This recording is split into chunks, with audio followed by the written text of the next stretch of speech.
The weapons of the world arms dealer Eagle Sauce unexpectedly dropped to rock-bottom prices overnight. In response, Eagle Sauce claimed that it was secretly manipulated by China, and Trump even threatened to sanction China, initiating a third world war. After learning the news, China launched an investigation overnight and actually discovered a mysterious arms dealer named Huaxia Giant Dragon within its borders. However, when everyone saw this person, they were collectively dumbfounded. A 6-year-old kid. How could he be an arms dealer? The commander in charge of this operation, Wang Jiangwo, had a dark expression as he shouted, "Lu Ruyan, how did you get this intelligence?" Lu Ruyan lowered her head, not daring to speak. After several days and nights, she had finally pinpointed the suspect's IP address, but she never expected such a big fuss to lead to a 6-year-old kid. Clearly, just 5 minutes ago, Huaxia Giant Dragon was still online. Even if he ran fast, he couldn't possibly outrun a helicopter. Reflecting on this, Lu Ruyan looked at me and softly asked, "Little brother, can I ask you a question? Do you know Huaxia Giant Dragon?"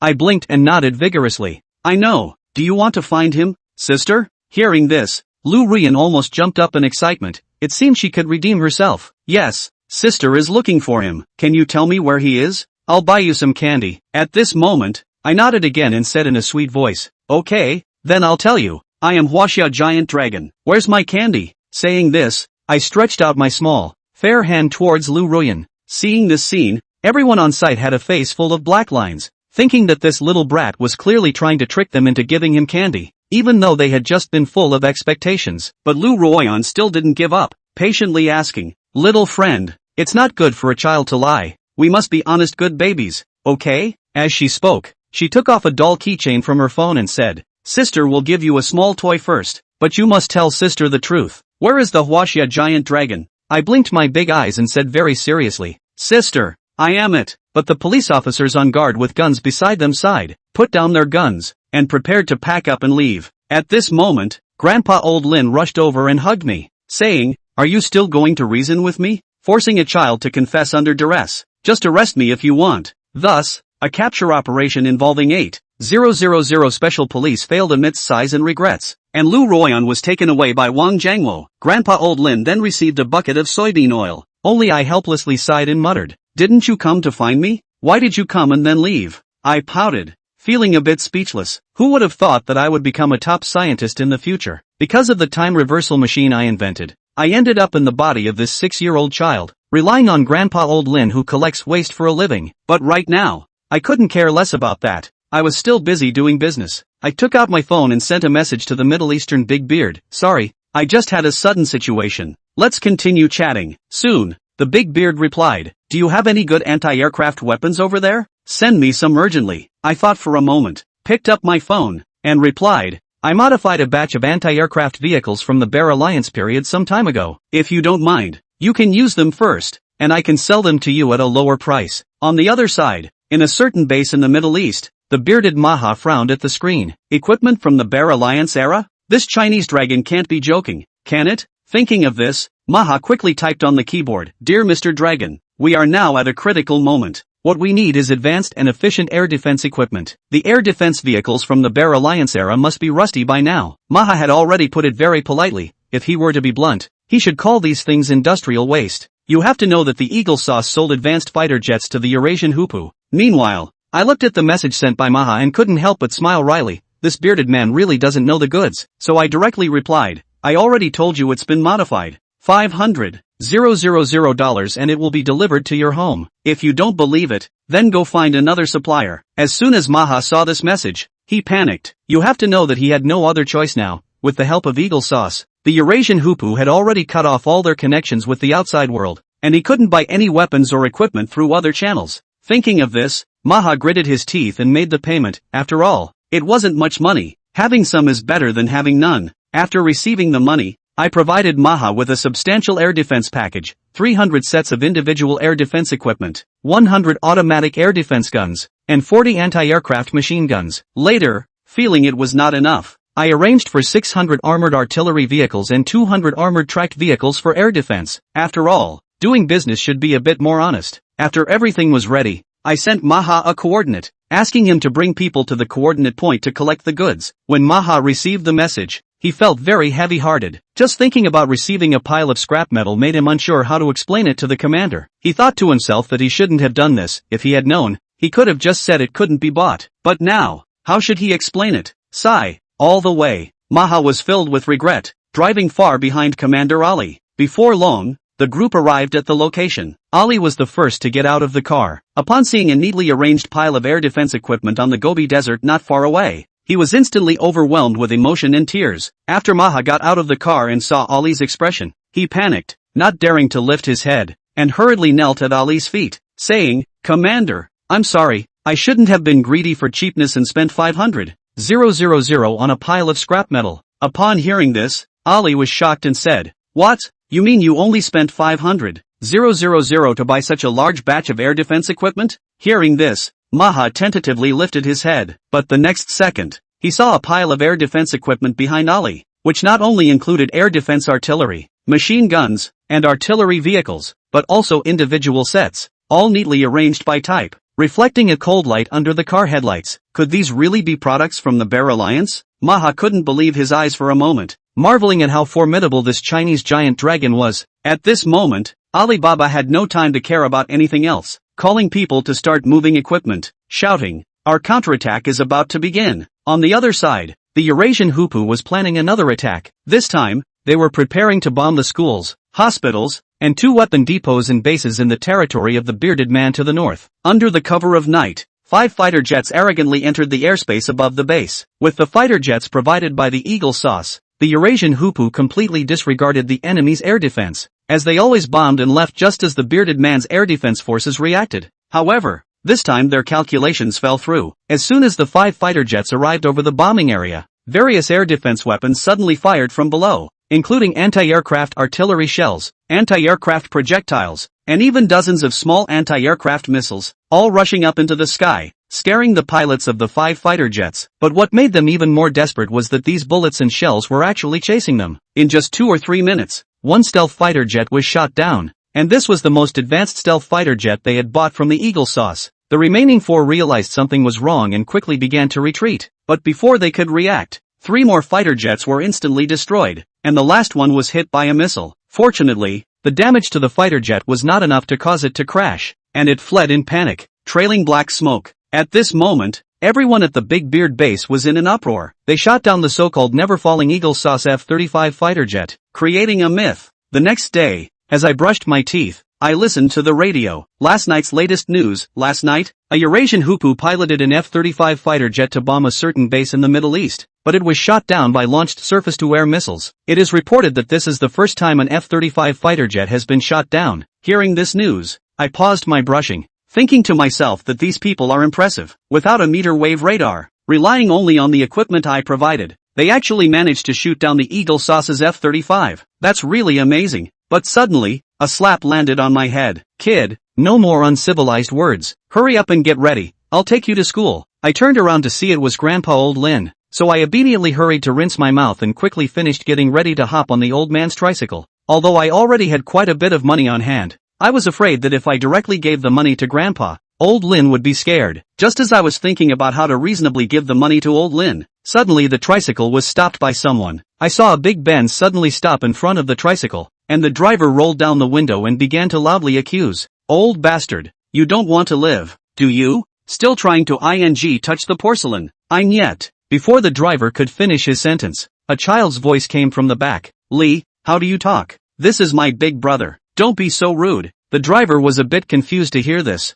but nodded his head obediently. Then, the back door of the Big Ben quickly opened, and an 80-pound chubby little man ran out of the car. This little chubby guy named Jean Gue. His father is pouring masks to make a fortune of profiteers. On the first day of elementary school, Gu Mingxi stopped by to help him with a small problem. So, this little fatty recognized him as his big brother. Jean Gue ran out of the car with his school bag on his back and climbed onto the 3 wheels with a sharp movement. He waited until he was seated in the back before smiling and opening his mouth to greet him. "Hello Grandpa Gu, have you eaten?" Old Gu too remembered this little fatty and had heard Gu Mingxi mention it a few times, so he immediately smiled and nodded in reply. "You're Jean Gue, aren't you? Hello. Grandpa ate. Did you eat?" Jean Gue sniffed and immediately pulled out a burger from his book bag and said, "I haven't eaten yet. I'm getting ready to eat now." After saying this, he turned his head to look at Gu Mingxi and said, "Brother, have you eaten?" Jean Gue asked while gorging himself, apparently without humility. Gu Mingxi immediately waved his hand in disgust at the sight and said, "Hurry down,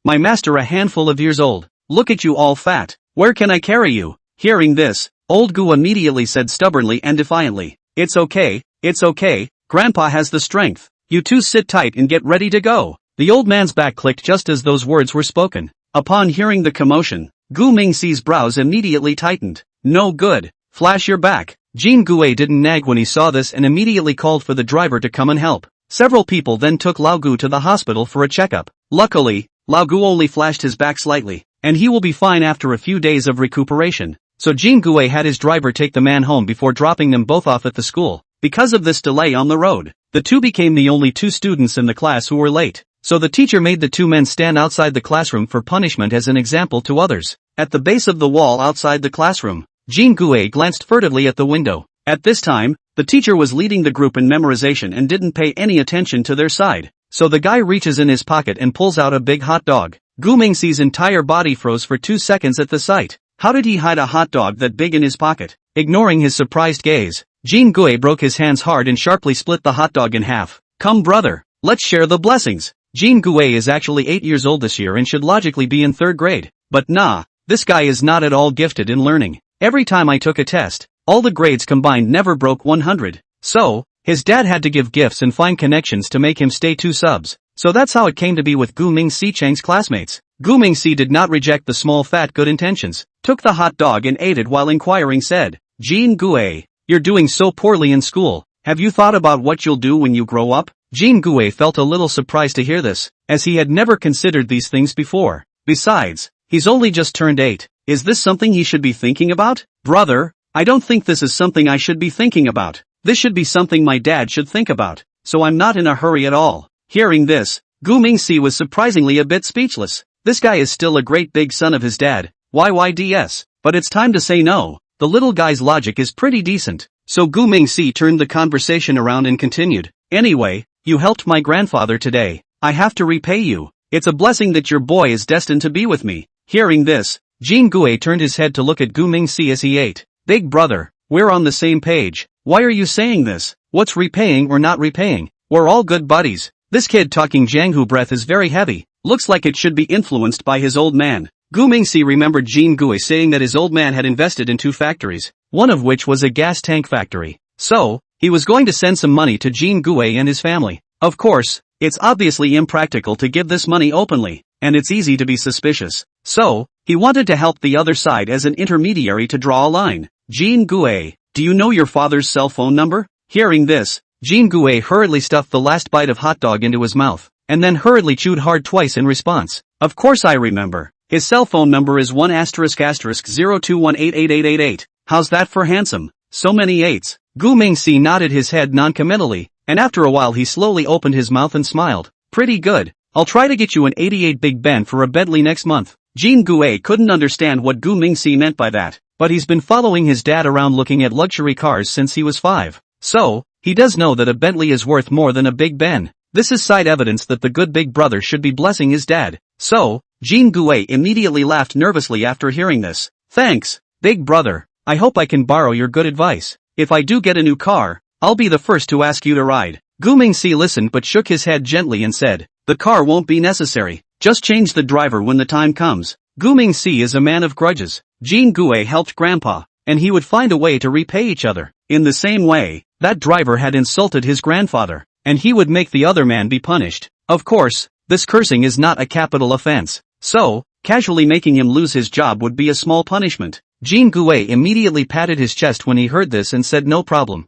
The two just whispered for half the class before the teacher finally softened and let them into the classroom. 4 hours later, the Silver Lotus State in the Middle East. Major Mutali, the military's deputy equipment minister, is anxious about getting new equipment, because 2 months ago, the commander-in-chief gave their equipment department a deadly order. They were required to procure back 200 large-caliber guns within 2 months. If the mission is not accomplished by then, the main person in charge will be court-martialed. Unfortunately, Mutali is the main person responsible for this, because their equipment minister is the vice president's brother-in-law, so the blame can only be taken by Mutali, the deputy minister. In fact, if the normal process is followed, it is not difficult to procure 200 artillery pieces from abroad. But the problem is that this purchase, from the beginning, was non-compliant. Congress granted the military $20 million pretty dollars for the purchase, yet the military only issued $10 million to the equipment department. By the time it was all said and done and the equipment minister handed it over to Mutali,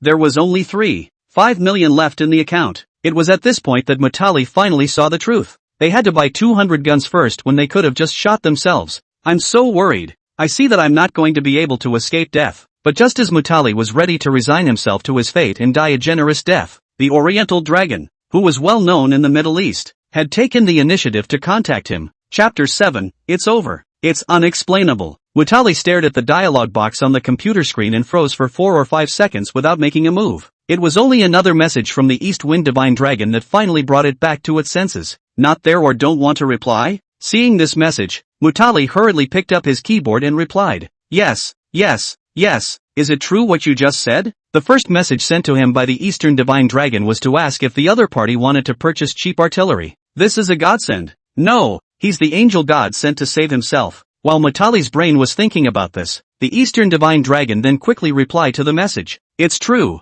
I have a batch of artillery here that needs to be disposed of. I can sell it to you cheaply. Want one? It's no exaggeration to say that Mutali was in tears at the sight of that one sentence. This man is definitely his savior. So, without hesitation, he repeated the income tract, to be. Shortly after the message was sent, the Eastern Divine Dragon replied again. What is your budget and how many doors are you planning to purchase? Mutali saw the question with a bit of trepidation, because, then, he only had $3.5 million pretty dollars in his hand, and now a powerful heavy artillery piece starts at about $1 million.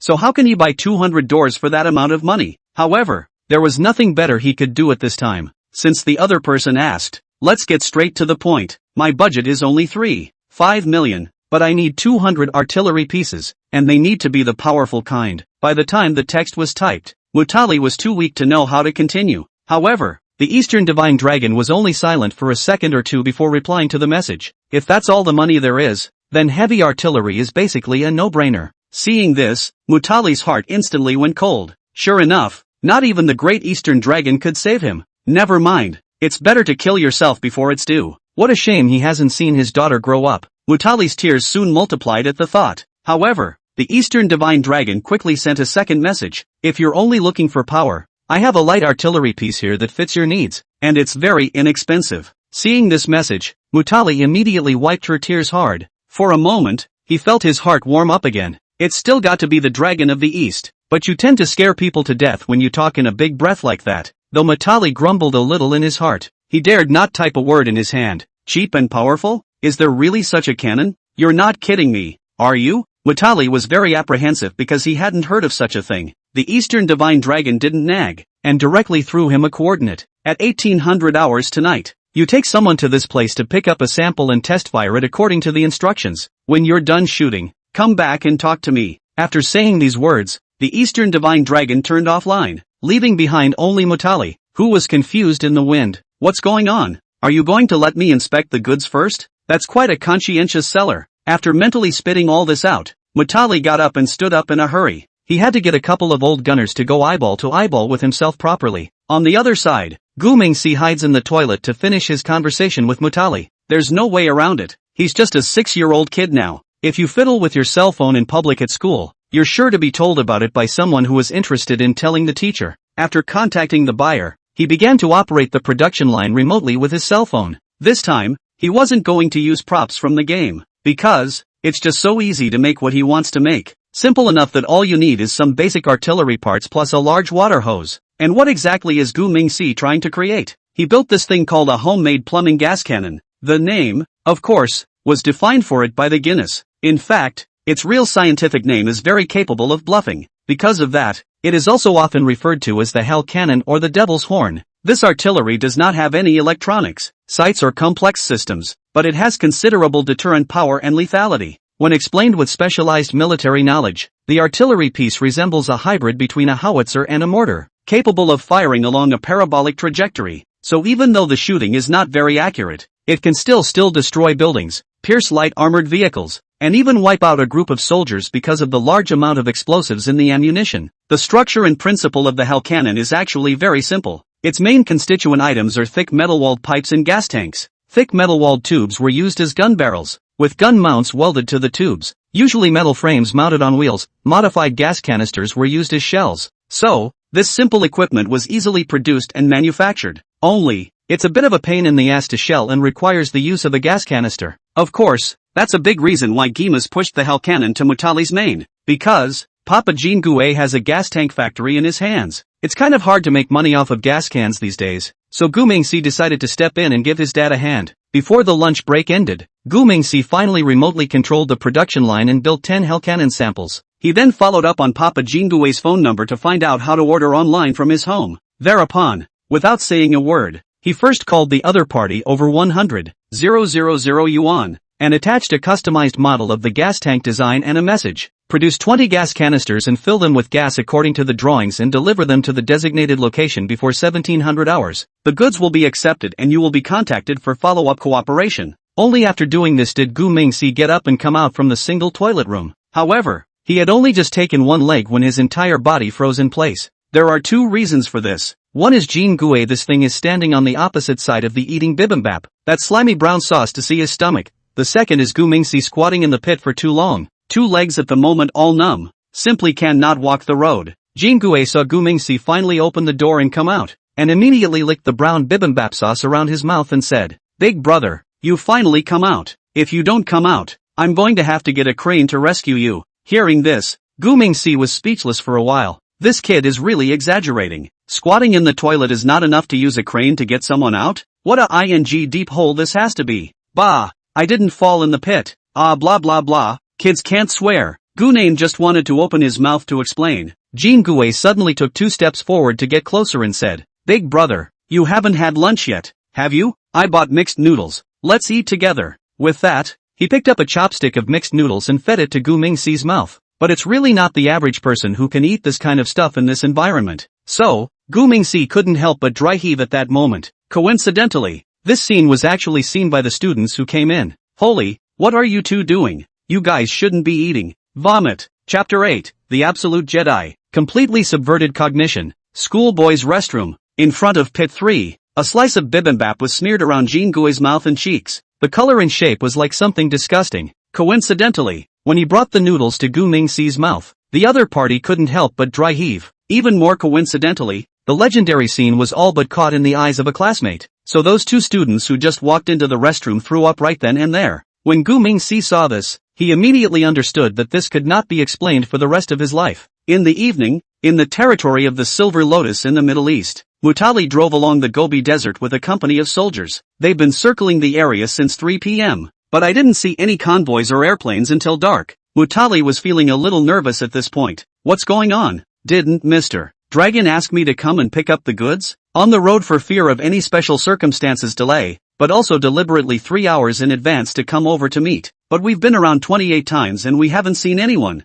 Mr. Shenlong wouldn't be lying, would he? Mutali was mulling this over when the car in front of him suddenly came to a sharp stop. The cars following behind all swerved and braked sharply. Caught off guard, Mutali's head was knocked straight out. With that, the evil fire in his heart raced to his head. Assholes, do you guys even know how to drive? Delaying today's important military affairs. All drivers, 1 for each, all of them will be dragged to be shot. As soon as Mutali's angry words left his mouth, the drivers immediately scrunched their necks in fear. Luckily, however, their company commander quickly ran off to offer an explanation. Just a major quickly ran up to the door of the Mutali car and saluted, saying, "Report, sir, a platoon of suspicious targets has suddenly appeared ahead. I've sent the sharpshooter platoon up to reconnoiter, so I'm sure the situation will be clear soon." Hearing this, Mutali immediately couldn't care less about his headache. He was seen opening the door of the car sharply, while grabbing the major by the collar and asking, "Suspicious target found? What suspicious targets? Get this straight for me first." The major saw this and immediately replied nervously, "Report, it looks like a row of cannons."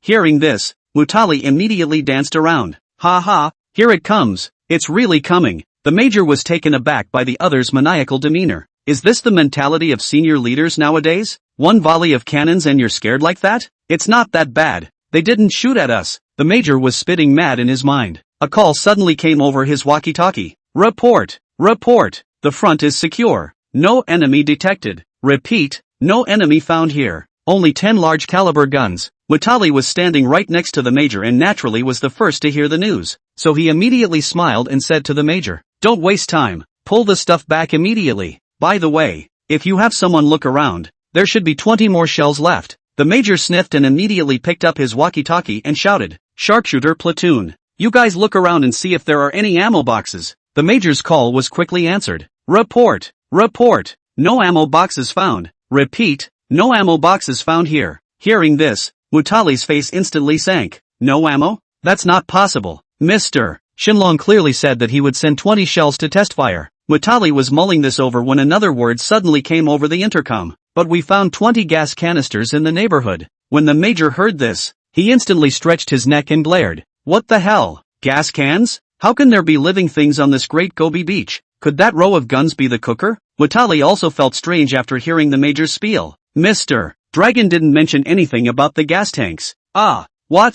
Is this because you're afraid we won't be able to get back that night, and you're going to let us have a picnic on the spot? It's time to say no. The other side is quite attentive. However, half an hour later Mutali completely reversed the perception. Turns out, those gas cans weren't for a cookout. They turned out to be shells. And a bunch of mini nukes too. At that time, Mutali arrived at the scene and quickly noticed an anomaly in the gas tank. Then he looked back at the caliber of the cannon. The barrel of this gun can fit a gas can. Could it be that the special shells Mr. Shenlong was talking about were these 20 oddly shaped gas canisters? Thinking of this, Mutali immediately decided to get the artillery to try a little fight. However, whoever tried this stunned the crowd. The spectacle of 10 large caliber guns firing simultaneously. How should I describe it? Anyway, Mutali and the others were shocked and went straight deaf for a good 5 minutes. Of course, that's not even the point. The point is how well those shells test fired. Mutali didn't even know how to describe it after watching it. He had never seen what a real atomic bomb explosion looked like though.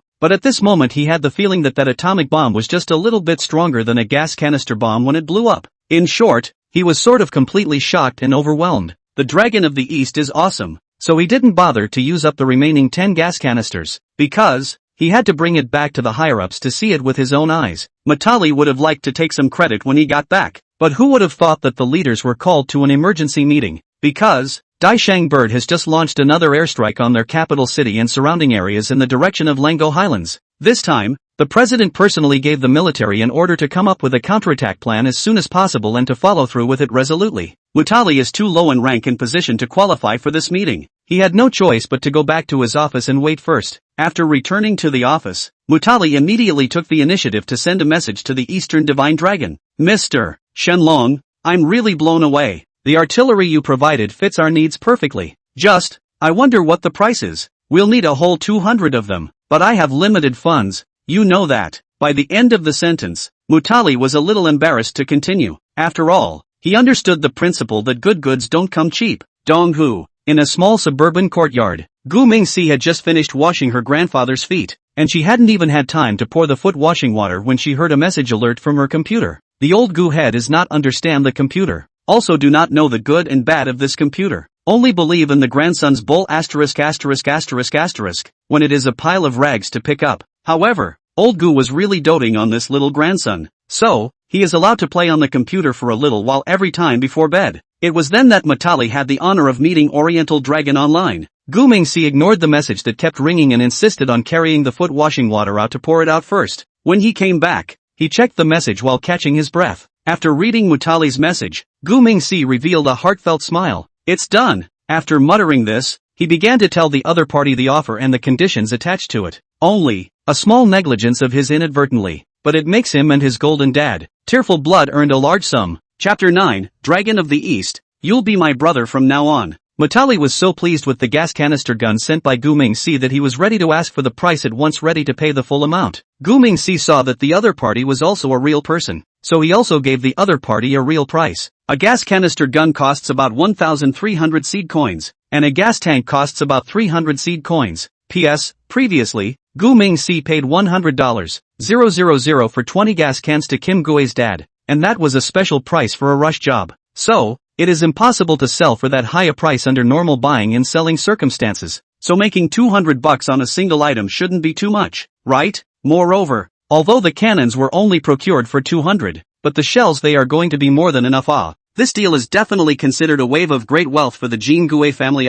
So, if you want to keep the sale going on a thin line, it would be bad for them to price their gas cans too high. However, Gu Mingxi can't be too truthful to say everything outright, so, he needed to find a lofty reason to get a discount first. This is what makes the other person feel more convinced. Otherwise, he wouldn't be able to help Daddy Jean Gue sell gas cans in bundles. In the end, this is how Gu Mingxi snubbed Matali. The genocidal actions of the Dyson bird against the ball sheep are a provocation to all those with a righteous heart across Blue Star. You are the warriors who are fighting to resist Dyson bird's evil plans, so I am prepared to sell you the cannon at cost price. For one cannon, you'll just pay 1500. Please note that the 1500 here in Guinness is talking about seeded coins. It's just that he didn't make a special note of it. Mutali sat in front of her computer for a full minute in surprise when she saw the reply from the Eastern Divine Dragon. You're selling such a powerful cannon for 1,500? This is too cheap. Mr. Dragon is genuinely trying to help us. He is the benefactor of the Bannon Dove and the hero of the rebellion against the Dyson bird.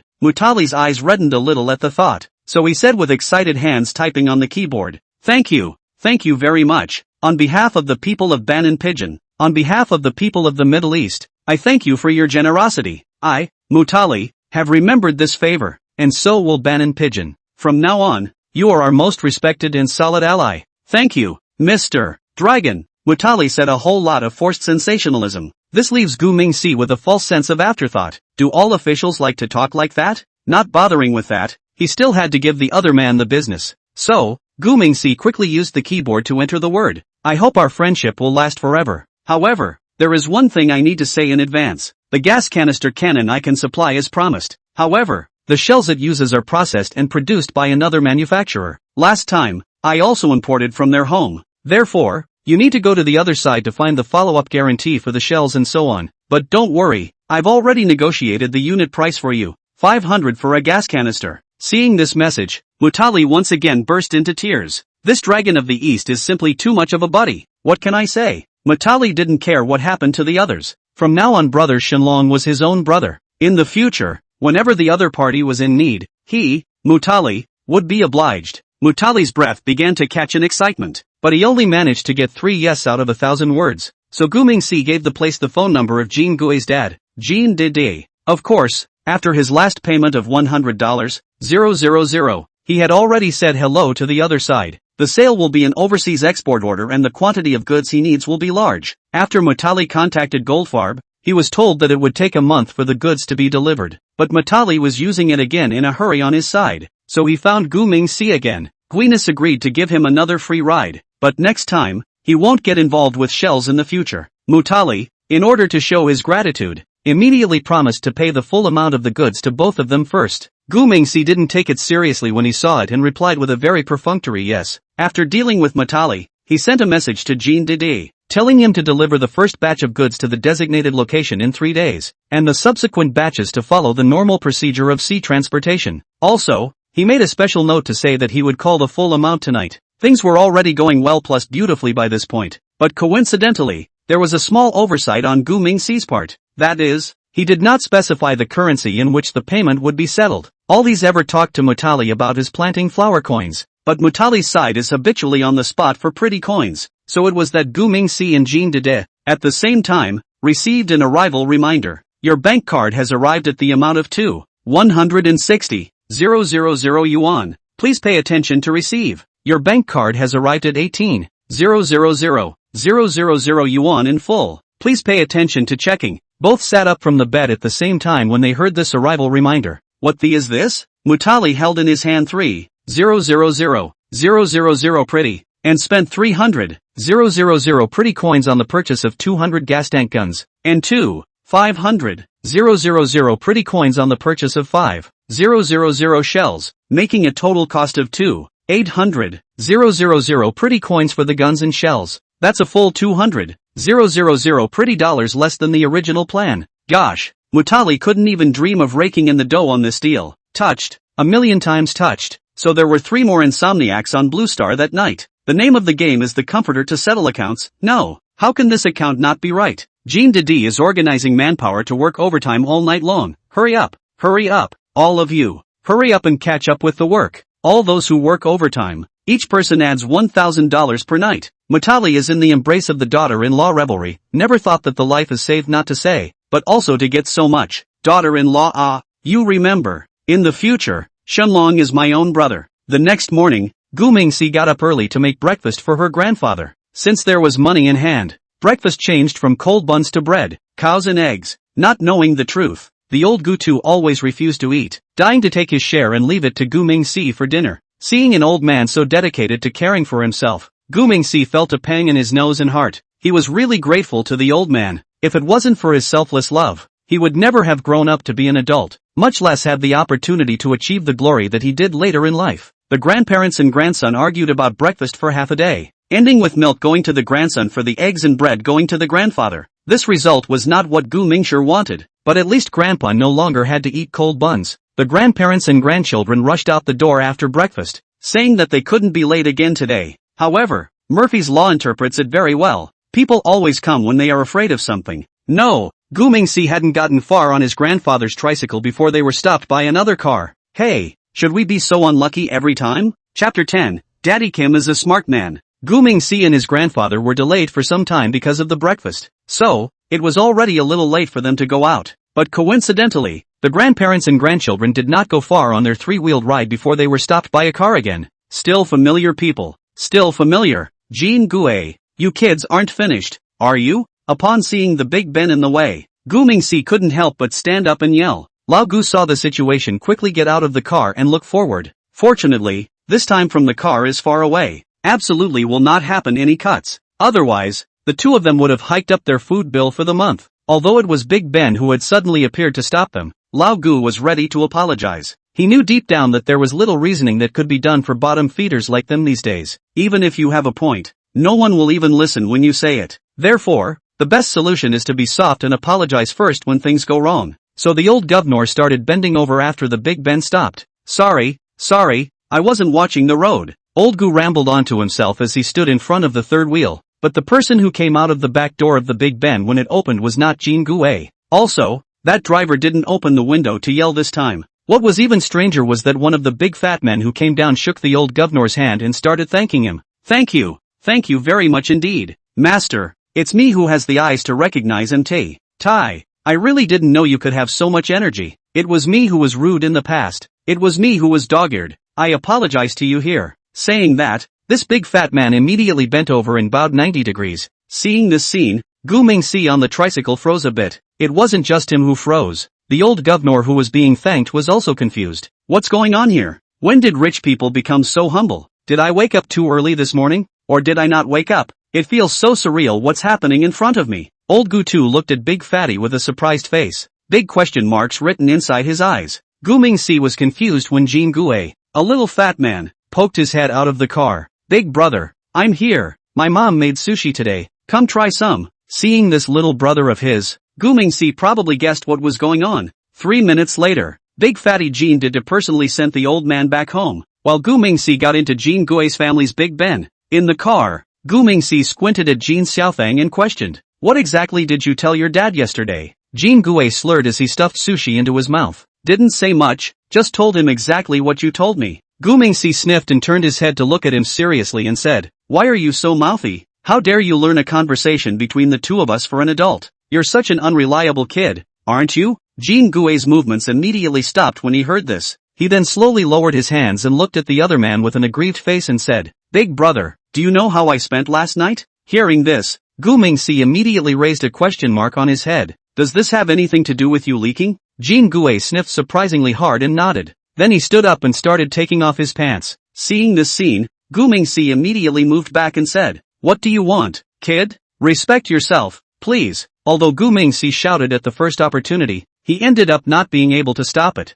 At this time, Jean Gue had already taken off his pants, revealing the 2 round ass cheeks. Just 2 more slap marks on this white ass. Each mark was red and swollen and looked particularly clear and prominent. What's going on? Your dad hit that? Gu Mingxi voiced his guess. Jean Gue sniffed and turned on his ass. By the looks of him, the injury to his ass should be fine. Kim explained tearfully as she re-picked up the sushi and ate it. I would have slept well last night, but my dad, all of a sudden, pulled me out from under the covers and interrogated me. When I was adamant that I wouldn't say anything, he hit me, and when I still didn't say anything, he hit me back. Eventually my ass couldn't hold out any longer, so I confessed all. With that, he shoved the last of the sushi into his mouth and chewed vigorously for a few moments. Big brother, I'm sorry for being a traitor. Woohoo! This little fat Jean fell into tears of remorse as he spoke, but Gu Mingxi still didn't hear what was going on, so he reassured the other man and then re-asked. It took a while to finally figure out what was going on. Turns out, this little fatso came home from school yesterday and went straight to his dad's mouth, saying he could get him a Bentley next month. At first, Jean Dafa simply take it to heart. Just think that his silly big son is naughty again. But who would have thought that before going to bed at night? I suddenly received an international call. The man gabbled in English, and Jean Dada sat on the bed confused. Good thing, Kim's mom is a serious college graduate. Therefore, it is basically no problem to communicate with foreigners in English. It was only after a flurry of translation on her part that she realized that the other party had come to deliver money to their family. And, shortly after ending the call, Goldfarb's delivery pay received an arrival alert. This time, the clueless critic was even more clueless. What the hell is going on here? Who the hell is that nobleman who recommended him for a custom gas tank? Who sent you this fortune? Jean Yofa was both touched and curious in his heart. So soon he remembered what Silly Dale had said that afternoon. This kid said it would get him a Bentley next month. Is this a coincidence? Can this kid do that? The answer cries out. Absolutely not. So, Jean Dada rushed out of the bedroom and went straight to the children's room, then lifted the quilt and picked up Jean Xiaofang. What happened afterward was the same as what happened when Jean Xiaofu himself confessed to leniency. After Gu Mingxi figured out the complete situation, he immediately couldn't help but laugh lightly twice. I didn't realize that Jean Gui's dad wasn't really a stupid man. No wonder they can mix up a piece of industry in the inches of South Shanghai. Nice. Gov likes to work with smart people. However, he couldn't reveal his identity yet. By the time Jean Dafa finished setting up a conversation at Lao Gu's head, he would definitely be looking for himself next. No. We have to come up with an excuse to get out of this. While Gu Mingxi was pondering over this, Jean Gui suddenly turned his head to remind him and said, "Big brother, it's time for school. Hurry up and get going or you'll be late." Saying that, this little fatty opened the door and walked out without lifting his pants. By the time Gu Mingxi realized that he had stepped forward to try to stop it, the guy had already gotten out of the car and walked out 2 or 3 steps. A small breeze blew through and cooled my butt cheeks. It was only at this time that Jean Gui finally realized something. No good, boss. My pants are still on. It was better if he didn't shout, but when he did, all eyes around him were focused. Coincidentally, Gu Mingxi had just stepped out of the car, so there was one more unexplained misunderstanding between the two. At this moment, Gu Mingxi was already thinking about whether or not to transfer to another school. Chapter 11, Smartness Gets in the Way of Smartness. Inside the nibble-cum-chicken store at lunchtime, Jean Gui was eating burgers with his left hand and fried chicken with his right. Gu Mingxi stared at Jean Dada while holding a cup of Coke. He had finished his glass of Coke and the other man was still staring at himself. This made Gu Mingxi feel uncomfortable, so he slowly put down his cup, squeezing out a smile to look at the other and said, "Uncle, you've been staring at me for 15 minutes now, and you haven't said anything. It's a little bit weird and scary." Hearing the other party speak like this, Jean Dada immediately grinned. He struggled to control his expression, trying to be as amiable as possible. "Nincy, you're misunderstanding Uncle. How could Uncle be scary? Look how cute Uncle is. No, how amiable and very approachable." Hearing this, Jean Gui, who was next to him, hurriedly turned his head to explain. "Yes, my dad does seem pretty down to earth when he's not beating people up, but he's horrible when he loses his temper, and I'm scared out of my wits every time." Seeing that the good oldest child was about to ruin his image, Jean Dada said as he grabbed a handful of fries and shoved them in his mouth. "Eat more fries. Dad remembers you eat fries the most." "Not enough for us at this point." "That waiter, another 10 cents of fries." Jean Gui was stuffed with a mouthful of fries and barely choked on his own father. Gu Mingxi laughed awkwardly at the situation, then reached out and scratched his head and opened his mouth. "Uncle, what on earth do you want from me? I'm not good enough to whore you out a meal of nibbled chicken for nothing, right?" Jean Dada smiled at his words and immediately waved his hand. "No, no, no, no, no. How is this called whoring? It's what Uncle willingly treats you to." Jean Gui all followed you into the light. "Today is specially for you." Jean Gui couldn't talk with French fries still stuffed in his mouth, so he could only chew while glaring at his dad. Gu Mingxi knew what the other side was up to before he came. The point is that now that he's dead set against that conversation, he can't take the initiative to mention sending money. Can he? It was at the time when Gu Mingxi was thinking about how exactly to talk about this topic. Jean Gui said as he suddenly gulped the fries down hard into his stomach. "I'm going to the bathroom. Don't steal my fried chicken." With that, the chubby little man grabbed a handful of napkins and ran to the bathroom. As soon as this guy left, Jean Dada's side finally couldn't hold back any longer. So, he looked at Gu Mingxi with a smile and said, "Namak, can you tell Uncle the truth? What kind of person recommended that $18 million order to Uncle? Anyway, It can't be you, silently helping your uncle in secret, can it? What did Gu Mingxi say before? Kim's dad is really a smart guy. You see, accidentally, he guessed the truth. That's why it's such a relief to talk to smart people. But he's really not in a position to be exposed right now. Thus, Gu Mingxi looked at the other party with wide eyes pretending to be puzzled and said, Uncle, what are you talking about? What $18 million? Teacher just taught us to count to 100 today. How long do we have to count 18 million? Jean Dede spent half a day this morning softening up with the old Gu too. At first, he thought his nobleman was this old man, but through the chats between the two, and Jean Dede's own perceptions, it was finally expected that the big man behind the scenes who helped him could not be the old man in front of him at all. However, he also found something unusual in the Gu family's small courtyard. First of all, that computer in the Gu Mingxi room was strange. Master Gu was clearly so poor that it was almost difficult to even secure food and clothing. How could he possibly buy his grandson such an expensive computer? Goldfarb is a computer enthusiast himself, so he knows all about computer configurations and performance. The moment he laid eyes on Gu Mingxi's computer, it wasn't an ordinary item. At least, he'd have a hard time trying to find someone to pair up a computer with that kind of performance, because some good things can't be bought with money. But the kid had almost all the accessories he couldn't even buy with his own money. What does that tell us? This tells us at least one thing, that is, the kid's real father may not be simple. Amount. Yes,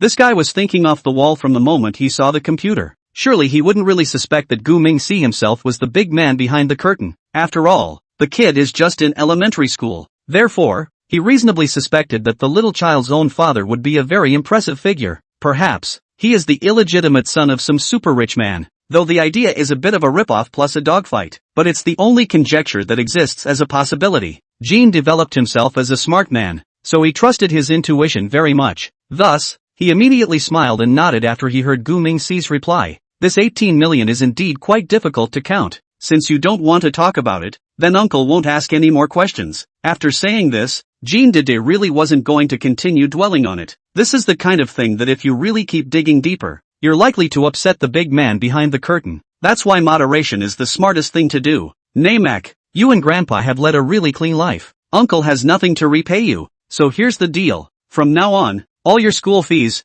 living expenses, and your grandfather's pension, Uncle will cover it all. You don't have to be polite to Uncle. Uncle really wants to help you guys. This was the speech that Jean Dede had thought of before he came over. Though that big man behind the curtain certainly isn't short of money either. But it was never good for him to get personally involved too much in such things as illegitimate children. So, he guessed the big man would need a white glove, and he can play the role, through his hands to relief Gu Si. Wouldn't that be the best of both worlds? This is what Jean Dede thought and what he was going to do in the future. When Gu Mingxi heard this, he was going to balk at the idea, but on second thought, he had no valid reason to get money for his grandfather to spend. So, the millions lying in the card became as good as scrap paper. If, on the other hand, I could borrow Jean Dede's name and get money for my grandfather's use on a regular basis, that seems like a very reasonable and legitimate good reason. In the future, even if the national security and public security come over to investigate them again, he can also move Jean Dede out as a shield. Most importantly, he's making clean money with that gas tank plant. It's not like exporting custom gas tanks to the outside world violates a single law, so even official attention to him wouldn't do much good. Thinking of this, Gu Mingxi immediately smiled and gently nodded her head and said, Yes, thank you uncle then. Seeing that the other party agreed to his suggestion so easily, Jean Dede couldn't help but feel even more joyful in his heart. Ha ha, I really didn't measure myself wrong. It must have been a nudge from the man behind the curtain not to refuse my loving assistance. Otherwise, a normal child's first counter should just be humility. But you whisper people's names and how rightfully you promise. It shows that people are home well deserved. Sure enough, as smart as Jean developed, he was once again accidentally blindsided with the truth. But this smart guy is destined to be smart. Chapter 12, Su Mingxiao is here again. When Jean Dede feasted on his god of wealth, South Shanghai State Security Branch, Data Tracking Team, Team Leader Su Xiaoming processing results also came out. Because of the incorrect provision of information, Su Mingxiao took a disciplinary action and was also removed from the position of team leader. Unconvinced, she went straight home on vacation and worked around the house day and night for 2 days. At last I've found it again. Su Mingxiao stared at the computer screen with bloodshot eyes, giggling like a maniac. Based on her efforts over the past 2 days, she found an important clue. That's where there's a line along the suburbs that routinely transmits internet signals to the Middle East. Although it is not yet possible to specifically pinpoint the location of that source. However, in terms of the area it is located in, there is a high degree of overlap with the previous small yard. So, Su Mingxiao guessed that the problem might still be in the small courtyard. Last time, they must have spooked them early. I'm going to be a secret agent this time. After saying this, she suddenly closed both of her eyes, fell back onto the bed and fell asleep. The next morning, Su Mingxiao got up early and took a taxi to the suburbs. She hid behind a telephone pole, nibbling on a pancake cone as she looked out over the small yard. It didn't take long for old Gutu to come out on his three-wheeled vehicle carrying Gu Mingxi, but from the way the old man moved, it looked like he had suffered some kind of injury, and he seemed to be struggling to ride his bike. Seeing this scene,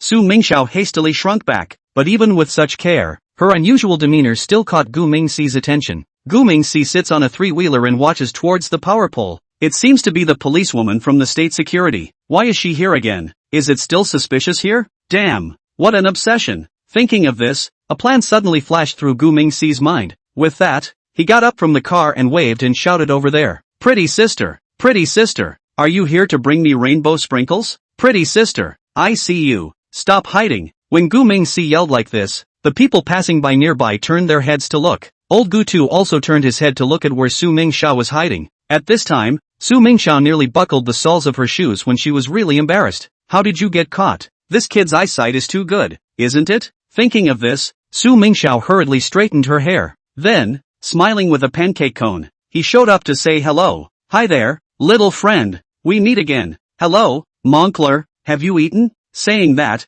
Su Mingxiao bowed slightly to old Gu, but the old governor was not impressed with this woman. She was the one who wrongly accused her grandson of being some kind of dragon last time. So, old Gutu stomped the three wheels hard twice and didn't pay any attention to Su Mingxiao who was walking towards him. However, Gu Mingxi in the back bucket of the car had a delighted look on his face. Pretty sister, where's the rainbow candy? Last time we agreed. You were going to buy me candy. Su Mingxiao smiled awkwardly at his words, then reached down and pulled out his pocket and said, I came in a hurry this time and forgot to buy it again. Gu Mingxi said with a glazed look in his eyes immediately after hearing this. Coming in a hurry? What's pretty sister up to? When she heard this, Su Mingxiao knew that she had blurted out her words. So, she hastily changed her words. No, I was just passing through. I was passing by here at work, so I stopped by. Gu Mingxi nodded slowly after hearing this. Then, surprisingly, he turned around and called off the old governor. Grandpa, your back isn't healed. Why don't you let my pretty sister drive me to school today?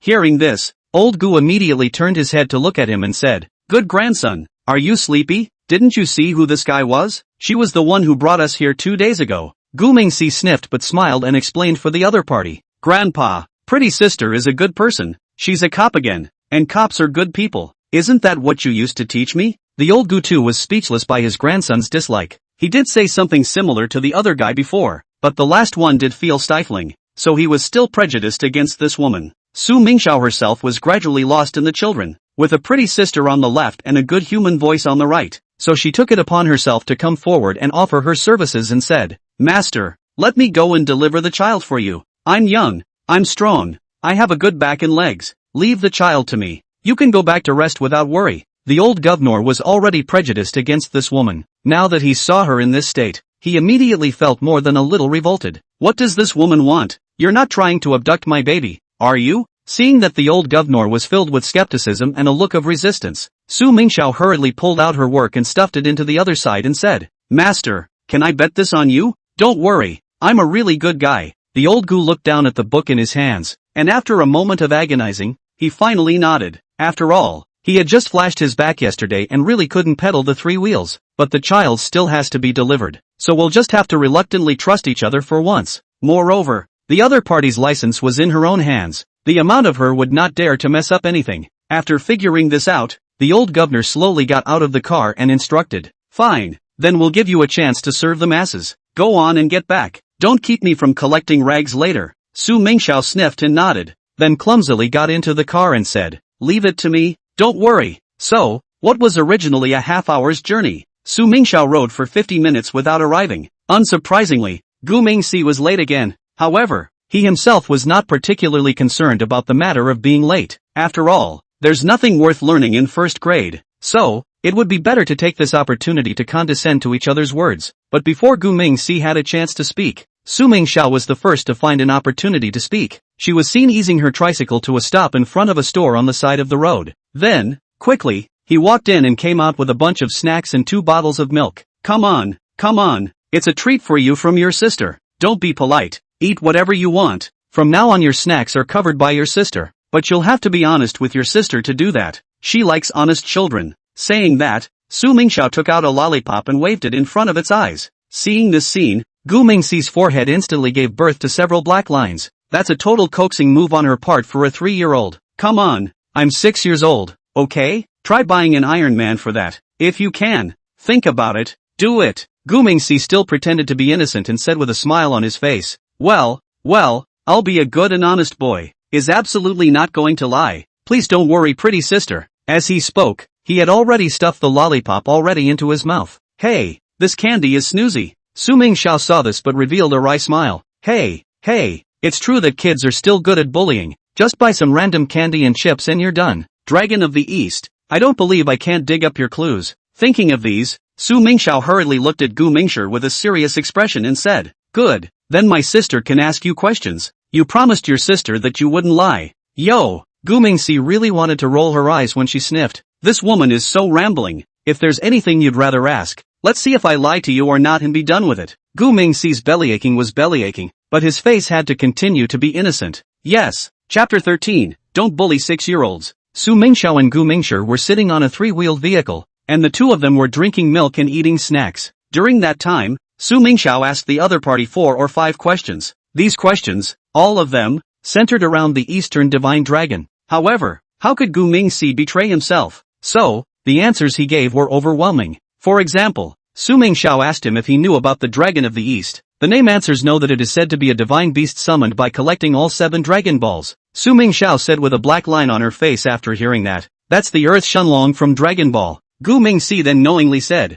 is that the strange man with wings on his back who calls himself the protector of the night? Su Mingxiao continued to have a black line on her face, and replied with a slightly lifeless look that it was the nocturnal divine dragon from the Disney animation. Gu Mingxi pretends to be surprised when he hears this, and finally adds that it must be the pink Shenlong who was locked up in the divine lantern and talks like Jackie Chan. Su Mingxiao directly collapsed after hearing this answer. She hung her head down hard and breathlessly replied that it was the wishing dragon from the Jackie Chan dubbed animation. Gu Mingxi always pretended to be surprised first every time. Then a hint of laughter flashed in his eyes. I can't handle you, you little brat. Do you really think I'm 6 years old? Humph, playing games with me is just for kicks. Gu Mingxi was secretly pleased in his heart, but Su Mingxiao was a bit disheartened. She could now be completely certain that this bear child didn't know the Eastern Divine Dragon at all. Of course, it's also possible that the other guy didn't tell him his stage name at all. Thinking of this, the light of fighting spirit was rekindled in Su Mingxiao's eyes. But just at this time, Gu Mingxi splashed cold water.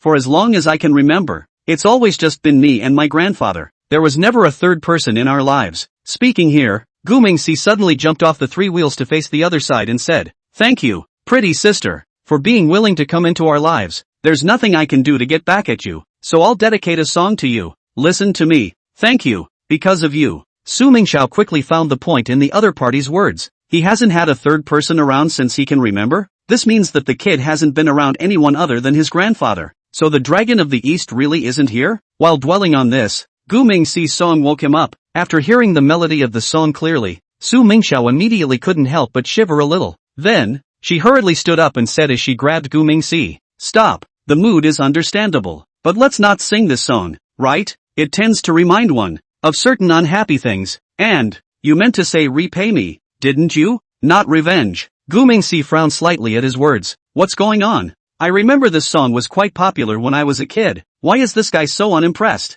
Guinness didn't understand it, but he was willing to respect it. Also, I'm talking about revenge, not payback. Hey, Gu Mingxi said after a small belly laugh, blinking at the other party. Sister, do you have any more questions? If there are no problems, we should go to school. It's so late now. I'm already late. Gu Mingxi said these few words in a very condescending manner. Straight away, Su Mingxiao almost slapped herself in the mouth when she heard it. I'm sorry.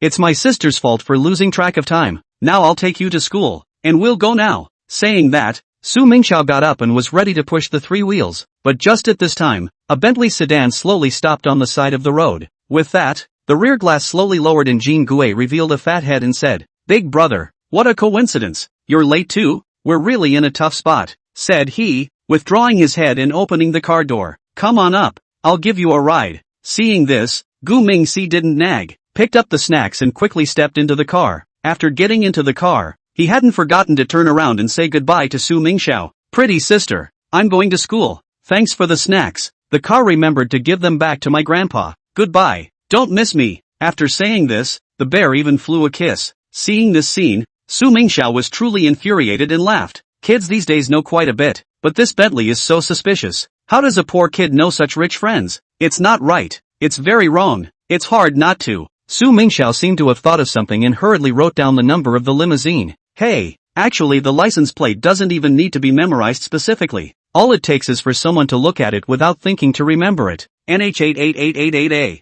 It's hard to look at someone just by looking at their license plate. Air. The word valuable is literal. Once Gu Mingxi got into the car, the driver began to restart the vehicle. It was at this time that he realized that the driver of Jean Gui's family had really changed. Jean Gui said with a smile as she picked out her snacks, "Big brother, who is that pretty sister? It wouldn't be your mom, would it? Is your mom that young?" This guy is clearly running out of things to say, because he's all about the snacks. Therefore, Gu Mingxi didn't even bother to pay attention to him. "Eat your snack. I'll play with my phone for a while. Leave me alone." Jean Gui smiled back at his words and Gu Mingxi pulled out his cell phone. This cell phone was specially modified by him. Therefore, it is far more functional than a regular cell phone. No one has been able to break through his firewall yet, at least in terms of security. At the same time, inside a luxury villa in South Shanghai, the four foreigners were fastidiously busy in front of their respective computers. What they were trying to crack at the moment was none other than the Eastern Divine Dragon's firewall. The real identity of these four foreigners is not simple. They're members of Eagle Jam's famous Black Eagles, the so-called Black Elite Eagles. The popular name for the Eagle Jam hacking force is a team of senior Eagle Jam hackers whose main task is to use computers and attack the central computers of other countries. However, this time, the four of them didn't travel to South Shanghai to deal with the official computer of the flower grower. They are here to cooperate with the Hawksaw's Central Intelligence Agency, CIA, the arms peddled by the Eastern Divine Dragon. After making a splash in the Middle East, Eagle Jam's CIA was soon onto him and secretly launched a major investigation into him. Eventually, they narrowed down the location of the suspects to Nanhu City, where the flower growers were from. It's just a great pity that that's all they're capable of checking. That's why the CIA sent a request to the Black Elite Eagles to come and assist them in taking care of their target. Price is the leader of this Black Elite Eagles and is the main attacker and commander of this computerized attack. At this point, he had quietly bypassed the target's first three firewalls and was preparing a deceptive infiltration of the fourth firewall. But just at this time, the four computers suddenly issued an alarm at the same time. Price immediately cried out with a furrowed brow at the sight.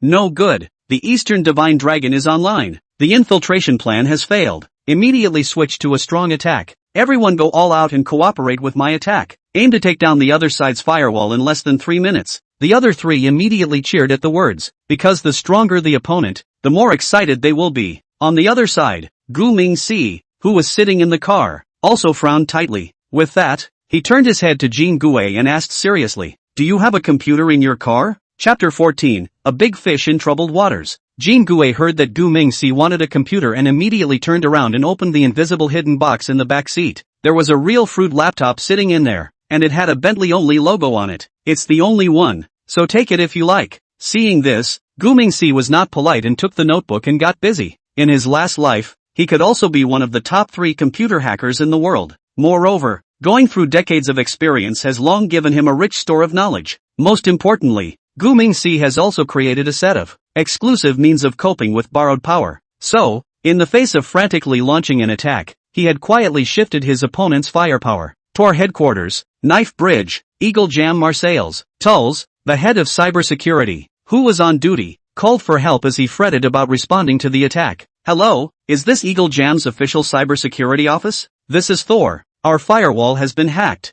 The opponents are very fierce. We can barely hold them off anymore. Once our firewalls are breached, Eagle Jam's radar system will have no more secrets." Thor is the largest radar development company in Eagle Jam and the largest cybersecurity company in all of Eagle Jam. One of their company's main businesses is to protect their clients' cybersecurity. However, today their center computer was surprisingly attacked. Moreover, their network firewalls were actually becoming as useless as they were. So, Tulls was in a complete panic and could only turn to the officials for help in the first place. However, he was only halfway through his sentence when the system's alarm became more urgent. This means that the company's firewall is down to the last one. The first dozen or so layers of firewalls have been hacked. No, no, no, no, this is absolutely not okay, Tull shouted as he greeted his men with a quick defense. On the other hand, Inside the Eagle Jam cybersecurity agency, Director Gilbert personally led 2 members of the Black Elite Eagles in fortifying the firewalls of Tor and sent 2 other members to lead a counterattack on the enemy. However, it didn't take long for this offensive and defensive battle to be fought before all the members of the Black Elite Eagles realized that something was wrong. Defense. Do you guys feel that the other side's maneuvers look familiar? Do you feel that way too? I felt familiar just now. Like our usual training. Impossible. How could it be from within us? It must be a smokescreen deliberately put out by the enemy. They are just trying to shake our military's heart as well. Offense. How can the opponent's defense be so tenacious? It's too abominable. I feel as if the opponent understands our tactics very well. More than understanding. They're simply using imitation of our maneuvers. Don't you see? Their defense is exactly the same as the one we practiced last week. Damn. This Eastern Divine Dragon really has some skills. I really underestimated him. It doesn't matter. Take out our killer weapon. Make sure to break through his defenses. As the words fell from this side of the room, the offense began to fire up collectively. The defense was first shocked at the sight, and the more they looked at their opponent's techniques, the more familiar they became. But there's not much time for thinking now. At this moment, it's either a fish or a net, so we can only fight them. Meanwhile, inside the Bentley sedan, Jean Gouet muttered as he reclined and looked out the window. There is one more intersection to the school. Big brother, have you eaten breakfast? Should we turn around and get a bowl of ravioli?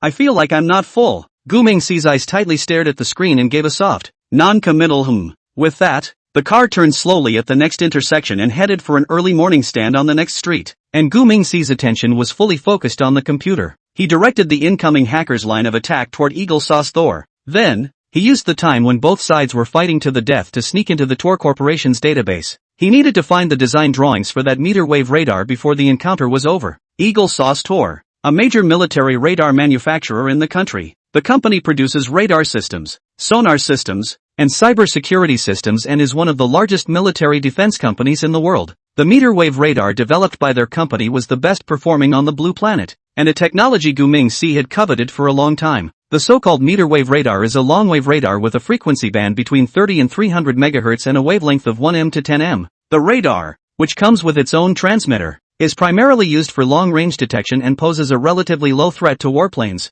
Detection of stealthy craft is accomplished by multiple batches of continuous power-on scanning. However, due to its own radiation source, it is easy to be detected by the other side and carry out effective strikes. However, Thor designed the meter wave radar to minimize this. So, by far Tor's radar system is the most advanced detection equipment on top of the Blue Star right now. Recently, Guinness has been trying to develop an in-game spy radar device. However, because the system was so badly damaged, there was no way to fully restore the props from the game. He was then required to manually enter reference data and information into the system. So, Guinness then targeted Thor Inc. Finally, with his joint efforts with the intruding hacker, he managed to open a gap in the other side's firewall. It was through this gap that Ku Mingxi infiltrated the repository and found the coveted meter wave radar packet inside. Not only that, but he packed a couple other profiles along with him. Then, just as he was about to delve into the core information of Tor, instead, Jean Gouet suddenly opened the door and closed his laptop with one hand. Brother, do you still put sweet chili sauce on your ravioli? Do you want more vinegar? It's sour for dinner. By the way, I ordered you a grilled sausage, a tea egg, and a fried bun. Is this enough to eat? Not enough to eat. I'll go order you some more. After saying this, Jean Gouet instantly grinned. Should I say no? This little chubby guy is kinda cute when he smiles. It's just a shame that it was so close to having access to the other side's core secrets. Hey, forget it. What bad thoughts can a foodie have about you? Let's eat first. We'll think of other things when we're full. However, he could have brought out all those things he had packed earlier. Eagle Jam. Thor headquarters. Tulls watched the sudden disappearance of the signal with a pang of chagrin. As it turns out, he quickly picked up on the signal to sneak in quietly and set up a dragnet outside the core area. As long as the other party dared to come in, he could lock on to them instantly. But, just in the nick of time, that infiltration signal, however, suddenly disappeared. Without warning, without a trace. Bastard, could it be that he found out about my trap? No, it shouldn't. While Tulls was looking indignant, his cell phone suddenly rang. After the voice answered the phone, Gilbert's voice came from inside instantly. Tulls, I've got a lock on the other side's IP address. Chapter 15, 3 Maintenance Programs. Tulls, the head of Tor's network, had just been chagrined by the sudden disappearance of his target. Eagle Jam's official cybersecurity chief then called. Now, the officials have managed to lock onto the target's IP address. This time, the enemy finally couldn't hide anymore. As soon as we can find their address, we'll be able to identify them. As soon as they are identified, Hawkjam has 100 ways to them up. This time, they've kind of kicked the bucket. However, as Gilbert continued to dig deeper, his face became more and more ugly. With that, he put down the keyboard and slowly walked over to the window to make a call. Flower Grower, a luxury villa in South Shanghai. Price was leading a fierce fight against the Dragon of the East when a call from the Lord Director suddenly came in. But the phone rang twice in a row and he didn't answer it. But when it rang a third time, Price felt sure that something big was going on in the country. Otherwise, the chief wouldn't have called at this hour. So Price greeted his men and accelerated the attack, while he himself picked up the phone and walked next door. Hey, Mr. Director, what's going on? I'm on the verge of breaching the target's firewall here. Gilbert's old face instantly darkened again when he heard this. With that, he opened his mouth in a cold, inquisitive voice and said,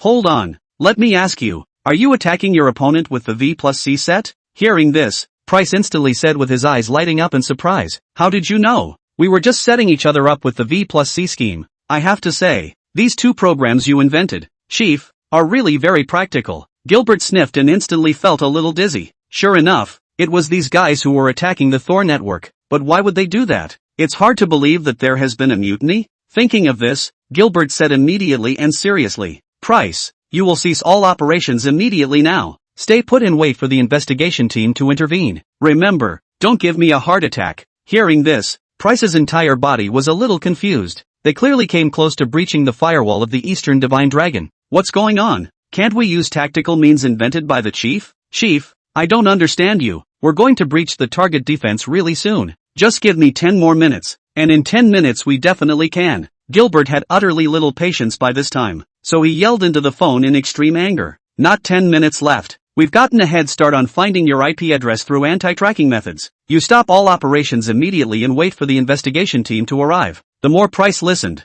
the more confused he felt, and he couldn't figure out what the chief wanted. So his stubborn temper instantly went to his head as well. Why? I don't understand why this is necessary. Why are you back detecting our IP? Our IPs have been reported to the Bureau beforehand. My Lord Director, what exactly are you trying to do? Gilbert felt like the whole thing was falling apart at this point. He didn't want to explain anything right now, because he also wanted to know what the hell it was about. So, he yelled into the phone very angrily. I don't want to do anything. Rather, I have to ask what you want to do. Why are you attacking Tor? Cease operations and wait for investigation. With those words, Gilbert hung up the phone in exasperation. On the other side, Price looked at his cell phone and fumed for a while. We attacked Tor? Is it that Thor company in Knifebridge? Bad. We're in big trouble this time. After muttering this, Price rushed back to his original room. Stop it all. Stop attacking. We've got the wrong target. Manhwa, 22nd Center Primary School. Teachers go out of their way to lead their students in memorizing texts in the classroom. Late King Jean Gue and Late King Gue,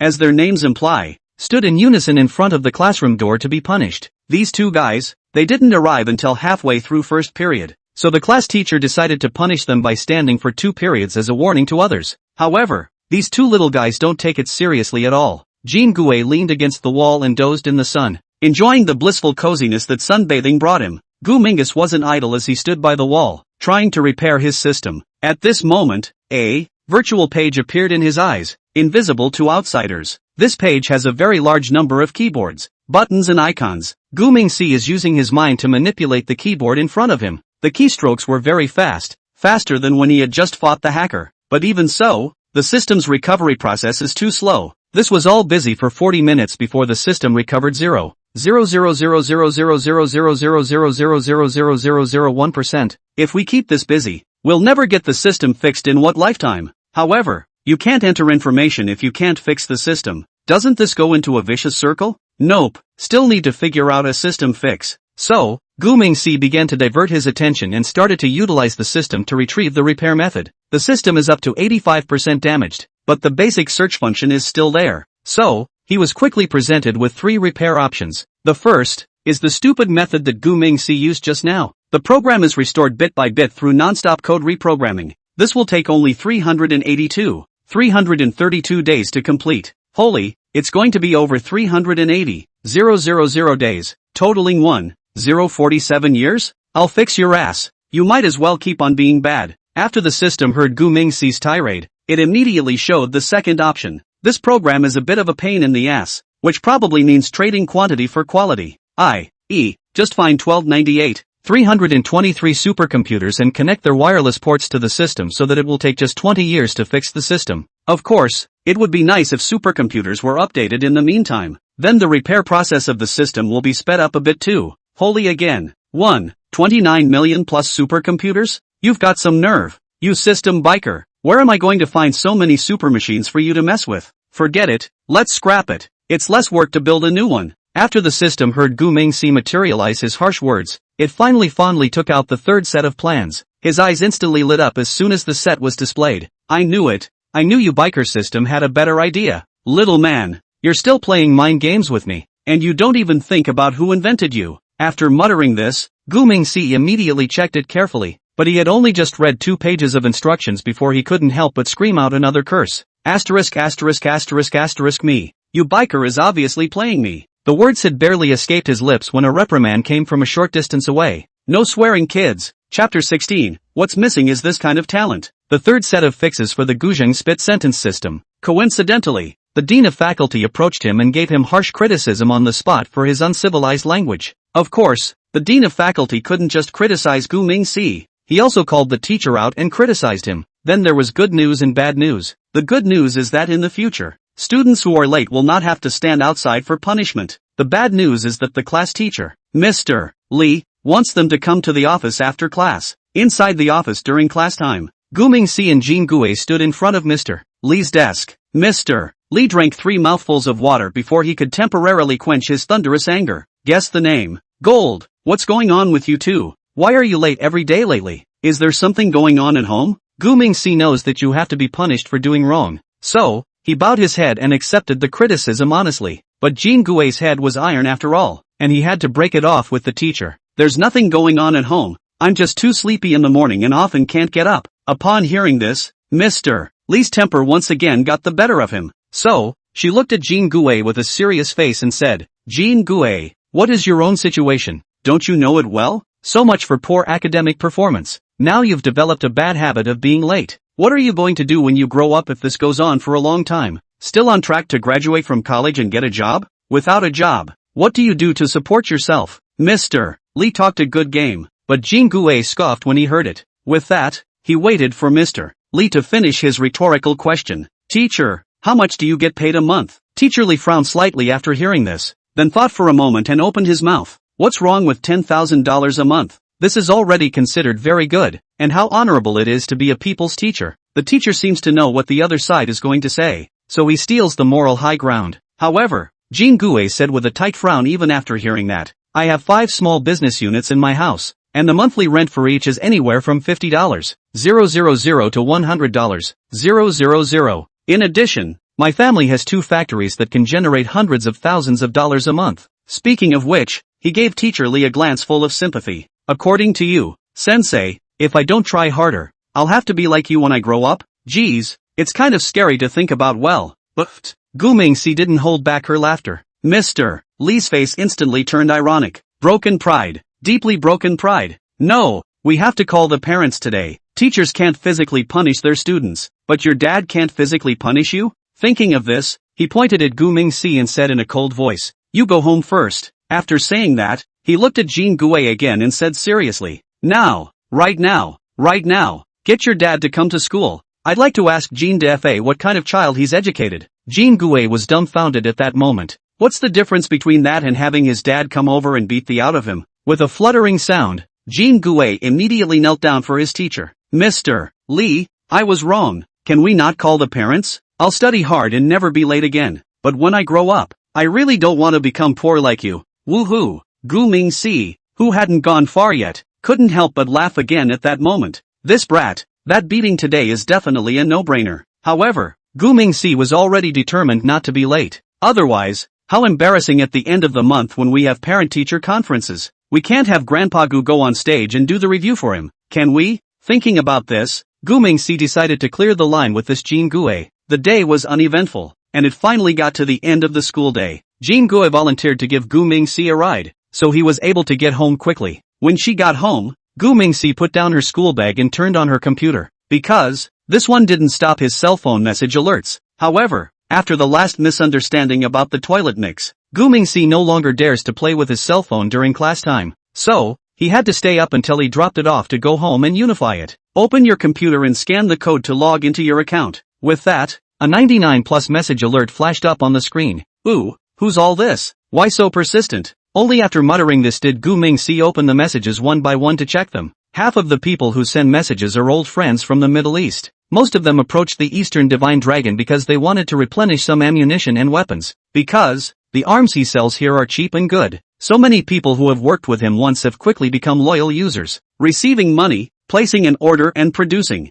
A series of operations are completed in a smooth flow. Guess the virtual coin account is increased by another 3 million pretty coins. He then responded to some new customer messages. Most of these people came here because of the reputation of the Eastern Divine Dragon. Surely there must be some publicity from those old main bones. But the trust thing is all about building up little by little. So, only 2 orders were fulfilled on the new client's side for a small profit of 240,000 pretty dollars. But there was a message from one person in particular that caught Gu Mingxi's attention. This person's screen name is Dr. Lu, which translated into Chinese means Dr. Lu. Dr. Lu's message to him was interesting. He didn't inquire about the performance of any of the weapons or the price of any of the equipment arms. He just gave a very detailed, serious and critical analysis of all the weapons and equipment he sells. Yes, this guy sent Gu Mingxi a 37-page analysis. It had to be said that this Dr. Lu's analysis was spot on, and pointed out the shortcomings or flaws of all the equipment and armaments, and even predicted the useful life of the 2 weapons. After reading these things,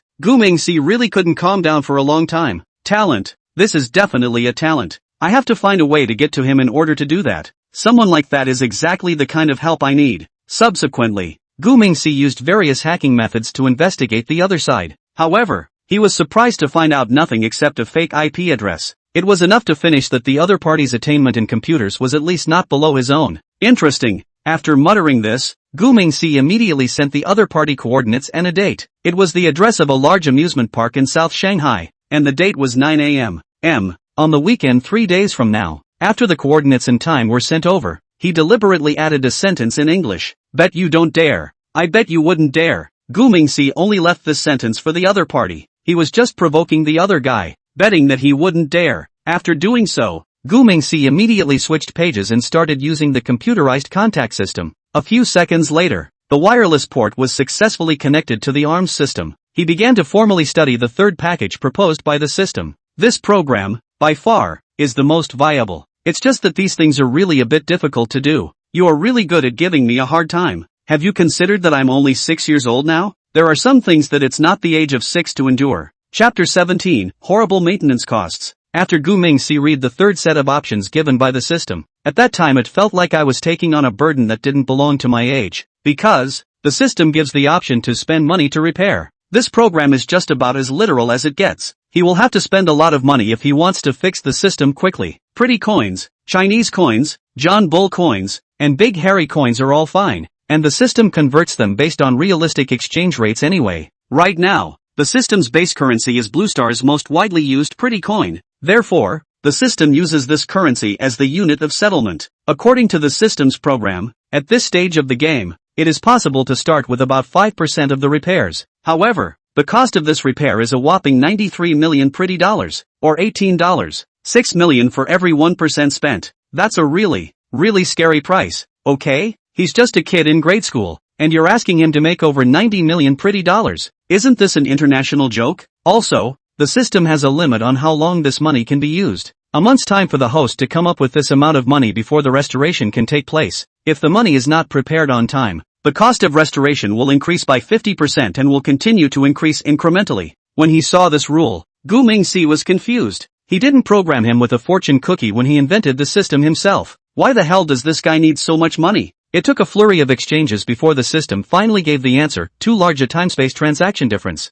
Gu Mingxi is aware of this time and space deal. This is a super technology invented by a certain predecessor in the future. I.e., you can use the money of this era to buy goods from the future world. However, the trade gap between the two is huge. For example, future tech is worth $100. You'd have to spend at least $1 million or more if you wanted to buy and use it now. How much the difference is depends entirely on how much the item you are buying is worth. And the repair of the ARMS system requires large quantities of advanced future products. Of course, GUM can also produce and manufacture these things themselves. However, The equipment and technology to develop and produce these things simply cannot be conjured out of thin air. So, even if Gu Ming thought was self-sufficient, that would require a great deal of human and financial resources. However, right now he was just an elementary school student, and there were too many things that he simply couldn't do anything about. So, that's why the system came up with such a program. Gu Mingxi was silent for a long time after communicating with the system. He kept watching the fine print of the program over and over again. It's time to say no, which really is already the optimal solution to the problem. As long as the system can be fixed incrementally, he can use more of the system's features. The more system functions are repaired, the more things Gu Mingxi can do, and the more means he can use to make money in the future. Thinking of this, he immediately tapped the computer desk gently and said, "Okay, it's a deal. It's just a small goal to make a month. What's so hard about it? Just follow this program." After hearing Gu Mingxi's affirmative answer, the system immediately began a countdown. By the time he realized it and tried to stop it, it was too late. What's the hurry? I'm just giving myself a pep talk. I haven't figured out exactly how to do it yet. Geez, you dopey system. Gu Mingxi grumbled as he tapped his computer. Old Gov walked in carrying meat and vegetables. "Nincy, look what Grandpa bought. Grandpa's going to fry meat for you tonight. Are you happy?" Gu Mingxi immediately put away her fiery little temper when she heard her grandfather's voice. Then, he quickly reached over and turned off the computer, turned and ran in the direction of the door. "I'm happy to eat whatever Grandpa cooks, as long as Grandpa is around. I eat everything like it's meat." Old Gu too was immediately amused at his words, and then even greeted the other party to come along and help. Gu Mingxi is also a skilled houseworker, pans and steams rice and everything else. Only, this time, he was a little out of his element in everything he did, because all he can think about is making $90 million. This night was the first time Gu Mingxi had lost sleep since she was reborn, so the next day he was double late. However, this time, someone else was in front of the thunder, and he himself was not criticized too much. Only, his late hitchhiker, Kim Gue, wasn't so lucky. "Yesterday, Mr. Lee told me to call my parents, but Jean Gue's father was out of town and wasn't there. So, I came to school immediately after returning this morning. Right now, his dad is in his office talking to Mr. Lee." Jean Gue and Gu Mingxi were punished by standing inside the classroom. Inside the classroom, next to the blackboard, two guys with panda eyes took turns snorting. This action directly trapped the rest of the class. Finally, Gu Mingxi just couldn't help but ask, "You guys didn't sleep last night either? Come on, stop snorting. It's contagious. I can't help but watch you fight too." With that, Gu Mingxi let out a big snort. Jean Gue didn't hold back at the sight and snorted before speaking. "Boss, that's a redundant question. How can I sleep soundly until my dad's belt falls again? But who knows, he didn't come back all night. I was thinking of going back to sleep after getting my ass kicked, but I didn't realize it would be all night." Halfway through his sentence, Jean Gue couldn't help but snort again. Gu Mingxi shook his head hard to pick up the conversation. "You're a kid who just owes it all. Who's a good student talking back to his teacher? You've repeated the grade twice. Don't you understand this?" Hearing this, Jean Gue surprisingly sighed hard and said, "I'm still too familiar with old Lee. You don't know that, I'm afraid? Old Lee from our class and my dad went to high school together, or the close kind. He deserves at least half the credit for me repeating the grade." Speaking of which, the little fat man ghosted over to the door. After making sure that neither his teacher nor his dad was there, he actually took out a set of pancake from his pocket. Seeing this scene, Gu Mingxi was immediately a little surprised. Is this guy a Doraemon? How is it that every time you can pull something surprising out of your pants pocket? Jean Gue also ignored the other party's surprised expression and just continued talking as he ate by himself. "When I was a kid, old Lee used to come over to my house to rub it in. It's been a long time, I guess, and we've all gotten acquainted. So often at school I forget about him being a teacher. Boss, would you like a bite of the pork-filled pancake from Tsingtao?" Hearing this, Gu Mingxi was once again startled. Do the pancake have pork filling? Where does this guy get his dark cooking? Being surprised by Gu Mingxi for pancake. Instead, the cell phone in his pocket vibrated, because at school the rules don't allow cell phones. Therefore, Gu Mingxi prepared an electronic watch in advance. The watch is linked to the cell phone and the same information content can be viewed. However, he became agitated when he saw the message. With that, he turned his head to look at Jean Gue and said, "I'm going to the bathroom. Mr. Lee is here. Take a leave of absence for me." After saying this, he added uneasily, "You're not allowed to come along, much less bring food." Chapter 18. This customer is so arrogant. Schoolboy's restroom. Inside the innermost partition, Gu Mingxi hid here and took out his cell phone to reread the message. The person who sent the message had the funny screen name of God's Donkey. Translated into Chinese, it is God's Donkey or God's Donkey. Anyway, The guy has a bit of a love affair with donkeys. Of course, that wasn't the point that excited Gu Mingxi. The point is, this guy opened up and said he wanted to talk about a big deal. Over $100 million pretty dollars. That system repair bill thing was solved immediately. It's really true that when you want to sleep, someone brings you a pillow. It's beautiful. It's beautiful. So Gu Mingxi was very excited to send information to the other side and said, "Dear Mr. God's Donkey, thank you very much for your trust and support. However, right now, due to the limited equipment in our production base, some of the armaments and equipment have not yet been able to realize mass production. Therefore, I would like you to make a list of purchases first to facilitate our side's verification to determine the production status." The message traveled halfway across the blue planet to the Middle East via a wireless network. At this time, inside a military base in the Middle Eastern Brown Bear country of Ale province, Abdul, the chief of staff of the Brown Bear resistance, was staring at his computer screen with a serious look on his face. At this moment, what was displayed on the screen was exactly the dialogue box between him and the Eastern Divine Dragon. Do I need to make a list? That must have been tanks, armored vehicles, and missiles nonetheless. By the way, it's going to take a couple F-35s to do that. Otherwise, we're at too much of a disadvantage in case of an air battle. With that, Abdul wrote down everything he wanted like a list of New Year's gifts. However, when Gu Mingxi saw these things, his face instantly turned ironic. Why? Because he doesn't have the strength to produce them now. Light armored vehicles, bazookas and whatnot are okay. You can still build it yourself by cobbling it together with what you have. But that tanks and missiles require heavy industrial technology. He can't get his hands on all that pickup equipment. However, Gu Mingxi really didn't want to let go of this fat sheep, so he replied calmly with a twinkle in his eye. There's nothing wrong with most of the things on the list, only the F-35s don't cut it. Moreover, the cost of developing such an airplane is too high, and the selling price is even more astronomical. With this budget, I'm afraid you've bought to several airplanes, so I suggest that you consider other flat alternatives. After the message happened over, Gu Mingxi waited for a while before receiving a reply. Good, then we'll do as you say. How long will it take to ship? You send it to this address. This donkey of God seems to be very anxious. Before even negotiating the exact price, they rushed to talk about delivery. Guenema certainly doesn't follow the pace of the other side. So, he instantly typed on his cell phone to say, Mr. We deliver goods. Never accept the specified address, but we will notify the buyer of the delivery coordinates in advance. Also, the amount of goods you purchase this time is too large, so you need to pay 40% of the purchase price as a deposit. Military bases. Al Governorate. Abdul stared at the computer screen for a long, puzzled moment. How does this still have to be paid for in advance? I thought it was all the rage to pay on delivery? How can I pay for this when I haven't even seen it? After muttering this, Abdul quickly typed on his keyboard. I need to see something before I can pay you. Cash on delivery. Understand? You need to deliver the stuff first before I can pay you. There is nothing intelligible about Abdul's statement at first glance, but he's buying hundreds of millions of pretty dollars in arms. Who dares to give you cash on delivery? What happens when the goods arrive and the other party doesn't pay and takes up arms against you again? So, as the arms community knows, there is no such thing as cash on delivery in this business, but 80% of buyers who think this way don't have good intentions. Fittingly, that's what Abdul was thinking at this point. His original plan was to get the arms and then use them to fight the crown forces. When they beat the officials, turn around and think about paying or not paying. It was a brilliant move on his part, and even the head of the organization praised him for his wisdom. But then, this Abdul guy is a little too smart for his own good, because he thinks everyone else is stupid.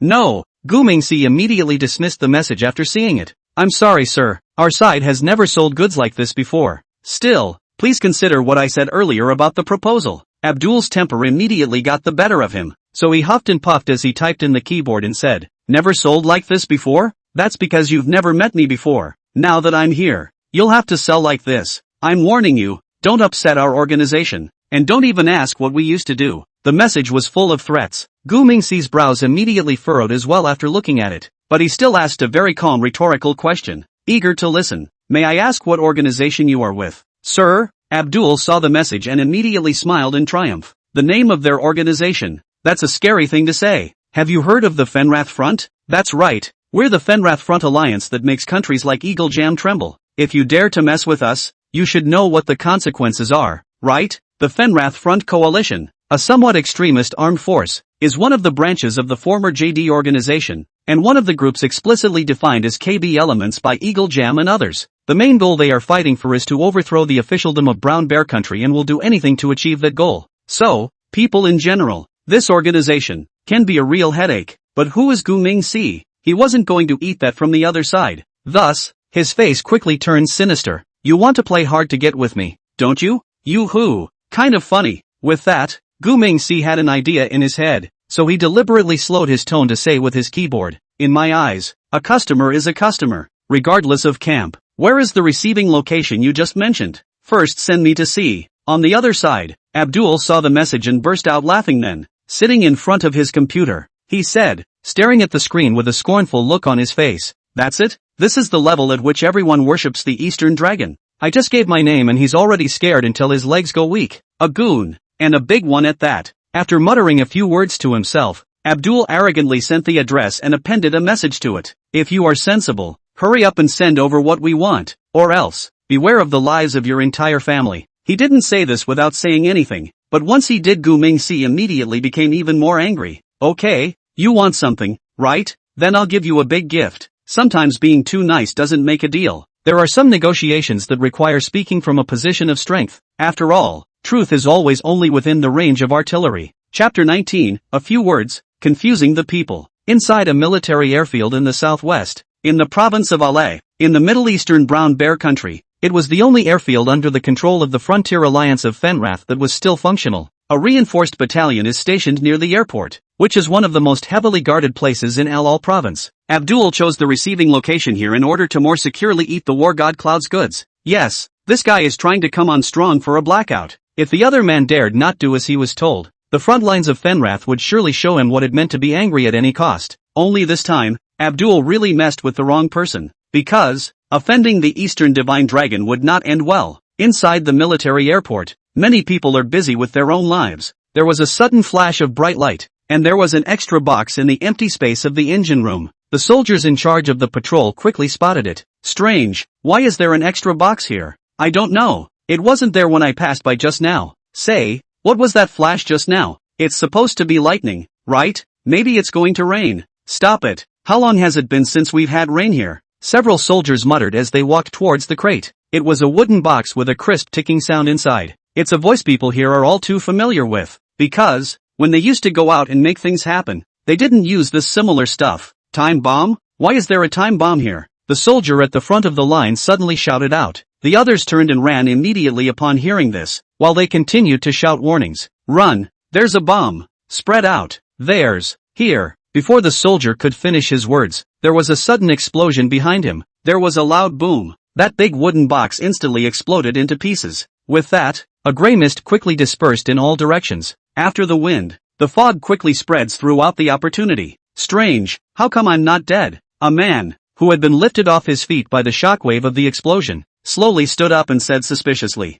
The others saw this and looked down to check their status. Indeed, just now they were toppled by the explosion though, but all are alive and well, and none have lost their lives as a result. Only the two unlucky ones close by were seriously injured by the blast, and the others didn't suffer any casualties. But just as the crowd was feeling celebratory and confused, suddenly, the helicopter, which had just lifted off, planted itself. This is the only helicopter they have. Boom! A huge explosion sounded again, and everyone was stunned by the scene in front of them. Then more people started yelling and screaming. The computers are all fried. Somebody, fix it. All the instruments on our side are all broken too. Repairman, call the repairman. Holy, why is my cell phone broken too? What the hell is going on here? The radar is down. We're blind. It's over. It's over. For a while, the entire airport was a mess. All electronic equipment is malfunctioning, obsolete and burned out. The liaison, who hadn't reacted yet, was still trying to report the situation over the radio. However, when the telegraph was turned on, I realized that it was no longer working either. He had no choice but to drive downtown to report the situation in person.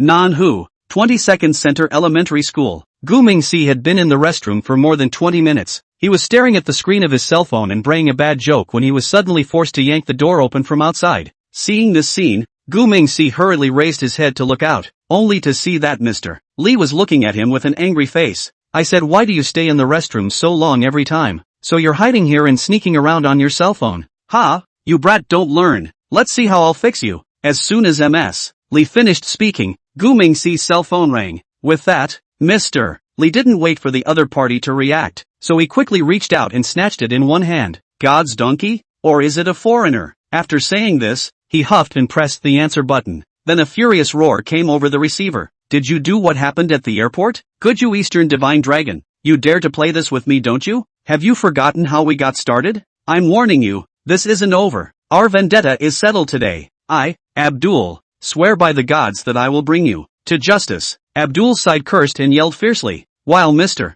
Lee's side frowned in silence. Gu Ming-si, on the other hand, stood still and looked at the other party with a tense face. I don't think he understands Arabic. Does he? Yes, it's Arabic on the phone. Although Mr. Lee is fluent in many languages, he really doesn't understand Arabic, so he listened for a moment before speaking hesitantly. Do you speak English? Russian, oder Deutsch? In Korean? Mr. Lee spoke into the phone for a while, silencing the other party with a few words. Helplessly, he could only hang up the phone to look at Gu Ming-si and say, who is this guy? Which country? When Gu Ming-si heard this, his large, soulful eyes quickly turned. Only his eyes flashed with a cunning light, and a smirk then appeared on his face before he opened his mouth in a slightly excited manner. Sensei, this is an online friend I made in the faraway land of Ballsheep. Then, he lowered his voice slightly and his tone became a little heavy as he continued. I've heard that their living conditions today can simply be described by the word miserable. The people there have to face all sorts of difficulties every day, and their days are really miserable. Speaking of this, Gu Ming-si could not help but shake his head, seemingly filled with sympathy for the people of the Ball Sheep country who were in dire straits. Immediately afterward, he turned his words around and gazed at his teacher with emotion. In comparison, we are so lucky to live in such a great country. Whenever I think about this, I am grateful for our country. It is because our country is getting stronger and stronger that we will not be bullied by others like the people of the Ball Sheep country, and it is also because our country is getting more and more prosperous and strong that we have the opportunity to live a happy and fulfilling life. Finally, Gu Ming-si once again mentioned the children of the Ball Sheep country, and he sighed with a slight frown on his face. Alas, I have also heard that those poor little children of the Ball Sheep, under such difficult circumstances, may even grow up to be a luxury. That's why I value this friendship extraordinarily and hope we can grow up with him. Speaking here, Gu Ming-si slowly lowered his head. However, his afterglow was sneaking glances at the teacher. Should I say no? This kid is very eloquent and speaks extremely vocally. Still, Mr. Lee stared at him half-heartedly for a while. Is that why you brought your cell phone to school? Gu Ming-si's mouth first twitched in embarrassment at his words. Then, with a very serious nod, he said, yes, I'm worried that someday the other side won't be there, so I want to be there for him the best I can. I treasure this friendship across international boundaries. That's a bit of a heartbreaker, though, but Gu Ming-si couldn't have made up a better reason. Mr. Lee looked down at his phone, then turned his head to look at the other man. Though the things the kid said were a bit of bull ********, but logically, there doesn't seem to be any loopholes. If, that is, this cross-country friendship is real, that's not a good thing to be encouraged. After all, the Ball Sheep side really deserves to be pitted too much. At this point, they look like decades-light flower growers. Thinking about this, Mr. Lee said with a soft sigh, okay, the teacher will let the matter of bringing a cell phone to school go for now, but students still need to focus on their studies. So let's put the cell phone here with the teacher first, and we'll give it back to you after school. And no more hiding and playing. Otherwise, I'll confiscate it for you next time. After saying this, Mr. Lee stepped back to make way and said, come on, get to class. Gu Ming-si gently spat out her tongue at the sight, then sheepishly and quickly ran out of the cubicle. On the other hand, inside the military base in Al-Al province, Abdul is looking at his cell phone with a confused look on his face. How dare he hang up on me? What country is he? He, really from? Eagle Sauce Man? Big Hairy Man? Hans Cat? Chicken in a footbath? Southpaw? Clueless Abdul is really a bit clueless about how good he is. Chapter 20, the state's crackdown is strong. Mr. Lee spoke 4 foreign languages on the spot, directly confusing Abdul. But just as he was torn and fuming, the League headquarters called. Accountability is certainly necessary because he is in charge of the airport. The destruction of all the equipment at the only airfield meant that the resistance lost control of the air. Though, their air control has never been much of a presence, but there's still a big difference between having it and not having it. So, this wave Abdul kind of took the fall. However, this kid just didn't believe in evil and still wanted to take revenge on the Eastern Divine Dragon. But how to retaliate? It's a question worth pondering. Abdul spent the day thinking about how to retaliate. Govnor was a good student at school for a day. It's no secret that 1 year of study is just too easy. Gu Ming-si was transformed into a school bully this day and directly stunned the teachers of all subjects. While the other students were still just practicing 2 plus 5 and 9 to 6, he was already teaching himself 123 plus 345 and 24 by 32. Not only that, but he memorized all the ancient poems for the semester and recited a Shakespearean poem in masterful English. Immediately, his reputation as a child prodigy spread. For this reason, Mr. Lee even began to consider recommending him to skip a grade. But it all remains to be said after midterms. After all, a report card is the best word for proof. At night, Mr. Lee personally sent Gu Mingxi home and praised the old Gu too for a long time. The old Gu head kept praising his grandson for his success after hearing this and grabbed Mr. Lee's hand for a while to thank him. This scene was all seen by the people hiding in the shadows. Mr. Lee was then stopped by a car on his way home. Manhwa, in a Western restaurant, Su Mingxiao once again flashed her police officer's license. Did you get a good look this time? I'm really a national security officer. You are obligated to cooperate with my investigation. Mr. Lee stared at the other party's documents for a long time, again and again to make sure that it does not look like a fake before speaking. Okay, then I'll recruit. Hearing this, Su Mingxiao felt a little nervous. Is there finally going to be a breakthrough? So the key point is the teacher. Thinking of this, Su Mingxiao hurriedly took out her small notebook and said, "Wait, slow down. I'll take notes." Mr. Lee said as he picked up his coffee and took a gentle sip, then tilted his head 45 degrees to look at the ceiling. My name is Lee Manu, English name Stevie Lee. The year I graduated from graduate study abroad, I did make the mistake that all men make, but I swear to God, it was a couple of foreign classmates teasing me and calling in a lady while I was drunk, and I was so drunk that night that I never woke up. I'm innocent. Speaking of this, Li Wenyao's face was full of aggrieved and remorseful expressions. Su Mingxiao, on the other hand, sensed that something wasn't right. That wasn't the thing she wanted to ask ya. Who's interested in your gossipy history? I'd like to ask the question of the governorian. However, without waiting for her to open her mouth to speak, Li Wenyao continued. I didn't realize that it's been 4 years since the incident, and it still alarmed your national security. Hey, the state is really cracking down on this kind of thing now. Forget it, I plead guilty and am willing to take the legal responsibility. Hearing this, Su Mingxiao's entire body was dumbfounded. She said looking at the other woman like she was a fool. No, who asked you to confess all this? I just wanted to ask about Gu Mingxi. What are you telling me about all this black history for? Hearing this, Li Wenyao really wanted to find a crack in the ground and then find a place in the crack to hang himself. This is the embarrassing mommy opening the door for the embarrassing. Embarrassing to the house. In an instant, his old face blushed a reddish-purple color. Seeing this scene, Su Mingxiao immediately tensed up. You aren't ish, are you? Do I need to call a doctor for you? Don't worry, we have a discipline of secrecy. I'll keep it a secret for the parties involved. After saying this, Su Mingxiao regretted it a bit. Life preservation discipline does not provide for the secrecy of gossip. What the hell are you talking about? It was at a time when Su Mingxiao was at a loss for words. Li Wenyao suddenly squeezed out a sentence from his mouth. Let's start with what you want to ask. Hearing this, Su Mingxiao looked like she had been saved. Finally a break from this awkward topic. So, she immediately looked at the other party in a serious manner and said, I suspect that Gugu's little friend has something to do with an international arms dealer, so I want to know more about him in detail. Hearing this, the embarrassed and unusual Li Wenyao suddenly changed. His eyes became sharp and his expression became extraordinarily determined. No way. This is absolutely impossible. Nameshur is a good boy with both good character and morals, and I'll vouch for the honor of a people's teacher that there's absolutely no way he could have anything to do with someone like that. When Su Mingxiao saw how certain the other party was, he immediately began to mutter as well. Is it really possible that I've been scouting in the wrong direction? Thinking of this, Su Mingxiao's eyes couldn't help but slowly darken. Li Wenyao, who was in the middle of his excitement, noticed that the atmosphere was not right, and then he also started to slowly become quiet. When he had completely calmed down, he tentatively opened his mouth to inquire and said, Su warning, what's wrong with you?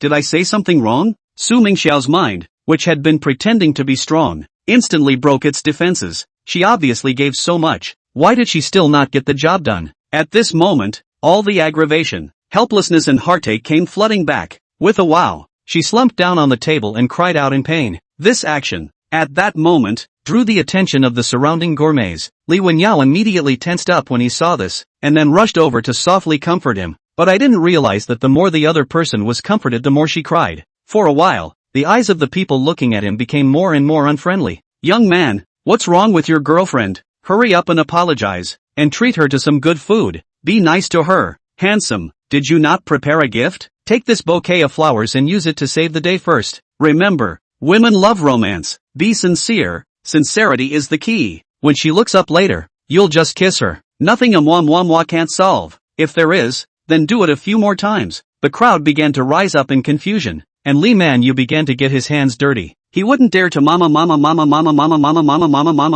But the borrowed flowers and treats will still be there. So he took the flowers and ordered a large table of food. When Su Mingxiao slowed down, her entire body was confused in place. Flowers? Fine wine? Candlelight dinner? What does this kid want? Is it to bribe the investigating officer? No, I'm not one of those people. I'm warning you. Su Mingxiao was just about to get up and warn the other party, but the afterglow caught a glimpse of someone walking in the doorway. How did he get here? Yoo-hoo! There's a new lead delivered to the door. Chapter 21, A Man of Many Words. Su Mingxiao squatted near the Gu family's small yard for many days. Already have a hold on everyone the two of them come in contact with on a regular basis. Apart from the neighbors on the left and right, only Jean Dafe and Li Wenyao had the closest contact with this grandfather and grandson. She had already tested Li Wenyao just now. The guy seems a bit naturally dull, not like a man who would lie, but he's quite kind and quite comforting. Just as Su Mingxiao was about to drop her guard and thank the other party, coincidentally, Jean Dida walked into the restaurant at a brisk pace. These two suspects are together? Is there such a thing as coincidence? No, she doesn't believe it. So, Su Mingxiao immediately said to Li Wenyao, Mr. Li, I found a suspicious target. Now please cooperate with me in the play and I will thank you on behalf of the people. Hearing this, Li Wenyao, who originally didn't want to do anything, could only rush his ducks. But wait until you know it's to spy on someone, an old classmate, Jean Dafe. Li Wenyao's heart began to struggle fiercely again. What to do? On one side, a policewoman asks for help, and on the other, a former best friend. It's so hard to decide, but just as he was hesitating, coincidentally, Jean Dida turned his head to look at them. Hey, Fumio, why are you here? Halfway through his words, he saw Su Mingxiao across the room. Another look at the flowers and food on the table and instantly he deduced the truth.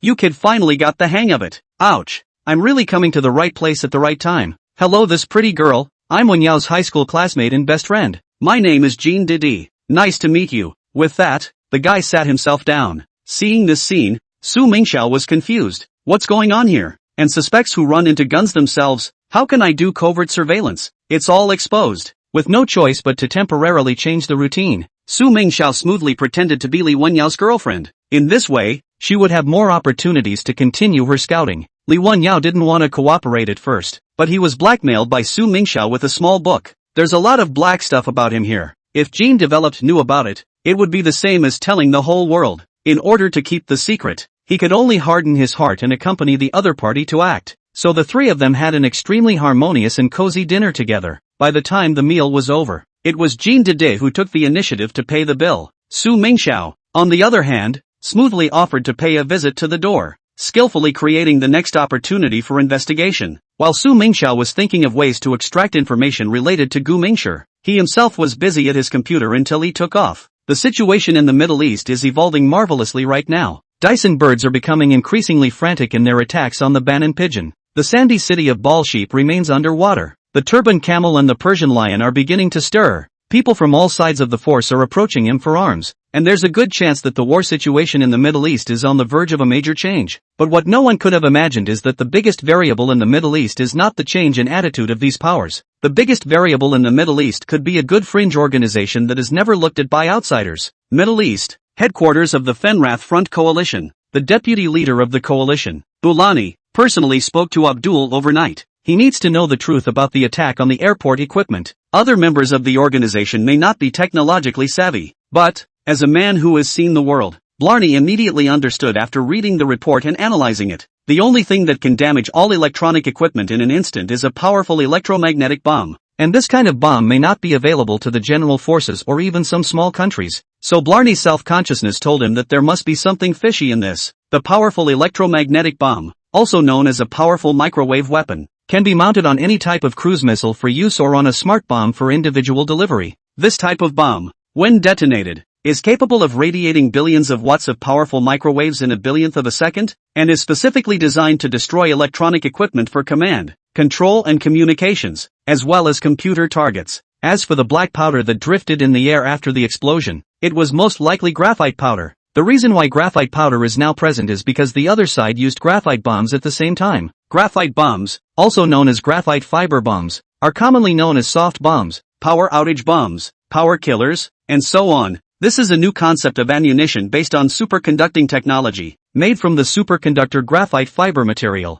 Its principle is different from microwave. The type of bomb is the use of conductive graphite fibers, coated on the power equipment, destroy the original insulation properties of the relevant electronic equipment, so that long-term damage to the power facilities, difficult to repair, thus causing grid paralysis. The diameter of each of these graphite fibers, only a few thousandths of a centimeter, as long as the explosion is the existence of defenseless. So, immediately after Bronny looked at the current photo, he guessed what kind of tactics his opponent had used. Electromagnetic bombs plus graphite bombs. The other side is determined to paralyze the airport. Abdul, you better give me a perfect explanation. How were the airport coordinates leaked? And to whom were they leaked? If you can't tell me, you don't have to go back today. With those words, Blarney slapped a revolver on the table. Sweat immediately broke out on Abdul's face at the sight. He is a mean, cunning, unscrupulous old fox, but don't dare take any chances against Blarney, because the other side is the one who is the most cunning fox. You simply can't fool him.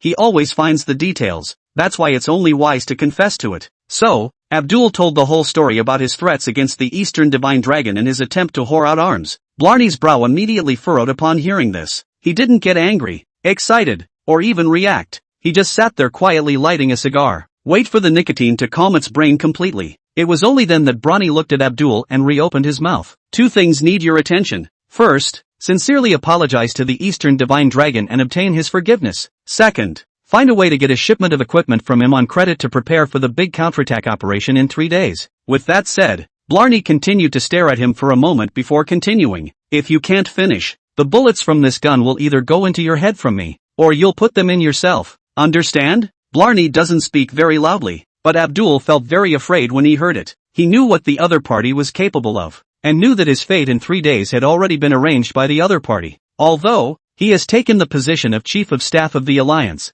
he is still a pawn in the hands of his opponents. Within the Frontier Alliance organization, no one can live who he wants dead. He, Bronny, was a man who had followed that lord. Therefore, no one within the entire resistance coalition would question his decision. However, Abdul is also a man who crawled out of a mountain of corpses. There's still a bit of blood and backbone at the most basic level. It wasn't a lot, but he did have a little more. Why? It's just some equipment that got blown up. Why should we be afraid of him? The more Abdul spoke, the more agitated he became, and his expression couldn't help but grimace. I should just get back at you. We're BKers. Chapter 22, Deadly Orders. Forgiveness must be obtained. Abdul is very defiant and feels aggrieved. Obviously they are the BKers, but now they are being terrorized by others, too scared to speak out. How can they still be in the BK scene if this gets out? Don't you want to lose face? So humiliating. Blarney has been there and has been through a lot of ups and downs, so he sees things far deeper than the other side. At this point, Blarney's fire wasn't as high as it had been before, so he looked to Abdul and explained.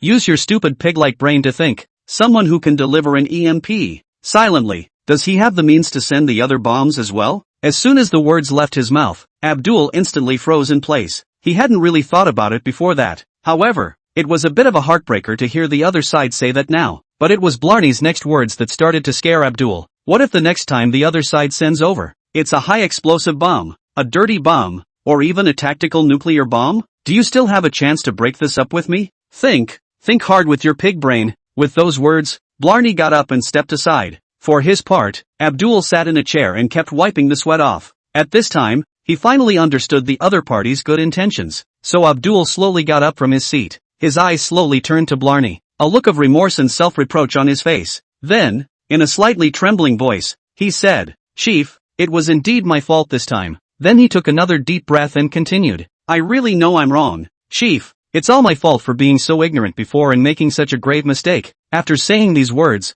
Abdul bit his lips tightly, as if trying to control his inner turmoil. After a brief pause, Abdul looked up again, his eyes firm, at Blarney, and solemnly promised, Chief, please don't worry. I will definitely do everything I can to repair the broken relationship with the Eastern Divine Dragon. He unconsciously clenched his fists as he spoke. Finally, Abdul shouted as if he had made a military order. If I can't do it, then without anyone else doing it, I'll just shoot myself with my own hands and die for the crime. After saying this, the two of them fell into silence. After a short while, Bronny let out a deep sigh. He then turned slowly, gazed at the other man with a torch-like gaze, and said in a low, grave voice, shooting you won't solve any of the problems at hand. He paused, raised his volume slightly and continued. At this moment, what we need to do most urgently is to find a solution to the problem. Remember, it's not the trust issue that's being addressed, it's the solution to our counteroffensive against the crown. Speaking of this, Bronny unconsciously clenched his fists, showing his inner anxiety and eagerness. So now you have to think of a way of getting arms from the other side.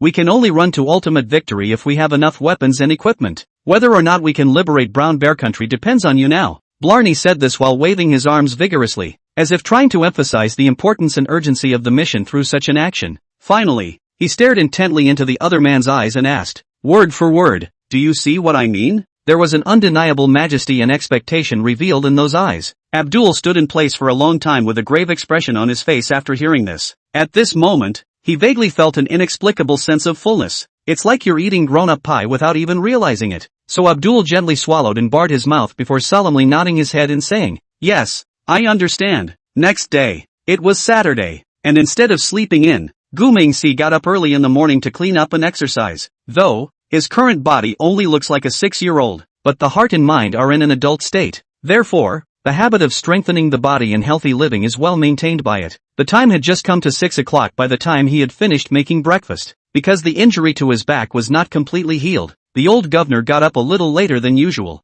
Gu Mingxi didn't bother her grandfather, but behaved herself and finished her meal by herself. As he was just about to clean up the dishes, a message alert came over the computer. The beeps came one after the other, and it looked like the other party should be in a hurry. Seeing this situation, Gu Mingxi could only put down his dishes and walk towards the computer first. Gently motorize your mouse to wake up the screen, then enter your password to access the page. The next second, 99 plus messages popped up on the screen. Also, all the messages are from the same person. This Abdul is crazy, isn't he? What are you trying to do this early in the morning? After saying this, Gu Mingxi realized a problem. Because the blue planet is round, the Middle East is 6 hours behind the planter's side. The time on their end, it should be just after midnight now. Hey, is this guy not going to sleep? With curiosity, Gu Mingxi slowly clicked on the dialog box. This dialog box is fine if you don't open it, but when you do it's full of disgusting words. So much so that he didn't even dare to look at it seriously, but just walked around glancing at the general idea. Here, some excerpts from the other side's nasty talk. Dear Mr. God of War, I really know that I made a big mistake. Please be generous and forgive me this time. I beg you, okay? If you don't forgive me, then my world will turn gray, and I feel like I won't be able to live. Because of you, I started to believe in the infinity of the universe, because it is rare to find a person with a light like you. Mr. War God, please accept my knee. I've sincerely realized my mistake this time, so don't be angry with me, okay? You are such a magnanimous and kind-hearted person. How could you possibly be so calculating with a guy like me who doesn't know any better? Only if you are happy, I will follow the happy. You are not happy, I am more sad than you. You say, I am not a dependency. If time could be turned back, I would like to pick the moment when we first met and repeat it 10,000 times. At that time, I would not have been so capricious, and I would have treated you sincerely. In fact, now I am really remorseful. Hate to find a crack in the ground, because I am really too rude, too self-righteous. In short, it is my bad. Let you suffer. Please have mercy. Forgive me. As long as you are willing to forgive me, I am willing to give everything including my flesh. The messages from the other side were each so large. Gu Mingxi only took a cursory glance and instantly had the uncomfortable feeling of retching and wanting to vomit. Where does this guy learn all this stuff? He's not getting his hands on something, somehow. My God, I can't stand him. On the other hand, inside the Brown Bear Country resistance base, Abdul was holding a copy of 200 earthy love quotes, apologies, and was studying it intently and meticulously while coding. Geez mom, this translated version of the Divine Book of Flower Planting has saved my life. The above sentence is just so touching. I'm making myself cry. I have no doubt that Mr. War God will forgive me after reading this. No sooner had Abdul said this than a reminder popped up on the dialog box. Message delivery failed. You are no longer the other party's friend. Chapter 23, come to the door early in the morning. After Gumshoe blacked out Abdul, it instantly felt like the whole world had changed for the better. He then returned to the outhouse to continue cleaning up the dishes, but to my surprise, there was a knock on the door from outside the far door at this time. Master Gu, Namek, are you guys up? I brought breakfast. Come help me open the door. The voice sounded familiar, like it was Jean Gui's father. It's early in the morning. What's he doing here with Dad? Gu Mingxi walked quickly to the entrance of the courtyard with doubts. As the iron door made a harsh scraping sound, a chubby figure squeezed in sideways. The only thing that could be seen was that Goldfarb was carrying several bags of stuff in each hand. There are KFC, McDonald's, Xiaolon Bao, Dunking soup buns, beef barbecue, donkey meat barbecue, soybean milk, donuts, big steamed buns, fried buns, pies and so on. Just look at the types of no less than 20 more. Gu Mingxi immediately froze a bit upon seeing this scene. Uncle Kim, are there going to be a lot of people coming to my house later? Jean Didi also froze at his words, and then looked behind him with a slight frown. Are there going to be a lot of people coming to your house? Who's coming? Hardly your real father? Hearing this, Gu Mingxi's forehead immediately developed a layer of black lines.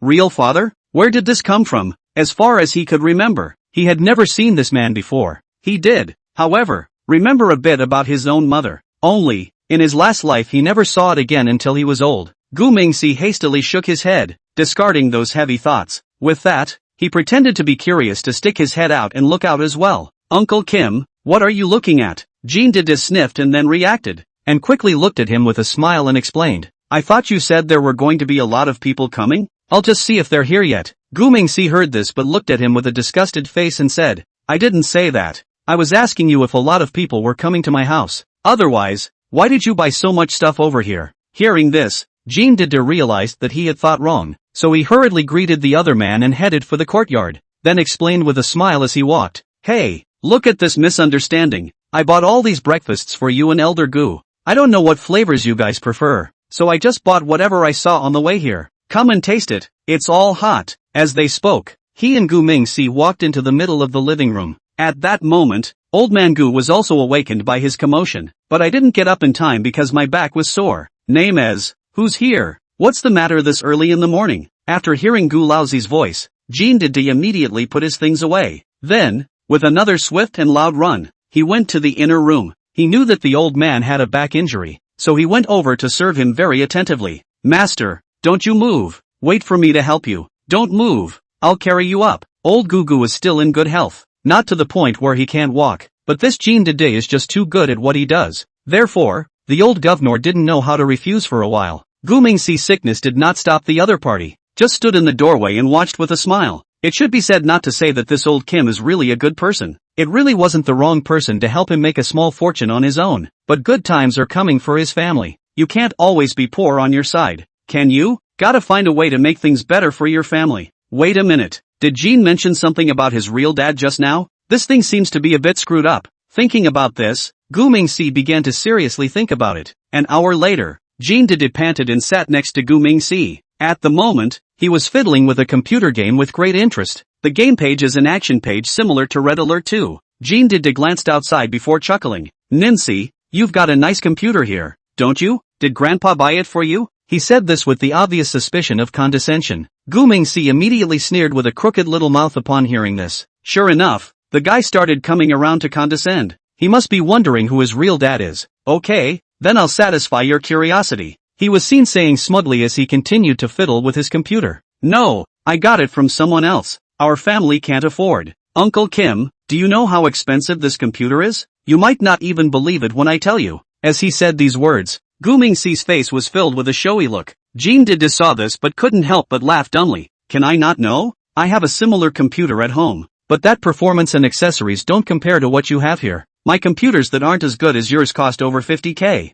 You're starting at 100,000 plus and, as I look at it, there are a couple of graphics cards and processors that are special custom models. This kind of thing is priceless, but the average person can't even buy it with money. So, of course, I must have known that it was not given to you by the old governor. But what I'm curious about is, who the hell bought this for you? Uncle still knows a little bit about computers, so seeing as you have this great computer, I'd love to buy one for Jean Gue as well. Can you tell Uncle, where exactly did you buy this computer? Uncle will go buy one later. Hearing this, Gu Mingxi surprisingly pulled out a special cell phone. He's got an interesting phone, not one of the now popular tablets, but the long outdated Nokia C6. Of course, this phone is an upgraded version. Anyone who has lived through the primary smartphone era should know this phone. Nokia C6 uses the side-sliding full keyboard design. The machine screen is a 3.2-inch 16 million color TFT resistive touchscreen with a resolution of 360 by 640, and the system is Symbian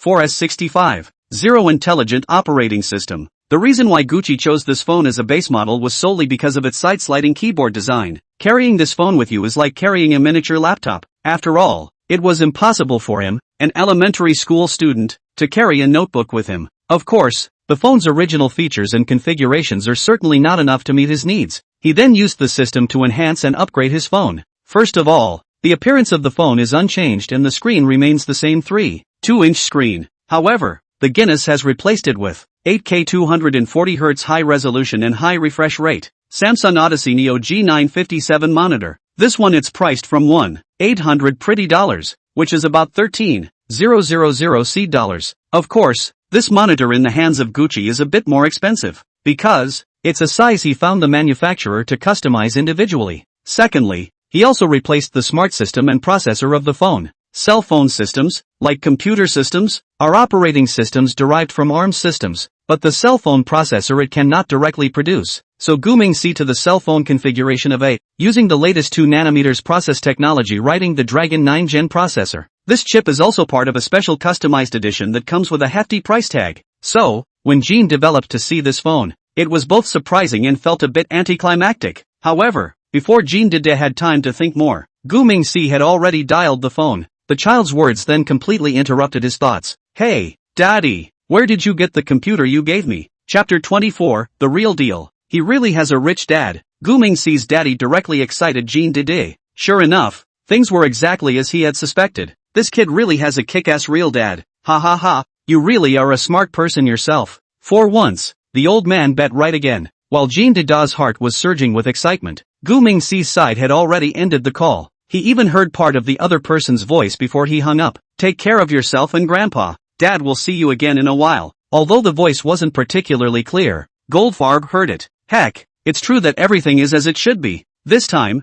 I'm going to have to hold on to that thigh for dear life. Jean Dede had just thought of this when Guming C spoke up. Uncle Jean, this computer is not for sale. I'm sorry about that. You'd better buy other computers for Jean Gue. Hearing this, Jean Dede didn't express any regret at all. Even, he had a very expectant smile on his face. Who were you calling just now? Namek? Why do I hear you calling each other daddy? Could it be, you found your real father? Jean Gue is very good buddies with Guming C. So, the fact that he was an orphan was clear to Jean Dede. And so, now there was nothing wrong with him asking. However, Guming C acted a bit nervous after hearing this. No way. You must have misheard me. I didn't find my real father. I just called Barbie. That computer seller's name is Barbie. Hey, it's uncle you heard wrong. When Jean Dede heard the other party give such a childish answer, he immediately couldn't help but laugh madly inwardly. Hey, kids are kids. They're only 6 years old. After all, how dare you try to lie to an adult, when it's really childish and a bit ridiculous. Forget it. We can't be so mean to the kid, can we? Now that you've established your suspicions, just keep doing what you're doing from now on.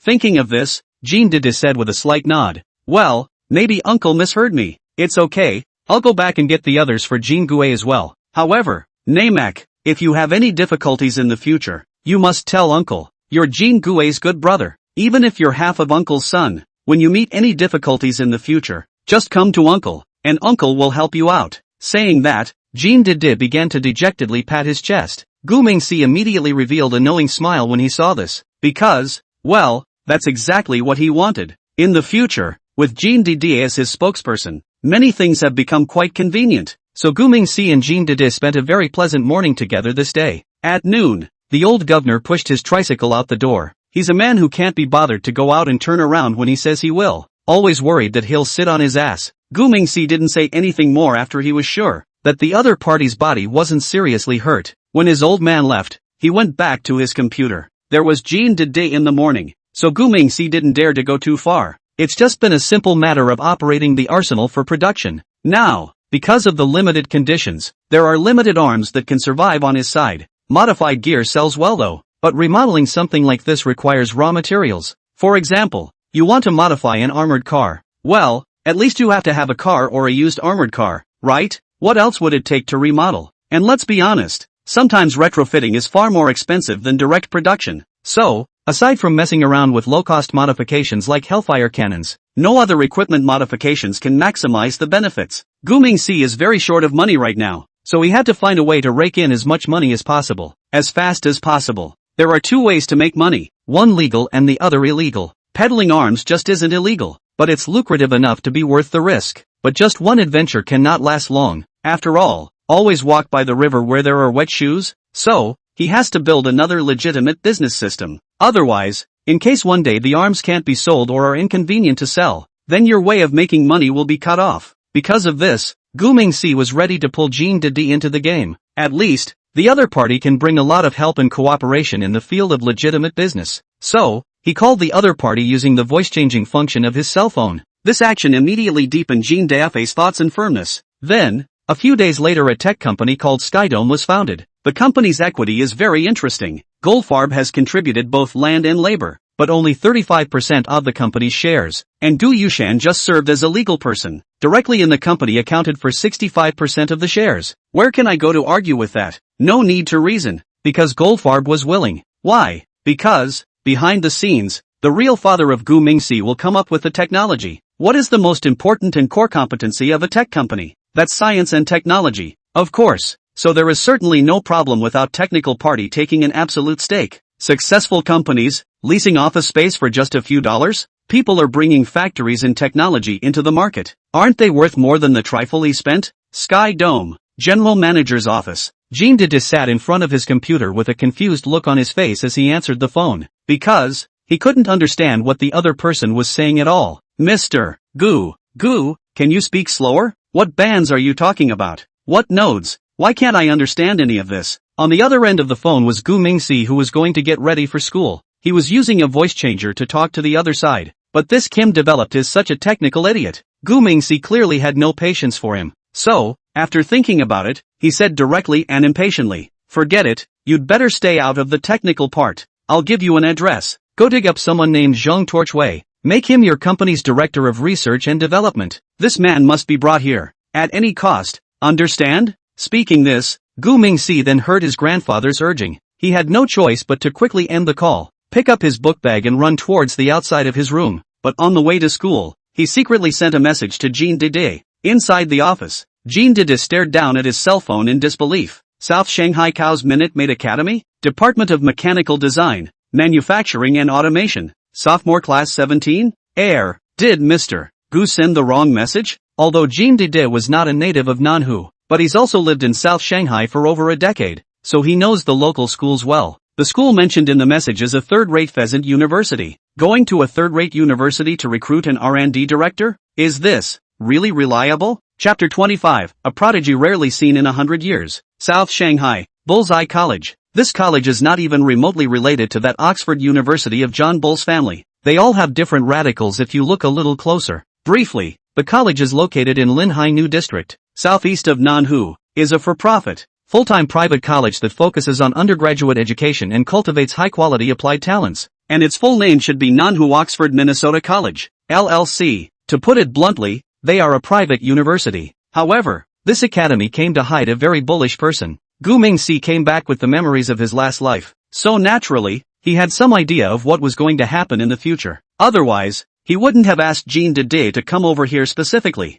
At the entrance of the academy, Jean Didi stood in front of his Bentley limousine, looking up at the academy plaque in front of him, unable to calm down for a long time. Is namesake's dad really not mistaken? What kind of talent can I recruit here? What kind of talent can I get from this pheasant university? After muttering this, Jean Didi helplessly turned around and got into the car. Half an hour later, he finally found the so-called talent in the boys' dormitory. Goldfarb had no idea how good this guy was, but he was still shocked by the other at first glance. Holy, you're Torchi Chung? Is this really true for you? Jean Didi didn't understand the situation, but Gu Mingxi, a person who had been there, was very clear about the process. Torchi Weizhan was born in 2010 in Fairview, Sai Chi. He's not the same as Gu Mingxi who came back from rebirth. The name of the company is to live again with a lifetime's worth of knowledge. But Torchi Chung is positively a prodigy teenager. In his last life, he had been skipping grades since elementary school and took the college entrance exam when he was 13. He then shocked the nation by attending college at age 14,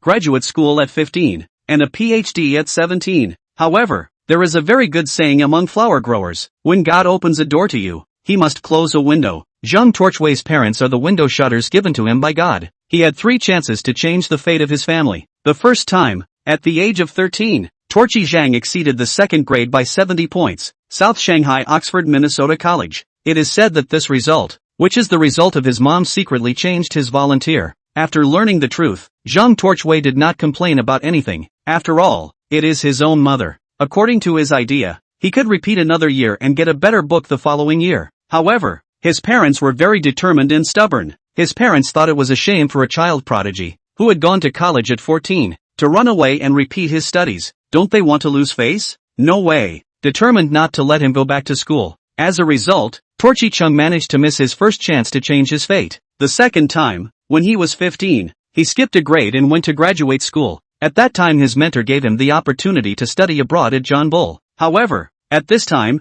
Zhang Torchway's parents jumped out to oppose it again. After learning of this result, Zhang Torchway did not blame his parents. After all, they are their own parents. They don't want to let themselves travel far, so it's okay to stay and do their filial duty. But he made a small condition for mom and dad. That is to buy a house in Kyoto. He wants to develop and settle in Kyoto after graduation. Time to say no. This chap is still very forward-thinking. But what was the end result? Torchi Chung's parents lied to him. This led directly to the unsuccessful Third Reformation, because when he graduated, a large joint venture in Kyoto wanted to recruit him to intern and work in Kyoto. However, his parents at this time and jumped out, dead or alive, do not agree to buy a house, to death to force him to return to his home county development. In each case, the parents uttered very good reasons when they closed the window on his destiny. Wei, we're doing this for your own good. I'm your mom and dad. I'm not going to hurt you. Then later, instead of graduating, Torchi Zhang chose to pursue a PhD. Then he has published 2 papers of good quality. And then,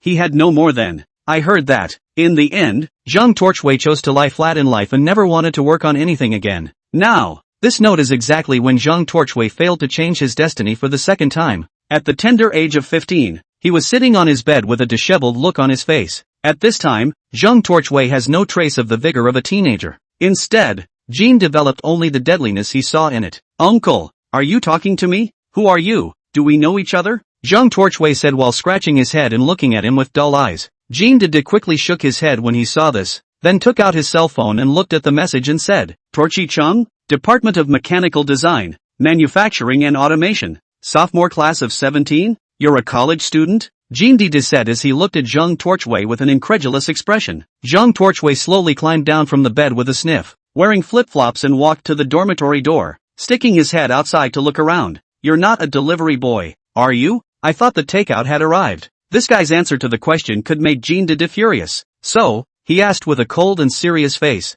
I'm asking you, isn't it Torchi Chung? You can't lie, kid, Zhang Torchway said as he pulled out his student ID directly from his pocket after hearing this. You don't have to talk so loud. I can hear you. See for yourself. I'm Torchi Chung as in fake, sophomore class 17, Department of Mechanical Design, Manufacturing and Automation. Jean Dede took the ID and froze instantly, because the information on this student ID card is all correct and the photo on it is him. But how can he look like a middle schooler with this look? Are pheasant colleges recruiting now that there's no age limit anymore? That was the first thought that popped into Jean Dede's head. However, his thoughts were soon interrupted by the other man. Uncle, what exactly do you want from me? Seeing as you're in quite a hurry, let's get right to what's going on. It was only after hearing this that Jean Dede finally came to his senses, though he was still 100 times less than happy in his heart right now. But Nemetisai's father asked for him by name, so he couldn't disobey himself, could he? So Jean Dede pulled out his freshly printed business card and said, Hello,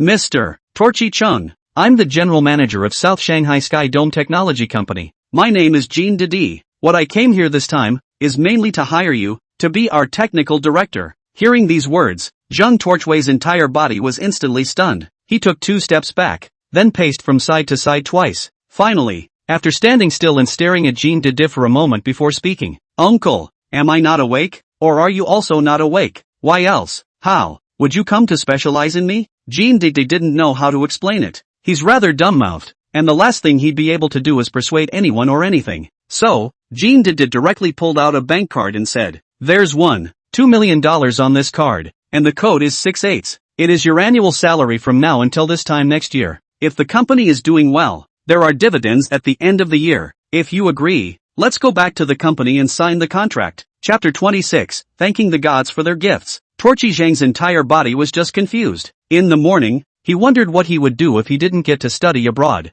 The man was signed away by a big boss by noon. It's more or less a fantasy when you should say no. However, because he himself has not yet reached the legal age of majority, so, you still need to be accompanied by your parents for signing and stuff. Jean Dede had a bit of trouble dealing with Zhang Torchway, but the other guy's mom and dad don't make it too easy. In addition to the annual salary he had previously promised, he gave his parents another $300,000 for their hard work. Things that can be solved with money. Jean Dede has never bothered to say more. Torchi Chung's parents were in fact extreme egoists by nature. Whatever works for you, whether it's getting an annual salary or hard work, as long as Torchi Chung can bring them realistic benefits, they wouldn't have been able to stop each other from doing anything. So, soon at the age of 14, Torchi Zhang became the honorary technical director of Skydome Technology. Because he is not yet an adult, he can't be officially hired. However, with the assistance of his guardian, he can provide technical consulting services to the company for a fee, and his paid commission is the previously offered annual salary. It's time to say no.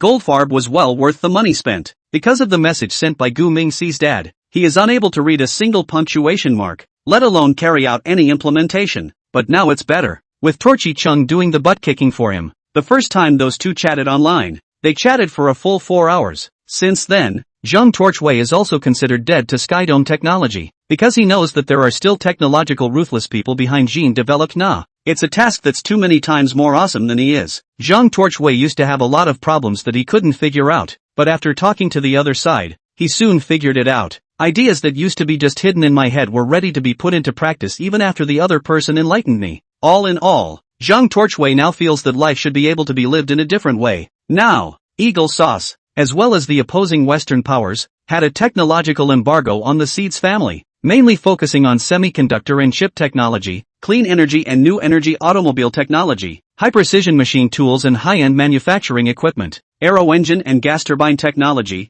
and quantum computing and artificial intelligence technology. Some of these areas are already being worked on by other companies in some flower growers, but some areas are not yet readily accessible for anyone to venture into to try. In this regard, Gu Mingxi gave it extremely serious thought. In the end, he decided not to touch, for the time being, the field of R&D technology already available in the country. This will minimize the vicious competition among nations. He's going to do it with technology that other nationals can't do, so that there's a wider, farther track for him to play on. Some time ago, the internationally recognized graphics card manufacturer, Lenovo, was officially announced by the planter as being on the list of antitrust filings for investigation. The news immediately sparked widespread concern globally, with the company's market capitalization rapidly shrinking after the announcement, evaporating by a full $90 billion. This sudden investigation not only caught Lenovo off guard, but also made the global chip industry tensions rise again. Luan Vida, head of the company. More in the interview. The domineering response: we are relying on the strength to win. As long as customers are satisfied, all other slander can be ignored. Think our products have problems? Some people cannot use it. You have the right to choose. We also have the right to refuse. Once this comment was made, Luan Vida was considered to have completely offended the flower growers. However, this is not a case of the growers targeting Lenvita, because prior to that, they were already the subject of antitrust filings by Eagle Jam and the EU, 3 of the largest markets on the blue planet, and Lenvita is offended by all of them. So why do they dare to be so cocky? This is because the company's technology has absolute technological leadership in the field of graphics processing units, GPUs, and artificial intelligence, AI, chips. Its products are widely used in gaming, data centers, autonomous driving and other fields, with outstanding performance, power consumption and compatibility. Lenovo's CUDB technology supports diverse computing tasks, especially the running of AI software, making them dominant in the AI market. In addition, their company has built a strong and complete ecosystem, and established close partnerships with many well-known enterprises and research institutions, which not only brings them rich technological resources, thus triggering the terror market dominance effect. That may be a bit long-winded, so let's simply summarize what was said. Lenvita has managed to build its own technology empire. They have a monopoly on the vast majority of the industry's top technologies, so it resulted in it being almost impossible for those who came after them to surpass them. No, to be more precise, there are very few people who can even catch up with them now. So now it's not that Lenvita needs the market, it's that the market needs Lenvita. However, this situation is going to be broken in the near future, because Gu Mingxi has set his eyes on this piece of fat meat. Since you've chosen to play hardball with the official flower grower, I'm going to take advantage of the situation and grab the market. By the time Lenvita reacted again, I believe Skydome Technology had already gotten to take advantage of the single. However, just with one Zhang Torchway is still a bit inadequate. He also needs a top talent on the internet. After all, chip development is simply not possible without good programmers. So Gu Mingxi set his sights on one more person. 2 days ago, he overheard a story on the news. This news story says Eagle Sauce USA says it is offering a $10 million reward for information leading to the arrest of a breeder man and his co-conspirators who committed fraud in April 2023 by hacking into computer firewalls. Meanwhile, the Eagle Sauce Ministry of Finance has also announced that it has sanctioned the company to which the man belongs. When he first read the news, Gu Mingxi didn't take it seriously at all. Because these kinds of untruths are just too much on the internet. Eagle Sauce says this guy hacked more than 80,000 firewall devices in less than a year. And the Eagle Sauce cybersecurity agency is calling for 10,000 hackers online to intercept it. This story sounds like bull asterisk. More bull asterisk than Big Mama using the 365 family bucket on a USB flash drive to hack the Hawkeye intelligence agency system to load them with Birdie Bird wallpaper. So, after reading this news, Gu Mingxi didn't put too much emphasis on it. However, when he watched the news again the next day, the Planters' foreign ministry actually responded to the incident. Instantly, Gu Mingxi's eyes lit up. It's surprisingly true, is he not? Then, the chosen one, given to himself by heaven? Thinking of this, Gu Mingxi began to get busy online. The reason why Hawk Jam didn't just demand that the flower planting officials hand over the people, it's entirely because they don't have hard enough evidence in their hands. So, Eagle Sauce Treasury can only sanction the other company. However, the other party is a small domestic company with little international business dealings. So, after all that Eagle Jam is just sanctioning loneliness. And so, late in the game, they will certainly still be on the guy himself to clean up. Gu Guinness is now intervening to try to help the other side at a critical time. Of course, this help isn't free, because his company is still missing a CIO, and you were sent from heaven to help me. Thanksgiving, Amitra, Infinite Goddess, Halumia. Anyway, just thank all the gods you can. After thanking him, he's going to turn into an imp. Chapter 27, Mysterious Text Messages. Planting flowers benefits the province. Within a city, young Tianhong is weaving through the streets with a nervous look on his face. Ever since Eagle Jam announced sanctions against the company he works for, the owner took care of his dismissal that day and night. Compensation and whatnot all at once, afraid to have anything more to do with him. It's obviously that guy who's obsessed with making something big. Now that something's happened, damn it, the blame is on me. Zheng Tianhong had just muttered 2 sentences when his cell phone gently vibrated twice. With that, he pulled out his cell phone and looked at it. It was a V-mail from his girlfriend. Yuki, where are we? Can't you hurry up? It's freezing. The message was followed by a fuming emoticon. After seeing the message, Zheng Tianhong hurriedly replied with a voice. I'm almost there. Just one more intersection. Wait for me. Soon. When he finished speaking, he couldn't help but speed up his footsteps by a few points. But just at that moment, a slight vibration came from the cell phone again. However, this time it's not V-mail but SMS that comes. It was just this strange number he'd never seen before. Who's this guy? Doubtful pieces. Zheng Tianhong could not help but slow down his pace. And then he opened the message and slowly walked forward. There is an intersection ahead. Wait for the traffic light to turn green and he can go through. Across the road is where Yuki said the rendezvous would be. When they meet, they're going to run away together. But just at this time,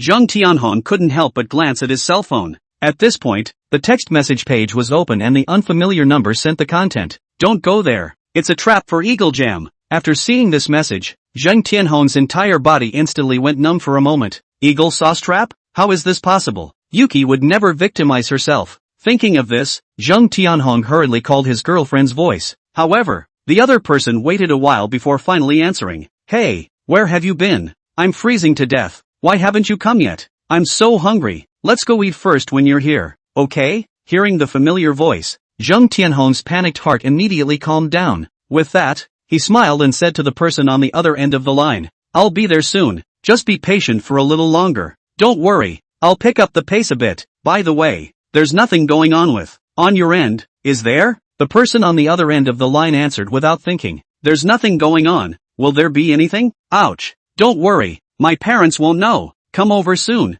I'll wait for you, huh? Hang up first. After saying that, without waiting for Zheng Tianhong to speak, the other party hung up the call. This behavior feels a little strange though. But still, Zheng Tianhong didn't think much about it. But just as he was about to cross the street, his cell phone vibrated again. Another message from that strange number. Only, this time he sent a voice. As we all know, between fruit phones through the iMessage function, users are able to send voice messages to each other. Therefore, when he saw that the other party sent a voice message, Zheng Tianhong wasn't too surprised at all. Out of curiosity, He clicked on the voice message as he walked. However, when he heard the contents of the voice, his entire body immediately froze in the center of the horse. Why are you so disobedient, little twerp? I've been told. It's a trap for Eagle Jam. It's not too late to run. Run. The voice message said the same thing about the eagle sauce trap. However, the voice that spoke was clearly his girlfriend. Yuki, how is that possible? Just now Snowy was talking to him on voice call. Thinking of this, a lightning bolt suddenly crossed Jung Tianhong's mind.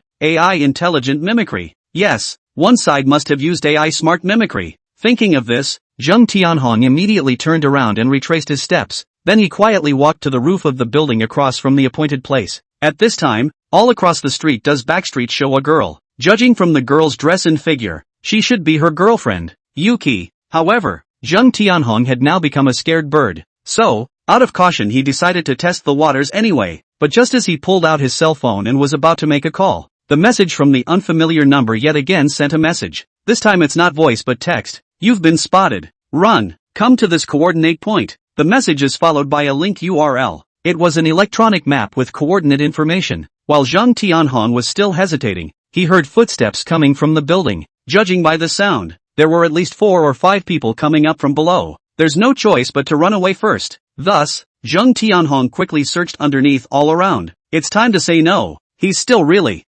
lucky. 4. Surprisingly, there was a soft ladder to his left. Hey, why is there a soft rope ladder on the roof? It was too late to think about it, but the people downstairs were already coming up fast. Jung Tianhong hurriedly went down the soft ladder quickly and then quickly ran towards the way he came. By the time he ran into the alley, a foreigner with 4 Asians rushed up. It's just a great pity that no one was found on the roof of the building. However, instructions soon came over their radios that the target had escaped down the left rope ladder. Team 3 has now taken over to go after the target. The foreigner received the message and immediately directed the others to go down and help. He himself walked over to the rope ladder and watched carefully. The geezer also wondered why there was a rope ladder here. Could it have been prepared in advance by the target suspect? On the other side, Jung Tianhong had already sensed someone coming after him, so all he could do was run towards the coordinates the stranger had sent. There wasn't much left for him to believe in now, so he can only pray that the other man was really helping himself. 10 minutes later, Jung Tianhong finally arrived at the coordinate point given by the other party. However, the sight in front of him at this time stunned him, only to see that there were at least 30 people dressed like him on the bus stop not far ahead. Is there some kind of gray hoodie party here today? Otherwise, these people are dressed too uniformly, aren't they? While he was rambling, the message from the unfamiliar number came in again. This time the message is also simple. Get in the cab with the tail number 898. After Jung Tianhong read the message, the group in front of him actually looked down at their cell phones as well. Soon afterward, dozens of cabs drove up in the distance. Those people in front of them immediately dispersed to look for the car. Jung Tianhong saw this and hurriedly did the same. Soon he found the cab with the tail number 898. After the last time, the driver didn't ask where he was going and just took off on the gas. One by one, the others began to get into their cars and leave at this point. However, the cabs don't seem to fit that many people. So, some people started running towards the few buses that were coming. Some even ran off to the side to scan the shared bikes and ride away. Anyway, in a flash all the hoods all ran away. This scene instantly dumbfounded the foreigners who saw it from afar.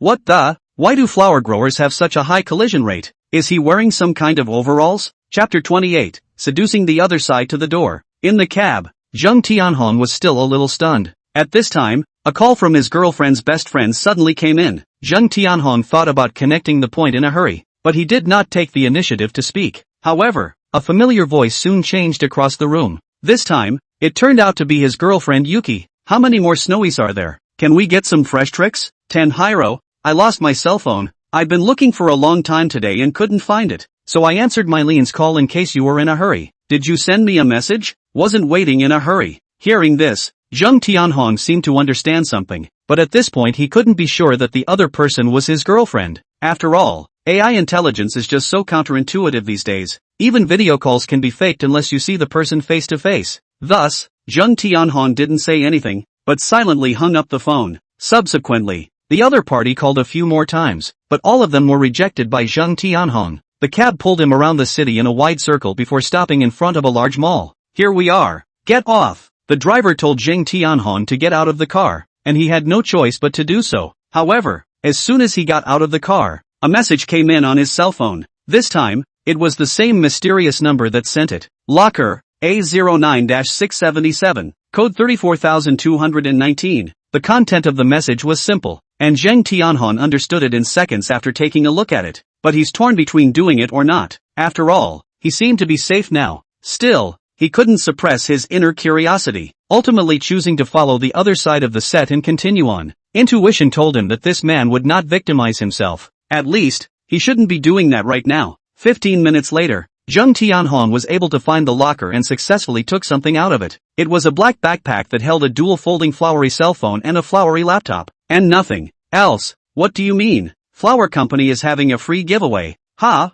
shouldn't it be, like, put some cash or something in there for me? Zheng Tianhong was in the middle of his doubts when Huahua's cell phone suddenly rang. The caller ID was the same unfamiliar number from earlier. Good lord, it's finally time to call this time. Without much time to think, Zheng Tianhong quickly answered the phone. Hey, who the hell are you? Don't be so mysterious. I'll find out who you are sooner or later. On the other end of the line came the voice of a middle-aged man. At the same time, the 22nd center of South Shanghai, Xiaoxue, inside the men's room, Gu Mingxi pinched the bow at his collar and spoke slowly. Young man, don't be so hostile. On some level, we're in this together. The computer has everything you'd want to find. If interested, I trust you'll find me. And he hadn't even finished those few words when suddenly there were voices from outside. Gu Mingxi, are you still not well? Have you been hiding and playing with your cell phone again? Gu Mingxi, come out here. It's bad. It's Mr. Li's voice. Too late to say more. Gu Mingxi quickly hung up the phone. Instead, this action of his made the other party's mind curious. Mall, in front of the lockers. Zheng Tianhong looked at the hung-up phone and couldn't help but frown. This guy's kinda funny, trying to get me to come forward, isn't he? Beautiful. There are more people who want me now. Who are you? After saying this, he handed his cell phone and picked up his bag and turned to walk away. And his fruit phone was formatted and left in the locker. Half an hour later, inside a cafe far from the mall, young Tianhong sat in the corner fiddling with his new computer. The computer has no password set, but comes with a lot of software pre-installed. These software are some of the things that are commonly used by hackers. It seems that the one who helped himself was thoughtful. However, he soon found some hidden files in his computer. Sculpture. Zheng Tianhong quickly restored those hidden files after muttering softly. The documents were all evidence of his crimes at Eagle Sauce. Not only is there a track record of the 81,000 firewalls he hacked into, but there's even a record of illegal access to 23,000 computers in Eagle Jam proper, and the information that was channeled after the access. The computers illegally hacked by Zheng Tianhong cover a number of key areas related to the fate of the Eagle Sauce Nation, including government departments, military installations and energy organizations. Not only for this year, but the other folder has all the other hacktivist acts he's been involved in from May 2023 to the present. During this time, he and others launched 500 cyber attacks on Eagle Sauce domestically, targeting a wide range of government departments, universities, research institutions, and 170 large corporations. Zheng Tianhong thought he had destroyed all the evidence. Eagle Jam officials were only able to find his people, but weren't able to come up with any substantial evidence. However, this small laptop computer contains evidence of almost all of his previous crimes. Once these things are in Hawkmaster's hands, it is his fate to either mysteriously disappear or to be suddenly and unexpectedly killed one day. Asshole, how did he do that? Zheng Tianhong huffed and slammed the dining table heavily. The action immediately drew the attention of nearby guests and waiters.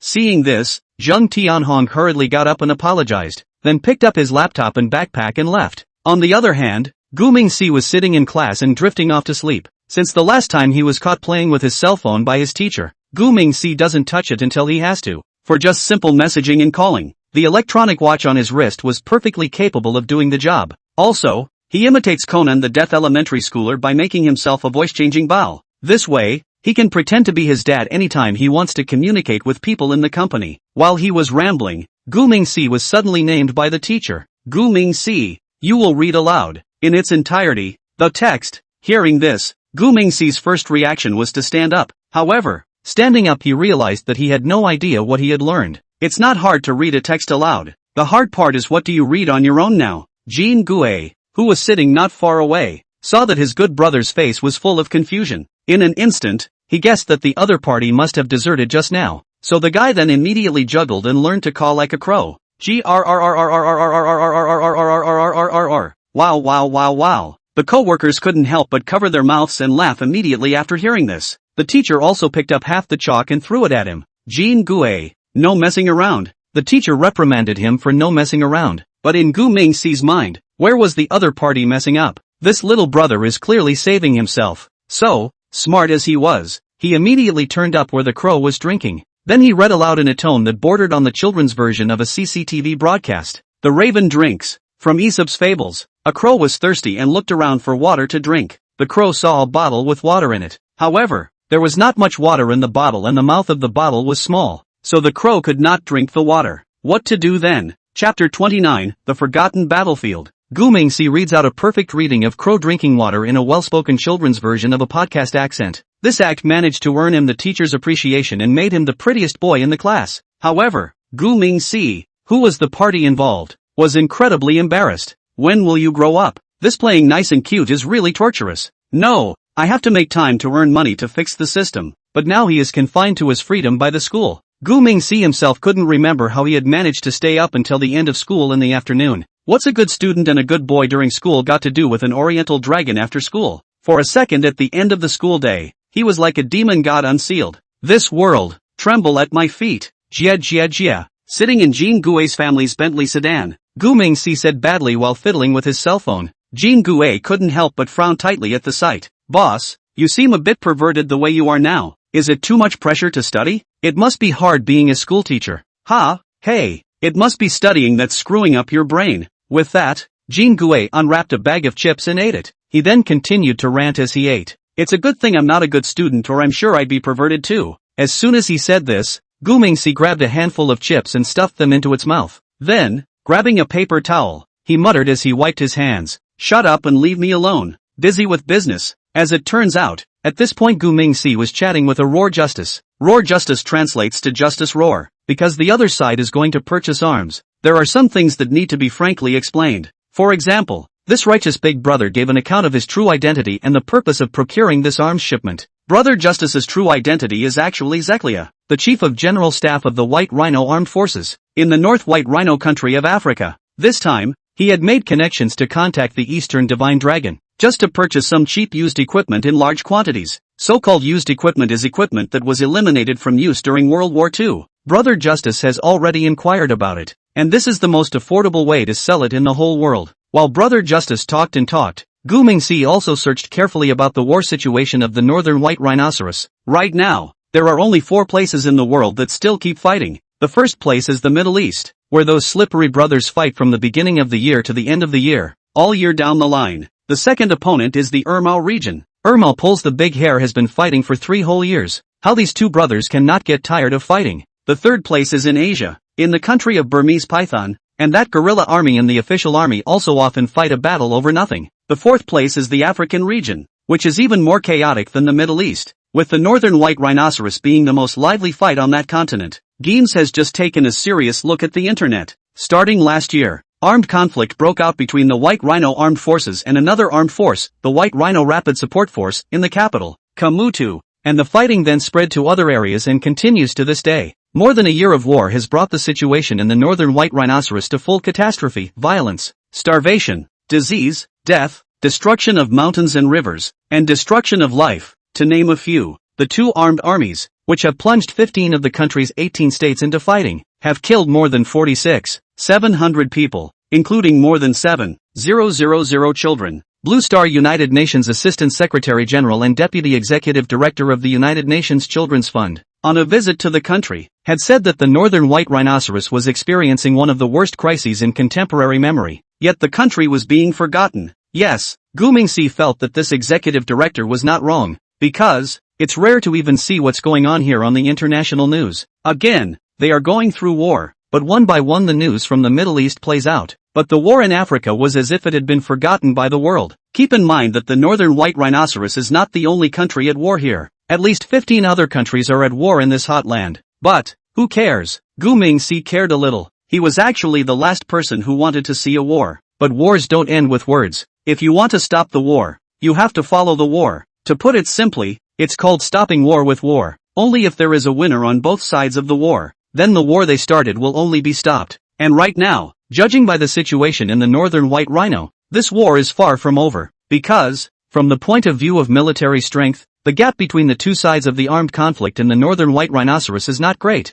and the overall situation is evenly matched. The war is evolving into a war of attrition, a tug-of-war and a protracted war in which personnel, weapons and resources are being competed against each other. According to relevant information, looking at the northern white rhinoceros country, the battlefield map of the division is becoming clearer. The western Dafu and Cole, most of the area belongs to the Rapid Support Forces sphere of influence, while the east and north of the situation is more stable, is the White Rhinoceros Armed Forces control area. The two sides are basically divided along the line from Kamutu to the south-central states of Zyler and Sennar, creating an east-west divide. Today's Akleria found the name, and its main purpose was to try to break the deadlock. So, after a brief exchange of pleasantries, he just dumped out his list of arms. Firearms, 13. 000 Kalashnikov 1947 automatic rifles, 100 MG42 general-purpose machine guns, 100 Czech ZB53 heavy machine guns, 200 Bren light machine guns and Czech ZB26S, 150 Type 96 light machine guns, 200 MP18 submachine guns, 150 cubic meters submachine guns and 2,000 rounds of ammunition for each. Artillery, 5 Woolly Bear Alliance ISU 152mm heavy artillery, 5 Eagle Sauce M101 105mm howitzers, 10 Hans Cat FH18 105mm howitzers, 10 Woolly Bear Alliance ML20 152mm cannon howitzers, 20 Woolly Bear Alliance ZIS 257mm anti-tank guns, 20 Eagle Sauce M1 155mm howitzers, armored vehicles, 5 Hans Cat 4 tanks, 5 Eagle Sauce M26 Pansion tanks, 5 Hans Cat Tiger tanks, 10 Hans Cat Leopard tanks. In the category of firearms, the only thing worth mentioning is that the Kalashnikov Model 1947 automatic rifle, for short, is the world-famous AK-47. Gu Mingxi looked at these old World War II-era weapons and his eyebrows immediately embraced high. These so-called arms equipment are now lying quietly in the military museums of various countries. Looking at the whole of Blue Star, it seemed like no one was really selling it anymore except for myself. But even so, the gear still won't be cheap. Moreover, Gu Mingxi was not in a good position to put a value on these things right now. The main thing is that he can't mass-produce it right now. He can only take pre-orders for the service. So, Gu Mingxi slowly replied, I can produce these old antiques, but many of the accessories need to be specially processed and customized, so the lead time will be longer. Also, they have almost no reference selling price anymore, and will need to negotiate on pricing. After the message was sent, he had expected some comments from the other side. However, what Gu Mingxi never expected was that the other party would directly fling over a map. What's going on here? Chapter 30, Where to Look. Let's go fight now. Gu Mingxi saw the other party send a map, and immediately reflexively opened it to look at it. Only, it was a map of the White Rhinoceros country with specially labeled coordinates. The map shows more than 30 small gold mine sites in central Equatoria within the White Rhinoceros in the central and eastern regions, as well as 24 small oil fields within the White Rhinoceros country. Upon seeing these things, Gu Mingxi's eyes nearly glazed over. If he wasn't mistaken, the other party was planning to use these things to offset the payment for the goods, right? Thinking of this, Gu Mingxi swallowed hard. At this time, that Justice Roar sent another message. We don't have any extra money, but you can pick any place on the map. We'll take care of it tonight, and use it as collateral for the payment. Seeing this message, Gu Mingxi almost jumped up in the car. So bossy, you're really going to pay with gold and oil? I can't run this business. Thinking of this, Gu Mingxi turned his head to Jean Gue who was eating potato chips and said, Jean Gue, has your dad ever worked a gold mine or an oil field? Hearing this, Jean Gue frowned tightly in thought and said, I don't think so. If he had that kind of skill, our family would have been replaced by DeLeos a long time ago. Gu Mingxi surprisingly nodded very seriously after hearing this. He then thought for a moment before his eyes lit up with a smile and said, There's a way. After muttering about the game, he quickly replied on his cell phone, saying, No bold production or high production. A man has to be hard on himself. Let's do it this way. These small gold mines and oil fields are meaningless. How about you guys help me get a medium-sized oil field? And I'll help you upgrade all your heavy-duty equipment to a more upgraded version? In addition, how about doubling the number of guns and ammo? And I'll give them to you for free? Northern White Rhino Country, a military base. Zeklia, the chief of general staff of the White Rhinoceros Armed Forces, stood up immediately after reading the message. His move startled Vice Admiral MacLeod Hume, who was standing next to him. Hey, what's your deal? What a shock, Zeklia said as he hastily picked up his laptop and turned the screen around. His Excellency the Vice Commander, take a look at this. MacLeod Hume sniffed with extreme impatience and reached for the computer. However, when he finished reading the chat log above, Mail Waitamai was instantly shocked again. My God, There's such a thing as a good thing? With that he hurriedly put down his computer and copied his cell phone to call a number. It didn't take long for the phone to connect, and the sound of a machine firing immediately came out of the receiver. Only when the gunfire stopped did a gruff voice come out of the phone. What are your new instructions, General? Male wait am I immediately asked sharply at the sound of his voice. Where did you hit? The voice on the phone answered without thinking. Report, our regiment has hit the southern white rhinoceros border. Another 100 kilometers at most and we'll be at the borderline. Those rapid army bastards. There's absolutely no way back this time. Hearing this, Melee Homai immediately said in a stern voice with a twinkle in his eye. Stop chasing. Those defeated troops are not worth wasting time on. You go right now and turn your guns around and go and take over the oil field Hadzilij oil field. Upon hearing this, the caller froze for 2 seconds then.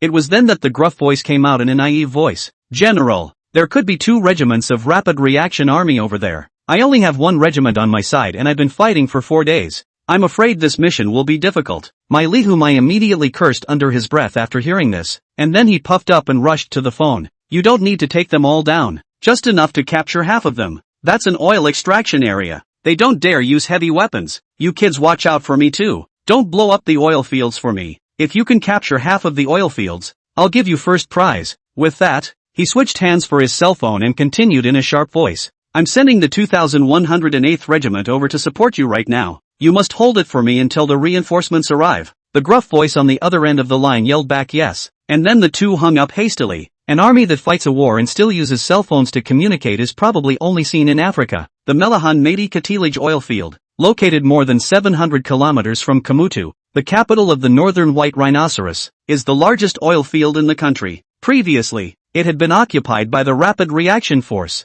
The white rhinoceros arms had been thinking about them for more than a day or two. Now it's good to finally have a good excuse. Thinking of this, Melahum picked up his laptop and spoke sharply. I'm going to report to the Commander-in-Chief right now. Keep an eye on it for me, and keep a close eye on the battle in Hadzilij. After saying this, he quickly walked out of the office without waiting for the other party to reply. Zeklia opened his mouth twice at the sight, but didn't even get a chance to say anything. Cooperation hasn't been negotiated yet. What are you doing taking away my computer? While Zeklia was dwelling on all this, a staff officer suddenly knocked on the door and reported back, saying, Report, 2108th Regiment has encountered an enemy ambush, requesting support. Hearing this, Zeklia immediately tensed up. With that, he turned around and immediately called out in a quick voice, Quickly, immediately send the nearby troops forward for support. Artillery support, long-range support, any kind of support. Make sure 2108 breaks out of the encirclement without incident. When the northern white rhinoceros domestic fights are in full swing,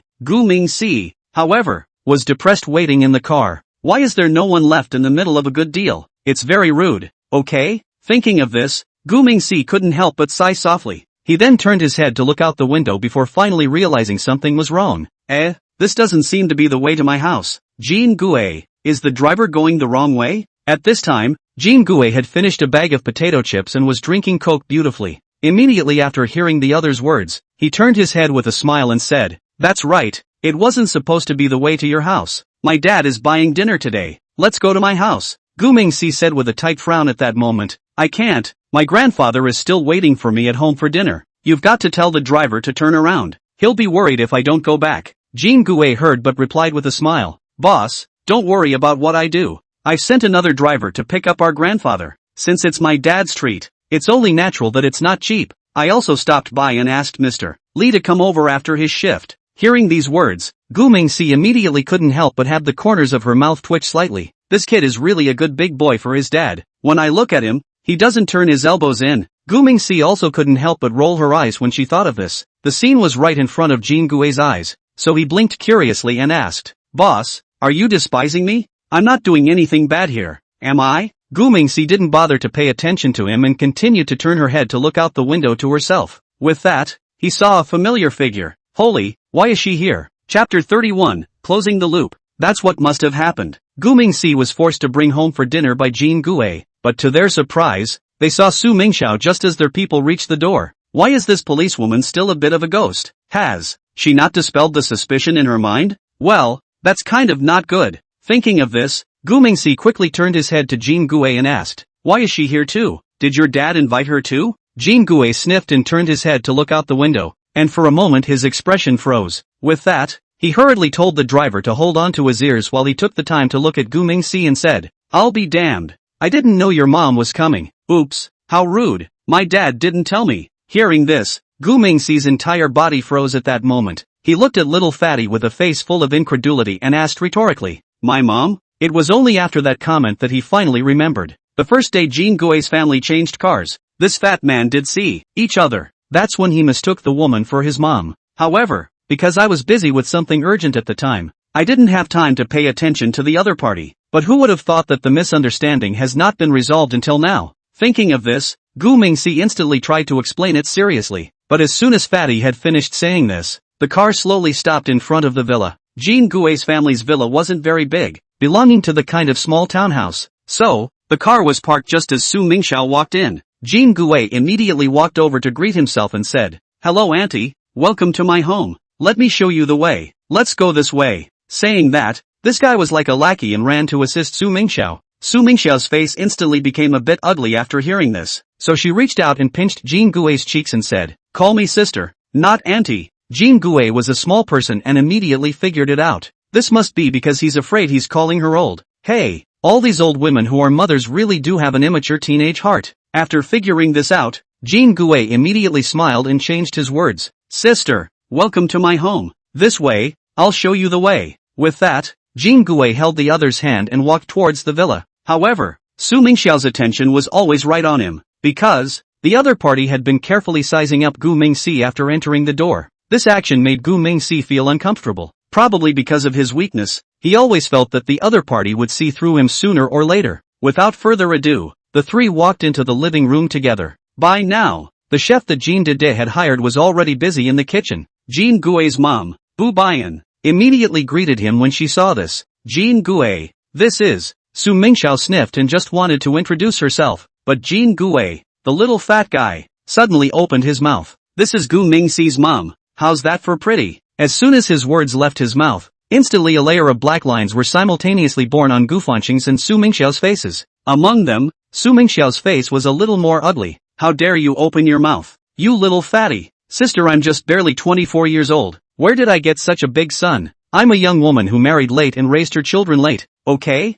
Don't ruin people's reputations. You'll have to marry someone later." After spitting half a day in her heart, Su Mingxiao squeezed out a bitter smile and said, "No, that's not what happened. I'm actually..." Su Mingxiao was just about to give a serious explanation when Jean Dede suddenly came down from the second floor. He asked by reflex immediately after seeing a stranger. "Baiyan, who is this beautiful woman?" Bu Baiyan sniffed and immediately turned his head and smiled back. Jean Gui said, "It's Namek's mom." Hearing this, Jean Dede almost stumbled and fell down the stairs. But this was the moment when his suspicions finally closed the loop. At this point, a brainstorming session was going on in Jean Dede's head. Gu Mingxi has a very rich real father behind him, but that real father can't keep him around. Therefore, Jean Dede made the mistake of guessing that the other party might be the illegitimate son of a certain rich man. But a bastard has to have a mom, right? The old governor had brought little Nam Edith back from the outside to be raised. Then guess what? The chain of custody is missing the key link of mom. After all, if there's no mom, Rich is totally adopting a kid on his own. Now,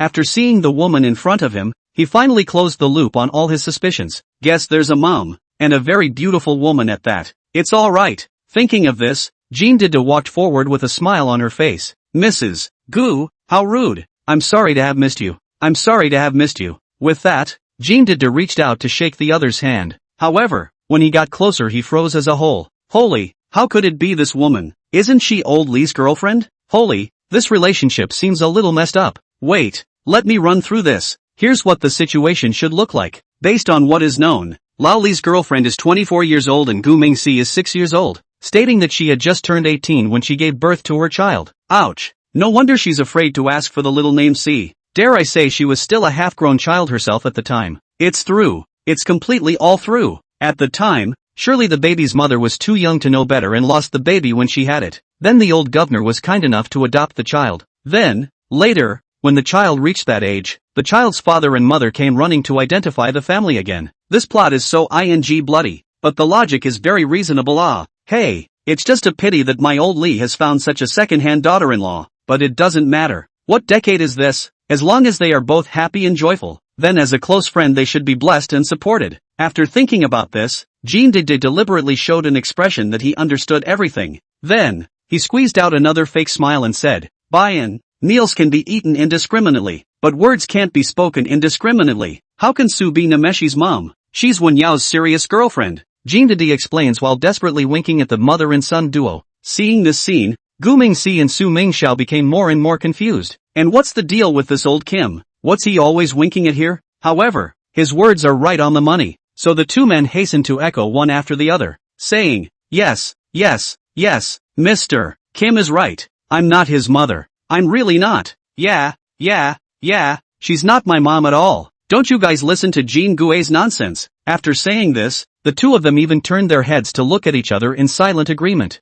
Jean Dede saw this and immediately had more in his heart. There's no running away from the absolute truth by itself. I'm so damn smart. Jean Dede has decided everything, but his daughter-in-law is still a bit confused. Right at this moment, Bu Bayan turned his head, his gaze landing straight on Jean Dede. His brows furrowed tightly as he opened his mouth full of suspicion and asked, "What the hell is going on here? Is our son lying? Humph. Let's see if I don't give him a good beating later." As she spoke, she crossed her arms in exasperation, mentally figuring out how to teach her child a lesson. Seeing how angry his wife was, Jean Dede hurriedly went forward and reached out to pull her back and kept scowling at her, lowering his voice to explain. "Gee, it's not as simple as it looks. Don't be so hasty, just do as I say first. Wait until the evening. I will carefully explain to you clearly. Now don't make a fuss, ha, obedient yo." Jean Dede's words had just fallen, when suddenly, a crisp and pleasant bicycle bell came in through the door. Immediately afterward, a slender, smiling man was seen walking in slowly.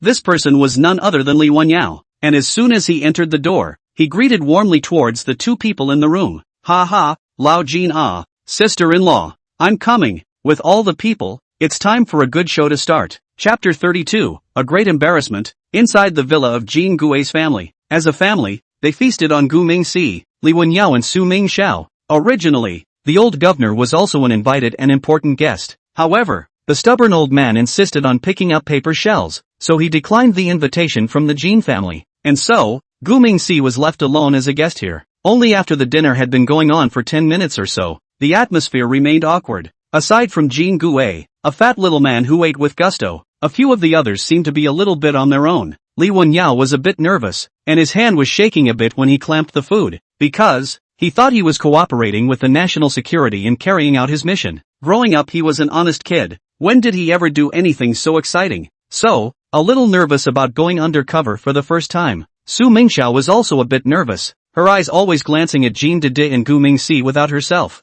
because in her heart, she always felt that this man and this child had an unspoken relationship. After all, this child seems to be the key to finding the dragon of the East. Hey, this woman has figured out everything, but she didn't realize that the kid wasn't lying. Goldfarb was not as nervous as the duo, but he sat here feeling constrained, like he had something stuck in his heart. As a friend, he really wanted to remind Li Wenyao, this girlfriend of his is the young mistress of some rich businessman. You boys didn't pick up a treasure. You picked up a hat for yourself. But it was something he was afraid to say. Not good enough to say. First of all, he's worried about two people being genuine. That would make myself a sinner for the ages. After all, it is better to tear down 10 temples than to break up a marriage. I'm afraid that if two people are in love with each other, then it's really not a good idea. Secondly, he was worried that Li Wenyao was being used, fearing that the woman was just trying to find a receiver. If that's true, then the stupid kid should be raising a wife and kids for someone else. Though, Namek's own father wouldn't lose out on him, but it's a good thing to talk about.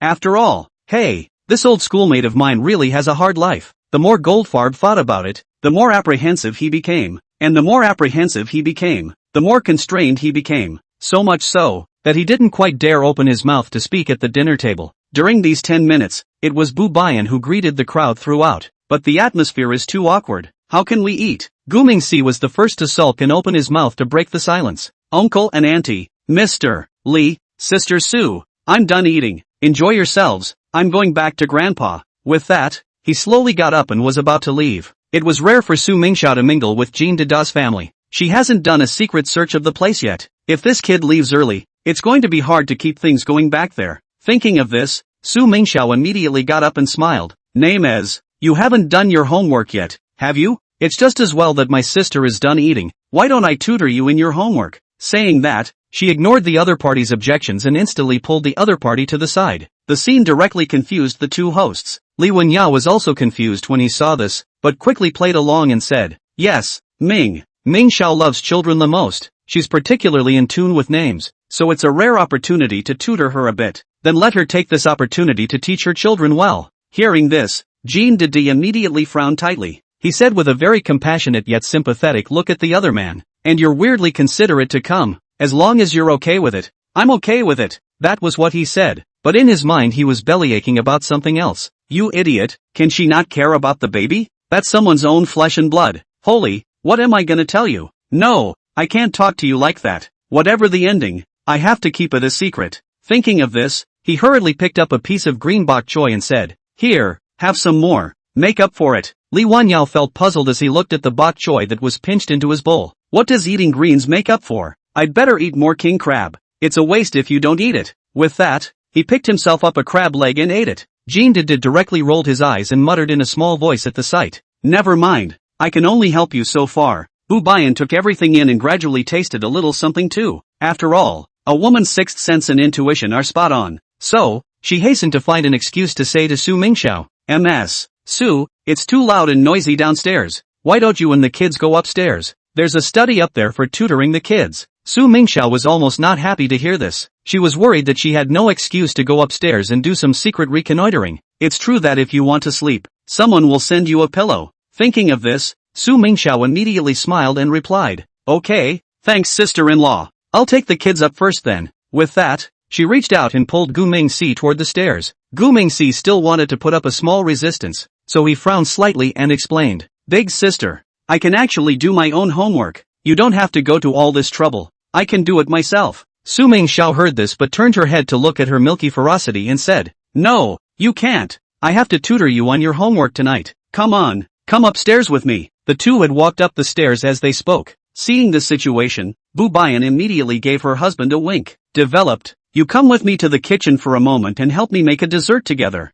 Jean Didi immediately understood, then nodded vigorously and said, "Okay, I'm coming now." Saying this, he instructed the good oldest child and Oldly to eat more. Then, his own ass went to the kitchen with his daughter-in-law. At this point, the three cooks were cleaning up, but the duo came in and immediately branched out. It was only when there were only two people left in the kitchen that they finally had a chance to conspire. Second floor, Jean Dida's study. Should I say no? This guy has a lot of books in his study, and there were a lot of rare models and photos displayed. Seeing this, Su Mingxiao observed some of the models and realized that they were all ship models, while the photos were of some famous ships of the world. A boat model? A famous ship? It's part of the arms. Good lord, it really did find itself a clue. But just as she was about to check further, Gu Mingxi, however, couldn't help but open his mouth to inquire and said, "Big sister, aren't you going to tutor me in my homework? Why are you running off to play by yourself?" Hearing this, Su Mingxiao immediately felt a little embarrassed, so she turned around in a hurry and smiled as she walked back to the other woman and said gently, "Sister didn't play around, she was just a little interested in those ship models." "Okay, now let's get back to business. Let's start with homework. Here, show your sister what the topic is that you don't know." Gu Mingxi sniffed and nodded gently before pulling out an exercise book from her book bag. Question 1. How many chickens are needed when 5 chickens, born in 5 days, have 5 eggs and need 100 eggs in 100 days? After Su Mingxiao read the question, she put up her pen and wrote the answer next to it. "Okay, next question." But Gu Mingxi looked at her with a disgusted face and said, "Sister, the answer is good this. Wrong." Hearing this, Su Mingxiao was instantly embarrassed. How can I miscalculate on an elementary school student's problem? Chapter 33, Elementary School Problems? It's really too difficult. Su Mingxiao looked at Gu Mingshi with a suspicious face. She couldn't believe she could even get a first-grade question wrong. Thus, Su Mingxiao looked at the other party with wide eyes and said, "Doesn't it take 20 chickens for 5 days to produce 5 eggs and 100 days to produce 100 eggs? Gu Mingxi looked at the other party with a helpless face after hearing this. That is definitely a no. Big sister, how did you graduate elementary school? Su Mingxiao smiled and her pretty face immediately turned red. Then she quickly changed her words and said in embarrassment, "My sister wasn't very good at math in elementary school and only got better in middle school. Let's change subjects. Let's change languages. My sister is good at elementary school languages." Gu Mingxi gave the other party a skeptical look. Then very calmly, he pulled out his language exercise book. Food for thought. 1. What kind of cloth can't be cut? 2. What gets dirtier the more you wash it? 3. How can I save myself if no one is nearby when drowning occurs accidentally? Su Mingxiao first froze for a second after reading the title. She then looked at Gu Mingxi with a tight frown and asked, "Is this really an elementary school language question? How come it's not like what we learned as kids?" Gu Mingxi shrugged helplessly after hearing this. Su Mingxiao gently rolled her eyes after reading it, then picked up a pencil and brushed it to write. "I can't be bothered with this little problem. Okay, done." Only to see that the answers written by Su Mingxiao are respectively, ultra-high molecular weight polyethylene barbed wire, meat, and awful. Hold your breath and float on water buoyancy. Seeing these responses, Gu Mingxi immediately understood. Turns out the other side is suffering from being too educated. However, as an elementary school student, would one know all these intricacies? She's going to get a lecture from her teacher at school on Monday if she lets her tutor herself in homework. Wait, isn't the teacher down there? Hey, instead of being lectured herself on Monday, she'd rather have someone lecture her now. Thinking of this, Gu Mingxi picked up 2 exercise books and said, "Big sister, I feel as if you're not answering like that. Is it okay if I go down and ask Mr. Li?" Hearing that this little guy wanted to come down, Su Mingxiao immediately said with her eyes lighting up, Yeah, there's a teacher right downstairs. Then go. You don't have to come back soon and ask for more advice. Sister will wait for you right here, okay?" Gu Mingxi gently nodded after hearing this, then took the exercise book and went downstairs. As soon as the little one came downstairs, Su Mingxiao immediately turned around and got busy. She had to use this rare time to look properly. Here, surely we can find clues to the Dragon of the East. But how was she to know that the Divine Dragon Principle had already been released by her? After going downstairs, Gu Mingxi immediately found Li Wanyao. When the other party finished reading Su Mingxiao's answer, that face instantly turned iron blue. With that, he took his exercise book and quickly walked up to the second floor. Seeing this, Gu Mingxi immediately hummed a little song and went looking for Jin Gue. At this time, Jin Gue was playing video games in the recreation room on the first floor. Naturally, he had little interest in the game, so he went straight to the computer and got busy. Turn on your computer and skillfully type in the ShadowNet address, then quickly log into your private account. The Eastern Divine Dragon had just gone online and immediately received a bunch of messages. Oops, that's a lot of private messages for one day without looking. That's not a good idea. We'll have to find a way to do it. Looks like it's time to form a team. It's too tiring to rely on yourself. Gu Mingxi opened the first dialog box while thinking. The man who sent the message was none other than Abdul, the chief of staff of the Brown Bear Resistance. This time, he came over to apologize with a different vest. Of course, he didn't come empty-handed this time. "Mr. Shenlong, I am really sorry about what happened last time. I have now deeply realized my mistake and have once again expressed my profound review and apology to you. As a token of apology, I'll take it upon myself to pay the full purchase price to your account first, and it's all up to your mood as to what equipment I can send." Gu Mingxi had just finished reading this message when he received an incoming alert on his cell phone. Ding! 1,500,000 beautiful coins have arrived in your system account. Please check. Ha! This guy has actually learned to back down. Looks like this guy has studied Sun Tzu's Art of War. It does smack of playing the grandchild. Though, okay, for the sake of money, there's no need to get too carried away. After all, when you open your door to do business, it's better to settle grievances than to tie them up. So Gu Mingxi quickly replied on the keyboard. Money received. Shipment in 3 days. Wait for notification. Simply and clearly a message was sent. He then closed the dialog box to view the rest of the information. The second message was from Abdullah, deputy commander of the resistance in the Ball Sheep state. To put it mildly, this time the other guy came running over trying to beg again. According to information from the other side, in the past 72 hours,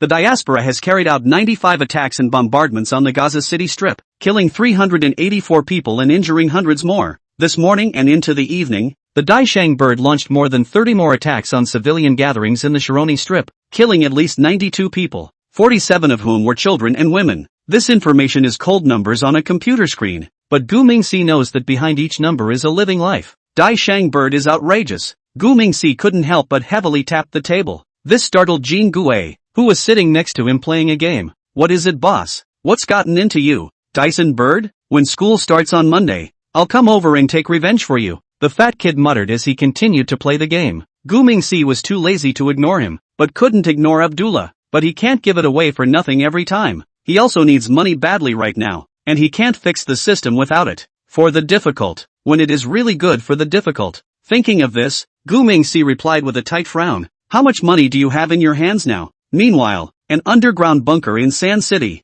Middle East, Abdullah was a little lost in thought as he looked at the laptop screen. How much money is left? Where's the money left? After saying this, Abdullah quickly lit himself a cigarette. The current financial situation in the state of Balship is very difficult, with economic activity largely paralyzed and unemployment and poverty rates very high. According to their Bureau of Statistics, in 2024 Balship's GDP was 29% lower year-over-year, including 87% lower year-over-year in the Sandy City Strip, with an unemployment rate of 58% and a poverty rate of nearly 86%. All economic activities in the Sandtown Strip have been completely paralyzed, and the supply chain for imports and exports has been largely disrupted in its entirety. So, Abdullah didn't know what to say to the other side. Still, there was something he could do. For the sake of his country and his people, Abdullah felt free to go out on a limb. So he picked up his cell phone and dialed his secretary. "Hey, immediately tally up how much property in my name can be sold for." "Yes, the entire property. No more, not a single piece. What's there to keep when the country is dying? Give me an estimate on what you can sell." After saying this, Abdullah huffed and dropped his cell phone on the table. He's completely out of it and ready to go all pokies this game. Chapter 34, Rich People in Refugee Camps. After Gu Mingxi had dealt with the other people's messages, Abdullah of Balship finally came back with a reply. According to him, right now they can still come up with roughly 5 million pretty dollars. Hearing these figures, Gu Mingxi's brows furrowed slightly. Now the Balship can still shell out that kind of money? That's not quite what one would expect. So, Gu Mingxi pursued a few questions at the root of the problem. It was at this point that Abdullah finally told the truth. Turns out, it's all he has personally. As the person directly responsible for the security of Sandown, he had to do something for his country and his people. At first, Gu Mingxi also thought he was pretty great, but then, the more he mulled this over, the more it didn't seem right. From the early hours of July 8, 2014, when the Dazenbird Army launched its codenamed Operation Protective Edge against the Sandcastle Strip, until this evening, when the Dazenbird Army launched its latest attack against the Sandcastle Strip.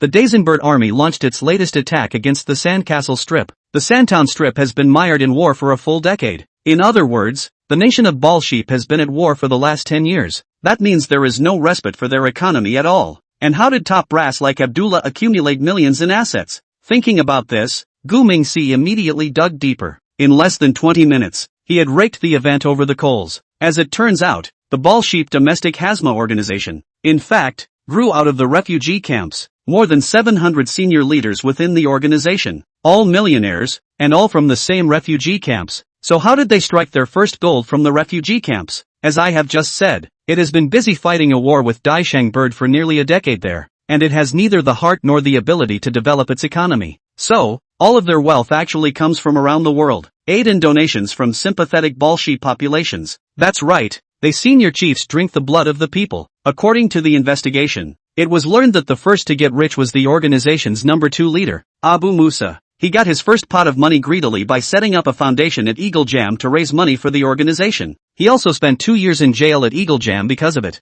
However, at this point he had long since stopped caring, because by the time he got out of prison, he was already a rich man worth millions of beautiful dollars. To this day, based on relevant leads, it is speculated that his current assets are around 2 to 3 billion pretty dollars, making him one of the mega rich in the organization. Another person who has made a fortune is Martyr, the former leader of the organization. He has made a fortune in war through various means and is now worth about 3 to 5 billion pretty dollars. Moreover, he has large investments in banks in numerous Arab countries, owns a lot of real estate in rich Gulf Arab countries, and is a proper super rich man. In addition to these big names mentioned earlier, even the minor players of Hazma are on the road to corrupt enrichment. In fact, almost all the heads of the organization have built mansions in the luxurious residential areas of Sandy City, with properties alone worth at least 1 million pretty dollars. It is just a great pity that all these mansions have been bombed into ruins by Daishangbird. This is probably one of the major reasons why the Hazma organization, in particular, hates Daishangbird. However,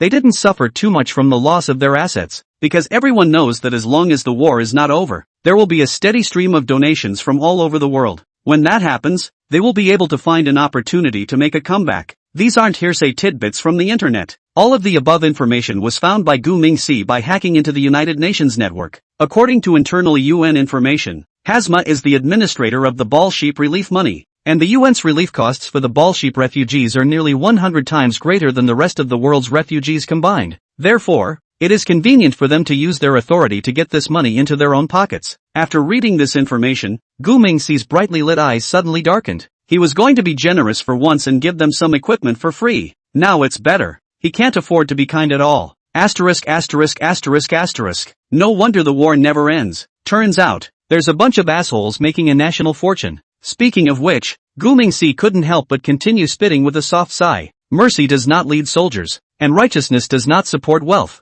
Almost made a loss again. That's got to change. As soon as he finished saying this, Su Mingxiao huffed and puffed and walked in from outside. Seeing this woman come in, Gu Mingxi hurriedly turned off the phone with a single click. By a fluke, the computer was shut down before the other guy came in. Where have you been hiding, little boy? Oh, there you are? Did you finish your homework? Gu Mingxi sniffed and casually picked up the exercise book and handed it to the other party. It's all written. Hearing this, Su Mingxiao was immediately stunned. That fast? Couldn't have made that up, could you? With that, she picked up her exercise book and read it. Sure enough, the other person wrote out an answer that was exactly the same as the one he had searched for on the internet. Hey, the kid was right. Wait, he didn't search the internet too, did he? With that, she slowly walked over to the computer and reached down to touch the case. Hot, heck, guessed it myself. You kid, not honest. Oh, should I say no? Su Mingxiao's little brain is definitely considered smart. However, she is just very prone to sloppy work.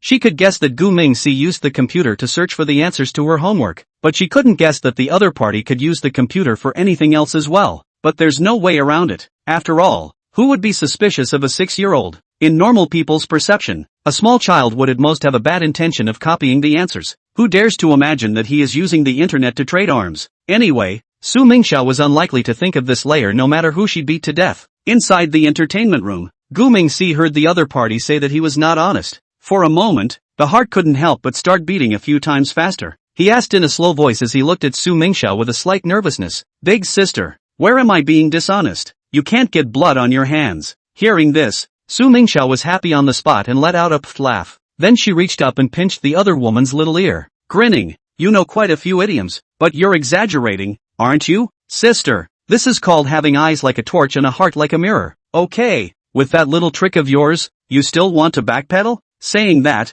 Su Mingxiao began to pretend that her hands were hard. Gu Mingxi is also extremely good at reading people. When he realized he was overthinking it, he immediately became like a child and squealed with glee. Ouch, ouch, ouch, I was wrong. I really know I was wrong. Beautiful big sister, please let me go. I won't dare to do it again. Su Mingxiao was immediately amused and giggled at the sight. However, at that exact moment, her cell phone suddenly rang. It was a message alert, a means of defense that she had prepositioned. Fixing his eyes on the view, the alert message on the cell phone was clearly the IP address of Jin Gui's house. Sure enough, this is one of the strongholds of the Eastern Divine Dragon. Thinking of this, Su Mingxiao instantly turned her head to gaze at Gu Mingxi, her eyes filled with a complex look. Chapter 35, Two Small Businesses. Gu Mingxi was stared at by Su Mingxiao with some hairiness in her heart. Why is this woman always in a state of shock? What did she find out? Don't you just look at me and not say anything? Gu Mingxi really couldn't help himself, so he took the initiative to open his mouth to inquire and said,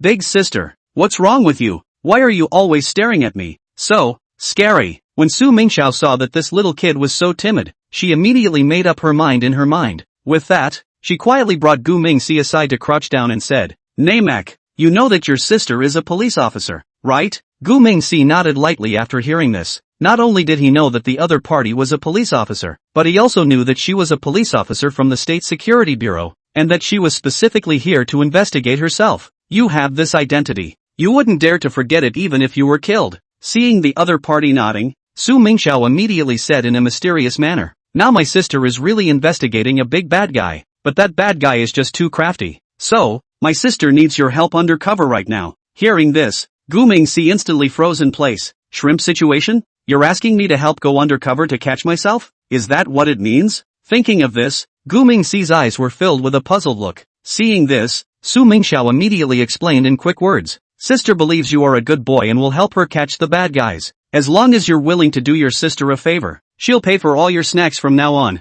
These are considered a deposit for you. With that, she pulled a large handful of chocolate candies out of her bag. Seeing these things, Gu Mingxi's mouth couldn't help but twitch slightly. Who are you looking down on? I, the titular dragon of the East. You're just going to give a few candies? Thinking of this, Gu Mingxi instantly couldn't help but speak. No, at least 2 more kielbasa. Su Mingxiao sniffed and frowned slightly, then took out $5 and handed it to the other party and said, Deal, take this money and buy it yourself sometime. What a little glutton. As she said that, She also reached out and scraped the bridge of Gu Mingxi's nose, so Gu Mingxi became a little undercover agent for the other side, and the ultimate goal of the undercover agent is to assist in catching him himself. Oh, it seems like a pretty exciting thing to think about. Jean Gue sees the two men being secretive at the door and immediately pauses the game to say he wants to join in, but just then, his mom started greeting people over for fruit. Su Mingxiao used this as an excuse and Jean Gue lost his chance to become an undercover agent. This night, Su Mingxiao did not find any useful clues. Her only gain was that she managed to buy Gu Mingxi. The evening's dinner, however, was a very pleasant one for all. Mr. and Mrs. Jean Defa simply treated Su Mingxiao and Gu Mingxi mother and son as if they were honored guests. On their way out, they each received an exquisite companion gift. For his part, Li Manyu received a green wool scarf. He didn't know what the intention was, and Jean Dede quietly told him to go back and savor it himself. Afterwards, the Kim family also arranged for a car to send everyone back. When the crowd returned, they immediately began to get busy individually. Lavinia was busy preparing his lesson plans for Monday. Su Mingxiao was busy trying to figure out how to hack into the Jean family network. Gu Mingxi, on the other hand, was busy serving his grandfather by washing his feet and then cooperating with him to put himself to sleep. It's time to say no. Coaxing a child is a skilled job. At least, old man Gu managed to put himself to sleep first every time. Gu Mingxi waits for grandpa to fall asleep before sneaking off to work on the computer. When he came online again, Abdullah was surprisingly still online. After seeing Gu Mingxi, the other party immediately sent a message. Mr. Dragon, why did you suddenly go offline just now? Is it because the money I raised is too little? I know, this 5 million is a bit less, but my request is not too high. You just watch the money to match a good set of equipment. You know, these are already my personal best efforts. How could Gu Mingxi not expect that there was an alternative in a group of assholes? Perhaps, being in that kind of environment, those who don't go along with it would have been ruled out a long time ago. Abdullah is a rare breath of fresh air. At the very least, he wanted to use his power to do something for the people. His greatness far exceeds that of the moralizing executives. Thinking of this, Gu Mingxi replied with a heavy sigh. I'll do my best, too. I hope the children of Ball Sheep will grow up. After this message was sent, both he and the other were silent. Gu Mingxi didn't know why he was outputting that. Abdullah's eyes, on the other hand, suddenly moistened when he saw it. Because, the quote comes from a famous news interview. At the time, a Western journalist was doing a random interview in the bombed-out city of Shah. A 10-year-old boy from Baylor Lambeth became the interviewee as he passed by. So the reporter asked, what do you want to be when you grow up? The boy thought for a moment and replied with a bland look. When I grow up? No, I don't think we grow up in the land of Ball Sheep. We can be shot and lose our lives at any time. We can be killed walking normally. This is our life in Ball Sheep. The reporter was silent as he listened, not knowing how to take the child's words. And, sadly, the boy who uttered the words, we don't grow up in Ball Sheep. Then, shortly after his interview, he was bombed and killed. So, the children of the Ball Sheep can't grow up, and it has become a pain in the heart of many people. I'll try to make them grow up, even if I'll go to pieces myself. This was the message Abdullah sent back after 10 minutes of silence. He then went offline without even saying hello. Gu Mingxi, who was helping them pick out their weapons, was silent for a while longer after reading the message. Then, good luck. With those words, he began to operate the computer. Meanwhile, not far from the abandoned compound, numerous machines began to run. Abdul, of the Brown Bear Nation, placed an order for 1.5 million in arms. Abdullah, of Ball Sheep, placed an order for $5 million in arms. These two sentences are said like a tongue twister. However, Gu Mingxi will not confuse the two, because, one is a greedy hungry wolf who wants to subvert the regime and home, and the other, for the desperate warrior, pressing on with all he wants to fight to the death. So he appreciated the latter in comparison. And so, his heart went a tiny bit off course when it came to the order. First came Abdul's order, which as the name implies prepared 2,000 AK semi-automatic rifles, 500 Sterling submachine guns, 100 MG42 machine guns, 100 Bren light machine guns and Czech ZB26, 100 M1918 bar machine guns, as well as 50 M2 105mm howitzers, 50 QF 25-pounders, 10 Stu G, 3 OSF, G assault guns G, 10 PZ, KPFW, 4 OSF, tanks. What goes around comes around. Although these are old World War II era stuff. However, after using the system to fuse them with the props from Red Alert 2, the reproduced ones are still as good as new. And, with a total cost of just under $500,000, you can still make $1 million in tears. Next was Abdullah's order, which by definition was much more eccentric. Chapter 36, Love in the Workplace.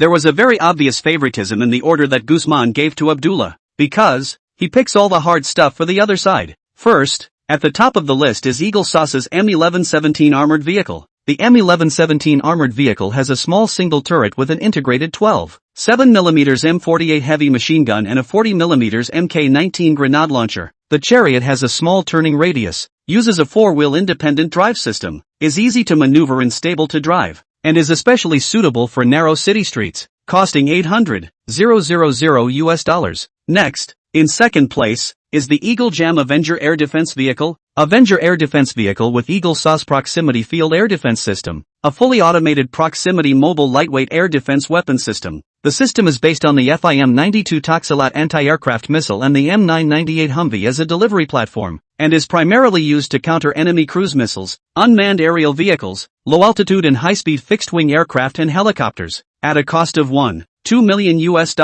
In line behind the Avenger Air Defense Vehicle is the MRIC Air Defense Combat Vehicle, which is equipped with the medium-range interdiction capability system developed by Eagle Jam in collaboration with Dyson Bird. The system is designed to provide an effective medium-range air defense interception capability against air threats such as cruise missiles, drones, rockets, etc., at a cost of $1.5 million US.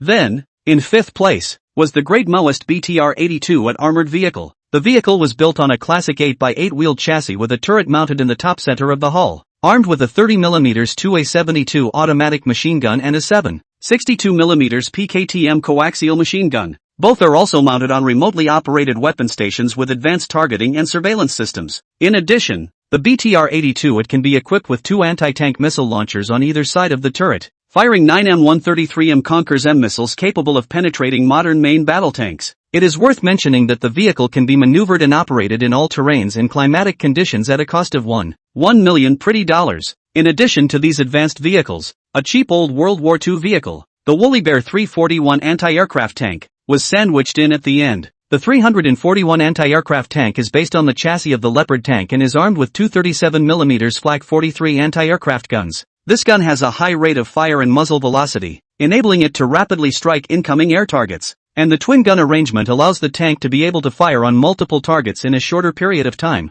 at a cost of $400,000 pretty dollars. Of course, Gu Mingxi's cost price and the production and manufacture of this equipment must be much lower than the cost of construction. For example, an M1117 for $800,000 pretty dollars can be produced for $700,000 flower dollars on his side. Then again, for example, the Avenger Air Defense Vehicle for $1.5 million pretty coins costs him as little as $2.5 million seeded coins to produce. Just the difference in exchange rate between the two has made Gu Mingxi a big profit, not to mention his cost is so low, so if you roughly estimate it, for an order of $5 million pretty dollars, it's no problem to make $3 million with tearful blood. However, this time, it was a rare occasion for Gu Mingxi to send out a kindness, so, in the end, he merely chose to make just $1.5 million pretty dollars. The remaining half of the profit is all converted into more equipment for the other party. However, Gu Mingxi does not do this all for the sake of doing good deeds. He was mainly worried that if Ball Sheep was really exterminated, business would definitely turn cold over in the Middle East in the future. Letting them hang on for dear life is the only way more forces will come to him to buy arms.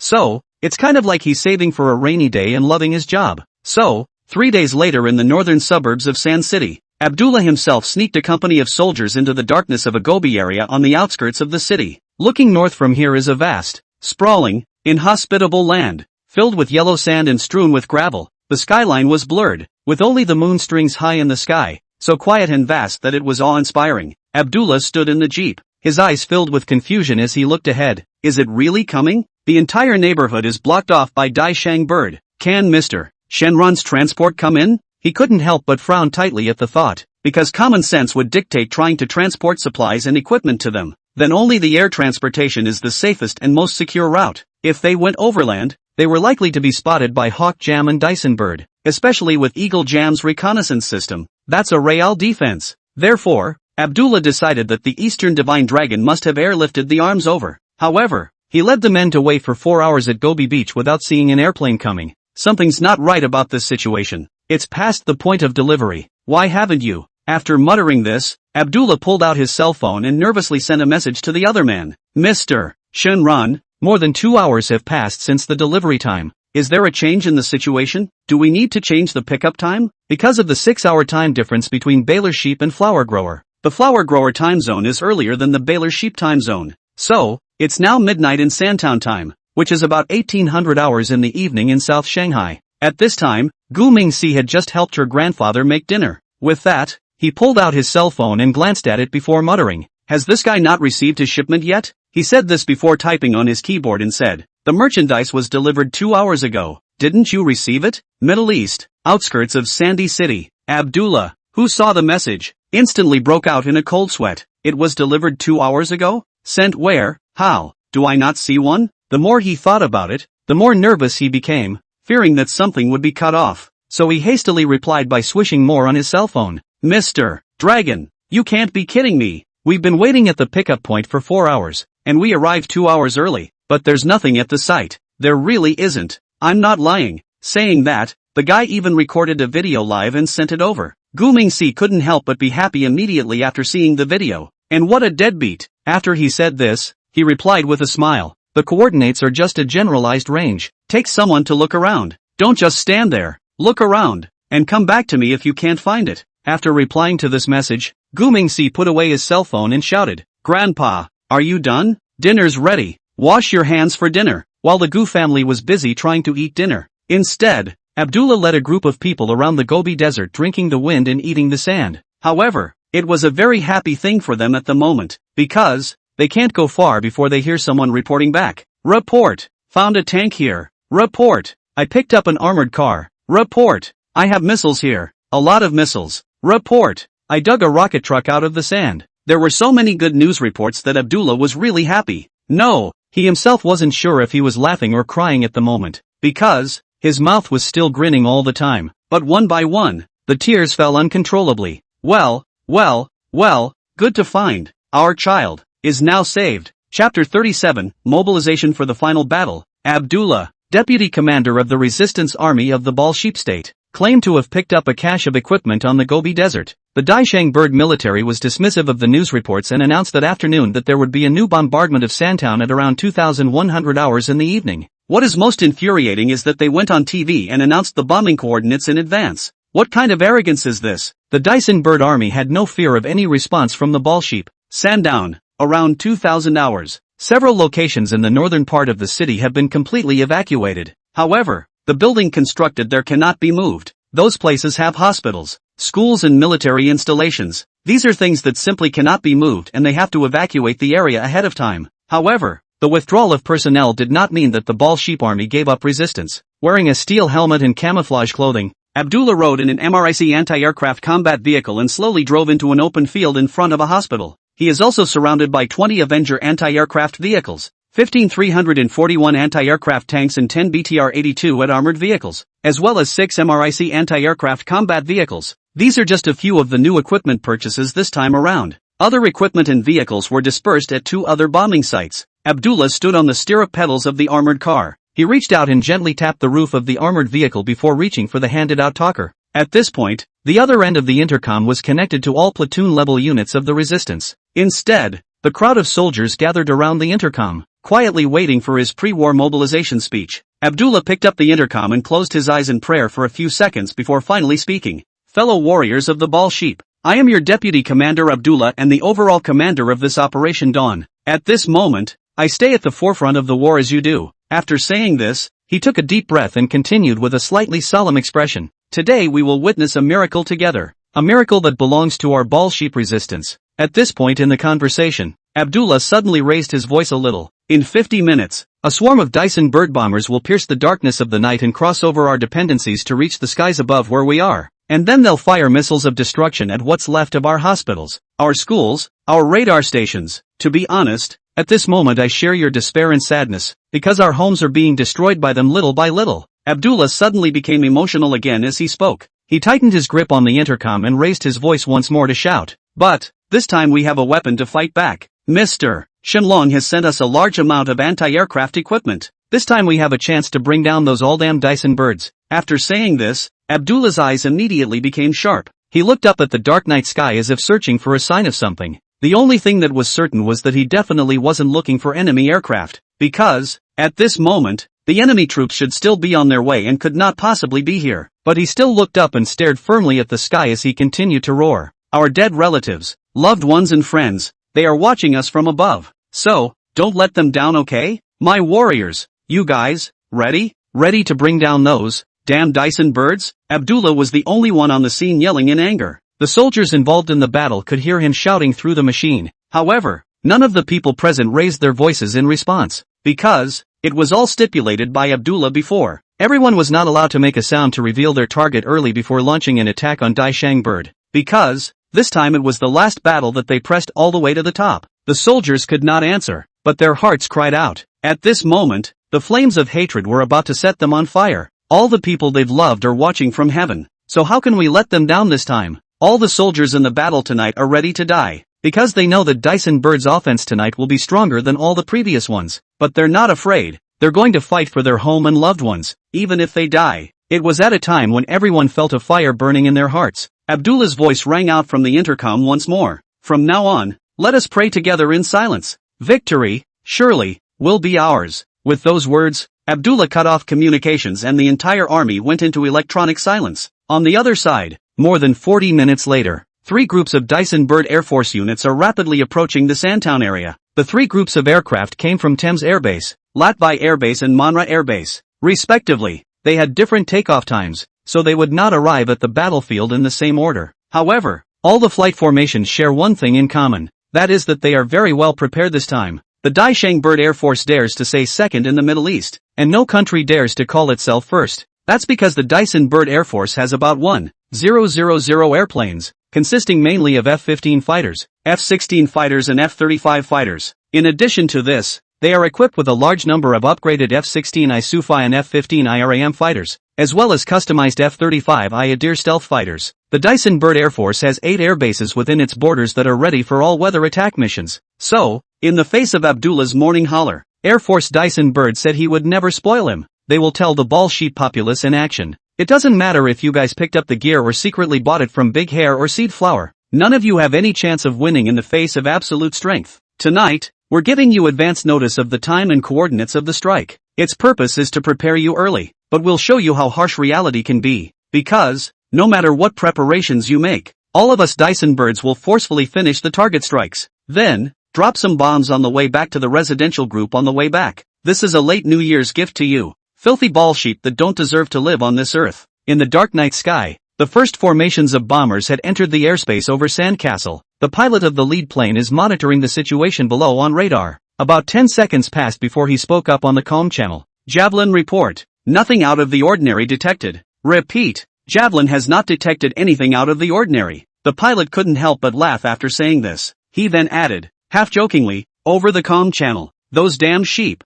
they must be blowing smoke up our asses. Keep the planes behind you close to me and get ready to get to work. The comm channel heard these words and immediately there was a burst of responsive laughter. This shows that Dyson Bird really didn't have ball sheep in his sights. But the world is very cruel. Anyone who underestimates their opponents will eventually pay the price. At 2100 hours sharp, the Dyson Bird head began calling again. Javelin has arrived over the coordinates, requesting a strike. Tower received. Strike authorized. Attention all personnel. Operation Sinking Ship, officially begun. Free fire. Repeat. Free fire. Chapter 38, 20% discount in exchange for your life. Daishang Bird's fighters pulled in over Sand City and received orders to begin firing freely. However, before their missiles could be launched, the ground lit up with countless flames. The fighters' radar then sounded a piercing alarm. I'm being targeted by enemy missiles. There are ball sheep air defenses down there. Dai Xingtiao shouted nervously as he fired baiting missiles, hoping to draw away the incoming missiles. But how could he have known that the enemy would strike with a saturation blow? They didn't even try to let their opponents live. With a loud boom, the Dyson Bird head was destroyed.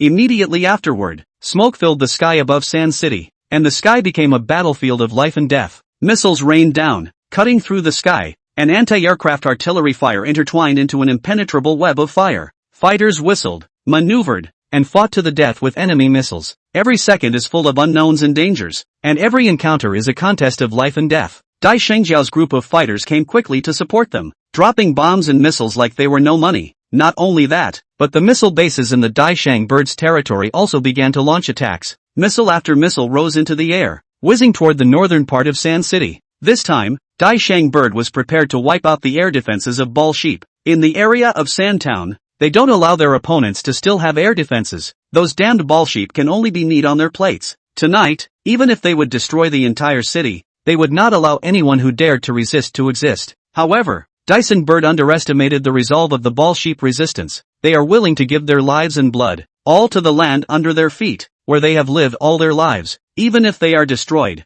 they will bite off a mouthful of their enemy's flesh. After a night of intense fighting, early in the morning, the sun rises slowly from the east. The golden-colored light pierced through the thick clouds like a sharp sword. Rays of warm and bright sunlight poured down, gradually illuminating the once prosperous but now devastated city. The rays of sunlight seemed to have magical powers, and wherever they went, the darkness was dispersed little by little. Yet, despite the light that had come, the city remained immersed in a dead silence. After last night's frighteningly fierce battle, the entire city has suffered an unprecedented amount of damage. Most of the buildings lining the streets have collapsed or are crumbling, with broken bricks, rubble and glass everywhere. Vehicles lay strewn in the middle of the road, some even burning with a roaring fire and billowing black smoke. All of this made the already crumbling city look even more like a ruin. This formerly prosperous city was also completely reduced to a piece of debris. Skyscrapers collapsed, streets were destroyed, smoke rolled in, and fires blazed. The air was suffocating with the strong smell of smoke and blood. Amidst the ruins of the city, there were corpses and wounded everywhere. Some were buried under the rubble, while others were blown up so bloody that they were unrecognizable. The soldiers of Ball Sheep trudged through the rubble, searching for survivors and the remains of their comrades. Their faces are written with fatigue and sadness, but they are still resolute in fulfilling their mission. In the northern belt of Sandcastle, the army's defenses were bombarded most heavily and almost leveled. All the trenches and bunkers were blown to ragged and miserable condition. Numerous soldiers died heroically, their blood soaking the ground. Abdullah, along with the blown-up MRIC anti-aircraft vehicle, also remains forever in the playground of a certain school. He took his men and traded their lives for 17 airplanes. The Seed House. At noon, Gu Mingxi was eating with Jean Gue inside the school's cafeteria. Suddenly, his electronic watch received a message. Gu Mingxi was worried about being found out, so he pretended to go to the restroom to check his messages. I write this letter with the utmost respect and gratitude to you, at a time of life and death for the Ball Sheep. Your generosity and gifts have built an impenetrable defense for us, allowing us to find a ray of peace and hope in the haze of aggression. When the hooves of the invaders trampled on our homes, when fear and despair pervaded everyone's heart, it was you who stood up and provided us with the much-needed arms. These are not only cold weapons, but also the burning torch in our hearts,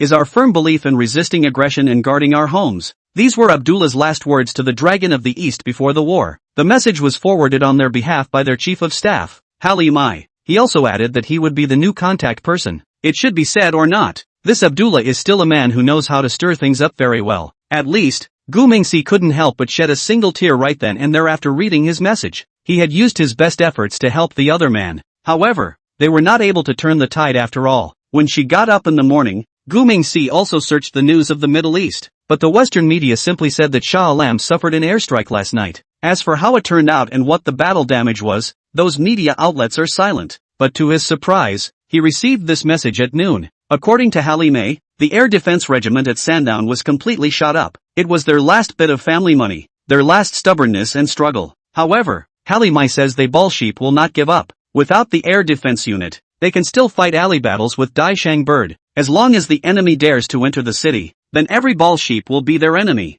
Out of regret for the departure of the old customers and out of admiration for the non-stubborn spirit of the Ball Sheep, Gumshoe decided to allow Hallmark to purchase a new batch of equipment at a 20% discounted price. This instantly dumbed down the impassioned Halime. Middle East, an underground base in Sandy City. Harlemai muttered as he stared wide-eyed at the laptop screen. How can you charge for so much padding and rendering? Can't you be generous and let us whore around for nothing? These damned crooks, they really have no feelings to speak of. After muttering these words, Halime was so angry that she went straight offline. On the other side, Gu Mingxi saw the other party go offline and immediately turned around and left as well. Touching is touching and business is business. This 20% discount is what your predecessor got for his life. If you don't value it, you're not going to get it. Gu Mingxi walked outside while bellyaching. Coincidentally, he met Li Wenyao face to face. The other man was immediately confused when he saw the teardrops on his face. Why did you cry on the toilet? Out of curiosity and concern, Li Wenyao rushed forward to inquire and said,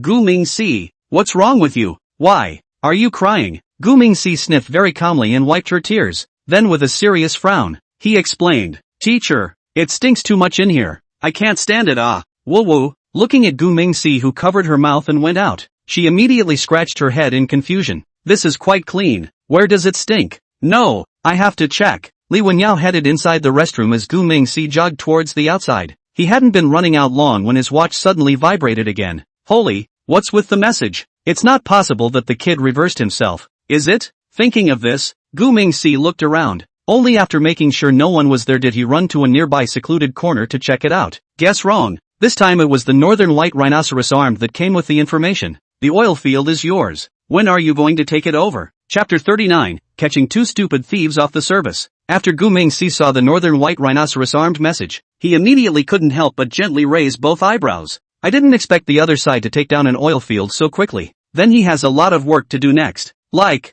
who's going to take over the place for themselves? While pondering all this, Jean Gui's fat head suddenly came over. He blinked his not-so-large eyes hard and stared at his watch screen for a moment before speaking. Big brother, what are you doing? Why is there Japanese on your watch? Have you befriended another footloose chicken internet friend? Gu Mingxi rolled his eyes directly after hearing this. He then hastily lowered his sleeve to cover his watch and said, Go, don't show off your lower limits if you don't know what you're talking about. That was clearly Arabic. Japanese doesn't look like that. Jean Gui laughed awkwardly at this, but as he was about to say something to diffuse the embarrassment, Gu Mingxi, however, was one step ahead and asked again, Fatty Kim, I have a question for you. Hearing that his elder brother had something to ask himself, Jean Gui was really a little excited. So, this little fat man hastily wrapped the half-eaten chicken leg and carried it to his pants pocket. Big brother, you ask, I'll teach you everything. Gu Mingxi almost didn't get angry when she heard this. Still, he wanted to hear what the fat little man had in mind.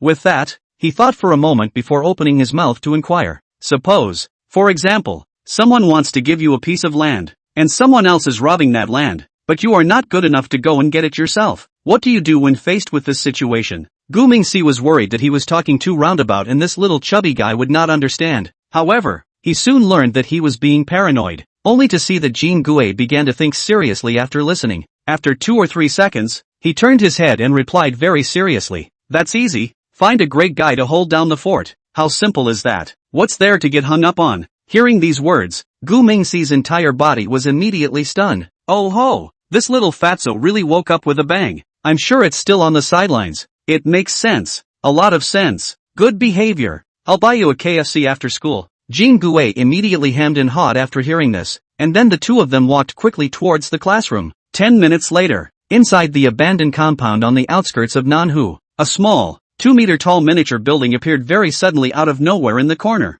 then quickly went from virtualization to materialization. Fully materialized. A slight sound of mechanical operation began to emanate from the small building. After about half an hour, the small miniature building slowly split in two. An alluring blonde in a camouflage undershirt walked out from it. Name, Tanya Adams. Sex, female. Age, 22. Height, 170 centimeters. Weight, 60 kilograms. Identity information, captain of a special operations team, the first female member of the special forces. She specializes in 15 methods of unarmed killing, sniping targets with 2 guns, demolition and freestyle swimming, and is immune to all mental interference due to her overwhelming willpower. Configuration equipment, Black Condor Special Pistol ×2, Future Tech Time Belt ×1, C4 Plastic Bomb ×infinity, Waterproof Steel Toe Boots ×1, Bulletproof Sports Bra ×1, PS Infinity stands for Endless, i.e., unlimited number. PS2, Specialized Black Condor Pistol with infinity ammunition. With the information synchronized to reach the Gene's brain after, Tanya slowly opened her eyes and walked out of the small biology lab building. When she came out, she moved her arms and legs,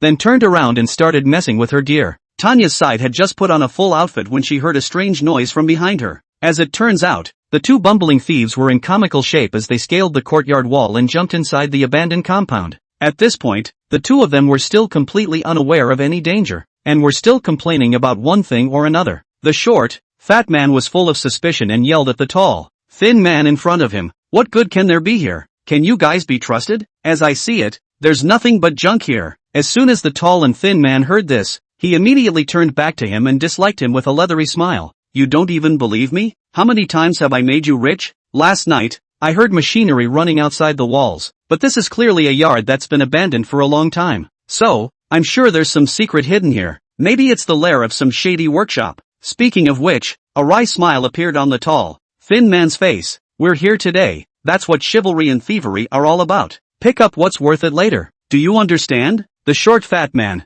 however, was so scared at this time that both of his legs were shivering. Still, he took it with a stiff upper lip. Brother, is that gun considered a valuable item? When the tall thin man heard this, he immediately revealed a face full of doubts, and then turned back to the short fat man and said, guns? Of course that gun counts, but that thing is not to be messed with. Remember, we're thieves, not bandits. With that, the tall, thin man turned around and prepared to move on, but as soon as he turned around, he saw a blackened muzzle. Tanya's pistol was already at his head. Meanwhile, she was talking to another person on a Bluetooth headset. Boss, found 2 small thieves. Should we kill them on the spot? Even without a gun, I've got 15 ways to take care of them. Hearing this, the tall thin man and the short fat man kneeled down in unison. Sister, spare my life. On the other hand, Gu Mingxi was hiding in the corner of the playground to secretly answer the phone. If it wasn't gym class right now, he wouldn't even have a chance to talk to Tanya directly. If that's the case, I'm guessing that the abandoned compound has already been haunted.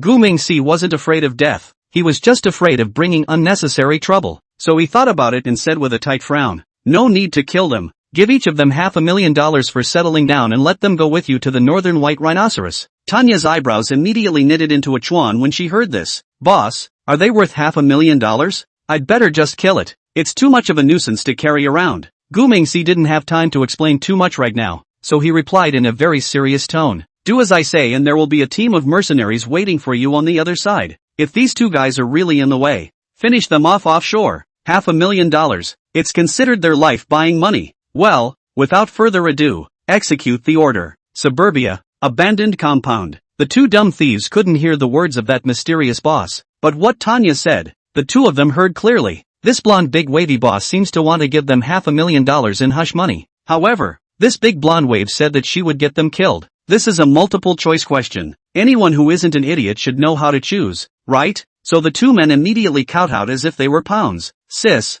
we're worth $500,000. Don't worry, it's definitely worth it. Sis, we're super valuable. Don't worry, we can definitely afford the price the big boss paid. Chapter 40, Cannon Fodder and Professional Mercenaries. Tanya has just been cloned and meets 2 stupid thieves. 2 stupid thieves overheard her conversation with her boss. So, 2 people very wisely chose to get paid to sell their lives. Whatever the other side wanted them to do, it was better than losing their lives right now. What's more, the owner is offering a whole $500,000 as well. So, after 4 hours, they appeared in the northern white rhino country with Tanya. The 3 men appeared abruptly here on the Gobi in a multi-purpose infantry vehicle. Tanya glanced down at the car's electronic map, confirmed the direction and then immediately turned and drove off. It was at this point that she remembered to question the 2 stupid thieves in the back row. I'm Tanya, so introduce yourselves too. From now on, you are my men. Hearing this, the short fat man and the tall thin man immediately looked at each other. Just now in the car, they had already checked the balance and the delivery treasure. The $500,000 that the owner promised to give has come in,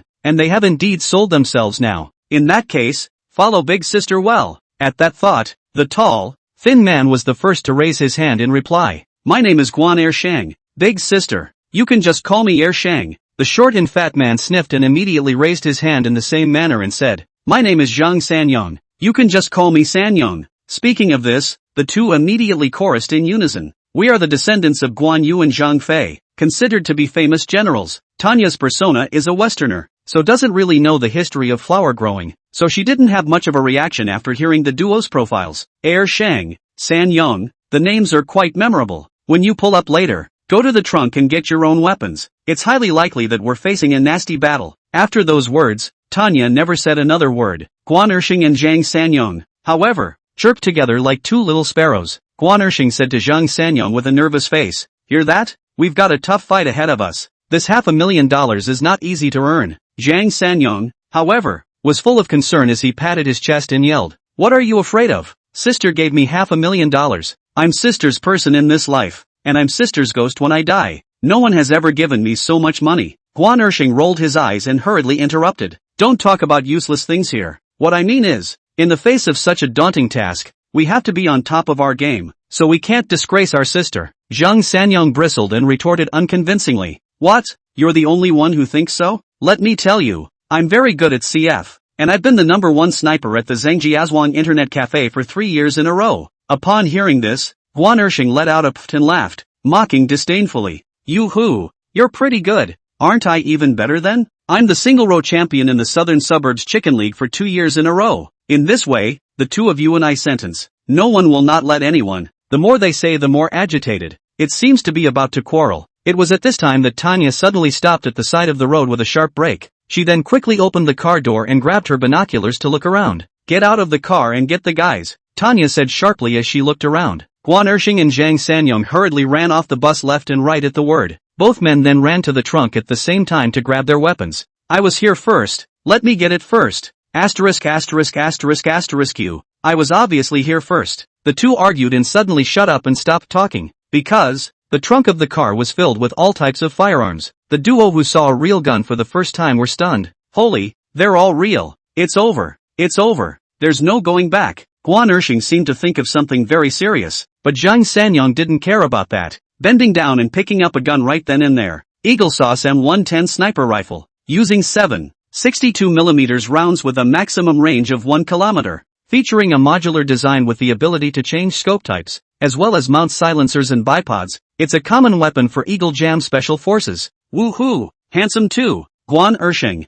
who was originally looking worried, also came to life after hearing the other party muttering words, so he picked up a pistol and played with it, then copied the semi-automatic rifle next to him and said, then I'll take this AK-47, I'll find another 3x scope, probably Chi will be enough. Hearing this, Zhang Sanyong immediately became a bit displeased. With that, he picked up his own gun and turned to look at the other man and said, can you stop pretending to be a batch? AK-47 you want a 3x scope? What are you going to do? The range is only 400 meters. You still don't care about aiming with a 3x scope, do you? Guan Ershing heard this and immediately returned with his mouth turned away in disdain. What do you know? I'm good for it. What do you care? By the way, remember the ghillie suit for me if there's a drop box later haha. Let's see if I don't kill them. Hearing this, Zhang Sanyong really did look up at the sky. Is there even an airdrop in this situation? No, sis didn't say it was chicken mode either. The two living treasures were in the midst of bickering when suddenly an SUV drove by quickly. This car is very fast and moves a whole lot, so the three men turned and drew their guns and took aim almost simultaneously. However, the SUV was not stopping at all. It drifted around the trio twice at 120 miles per hour before coming to a stop. Then a black woman with dirty braids pulled up and said, are you guys with the dragon boss? The woman's Chinese was a bit broken, but the three Tanyas understood it. Only Tanya said with a calm nod as she sharply withdrew her gun. Yes, my name is Tanya and I'm here on behalf of the boss. These two are my men, Guan Er and Zhang San. Hearing Big Sister introduce herself, Guan Ershing and Zhang Sanyong hurriedly straightened their backs, and they didn't forget to strike a cool pose with their guns. However, the dirty braided woman didn't even look at the two. She just kept staring at Tanya in serious scrutiny. You're good, you're a pro. The two of them are supposed to be cannon fodder, right? When Guan Er and Zhang San heard themselves referred to as cannon fodder, both of their faces instantly turned iron blue. However, the duo didn't dare to make a move before Big Sister gave the word. So, they could only watch as the other party opened the car door and took big steps toward Tanya's side. When she got closer, she slowly raised her right hand to introduce herself.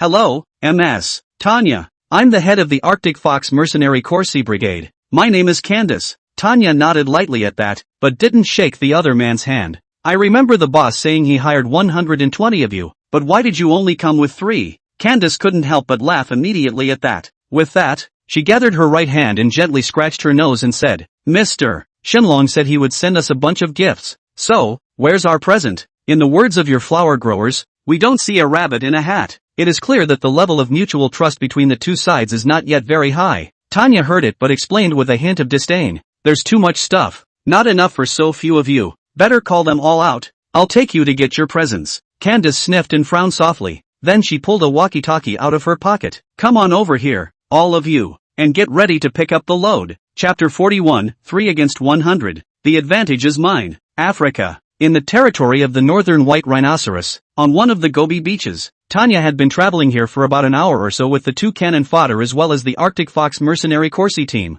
Eventually, they stopped at the fringe of a wasteland. With that, Tanya opened the car door and picked up the binoculars for a moment. It wasn't long before Candace was walking briskly with a couple of her men. MS. Tanya, you've been carrying us around for an hour. How far is it now to where you said you'd collect? Speaking of which, Candace suddenly drew the pistol at her waist. I sincerely hope that you're not lying to us. Inside the multifunctional infantry vehicle, Guan Ershing and Zhang Sanyong were instantly a bit anxious at the sight of the situation. Their big sister is being held at gunpoint. How can this be tolerated? Although the two of them weren't very capable, they still had a bit of jungle justice, so the two men immediately stuck their guns out the window. Don't move! If you dare to touch our big sister, I'll shoot you in the head. Yes, my brother is a 3-time sniper god, within 3 steps to burst your head. That's a handful. Candace sniffed and glanced at the two like they were idiots. Why don't these two cannon fodder have any self-awareness at all? If she really wanted to die early, she could make it happen. At the thought, Candace instantly turned on the safety of her pistol. Tanya noticed this in her afterglow and hastily opened her mouth to interrupt. 200 meters ahead.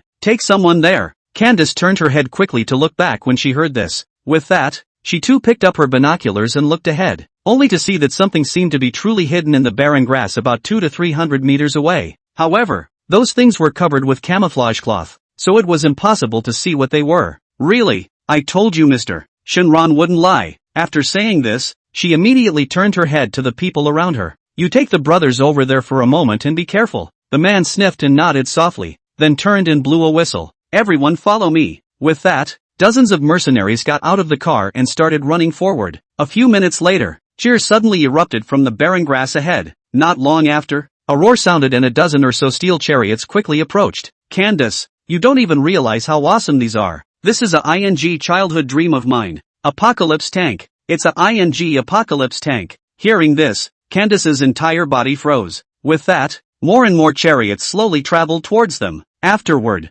Candace learned through statistics. The Eastern Divine Dragon sent over 3 apocalypse tanks, 4 grizzly tanks, 4 rhino tanks, and 2 mirage tanks, in addition to 5 multi-purpose infantry vehicles, 2 armed helicopters, 15 armed mining vehicles, 6 anti-air crawler vehicles, as well as a large amount of weapons and ammunition. Such a large pile of stuff configured for over 120 mercenaries directly upgraded them from a district brigade to an armored independent battalion. Both of Candace's eyes started to glaze over when she saw them. She's never fought a battle so rich in her life. Are all these really for us? Candace said in disbelief as she turned her head to Tanya inquiringly. Tanya listened but slowly shook her head in explanation. No, certainly not for nothing. My boss said this is what you'll be paid for this year. You need to help me guard the oil company for a year. That was the deal you made, wasn't it? As she spoke, both of Tanya's hands were already on the gun grips. By this time, the cannon fodder duo in the car also noticed something strange. So the duo finally worked up the courage to open the door and get out of the car.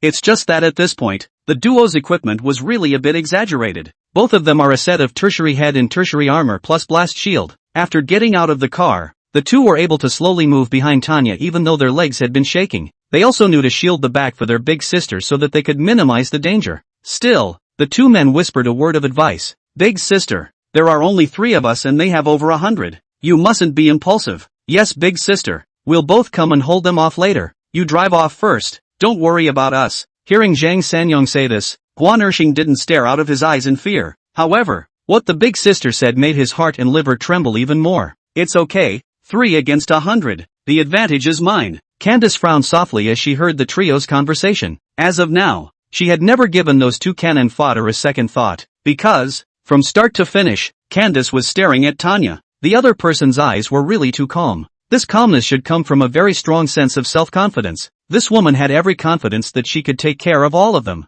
Even if they got their equipment now, the other side still had the confidence to finish them off. 3 against 100. Advantage to her? What's this big sister's score? Anyway, this is terrible. The woman in front of her was even more vicious than herself. With that in mind, Candace slowly gathered her legs and stood still and said, Arctic Fox Brigade C, at your service. Seeing the captain stand at attention and salute, the rest of the team immediately followed suit. This scene truly stunned the cannon fodder duo. Big sister bluffed these mercenaries with a few words? Bull. It looks like you can definitely get rich by hanging out with her. It was at this point that the cannon fodder duo finally made up their minds to go out on a limb. On the other side, the flower growers. It was Sunday, and Gu Mingxi accompanied his grandfather to pick up drink bottles all day, though the family no longer needed to subsist on that. But Grandpa's habit of being a hard-working and frugal family man will never be changed. I'm afraid. Gu Mingxi asked Jean Didi to come over and deliver $100,000 to his grandfather in the name of charity. But Grandpa said he wouldn't take anything and repeatedly said he could feed him. Let him donate the money to someone who needs it more. With no choice but to donate the money to the poor children in the mountains in the name of his grandfather. Jean.fa. Should I say no? The old man is indeed quite stubborn. it's better than that. But fortunately, there's no shortage of money in Gu Mingxi's hands right now. And two of their new companies are already getting ready to turn a profit. It's just that his cyber chief security officer isn't in place yet, or his cyber tech company would be making money right now. Thinking of this, Gu Mingxi couldn't help but think of Zheng Tianhong. So he rushed back to his room and turned on his computer while his grandfather went out to buy groceries. After the second boot up, the Guinness quickly opens a special software. The software opens and the screen instantly turns into an electronic map. However, when he saw where Zheng Tianhong was located, at that time, his head was instantly confused. Why? Because young Tianhong is right next door to his house. That's right, this guy actually found his place. My god, this kid has some skills. I've encrypted the IP trail in layers after the last time I was checked out by state security, but I didn't expect this guy to find his way here. Speaking of this, Gu Mingxi immediately couldn't help but laugh softly. He then crossed his arms and leaned on his chin and said softly,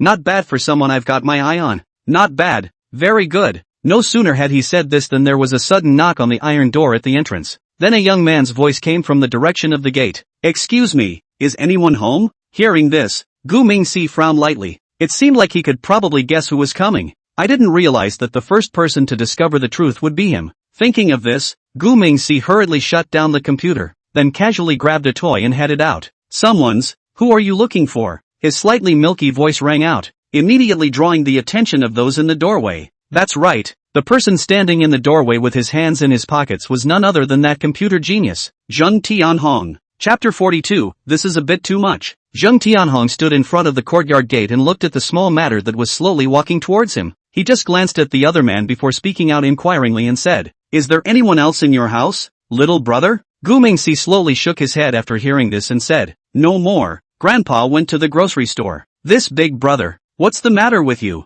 Zheng Tianhong frowned slightly at his words. He had moved here 2 days ago and naturally knew that there were only grandparents and grandchildren in the house, but he couldn't really believe that the man could be one of them. However, it seems that national security found this place some time ago. If that's the case, it shouldn't be as simple as a coincidence. But would that mystery man be the old man? Zheng Tianhong suspected the old Gu head, not even suspecting the small child in front of him. There's no way around it. This guy is just too small. Thinking of this, Zheng Tianhong hurriedly said the excuse he had prepared. "Actually, it's my computer at home that's broken, so I'd like to borrow your computer. Is that okay?" Zheng Tianhong had already checked in advance, and this home was introduced with a Category 8 network cable. The so-called Category 8 cable, also known as Cat 8, has a transmission speed of up to 40 gigabits per second, a frequency range of 2000 MHz and a maximum transmission distance of 30 meters. This type of cable is suitable for extremely high bandwidth demanding scenarios. Only the average professional company or large internet cafe in the city will lay this type of cable. It's only right that such a wonderfully unassuming farmhouse shouldn't have to use such extravagant internet. Gu Mingxi also seemed to see something in the other's eyes, so he thought about it and smiled and nodded. "Yeah, well, come in with me then." At this point, Gu Mingxi knew that there were some things that could not be hidden. Nope, at least it's not good to hide it from people like young Tianhong. This guy must have gathered a lot of clues already. If you just keep playing hide and seek with him, it's likely to trigger the opposite effect. Besides, it was about time he got an advocate. This young Tianhong fits the bill perfectly. Let's hope he can recognize the time. If he couldn't, he could only apologize. Thus, as Gu Mingxi led Zheng Tianhong into the small courtyard, not far away, inside the abandoned compound, the small biochemical experiment building was once again up and running. With the system's current recovery rate, only 2 bionic warriors can be cloned at this stage. Guess I was going to save it for later when there was hope that I could use it again. But now it seems that time is really a little bit of a. If Zheng Tianhong has a stress reaction or a bad heart later, then the only thing that awaits him is the path of death. Gu Mingxi is now in the body of a child,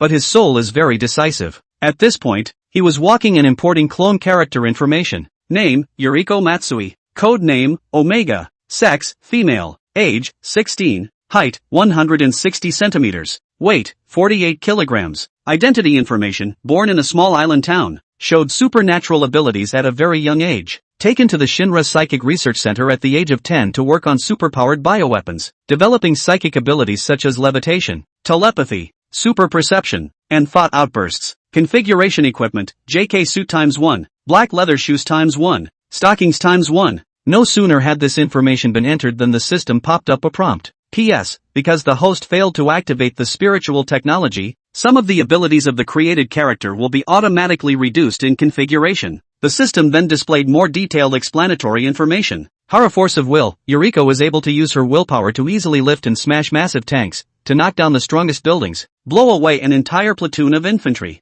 and drag even the most tenacious of airplanes to the ground. Power of will, Yuriko can pick up objects within a range of 10 meters, but the physical object must not exceed 20 kilograms. Gu Mingxi couldn't help but spit after reading just one entry. Asterisk asterisk asterisk asterisk. That's a lot of nerfing. You've gone too far, haven't you, system? But the system didn't pay any attention to the tirade and continued to display reminders to itself. Hara's power of levitation, Yuriko can levitate at a height of several meters above the ground, can pass through water unimpeded, and can defy the Earth's gravity. The power of levitation, Yuriko can levitate at a height of 5 centimeters above the ground, walk on water, and ignore the Earth's gravitational pull, but only for 5 minutes. Hara telepathy, Yuriko can use her psychic powers to control most weak-willed enemies, and in her true form she can even take control of an entire building full of people. Present telepathy, Yuriko can use her psychic ability to see through people's hearts and see what they are really thinking. At this point, Gu Mingxi didn't want to spit anymore after reading it. He felt as if he was getting a little used to it now. With that, read on. Hara Superpower Wave Blast, Yuriko can instantly release a large amount of superpower energy, killing all living creatures within 20 meters of her surroundings with an incredible blasting power. Present Superpower Wave Blast, Yuriko can instantly release part of her superpower energy, shocking creatures within 3 meters of her to the ground. Gu Mingxi rolled his eyes and continued to look down without saying a word. Hara Super Energy Wave Shield, Yuriko is able to bounce back all damage from enemies for an effective period of time, including any form of attack form. Present Super Wave Shield, Yuriko is able to rebound some of the enemy's damage for a valid period of time, but not from violent explosions or strong laser damage. Hara Mind Throw, Yuriko can use her mind to manipulate a ground or sea vehicle, or other movable object, and slam it into a designated spot, regardless of the weight of the object. Present Mind Throw, Yuriko can use her mind to manipulate an object weighing no more than 20 kilograms and slam it into a designated spot. Seeing this, Gu Mingxi was really somewhat unable to bear to look at it anymore. It's so nerfed that it's unplayable, isn't it? Bah, kids can't swear. Thinking of this, Gu Mingxi lightly smacked herself on the cheek. Seeing this, Zheng Tianhong immediately looked down at him suspiciously and said, "What's up, little brother? Why are you hitting yourself all of a sudden?" Gu Mingxi said as he was busy pressing the confirmation button while awkwardly looking back at the other party. "Nothing, there was a mosquito just now. The computer is in the back room. Come with me, it's just up ahead." With that, the two of them quickened their steps towards the room. Meanwhile, the biolab began to ramp up. Estimated cloning time is 15 minutes. Start countdown. Inside the room, Zheng Tianhong visibly froze when he saw the computer. He never expected that there would be such a luxurious computer in such a shabby little courtyard. Gu Mingxi very skillfully opened the computer and entered the password, then smiled and stood to the side to look at Zheng Tianhong and said, "Well, use it." Zheng Tianhong looked at Gu Mingxi with a surprised expression. Then full of incredulity, he slowly sat down in front of the computer. "Is this computer yours?" He couldn't believe that such a little guy's computer was better than a professional hacker.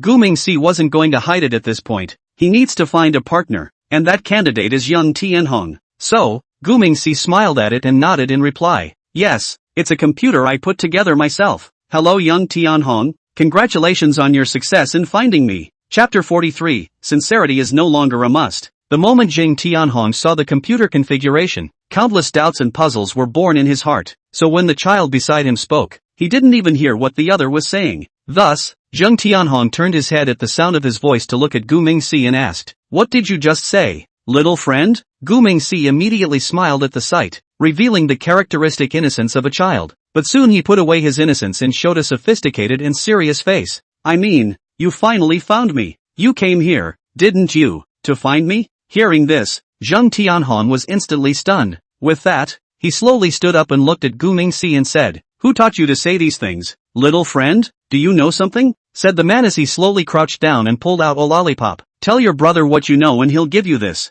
Gu Mingxi first froze at the sight, then smiled wryly and took the candy and unwrapped it into his mouth. Immediately afterward, he sat back in his computer chair and quickly worked the keyboard. "This is internal data from the Eagle Jam security network. Here's your trespassing data for the last 3 years. This is," Gu Mingxi said as he opened a folder within his computer. Zheng Tianhong looked at the iron evidence in front of him straight feel a burst of confusion. Holy, is this still what a child should be? Is he really the mysterious man who helped him? This is such bull asterisk asterisk asterisk asterisk. No. Decided for myself that I couldn't be fooled. Someone must have deliberately trained him to deliberately make himself think the other guy was a kid.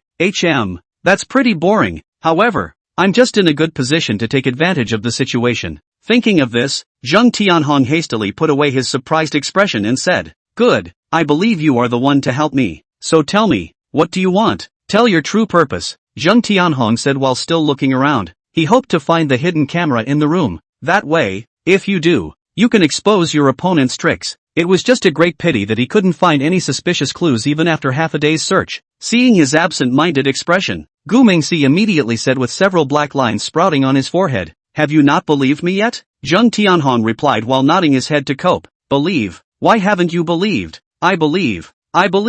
His mouth said he believed, but his reaction was filled with skepticism. In response, Gu Mingxi expressed great helplessness. He had been sincere enough, but the other man would still be skeptical. Then there's really nothing one can do at all. Sincerity has been the last of the old man's must-have skills. Zheng Tianhong saw that the child did not move, and quickly glanced down at the other side and said, "Say it, keep saying your lines, don't stop, say everything you need to say." After saying this, he raised his voice again and shouted, "Come on, tell me what you're really up to. What were you trying to do when you went to all that trouble to lure me here?" It was very obvious that this guy wasn't shouting at the Gu Mingxi in front of him. Otherwise, he didn't need to use such a loud voice. Gu Mingxi was also very speechless, but he wasn't prepared to dwell on it. After all, something like trust needs to be cultivated slowly. So, Gu Mingxi continued down the line following the other party's thoughts. "I asked you to come here because I want you to join my team. The purpose of our team is to help growers break through the Western technological blockade and make growers a blue star."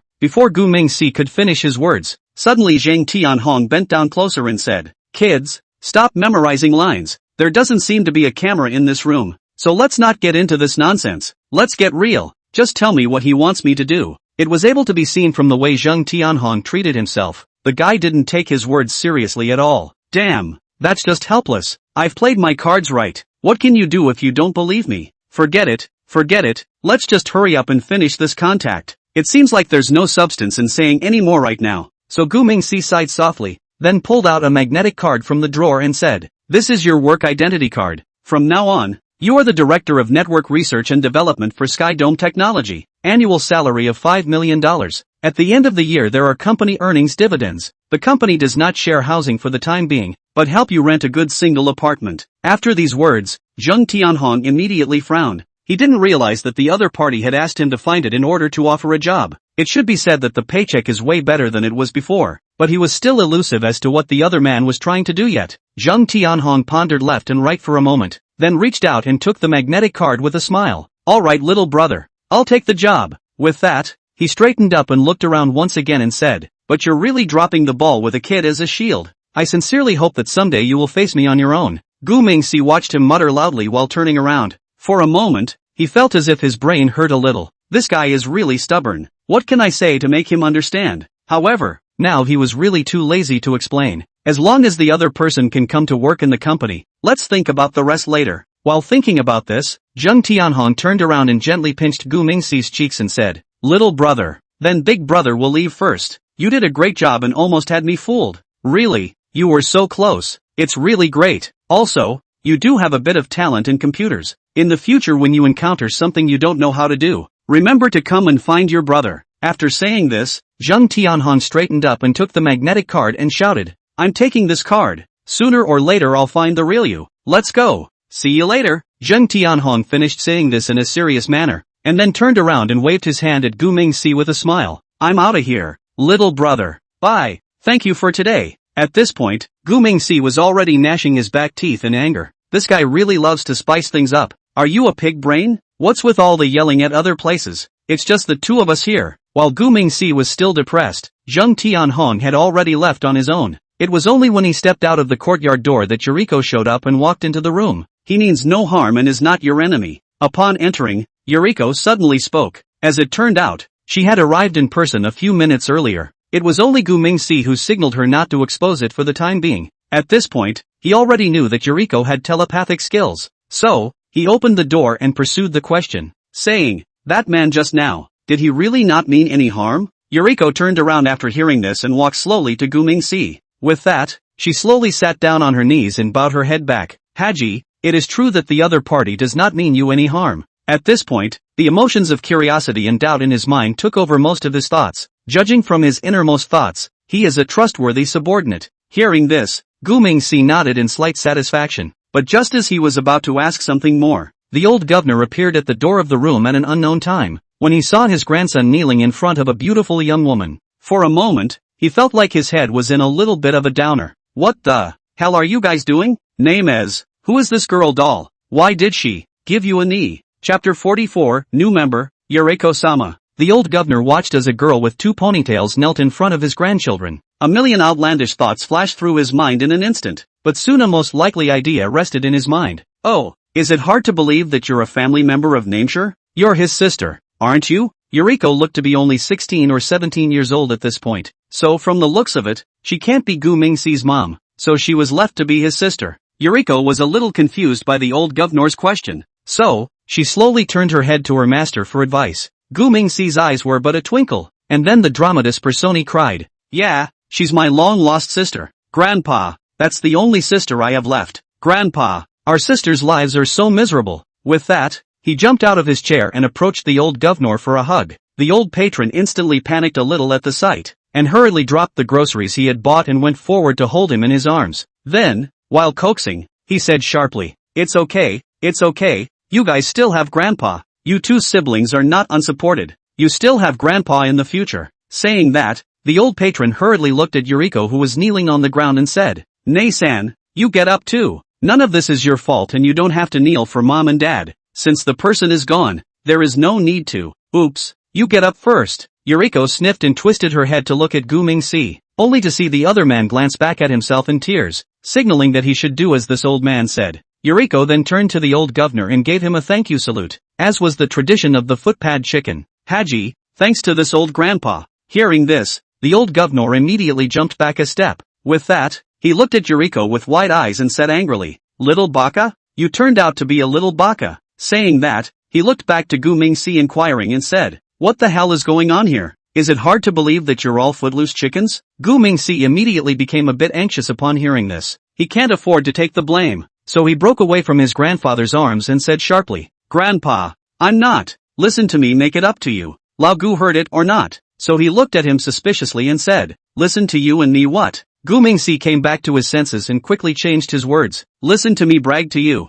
The bragging, he said, was a dialect of the old Gutus family. In the northern part of the central province, the word is often used to express the meaning of showing off. Therefore, when the old Gutu heard this, he immediately said with a frown on his brow, "Ha, who told you to learn Grandpa to speak in tongues? To say plain fa, you know?" Old Gutu himself often had trouble pronouncing Mandarin, so he was particularly worried about how he was affecting his young grandchildren. Gu Mingxi hurriedly nodded his head vigorously after hearing this, and then made up a poignant story in standard Mandarin. According to his story, Dad heartlessly abandoned the 3 of them that year and was never heard from again. At that time, his mother couldn't feed her 2 children, so she abandoned the young one next to the garbage. Later, Mom took her sister to marry a footless chicken and the family traveled across the ocean to Footless Island. 6 years later, when her mother fell ill and left this world, her sister returned to the plantation home with her dying wish. "She's visiting me instead of my mom." Saying that, Gu Mingxi started crying again with a wow. Yuriko stood off to the side with a confused look on her face, as if confused by what was happening.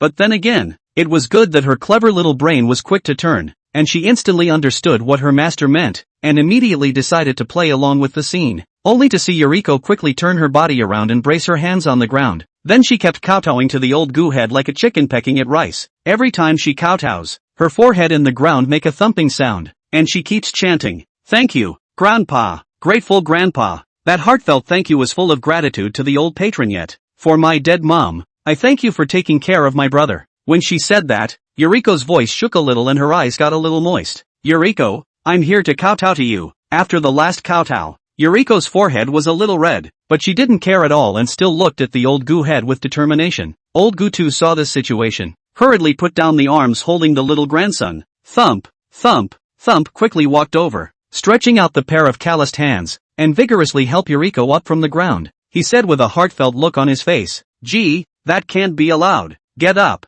good boy." When Yuriko stood up, the old Gutu took a closer look at her clear face, and couldn't help but praise, "This little girl is really pretty, just as delightful as name C." After saying that, he gently touched Yuriko's hair, his eyes full of love. Seeing this, Gu Mingxi, who was standing at the back, immediately secretly gave him a thumbs up. This acting can be. It's so professional. At this time, the old Gu head looked back at Gu Mingxi with a loving face and said, "This will be your home from now on. Grandpa will make money to support you." Old Gu too cheerfully made a promise, as if he was going to use his not-so-broad shoulders to hold up a happy sky for these two little cuties. Gu Mingxi's eyes couldn't help but redden at the sight. This was not an act on his part, but he was truly touched. Seeing this, the old governor even turned his head to look at Yuriko and said, "All of you be good and study and grow up, okay? You'll have Grandpa to take care of you from now on. Don't worry." Eventually, the old governor's voice got lower and lower the more he chanted. Surprisingly, he couldn't help but start to tear up as well. It was obvious that he was heartbroken about his two young children. Yuriko was busy tilting her head at the sight, a few teardrops still hanging in her eyes. She said as she slowly reached out her arms to hug the old man in front of her. "Thank you, Grandpa. Grandpa is the best." The old governor laughed at the sight. Gu Mingxi also hurriedly went up and hugged his grandfather from the side as he watched. After a moment, he spoke up as if he was spoiling for a fight. "Grandpa, I'm hungry for your hot and sour cabbage," old Gu said as he quickly wiped the tears from his eyes. Well, Grandpa's going to make dinner now. Grandpa bought meat today. Let's eat cabbage stew. You guys go play. Grandpa's going to make dinner." So Gu Mingxi tugged on Yuriko's hand and said, "Sister, let's go back to our room and play." After Yuriko followed Nameshur into the room, Nameshur was then relieved and lowered her voice. "That just scared the hell out of me. Good thing you reacted quickly." Yuriko replied with a sniff, reaching out and patting her chest. "I'm just grudgingly trying. But why are we doing this?" Nameshur mysteriously came up to Yuriko's ear. "Because, he's the most important person to me. From now on, you'll guard him like you guard me, okay?" Yuriko immediately nodded her head very seriously after receiving the command. "Hajime, Yuriko knows." As the two were talking, the sound of old Gutu's happy laughter came from outside, and he hummed a little song as he walked towards the kitchen, ready to make some delicious food to celebrate. Yuriko's heart was filled with emotion as she looked at all the cozy things around her. She had felt like an outsider, but she hadn't expected to feel at home right after she arrived. From now on, she was determined to guard this hard-won home and live with her owner as close as sisters. Seeing that the other party was a bit dazed, Gu Mingxi just wanted to inquire what was wrong with the other party. But just at that moment, a message alert sounded from his cell phone. Picking up her cell phone to check, Gu Mingxi's face instantly darkened. These people dare to seek death. Chapter 45, The Heavenly Peacemaker. Gu Mingxi just recognized with Yuriko, Tanya's side of the bad news. As it turns out, she took the Arctic Fox mercenaries with her when she traveled to the Jilage oil field to receive it. They were surprisingly attacked by armed northern white rhinoceros buyers. That's right, these unreasonable guys are looking at Arctic Fox's equipment. So can Tanya and the others spoil them? Extremely fierce fighting broke out between the two sides then. In the face of absolute strength, all brute unreasoning was useless. After 2 hours of fierce fighting, the two regiments stationed in Jilage were directly defeated by Tanya and the others with 730 men, captured more than 1,000, and the remaining 100 or so were routed. The Arctic Fox mercenaries were just over 120 men. How did they manage to take down two regiments? In fact, the reasons for this are very complicated. First of all, the 1137th and 2108th regiments of the Northern White Rhinoceros stationed here were units that had just experienced several fierce battles. So, by the time they moved into the oil field occupation area, the two regiments together numbered only 2,000 dues. Most importantly, their ranks were dominated by light infantry. The two regiments combined couldn't put together an armored company. If they weren't, they wouldn't be eyeballing Arctic Fox's equipment. As per Gu Mingxi's agreement with the Northern White Rhinoceros Arms, the buyer is the one who needs to take the oil fields and trade them to him for equipment. At this time, the troops stationed there used this as a reason to try to forcefully disarm Tanya and the others. So can Tanya and Arctic Fox spoil them? So the battle was on. So it turned out to be so awkward. 2,000 men didn't do more than 100 on the other side, which shows how big the equipment gap is. Not only that, but the two commanders of the 1137th and 2108th regiments were captured. Right now, they're squatting in rows with their soldiers in the playground. Tanya called at this time to inquire about what to do. Gu Mingxi's side had just figured things out. A message from Zeklia, the chief of staff of the White Rhino Armed Forces, came over there. The other party sent a large message that was simply too inconvenient to view with an electronic watch. With no choice but to reopen the computer again, Gu Mingxi could only do so. The computer booted up in seconds, and with that he quickly logged into ShadowNet as well as his account. Then Zeklia's long speech presented itself. However, Gu Mingxi didn't check it out seriously, but just glanced at it twice in a walk. He then coldly and forcefully replied back in the dialogue box.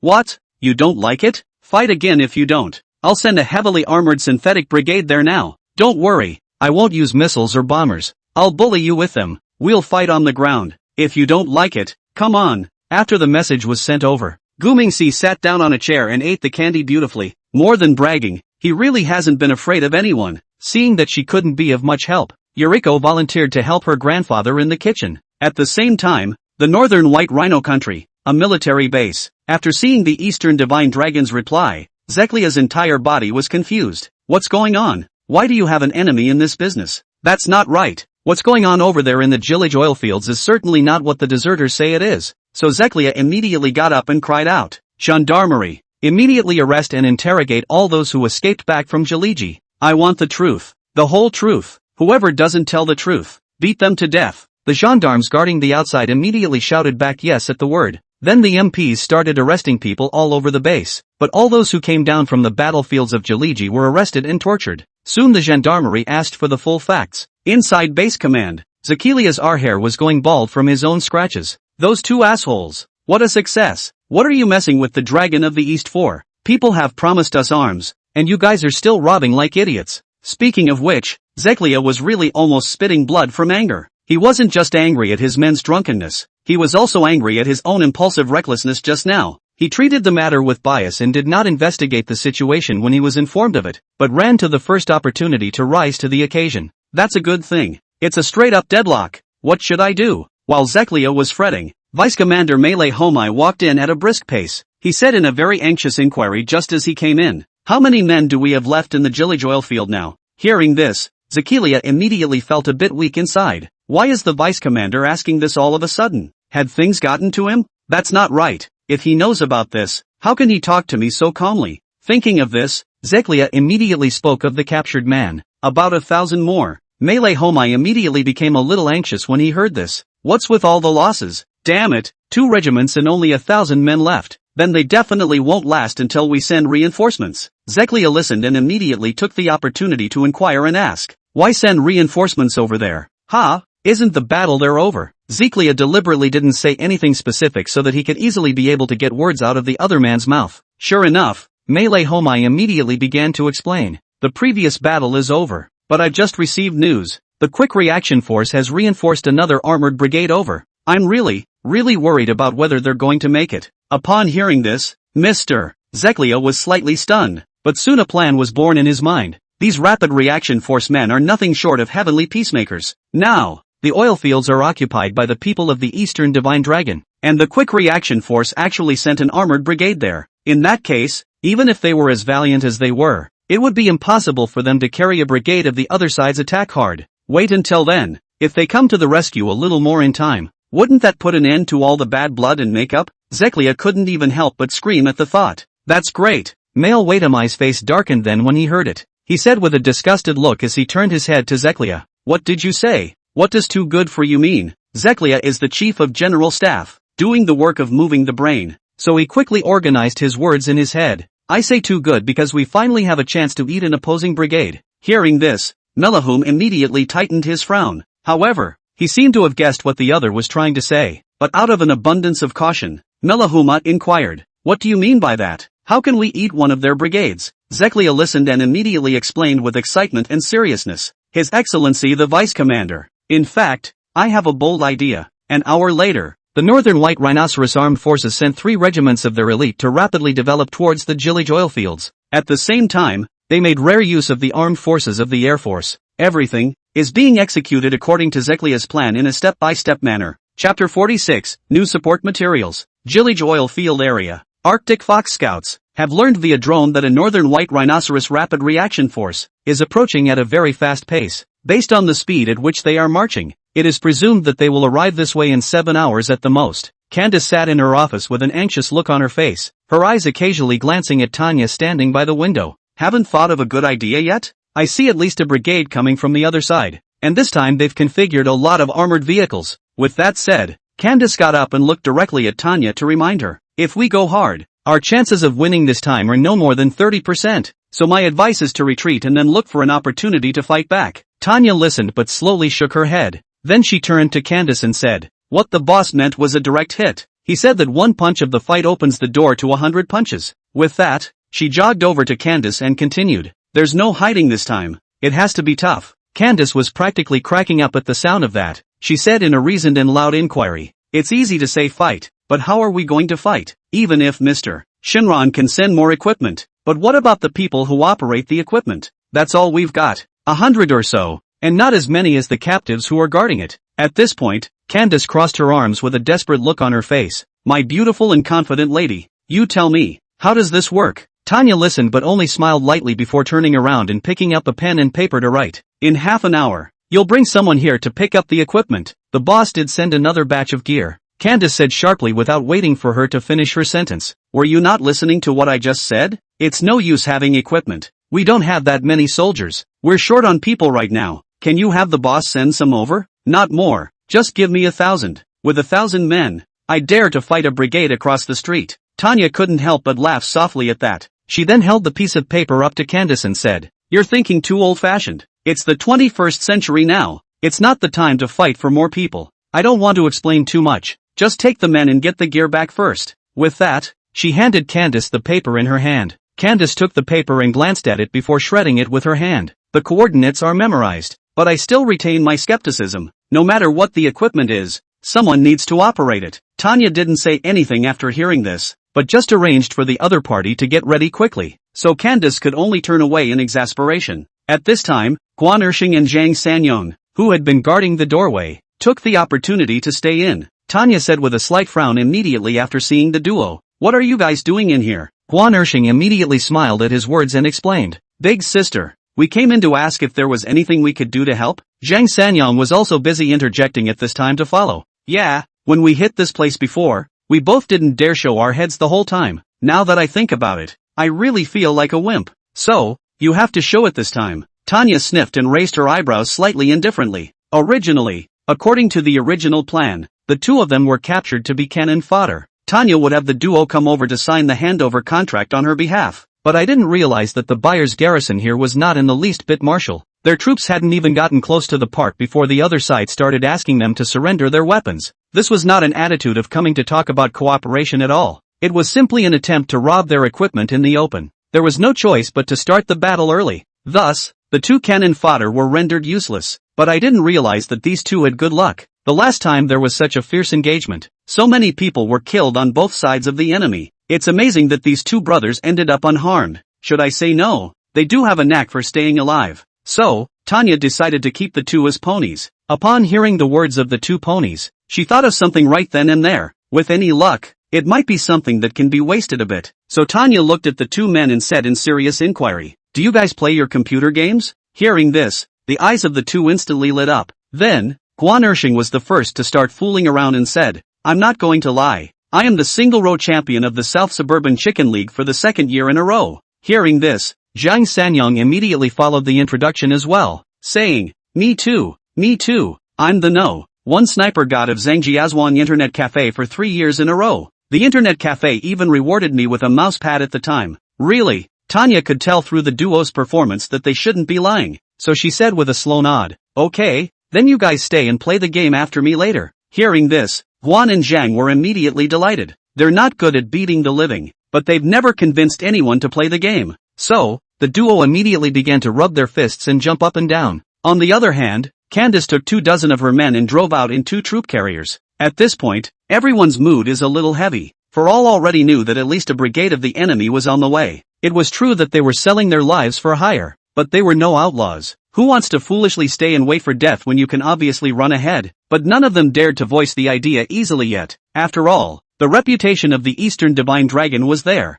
If they really dared to swing the other way, then I guess they won't have much of a life after that. So, people still want to take another gamble at this moment. After all, the Dragon of the East was someone who would slightly create miracles. Half an hour later, they finally arrived in front of a forest. Candace looked down at the electronic map and determined that the coordinates were the woods up ahead, so she led the way out of the car and hollered, All move, sharpshooter group, go to the front woods and check out the situation. Everyone else get on alert, everyone on edge. After a yell from Candace, the 20 or so people immediately sprang into action. A team of 4 felt their way toward the woods on full alert. 2 snipers were already in position in a tree not far away. The others each took cover and got into a fighting stance. Candace herself, however, was very bold and jumped on the roof of the car. At that moment, she was looking into the woods with a telescope.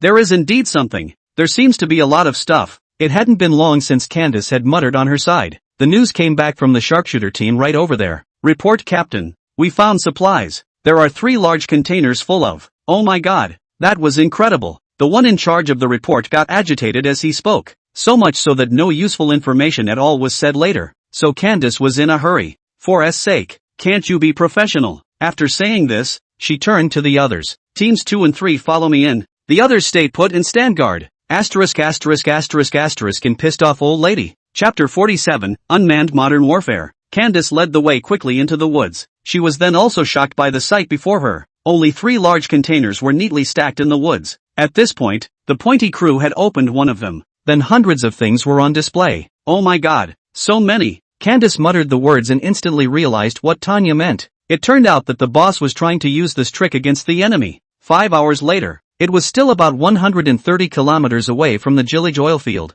The J819th Armored Brigade, Northern White Rhinoceros Rapid Reaction Force, has begun to gradually spread out in formation horizontally. At this point, they were about to enter the launch radius of the missile force. The brigade commander, Brooke, is using a satellite phone to contact the command. However, since a few minutes ago, the phone has been in a state of not being able to call out. At first everyone thought it was a bad signal, but gradually they realized how serious it was. So, he hastened to have his staff try to contact the commanding general using the radio. But the answer was that the radio station could not be contacted properly either. By this time, Brooke guessed about what had happened. After all, he was one of the few talents who had studied in the West. It's electromagnetic interference. Damn. I didn't think they'd have this kind of equipment. After saying this, a cold sweat broke out on Brooke's forehead. Because, EMI is not usually used alone. So what happens next is the real tactic of the enemy. Hurry! All hands on deck! Brooke suddenly cried out. He grabbed his walkie-talkie and shouted. But the comm channel was a murmur. And so,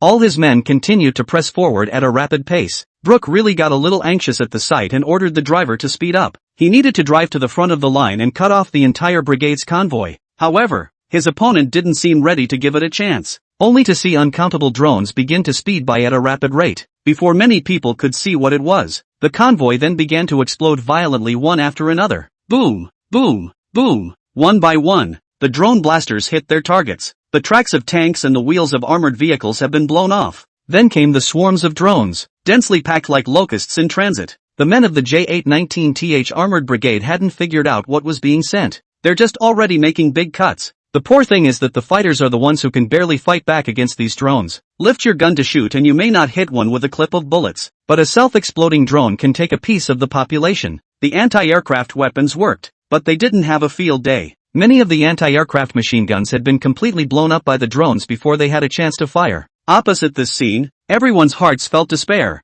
Well, soon everyone realized something important. That is that the main target of these drone attacks is not people. They're just systematically in the process of destroying all the equipment. And, as long as you don't initiate an attack on the drones, they won't even bother with you. So the brainy ones abandoned their cars in a hurry and ran for their lives. No expensive equipment is worth as much as your own life. With the first one that runs, there will be a second, a third and 1,000. So it didn't take long for all of Brooke's soldiers to abandon their equipment. Everyone fled in groups into the nearest forest. Brooke was also escorted by the guard company at this time. It's just that he genuinely doesn't want to part with that equipment. He had tried to send someone to salvage a couple of armored cars back. However, the man sent there was killed by a drone halfway through the run. These drones don't just blow themselves up, they even drop grenades, the nastiest of them all. They will also lock on to a target and throw mines after people. Brooke alone almost got grenaded 5 times. If the guards hadn't saved him with their lives, he'd be a broken corpse by now. So, after this time Brooke never dared to venture out again. All he could do was hide in the woods with his soldiers and peek into the battlefield, watching all the equipment get blown up and burned. On the other hand, inside the oil plant in Gillage, a conference room with a capacity of 50 people was converted into an internet cafe. Tanya sat in her boss's chair and crossed her legs as she watched the sunset. Candace, on the other hand, wandered over to the various computers to inquire about the results of the battle from time to time. Out of the 120 or so people in Arctic Fox, you can only find 40 or so game masters. So, there are still a dozen or so several seats vacant on the site. However, it was a good thing that both Guan Ershing and Zhang Sanyong were game masters. So, Most of the time he can also take turns operating other machines. At the moment, the two of them had taken on most of the important attacking tasks, only to see the battlefield and the screen was filled with smoke and flames, with countless drones coming in like locusts. 3. Keep an eye on 3 o'clock. There's an anti-aircraft machine gun there that's going to raise its head, so figure out a way to take it out for me. Guan Ershing shouted as he maneuvered the mouse. Roger that, Ergo. Watch out for you. Zhang Sanyong quickly locked onto the target,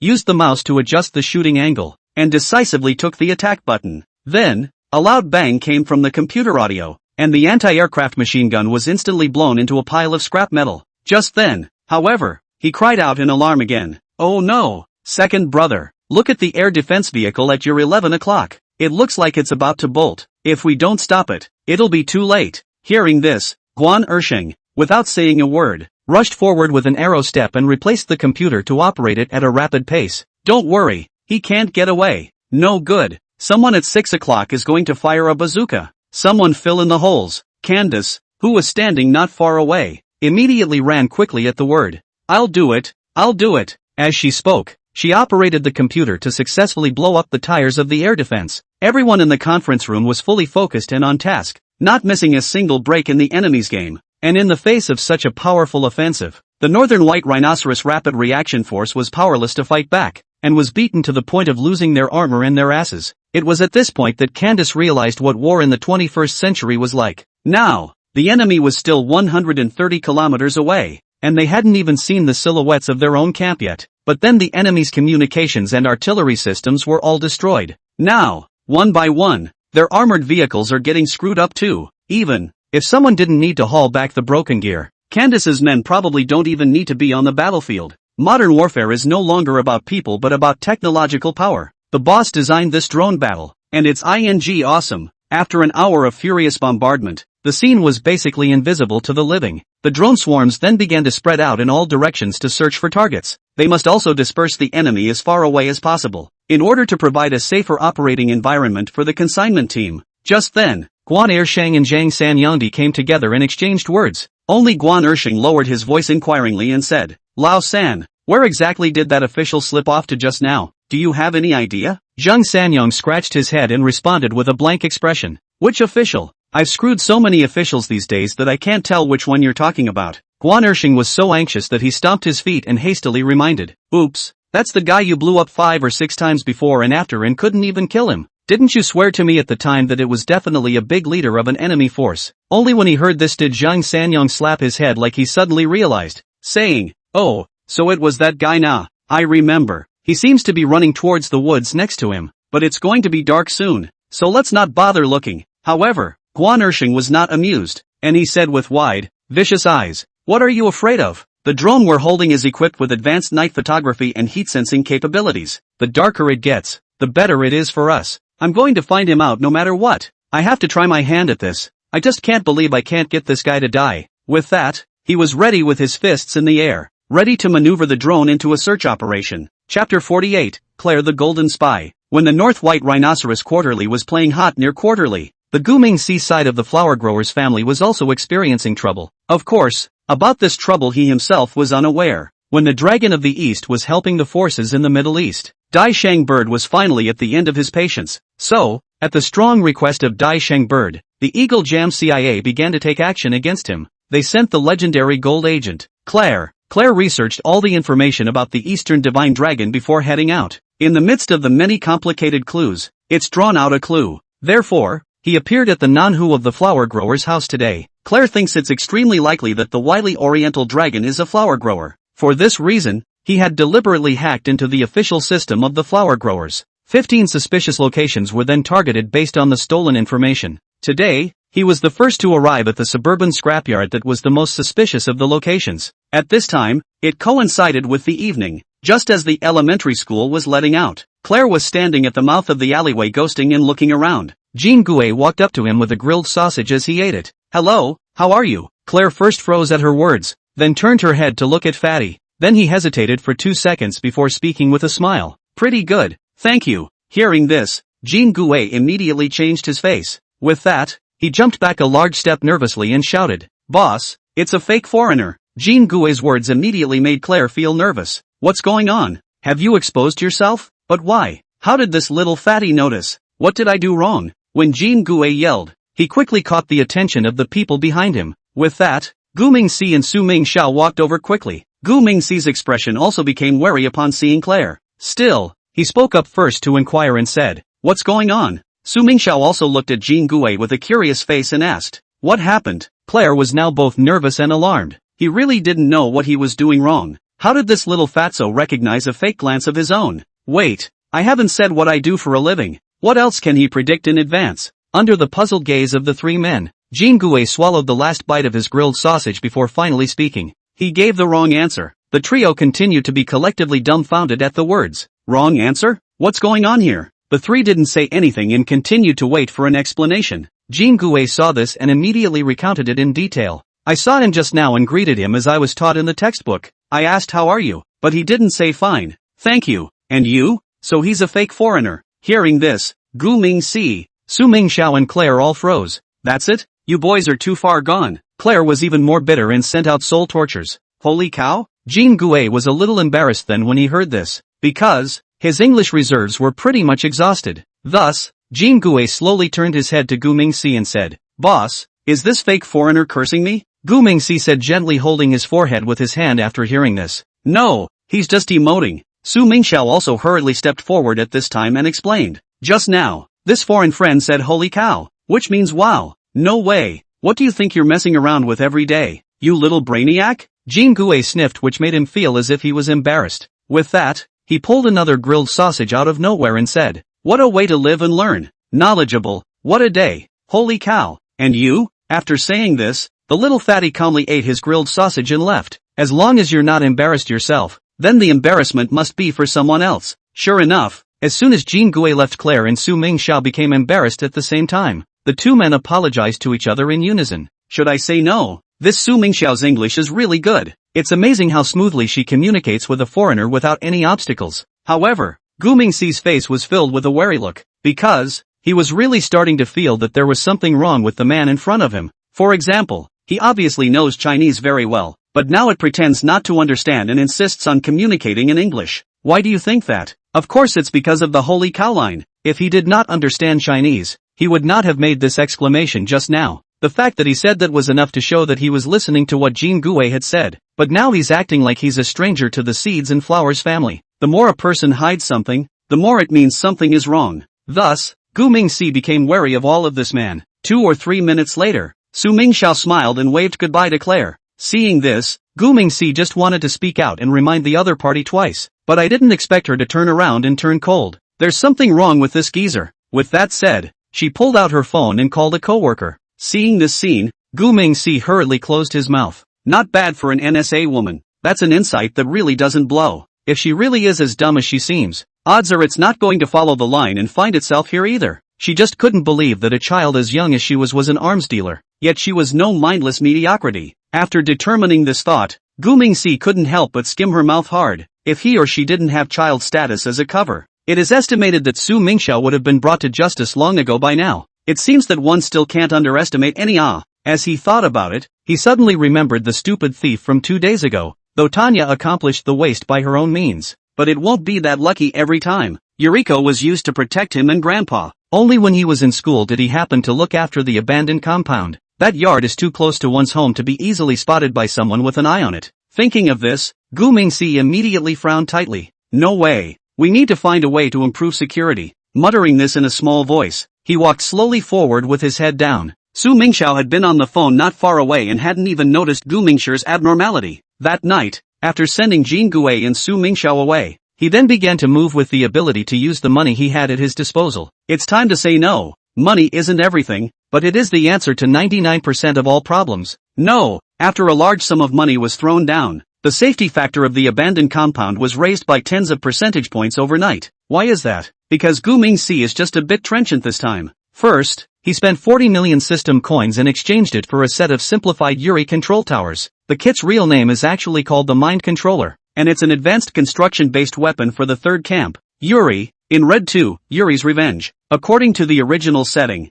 after the control tower is fully charged and released, it can send out a powerful blast wave with mind control wave energy. controlling all sentient units within range and causing considerable damage to surrounding buildings. But the current version of the setting is certainly not as powerful as the original. The main thing is that there's no way for a mind controller to actually control a person's mind anymore. It can, for now, only sense the various thoughts of a person and display those thoughts on the instrument. By utilizing this, the machine can be set up as a malicious alarm device. As long as a person with bad intentions approaches, the device can send out timely alerts and emit a strong interference magnetic field to temporarily disrupt his or her thinking. So, now Gu-Ming-Si prefers to call it a mind sensor. With this instrument, it is considered to be high on the list. But just to be on the safe side, he added one more tactic. Chapter 49, Upgrading the Safety Factor. After Gu-Ming-Si sensed the presence of a suspicious stranger in the neighborhood, it was immediately decided to upgrade the safety of himself and the factory. So, he splurged $40 million to exchange for a telepathic tower. The unit is 10 meters high with a 4-meter chassis and a 2-meter diameter upper section. The outer shell is of concrete construction and the inner part is precision machinery. It's just that this kind of equipment is very power hungry. According to the labeling, its power consumption is around 2 kilowatt-hours per hour. Therefore, it is obvious that the existing power supply facilities in Gu-Ming-Si are somewhat inadequate. He had no choice but to spend another $10 million and exchange it for a small nuclear reactor. With this power generator, the plant will be sufficient even if it is doubled. However, there is still a need for a guard force for both the plant itself and the nuclear reactor. So, Gu-Ming-Si used up the only clone slot available at this stage. He actually managed to clone Boris from Red Alert 2 in his biolab. This Boris, just like Tanya, is a hero-level special soldier, and he is also known as the elite combat soldier. In the setting, he wields a beefed-up AKM assault rifle, which is literally a godsend, and the vast majority of soldiers are no match for him. And yeah, he can hold off a couple tanks on his own without getting crushed, and he can even call in air support with laser guidance. The realistic clone of Boris still retains most of his skills, but then, the laser-guided call to fighters trick is not going to do it in a million years so far. After all, Gu-Ming-Si couldn't afford to form his own air force right now. However, it was more than enough to use him to watch the house and protect the factory and such. Most importantly, Boris, with his beard and scruffy look, still fits the image of living in an abandoned compound. These are the first tier of means used by the governors. He does get a little trenchant with his second tier of tactics, because he acquired all the old houses near the abandoned compound. Abandoned compounds, as well as the name suggests, are actually very typical of suburban neighborhoods. Fortunately, the lot is not very expensive and many people are very willing to sell. It didn't sell before because no one even looked at it. No one wanted to buy their old rags. Now that someone is willing to buy it, those people will all be overjoyed. Of course, this could not be done by Gu-Ming-Si himself. So, he enlisted the help of Jean Dede to do it on his behalf. It didn't take long thereafter for all the families in that area, except his, to move out. In other words, a whole area there is now owned by the Gu-Ming-Si family. This thing, too, has created a big problem for their family, but that will come later. That being said, Gu-Ming-Si felt a sense of security after making his preparations. It was indeed much easier for him to do his work without the distraction of nearby neighbors. Soon Boris, a homeless man living in the abandoned compound, becomes a regular visitor to the Gu family's small home. The old governor was very nice and didn't look down on the other guy in the slightest. On the contrary, he also cares about each other very much and is always willing to chat and drink with each other when he has something to do. Gu-Ming-Si was very satisfied with the situation, and with Boris accompanying his grandfather, his heart was a little more solid. In this way, Yuriko could focus on following him himself. During these times when Gu-Ming-Si was busy, that golden spy Claire wasn't idle either. He hadn't appeared near the Gu family since the last time he almost exposed his identity. And, soon he realized he was being followed. He'd been busy for the past few days trying to shake off the tail behind him. Of course, Claire didn't forget to keep investigating the suspects. At first, he mistakenly thought that the Eastern Divine Dragon was hiding among those who moved away. For this reason, he also spent half a month investigating them one by one. But after half a month of trying, he realized that he had all TM worked for nothing, because those who moved away were all ordinary people from the lower class. There is nothing suspicious about them to dig further. Claire then locked all her energies on the Gu family's grandchildren.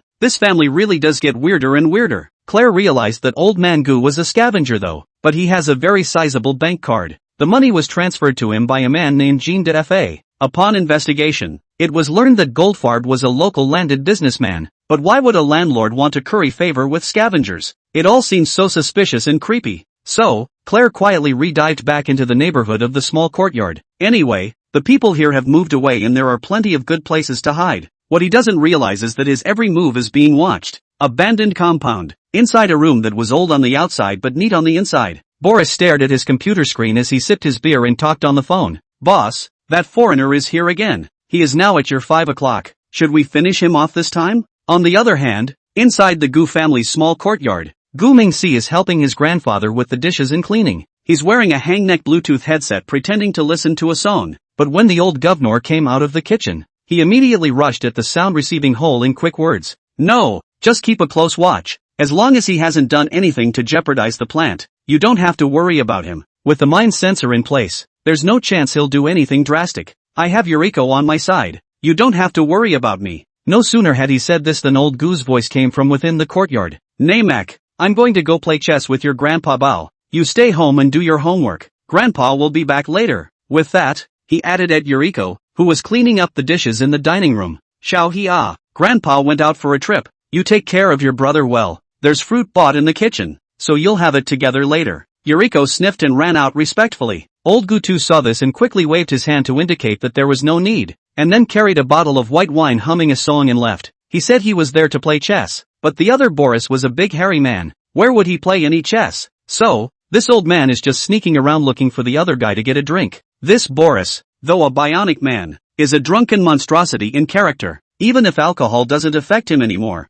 that doesn't change the habit of having nothing to do but take a couple of sips. So, Gu Mingxi didn't modify this little problem of his. After all, Grandpa was pretty lonely too, and always needed someone to be a companion. And at his age, saucy old ladies have very limited appeal, so it was nice to have someone to drink and talk with. Gu Mingxi had also entered Boris with a multitude of knowledge of ancient and modern wonders in order to take care of the old man's love of stories. That way, the two could talk freely over drinks. For now, that was all he could do for his grandfather. Old Gutu's side had just walked out of the small courtyard when Gu Mingxi walked out of the room and said, Yuriko, don't bother sweeping the floor for now. Go find a way to get rid of the gaijin. Don't let him interrupt Grandpa's after-dinner fun time. Yuriko sniffed and nodded softly, then turned around and quickly headed for the door. On the other side, Claire hadn't realized the seriousness of the problem. At the moment, he was carefully assembling his equipment. This time, I'll find a clue. Eastern Divine Dragon. Just wait for me. Chapter 50, God of the World. Bless me. Claire is hiding in a small two-story building 100 meters away from Gu's house. At this point, the entire building's residents had moved out, so he was the only one left in the entire building with his busy voice. At this time, it was sunset, and the afterglow of the setting sun sprinkled on the mottled walls, giving the dead building a bizarre golden coat. Claire is busy building testing instruments, but just as he was fully concentrating, there was a sudden burst of laughter from outside. It seemed like the soft laugh of a young girl. How can there still be people? With that said, Claire immediately drew her pistol and began to add a silencer. Then he walked slowly in the direction of the sound. Eventually, it stopped at the door of a room at the end of the hallway. Sure enough, the door was flimsy, as if it had just been opened. Well, whoever you are, you'll only be a dead man from now on. Claire is known for her ruthlessness and will never let go of anyone who threatens her, regardless of whether or not the people in the room had found him. The man had to die for that to happen now. So Claire took a deep breath and pushed open the iron door to her room, and a harsh creaking sound echoed through the empty building, as if it were the moan of a sleeping ghost being awakened. The room was dim and empty, with only a few scattered wooden chairs and a dusty old table, and the air smelled of mold and decay. What's going on? It hasn't been more than 2 days since the people in this building moved out. Why does the room here just smell like that? It's like no one has lived here for decades. Something's not right. Something's not right. With that, Claire turned on her flashlight, the beam of light wavering in the dim space, illuminating the unknown darkness ahead. He stepped carefully up the wooden stairs leading to the attic, each step accompanied by the creaking of the floorboards, as if a million unseen eyes were peering behind him. The attic was similar to the first floor, but with an added eeriness. Claire noticed that a small wooden door was half hidden, letting in a faint light that contrasted with the darkness around her. Hiding out there? Humph, count your blessings. With that thought in mind, Claire crept closer and slowly pushed open the doorway to peer in, only to see the room. An ancient dresser placed a copper mirror. The mirror surface has been modeled, but still can reflect the blurred silhouette. Claire was about to take a closer look when suddenly, her mirror self became distorted, as if pulled by an invisible force. Immediately after that, a pale woman's face actually slowly emerged from the mirror, with an eerie smile hanging at the corner of her mouth, her eyes staring straight at him. Claire's heart slammed so hard it almost jumped out of her chest, so he backed away quickly and pulled out his pistol and fired wildly. All the time the bullets were out, he jerked back and closed the door, and leaned his back against it to catch his breath. Damn! What the hell is that copper mirror? Ghosts of the East? Bah! I'm a staunch atheist. After muttering this for a few moments, Claire plucked up the courage to open the doorway again, and the mirror had regained its composure, except for the patch, and the extra bullet hole. Claire exhaled deeply, telling herself that it was just a product of the light and the psychological effects, but that uneasiness in her mind followed her. Soon night fell, and after Claire went back to set up her instruments, she went back to find a relatively clean corner on the first floor, intending to spend the night. It was so quiet around them that all they could hear was their own breathing and the occasional sound of the wind in the distance. But as he was about to fall asleep, a low cry came faintly, intermittent, mournful, as if from every corner of the building at the same time, and seeming to come from the distant heavens. What's this all about? Bastard! It must be the person who just played himself. I am not afraid of any Eastern ghosts. I'm an atheist. Everything is fake. Claire has a hard mouth, but his body is honest. He was seen holding himself tightly, trying to dispel the fear inside him with reason, but the cries became clearer and clearer, more and more imminent, as if there were countless grievous souls wandering in this empty building, looking for someone to whom they could confide. Claire closed her eyes hard and silently prayed that this was all just a dream, but when I opened my eyes, the cry was still there, like a sob that pierced the heart. Damn! I should have joined the church. Otherwise, I wouldn't even have a cross right now. Bastard! Asshole! Damn Eastern Spectre! I'll fight you. With that, Claire grabbed her pistol and rushed out to look around. He fires a few shots at anything he sees that looks suspicious. He continued to do so until he was completely empty of magazines, which led him back to the rest area he had just been in. There really is no such thing as a spook. I'm just so nervous and just so overworked lately. Sleep and you'll be fine. With that, Claire wrapped up in her wool coat and fell asleep. However, he had only just entered dreamland when a rush of footsteps sounded inside the building. The footsteps came from far away, each step on Claire's taut nerves, so he held his breath and opened his eyes while turning on the beam of his flashlight and tried to attempt to catch the source of the sound. However, the footsteps ended abruptly above his head. Immediately afterward, an eerie aura came over him, causing the hairs on his body to stand up and sweat. It found itself? Right above yourself now? At that thought, Claire slowly looked up at the ceiling, but just then, a faint glow lit up from the stairway. Human eyes are very obvious to light, so Claire quickly noticed the anomaly. He then quickly turned his head in the direction of the stairs not far away, only to see a woman wearing an old-style cheongsam slowly walk down, her face blurred, but those eyes were unusually bright, revealing a chill that did not belong to this world. The woman walked past Claire wordlessly, as if he were just a cloud of air,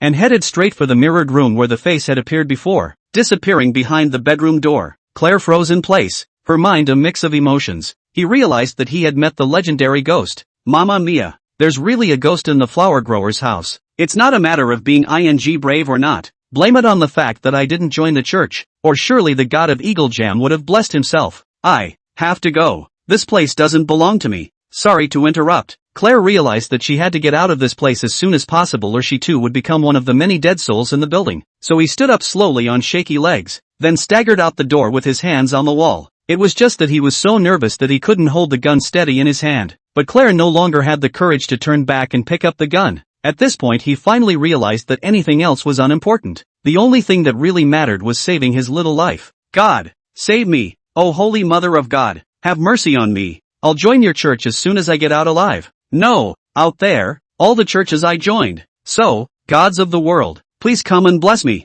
Amen, amen, hallelujah, God save me. Claire was shivering all over nervously while staggering out with her steps. What had been a 2-minute walk took him 5 or 6 minutes to stagger out. On the other hand, the Gu family's small courtyard. Gu Mingxi came from the room with a glass of milk.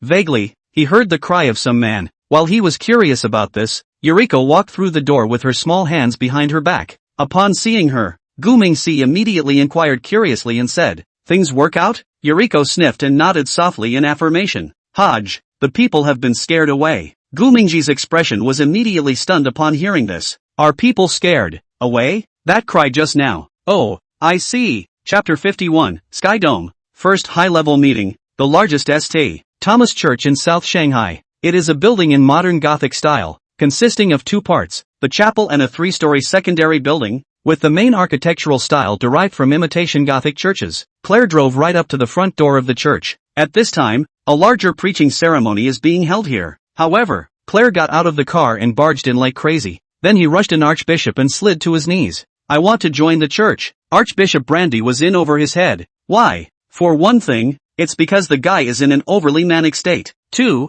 Because this guy's costume is too mixed up. Only 3 strings of Buddha beads and 4 Buddha medals were seen around Claire's neck, and a stack of yellow talismans were tucked into the top pocket of her suit. Not only that, but he had several strings of Taoist Bagua mirrors and copper swords hanging from his belt. Brandy, who saw the scene, was instantly a bit messed up. This dude's not here to crash the party, is he? But before he could open his mouth to question him, Claire pulled out a wad of money and shoved it over. Help me. I need God's protection. Quickly give me some of the crosses you have here. Oh yeah, and that holy water. Fill me up with 10 liters. Brandy looked at the bills in her hand and estimated it had to be $5,000 or $6,000. However, it's not good for him to take it with so many people watching. This face-saving job still needs to be taken into account. This friend, please get up and speak slowly if you have something to say. God will favor everyone. Before Brandy could finish her sentence, Claire interrupted by pulling out another large stack of bills. Then I'll donate another $200,000. These are the deposits. I'll swipe the rest.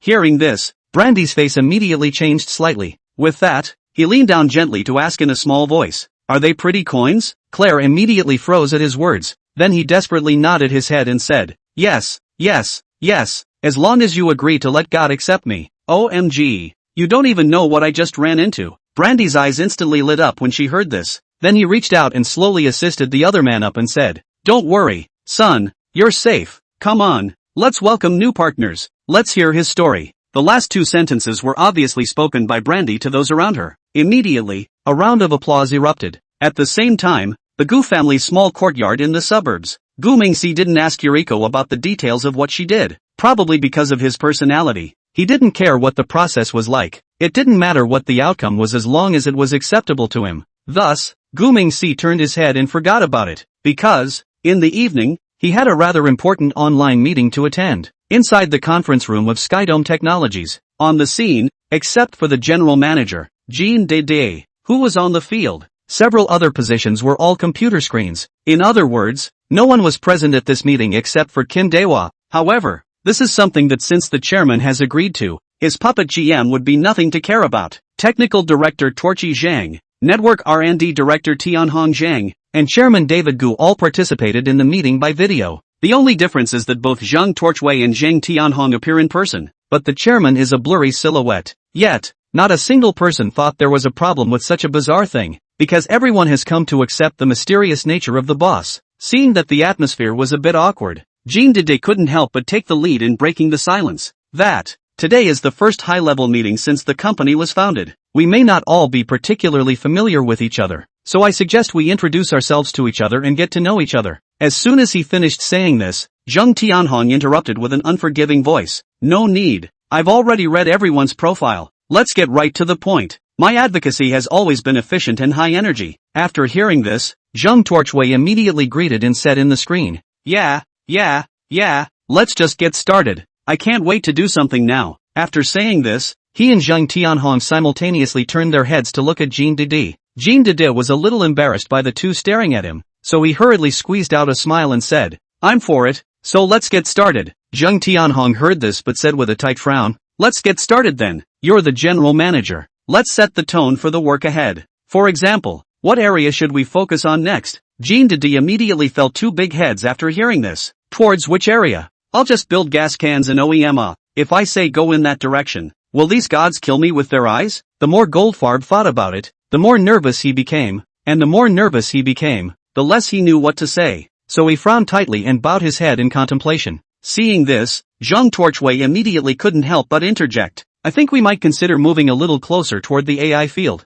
If the economic base is sufficient, I think we should look deeper into the field. Hearing these words, a hint of surprise immediately appeared in Gu Mingxi's eyes. In fact, he had already set the tone for the company in his mind. Now is the time to see what the two talents he recruited have in mind. As expected, Zhang Torchwei gave him a surprise as soon as he opened his mouth. AI field development will be the mainstream direction of future technology. Thus, he didn't rush to speak, but turned his head to look at Zhang Tianhong and asked, Tenhiro, what do you think about this? You're a pro when it comes to computers. Zhang Tianhong first froze when he heard it, then frowned slightly and thought about it and said, AI and computers are not really the same thing. That's a question that can't be answered in a sentence or two. Gu Mingxi didn't want to continue when he saw the words half spoken, so he immediately pretended to be interested and continued to ask questions, saying, So tell us what you think about the development of the AI field. I'd like to hear some more professional advice or suggestions. Zheng Tianhong immediately became interested when he heard this. So, he began to speak about the AI. According to Tianhong Zheng's concept, AI is gradually transitioning from processing single-modal information to multimodal, with the ability to simultaneously process text, images, audio, and other types of data to reach a more comprehensive understanding and interaction. Zheng Tianhong believes that AI will be widely used in the future in the field of smart home, smart city, medical diagnosis, automatic driving, etc., and may even open up brand new application areas. According to data available online, generative AI will be utilized on a large scale in content creation, marketing, entertainment and product design starting in 2025. Tianhong Zheng also believes that AI intelligences nowadays are gradually crossing the boundaries of traditional auxiliary tools and possessing the ability of autonomous decision-making and task execution. So, AI intelligences will also play a key role in healthcare, finance, and supply chain management to improve efficiency by automating complex processes. Hearing this, Zhang Xiaowei couldn't help but open his mouth to interrupt. Wait a minute, I think most of what you're saying is big concept stuff. Spacey, too big, too ungrounded. These things are hard to cash in on right now. Zheng Tianhong was instantly a bit unconvinced, so he stopped speaking to look at the other screen and said, okay, then you come up with something that's easy to realize. Say something grounding for me, I'm all ears. Go ahead, I'm listening. When Zhang Torchway saw that the other party was provoking him with his words, he then began to be nonchalant as well. Okay, then I'll tell you what I think. Chapter 52, Future Directions. Gwennemus saw the two talents rubbing off on each other. This pleased him immensely. If they're just a puddle, then there will be no vitality to this company he has set up. With that, he also began to listen carefully to Torchi Cheng's ideas. Torchi Zhang believes that the easiest way to realize AI is industry plus AI. That's because there are a lot of organizations racing to get on the AI change wave. Therefore, through the industry plus AI mode to boost the industry to complete the upgrading and transformation, has become a lot of enterprises to face the problem. Other people's problems are their business opportunities.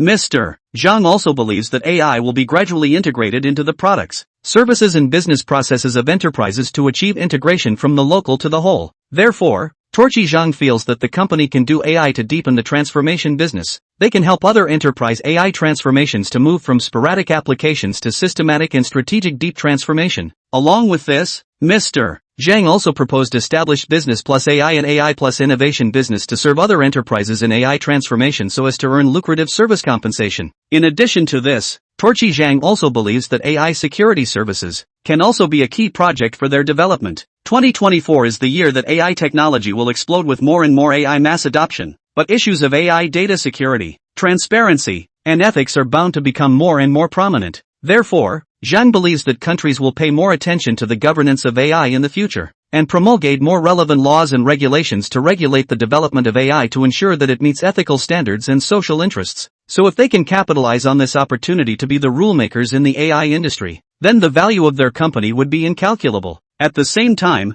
Torchi Zhang believes that the company also needs to focus on AI green technology research and development. Because of this, more attention will be paid to the energy consumption status of AI, and the development of AI in the future will rely more heavily on renewable energy sources and green technologies. Therefore, he boldly deduced that in the future, AI will be used in areas such as agriculture and transportation to optimize the allocation of resources, reduce carbon footprints, and contribute to sustainable development. In addition to the above, Mr. Zhang also believes that AI will play a key role in cybersecurity as the frequency and complexity of cyber attacks continue to rise. AI will leverage machine learning technology to gain insight into threats and implement defenses in advance, enhancing overall security capabilities. The security sector will also be one of the arenas where AI will make its mark. Hearing this, Gu Mingxi could no longer help but snicker. Just tell me, were those high salaries he offered before worth it or not? He believed that Skydome could still be healthy now even if he wasn't in the company. That's how important talent is. Only, now his technical backbone is strong enough though,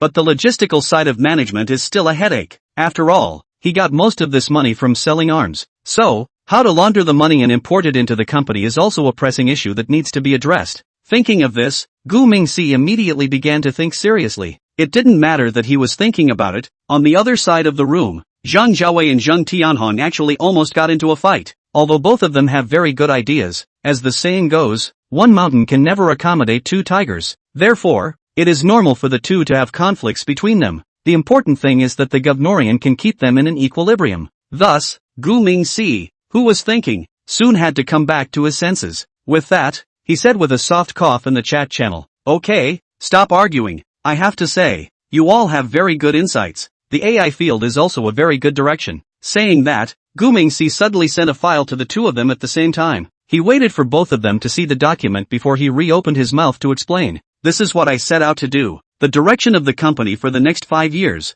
In the program, tasks are drawn up for you in detail, with time points for completion." After Gu Mingxi said this, he paused for a few seconds' time. He needed the two men across from him to take a good look at the contents of the document. So, wait for the two to look up at him before continuing to speak. "Ask any questions or problems now. Don't complain afterward that I didn't provide resources." Zheng Tianhong sniffed and thought for a moment before saying with a tight frown, "Personnel, as designed by your program, I don't have enough people on hand right now. I need to add at least another 30 to 35 people, and they are specialized and highly skilled." Hearing this, Gu Mingxi slowly nodded and said, "Okay, that gives you a quota of 40 people. If you need any talent, you recruit it yourself. There is no cap on the amount of hiring, but I need to see results as soon as possible." Zheng Tianhong listened and replied with a solemn nod, "Okay, give me 2 months. I'll show you the results you want." Gu Mingxi nodded his head in great satisfaction after hearing this. Immediately afterward, Zheng Torchwei followed suit and said, "It's much easier on my end.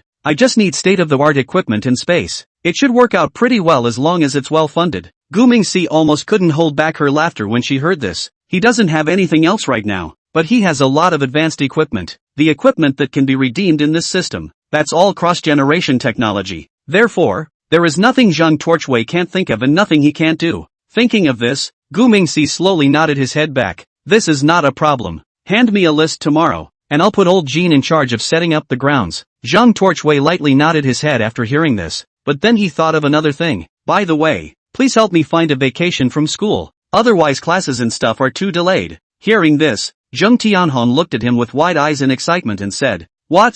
You're still in school? Really? So it's just a little kid?" Zheng Torchwei was a bit anxious when he heard this, only to see his face darken in serious retort. He said, "What's just a little kid? I'll be 15 after this month, okay?" Hearing this, Zheng Tianhong jumped up in excitement. He said as he stared at the computer screen full of shock, "Holy, is being underage okay? Boss, you are in the category of hiring child laborers. Watch out, I'll report you to the labor board." Gu Mingxi directly rolled her eyes when she heard this. 15 years old shocked you into despair? Then wouldn't you be thunderstruck alive if you knew the boss that I'm only 6 years old? Look at you. You've never seen the world. Thinking of this, Gu Mingxi directly ignored the other party's words and turned his head to look at Zheng Torchwei and said, "You don't need to worry about classes. I just took a stake in your school last month. Size is now the 3rd shareholder in your place, so that's not much of a problem. Do your own thing in peace, and I'll arrange for the school to match you with a private studio later. When the time comes that you need any equipment for doing research, just go directly to the principal and fill out a request." Zheng Torchwei couldn't help but gently skim his lips after hearing this. Sure enough, rich people do things capriciously.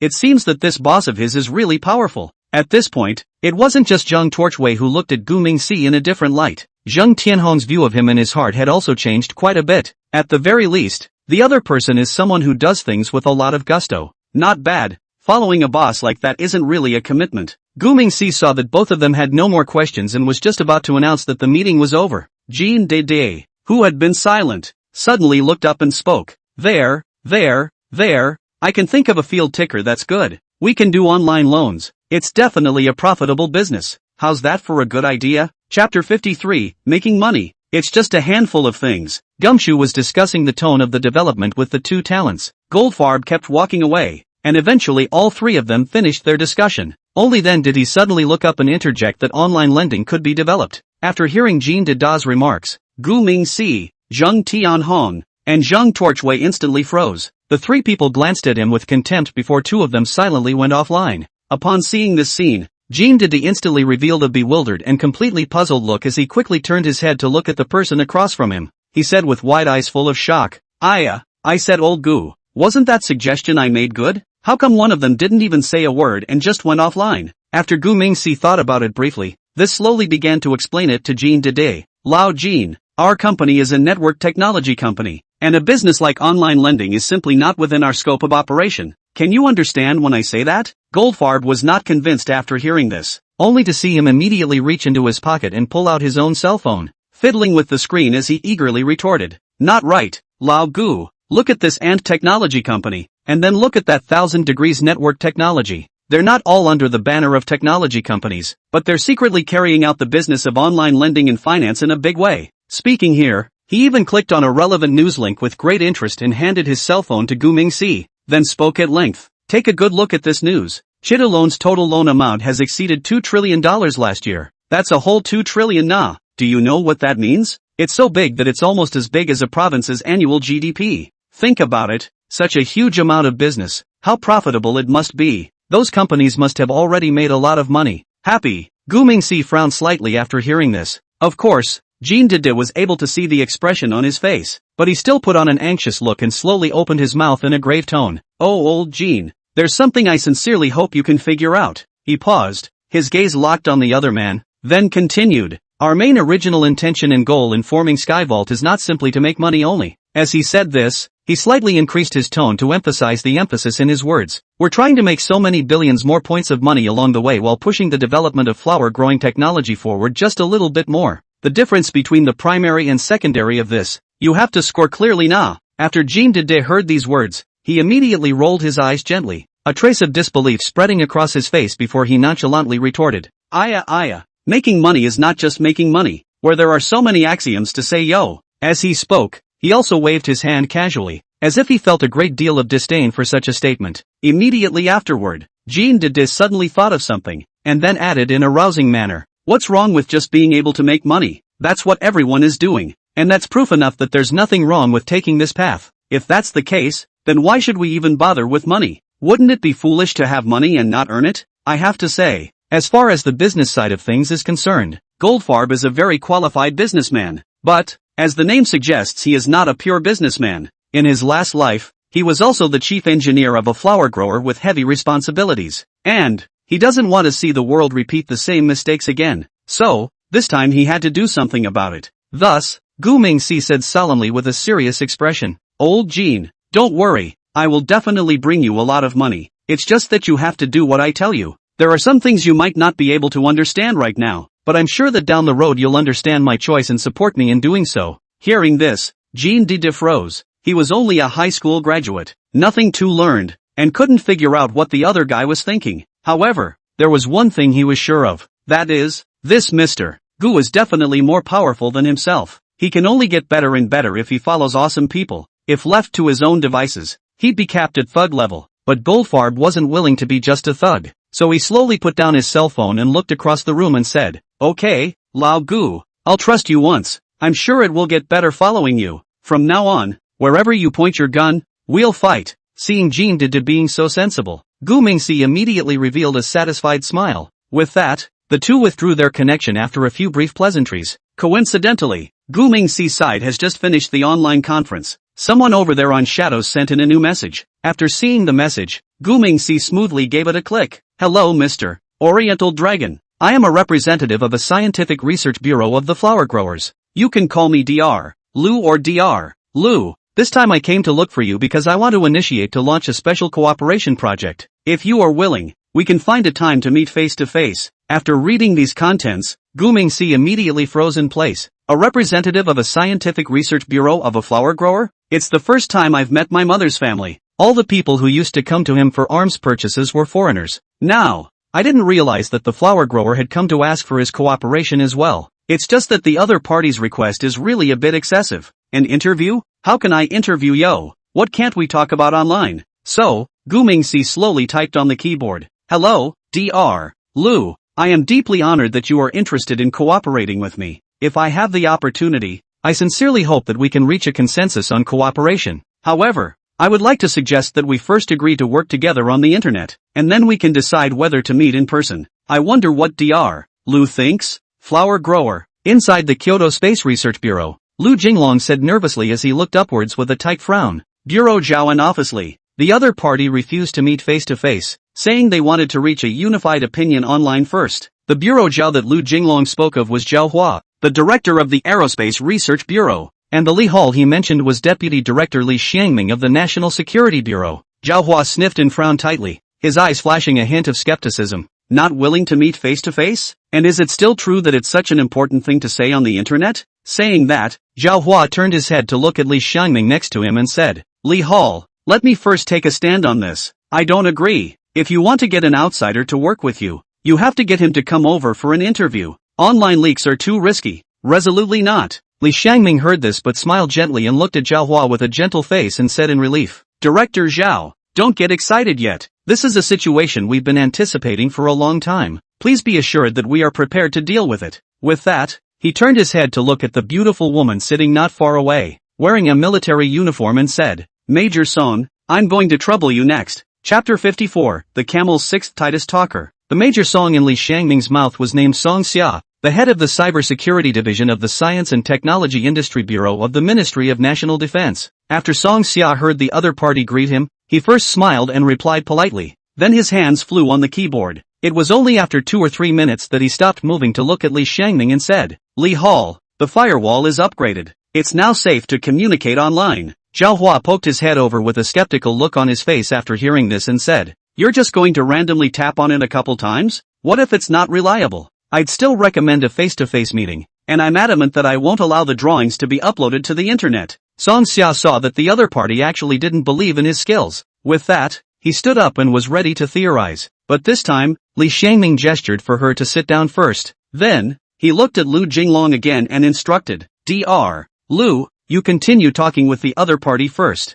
Don't mention the drawings for now, and probe the other side first. Saying that, Li Xiangming turned to look at the secretary not far away again and said, How's the contact at the South Shanghai branch? I want all the details of their last operation. Tell old Zhang to send the information over as soon as possible. The old Zhang in Li Xiangming's mouth was Zhang Daiyou, the head of the South Shanghai branch of the National Security Bureau. The so-called last operation was the one where they captured the Eastern Divine Dragon. The secretary immediately replied yes after hearing the instruction, then picked up the phone and called the South Shanghai branch. By this time, Lu Jinglong had already replied to the communication with the Eastern Divine Dragon. South Shanghai City. Inside the Gu family's small courtyard, Gu Mingxi stared at the computer screen for a long time without moving. At this time, the page showed exactly the message that Dr. Lu had just sent. Mr. Shenlong, since you've made your position clear, I won't be pedantic anymore. On behalf of the Flower Seed Army, I would like to order a batch of military mechs from you. I wonder if your side possesses the relevant technology?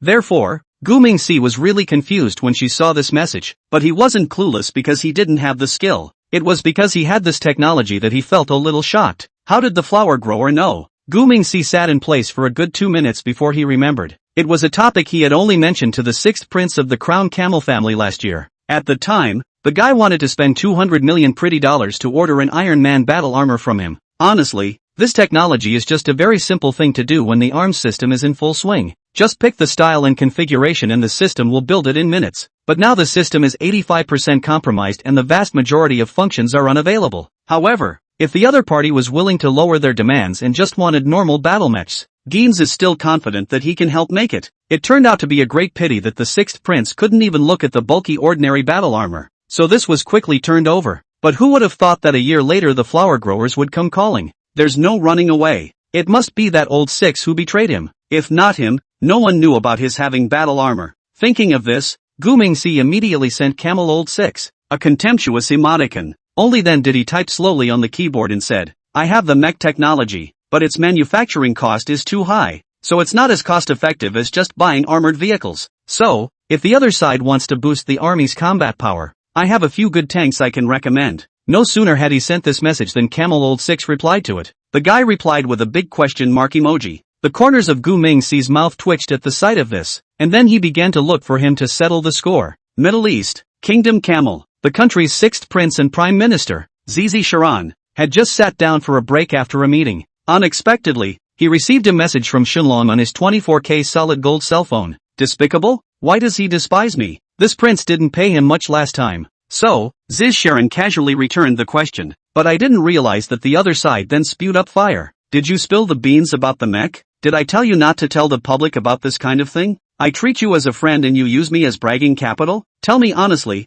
who did you tell about this? Messages such as these, the Eastern Divine Dragon sent more than 20 in one breath. A black line immediately grew on Ziz Sharan's forehead after reading it. How long has this been going on? How did he find out at this time? Ouch. That's embarrassing. Ziz Sharan held her cell phone and thought for a moment, immediately and sharply transferred 20 million pretty dollars to the other side. Only then did he reply extremely perfunctorily. Shenlong brother, This is my next batch of equipment deposit. Oh, you first take it, ha. I'll let you know as soon as we've decided what equipment to buy. The mecha thing? I just mentioned it to Eagle Sauce, John Bull, Gallic Chicken, Big Hair, Hans Cat and the representative of the flower planting family when we were drinking last year. Don't worry, I didn't tell anyone else except them. You don't know me well enough. You know me well enough to know that I'm a very tight-lipped person. On the other side, after Gu Mingxi saw the message, the corners of his mouth instantly twitched even more. You call that not telling anyone? You're damn close to shouting all over the world with a bullhorn. According to you, Hawksbane and the others know I have the technology? But how come no one has mentioned it after all this time? Could it be that none of them believed the camel's old six? Only the honest flower grower heard it? Hey, not to mention, that's quite the flower planting feature. A flower grower is primarily a person who listens to what they believe. Otherwise, how come all the bragging that Eagle Sauce used to do has been realized by the planters? Good man, this is to find me to verify the authenticity. Ah, gee, then this is something I'll have to think about. After all, the cost of mechs is too high. Selling expensive is a bit of a pitfall for your own people. Selling less can't even recover the cost. Even though the other party is her own mother's family, it's impossible to do a losing deal, isn't it? Thinking of this, Gu Mingxi hurriedly opened his computer and quickly searched. He hopes to find a way to balance the profit and loss. On the other hand, after getting that the Eastern Divine Dragon had mecha technology, inside the Kyoto Aerospace Research Bureau, those experts and professors made a lot of noise. The conservative faction led by Zhao Hua, the chief designer of the criminal heavenly mecha, expressed great skepticism towards the words of the Eastern Divine Dragon. The people from their faction didn't believe that the other party had mastered mecha technology at all. After all, they invested hundreds of millions of dollars in something that took 5 years to develop. The other party is an unknown arms dealer. What makes him have this kind of highly sophisticated technology? Don't believe it. Don't believe it to death. They didn't believe that the exoskeleton system, which even the topmost scientific research team of the seed flower family couldn't break through, would be so easily broken through by the Eastern Divine Dragon. However, the young and strong radicals, led by Lu Jinglong, said they could try to believe in the other side. After all, the Dragon of the East has brought many surprises to the world. So, this time they should boldly try to seek cooperation. For this reason, the representatives of the two factions argued in the conference room. Li Xiangming was brought in to take care of cybersecurity matters. He's the equivalent of a layman, so he doesn't know who to advise. There is no choice but to call your superiors for help. Otherwise, this group of experts don't know how long they'll be arguing. So a call came in 10 minutes later. The person who made the call then made the final ruling on the spot. Chapter 55? Who can be better than us in the whole blue planet than mechs? Experts and professors from the Kyoto Space Research Bureau. Because of the issue of believing or not believing in the Dragon of the East's organic armor technology, an extremely heated debate and discussion took place. It's not an exaggeration to say that if security hadn't been there, those people would have hugged and fought together by now. Well, at the critical moment the Secretary General of the Ministry of Defense, Admiral Vu Gaoge, called. He hammered away on the phone to finalize the partnership with Oriental Dragon. Then the chief designer of the Interceptor Mecha, Zhao Hua, and others. Why be so circumspect in opposing this? Because this set of mechs they designed would most likely change the paradigm of modern warfare. According to the design information, the Interceptor mech is also known as the Super Single Mech. This type of battle armor is a super combat unit that combines intelligent remote control and wearability. This mech can spot and destroy enemies from 10 kilometers away.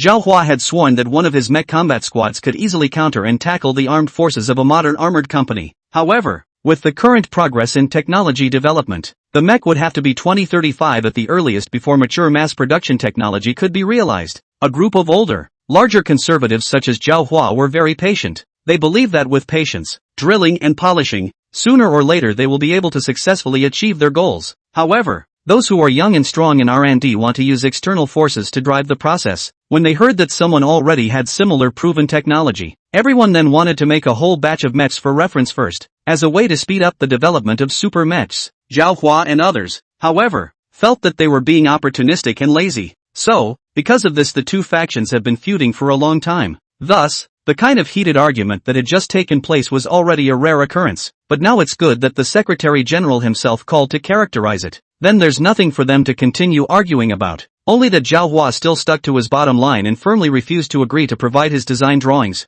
For this reason, Lu Jinglong and others have also made compromises. They were going to order a batch of mechs developed by the Eastern Divine Dragon. When the mechs are available, they will push back on the design drawings. Then it's time to take both sides of the drawing and compare them. At that time, It will naturally be clear which one is better or worse. Complementing and upgrading is what they are supposed to do. It's just that these OLD guys are so solidified in their thinking that they always think of burying their heads in the sand and figuring things out for themselves. LOL, that's why they say they're old and a lot of their ideas are outdated. Lu Jinglong gently shook his head, emptying the above thoughts quickly. He then quickly typed on the keyboard and said, Mr. Shenlong, price and whatnot is not a problem. We are prepared to order 10 mechs first. Please quote a number. If the price is right, we can pay for the goods today. After the message was sent, Lu Jinglong and the others began to wait anxiously. It took about 10 minutes before the Eastern Divine Dragon finally replied to the message. You're being overly general with this one, so I can't give a specific quote. How about this?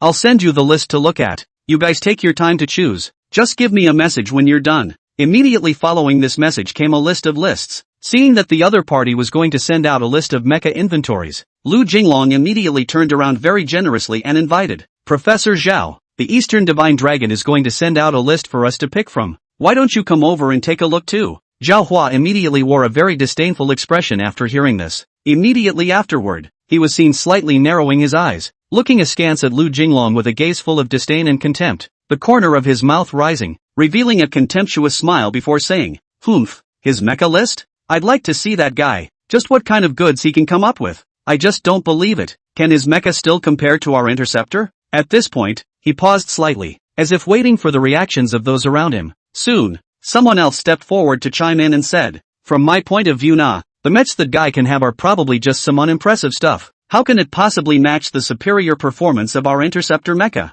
This time, another researcher followed suit with a taunt. Who says it isn't? Our interceptor mecha is able to easily wipe out the enemy from more than a dozen kilometers away. With such a powerful long-range striking ability, may I ask which other mech can match it? No sooner had this been said than another fellow followed. On the blue planet, where else can anyone build a mech besides us? Even if they did, it would be, at the end of the day, just some wearable exoskeleton battle armor that can only be used for close combat. This kind of thing is simply a heaven and a hell compared to our criminal sky mecha. There is no comparison at all. Humph. When he finished, he let out another grunt, seemingly convinced of his point. Zhao Hua was very flattered to hear this feedback, so the proud look on his face instantly became even stronger. Seeing this, Lu Jinglong frowned, then sighed lightly and picked up with a smile. Hey, I wasn't expecting much. Actually, we're here to learn from each other, aren't we? Maybe, even get a little inspiration from him. Wouldn't you say, Professor Cho? Zhao Hua raised his eyebrows when he heard these words, then slowly stood up, nodding his head as he responded. If you say so, then I'll go and take a look. While his mech may be simple, there may be something special about it. Well, why don't we all come take a look and help critique it? With that, Zhao Hua excitedly greeted his colleagues around him to come over and take a look. Lu Jinglong took a look at this situation, and hurriedly stopped everyone with joy and good words. Since everyone is so interested, I'll just cast the screen. I'll throw the list on the big screen later, so we can all take a look at it together. Once the words were out of his mouth, he buried his head and quickly pounded away. It didn't take long for his computer screen to project onto the big screen. With that, Zhao Hua and the others returned to their seats. The crowd had just sat down when Lu Jinglong received a message on his side. Coming. With that, he quickly moved his mouse to open the file. However, when the file was opened, everyone froze. Holy, everyone in the room had their mouths open enough to fit an egg. What's all this? Holy, this is okay? Don't tease. It's not possible. Oh my god, what am I seeing? This is my childhood dream. A dream come true? Are you sure he's not kidding? Lu Jinglong, did you click on the wrong folder? Is this all true? Lu Jinglong wasn't sure if something was real, but he could be sure that this was the list of lists sent by the Eastern Divine Dragon. So, what did everyone see? Mech list, sorted by random assignment, independent of performance, EVA Mecha Series, EVA Model 0, EVA Model 1, EVA Model 2, EVA Model 12, Gundam Mecha Series, RX-782 Model, MS-06F Zakoi I Model, MSZ-006Z Model, RX-93 New Model, GM Quell Model, 04 Sazabi Model, RX-0, 00100 Baiki Model, Fortress of Time Series, VF-25F Model, VF-25S Model, VF-25G Model, VF-25G Model, RVF-25 Model, VF-25A Model, AIF-7S Model, QF-4000 Model, Heavy Cavalry Mecha Series, ATM-09ST, ATM-09GC, X-ATH-02DT, Kariko, Muza, Turbo Custom, Metal Rush Mecha Series, M9E Model, M9D Model, ARX7 model, ARX8 model, M6 model, M9 model, C3-5 model, Type model, RK92 model, ZY98 model, Plan 1056, Plan 1211 model. Chapter 56, this is the best deal. Inside the Kyoto Aerospace Research Bureau, all the experts and professors were collectively dumbfounded at this moment. Everyone stared open-mouthed at the big screen babbling. At this point in time, experts and professors, the 80s and 90s have become the mainstay. So, the list of lists sent by the Eastern Divine Dragon. It's only when they see it that they act so shocked. The other side is shining a light on their childhood dreams. The EVA body of Neo Evangelion? Ayokari's 0, Shinji's 1st, Akira's 2nd, and so on. Who the hell can stand that? And, Mobile Suit Gundam, Gundam Prototype, Gundam F91, Shozabi, Freedom Gundam, and more. It should be every man's ing dream, right? That's not all. The Phoenix, Valkyries, Crusaders, and Sacred Swords of the Hyperdimensional Fortress are half war machine, half mecha. This is a man's dream love armor. And, of course, there's the Full Metal Frenzy series that the younger generation is even more crazy about. The M4 series, which pioneered humanoid weapons. The upgraded and enhanced M6 series. The M9 series with mature bodies. And the secret silver body ARX7 Strongbow. The M9 Genspark. And the amalgam body Iron Fallen Angel.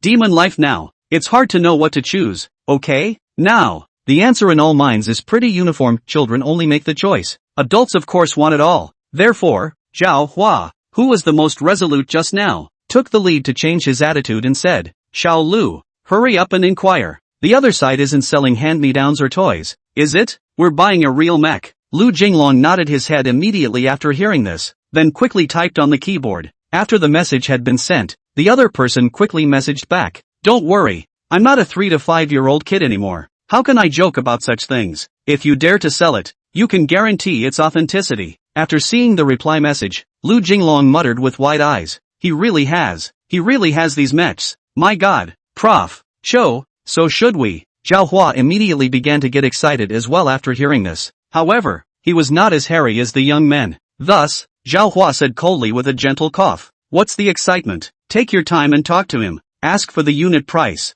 then ask for the wholesale price. We have to settle the score first too, right? Hearing this, Lu Jinglong immediately sent the message as requested, but this time the other party's reply left him helpless. Professor Zhao, the other party said for us to choose a model. Otherwise it's too much of a hassle to go from offer to offer. Let's make sure we know what we want before we ask for a price. Hearing these words, Zhao Hua's face instantly turned a bit ugly. Is this the rhythm of being disliked? Isn't it just a mech? How expensive can you be? Zhao Hua was still a bit confused in his head at this time. Otherwise, he would not have thought of such a descending wisdom. Then ask that. Gundam 04 Sazabi model. Ask him how much this model costs per unit, and what the math is if you buy more than one. Lu Jinglong immediately nodded his head and said yes after hearing this, then quickly entered the information to ask. On the other hand, planting flowers Nanhu, Gu family's small courtyard. Gu Mingxi frowned slightly after reading the message. These guys are pretty good at picking. Hold on, I'll find his cost price. With that, he began to search the system page. The Gundam 04 Sazabi, also known as the MG-29 Sazabi, has a reddish-red body, cabin interior environment full-view monitor size head height. The original mech was 25-60 meters tall, with a body weight of 30-50 tons and a full reserve weight of 71-20 tons. Engine power 3960 kW, propulsion 133,000 kilograms, posture braking nozzle number 28. The mech has an acceleration of 187 g, an effective sensor detection radius of 600 meters, and is equipped with a Sekamu sensing system, a psychic sensing frame, and external back thrusters X2, fixed armed with megaparticle cannon X1, rated output 8 megawatts, placed in front of the waist, beam saber X2, stowed within the forearm armor of both hands, optional armed handheld armored shield X1, shield with built-in small missiles X3, optional hand weapon beam rifle X1, rated output 2 megawatts, beam tomahawk X1 hidden inside the handheld shield. The long-range weapons are floating sensor cannons X6, rated at 6 megawatts output each, placed on the upper back. A 1-to-1 Shizabi with a total cost price of 880 million pretty dollars. That's still the low-cost price of the Gugu's handlers. If someone else wanted to develop it, the total price would have to be at least 10 to 15 times higher. Provided, of course, that you have a full complement of technology to support it. After the query, Gu Mingxi picked up a piece of paper and wrote and drew. Total price is 880 million pretty dollars. Well, I can't make money at a loss, can I? It's not too much for me to add 200 million to a mech, is it? But 8 would be a 0 and a hole. In case the other party lets a 0 be erased, then 1 would still lose. Forget it, a bite at $1 billion. Well, it's settled. After muttering those words, Gu Mingxi hurriedly replied back on the keyboard. This mech was originally priced at $9 billion, but you guys are considered your own, so let's give an internal price. $1 billion to take it away. After the message was sent over, Gu Mingxi revealed a satisfied smile. Should I say no? He's quite a little genius at doing business. However, the buyers on the other side were all scared silly one by one. Lu Jinglong, Zhao Hua and the others stared at the big screen for a long time without words. It took about 4 or 5 seconds before the conference room erupted into murmurs. My goodness, this guy is too bold. A broken mech. He even asked for $1 billion, and that's even after a discount. Jesus Christ, is he treating us like complete idiots? Inside the conference room, there was suddenly a person with wide eyes, yelling with a face full of incredulity. With that, the other person next to him immediately chimed in. Who says otherwise? This is not treating us as fools. It's clearly treating us as a great injustice that we know nothing about. I really want to ask the seller if this mech is made of pure gold. $1 billion? How on earth did he come up with such an outrageous price? The more the man spoke, the angrier he became, and he kept waving his hands in the air. There is no sincerity whatsoever. It's just asking for a lot of money. This kind of behavior is really too bad. It's outrageous. It's like an insatiable traitor. Another person raised his voice in righteous indignation and accusation. At that moment, a bold man stepped forward and shouted, "What are you afraid of? Since he dares to ask for so much, then we don't have to be polite with him. We just pay him back on the spot. Let's cut the price to $1 million and see if he sells it or not. If he won't sell it, then we'll just break up. Who cares?" As soon as the words left his mouth, a burst of laughter immediately resounded around him. One of them laughed as he tapped the shoulder of the man who had just spoken. "Ha ha, man, you're really a good hand at slashing prices, only, this knife is a bit too harsh, right? This is simply to cut down the soles of people's feet. In comparison, you're still better than me." For a while, the crowd talked and talked and talked, and the originally quiet scene became instantly noisy and lively. However, Lu Jinglong certainly do not dare to send these opinions to the other side. So, it was only a sneaky, tentative inquiry. Can still be cheaper? Gu Mingxi did not say anything after seeing the message, but silently sent the Gundam 04 Sazabi parameter chart. A long silence ensued on both sides. Everyone in the conference room shut up. Chapter 57, Convinced He's a Fraudster. Kyoto Aerospace Research Bureau. The crowd in the conference room was silent for a good 10 minutes. Everyone stood or sat, staring up at the big screen in awe. The various configurations of the mech, as well as its detailed parameters, were very quietly displayed on the screen. Everyone stared at it intently for a long time. In the end, it was Prof. Zhao Hua who couldn't help but take the lead in breaking the silence and said, "I don't believe it. I don't believe it in any way. How could anyone build such a thing? The Dragon of the East is a human being. He's not the real Wish God Dragon." With that, Zhao Hua slowly sat down on the seat. Having quit smoking for 3 years, he took the initiative to ask a co-worker for one. Right now, he couldn't care less about the no-smoking rule in the conference room.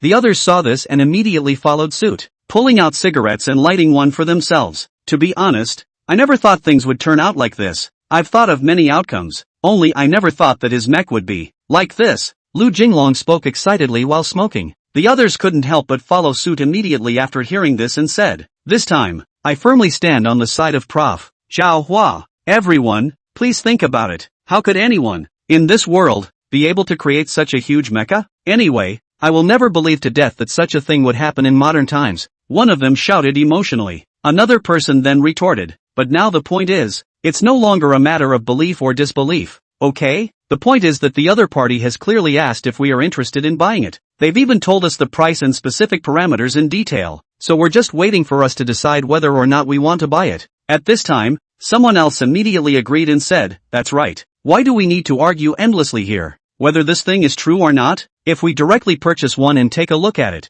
we will be able to tell the difference between the real thing and the fake thing." However, at this point, someone else put forward a different view. But what if the other party just draws a realistic-looking design? Nowadays, there are countless cases of telecommunication fraud. We must be cautious before we can do so. After all, the amount involved this time is not $11, but a whole $1 billion.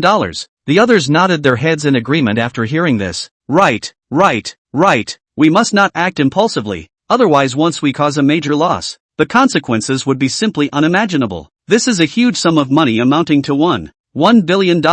Such a heavy responsibility is not something we can afford. Just as the crowd was murmuring and hesitating, a voice suddenly rang out firmly. But in my opinion, we should still be brave enough to give it a try. Don't forget, he is the famous Eastern Divine Dragon. At first, he was the one who assisted Brother Slipper and almost succeeded in sinking the Eagle Sauce carrier. So, he should be a trustworthy person. We all had a chance to voice our opinions. Zhao Hua had calmed down after half a cigarette. With that, he stared up at the big screen for a moment before speaking again. It doesn't look like it should be bragging. I made the call to buy one and come back to check it out. Hearing this, everyone showed expressions of surprise. You know, he was the one who was most against buying mechs from outside. But how is it that he's now a positivist? Thinking about all this, someone immediately began to persuade. Lao Zhao, you can't be impulsive about this. $1 billion? Are you crazy? It's not reliable. Right. Lao Zhao, I think we'd better ask for instructions again, and then convene an enlarged meeting to study the study. Zhao Hua's eyebrows tightened when he heard this. Then he twisted out his cigarette with force and said flatly, "No, I'll take the blame if anything goes wrong." With that, he slowly got up with a serious face. I really don't believe that someone could build such a mecha. Xiao Lu, place your order now and buy one to come back and take a look. Lu Jinglong immediately stood in awe after hearing this. Then he slowly got up and looked at the other party and said, "Professor Zhao, I seem to be admiring you a bit now. Well, I'm willing to take that responsibility with you today. If anything happens, I'm willing to accompany you in your punishment." The others were immediately infected when they heard this. As a result, more and more people expressed their willingness to share the responsibility. Should I say no? This scene still touched Zhao Hua very much. It's been a long time since they've been this united in the research bureau. However, as the chief designer of the mech program, how could he let these kids risk their lives with him? So, Zhao Hua gently waved his hand and said, "All right, everyone, stop talking. Even if you want to take responsibility, you're not qualified now. When the sky falls, there are still us old guys in front of it. Everyone sit down. I alone take full responsibility for this one." With that, he turned his head to Lu Jing and said, "Quick, send a message to the other side. Order one now, and I'll personally apply for funding." Zhou Hua is a heavyweight in the flower grower research community. The state grants him as much as $200 to $300 million a year for scientific research. So if he wants to apply for the $1 billion special funding, other than the fact that the program was a bit of a pain, other things weren't really a problem. Seeing that the chief designer is so responsible, his image in people's hearts instantly taller. Lu Jinglong at this time also hurriedly sat down and began to seriously operate. However, the other party soon poured over another pot of cold water. Lu Jinglong stared at the screen again and again, almost staring his own eyes out. "Professor Zhao, look at the big screen. I'm not sure if I'm seeing things." Hearing this, Zhao Hua immediately became a bit angry, so he turned his head and stared at the other man with a frown of discontent. "Little Lu, you've only just turned 30 this year. Are you bleary-eyed? I'm almost 60 and I'm not blinking. What are you blinking at?" With that, he turned his head to look at the large screen not far away. At this time, those who had seen the big screen one step earlier than Zhao Hua had long since been unable to hold back their inner dissatisfaction and anger, and had started a new wave of crazy trolling mode. "My goodness, I don't know if you guys can stand it or not, but I can't stand it any longer anyway. This is too much. It's just too much." One of them cried out in exasperation, his voice trembling a little with excitement. Another person then chimed in, "This is not just excessive, it's just blatant, naked provocation. Let's just call the police. This guy is definitely a wire fraudster. Wait, what's the number for 110? At this time, someone else put forward a different opinion. "Report what police are. National Security Bureau Director Lee is not exactly here. Let's report directly to Director Lee. That's much more reliable than looking for ordinary police." Yes, that's right. Director Lee is right here. I'm going to report it right now with my real name. That guy called Eastern Divine Dragon is definitely an unabashed fraudster. There's absolutely no doubt about it. The crowd murmured and grew more and more agitated. Zhao Hua, who was standing on the sidelines, was quietly listening to his co-workers' tirades. His eyes were always locked tightly on that big screen, his mouth slightly open, and his whole body seemed to be in a state of stagnation. At this moment, what was being displayed on the screen was clearly the message that the Eastern Divine Dragon had replied to. "I'm sorry, mechs start at 100 units, not sold individually." Chapter 58. Suddenly, everyone is so hot-blooded. Zhao Hua looked up at the big screen in a mood that could not be calmed for a long time. "Mechs start at 100? No, single, sell. These were the ones he recognized. But how is it so strange when you connect the dots? 1 billion a mech, and you want to start at 100? Wouldn't that total $110 billion? Holy crap, that's a little too much trial and error. No. It's no longer a question of whether it's high or not. It's kind of scary. Zhao Hua was really a bit intimidated. So much so that Lu Jinglong didn't respond when he called out to him twice. It was only when the other man attempted to call him a third time that Zhao Hua finally slowed down and turned to look at him. What's wrong? What did you say? Zhao Hua looked at Lu Jinglong with some consternation and asked. At this moment, Lu Jinglong's emotions suddenly seemed to be ignited, instantly becoming unusually agitated, only to see him violently clench both fists tightly, his joints all slightly white from the exertion, and the muscles on his face tightened, presenting a look of incomparable seriousness. He stared firmly straight ahead and responded earnestly in a low but powerful voice. Professor Zhao, please don't worry. Then, he paused slightly, as if to add weight to his next words, before raising his volume and continuing. So what if it's 100 units? This is not a difficulty at all. As long as we work together, there's no obstacle we can't overcome. Before Lu Jinglong's words fell, as if a stone had stirred up 1,000 waves, those young people around him responded.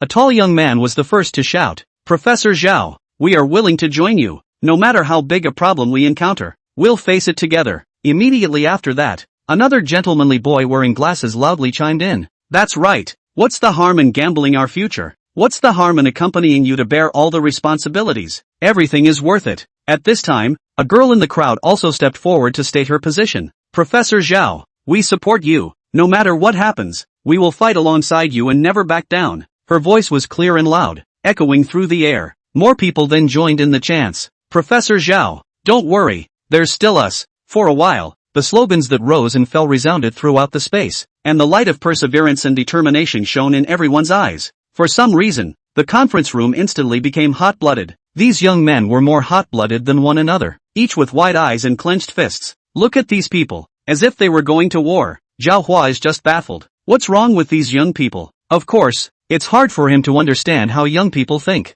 Imagine the anime props that you've been obsessed with since you were a kid now having the chance to become a real thing, and having to witness it all happen in person. Will you be as excited as they are? The answer is obvious. So, the young man certainly won't take it easy. Only, Zhao Hua had completely calmed down by this time. Nonsense, one and all. What nonsense? $1 billion responsibility. I can still carry it with a hard head, but it's 110 billion. Stop it, break it up. With that, he turned to look at a couple of other sad-looking older co-workers and said, how about an extended meeting? Old Zhou, Old Wang, you guys will accompany me to find Bureau Xia later. After Zhao Hua finished saying this, he turned to look at Lu Jinglong this time and said, just stabilize him and say we need to have a meeting to work on this. That's it for now. That's it for today. After putting down these words, Zhao Hua turned around and walked towards the outside of the conference room. The other two saw this and immediately got up to follow, and then the scene began to get noisier and noisier. Lu Jinglong could see that everyone was quite unable to accept this, so he sat down and hastened to deal with the other side.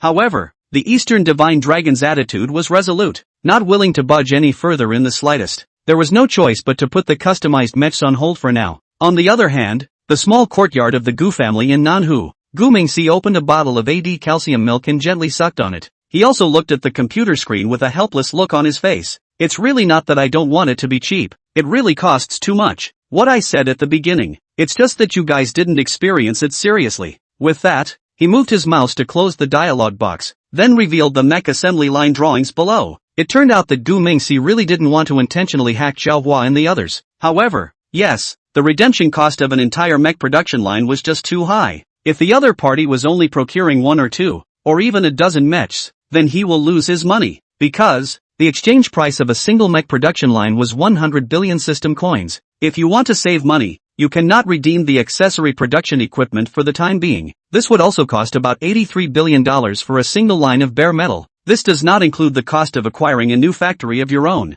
So, the other side, if the purchase order is too small, he simply couldn't afford such a huge advance. What's more, he doesn't have that much money to advance the line. Without a production line, what would make mechs for them? So, in a nutshell, Guinness needs to find a buyer to collect the money first. Only when the money is in place will it be possible to renegotiate the follow-up. If you don't have the money, it's better to stop talking so much nonsense before it's too late. Thus ended the first hour-long negotiation between the two sides. Luckily, Gu Mingxi wasn't hosting a single customer from the flower grower. Not long after his conversation with Dr. Lu, Abdul, the chief of staff of the Brown Bear Resistance, also sent him an invitation for cooperation. The last time, Abdul brought back equipment that pleased the head of their forces. Therefore, he was sent here today to prepare for the negotiation of a long-lasting cooperation. However, the temporary official of the Brown Bear Resistance is now in an awkward position. After the United Resistance pushed back the official Brown Bear, the forces began to fight for power.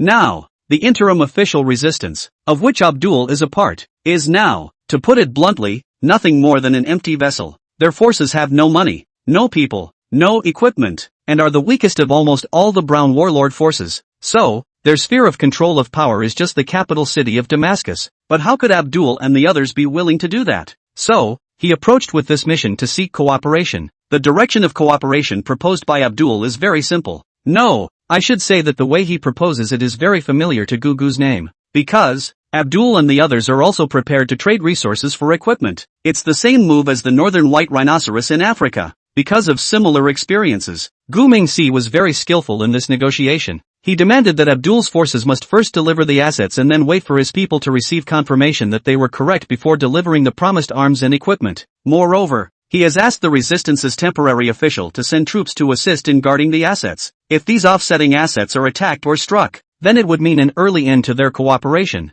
And because the collateral has been forfeited, Guzman is entitled to continue to demand money from the provisional crown. Needless to say, these conditions have been really very harsh. But Abdul, do they have a choice? No, they simply don't have a choice now. Because, really, they have nothing to fall back on. Even, they have reached the point of life and death. If you're still squirming and suffering now, then they will soon be replaced by other forces. After all, their original allies were all ruthless characters. So, this time Abdul didn't stay stubborn for long before compromising. So Gu Mingxi promised to send someone over 3 days later to count the mortgaged assets. The 3 days were reserved for Abdul and others to prepare. At the same time, this was the preparation time Gu Mingxi had bought himself. Because, up to now, he had no clue who to send over to receive it. Tanya couldn't get away from the northern white rhinoceros, and there was only Boris and Yuriko on her side. This time, who should I let walk for me? Chapter 59, How dare you lie to an armed man? The fact that Gormuk made Abdul wait for 3 days was a preparation time for the other party and himself. Right now, there were only 3 androids that Gu Mingxi could trust under his command. With Yuriko's ability and appearance, it was obvious that she was not fit to go out in his place, so it's just going to have to be left to old Boris to step up to the plate. However, with just one Boris in the past, he wasn't really sure he could hold down the fort. After all, it's KB land over in Brown Bear country right now. That's more KB organizations big and small than you can count on 2 hands. There's no way around it. That's what the Brown Bear Resistance used to do. This time, he's kind of in the tiger's mouth. But how to do it right this time if you do it right? Then he's established himself in Brown Bear country. There will surely be more people who want to work with him in the future. More customers means more buying and selling. And more buying and selling means more money. Hey, now he really needs money so badly. It's such a costly piece of crap system. I wish I could just get a new one. Gu Mingxi had just thought of this when the system suddenly popped up a message automatically. Retrieved Hoosier Outfitters advertisement. Hosts are requested to check. Upon hearing this news, Gu Mingxi was instantly stunned. What's going on? Hussein out renting ads? And the Houthis have this business? I've never heard of it. Wait, I didn't want to search for that either.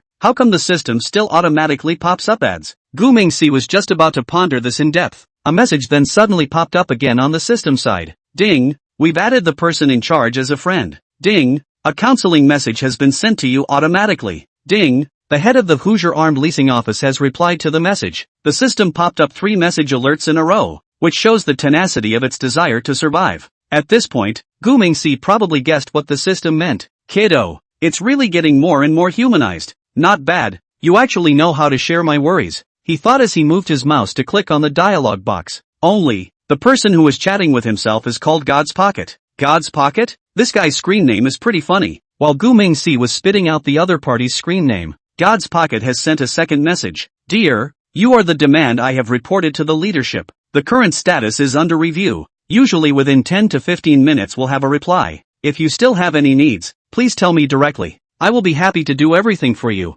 Seeing this message, Gu Mingxi immediately couldn't help but smile awkwardly. It's time to say no. This Hoosier armament can be e-commerce. This set of the whole thing is very planning well. Nice. Instantly felt like they were somewhat reliable. so Gu Mingxi began to check up on the chat logs. The first message was sent to the other party by the system on his behalf. It consisted of inquiries about the rates for mercenaries from the Houthis and whether there were any discounts for long-term foreign residents. God's Pocket's reply was a price list and the rates charged by the outlying garrisons. According to the information provided by the other side, it can be seen that the Houthis do have mercenaries, and the price charged is quite reasonable. For example, their mercenaries are in squads of 10. The rate is 30,000 pretty dollars per squad. Of course, that's just the introduction price for that squad. They will then calculate a separate payment price for the task based on the employer's task, including the difficulty and danger of the task. Normally, the total price for a squad out on a mission was around 200,000 to 500,000 pretty coins. However, so is a particularly dangerous task that its price may rise even more.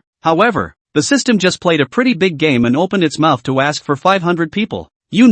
500 people is already a hired brigade. They're already up to 2 million pretty dollars just for the introduction fee. As for how their mission fees are calculated, that really needs to be decided by mutual agreement. So far, everything is still within the bounds of acceptance for Gu Mingxi. However, what he never expected was for things to get a little out of hand back there. After Gu Mingxi had a chat with the person in charge for 10 minutes, another account suddenly joined the chat group. Who is it that wants to hire mercenaries from us? The Houthis? You can talk to me about anything. I'm Chief of Staff of the Houthi Artillery, Mr. Abashir. When he saw the name Abshir, Gu Mingxi really froze on the spot for 2 seconds. Then, with some slight agitation, he asked quickly, Abhishek, aren't you the deputy commander of the Houthi Artillery? How did you get promoted? Are you the chief of general staff now? As soon as this message went out, someone on the Houthi side instantly broke their defenses. Middle East, inside a Houthi base. Abshir muttered as he stared wide-eyed at the screen. Who is this man? How did he know I just got promoted? Oh yeah, forgot to look at the other person's screen name. Let me see who he is. Holy, Oriental Dragon? The Dragon of the East? This is the benefactor Na. After muttering to himself, Abshir immediately used his authority to kick his men out of the chat group. He then expressed his deep gratitude to Gu Mingxi on the spot. Brother Dragon, I didn't think it would be you. I'm really so grateful to you for what happened last time. Thank you for supporting our Hussein armed forces. Without you selling us something so good, we wouldn't have been able to achieve what we have now. Truly, without you we wouldn't be so famous and wouldn't have so many followers and investors. Kissing brother, you are my Abhishek's kissing brother. Seeing this, Gu Mingxi's mouth couldn't help but twitch. Holy, what's with the new baby brother? Do you Middle Easterners like to recognize your brothers? Doing business is doing business. Don't move around pulling strings. Okay, trying to enlist me in a bond of kinship? No way. I'm all about the money now. Don't talk to me about feelings. It hurts too damn much. Wait, I don't think I'm here to sell anything this time. This time I seem to be here to spend. In that case, wouldn't I be able to take advantage of the relationship? Time to say no. This kid is pretty damn double standard. However, Gu Mingxi couldn't care less now. It's a time of great shortage of money, so save what you can. After all, it's a bonus to save your money. So, he immediately changed his face and flew back to the other side and said, Is it really you? My dearest good brother Abshir. Gosh, I never thought I'd see you again. The last time we met was last time, and since we parted, I thought we would never meet again. My good brother, I really missed you. Fate, it's really wonderful. We must be good brothers for the rest of our lives. I miss you. Gu Mingxi's sudden enthusiasm didn't startle Abshir, but what he said caught the other man off guard. No, I should say it confused Abhishek for a whole lot. Only, he slowly opened another private dialogue box, and what was inside was exactly the record of yesterday's chat between himself and the Eastern Divine Dragon. Amount. It's only been a few hours since we've been in touch. Is Brother Shenlong overly excited? Why does it always feel fake? No, something's not right. Wait a minute. You're not meeting a telecom scam, are you? I've heard before that flower growers are pretty flamboyant in this kind of business, but I didn't realize that they were so arrogant as to lie to the militants. Damn, this is not tired of living, is it? Thinking about this, Abshir's face instantly went cold. Asterisk.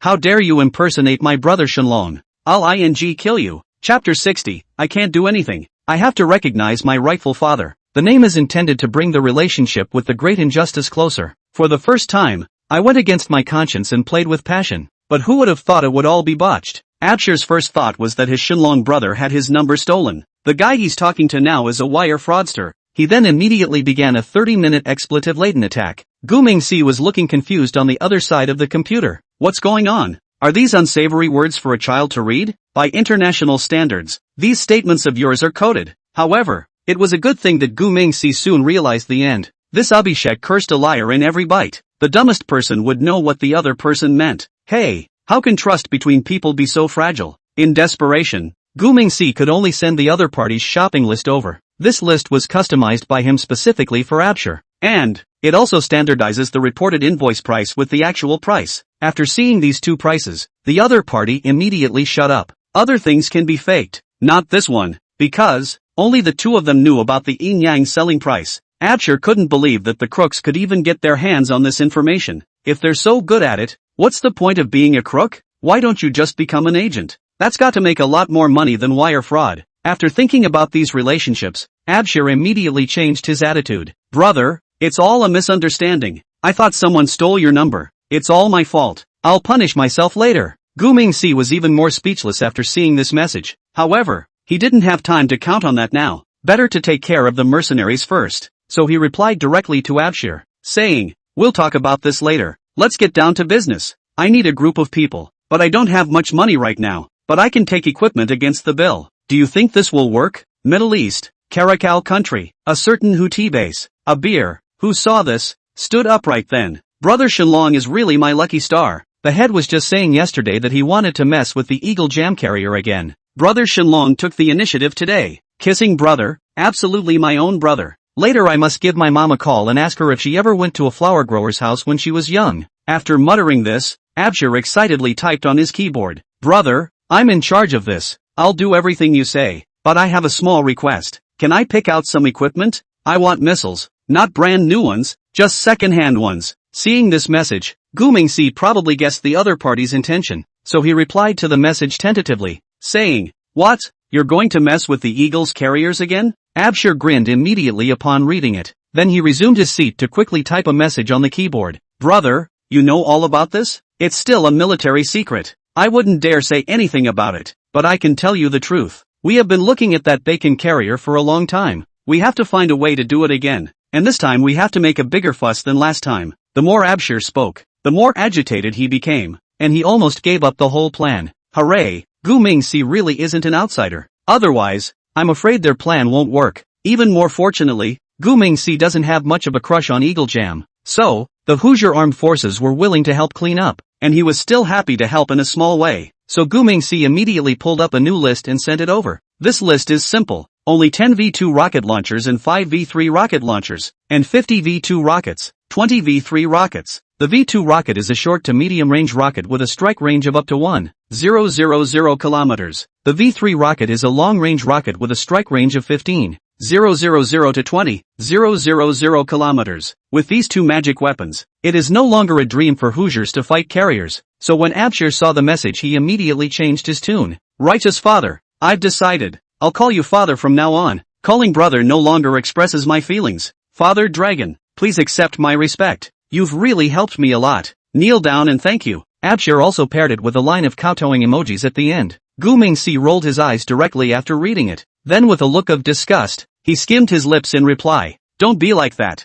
You're calling me old. Just call me brother. I still have to prepare a red packet for you for the new year next month. I don't even know who to ask for it myself. Let's not talk about these useless things. Let's get on with the business. After the message was sent over, Gu Mingxi casually peeled a lollipop and put it in her mouth. There's no way around it. He's still a kid and smoking is not allowed. So, using sugar instead of cigarettes to relieve stress is the best option. There is actually a scientific basis for doing this in Gujarat. Tobacco contains nicotine content, which stimulates the central nervous system and releases neurotransmitters such as dopamine, giving a sense of pleasure and euphoria. Sugar can activate the brain's reward system, stimulate the body to produce a strong sense of pleasure, increase the threshold of the brain reward area, so that people feel comfortable. That's why people who quit smoking like to take sugar instead of cigarettes. After Gu Mingxi's message was sent, Abshur was already on the phone. He is now the chief of staff of the Houthis, and it is not a matter of a phone call to transfer a battalion to help his brother. So it was only after the call that Abshur replied to the message saying, Brother, the mercenaries are all arranged.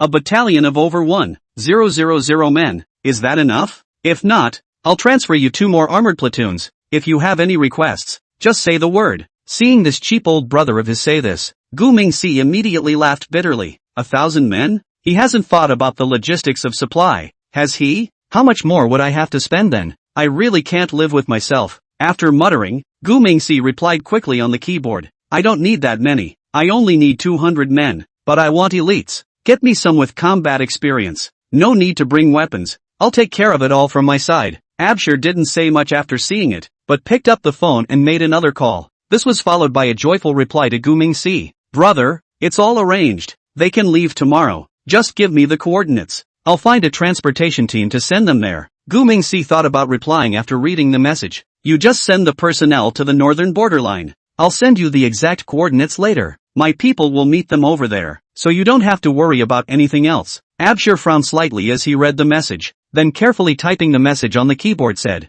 when will that rocket launcher be delivered? Our head is a hothead and has been yelling about this lately. So, Gu Mingxi immediately understood the other party's meaning after reading the message, so he replied with a slight thought. Then let's deliver the goods with one hand. You send more people here, and take the rocket launcher back on the way. Abshir immediately jumped up in place when he saw the message, and then cheered and laughed at the same time. I told you he's my righteous father, right? Brother Shenlong, he even denied it. Nothing can be said now. I have to recognize this righteous father. Godly dragon righteous father is on the line. Please accept another bow from me. Chapter 61, this veteran is not to be trifled with. Abshir was in front of his computer when he knelt down 3 times. Gu Mingxi's side had already started to wash up and get ready for bed. The old governor came back humming a little after 9 o'clock, with a trifle of drunkenness on his face. But what he didn't know was that today was his last little get-together with Boris. Early in the morning 3 days later, Boris left a brief letter for the old governor and left. Middle East, Caracal Kingdom and Crown Camel somewhere on the northern border of the Gobi Desert.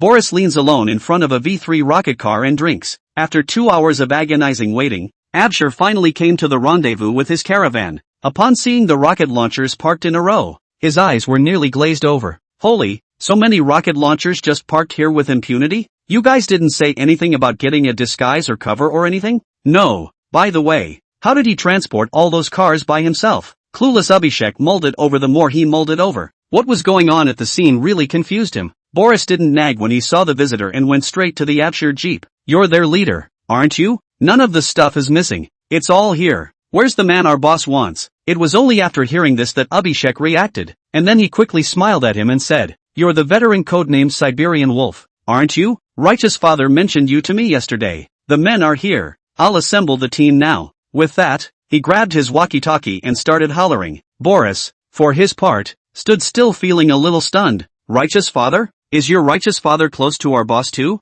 You guys seem to have a bit of a complicated relationship. However, Boris was not one for gossip. So, he just stood still and waited quietly. It didn't take long for a group of 200 men to assemble. The men were dressed in a variety of clothes and either carried a package on their backs or in their pockets. Boris asked suspiciously after glancing crookedly. This is your elite? Abhishek said with a quick puff of his chest at his words. That's for sure. They each have at least 3 years of real-world experience later. And with an average education that has reached the elementary school level, it's a well-deserved elite in our organization. Boris felt a little speechless after hearing those words, but for the sake of his boss, he wouldn't spit anything out at the moment, so he pointed to the package in one of the men's hands and said, So what's all this stuff? Immediately after hearing this, Abshir explained with a smile, Didn't Righteous Father say he'd cover equipment and food? So, these warriors just brought a change of clothes. Hearing this, Boris nodded awkwardly. All right, then. Just tell them, just follow my command from now on. Abshir raised an eyebrow in disbelief at that. Then he turned to one of the men standing at the front and said, Major Tariq, come here a minute. A tall, burly man sniffed and walked quickly. He immediately saluted when he saw Abshir and said, Your Excellency, Chief of General Staff, Tariq is at your service. Abhishek saw this instantly squinted at Boris and said, This old gentleman has said that from now on you will be at his command. Come on, go over and say hello. Abshir's words were clearly meant to be provocative. Tariq listened and understood for himself what the leader meant, so he took 2 large steps forward indifferently and said, Want us to take orders from this old man? Okay, he'll have to convince us all then. With that said, he slowly poked his head forward and continued, Otherwise, just be honest and do as I say. Let me introduce myself. I'm Hoosier Special Operations Brigade, Deputy Commander Tariq. Tariq also slowly raised his right hand as he spoke. It looks like it should be ready to show the other side. However, Boris just glanced at him coldly when he saw it. Just say it straight out, resistant to a beating or not. Hearing this, Tariq didn't even react for a moment. What did you say? Boris didn't say any more, but just struck out and knocked him down. Yes, his movements are very clean and sharp. So much so, that Tarek hadn't even seen what was happening. He had then covered his stomach and slowly crouched down. It took a few seconds before this reacted with a pained cry. "You sneak attacked. How despicable." Boris heard but said with a dismissive smile. "There's nothing mean or noble on the battlefield. There's just you dying and me living. If you're not convinced, you can try again. Or, of course, you can get these losers together." Hearing this, some of the other team members immediately couldn't stand it. So immediately half a dozen people came running out of the scene and shouted, "Major, let's meet him. Old thing, you'll get it later. Don't worry, I'll save your breath." "Damn, but I'm not going to show any mercy," a few people said and walked over aggressively. Boris didn't panic at the sight, just slowly assumed a fighting stance. Tarek crouched down and gently rubbed his abdomen, easing there for 4 or 5 seconds before finally getting more comfortable. "Damn, this old guy hits pretty hard. Asterisk asterisk asterisk asterisk. I'm going to have to kick his ass this time."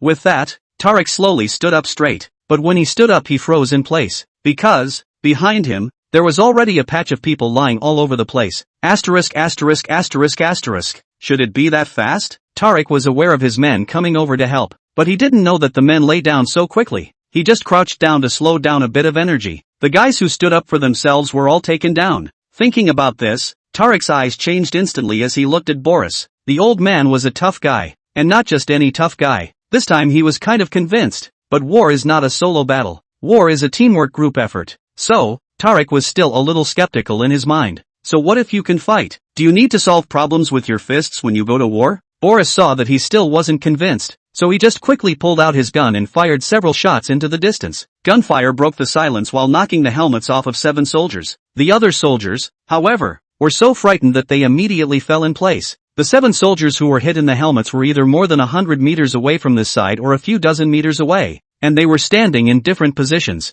Tarek thought to himself, if he was allowed to knock those helmets away in a flash, he would never be able to do that. From this, it was clear that this old Deng's marksmanship was also not generally impressive. But Tarek still had a stiff upper lip and swallowed hard and said, It's no big deal. Shooting a gun well is a basic requirement for a soldier." No big deal. Abshir saw through his men's dilemma, and at the same time gained some insight of his own into Boris's abilities, so he stepped forward at the right time to round off the conversation, saying, "Tarek, what a rant. Execute orders and obey." Tarek saw the leader deliver the ladder and saluted with a smooth salute. Yes, promised to finish the job. With that, he turned to Boris and saluted him. "Sir Veteran, Tarek and the Cobra Special Operations Brigade, at your service." Boris nodded with great satisfaction at the sight. With that, he pulled a walkie-talkie out of his pocket and shouted, "Well, bring the plane around." With that said, he tossed the walkie-talkie to Tarek and said, "Organize the team and prepare to move. It's time for us to officially get to work." Chapter 62, Buying a Park in the Western Suburbs. As soon as Boris's words left his mouth,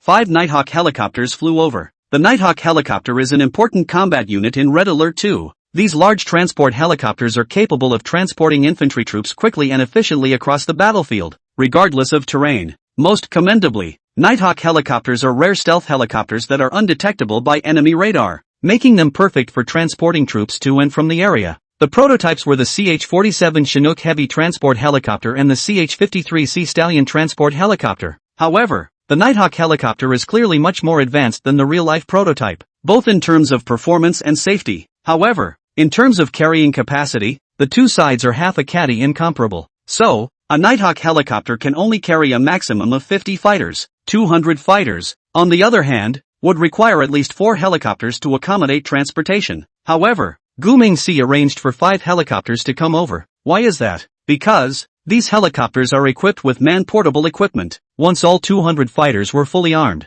it became clear that 4 helicopters would not be enough capacity. That's why he arranged for 5 Nighthawk helicopters to come over in advance. At this time, 5 helicopters are slowly landing. Boris instantly commanded at Tarek when he saw this. In groups of 40, each group picks an airplane and then changes gear on the spot. Don't waste time. Be quick. Tarek immediately nodded his head in agreement at his words and turned to greet the team as they moved. A few minutes later, a newly outfitted Tarek walked in carrying a camouflage bag. "Veteran, why don't you change too? I brought it to you." Boris turned and glanced at the words, then reached for the backpack and examined it, only to see that it contained 2 sets of combat suits, a helmet, a set of protective gear, a pair of boots, a pair of gloves, and various of 416 Hong Kong dollars assault rifle and related accessories. After seeing these things clearly, Boris immediately shook his head and said, "These things aren't for me. I brought my own dick thing. Wait for me. With that, he walks towards the nearest launch vehicle, then removes a backpack from the driver's side. The bag he had was the same as the one Tarek was holding,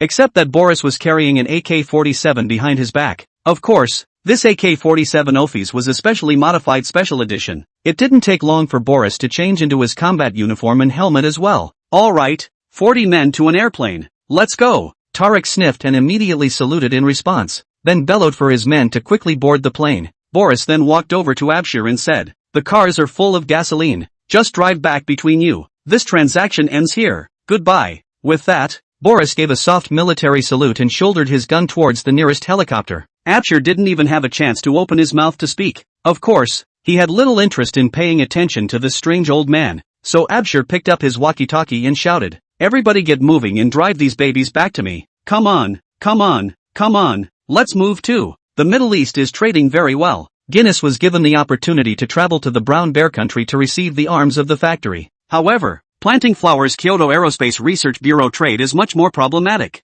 At this point, the gang was still softening up with him. In the end, Gu Mingxi really had no choice. One can only agree to pay in installments, but requires the other party to put at least 75% down. That's his bottom line, because, below that he can't redeem the line. We can't have him advancing money to buyers to build gear, can we? Good thing. For once, those aerospace research agency guys didn't pull too many punches, so that evening Gu Mingxi received the deposit. Therefore, he contacted Jean Didi overnight and asked the other party to help identify a venue as soon as possible. This Jean Didi really had quite a lot of connections, and the next day at noon a place was identified. This is an old industrial park on the western outskirts of Nanhu, because it's so remote and there's no decent highway. So, the place has been decadent since about 2010. Then the place was completely deserted from 3 years ago because of the impact of the mask incident. Now, the attitude of the asset holders is that they will sell if the price is right. Goldfarb had a professional evaluate it. The total value of this industrial park is probably between $1.8 billion and $2 billion.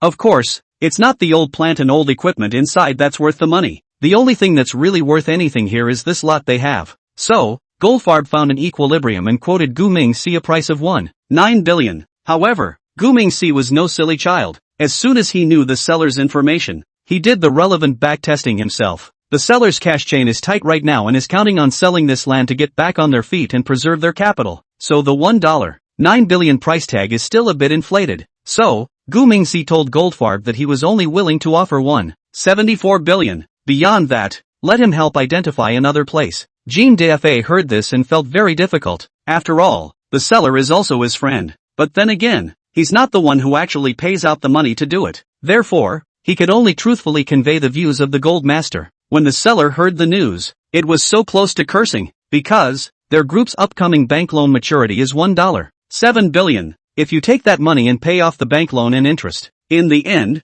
they could only land $40 million in funding only. That's some fine math this buyer is doing. That's a $40 million profit. You call it a lot, don't you? But it's a $1 billion plus deal. It's more than a little unacceptable to make $40 million on a $1 billion deal. But you're going to say it's $40 million less, right? But it's real cash. What company can have $40 million in cash lying around on their books? Hey, this guy really has the hearts and minds of the people in his hands. So, the seller agreed to it after less than 24 hours of consideration. Immediately thereafter, the parties signed a contract of sale. The old industrial park in the western suburbs smoothly became an asset under the name of Gu Yushan. That's right, Gu Mingxi has put the whole park in his grandfather's name. It can't be helped because he's underage right now. If any random person holds it for him, then he's a little less comfortable with himself. So, there was no choice but to hang on to the old Gov's name for now. When Jean Didi learned of this, he immediately became more certain of his previous thoughts. This must have been a means for Gu Mingxi's own father to return the favor.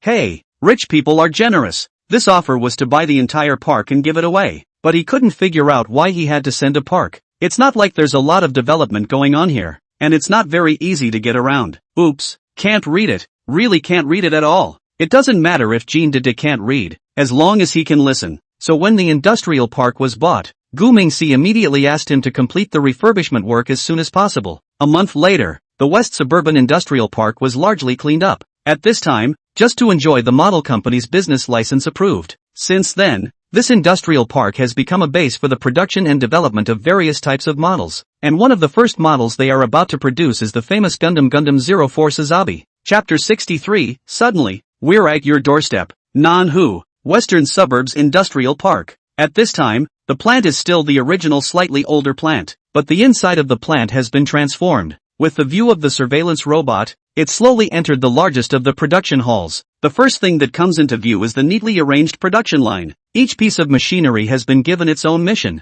running methodically and efficiently, emitting a low and rhythmic roar. On the assembly line, all kinds of mechanical arms skillfully dance, accurately perform a series of complicated procedures such as assembly, welding, testing, etc. They are tireless, greatly improving production efficiency. Several AI machine engineers, dressed in uniform overalls and helmets, shuttle back and forth between them, either monitoring screen data or debugging mechanical parameters to ensure that each process is optimal. Occasionally, a few crisp metallic clangs intertwine with the hum of machinery, forming the distinctive notes of an industrial symphony. Inside the workshop, the lights are bright and even, illuminating the entire space as if it were daytime, and the air is filled with the faint scent of motor oil, an indispensable flavor for production activities. The huge unmanned material transportation vehicle runs along the track, delivering raw materials and finished products to the designated place on time. The whole production process is like a precise machine, with every part closely interlocked and indispensable. With the setting sun,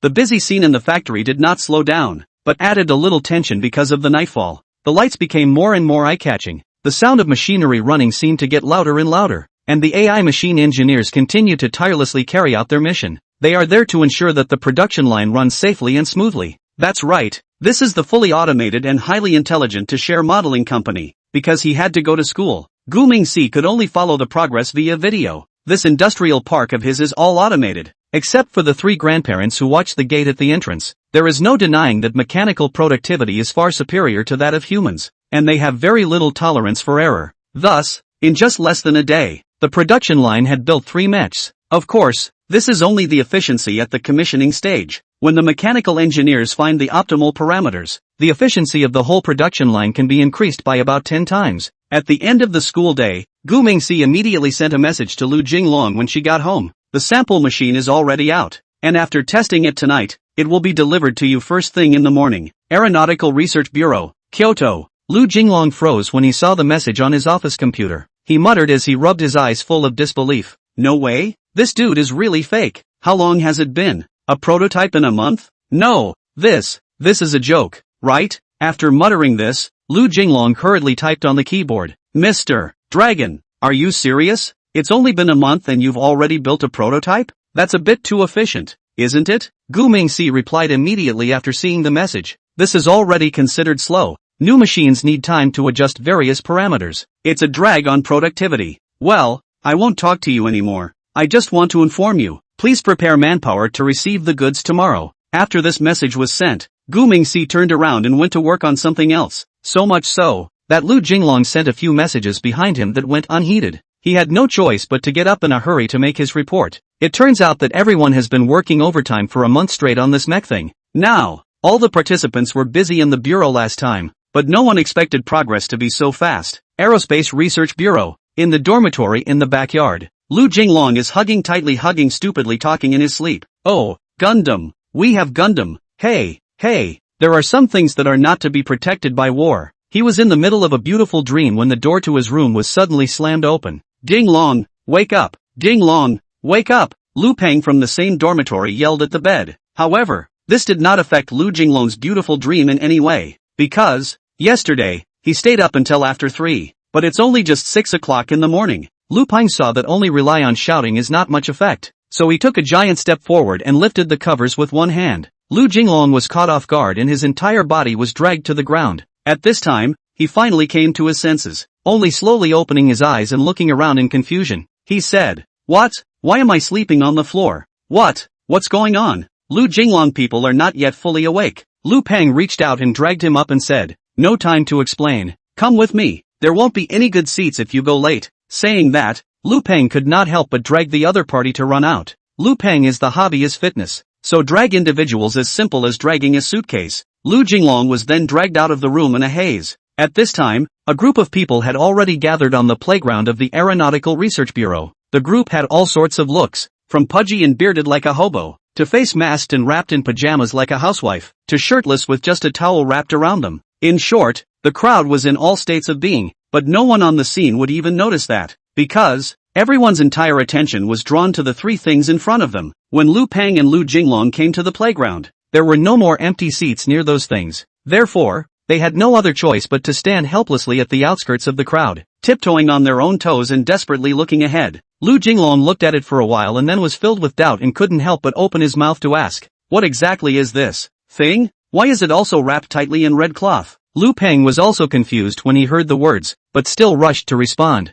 "I'm not really sure. I went back and dragged you here after I got the message. I just heard about the playground, and all of a sudden strange things appeared." Hearing this, Lu Jinglong couldn't help but be shocked and raised his volume. "Suddenly appeared? How is this possible? You know, we are a highly confidential institutional unit here. How can something like this happen? Did the guard company not notice anything unusual at all?" Lu Peng shook his head repeatedly after hearing this, stating that he knew nothing about this as well, before hastily explaining, "Don't ask me. I don't know much more than you do. But well, do you ever wonder if they don't look a bit like Gundams from their appearance?" Lu Jinglong sniffed but retorted in disbelief. "Gundam? Are you kidding me? How can a Gundam be that short?" However, just then, another person from the side interjected, "And what if they are squatting?" This statement was like a bolt of lightning across the night sky, instantly causing Lu Jinglong to come to a realization. Suddenly, both of his eyes became bright as stars for a moment. Immediately afterward, Lu Jinglong quickly fought his way toward the crowd in front of him. At the same time, he ripped out his voice and shouted, "Yeah, that's all right. Lu Peng, hurry up and follow me." His voice was tinged with uncontrollable excitement and thrill, and it stood out in the cacophony. Lu Peng saw the situation immediately after the first, quickly squeezed to the front to push the crowd, shouted, "Comrades in front, make way, please, please, please move over. We're a machine special." He deliberately emphasized his identity, hoping to attract the attention of the people around him and gain access. "Please cooperate. Move over, will you?" Lu Jinglong also began to shout at the top of his lungs, beads of fine sweat already seeping from his forehead, but he still didn't stop or lower his volume. Lu Peng said this machine special office, the full name is called Mecha Special Research Office, is specifically responsible for exploring and research and development of mecha technology. Chapter 64, Mecha Sazabi 001. Lu Peng and Lu Jinglong managed to squeeze to the front with great difficulty. By now, two bold people had already gone to try to uncover the red cloth. However, the procurement of Gundam mechs is still a special classified project. Therefore, the duo immediately became anxious when they saw this scene. "Stop, can't reveal." Lu Jinglong took a big step forward to stop the two men. Lu Peng, on the other hand, quickly went up and dragged the person back to the crowd. "You can't just look at this stuff. Do you know what confidentiality discipline means?" Lu Peng is known as a strong man in the research bureau, so when people see him here, those guys who were still somewhat unconvinced immediately deflated. Yet, everyone's mouths continue to be unforgiving. "Yo yo yo yo, what's the big deal about the special machine office? How do you prove this is yours?" "That's right, if it's really yours, can you throw it on the playground so blatantly?" "You're kidding, the machine special office is a joke, burning hundreds of millions of dollars every year and getting nothing out of it. Don't you know that everyone calls you the money-burning office?" "Ouch, everyone knows about this. You don't have to say it in front of others. This will be very embarrassing. Isn't that right, comrade of the burning money office?" Hearing this, Lu Peng's fire immediately went to his head, but Lu Jinglong had already started calling from the side. He didn't have the time to pay attention to the melon eaters. He had to report the situation to Professor Zhao as soon as possible. At this time, the soldiers of the guard company finally arrived at the scene. Everyone had been dispersed 10 meters away, and a cordon had been pulled around them. Not only that, but the men from the engineering team were now in situ, quickly setting up a temporary engineering shed. Zhao Hua and a group of other senior research experts walked quickly at a brisk pace. Lu Jinglong and Lu Peng immediately greeted him when they saw this. "Professor Zhao, Professor Wang, you're all coming here? There are 3 of them, just up ahead. I'll show a few of the leaders the way." Saying that, Lu Peng turned around and began to lead the way in front. Zhao Hua said as he glanced back at the surrounding onlookers, "Why are there still so many people at the scene? Guards companies, why haven't they cleared out yet?" The guard company commander sniffed before he finally reacted. With that, he hurriedly greeted the soldiers and began to clear the field. It didn't take long for the only people left on the scene to be from the guard company and the machine special office. Lu Jinglong and Lu Peng received 2 white coats brought by their colleagues. Then, they followed Zhao Hua and the others into the makeshift shed. The shed was erected very high and was visually estimated to be over 30 meters. At this point, the workers in the shed have finished installing the lights, so the workers retreated quickly after the researchers came in. At this point, the ground was still covered in red. Zhao Hua led the way around the 3 huge red envelopes. Visually these things are only 6 or 7 meters tall at most. It doesn't match the parameters of that shizabi whatever. Zhao Hua opened his mouth full of doubts and muttered. Lu Jinglong immediately took 2 steps forward after hearing this and reminded Professor Cho. His mom could be squatting. If it's squat, that's probably about the right size. Hearing this, Zhao Hua slowly nodded and said, that's possible. Forget it, no need to guess. Reveal it, let's see what the truth is. Lu Peng immediately raised his hand with a smile and said, let me do it. Professor Cho, should we reveal all 3 together, or should we do it one by one? With that, he had run to the nearest red cloth. Zhao Hua looked down and thought for a moment before speaking in reply. One by one,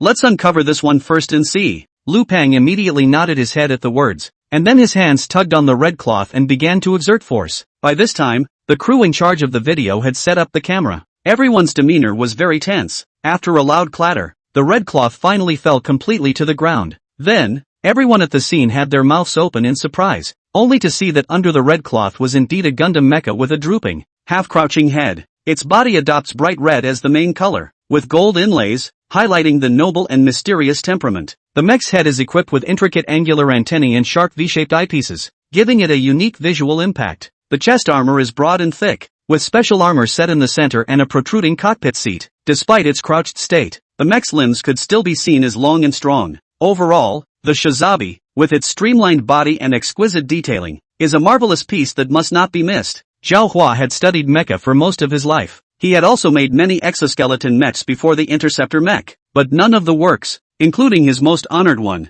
Interceptor, could compare to the one in front of him. My god, this is simply a work of art. Can he really drive? Does anyone know how to drive a Gundam? Lu Jinglong, Lu Peng, which one of you knows how to drive a power Gundam? Lu Peng sniffed immediately wide-eyed and waved his hand forcefully and said, I can't, I don't know. Lu Jinglong was also confused at this time. His brain was in chaos at the moment. Is this really Gundam? He was at a loss for words when suddenly a thin girl stepped out of the crowd. I think I can try. The crowd was stunned at his words, and then they turned their heads to look at him, only to see talking this person. It is the National Bureau of Scientific Research Experts, the director of Xia Hongchang's 1,000 Gold Xia Jinyu. This little girl was transferred to the Office of Special Machines just last month. It was reasonable to say that with her rank she was not qualified to participate in today's study. Who told her to come along? Zhao Hua lowered his voice and twisted his head with a displeased expression as he asked. The others immediately bowed their heads when they saw this, and it seemed that no one wanted to take responsibility. But just at this time, Xia Jinyu had already walked underneath the mech. This is so cool. It's exactly like the anime. As she spoke, her hand had touched the cockpit shell. With that, the mech's eyes emitted a faint golden glow. Mecha Sazabi 001 has been awakened. First mainframe startup in progress. Reboot complete. Sazabi 001 officially awakened. As the mech's mechanical cue sounded, the massive mech began to move. That originally lowered head slowly raised, and the golden light in his eyes grew a little brighter. This scene was a sight to behold, and some of the less courageous ones even began to retreat backward. Lu Jinglong quickly ran over at this time and said, "Keep your voice down and be safe." Saying that, he pulled Xia Jinyu and tried to back away, but Xia Jinyu shook it off with force and said, "No, I'm going to try to harness it." With that, she said as she took a step closer to the front. 001, how do I get into the cockpit? The mech responded instantly after hearing the voice command. Only the raised cockpit shell cover slowly opened, and then the translucent inner hatch slowly rose. With that, a sit-down automated lifting platform slowly descended. Seeing this scene, Xia Jinyu immediately understood. I know.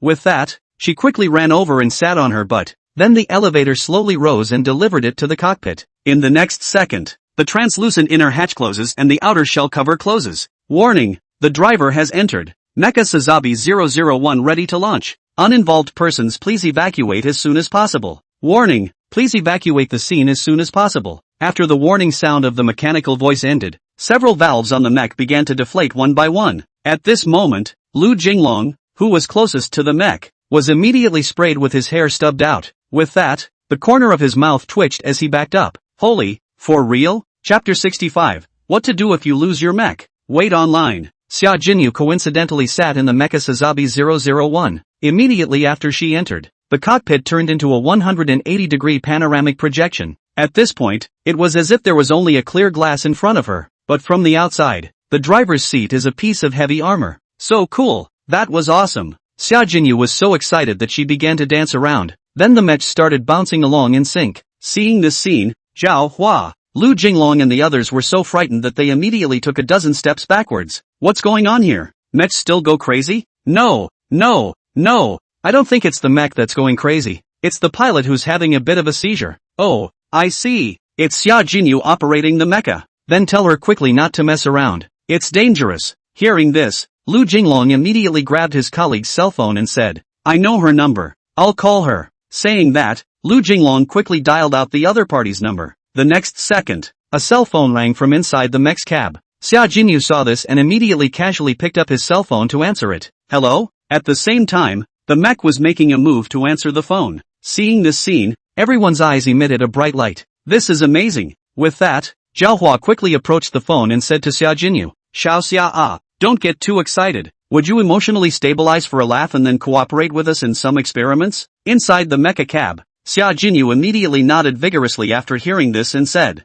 Okay Uncle Joe, I'll try to calm down. I'm a little too excited to drive a Gundam for the first time. Ha! This is my childhood dream. As Xia Jinyu excitedly said this, Gundam's Mecha 001 also stomped his little steps. Immediately afterward, the crowd felt as if they had experienced an earthquake. Thus, Zhao Hua hastily spoke out again to dissuade him, saying, Xia, you calm down. Must be calm. Scientific research is a very serious matter. You're not allowed to get excited. Calm down and cooperate with our test operation. Hearing this, Xia Jinyu hurriedly took 2 deep breaths, then quickly calmed down. Okay, I've calmed down now. Uncle Zhao. No, Bureau Zhao. What are the next instructions? The crowd saw that the tall mecha was no longer moving around, and only then did they finally let out a big breath. Afterwards, Zhao Hua thought about trying to inquire and said, Xia, can you operate the mech for a couple steps? After hearing this, Xia Jinyu immediately operated the mech to take 2 steps forward, and then the mech quickly took 2 more steps backward. Report, is this okay? Zhao Hua and the others looked at it and clapped their hands. This big guy is pretty flexible, but everyone was very curious at this point. How in the world does this girl operate fluidly? She's supposed to be a novice, and the operation shouldn't be so silky smooth. Thinking of this, Zhao Hua also couldn't help but inquire and said, Xia, how did you do that? Is this mech easy to operate? Xia Jinyu immediately replied with a smile after hearing this. I didn't operate anything. I just thought about it for a moment, and then the mech moved on its own. Oh, it shows a neural synchronized autopilot mode. Do I need to switch to manual driving mode? Hearing this, everyone immediately shook their heads into rattlesnakes. No, no, no, driving mode on its own is pretty good. No need to switch. Zhao Hua was also the first to persuade. Geez, that's if you really switch to manual mode. Who knows if it'll tear down the base? This mech is full of super weapons. Thinking of this, Zhao Hua immediately came up with a bold idea. So he said to the phone with a serious expression,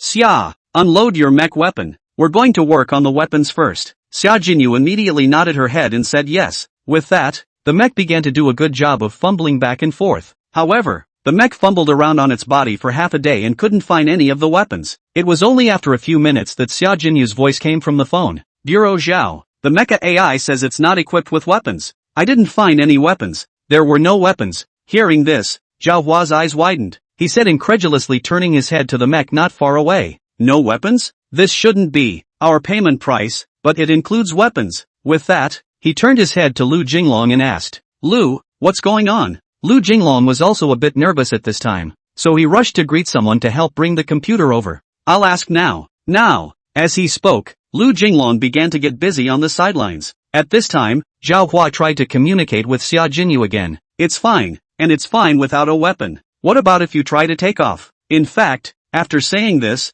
Zhao Hua regretted it a little, but he wanted to take that back when he did. The Mets not far away had issued another warning. Warning! Warning! Liftoff system is ready to activate. Please evacuate the site as soon as possible. Mecha Sazabi 001. Liftoff system ready. Please evacuate uninvolved persons on the ground as soon as possible. Mecha Sazabi 001. Countdown to liftoff system activation. 5, 4, 3, 2, 1. Start. As a mechanical reminder fell into flower, flames erupted from the legs and back of Mecha Sazabi 001 at the same time. Then the crowd watched as it lifted off more and more quickly. Ding! In an instant, the mech became the brightest star in the sky. Asterisk asterisk asterisk asterisk. Fly away? It's over. It's over. Let's call the police. Call the police. My ass. And hurry up and call the Air Force. Don't let them shoot it down. Asterisk asterisk asterisk asterisk. Then call the rocket force too. They're in charge of air defense. Split up. Split up now. All of a sudden,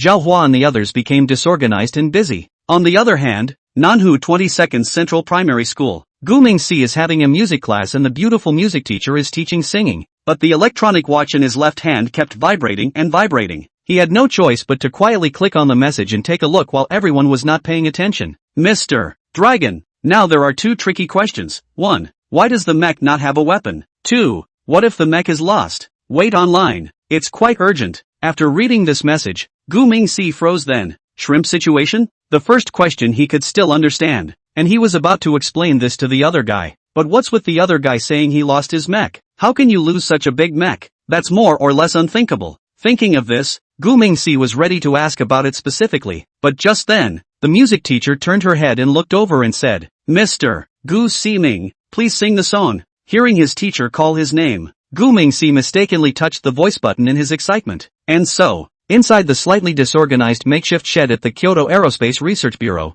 Lu Jinglong had already put on his headphones and listened carefully to the voice of the Eastern Divine Dragon. Love that you walk alone in dark alleys. Love the way you don't kneel. Love that you've confronted despair and refused to cry. When he heard this melody ring out, Lu Jinglong first froze for 2 or 3 seconds. Then, surprisingly, he couldn't help humming along. War, battle with the humblest of dreams, to the whimpering and roaring of that dark night, who says that only those who stand in the light are heroes. Chapter 66. What did the Eastern Divine Dragon say? Kyoto Aerospace Research Bureau. The group was already busy in the makeshift shed. Some people are calling the police. Some are looking for the Air Force. Some are making reports to their superiors. In short, everyone on the scene who had one was busy. But just at this time, Zhao Hua unexpectedly heard someone singing. When he turned around to look, he realized that it was Lu Jinglong who was wearing an earphone and singing. So, without saying a word, he strides over to the rebuke and says, What a time to be playing around. What did the Dragon of the East say? Can you help us find the lost mech? It was only after Lu Jinglong was admonished that he finally slowed down.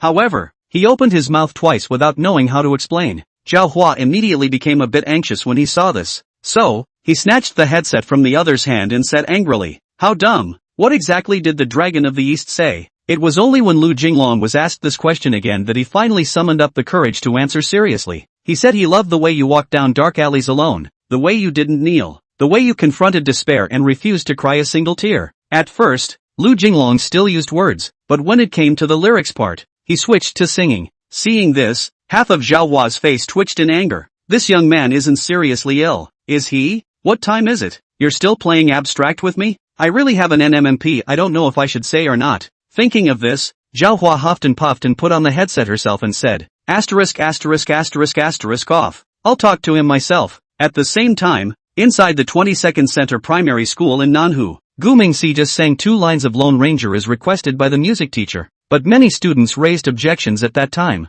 Teacher, you're too quick. Now we stopped listening to this a long time ago. Yeah teacher, Lone Ranger went out of fashion a long time ago. You can't keep up with the trend. Upon hearing the students make their comments, the music teacher immediately stopped the accompaniment and said, So what do you guys like to listen to now? Who can come and sing with the teacher? As soon as the music teacher finished her words, Jean Gue, who was sitting next to Gu Mingxi, stood up. Teacher, let me do it. Music. With that, he began to ghostly yell at the top of his lungs, and at this time, Gu Mingxi once again accidentally touched the voice button. At this moment, it happened that Zhao Hua had just put on his headset.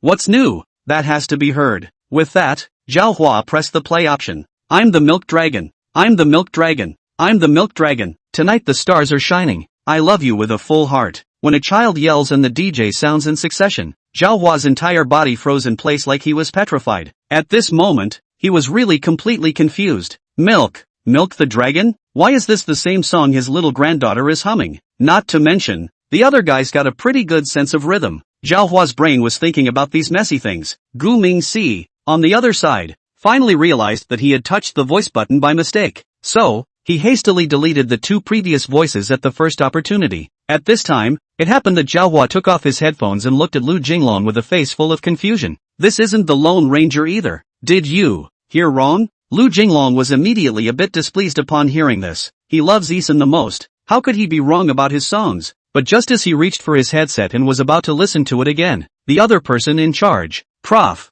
Wang, walked over quickly as he grabbed the headset and said in an urgent inquiry, Instructions have come from the higher-ups. The Air Force units have been mobilized, but it's hard to say if we'll find it. So let's try to contact the seller first. Did that Oriental dragon get in touch? What did he say? Lu Jinglong's head suddenly jerked at the words and he hummed half a sentence casually. Love the way you walk down dark alleys alone. Love the way you don't kneel. Professor Wang's entire body froze at his words. What's wrong with this young man? Are you possessed? What a time to be singing. Thinking of this, he hurriedly turned his head to look at Zhao Hua, but Zhao Hua's brain didn't know what was wrong with it, and he actually followed suit with a slight twitch and said, Milk Dragon. He's Milk Dragon. The stars are shining tonight and I love your heart full. At this time, Professor Wang's brain didn't twitch, but the corners of his mouth had been twitching furiously. What's wrong with these two? At this point in time, why do you still have the heart to sing a mouthful of songs? While Professor Wang was in a state of dismay, Gu Mingxi had already excused himself to go to the restroom and ran out of the music classroom. At this point, he's utilizing a bowtie changer to send voice messages. The mechs all have locator devices. I'll check it for you now. Don't worry, you'll never lose it. As for the weapons, they will be delivered only after full payment. A penny for a penny is a penny for a penny, and money and goods are only a deal. After saying this, Gu Mingxi hurriedly ran into a toilet partition. Then he pulled out his cell phone and began to quickly locate it. It didn't take long for the activated Sazabi 001 to be found. With that, he quickly sent it to Lu Jinglong's account. After doing so, Gu Mingxi hurriedly put away her cell phone and ran back to the classroom. On the other side, Prof. Wang listened carefully to the voice message. Then he carefully wrote down the coordinates provided by the other party. Finally, glancing at each of the two with a look of disgust, he said, an old man and a young man, and none of them have any decent behavior. With those words, she turned and walked away at a brisk pace. This action immediately caused Lu Jinglong and Zhao Hua to feel awkward. The duo then hastily turned their heads to the laptop screen, only to see that the voice message the duo had been listening to earlier was no longer there. In its place is a very normal voice content. What a living hell. But that's clearly not what I just heard. But who cares what they actually listened to? The important thing was that the mech wasn't lost and Xia Jinyu was fine. It was 3 days later that the mech was transported back by a large truck, and that night Xia Jinyu took a plane back to Kyoto. Next, Zhao Hua and the others no longer dared to do field tests indiscriminately. However, after a couple of meetings it was decided, officials are prepared to pay the remaining balance to Oriental Dragon for the full version of the mech assembly. Gov is also a person who takes money and does the job. He is not willing to delay shipments as long as he has sufficient funds. So, as soon as the official funding is available, he added 2 accessory lines that night. The next day, the workshop started producing the mech support equipment. Then, all production lines went into full gear and began batch sub-production of the Gundam 04 Sazabi mechs, while Gu Mingxi's side was busy producing mechs. Good news finally came back from Tanya's side. The Northern White Rhinoceros Armed Forces have sent a representative of Hitok. They are now negotiating the relevant compensation. Of course, Gu Mingxi's side is the one being compensated. The armed Northern White Rhinoceros, which had suffered heavy losses, could only be the one to cede the land. Why? Because truth is within cannon range. If you can't beat them, you have to concede, or they'll beat you next time. Thus, Gu Mingxi not only gained half of the oil field, but also handily earned a large sum of compensation. With this money, he started his new plan. Chapter 67, Rehabilitation of the Jilij oil field area. Tanya, with 2 cannon fodder, and the Arctic Fox mercenaries, finally managed to take over the Jilij oil field. Although, this is only half an oil field, the value is already very high. As long as it is well run, it is not a problem to earn a few million a month. However, the production value of an oil field can be affected by many external factors. For example, critical facilities in an oil field include centralized control systems, power stations, etc. And the condition of such facilities will have a direct impact on the production of the field. Since crude oil from oil fields is first transported to gathering stations and then through pipelines to refineries, it is important to consider the various efficiencies of the intermediate stages.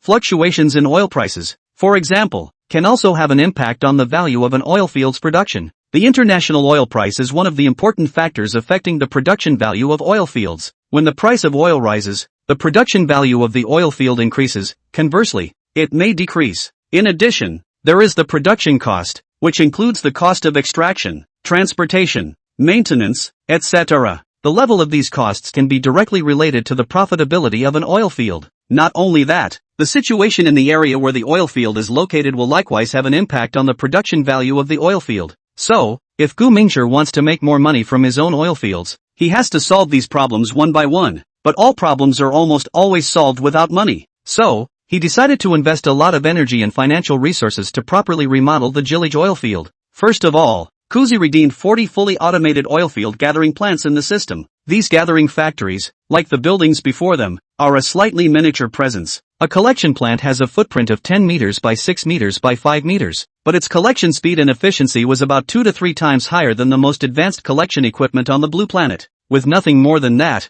each collection plant needs to be staffed with a mechanical engineer. This facilitates the timely detection of faults in a timely manner. After all, the equipment is working 24 hours a day. So, Governor redeemed another 50 mechanical engineers. The extra 10 that are redeemed are handy for doing rotations, but it's not much use to have only a gathering plant. As the name suggests, you also need a corresponding refinery. With that, he ruthlessly spent a huge amount of money to redeem 10 more allied or refineries. In the Red Alert 2 game, the allies have a 25% bonus to the efficiency of their ore refineries. So, as far as the money-making part is concerned, it's still the allied products that are more affordable. This allied or refinery is also a mini though, but he can be much more practical than a collection plant. The footprint of a refinery is roughly 15 meters by 10 meters by 8 meters. Moreover, because of the impact of the schedule and other reasons, Gu Mingxi also gave up laying pipes. He converted the mining site directly into an oil extraction truck and built 40 more trucks to increase efficiency. In order to increase the security of the oil field area,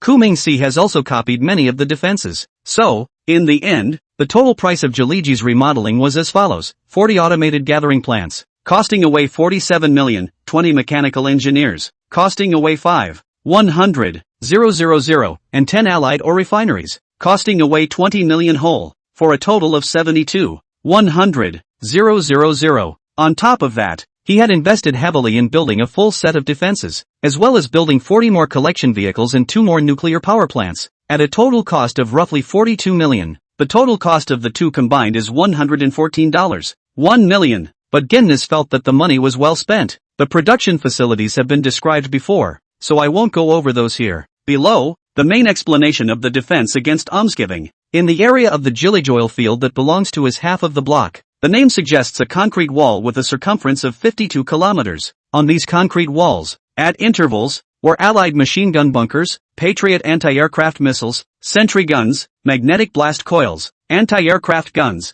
or Gator machine guns. There is also a raised and oversized mine probe right in the middle of the oil field collection area, plus the large amount of drone equipment that Tanya and the others had at their disposal. The Jilij oil field is now literally armed to the teeth. Unless someone nukes him, there is no way to take his oil fields easily. The oil fields in Africa's northern white rhinoceros are sort of basically guaranteed. On the other side, Boris with his men is also taking over a second resource-based company, Middle East, Brown Bear Country. The two men, Boris and Tariq, led 200 members of the Houthi armed forces, in armored vehicles, flaunting, drove into Damascus, the capital of the Brown Bear Country. Along the way, there were a number of armed forces that tried to hit on their equipment. However, after seeing their strength clearly, all the armed groups along the way were instantly all honest, only to see that their convoy was led by 2 Apocalypse tanks, with Boris sitting at the head of the convoy to personally take command. This was followed by 4 Rhino tanks, escorting them to the right and left. Then, 15 anti-aircraft tracked vehicles and 20 multi-purpose infantry vehicles followed.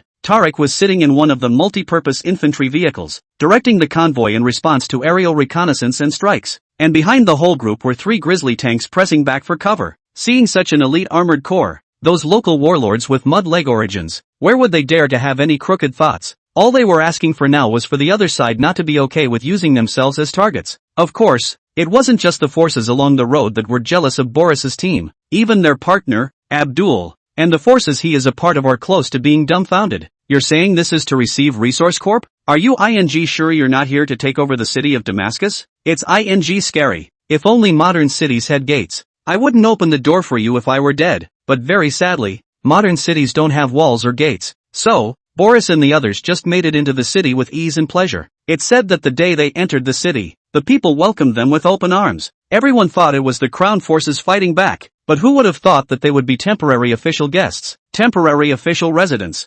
Damascus. Boris came to Abdul's office with 2 soldiers. The soldiers waited outside the door while Boris went in alone to negotiate. The interim official said, as originally planned, that it was originally the supreme head who was to meet with Boris. However, after the other side made such a big fuss, it was urgently adjusted to Abdul. Abdul didn't want to, but he didn't dare refuse, so he could only sit stiffly across from Boris. Boris had never met Abdul and didn't want to climb into any kind of friendship with the other man. so he just pulled out the contract his boss had drawn up and threw it on the table and said, "You sign this, and I'll take someone to acceptance right now. You've been given 3 days, so you should all be ready?" Abdul said with a quick smile and a nod at his words. Yes, it's all ready. It's just, I didn't expect so many of you to show up. So much for not being adequately prepared for hospitality. So, you see, Abdul wanted to say that Boris and the others should go back first, wanting them to come back to receive it after a while. However, these words came to his lips but he didn't dare to say them. Boris placed a pistol gently on the table. "What are you trying to say?" "It's okay, feel free to say it. I'm a very good listener. You tell me." Chapter 68, The Difference Between Then and Now. Abdul couldn't help but wince immediately after hearing Boris's words. He looked down at the pistol in front of the other man and swallowed softly. "You call that listening? Then what's with the gun? Don't be so arrogant. This is the old man's territory. Don't you realize there are thousands of us? You only have a few dozen armored vehicles. What's the big deal? I'm sure you won't be able to kill us all in one day. Heck, so I still have a good chance of escaping alive." At the thought, Abdul's thoughts suddenly got stuck. "There's thousands of us. The advantage is mine. Then why am I thinking about running away? Are you really intimidated by the other side?" Thinking of this, Abdul instantly pulled out his own gun as well, but his pistol had not yet had time to be placed on the table. Boris then raised his gun with a quick eye and fired. With a bang, the gun in Abdul's hand immediately gave way. The soldiers outside immediately surrounded the room when they heard the gunshots and tried to rush in.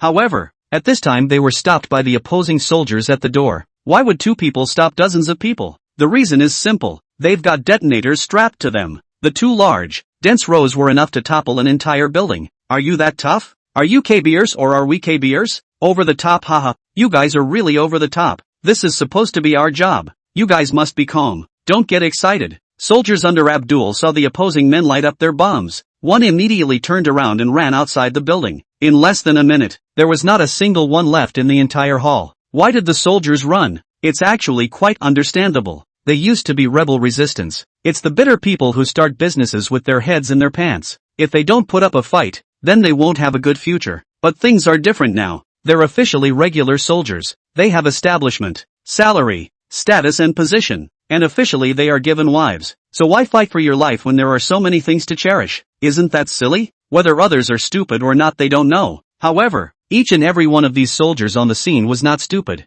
Whoever wants to put up a fight is going to do so. They're just here to open up for work. So, after seeing someone trying to play with their lives, immediately, Abdul's chief of escort picked up a loudspeaker and shouted, "His Excellency the Chief of General Staff, please be sure, I have called the police for you. Bomb police on their way." Hearing this, Abdul in the room instantly turned green with anger. "I have a INGNMMP I don't know if I should say or not. You are my personal escort. The guys you're holding are many times more refined than the riot squad. But you guys called the ING cops for me? I'd really like to thank you for that. You assholes are giving me a hard time. Don't say anything. I'll replace them all when we get back." After thinking about this, Abdul set out to save himself. "Sir, don't be impulsive. We are friends. I am Abdul. We're chatting online. And you have accepted my most sincere apology. I said I'd take you to dinner. Remember?" Abdul said everything that felt useful. He was sure that the other party wouldn't really take his life. As expected, the other party slowly lowered his pistol immediately after hearing his words. However, what he said made Abdul feel so embarrassed.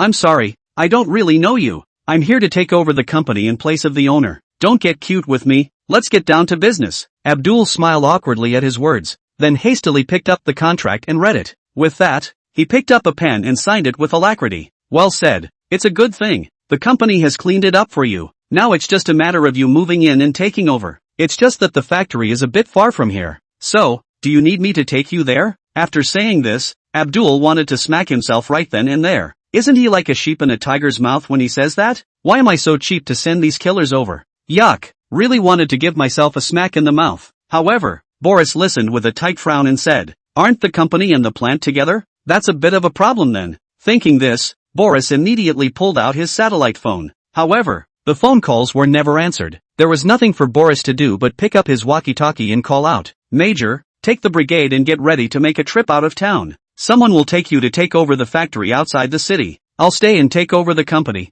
Just leave me 10 men and 2 cars." It wasn't long after the intercom call that Tarek's voice came from inside. "Veteran, would 10 people be too few? How about I leave you with half the men?" Boris listened but replied with a contemptuous glance at Abdul. "No, just pick 10 smart brothers to stay. The rest you take with you and guard the boss's factory. This time Tarek didn't try to persuade anything more. Because he believed in Boris's strength, there was no point in babbling more. So Tarek said with very quick agreement, fine. I'll leave you the Scorpion Squad, and then leave you with 2 more Apocalypse tanks. Boris heard this and only returned a yes, then got up and looked at Abdul and said, okay, let's make the next move. Abdul swallowed heavily at that. Then, slowly getting up and squeezing out a smile, he said, okay, I'll arrange for someone to take you there now. With that, Abdul turned and prepared to slip away, but Boris picked up his pistol and looked at the cold voice. I thought you said you'd take me yourself. The factory is too far away for you, but the company downtown, it's going to take some hard work to take me there.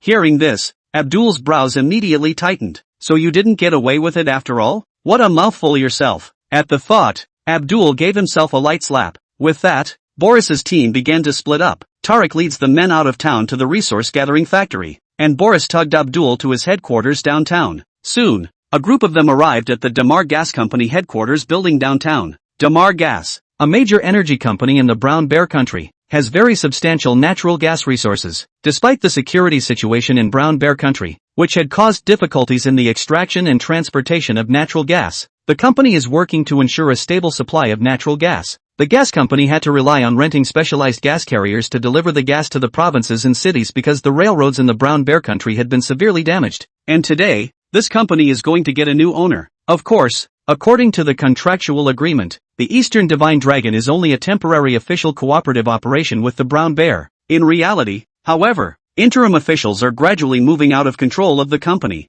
because the principle of cooperation of Gumingsi is, what's yours is mine, and what's mine is still mine. Chapter 69, Acquisition of Natural Gas Company, Damascus Gas Company Headquarters Building. At this point, the place is basically considered empty. But, Abdul after 3 days of hard work, still, more than 24 leaders and employees of the former company were recaptured. At this moment, these people were all gathered in the hall on the first floor. Boris arrived at the gas company with a squad of scorpions, following Abdul. After getting out of the car, the group walked into the hall together. Boris said, looking at the company employee who was crouching in the corner with his head in his hands, is that all there is? Abdul immediately nodded vigorously at his words and said, yes, that's all we found. The others ran off. This is all that could be found downtown, Boris said with a slightly satisfied nod as he listened. It should be enough. It's better than nothing. With that, he turned his head and looked around and said, according to the contract, our safety is something you are responsible for ensuring. Are all these people reserved for my bodyguards? Hearing this, Abdul instantly rolled his eyes. You still need our protection? All of our armored units combined don't have as much as you brought here today. Are you protecting us or are we protecting you? Abdul spat in his heart, but his mouth didn't dare to speak like that. So, he thought for a moment before explaining with a smile. No, these men are my escort. The men responsible for your protection are still on their way here. Soon. They'll be here soon, Boris said with a slight nod as he listened. Good. Then your men will be in charge of the perimeter guard. But there's one thing, your people are firmly not allowed to kick a step into our company. Also, we have factories outside of the city limits that we hope you won't dabble in. Otherwise, my men have the right to fight back in self-defense. Hearing this, Abdul was really so angry that his teeth hurt. It feels so disempowering. What are you, an outsider, bragging about on our land? But angry as he was, Abdul didn't really dare mess around. After all, this was a person from the Eastern Divine Dragon. Offending them won't go down well on its own. At the very beginning, he had learned the hard way. So Abdul hastened to continue with a smile and said, yes, I understand. I'll make it clear to my men that I'll never bother you. At this point, he said with a slightly gruff expression and a tentative inquiry, I just don't know what Lord Shenlong promised us. Boris immediately understood when he heard this. With that, he squeezed out a not-so-nice smile back. We need an inspection of the collateral. I'll be there to personally notify you of the pickup when the inspection is complete and an estimate is arrived at. Don't worry, my boss is always fair in business. At this, Boris continued with a provocative glare at Abdul. Besides, with me staying here, what are you worried about? Seeing Boris's expression at the moment, Abdul otherwise shivered lightly. Mamma mia, it's because you're here that I'm worried, okay? You're more of a KB member than I am. I'm really afraid that if you're not happy, you'll run out and take revenge on society. At the thought of this, Abdul immediately broke into a smile that was worse than tears. Yes, with you, there really is nothing to worry about. So what? You go ahead. I'll contact the guard unit now. Boris sniffed and nodded softly. then watched the other man leave with his men. With that, the scene was handed over to Scorpion Squad to control the situation. So Boris looked to the man crouching in the corner and said, "Don't be nervous everyone, I'm the temporary administrator sent by the boss. You can call me Boris or manager. In short, from now on, you will be the employees of His Excellency the Dragon of the East." Upon hearing this, some insightful people quickly looked up. These people had still heard of the name of the Eastern Divine Dragon. Thereupon, one of the men got up the nerve to whisper an inquiry and said, "Do we have to stay and work? I have a 5-year-old and 60-year-old mom at home. My husband was killed by those bastards some time ago. If I don't go back, they'll all starve." Hearing this, the others began to gradually stir. Boris could see that everyone was more emotional. So, he thought for a moment before opening his mouth to reply. "We're a company, not a prison. At the end of the day, you are naturally allowed to go back. However, I suggest you collect your first month's paycheck before you leave." With that, Boris snapped his fingers at the man behind him. With that, a Scorpion Squad member drove the utility infantry vehicle to the door. Then Boris had the rear car door opened and said loudly, "The boss knows that money means nothing to you now. So, your wages will be settled in the form of food." After saying this, he looked at the young woman from earlier and said, "If I were you, I'd choose to stay and work. Because, everyone's base salary for a month is 10 pounds of pork, 30 pounds of pasties plus 3 cartons of milk and 10 pounds of vegetables. In addition, our company also takes care of food and housing. People who are having trouble can just move in with the company. Mr. Shenron will ensure everyone's personal safety." As soon as these words were uttered, a crowd of people now immediately became excited. Some even started to cover their faces and cry. They couldn't believe that such a good thing could still happen to them in this city. So there's basically no suspense in what's going on behind the scenes. All of them chose to stay and work, willing to repay the Dragon of the East with their knowledge. Boris then spoke with several of the former middle managers to gain some insight into the state of the gas company's current operations. First of all, the distribution situation. Their company is still distributing natural gas to the residents on a regular basis to meet their daily needs. It's just that because of the massive reduction in the company's workforce now, the supply time is now less and less. Only 4 employees remained at their posts in the company before Abdul brought them in. On top of that, the war in the Brown Bear country had a big impact on the company. In response to the war, the company had previously been stepping up security measures to ensure the safety of its employees and assets. But how can a company possibly cope with an organized army? So, a few days before the resistance attacked downtown Damascus, the company's executives then chose to flee en masse, leaving the company in the hands of some of the middle management and employees. Soon after the resistance moved into the city, it declared that the gas company was a state asset. Boris also learned that the biggest problem the company has to deal with now would be the destruction of infrastructure. During the outbreak of the Civil War, much of the infrastructure within Brown Bear was severely damaged during the conflict, including natural gas pipelines and high-voltage transmission towers, leading to problems such as disruptions in natural gas supplies and power shortages. Therefore, those mid-levels suggested that the company organize a maintenance team to repair the damaged infrastructure as soon as possible in order to restore the normal supply of natural gas. Chapter 70, The lack of staff is a big problem. Boris very carefully collected and organized the opinions of the company's middle management. He then called Tariq on the satellite phone. According to Tariq, things aren't great inside the factory either. There's always been a military presence here though, but all the workers in the factory ran clean. Also, much of the equipment in the plant was emptied, so the plant they took over basically amounted to an empty plant. After the entire 2 sides of the message, Boris then arranged for an email to be sent to Guming Si, flower grower, Nanhu 22nd Center School. School got out early today because we just finished midterms. Old Gutu couldn't come to pick up Guming Si from school in the afternoon because he had a big job in the city. Rather, Guming Si was worried about his grandfather's health, so he arranged for Yuriko to help the old man. So, this day he was rubbing the golden Bentley sedan home again. He's helped this brat's family make a lot of money, so rubbing his car is very much at home. But after seeing the message from Boris in the car, Guming Si immediately frowned tightly. This Abdul is quite the trickster. Think I can't do anything about it if you give me a whole shell company? With that, he began to retrieve matching buildings in the system, but he searched and couldn't find the right one. Because, there's no such thing as gas engineering in the games that the system incorporates. If it was oil, he could barely handle it, but this natural gas is really bad. While fretting about this, Jean Gue pulled a hot dog out of nowhere and said, "Brother, do you eat hot dogs?" "Not eating? I'll eat it then. It's the only one." After the little fat man made a false concession, he sat himself down and feasted. Guming Si retrieved her cell phone and turned her head to look at the other party grudgingly. Jean Gue was a bit uncomfortable being stared at by the other party, so in a hurry, he spit back the hot dog he had bitten off and said, You want some? Then give it to you. I've got another durian here, and I can get full on durian. With that, he was about to hand Gu Mingxi the bitten hot dog. Seeing this scene, Gu Mingxi quickly waved his hand and said, Don't. I'm not because of the food, said he, leaning slowly back in the leather seat spitting out a grudge. Fatty, when your dad first opened the gas tank factory, did he ever run into a shortage of manpower? At that moment, Jin Gue was putting the spit-out hot dog back in his mouth. Gu Mingxi, who saw this scene, immediately failed to hold back his dry heaves. You asshole, could you be any more disgusting? Jin Gue heard this but was not amused as he ate. I bit myself, can I still resent myself? Besides, these hot dogs smell so good. Saying that, the little fatty took another big bite. Wait for him to swallow the contents of his mouth before answering the question. The situation you just described seemed to be true at the time. Every time my dad gets drunk, he talks to me about how it wasn't easy to start a business in the first place, and I've heard it all in my ears. Hearing this, Gu Mingxi immediately came to life. With that, he turned his head to Jin Gue and said in serious inquiry, and how did he solve this problem? Is it a costly recruitment for the community? Jin Gue heard this but he hemmed and hawed.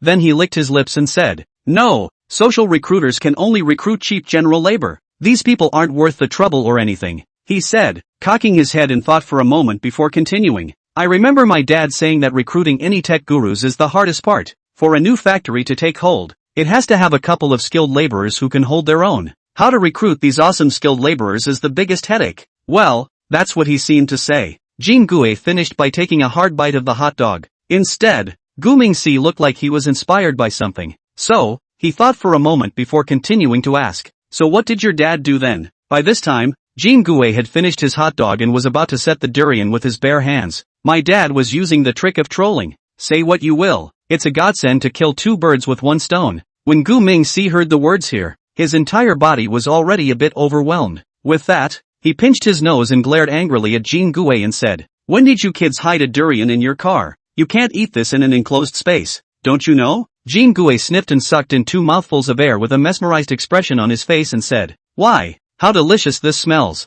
That's the way I like it. The flavors run away when you eat it outside. Hearing this, Gu Mingxi immediately rolled her eyes. So he turned his head to the driver and shouted, Open the window, can't you smell such a punchy odor? At this time, the driver slowly turned back to his face wearing an improvised gas mask and said, I have spares here. Do you need them? Gu Mingxi gave a silent thumbs up at the sight. He then strongly urged the driver to pull over. It's not a good idea to take such an aggravating ride. So, Gu Mingxi resolutely got out of the car. But who would have thought that the little fat man also got off the bus holding a durian? But, after all, outside air circulation is so much better than in a car. So the little fat man didn't say anything if he wanted to follow him. So the two kids walked outside and the car ran slowly behind them. It was only at this time that the two continued to have a conversation and keep talking. It turned out that at that time, Papa Jin Gue made a detrimental move. He paid big bucks to poach the technical gurus from a couple of peer factories. This not only solved the problem of insufficient technology in their factories, but also deprived their competitors of important competitiveness.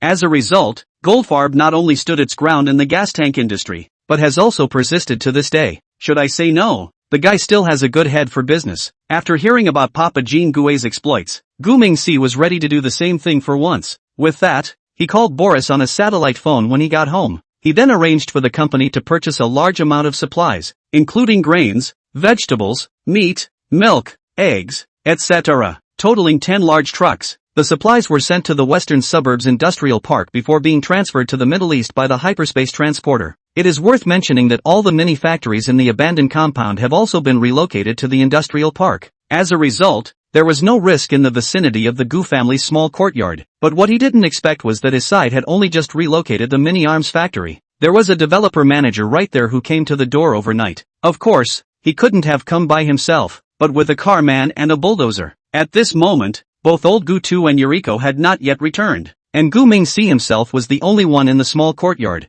However, the developer is apparently a very impatient waiter, so he glared viciously at Gu Mingxi with a cigarette in his mouth and said, Brat, is your family all dead? You've been waiting for half a day and you haven't seen a single person come back? Then I won't waste any more words, just tear it down for the old man. Chapter 71, The Only Good Man. Geens was busy accepting overseas offsetting assets. I didn't expect a small developer to provoke him. At this time, neither the old governor nor Yuriko was there. Moreover, there was no longer a single neighbor near their house. so it seems like there's nothing to be afraid of. So Gu Mingxi put his hands in his pockets to see the arrogant developer manager said, "You're tearing it down when you say so? Are there any official documents issued for the demolition? You bring it out and I'll see. It should be said or not." At the moment Gu Mingxi did have a little bit of a data look to him. It's just that the way he talks milky and mean doesn't make you feel scared at all. These people in front of him had all come over after drinking, and Fei Chang, who was in the lead, was obviously a bit drunk. As a result, he, who was already arrogant and domineering, became even more unscrupulous at this time. "Holy, I didn't even know there was someone here until you said something." Saying that, Fei Chang leaned down with his cigarette in his mouth to look at Gu Mingxi and said, "You're not even as tall as a ing table. What are you pretending to be an adult for? And an official document? You look like a ing document." Saying this, Fei Chang slowly straightened up arrogantly. "The place is going to be remodeled in the second half of the year, and the officials have contracted with our owner. So, I'm here today to come ahead and give some notice. But who would have thought that no one would ing live here for a long time?" Fei Chang spoke before turning his head to look at Gu Mingxi again and said, "You're the only ing family left. This job couldn't be easier. It just so happens that your lord is not here either. So just push it for now." Saying that, Fei Chang suddenly raised his foot and kicked Gu Mingxi, but he dodged it by taking several steps back in quick succession. Fei Chang was annoyed when he missed a blow. Then he shouted in annoyance, "What are you all waiting for? Where's the bulldozer? Give it to me. Bulldoze this tie yard." The bulldozer driver sniffed and immediately started the vehicle, then drove forward aggressively. He had expected the small child to duck away in fear, but the car kept driving until the door was open and the person didn't move. The driver then slowly stopped the bulldozer, stuck his head out and cursed loudly. "Damn kid, why don't you get out of the way? Got a real ing death wish? Get the outta here." With that, the driver honked his horn in exasperation. Seeing this scene, Gu Mingxi's eyes suddenly narrowed slowly. At this moment, he did have a murderous intent. However, it would be a pain in the ass to make an appointment downtown. Instead, it would be bad for his career if it attracted a police investigation. At this time, Fei Chang didn't seem to have much patience left. He wasn't going to be as merciful as the other guy. If you kill a child, you'll only lose a few dollars at most. The owner is his brother-in-law and has plenty of money in his hands. If this kid really doesn't open his eyes, today is really his bad day. Thinking of this, Fei Chang immediately shouted out, "Who the told you to stop? Drive forward and run over on me. Asterisk asterisk asterisk asterisk. It's just a dead kid. Drive forward and bulldoze the small yard." The bulldozer driver sniffed and immediately complied, continuing to drive the vehicle forward slowly. But just at this time, one of the horsemen under Fei Chang took 2 steps forward to persuade him. "Boss, he's just a kid. We're a bunch of adults. We don't need to get serious with him. Will you guys hold it for a second and I'll go carry him away?" Saying that, the horseman quickly stepped forward and anxiously said to Gu Mingxi, "Little friend, listen to your brother and hurry up and follow him. Otherwise they'd have really dared to press over you. Come on with your brother," the horseman said as he quickly walked towards Gu Mingxi. Seeing this scene, Gu Mingxi immediately had a calculation in his mind as well. Seeing that the fat man in front of him looked like a good person, it would be better to spare him alone. The rest of the people killed, although troublesome, but just crippled, is not a big deal. So Gu Mingxi pretended to be frightened and allowed that fat man to carry him away. At the same time, the hand he had inserted into the mouth of his pants pressed the start button. The fat ponyboy was afraid that Fei Chang and the others would make things difficult for the boy again. So, hugging him in one breath, he ran out a long way. To be honest, he was kind of the only good guy in the group. He wouldn't have come to do this kind of work if he didn't have to make a living. And so, this is what happened next. Outside the old residential area, Fatty sat in front of a fried skewer stand with Gu Mingxi and took a big bite. Probably for guilt reasons, Fatty took the only $100 he had and now bought all the good food and drinks. Gu Mingxi of course was not polite to eat while chatting with the other party. "Big brother, you look different from them. You're a good person," Fatty said as he scratched the back of his head a little awkwardly after hearing that. "Hey, what's a good guy or a bad guy? It's all about making a living. Making a living, but I'm a man with a bottom line. Women can all be beaten, but old people and children should never be touched. It's my morality." Looking at the somewhat middle-aged fat boy, Gu Mingxi couldn't help but smile. This guy's not a bad heart, so maybe he can stay as a helper. So Gu Mingxi pulled out a business card from his pocket and said, "I can't eat this meal for nothing. How about I introduce you to a job? You take this to the old industrial park in the western suburbs. When you get there, you'll say you're the head of security sent by your superiors, and then you can just work there, and I'll give you 30,000 bucks a month. How about that?" Hearing this, Fatty was a bit confused at that moment. What's going on? This kid is going to introduce himself to a job? And $30,000 a month? It's so cute. Hey, if only I was a kid too. That way I can believe what he's saying. However, out of a desire to protect the self-esteem of small children, he still had his business card under his hand and smiled and thanked him, saying, "Thank you, little brother. This favor is appreciated, big brother. Hey, eat a lot here by yourself and wait for your family to pick you up. I've been out for a while, and I should be scolded if I don't go back." With that, Fatty got up and was ready to go, but Gu Mingxi looked down at his electronic watch and said, "Just wait, it's too early to go back. 5 more minutes and we're almost there." Fatty sniffed a little confused. He looked at the other party with a suspicious face and said, "Why? Oh, you're not afraid to be alone, are you? You're a boy. Be brave. Don't be afraid." With that, he reached out and touched Gu Mingxi's head to leave, but the other man reached out and tugged at his sleeve with a death grip and said sharply, "You believe me? Wait 5 more minutes. Leave after 5 minutes and I'll never stop you." Fatty had no choice but to nod his head gently. "Anyway, it's been out so long. I don't care if it's 5 or 6 minutes longer." "Well, then I'll stay with you a little longer." Fatty thought he was doing a good deed, but it was actually the other guy who was saving his life. Because, at this point, the residential area has been transformed into a shura. The power to this area had been cut off, and the surrounding area was filled with pitch blackness that could not be reached, as if the entire world was engulfed in endless darkness. Suddenly, a creepy rustling sound came from all directions, breaking the original silence. Immediately afterward, a group of monsters with huge bodies and long, slender and stout legs hurried through the darkness like ghosts. Their speed was so fast that it was like lightning crossing the night sky, making it impossible for people to react. Fei Chang and his men stared in horror, trying to see what these monsters actually looked like. But there was nothing to see in front of him but a blur of dark shadows. The silhouettes of these mysterious things resemble both giant spiders of enormous size and alien monsters from outer space, giving people an unspeakable sense of fear and oppression. Just as the crowd was panicking, a monster swooped down on a bulldozer parked a short distance away with lightning speed, only to hear creak a loud sound. The original solid incomparable bulldozer, in just a few seconds was hard dismantled into a pile of ragged scrap metal. Metal parts splashed around. The scene left everyone present stunned, unable to believe what they were witnessing. Meanwhile, another monster took the opportunity to grab Fei Chang. Fei Chang struggled desperately, but there was no way the monster's power was too strong, and one of his legs was instantly cut off alive. Blood gushed out like a fountain, staining the ground beneath his feet, and a strong smell of blood filled the air. "Help!" Fei Chang let out a heartbreaking scream. "Call for help!" Other henchmen cried out in panic. "Monsters! There are monsters here!" Shrieks of terror rose up and resounded throughout the darkness of the night. Chapter 72, These Weirdness. Why don't they follow the script? Gumshoe uses his cell phone to remotely activate 10 terror robots before being carried out by Fatboy. This terror bot is an anti-tank unit for the Woolly Bear side in Red Alert 2. Players also like to call it spiders, characterized by fast speed, strong attack. The attack mode is to jump up, drilling into the tank after the storage of electricity shaking attack tanks, or jumping off the fly over the infantry to kill. This robot was originally designed in the game to target enemy tanks and armored vehicles, so, dealing with humans is a bit of a killjoy. But Gu Mingxi was worried that making a scene would lead to more trouble. He then added an order to the terrorist robots that they were not to launch deadly attacks on humans. This is the main reason why the bulldozer was instantly demolished in seconds without all the people dying. 10 terror robots weaved back and forth through the dark shadows, dragging Fei Chang and the others into the darkness one by one. They are then left with a leg or an arm and end up screaming in agony in the dark in terror and despair. Fei Chang brought a total of 21 people, except for the fat boy who accompanied Gu Mingxi to eat the ground. The others, all of them became disabled overnight, and there were even some who were mentally deranged and scared out of their wits. It's kind of the present-day payback for these villains. After all, they hadn't done anything similar before.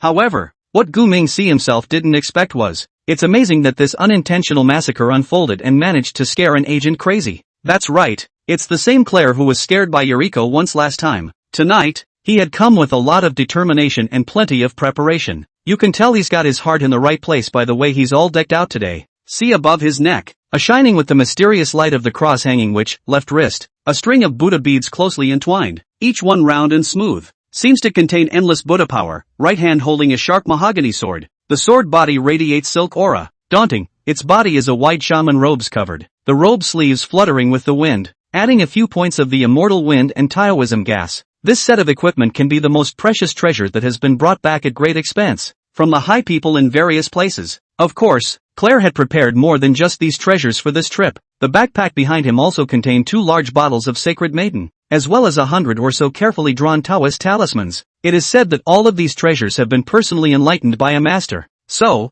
for him tonight, It was either a ghost's death or a ghost's death. And anyway, he would definitely not be at a disadvantage. In fact, it wasn't an exaggeration to say that the current him was fully capable of sweeping through mass graves everywhere. But things are often unpredictable. Claire had just gotten his gear fully assembled when he was met with the jaw-dropping, incredibly bloody scene, only to see the nearby limbs and broken arms scattered everywhere. Blood splattered and spread out, and even the air was filled with a strong and pungent smell of blood, and in the darkness nearby, uncountable black shadows were still weaving back and forth and flailing, as if they were demons from the depths of hell. The moment Claire saw the sight before him, he felt as if time had frozen. His eyes were wide open as he stared blankly at the horrifyingly terrifying scene in front of him, his heart filled with shock and fear. What is it? It's not the last ghost that's on duty tonight, is it? What happened to a bunch of ironic monsters? You guys didn't inform me in advance of this plot change. I'm suddenly feeling scared here. The weirdness of the Eastern world is too scary. I'm not playing with you guys. After thinking this, Claire slowly crouched down into the corner. But still undeterred, he pinched his arm hard. It seems to hurt a little. With that, he slapped himself 2 more times so hard that the fiery pain instantly sobered him up. It's not a ing hallucination. After saying this, Claire hastily covered her mouth with her left hand and curled up in a corner like a frightened rabbit. After about a few seconds, after feeling that the monsters outside weren't coming for them, Claire then fished her cell phone out of her pocket with a trembling right hand, shivering. Then he tapped the dialing screen with some unruly fingers. After much hesitation, he finally pressed those 3 gut-wrenching numbers. The phone was soon connected, and a calm and serious voice came from the receiver. Hello, this is the 110 alarm center. Please speak. He took a deep breath and stammered in Chinese. Hello, I want to call the police. The other party sensed Claire's nervousness, so he hurriedly said in a soothing manner, Sir, please don't panic for a while. Take your time. What's going on? Claire suddenly got a little agitated at this time, so her voice carried obvious fear and panic. There's someone here in a firefight with a monster. Really? I won't lie to you guys. The operator stared at this,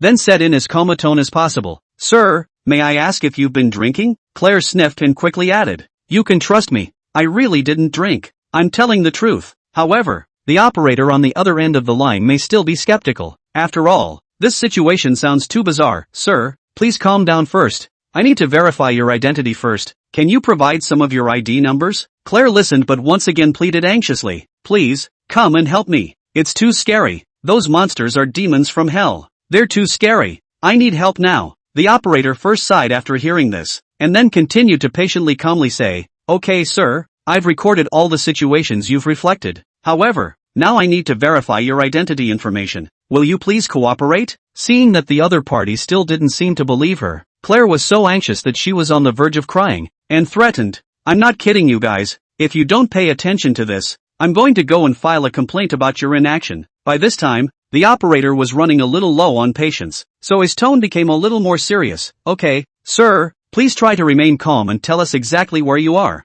I'll have a nearby patrol officer go to the scene to verify the information with you, so please give us your current location. With that, Claire quickly reported the address of her location. At the same time, Gu Mingxi had already separated from Fatty, only he wasn't ready to go home. After all, the situation over there is certainly uncomfortable right now, so he pulled out his cell phone and called Jean Gue. Hey, where are you? Want to go to your house for a while. By the way, have your dad call my grandfather. Let's just say, he didn't come over last time and we have to take him to dinner today. Yeah, okay, we'll meet up later. Saying that, Gu Mingxi hung up the phone and casually stopped a cab and left. A few minutes later, a police car came whizzing by. It wasn't long before more ambulances and police cars started converging this way. Nearby melon eaters also gathered more and more. We have speculated in the end what happened. Chapter 73, No Money for Demolition and Relocation. Discounted for me. A group of caseworkers and first responders had gathered near the Gu family's small courtyard. It's just that the scene is really a little too weird. First of all, the foreigner who called the police was not found. The police canvassed all the houses in the neighborhood and couldn't find the initial party who called the police. Secondly, those victims are reacting in a particularly strange way, as if they are extremely stimulated. Some are yelling that there are monsters, some are yelling that there is the opposite sex, and some are yelling that aliens are invading Blue Star. In short, those who were injured were more insane than one another, and one of them was all gibberish. It was just that the injuries on their bodies were really more horrible than one another. There were broken hands, broken feet, and bloody holes poked in their bodies. In short, there was one person on the scene with no one intact. Hey, no, didn't the fat kid return to the scene later? How come the police didn't find him? That's because The kid heard the siren and immediately took off running. So when the first police arrived at the scene, only the group of people lying on the ground were still there. Since this is an old residential area, there are no surveillance facilities installed. Thus, the case could only be characterized as a gang fight.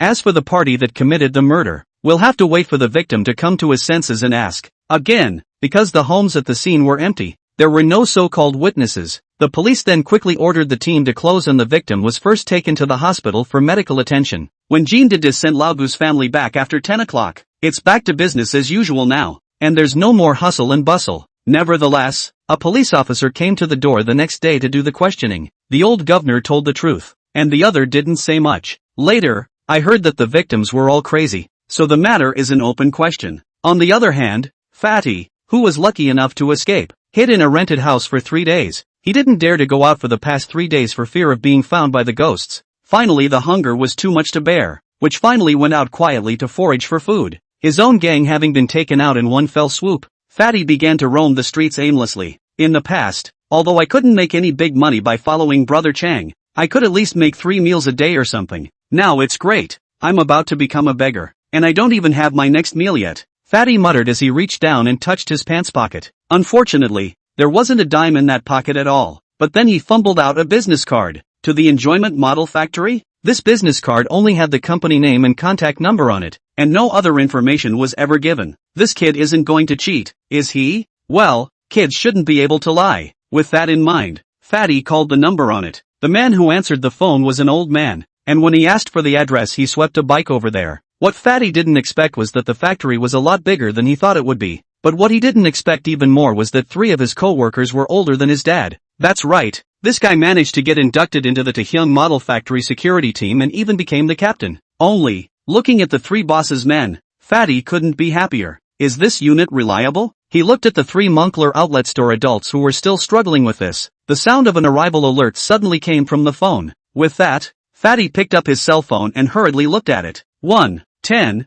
100, 1,000, 1 million, a real $30,000 paycheck. Ha, and it's paid in advance. After lamenting this statement, Fatty picked up his security cap and put it on properly and said, "From now on, the factory is my home, and I, Xing Rongdao, swear to serve my boss to the death." Hey, it's time to say no. This kid is a fool for a fool. Because of him, the model factory did later avoid a major crisis. Since then, the fat boy had become Gu Mingxi's beloved henchman. Of course, all this is an afterthought that can't be put into too much detail for the time being. Fei Chang led people to take advantage of the night to demolish houses resulting in injuries and disabilities, quickly attracted the attention of the relevant departments of the South Shanghai official. Now, there is more and more discussion about this matter online. Moreover, public opinion is already trending in an uncontrollable direction. Some people say that they were forced to demolish the building overnight and were maimed by local residents. Some say it's some kind of city light doing the people a favor. Others say they are the result of a firefight with other gangs over territory. Anyway,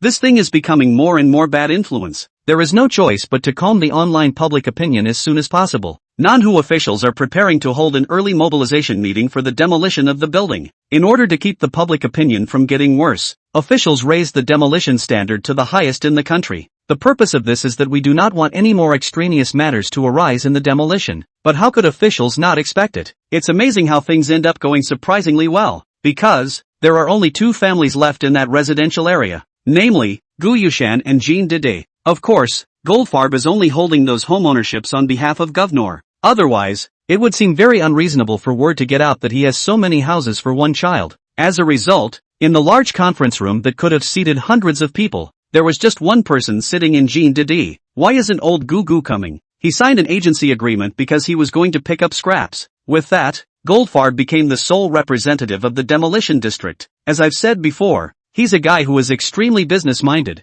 So, before the conference officially began, Kim developed a draft protocol. This agreement is also very simple. First, I want $3 million in cash for Gu Yushan's family's daily expenses. Secondly, the remainder is not subject to any form of financial compensation because he wants to commute it into shares in the joint development. To put it in simpler terms, Jean developed only let the officials and developers pay out $3 million to be used as the cost of living expenses for the Gu family's oldest and youngest members. Then, all the remaining compensation is converted into shares. He's going to develop this residential neighborhood in the suburbs in conjunction with a developer. The developers were collectively a bit dumbfounded at the time when they heard those words. I've never lost money like this before. It seems like we're losing more money if you're doing this. This is a nationally titled key project. How dare you interfere? So, initially, the developer was adamant. But, Kim Fade came with a team of lawyers. So, when his attorney poo-pooed the law for the crowd on the spot, the developer just feels ahead of two up. Officials can't afford to pull more than a few punches in the presence of the media. In the end,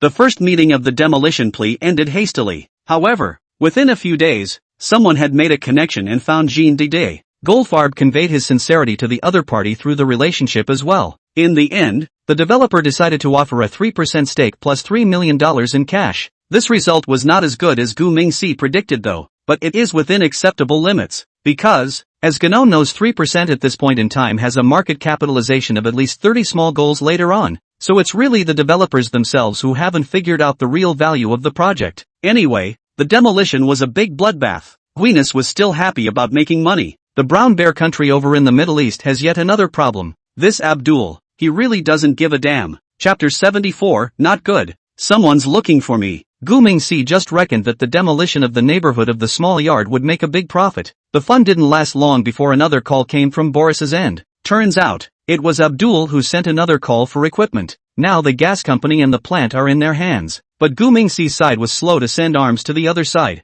So Abdul, who had been waiting for a few days, was a little impatient. Playing rough, he couldn't play Boris and the others. So, they can only arrange for their men to go over there every day to keep urging them to do so. Boris initially made excuses to push back a few times and used strong-arm tactics to blow away a few groups. But now Abdul has gone so far as to arrange for a bunch of kids to come over and collect the money. Those kids were all bruised and purple, like they had been driven here after being severely beaten. They also said that it was rumored that the children would have been killed alive if the arms had not come today. Although Boris is an android, he retains a certain amount of humanity. So, he had no choice but to call Gu Mingxi for help. By all accounts, the Guinness is definitely not a Madonna watch. The deaths of others didn't have much to do with him. Still, he wasn't exactly cold-blooded and heartless. The delivery of the arms is going to happen sooner or later, so there's no need to get too worked up over it. After all, Boris and the others would need to spend some time in Brown Bear Country. So, Gu Mingxi immediately promised to make the delivery in 2 days, but only 70% of the gear can be shipped, with 30% withheld for the final payment.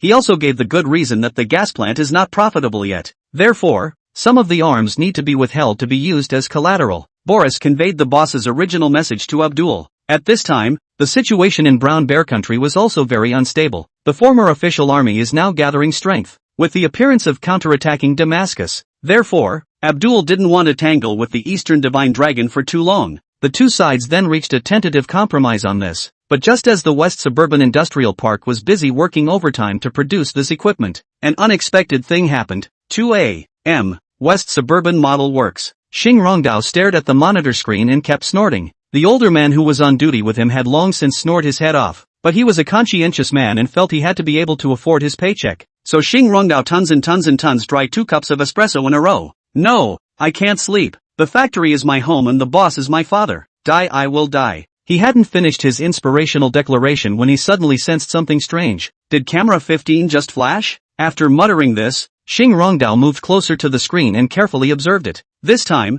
camera 16 flashed along, but soon the picture returned to a normal scene. Xing Rongdao stared at the screen for a while before an idea suddenly popped out of his mind. There's something familiar about this plot. It was in the Ouija board movie. It's someone taking over the surveillance. Asterisk.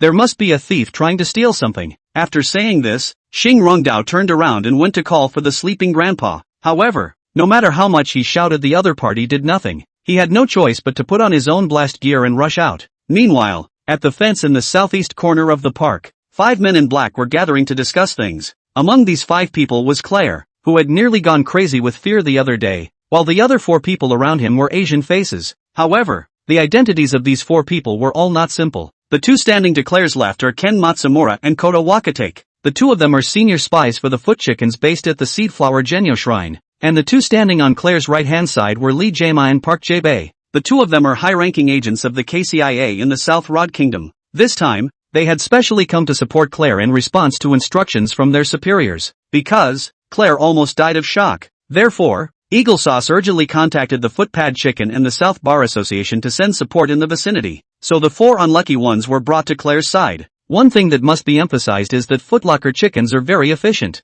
They had been quietly deploying forces to follow up on the investigation after learning that Hawk Jam was investigating the Eastern Divine Dragon. And they know far more about the Cedars than the Eagle Jam people do, so it wasn't long before the Footlocker chicken agents locked onto this old industrial park in the western suburbs. Actually, the process by which they were able to lock down this side was very simple. The Footlocker chicken agents investigated a recent list of all the factories in the South Shanghai area that had been stocked. Because Dragon East is an arms dealer, then he's always going to need a lot of steel wherever he is. So that's where the Genyo Shrine started their investigation. Finally, the suspicious location was pinpointed to this old industrial park. The reason for this is no other than the sudden surge in steel intake on this side of the border. You know, this is an old industrial park that has been abandoned for some time. Why is there suddenly a recent surge in steel purchases again? It's reasonable to wonder if the Dragon of the East could be hiding here. And before that they got an important clue through an informant. That would be planting flowers. The NSA is basically certain that the Eastern Divine Dragon is hiding within the South Shanghai metropolitan area, but they can't find any trace of it after a long search.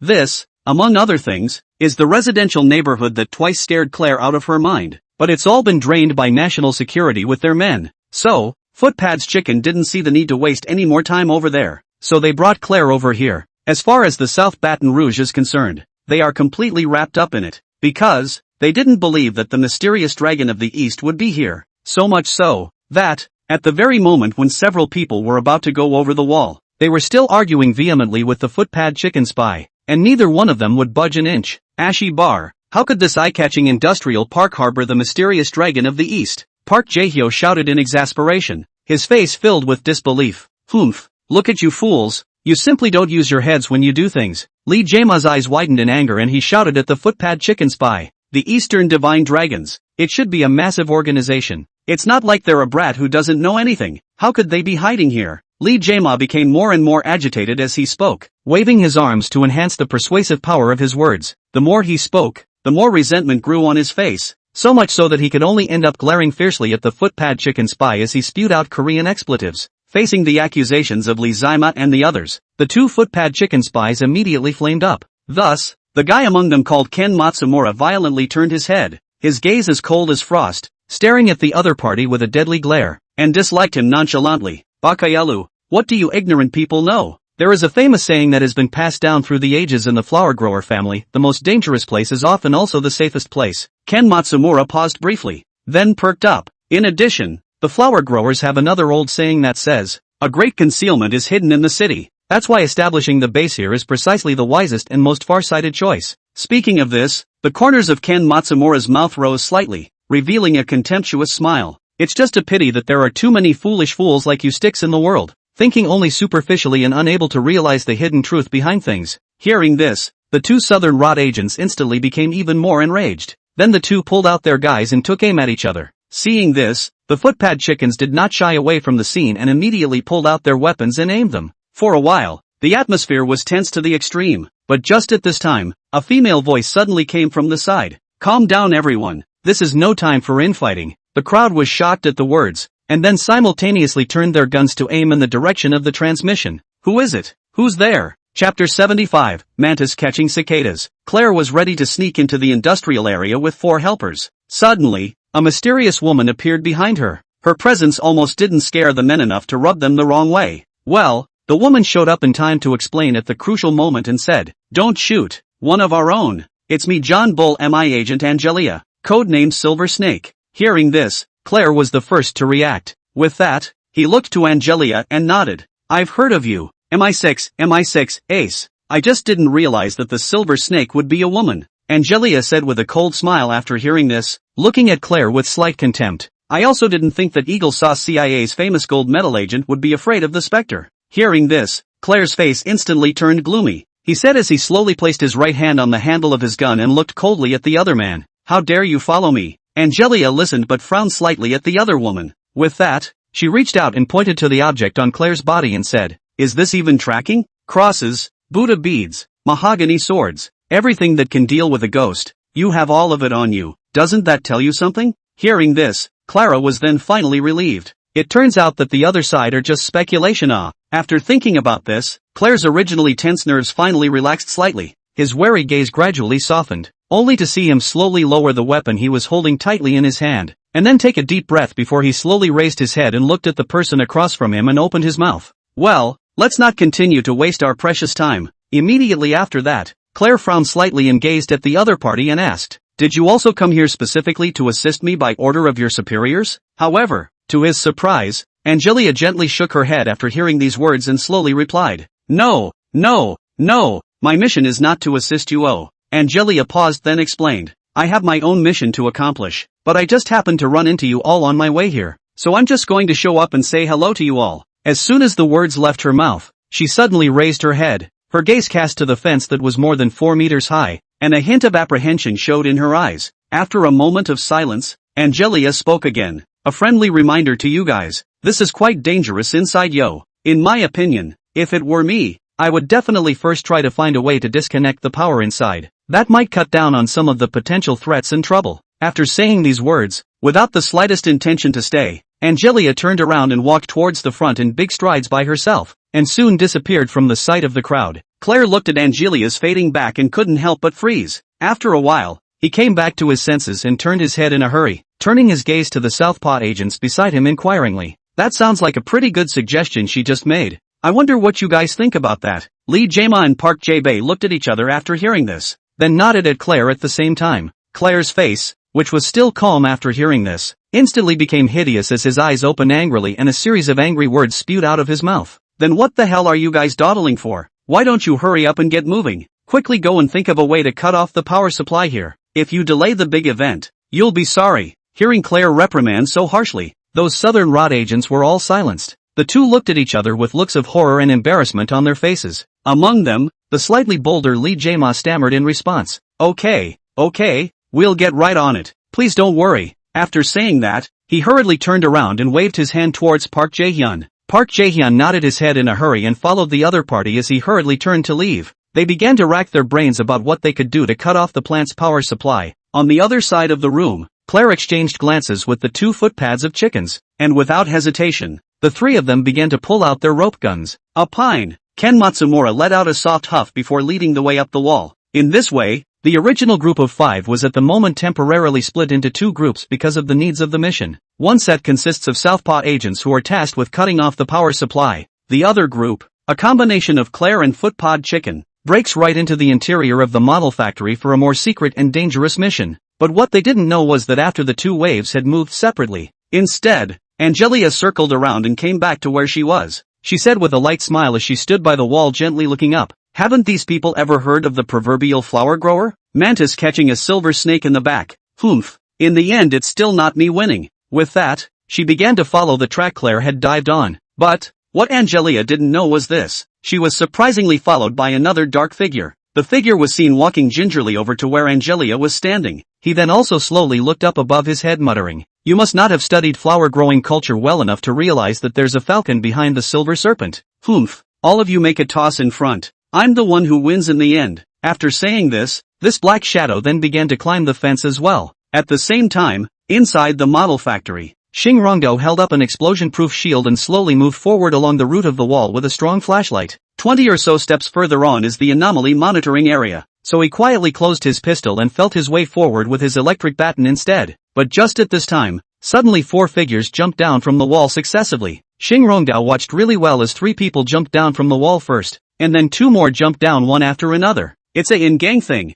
Thinking of this, Xing Rongdao's first reaction was surprisingly to call the police, but it was only when he pulled out his cell phone that he remembered. He is taking refuge in the danger himself and cannot easily reveal his identity. Otherwise, there's no telling what happened before. Thinking of this, Xing Rongdao couldn't help but slowly lower his head, his gaze falling on top of the electric baton clutched in his hand. This isn't just any gadget, it's serious professional-grade security equipment. It's a good idea to use this stuff on people, but the other side is a squeaky clean electricity. After thinking about this, Xing Rongdao couldn't help but whisper and give himself a pep talk. Damn, if it looks like this, I'm sure I'll get a bonus this month. When he thought of the lucrative rewards that were about to arrive, his heartbeat couldn't help but speed up a few points. Catching a thief must earn at least a $10,000 reward, right? And there are 4 thieves in front of us. adding up to $40,000. Hey, when I was collecting protection money on the streets, I didn't even get $40,000 a month. The more Xing Rongdao thought about it, the more pleased he became,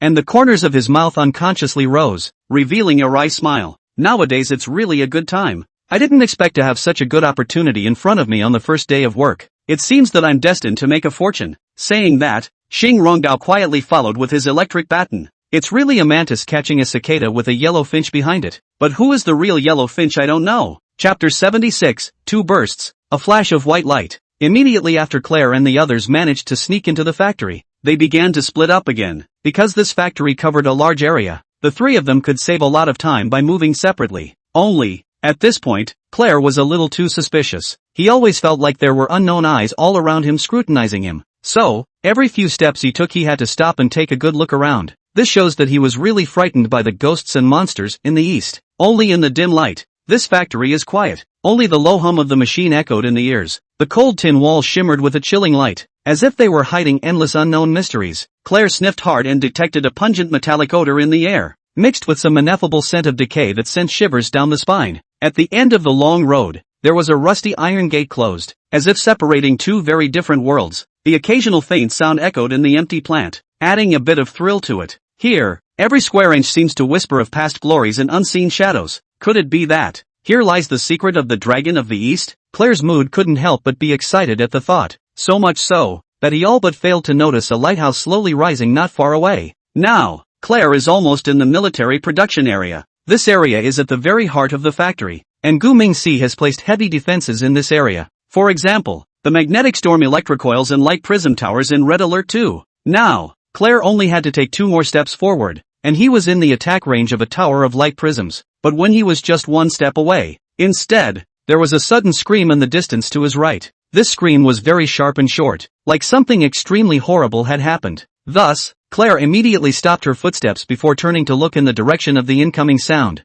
Over there seems to be Wakate Kuta. Did this guy step in a trap? No good. Won't that expose the target? Thinking of this, Claire turned around in a hurry and ran in that direction. He had to end up with that guy before the enemy got to the other side. Otherwise, this covert operation of their eagle sauce is going to be exposed. Absolutely nothing should be left for the Cedars. Claire was so fast that a distance of several dozen meters was covered in less than 30 seconds. But, by the time he found the place by listening to the sound, instead, there was an empty field ahead. Not a single figure. Strange. Where are the people? Claire stood around the corner muttering to herself with great curiosity. It didn't take long for Kenya Matsumura to quickly run over from the other side. When he saw Claire, he immediately inquired with a nervous face, "Where is Wakate Kuta? Was it captured by the enemy?" Claire listened but replied with a tight frown, "I've just arrived too, but I don't see any silhouettes." Ken Matsumura spat out immediately after hearing that with wide eyes. "Nani?" After lamenting, he turned around and took some serious looks around. Eventually,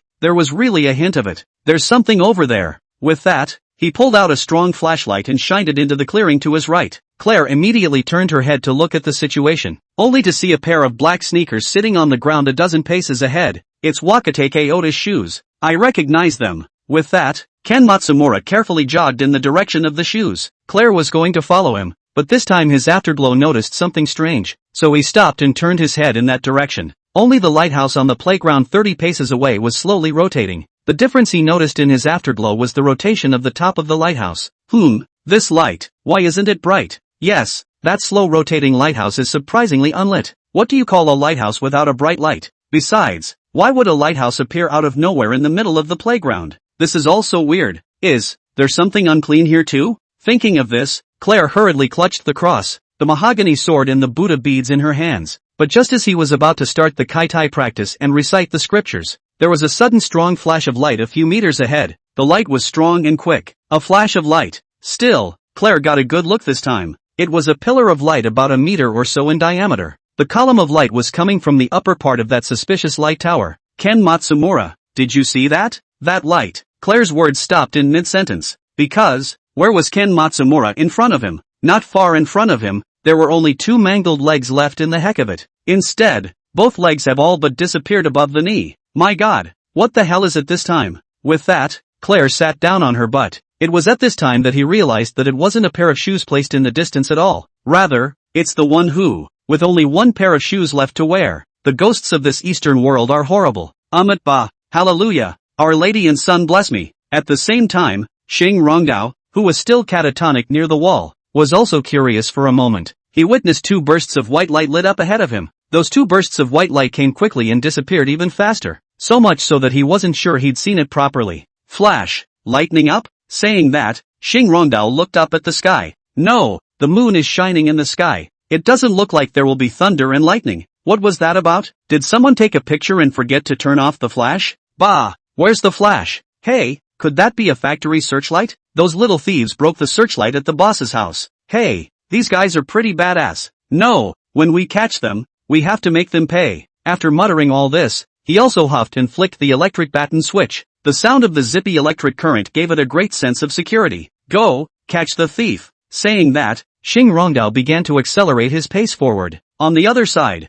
Claire had been stunned. He stayed on his knees and kept kowtowing and bowing, then got up and replaced the invocations of various faiths. This scene directly confused Angelia, who was following behind. What's with this? Is it the latest new technology developed by Eagle Sauce? Available. But why does he look like he's dancing around? At this point in her life she didn't think she could keep it to herself any longer, because she had witnessed what had just happened. Whether Claire was showing off the technology or not, this factory was definitely done showing off security technology. So Angelia cautiously approached Claire. She looked around carefully as she moved forward. At the same time, she was whispering Claire's name. Graham, Lay, Air, Graham, Lay, Air. Angelia's voice was light and airy, giving the impression that it wasn't quite real. So, Claire immediately exploded when she heard the voice. It's coming. Damn it, is this female ghost spending time with me? Damn it, I have to fight her to the death today. With that thought, Claire suddenly moved quickly. Chapter 77, 1 Catching a Ghost, 1 Catching a Thief. Claire heard Pipio calling her name.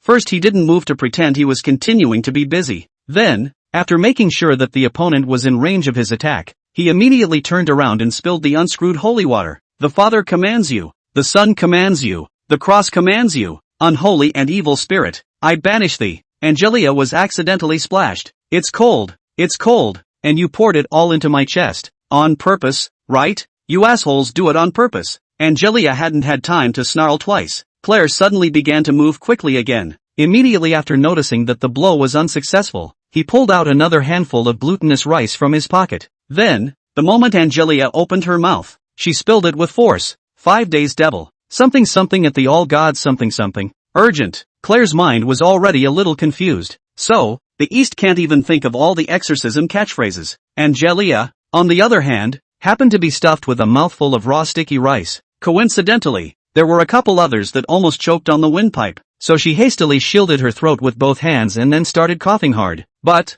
because she moved so much that her hair was thrown back into her face behind her. This time, it was just as Claire opened her eyes and glanced quietly. This female ghost is pretty good. Is she also casting a spell against it? Still, it seems to be the Eastern spells that have the effect. Sure enough, Eastern shenanigans are still dependent on Eastern secret arts. Thinking of this, Claire immediately took off her crucifix and holy water bottle. Then he pulled out a bottle of fishy black dog blood from his backpack. Hey, didn't think I had this, did you? Angelia sniffed and looked up from her busy schedule. But it was that one look that almost didn't scare her to death. What does this guy want? Don't! To Angelia's horror, Claire poured black dog blood all over it. In a moment, the upper half of Angelia's body was stained red. So, her whole body began to rage as well. Asshole! I'll kill you! With that, Angelia made a move to lunge forward. But just then, Claire pulled another black as hoof out of her bag. Then, with the speed of a small thunderbolt, he shoved that rancid old donkey's hoof into the other man's wide-open mouth.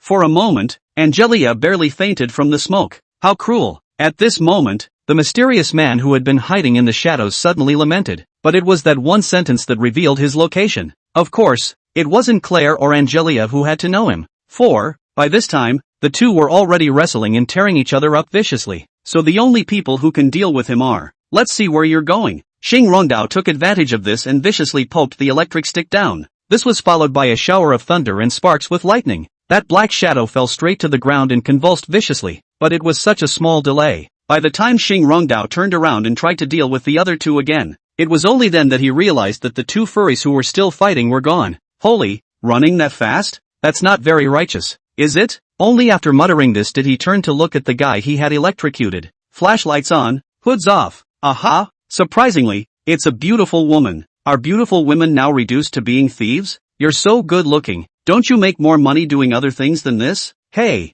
I don't care so much. Let's arrest them first. Let's electrocute her a little more just in case she fakes a faint. Thinking of this, Xing Rongdao gave a bad smile. 10 minutes later, Xing Rongdao locked the captured female thief inside a small storage room. Then, he sat on the doorstep and started calling Gu Mingxi. This number, or today's colleague Moncler Outlet Store gave him. Moncler Outlet Online. It is only in case of emergency that you can call this number to find the owner. A thief in the factory. That should be considered an emergency, right? But it's very unfortunate that at this point Gu Mingxi has gone to sleep. Even though winter vacation had started, he wasn't in the habit of staying up late. So Xing Rongdao gave up after 2 hits. Since the boss can't be reached, we'll just have to try it ourselves first. But, hitting women doesn't seem to be very good. After saying that, Xing Rongdao once again revealed a bad smile. Then he ran to the hydrant and ripped out the hose. With water, it should be considered gentle, right? With that said, he opened the door to the room and started spraying water forward. The unconscious woman immediately came to her senses under the double blow of water pressure and cold.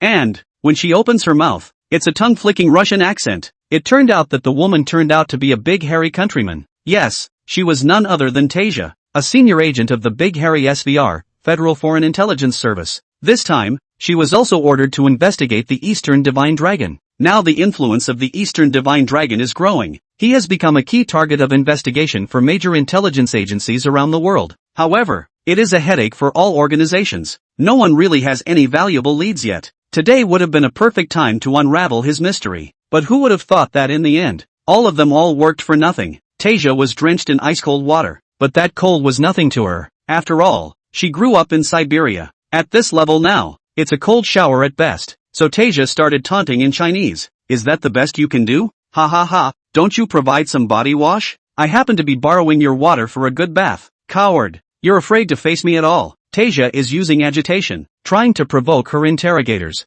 Still, her plan was too superficial. Xing Rongdao wasn't terribly smart, but he wasn't stupid enough to fall for this kind of trick. Well, since you want some excitement, then I'll satisfy you. Fire away. With that, he went so far as to turn the faucet on as far as it would go. In an instant, Tasia was impacted directly into the wall. The massive impact barely managed to break her spine. Then, Xing Rongdao roared angrily as he kept punching and shoving his opponent. Are you going to say it or not? Doesn't say, does it? Okay, then I'll continue. Tasia wanted to greet the other woman's mother a few times when she heard that. However, the huge rush of water was so strong that she didn't dare to open her mouth at all. Now whenever she opens her mouth, cold water pours into her mouth and nose. So, she could only endure the severe pain and cold to keep her mouth shut. Asshole, you just bullied me into not being able to talk. When I get out, I'll see if I don't break your neck. Are you going to say it or not? If you don't tell me, I'm going to have to resort to more ruthless tactics. Xing Rongdao questioned the other party several times in succession, but the other party still chose to remain silent. So he said harshly as he slowly turned the faucet off. Remember,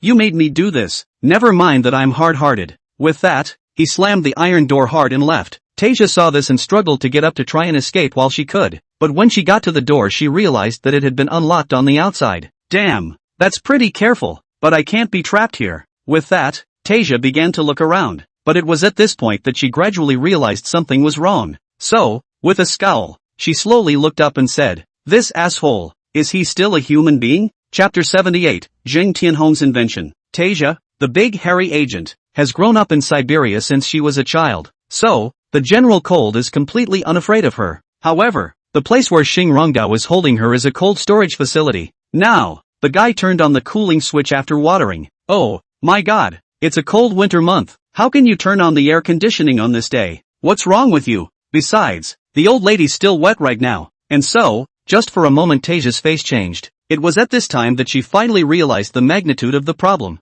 She's gonna die. She's really gonna die. So, Tasia started to get antsy and started struggling up, slapping and smashing around. You come back. Come back. There's something to talk about. Something to talk about. There's no need for that. I have important information to exchange with you. Tasia shouted loudly from inside as Xing Rongdao lit a cigarette and leaned against the door. He heard the words of the conversation, but deliberately ignored them. After 15 minutes of this, he waited for the voices inside to weaken before he kicked the door hard and asked loudly, "Dead yet?" Not dead, squeak. It was only after hearing the commotion that Tasia, who was curled up by the door, slowly got up and said, "Alive. Is alive. I really have information. We can Can talk about it. Xing Rongdao smiled wryly at his words, then spoke lazily as he smoked. Want to talk? Then show some sincerity. I'm in no hurry. I'll wait here until you say so. Hearing this, Tasia's face instantly became grave. It seemed that the other party was very cunning, and it was impossible to trick him into opening the door first. That can only be spit out bit by bit using toothpaste squeezing tactics. While Xing Rongdao and Tasia were fighting through the freezer door,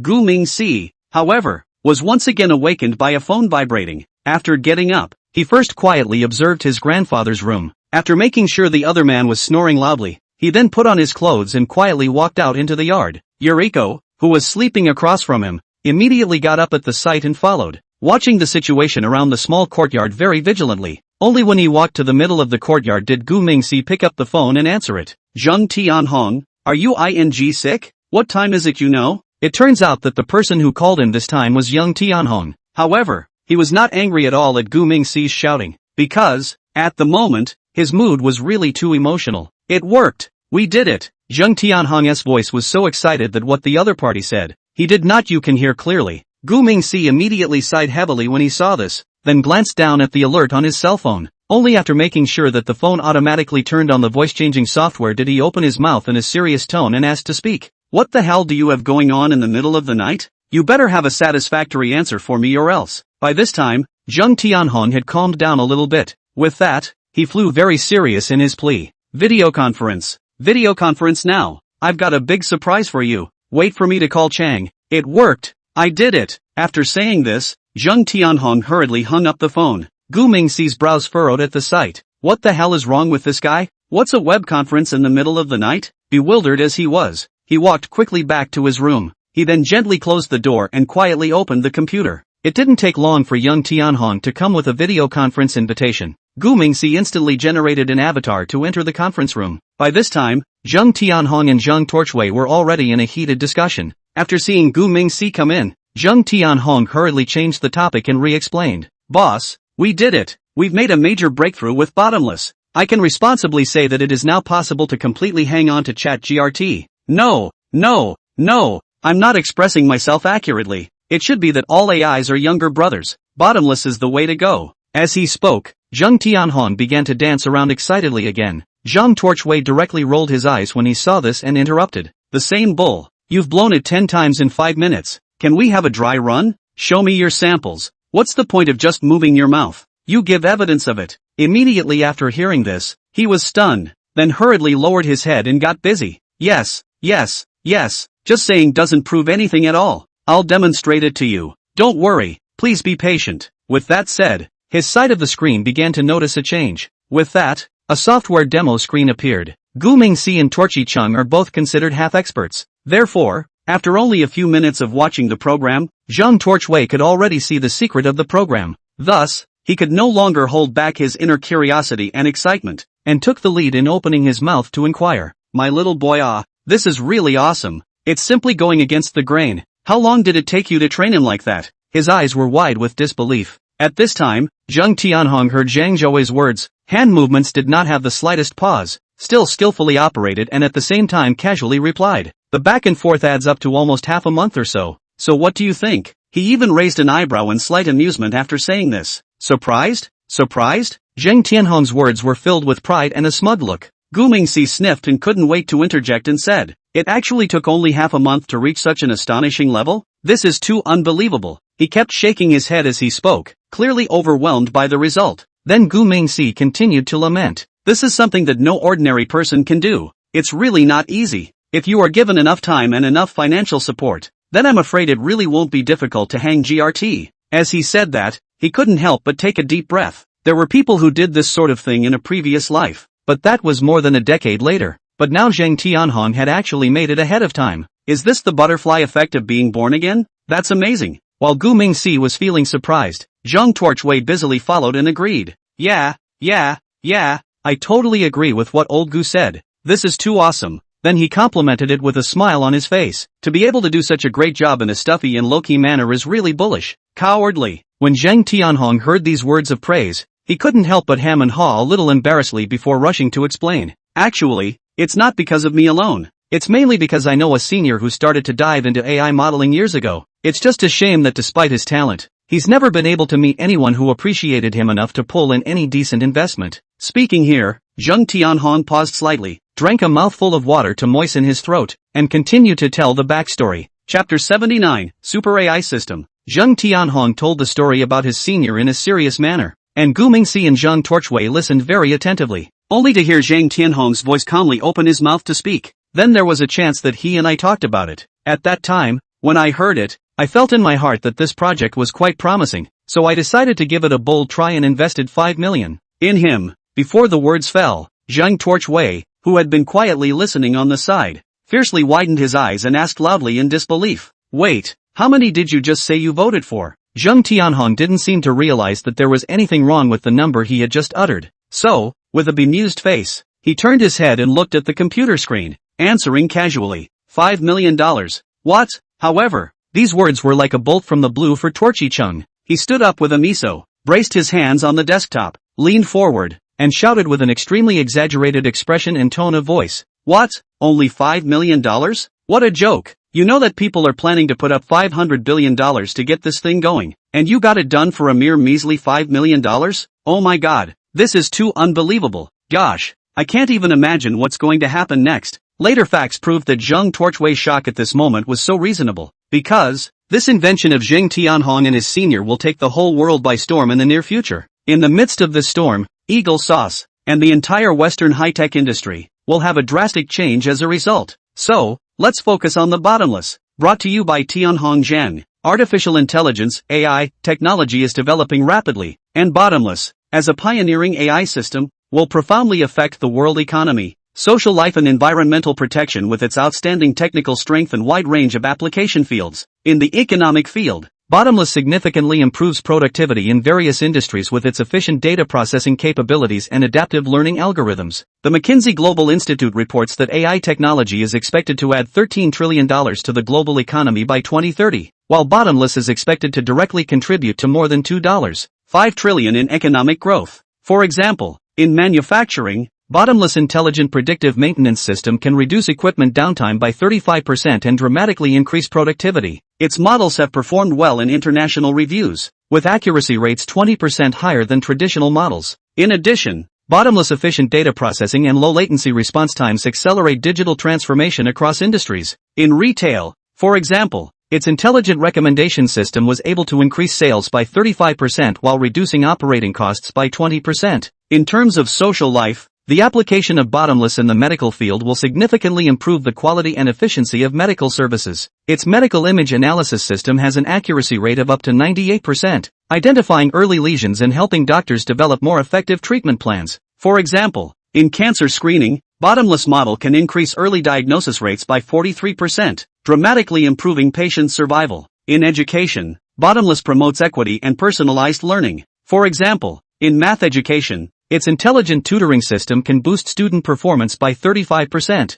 Finally, in terms of environmental protection, the application of Bottomless in the field of energy management and environmental protection helps to optimize resource utilization and reduce carbon emissions. Its intelligent energy management system monitors and adjusts energy use in real time, reducing energy consumption by 27%. For example, in the smart grid, Bottomless model cuts energy waste by 20%, significantly reducing carbon emissions. In addition, Bottomless applications in agriculture, transportation, and construction are helping to achieve sustainable use of resources. For example, in agriculture, its smart irrigation system can increase water utilization by 35% and promote sustainable agricultural development. Bottomless, as the leader of AI technology, has profoundly changed every aspect of Blue Star with its strong technical strength and wide range of application fields, creating a better future for mankind. Bottomless is destined to become one of the most capable products under the umbrella of Skydome technology to be unveiled to the world. This early morning emergency meeting of the network lasted over 3 full hours.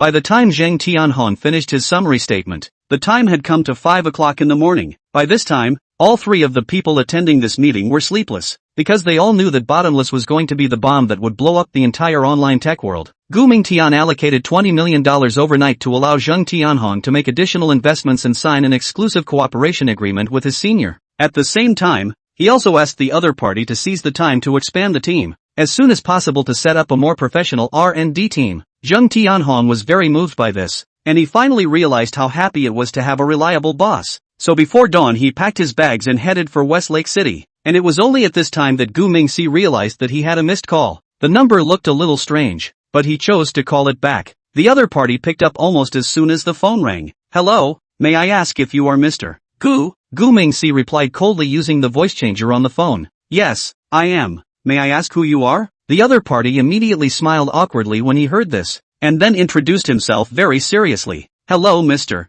Gu, my name is Xing Rongdao. It's the security captain of your factory." Hearing these words, Gu Mingxi's expression was understandably stunned. With that, he interrupted without waiting for the other to continue. "Zeroing Admiral Xing Daorong, do I still have minions like you?" Hearing this, Xing Rongdao was confused at that moment, and then he explained with an awkward smile. "Mr. Gu, I'm Xing Rongdao, not Xing Daorong. That's my old ancestor. I'm his old man's 103rd great-grandson." Xing Rongdao, this guy brags about bull, and that's without any drafts at all. He didn't care what the truth was, just go along with the leader for now anyway. As expected, Gu Mingxi immediately became interested after hearing this, so he opened his mouth with a slight bit of curiosity and inquired, saying, "Is it really that coincidental? I didn't realize you were still a famous general." Xing Rongdao immediately hemmed and hawed after hearing this. He then hastened to follow up with a few words of horseplay saying, "Either that or you, Mr. Gu, have a discerning eye. If it weren't for you,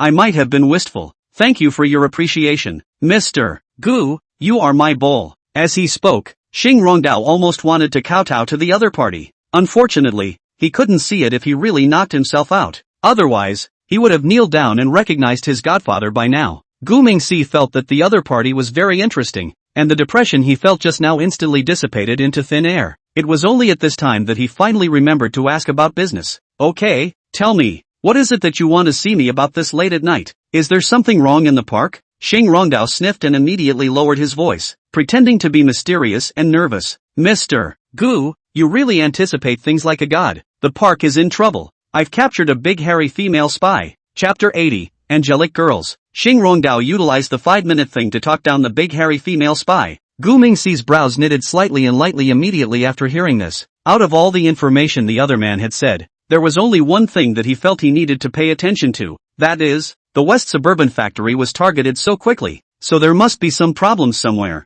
Since foreign intelligence agencies can detect anomalies, surely domestic intelligence agencies can as well. The governors are not worried about foreign spies, agents or whatever messing with them, because the security inside that factory was so advanced. As many people as they came were folded inside the factory. But domestic intelligence is a different story. They have proper law enforcement powers, and the factory must normally cooperate with people's investigations. In that case, those defenses won't work, so he had to find a way to close the loophole. So Gu Mingxi gave Xing Rongdao a good compliment and promised to give him a $100,000 bonus. But he asked the other man to be sure to keep what happened tonight a secret. In the meantime, tell him to set the captured spy free. Although Xing Rongdao wasn't very smart in the head, the virtues of loyalty and obedience were still there. With the boss paying him so much in salary and bonuses, what's not to die for yourself? So, after hanging up the phone he immediately went to release the woman from the cooler. Meanwhile, Gu Mingxi gives Yuriko an order to find the female spy and erase her memory. Yuriko's mental abilities were so powerful that this matter was a breeze for her. With that, Yuriko quickly went out the door and disappeared into the pre-dawn darkness. Gu Mingxi, on the other hand, walked back to his room and sat down in front of the computer. He used the system to go through all the data from the West Suburban plant. Eventually, with systematic calculations and searching, that loophole was actually found. His factory purchases such large quantities of various materials every week without any orders. That's really a very suspicious thing in itself. After finding the loophole, Gu Mingxi immediately began to find a patch. By the time he was done, it was dawn outside. Sleep was out of the question at this hour, so it was better to go to the kitchen and make breakfast for Grandpa. Nanhu City, on a small road in the western suburb. Wrapped in a tattered blanket, Tasia walked slowly forward with blue steps. The icy cold wind kept burrowing into her wet arms, freezing her whole body and making her shiver. Asshole, demon, stud pigs, when I go back, will definitely come to take revenge. Kill all, must kill you all. I'm going to blow up your factory. All destroy the mother. Tasia cursed viciously as she moved forward, but at that moment, a 15 or 16-year-old girl suddenly cut her off. She was holding a steaming cup of soy milk in her hand. Sister, you look like you're cold. Why don't you have this one for you to drink? With that, the pretty little girl handed Tasia the soy milk. Tasia was moved to tears then at the sight. There's true love on earth. There's true love on earth. So, there really are angels in the world. This little girl was an angel sent by God to help herself, said Tasia as she reached into her pocket and pulled out a soggy wallet. Thank you. My sister doesn't want your soy milk for nothing. All this money for you. The girl didn't bother with her purse, just watched as Tasia took the hot soy milk. Tasia just assumed the other person was a caring little angel, so she didn't suspect anything more. But the girl didn't go away after giving the soy milk, but stood still and looked at her with a smile. At this time, Tasia gently brushed down her wet bangs and said, "Do you have anything else?" The girl smiled at her words and immediately looked at her with a smile on her face and said, "Yes," the boss said. "Need to erase your memory from last night. Big sister, it's better to forget what you shouldn't remember, or I'll kill you." Hearing this, Tasia stiffened. She stared at the girl in front of her with wide eyes full of disbelief. This harmless girl, who looked like an angel descending, had been sent by the owner of that factory. Tasia's entire body began to tense up at the thought. But why couldn't she move now? Was the soy milk just now drugged? That's not true. The old lady hasn't had a chance to drink it yet. So, even if it had medicine, it would have to wait for me to drink it to have any effect. But now Tasia literally couldn't move a muscle. It was as if her body was imprisoned by mysterious magic. But how was she to know that this was Yuriko launching a mental attack? The hot soy milk was just to relax her tight nerves. The more relaxed the target is, the easier it is for her to take advantage of the intrusion. Last night, you just accidentally fell into the river. Blame it on the fact that it was dark and you were riding your bike too fast. Go back and take a nice hot bath and everything will be fine. Yuriko's words kept echoing in Tasia's ears as if they had magic powers. It took about 4 or 5 seconds for Tasia's glowing pupils to focus again. Then she muttered with a violent shiver. "It's cold. The water in that river is really cold. I have to go home and take a nice hot bath. Never dare to ride out in the dark again," she said, sipping hot soy milk as she walked briskly forward. Yuriko, on the other hand, had long since walked out a good distance in the other direction. At the same time, the South Shanghai branch of the National Security, Su Mingxiao snorted and just walked into the office. Director Zhang Dao then gently knocked on the door of the room and said, "Su, come with me to the conference room right now and bring your computer." Su Mingxiao sniffed and immediately nodded her head in agreement, then picked up the notebook on her desk, turned around and jogged up to follow the director. "Bureau Chief Zhang, why are you here so early? Is it an emergency to be in the conference room this early?" Zhang Diyu said as he turned his head to the other side while walking forward quickly. "I borrowed an expert from over in Kyoto, and she messaged me early this morning that she had found some clues. This time the dragon is afraid that it will not be able to escape with its wings." Hearing this, Su Mingxiao was instantly a bit unhappy. She muttered with a slightly sultry look at the chief. "Chief, you don't trust me. What's with the trip to Kyoto to hire a specialist? And the expert is still better than my skills?" Zhang Deyu said with a knowing smile immediately after hearing this. "There are hidden dragons and crouching tigers in the Directorate General. Sometimes we can't help it. Look at them. They only arrived in Manhwa last night, and they found a clue this morning. What is this called? It's called strength. Follow and learn it well. It will help you." While they were talking, they had already arrived at the door of the conference room. It's a small conference room today, so there are only 6 or 7 people in total who have come to the meeting. Zhang Diyo and Su Mingxiao arrived at the meeting, and the meeting was called to order straight away. Chapter 81, Experts from Kyoto. Nanhu, State Security Branch Conference Room. At the moment, a special meeting is taking place here. Yuan Xiaochen, an expert from Kyoto, arrived for the first time and claimed to have arrived at several very important clues. So, Zhang Deo summoned the members of the precinct task force and called people over early in the morning. First of all, Ai Jianjun, the captain who was in charge of the specific operation last time, made a brief introduction. Then, Su Mingxiao listed some of the data and evidence collected in the early stages. In the end, Yuan Xiaochun understood and grasped all these things before she finally spoke her personal opinion. First, she recognized the efforts of her colleagues in the South Shanghai branch and agreed with the direction of their preliminary investigation. Secondly, she believes that the investigation of the last operation did not go far enough, or at the very least, did not bring back all the suspects for examination. Third, before Yuan Xiaochen's third was even uttered, Su Mingxiao could not hold back her inner agitation, only to see her brows furrowed and her eyes rounded. She looked straight at the person known as Leader Yuan and said in a slightly dissatisfied tone, "Leader Yuan, you are speaking so lightly." Immediately afterward, she raised her voice and continued her questioning. "To bring the suspects back to the station for scrutiny? Then may I ask,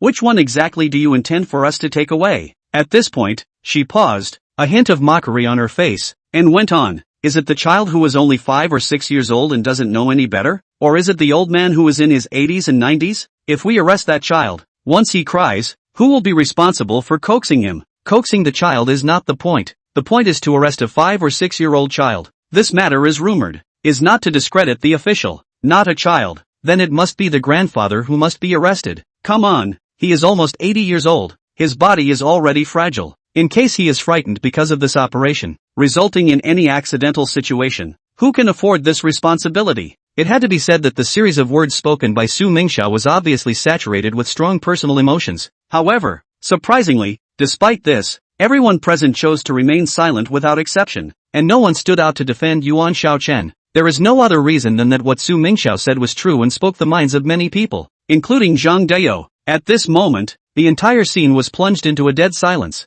and the awkward atmosphere did not dissipate for a long time. Yuan Xiaochen could also tell that this South Shanghai branch seemed to be less than welcoming to himself. No, to be more precise, they were all a bit repulsed by themselves, but there's no way around it. He's here with orders from the Directorate General, so, even if her colleagues here don't like her, then she can only carry out her work with a hard head. So, Yuan Xiaochen stopped the argument just now and said in a different way of communication, I didn't say I had to make an arrest, but you could have at least invited them back. 2 suspects of such importance, and you guys just say you're giving up? Zhang Diyu felt a bit embarrassed in the face when he heard this, as he was preparing to admit his mistake. Su Mingxiao once again stepped forward and said, who says we're giving up? We just changed the means of detection. I've managed to blend in with them now, and an informant has been developed to assist us in our investigation and evidence collection. Hearing this, Zhang Diyu immediately stared wide-eyed. It was very obvious that he had just found out about it. However, he still secretly gave Su Mingxiao a nod. This little girl is so proud of herself.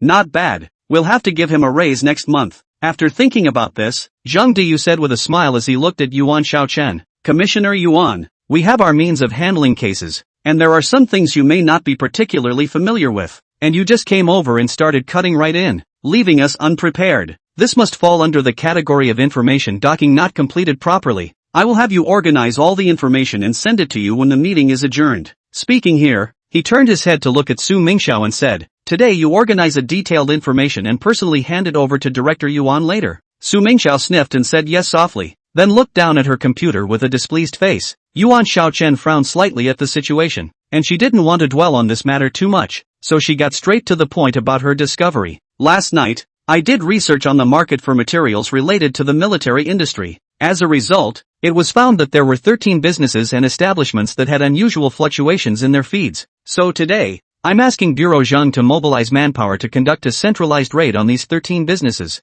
We need to get the other side out of the way quickly before they can react. Hearing this, Su Mingxiao, who had just been silent for a short while, couldn't help but open her mouth again. She only saw her eyes widen as she looked at Yuan Xiaochen and asked, well, isn't that spooking the snake? 13 companies working together on an investigative operation. Isn't that the same as telling the Dragon of the East, we're coming to get you? Unexpectedly, Yuan Xiaochen couldn't help but laugh when he heard this. Yeah, that's what I want. The water must be muddied before the snake can be lured out of its hole. Hearing the other party say this, Su Mingxiao instantly didn't know how to retort. If she really wanted to intentionally spook people, then what he had said was obviously a bit redundant. This woman is really cunning and feels like she has a belly full of heart. Thinking of this, Su Mingxiao's eyes changed a little when she looked at the other party. Yuan Xiaochen seemed to have noticed this as well, so he looked over at her and blinked his left eye gently. Holy, this woman is discharging at me. She's not a lesbian by any chance, is she? Thinking of this, Su Mingxiao hurriedly clamped her legs together and bowed her head. Right at this moment,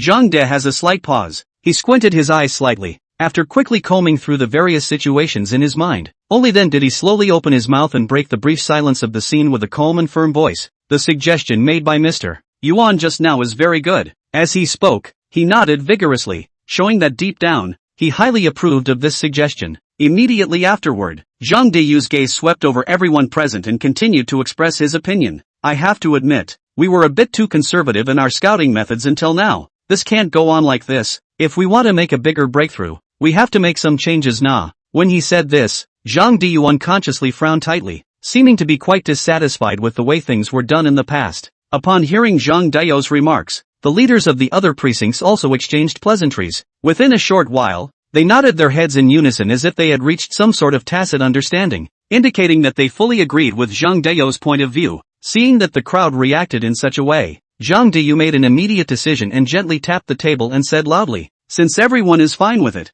then fine, Let's strike while the iron is hot today and start a special operation immediately. Chapter 82, Special Gains from Special Operations. Yuan Xiaochen, an expert from Kyoto, is ready to go straight to work when he first arrives. The leadership of the South Shanghai branch, too, thought it was time to shift its mindset on the job. Thus, an operation called Thunderstruck was launched. After the unity of opinion, Zhang Diyu got up and methodically gave specific instructions. Call down immediately and divide all personnel into 13 squads. At the same time, communicate and coordinate with the Public Security Department side, requesting their full cooperation with our operation this time. Remember to make sure that each squad is able to maintain close contact and collaboration with each other. After saying this, Zhang Diyu paused and then continued. One more thing must be noted. We must launch simultaneous raids against 13 suspicious targets at the same time. Never give those suspects any breathing room. Zhang Diyu turned his head slightly sideways and looked at Yuan Xiaochen beside him, a hint of trust and expectation in his eyes. Comrade Yuan Xiaochen,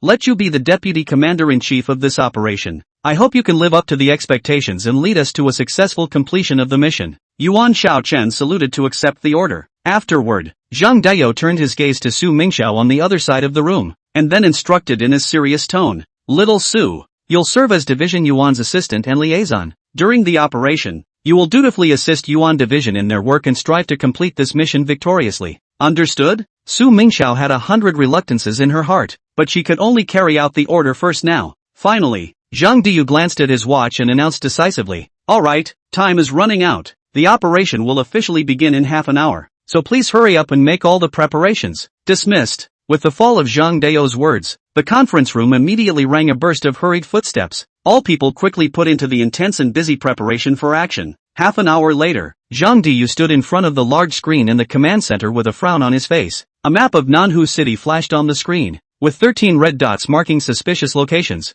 This is the toughest case he has encountered since he became the head of the National Security Branch. Director, intelligence from an informant indicates that Spectre has been operating in the industrial area south of the city recently. Chan Ming, the leader of the Special Operations Group, walked quickly and handed him an encrypted document. Ghost was the temporary code name given to the Eastern Divine Dragon by the South Shanghai branch, because they are worried that the other side will monitor sensitive words related to him. That's why it's a bit safer to use the Ghost instead of the Oriental Dragon. The Phantom has been internationally active for 2 years and has been so secretive that it has never left a single image. This time, he was able to lock him up in South Shanghai, all thanks to a lurking informant under Yuan Xiaochen. This time, he absolutely would not allow the other party to escape from him again. Thus, Zhang Diyu said with a serious frown on his face, deploy an operation immediately, mobilize all available police forces and cordon off the industrial area south of the city. Hundreds of police officers from Squad 7, led by Yuan Xiaochen, silently surrounded the Changnan industrial zone. Chen Ming led the special operations team straight to the warehouse labeled in the intelligence. However, when they broke down the door, the only thing in the warehouse were piles of mechanical parts.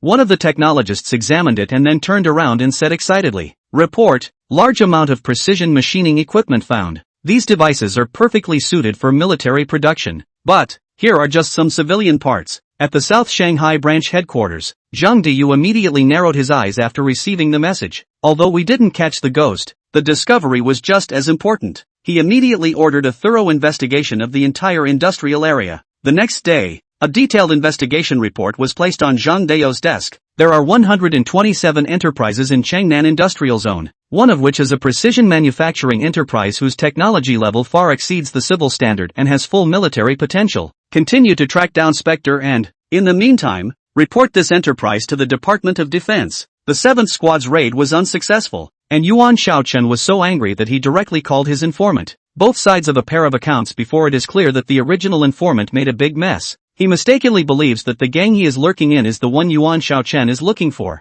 but it turned out to be a misunderstanding. Afterwards, Yuan Xiaochen and Su Mingxiao hurriedly drove to the nearest 4th Squad. Team 4 is targeting a logistics center in the west of the city. However, when the police arrived, only a shipment of high-performance alloy material about to be exported was found. The material specialist was very excited after the inspection. He said, the strength of these materials has already reached the level of armor, and can be completely used in the military industry. The news came back to Zhang Dayou's side, but he was not happy. The fact that 2 consecutive operations had come up empty made him uneasy. To make matters worse, one of their informants was found to have committed suicide in his home. Chan Ming, the captain of the operation, looked at the photos of the scene and made a decisive judgment. No way, he couldn't have killed himself. we had an appointment to meet today, and he had important information to give. Zhang Diyu stared at the distorted face of the informant in the photo and suddenly said, check the list of all the people who have had contact with the informant in the last month. How is this even involving a human being? It's just a mess. It's a mess. When he was huffing and puffing and yelling about the mess, he didn't even realize that he was the one who led the charge to change the way things were done in the morning meeting. Now that something has gone wrong, it looks like someone is going to be unlucky enough to take the blame. While Zhang Deyu was furious, news came from the technical department. Anomalous communication signals have been detected in the industrial area north of the city, highly similar to the encryption methods commonly used by the Spectre. Immediately afterward, the 11th Squad rushed to the industrial area in the north of the city at a rapid pace. Hundreds of police officers surrounded the industrial area north of the city. However, when they stormed the target building, they found only a collection of high-precision machine tools being tested. The machining accuracy of these machines has reached military standards. Importantly, they developed the relevant control system in-house. This time, the expert was again as excited as if he had discovered a new continent. But the captain of the 11th team's face turned green instantly upon hearing that. I'm here to catch arms dealers, not to do a big mapping of the country's industry.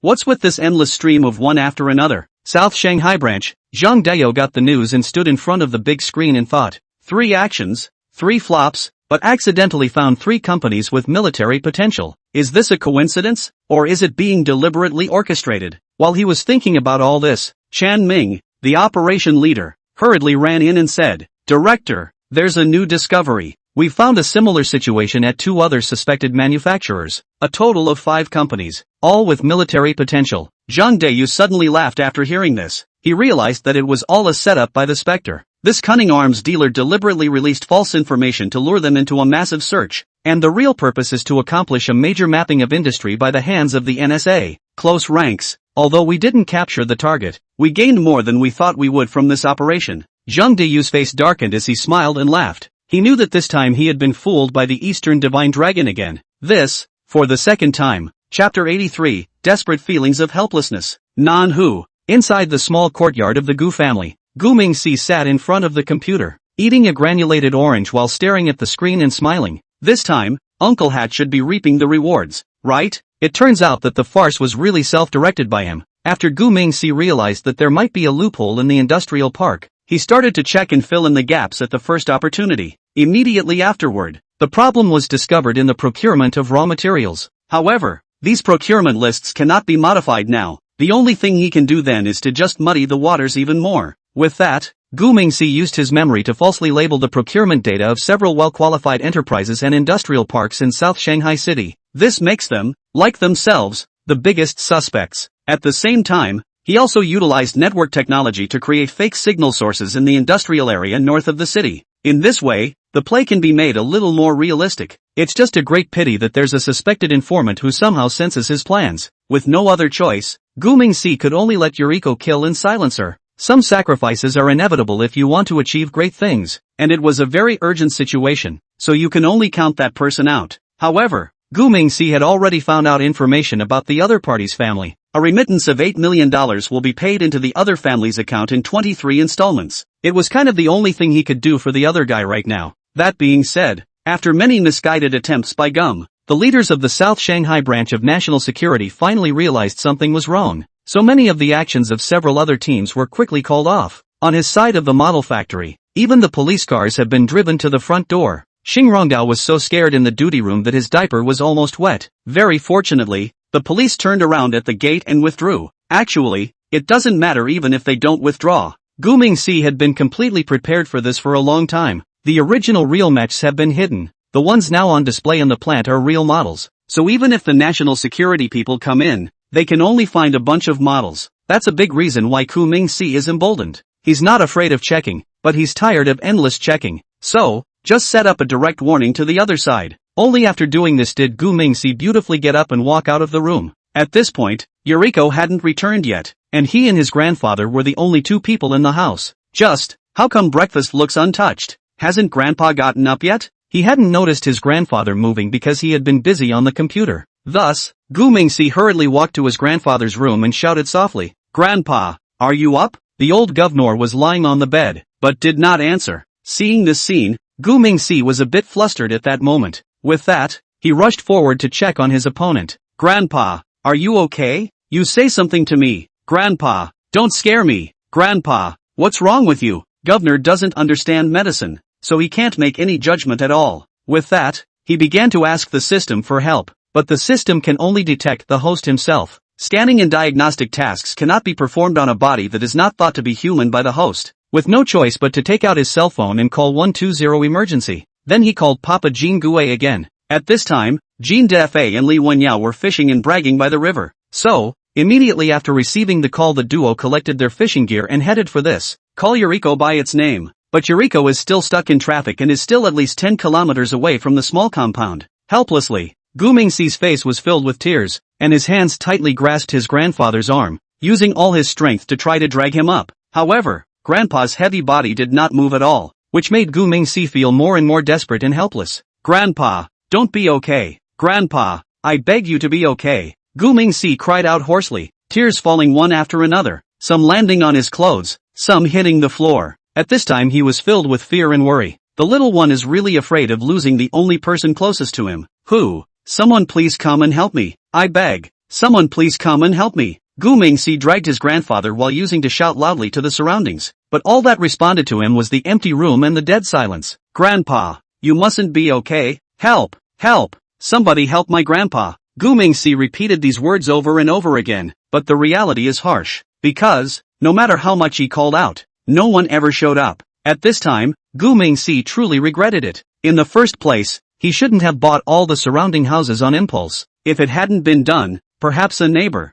hearing his cries for help, would have rushed to help by now. But now, he has to face the situation in front of him alone. Gu Mingxi's heart was filled with remorse and self-blame. To top it all off, he hated himself so much, hated that he was just a weak kid now, so there was nothing he could do when those closest to him fell. He couldn't even think of something as simple as dragging his grandfather out of bed right now. This feeling of powerlessness weighed on him like a mountain. Help! Somebody help me! Save my grandfather! Gu Mingxi continued to call out, but there was still no answer around. His heart gradually sank into a bottomless abyss, wondering how he could save his grandfather. Just when Gu Mingxi was extremely helpless and frustrated, the iron gate of the quiet little courtyard suddenly gave out a dull and violent rattle. Something seemed to be hitting it like crazy. Someone's banging on the door? Immediately afterward, the sound of two women shouting at the top of their lungs came from outside the door, but Gu Mingxi was too nervous now to hear what they were shouting. All he could hear was the clanging of the door. However, his cries for help didn't stop at all. The sound of the iron door being hit rang out again and again,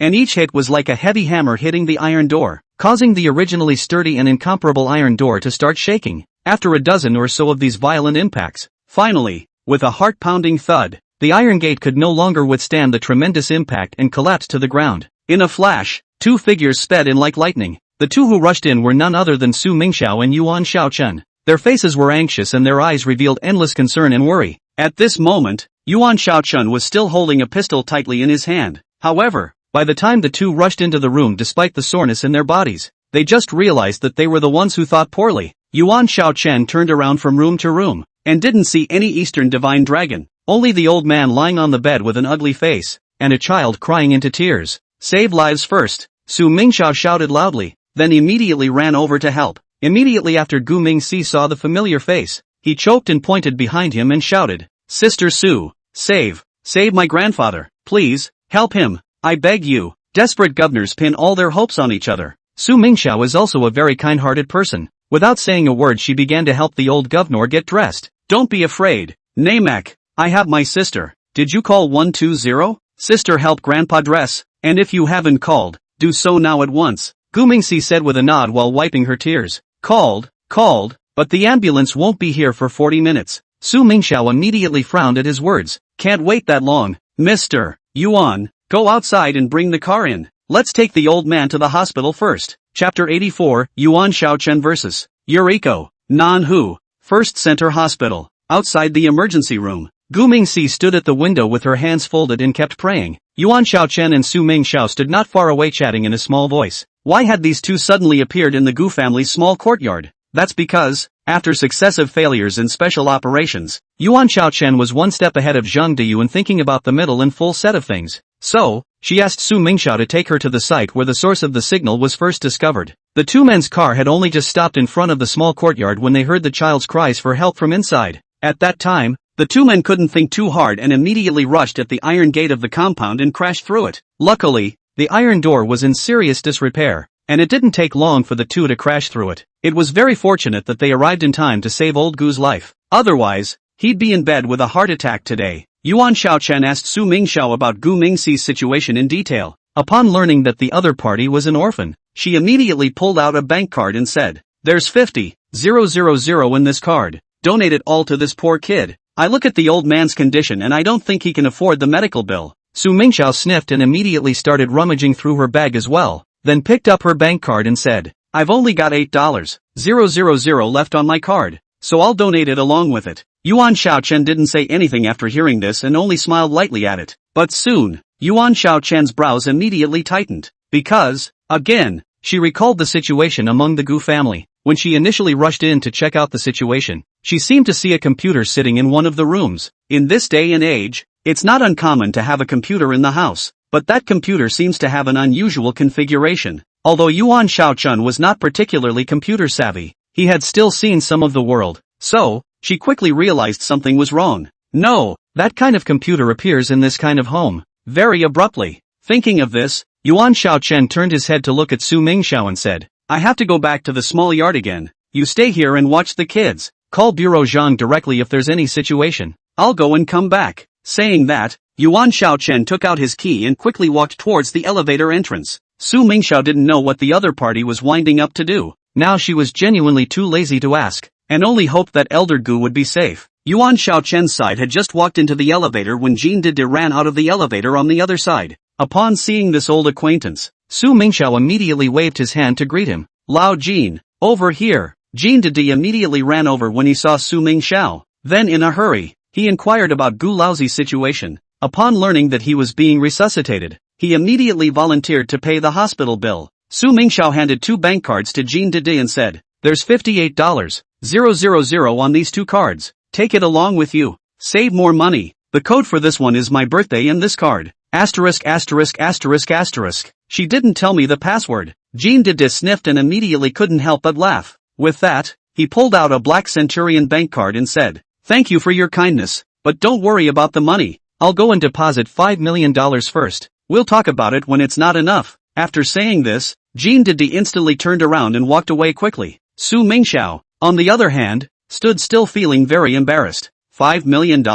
Are rich people so capricious when it comes to medical care? After belaboring these 2 sentences, she stared at Yuan Xiaochen's bank card with a grudging face and said, "You hypocritical woman. Just give the card without the code." "Ha? Are you trying to make me guess?" While Su Mingxiao was throwing a fit, Yuan Xiaochen was already driving on his way to Gu's house. 20 minutes later, her car was once again parked in front of the small courtyard. Only at this point the iron gate to the small courtyard was picked up and put in place by who knows who. Seeing this scene, Yuan Xiaochen immediately frowned tightly before slowly pulling out the matching gun on his waist. Yuan Xiaochen realizes that there may be danger in the courtyard, but the egotistical girl still decides to act alone. So she slowly pushed open the iron gate of the small courtyard and carefully stepped inside, clutching her pistol. At that moment, the wind swept up the scattered dead leaves on the ground and made a rustling sound. Suddenly, Yuan Xiaochen noticed that there seemed to be someone behind him. With that, he hastily raised his gun to look exclusively behind him. As expected, at some point there was a little girl behind her. She looked like she was 16 at the most. Yuan Xiaochen stood in the center of the courtyard without speaking, only pointing the pistol in his hand steadily at the opposite female. Her breathing was steady and her eyes were cold as she opened her mouth to inquire, "Don't move.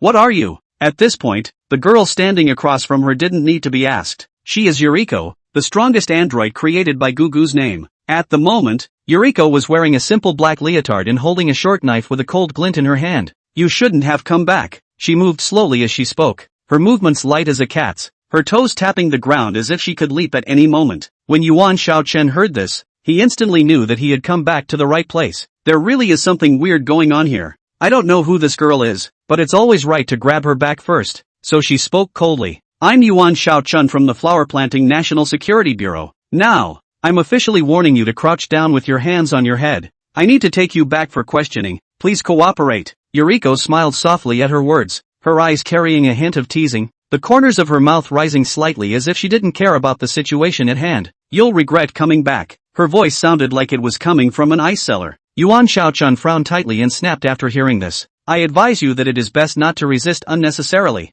and don't try to escape, you won't get away. Yuriko laughed softly again at that, her voice crisp but with a hint of danger. Escape? I have no intention of running away. Her voice was like a wind chime swaying in the wind, with an unsettling rhythm. Yuan Xiaochen didn't say any more as his finger gently pulled the trigger, because she sensed an aura of danger. This girl is creepy and must be preempted. Gunshots exploded across the yard, bullets slicing through the air and heading straight for Yuriko's thighs. However, Yuriko moved faster than she expected. Her body was like a light leaf, gently flicking to one side as the bullet grazed the corner of her coat and hit the wooden crate behind her, splintering the wood in all directions. Yuan Xiaochen's brows furrowed slightly, but she didn't stop. Her shot was extremely fast, and almost instantly, the second and third bullets were fired one after the other. Each bullet carried a deadly threat, but Yuriko always moved that much faster. Her body felt like it was weightless as she weaved through the gaps of bullets, her short blade dancing in her hand, reflecting a blinding light. You're a good shot, but unfortunately, not fast enough. Yuriko's voice carried a hint of mockery as her figure suddenly accelerated, like a black lightning bolt, and came straight at Yuan Xiaochen. Yuan Xiaochen quickly retreated, the gun in his hand firing continuously, but Yuriko's speed was too fast and the bullets always missed by a fraction of a second. Her heart began to beat faster and fine beads of sweat oozed from her forehead. Yuriko knew that she couldn't spend any more time like this, so she waited for the last bullet to be fired from the other side, and once again took a slight leap to avoid the fatal blow. Her toes had just landed on the ground when she once again exerted her strength, and her entire body was like an arrow that had left the strings, pushing straight towards Yuan Xiaochen. Yuan Xiaochen quickly threw away the empty gun in his hand. His body slightly sunk down and took a fighting stance. Her eyes remained calm, but inside she had tightened up to the point of being tense. She knew that the next battle would be a fight to the death. Chapter 85, Yuan Xiaochen vs Yuriko, 2. Yuan Xiaochen noticed the computer's abnormality and returned to the Gu family's small courtyard. But how could she have known that Yuriko, Gu Mingxi's strongest bodyguard, had already returned? Killing and decisive, she immediately took the lead in attacking the other party. However, Yuan Xiaochen, who has always been 100 shots, couldn't hit the other side. And at that moment, Yuriko's short blade was cutting through the air with a sharp whistling sound, aiming straight for her throat. Yuan Xiaochen quickly sidestepped and narrowly avoided the strike, while at the same time forming a fist with his right hand. He ruthlessly struck Yuriko's ribs. Yuriko's reaction was extremely fast. Her body twisted slightly to avoid the punch, while the short sword turned, its blade pointing straight at Yuan Xiaochen's abdomen. The movements of the two were so fast that they could barely be seen. Fists and kicks exchanged and blades flashed. Yuan Xiaochen's fighting skills were extremely exquisite. Each punch and kick carried a powerful attack, but Yuriko's speed always made her feel powerless. Every time her attack was about to score, Yuriko always managed to avoid it by a hair's breadth and quickly counterattack. The debris in the yard was kicked around in the fight between the two men. Wooden crates, iron barrels, and broken furniture, all of which became their weapons and means. Yuan Xiaochen's breathing began to become rapid. Her physical strength was rapidly depleting, while Yuriko continued to swim with ease, as if this battle was just a game to her. How much longer can you hold out? Yuriko's voice carried a hint of teasing as her short blade once again cut through the air, aiming straight for Yuan Xiaochen's shoulder. Yuan Xiaochen quickly retreated, but her movements were no longer as agile as before. Her shoulder was slashed by the blade, and blood instantly stained her dress. The pain caused Yuan Xiaochen's brows to furrow, but she didn't make any sound, still staring at Yuriko in death. Yuriko's attack became more and more fierce, the short blade dancing in her hand as if it were a viper, ready to deliver a fatal blow. Yuan Xiaochen's physical strength was nearing its limit. Her movements began to become sluggish and every dodge seemed extremely forced. Finally, during one of the exchanges, Yuan Xiaochen's feet tripped on a broken wooden stick and his body lost balance. Yuriko seized this opportunity and slashed down hard with her short sword, the back of the blade striking heavily on the back of Yuan Xiaochen's neck. Yuan Xiaochen's body instantly stiffened, then collapsed helplessly to the ground. Her consciousness began to blur and the scene in front of her became blurry. Yuan Xiaochen wanted to struggle to stand up, but his body felt like it was being pressed down by 1,000 pounds. Unable to move, Yuriko stood beside her, looking down at her with that teasing smile still on her lips. "That's tenacious," she said softly, then crouched down as her pupils began to gradually turn blood red. With that, Yuan Xiaochen's consciousness had begun to dissipate, but she could still feel Yuriko's movements. She drifted off and saw a huge pocket watch hanging in front of her eyes. Swaying gently, the pocket watch made a slight ticking sound, as if it carried some kind of magic, and gradually sank her consciousness. "Relax, you're tired and need to rest. There's nothing out of the ordinary here. You just came back to help the old man pick up his clothes. Remember, everything is normal here and you never suspected anything related to this." Yuriko's voice became soft with an irresistible seductive power. Yuan Xiaochen's eyelids became heavier and heavier, and the scene in front of him gradually became blurry. Her consciousness felt like it was being pulled by an invisible force, gradually sinking into darkness. Sleep, when you wake up, everything will be different. Yuriko's voice grew farther and farther away, eventually disappearing into the endless darkness. Yuan Xiaochen's consciousness sank completely, her body lying helplessly on the ground, her breathing becoming steady and slow. Yuriko put away her pocket watch and patted her cheek gently, the smile at the corner of her mouth deepening. "What an interesting woman," she said softly, then stood up and disappeared into the shadows of the courtyard. The wind was still blowing in the yard, rolling up the dead leaves on the ground with a rustling sound. Yuan Xiaochen lay quietly on the ground, as if nothing had ever happened. Only the wound on her shoulder was still slowly oozing blood, proving the fierce battle just now. An hour later, Yuan Xiaochen, who was in a mess, re-entered the hospital. Su Mingxiao's entire body froze after seeing this look of the other party. "Commissioner Yuan, are you experiencing a robbery? The other guy robbed you of money or sex. Are you okay?" At this time, she suddenly saw the injury on the other party's shoulder and immediately raised her voice and shouted, "Yo, why is this even injured?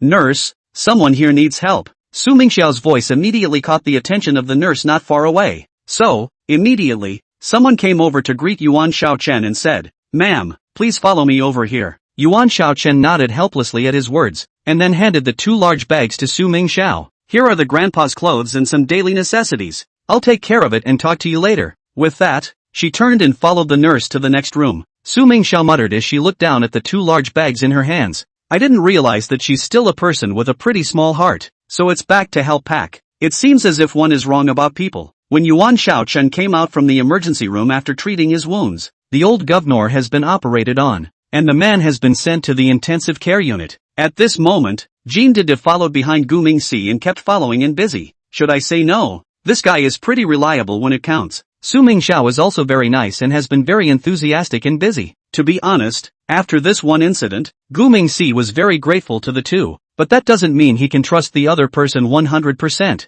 He would repay each other in other ways, but would never easily reveal his true identity. Although Yuan Xiaochen had his memory erased by Yuriko using a mental attack, but when she saw Gu Mingxi, her heart always vaguely felt that something was wrong. Even though the other person was just a kid, she always felt as if there was something strange about it. As for what was odd, she couldn't think of anything. Not only that, but she couldn't remember how she got the injury on her shoulder until now. Also, the magazine in her pistol was surprisingly emptied. For this reason, Yuan Xiaochen didn't even know how to write the report. Still, the end result was very good, because, although their special operation didn't find the Dragon of the East, however, they have found a number of excellent paramilitary companies for the country. For this reason, the Ministry of National Defense also gave special credit to the South Shanghai branch, as well as Yuan Xiaochen himself. So, she made a random excuse to muddle through about her magazine emptying. Late at night, the VIP ICU room of the First Central Hospital. The room was custodial in the inner room,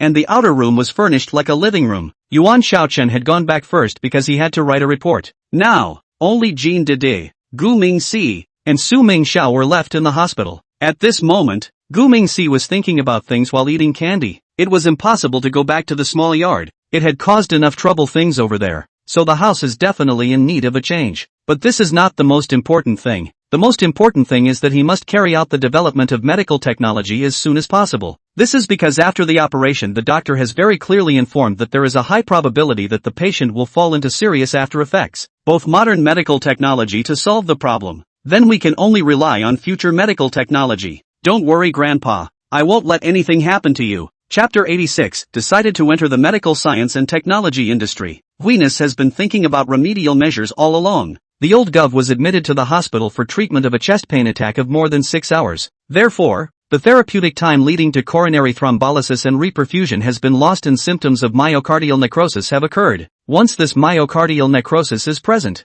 the patient is highly susceptible to heart failure, with his or her overall state of cardiac function being suboptimal, with a reduced cardiac ejection fraction, and a reduced amount of blood being ejected during cardiac contraction. At this point, the hospital has helped set up the best stent possible though. However, this kind of treatment of the symptoms, but not the root cause of the problem, or cannot be completely cured Gu Yushan problem, because the attending physician had said after the surgery that Grandpa's heart was no longer strong enough to support his body for too long. Within a year or so, or as little as 3 or 5 months, the heart is likely to be in an unexpected condition again. At that point, a heart transplant will be necessary to save a life. And, because Grandpa is so old, the chances of success of the surgery are only about 40%. Gu Mingxi was really blaming himself at the moment. If only he hadn't worried himself about that last night. He might then be able to notice something strange about Grandpa so that he could be brought to the hospital as early as possible.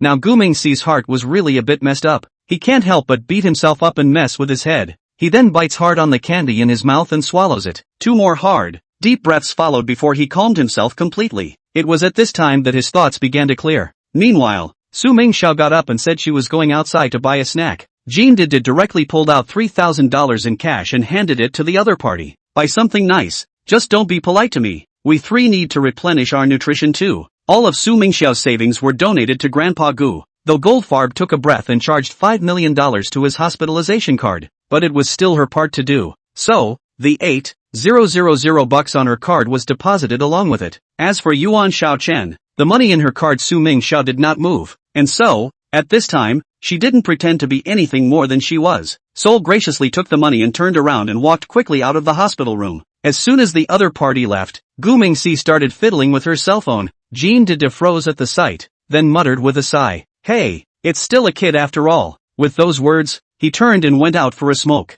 Jean Did mistook Gu Mingxi for a game, but he was actually using his cell phone to look for clues to his rescue. Gu Mingxi used his memory and tried to recall the contents related to future medical technology. In fact, the future direction of medical science and technology will profoundly change the medical field. And some super medical technology in science fiction movies will gradually move from imagination to reality. Nanomedicine technology, for example, with the potential for nanobots and the expendables to enter the human body to repair cells, remove pathogens, or deliver drugs. And Iron Fist exemplifies its use in emergency medicine. Holographic medical diagnostic technology will gradually be popularized, such as the holographic doctor in Star Trek and the holographic image in Iron Man, etc. And medical operations will be more intuitive and precise in the future. Then, there are bionic organs and prosthetic technologies, such as the cyborg in RoboCop and the combination of human consciousness and a mechanical body in Attack on Titan, that not only repair damaged body parts, but also potentially enhance human capabilities. This one is also a direction for human research and development of medical technology. However, it is the AI doctors that are most popular with the public, such as Great White from The Incredibles and the AI surgical system from Prometheus, which will dramatically improve the efficiency and precision of diagnosis and surgery. In addition, bioprinting and 3D printing organ technology, such as regenerating the human body through DNA samples in The Fifth Element, promises to solve the organ transplantation challenge. Venus just looked it up on the internet. In modern times, a team from the Second Institute of Physics at the University of Hans Katerska was the first to develop DNA nanorobots that can modify artificial cells. At Seed Family, Wizjun Pharmaceuticals is the first startup company in China focusing on the research and development and industrialization of medically intelligent nanorobots. The Banyang Institute of Automation Research of the Academy of Seed Science, in collaboration with Banyang Hospital of Medical University, has developed a daughter micro-nanorobot system that is capable of breaking through the blood-brain barrier and enabling secondary targeted therapy for gliomas. In addition to this, the Mingbo Institute for Materials Research of the Seedflower Academy of Sciences has successfully developed a 100-nanometer-sized DNA industrial nanorobot, which has a promising future in the field of drug delivery. Dingcheng University of Technology has developed micro-nanorobots that can carry drugs deep into the human body and designed innovative anti-cancer drug delivery strategies. Chanyang University of Technology, on the other hand, has developed injectable thrombolytic nanorobots, which provide a new way to treat cardiovascular diseases. These are enough to prove that Seedflower has made very good achievements in the field of nanobots. However, Gu Mingxi spent 2 hours carefully studying the above-mentioned technology. Finally, with a heavy sigh of great disappointment, he said, "Not enough, not nearly enough." After muttering this, Gu Mingxi began to formulate her own program plan. Micro and nanorobotics technology is already readily available, and will only need to be properly upgraded and modified when the time comes. However, if you want to restore your grandfather as good as new, you will need at least bioprinting, with 3D printed organ technology or bionic organ and prosthetic technology. In addition to that, he is going to develop AI surgery system and holographic medical diagnosis system. Only then would Gu Mingxi feel a hint of peace of mind. After all, it was the only family he had in the world. Therefore, safeguards can only be the more the better. When all is said and done, time waits for no one. By the time the program plan was sorted out, it was early morning. Thus, Gu Mingxi ran out without even eating breakfast. At this time, because Su Mingxiao needed to go back to the unit for a meeting, that's why Jean Dafa is the only one in the hospital. So much so, that he was so busy and dizzy that he didn't even know when the baby ran out. At this time, Gu Mingxi had already arrived at an upscale apartment near the hospital. It was a temporary lodging he had Yuriko renting in. Everything here is new, only the original computer is old, Yuriko said as she opened the door to her room for Gu Mingxi and bowed very respectfully and slightly. Welcome back. Gu Mingxi nodded gently, then turned his head to her after changing his slippers and said, is everything settled? Didn't get anyone killed, did you? It turns out that Gu Mingxi didn't even notice Yuan Xiaochen in the hospital. Yuriko, on the other hand, immediately replied with a smile after hearing that. No, as you intended. I just hypnotized her deeply. Hearing this, Gu Mingxi nodded with slight satisfaction and said, that's good. Now try to keep a low profile and don't attract official attention. Yuriko bowed softly and returned a goodbye. Then Gu Mingxi looked around and said, where's the study? I need to use the computer. Yuriko turned and made a gesture of invitation at her right hand. The study is this way. I'll take you there. Seeing this, Gu Mingxi gently waved his hand and said, no, I'll just get there myself. Make me a cup of tea to take the edge off. With that said, Gu Mingxi quickly walked towards the study, while Yuriko saluted and walked towards the kitchen. After walking to the study, Gu Mingxi quickly logged into his account. With that, he picked up the phone and called Jean Dede. On the other hand, Jean Dede was holding his cell phone tightly as he walked quickly out of the dean's office with hurried footsteps. As he walked, he held the phone close to his ear and spoke in a respectful tone. Hey, hello Mr. Gu. He paused briefly and then went on to respond. Oh, I'm really sorry. My side was just busy dealing with things related to Elder Gu's hospitalization. As he said this, a trace of anxiety involuntarily showed on his face. Gu Mingxi then said something on the phone, and Jean Dede nodded his head repeatedly in response. I will definitely take care of these things, so you don't have to worry about it, and don't ever be so polite to me. That, I wonder if Mr. Gu has any other orders? However, upon hearing Gu Mingxi's speech on the other end of the phone, Jean Dede's entire body froze at that moment. Only his mouth was wide open and his face was filled with disbelief. It took several seconds before he stammered as if waking up from a dream. What? Mr. Gu, you're planning to enter the medical technology field? Chapter 87. The most insoluble of all is the conspiracy of the male. Jean Dede's entire body was confused after receiving Gu Mingxi's call. One of the child's adoptive fathers is sick and hospitalized, and the child's own father is going into medical technology. What the hell is going on here? It can't be. That old Gu is the real father of Mr. Gu, can it? There is the matter of disowning one's own son, which is understandable, but there are those who don't recognize their own fathers, and this thing kind of doesn't make sense. Jean Dede was still in a haze of approval when another quick order came from Gu Mingxi. I'll transfer you $30 million later. Go ahead and take care of the site, equipment and basic staff. I'll figure out the rest, and I'll get back to you when it's resolved. In short, you need to get your foundation in place first. I'll give you 5 days. And everything must be done in 5 days. No delays. Hearing those words, Jean Dede was still confused though. Still, he said with a firm, hard nod. Yes.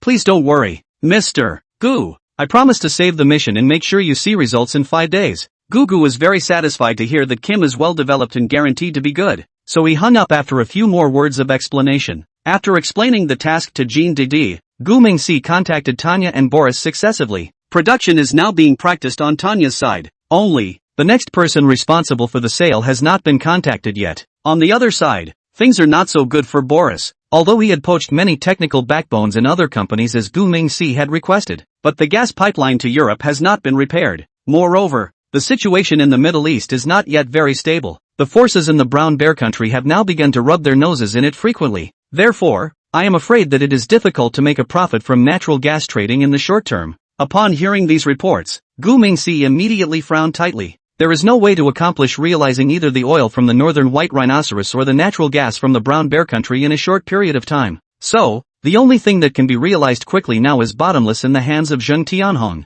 Thinking of this, Gu Mingxi immediately picked up the phone and called the other party. Very fortunately, bottomless is in the final stages of testing. Another 10 days at the most, and it could have shocked the world. Upon hearing this news, Gu Mingxi was very pleased and praised a few words, but then he made an incomprehensible request. The official version continues to be tested, and the basic version will be released first, free for all to use, and open source. Bottomless must be online in 3 days. Hearing this, Zheng Tianhong on the other end immediately froze. He said incredulously, looking down at his cell phone, You're not a ing wire fraud, are you? The baby my senior and I worked so hard on. You're actually going to give it to everyone for free? And it's going to be ing open source. If you're not the boss, I'd wonder if you're an undercover agent for your opponent.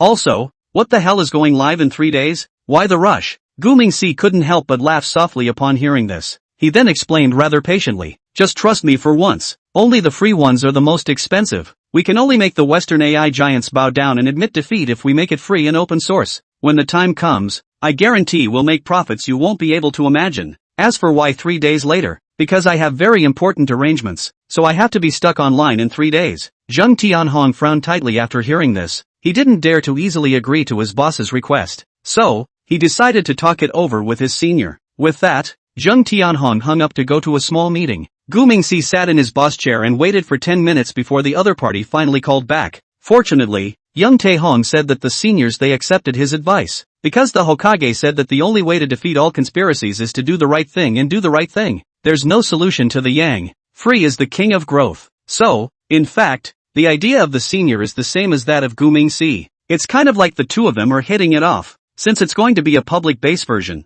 there's no point in waiting for the final version to be tested. So, 3 days later young Tianhong and others posted Bottomless online. It quickly attracted the attention of the majority of netizens under the strong publicity of many water armies. The reason for this is that the R1 model released by Bottomless is characterized by high performance and low cost, which has quickly made it a hot topic in AI. Immediately after that, the general public, AI companies and even official organizations have launched tests on it. In numerous benchmarks, the R1 model excels, performing well enough to match or even surpass top models such as OpenAI's GPT-4. For example, Bottomless R1 outperformed OpenAI's 01 inference model in the AIME 2024 math benchmark with a success rate of 81.5%. What's particularly striking is that the R1 model costs only $5.08 million to train, far less than the cost of training for big companies like OpenAI. This provides a more cost-effective solution for the development of high-performance AI models. In addition to its technological breakthroughs, Bottomless R1's open-source and free-to-use strategy has earned it widespread attention. Users do not have to pay a high fee to access and use the model. This low barrier to access allowed the R1 model to spread rapidly and attract a large number of users in a short period of time. However, the dramatic increase in user access has also created technical challenges. Bottomless official website and API services have crashed several times due to excessive traffic, a phenomenon that has further sparked public concern and discussion about the R1 model. The explosion of Bottomless not only attracted users, but also attracted extensive attention from the media and the industry. The R1 model has been featured in major media outlets around the world, praising its innovation and breakthroughs in the field of AI. So when Bottomless came out, the three major Eagle Jam stock indexes closed with a collective dive. Among them, Indra's shares plunged 17.36% to close at 106.48 pretzels per share, falling to its lowest point since the past November. Its total market value is now only 270 trillion beautiful coins. A day evaporated 610 billion beautiful coins, the history of the largest single-day individual stock market value evaporation record. The plunge in Indrada has caused founder Hung Sik-yan's fortune to plummet by $23 billion.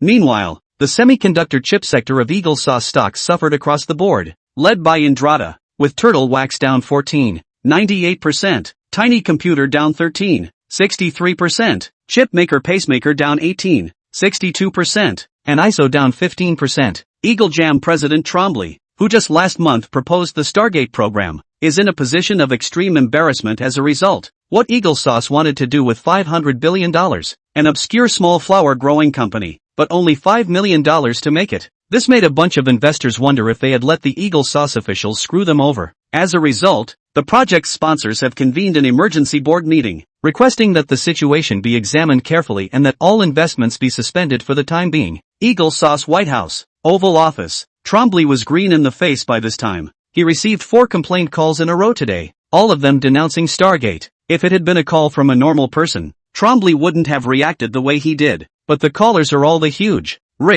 eagles in the country of Eagle Jam. They're the official gold masters. I'm afraid Trombley won't have much to show for his tenure if he offends them. A strong impulse surged through Trombley's mind at the thought. So, he quickly picked up his cell phone and without hesitation dialed. Without hesitation, the phone number of the head of the CIA, Morton. The phone was quickly answered and Trory spoke eagerly. Put the matter of the Eastern Divine Dragon aside for now. Listen, Morton, I want you to set that gold agent of ours into action immediately. His voice revealed unquestionable determination as he continued to command. Tell him to find out who the hell is behind Bottomless immediately. I'll never believe that such a small company, just a few dozen people in size, can drum up such a thing. There must be a huge secret and conspiracy hidden behind this. The more Trombley spoke, the more his emotions rose. I don't care how many difficulties and obstacles I encounter. I must get to the bottom of this matter. Dig up the truth even if you have to dig 3 feet into the ground. At all costs. Do you hear me? Chapter 88, Hawk Sauce Can't Play. Manhwa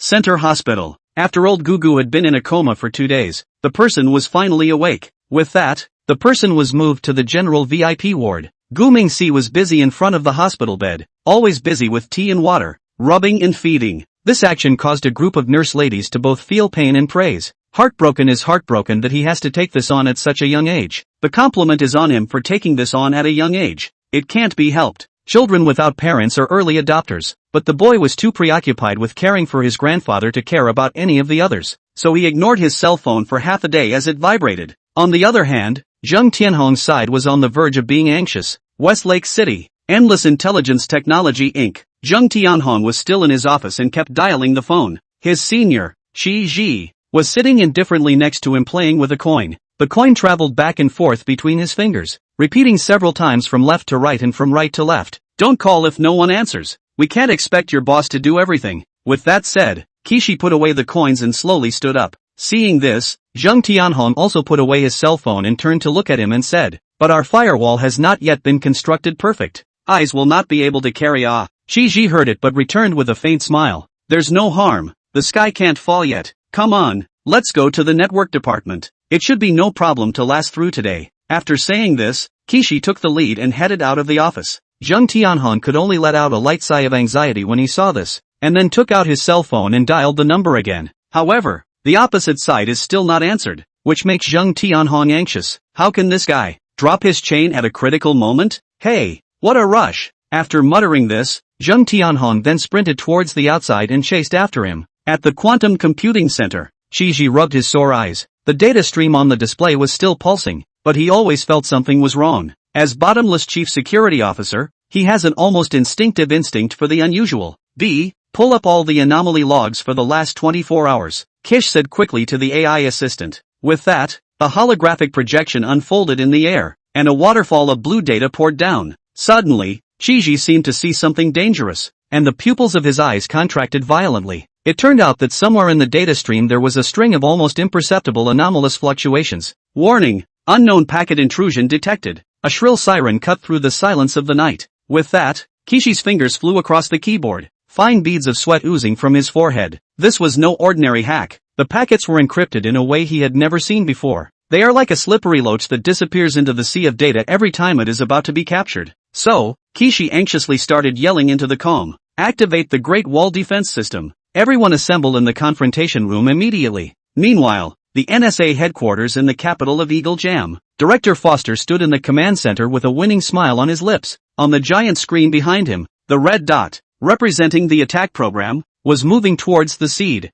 The Quantum Ghost program is activated to show them what real quantum cyber warfare is. On the other side, inside the bottomless confrontation room, 12 giant screens lit up at the same time. Kizi stood in the center as his team quickly analyzed the intrusion data. An engineer shouted in nervous alarm. Report! Quantum entangled state packets found. They're trying to break our quantum key. Activate the quantum random number generator. Chiji immediately ordered sharply at his words. Recode all quantum keys. However, the other party's attack was much more than that. Eagle Jam utilized their newly developed AI worm. This virus is capable of self-evolving and replicating in the quantum network. What's even scarier is that they have infiltrated some of Bottomless quantum nodes through a pre-implanted backdoor program. Mr. Shi, we've lost our third quantum computing node. One of the technicians got up and shouted nervously. Kish replied in a calm voice as he listened. Cut the physical connection. Isolate immediately. After saying this, a layer of cold sweat instantly covered his back, because Kish could sense that this was a well-planned and long-planned attack on a national level.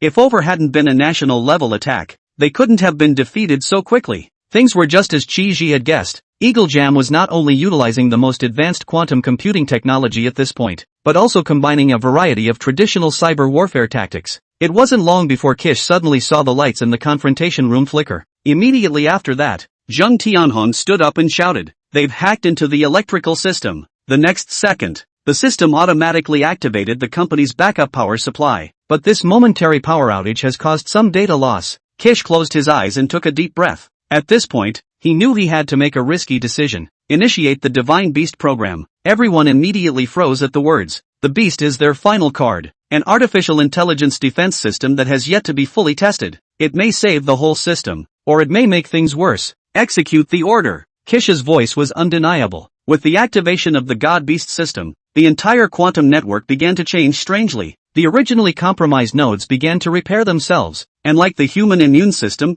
the AI worms were recognized, quarantined, and eliminated one by one. But Eagle Jam, for its part, was clearly prepared. They launched a second wave of attacks, a social engineering attack, emails disguised as company executives, fake emergency notifications, and elaborate phishing sites come in like a tidal wave. It's psychological warfare, designed to cloud the judgment of the defenders. Thus, Shi Ji, upon noticing the difference, immediately reminded loudly, "Attention all, any commands must pass double verification." He never took his eyes off the main screen, which displayed a status map of the entire quantum network. The red zone is expanding, but the beast system is also resisting. Suddenly, an unexpected situation occurred. For his part, Eagle Jam activated his deepest buried ace, a quantum backdoor lurking inside Bottomless. This backdoor is directly connected to the core database, and once breached, all research results will be exposed. Kish felt his heart almost stop. He watched that backdoor activate, watched the red warning boxes pop up one by one.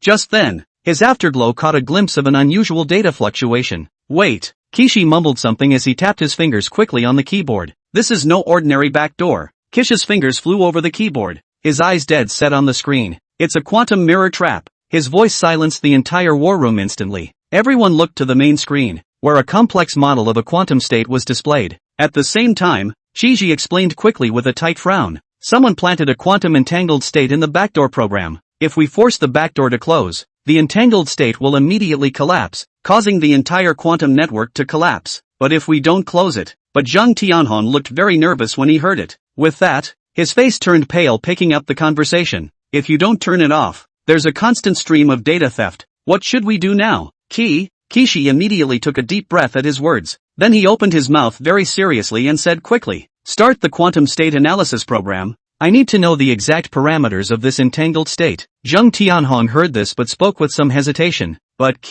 analyzing the program could trigger the collapse of the entangled state. However, Shiji sniffed but immediately returned firmly. "Trust me." His voice was soft, but carried an undeniable power. Chapter 89, A Beautiful Counterattack. As the analysis program kicked in, subtle fluctuations began to occur throughout the quantum network. Fine beads of sweat oozed from Kish's forehead, and he could feel his heartbeat roaring in his ears. On the screen, the parameters of the quantum state began to show up, but every data read is like dancing on the tip of a knife. Suddenly, Shiji's eyes instantly became bright. Immediately afterward, he said in a quick and excited voice with a happy face, "I see. It's not a one-way quantum entanglement, but a two-way quantum channel." He immediately pulled up a holographic projection and quickly drew a complex model of a quantum network. He then pointed to one of the nodes in the model and quickly explained with great excitement, "Look here." The adversary thought they had established a one-way data stealing channel, but in reality, the nature of quantum entanglement dictates that this is a two-way channel. So, we can totally capitalize on that. Zhang Tianhong immediately picked up with excitement after reading it. "Counter them." Shiji immediately nodded vigorously after hearing this and said, "Yes, then activate the White Zephyr protocol. We'll surprise them." Voxel is Bottomless' best-kept secret quantum countermeasure system, which is able to utilize the properties of quantum entanglement to turn an attacker's behavior back on them, but it has never been used in actual combat. With the activation of the White Zephyr system, the entire quantum network began to change strangely. The flow of data that had been going to the U.S. was suddenly reversed, and a flood of false information began pouring into the attacker's systems. NSA headquarters in the capital of Eagle Jam. Foster stared at the suddenly reddening screen, his face filled with astonishment and disbelief. What's going on? Why is the data flow reversing? At this point, a technician sniffed and immediately reported in alarm. "Sir, they seem to be utilizing the properties of quantum entanglement. Our systems are being hacked in reverse." Foster immediately yelled in anger upon hearing this. "How did they get a quantum computer? Quick, cut the connection immediately. Why is this still coming at us?" But it's long since too late. Bottomless countermeasure program has infiltrated the NSA's system through the quantum channel. Massive amounts of disinformation began to spread through the U.S. quantum network. replicating as quickly as a virus. Activate emergency protocols. Foster's voice had gone a little hoarse. Activate the Aegis defense system now. But no sooner had the Aegis system been activated than it was met with an even more violent counterattack. Bottomless AI system Godbeast has evolved new abilities. It is able to mimic human thought patterns and create near-perfect disinformation. Inside the confrontation room, Shiji looked at the data that kept jumping on the screen, and a hint of a smile finally appeared at the corner of his mouth. They took the bait. Zheng Tianhong sniffed and suddenly pointed at another screen and said excitedly, "Key, something new has been discovered. They're playing hard to get. These guys are trying to pull a physical invasion." The smile on Shiji's face disappeared instantly after he heard it. He pulled up the surveillance footage and saw a group of strangers trying to break through the outer defenses of the quantum computing center. Activate the Basilisk defense system,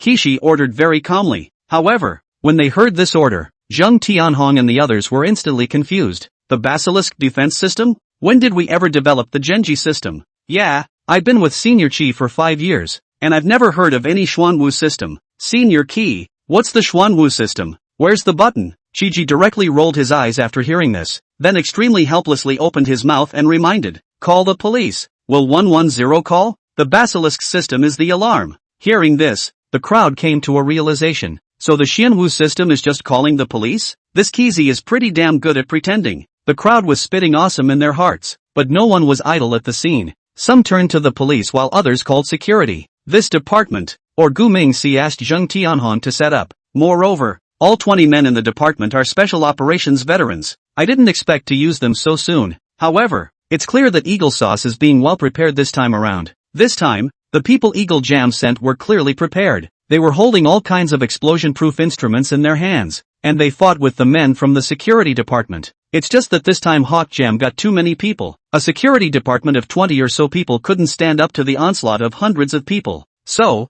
soon the first floor was a bit overwhelmed. Mr. Shi, they broke through the defense line on the first floor. Kish took a deep breath and inquired somewhat anxiously, "How's the countermeasure process going?" Zheng Tianhong reported excitedly after checking a glance. "The Quantum Network's countermeasure program is 95% complete." Kish nodded, but his eyes remained glued to the security feed. Suddenly, his pupils contracted violently once again. "Holy, there are so many of them." The crowd sniffed and raised their heads to have a look, only to see a team of people wearing black combat uniforms in the tuned-in surveillance screen, sneaking in from the underground pipeline. "They're trying to destroy the quantum computer outright," Zheng Tianhong exclaimed with a nervous face. Kishi saw this and pressed the panic button decisively. Immediately thereafter, all access to the computer server center was quickly shut down. And just at this time, Zheng Tianhong also suddenly shouted in ecstasy, "Old Chi, quantum network countermeasures are 100% complete." Kish finally breathed a sigh of relief when he heard this. He looked up at the main screen, which showed the NSA system crashing. Eagle Sauce Capital?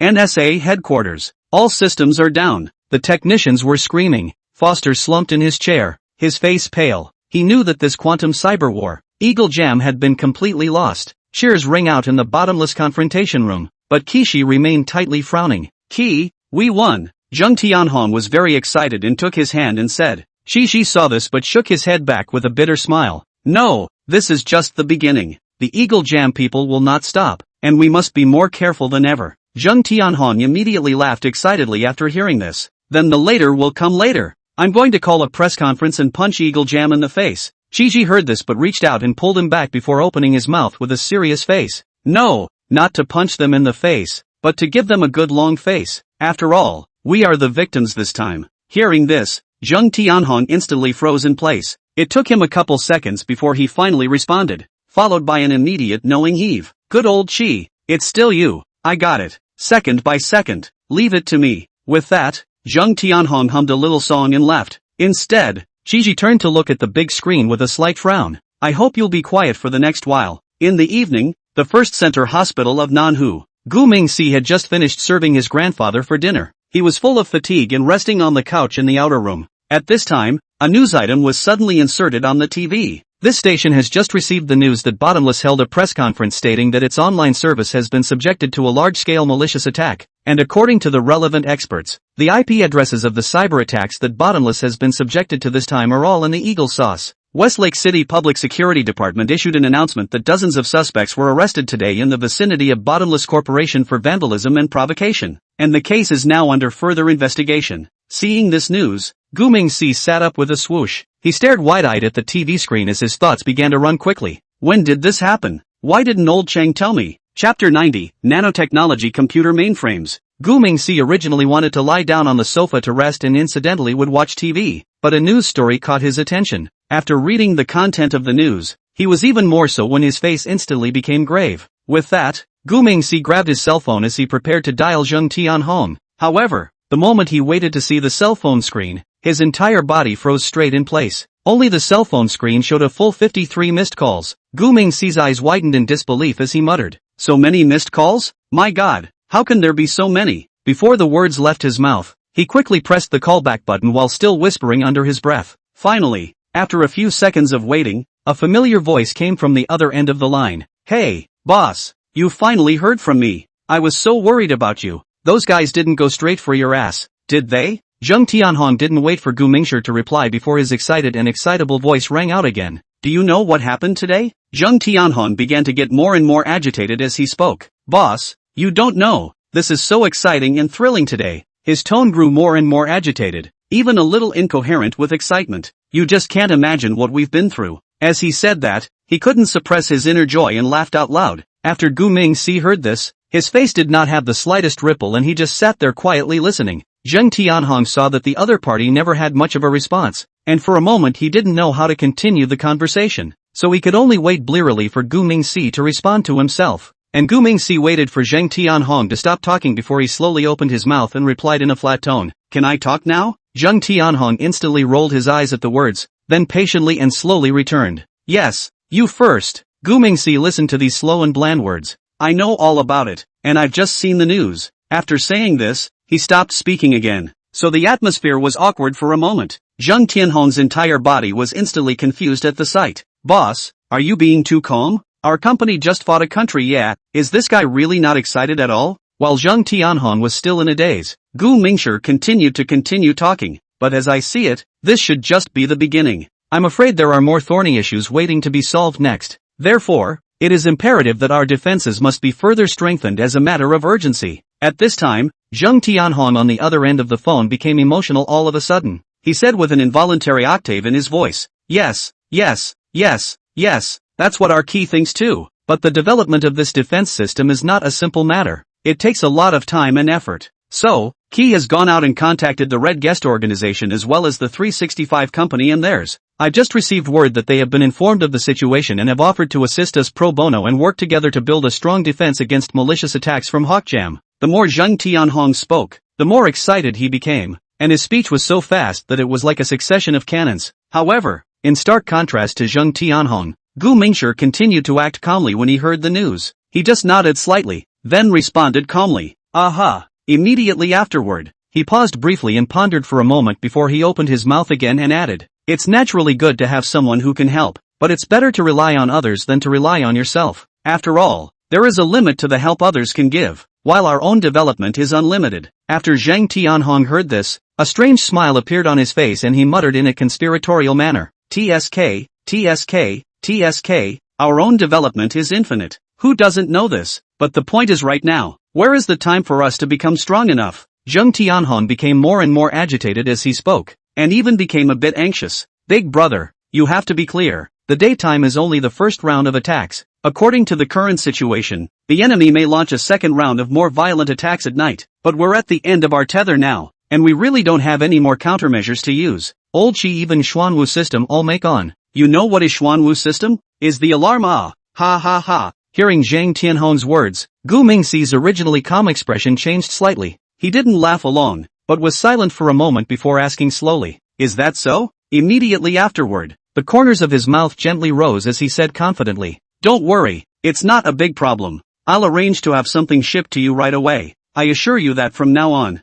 Bottomless will never be in as much trouble as he was today." Zheng Tianhong immediately froze again after hearing this. He then shouted into the phone with an ecstatic look on his face and an increasingly excited laugh in his tone, "Ha ha, boss, this time you're finally reliable for once. Great, really great. Then you should hurry up and have someone send the stuff over. Time is running out. I still have to rush to draw in manpower on my side and scramble to prepare for the commissioning work before it's done." At this point, Zheng Tianhong vaguely guessed what the boss was going to send. However, Gu Mingxi already didn't have too much to explain at this time. The two simply spoke before hanging up. Gu Mingxi then picked up his cell phone and began to operate it. At this point, his cell phone was connected to the arms system, so he can remotely control everything in the western suburbs industrial park. Now, Gu Mingxi needs to come up with a quantum computer. Bottomless has two supercomputers on his side as well though, but they are just touching the threshold of quantum computing. That's why the last confrontation seems so strenuous. Today on the Blue Planet, Hawk Jam's quantum computer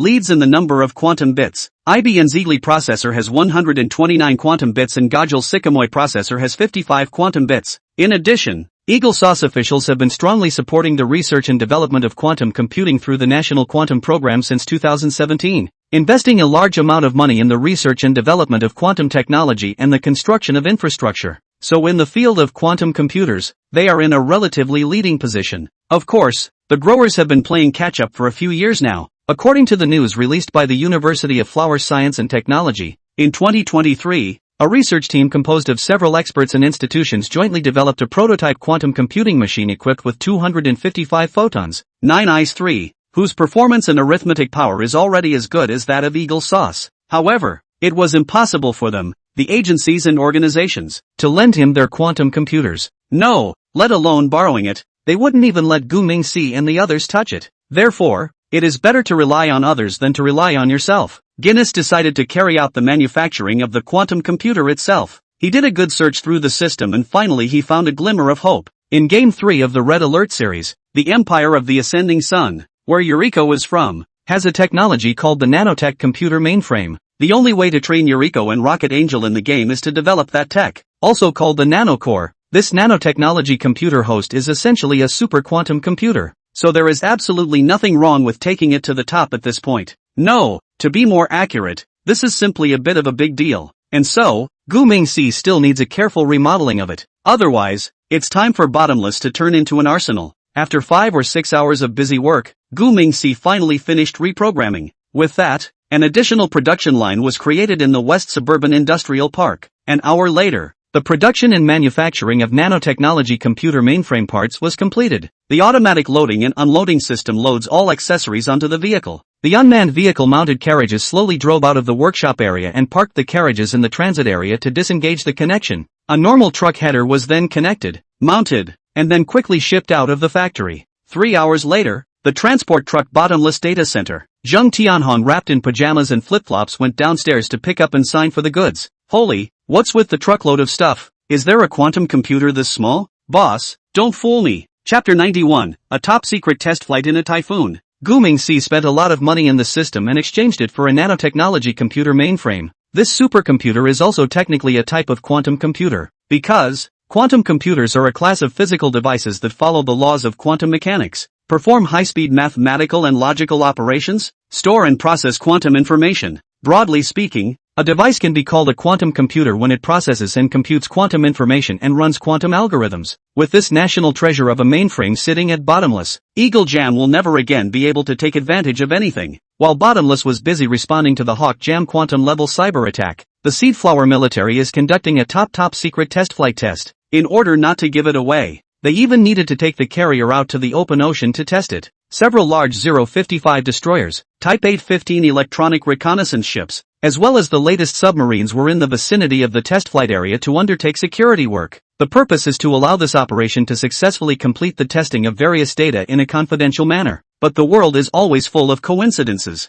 That's why there are no coincidences. Because, at this time, Eagle Jam was also conducting a top-secret test flight. Coincidentally, the two test areas are separated by only 100 kilometers. Flower planting party. Aboard the aircraft carrier Ludo, a 04 Sazabi model Gundam stands quietly on the deck. No, it has now been renamed the Inglong. Neural synchronization 98%. Quantum core temperature normal. Weapons systems online. Pilot extraordinaire Wang Rui's fingers sliding rapidly on the console. The blue data stream floating in the cockpit was reflected in the depths of his pupils. Typhoon Haiyan is raging 200 kilometers away, and the feel of the wearable combat suit against his skin reminds him of the way his father held him in the wind 20 years ago. At that time he seemed to have said that when he grew up he would learn to fly airplanes after his father. Now 20 years had passed in a flash, and not only had he piloted the Seed's 6th generation fighter, but also a flying mecha that was even more advanced than a fighter. It's just a shame that his father is still left somewhere in the ocean, still unaccounted for.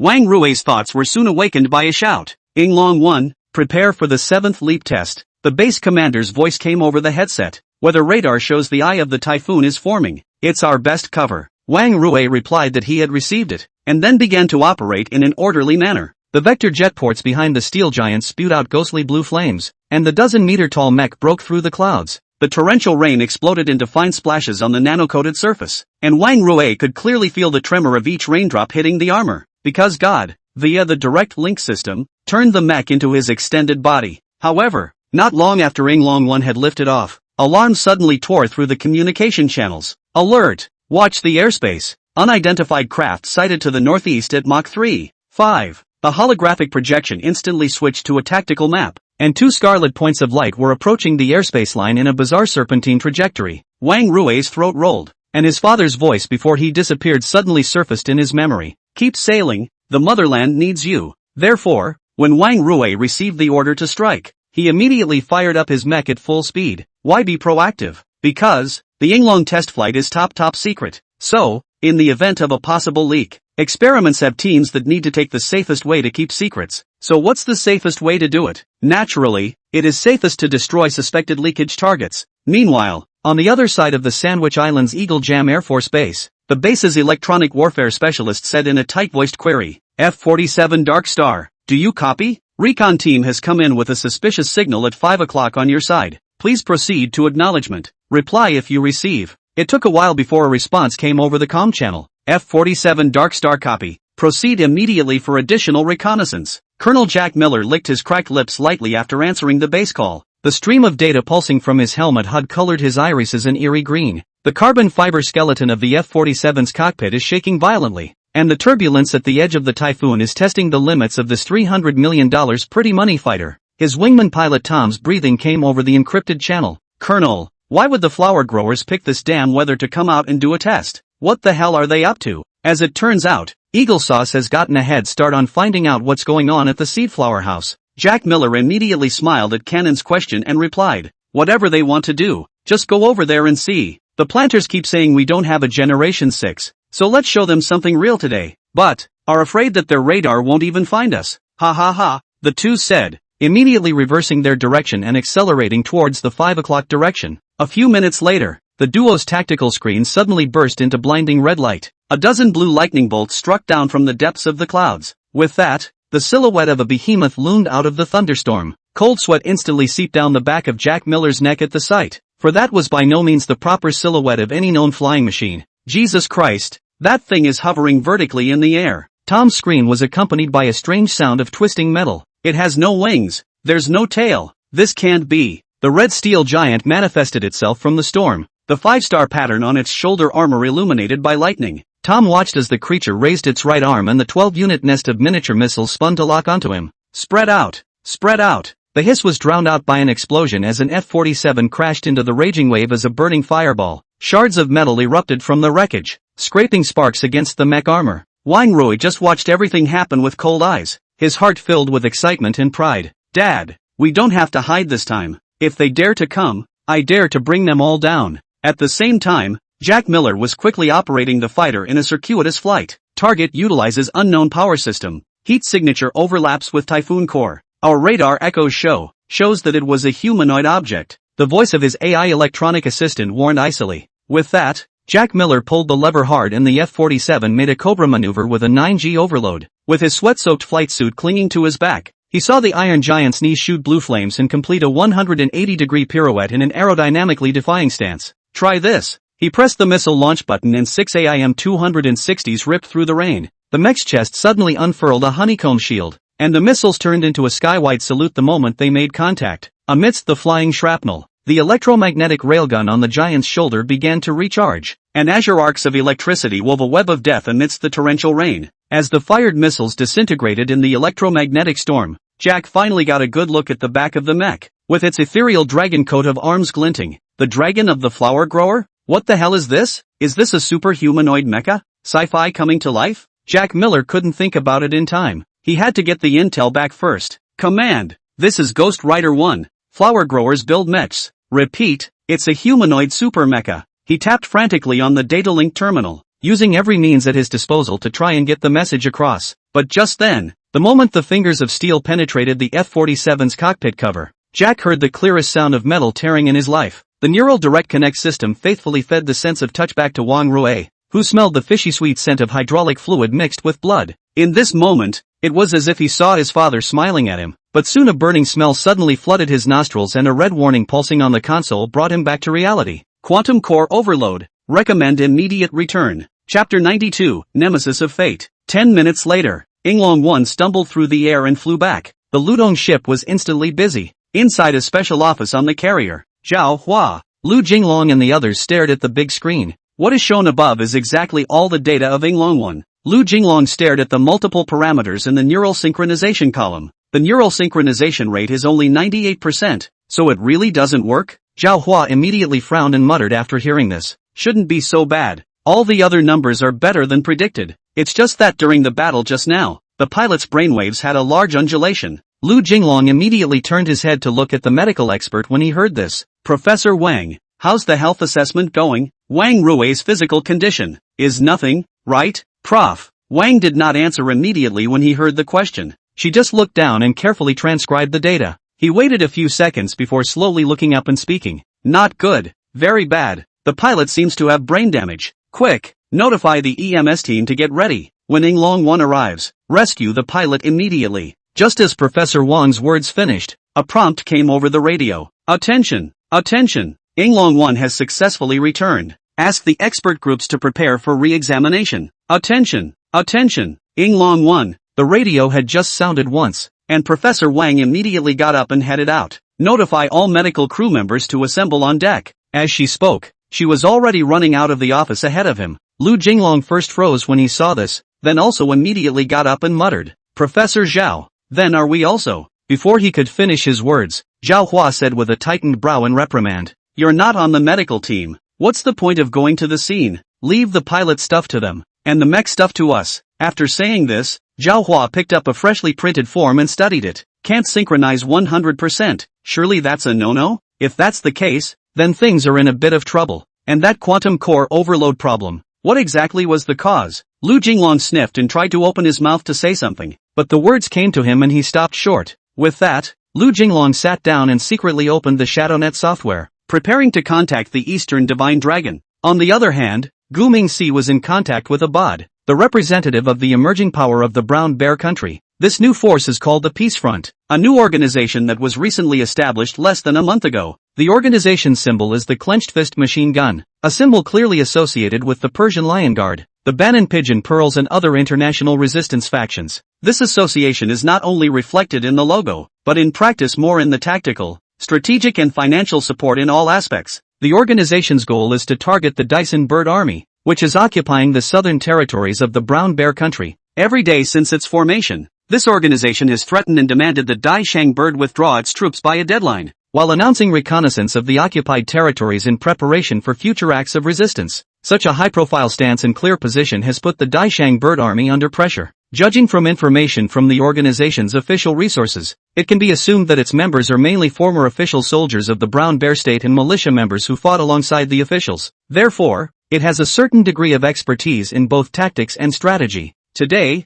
Abad, the deputy commander of the Peace Front, came to Gu Mingxi to discuss the purchase of arms. It has been said before that they are receiving other international aid such as Persian lions and Lebanese doves. So, now Abad is very much in the driver's seat. Gu Mingxi saw Lu Jinglong's unread message alert, but right now he really didn't have the time to pay attention to the other guy. After-sales service obviously wasn't as important as a new sale. This Abad guy is simply a poor man's first sign of wealth, wanting to spend more money to show bravado, but also wanting to be careful not to lose out. So, he bargains extremely hard for each piece of equipment he purchases. Gu Mingxi stared at the computer screen, the veins on his forehead jutting out. This buyer named Abad had been grinding with him for 3 whole hours. Everything from AK-47s to RPGs, from grenades to armored vehicles, everything is on the chopping block. If Gu Mingxi wasn't in dire need of money, he really wanted to pull the plug on this guy. Mr. Shenlong, I'll take another 500 of these AKs, but the price you're giving is too high. I saw it on the black market yesterday for 15% less than you.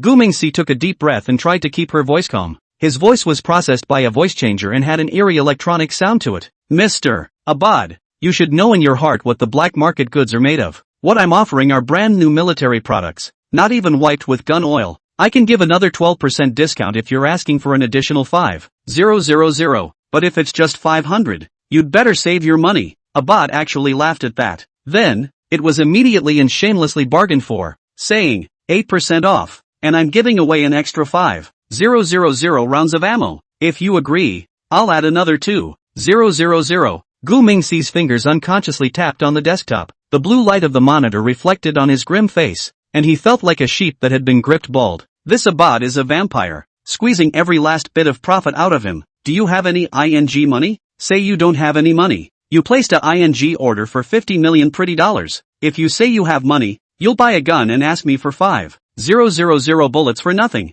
You can't afford 5,000 rounds of ING ammo? Angry as he was, Gu Mingxi still had to be patient and continue talking. It's important to make money. A little anger is nothing. So Gu Mingxi said through clenched back teeth, Mr. Abad, you're making this very difficult for me. The shipment came from Eastern Europe, and the cost of just hitting the various barriers was 20% of the cost. I'll give you a 10% discount in 2,000 rounds of ammo to send. That's the last concession. Gu Mingxi also began to count up. The main fight a fool not dead each other is not a fool. Then a soft laugh soon came from the headphones. Mr. Shenron, we're all businessmen, so you should also know that the arms business is not doing well right now. I've got a lot of connections to make on my end, so how about this? 10% discount, 3,000 rounds of ammo, and I'll add 20 RPGs to the purchase. Gu Mingxi rubbed his temples. Have you been ING squeezing toothpaste? Can you make a list of what to buy first? At this moment, I really have a dirty word that I don't know whether to speak or not. If I wasn't a minor right now,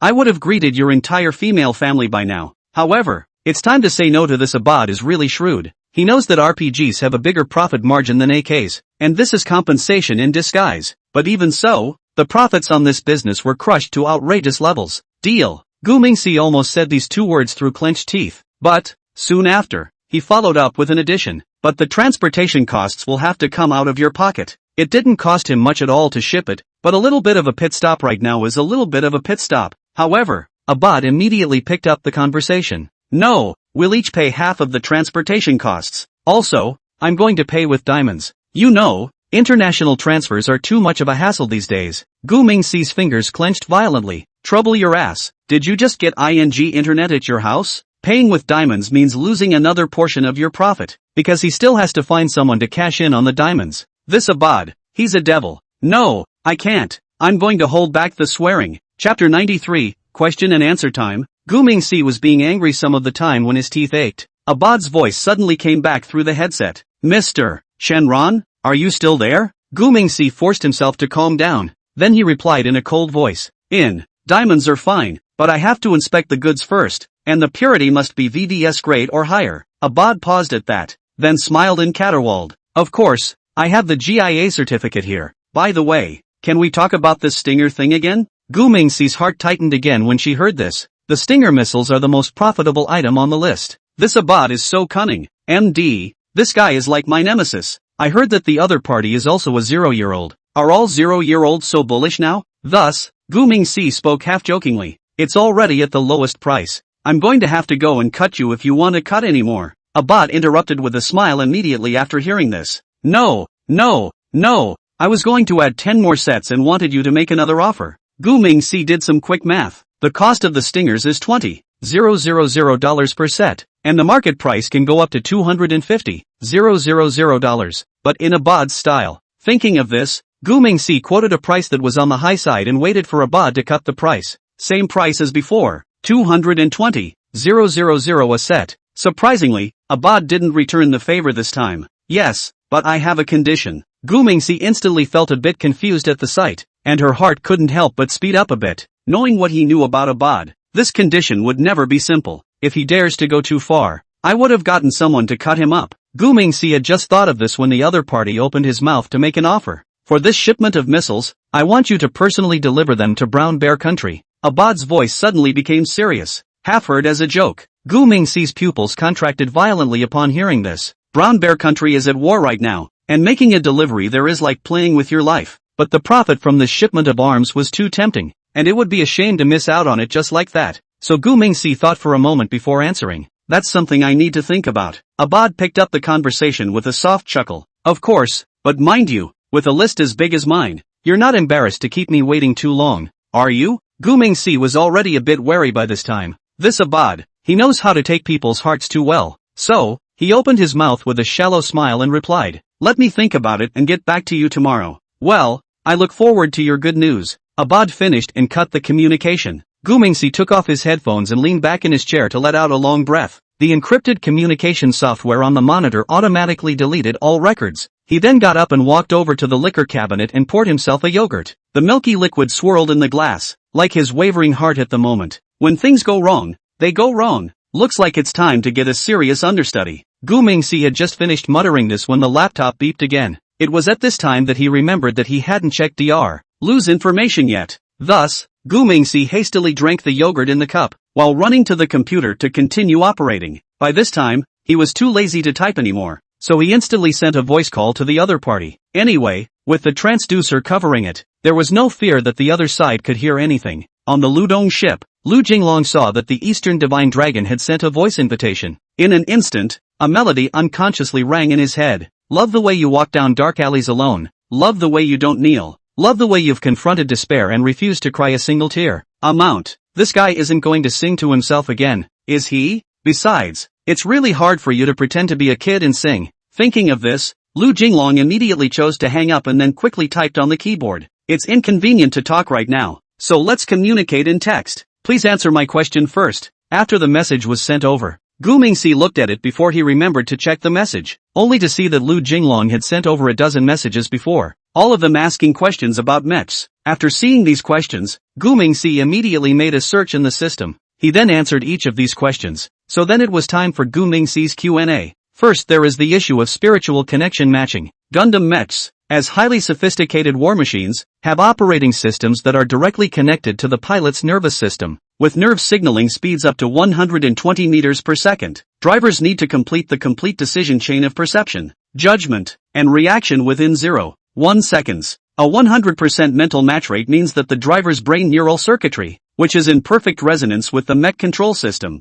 is able to achieve complete synchronization of intention and action. From a neuroscience perspective, this high degree of matching requires the establishment of a stable quantum entangled state between the neurons of the driver's brain and the mecha quantum computer. Studies have shown that the human brain has about 86 billion neurons, each of which can form about 1,000 synaptic connections. To achieve a 100% match, the mecha quantum computer would need to process about 86 trillion neural signals in real time. This places a near excessive demand on computing power. In a real-world environment, a 0.1 second delay can lead to fatal consequences. With a 100% match rate, the driver is able to predict the trajectory of the mech's movement and achieve sub-millisecond precision control. This extreme human-machine synergy enables the Gundam mech to perform difficult tactical maneuvers such as high-speed evasion and precision shooting. So a 98% match may seem like a lot, but it's not even close. The most immediate side effect is irreversible damage to the driver's brain. Secondly, Gu Mingxi again summarized the problem of quantum core overload based on the system answer. The quantum core serves as the power center of the Gundam mecha,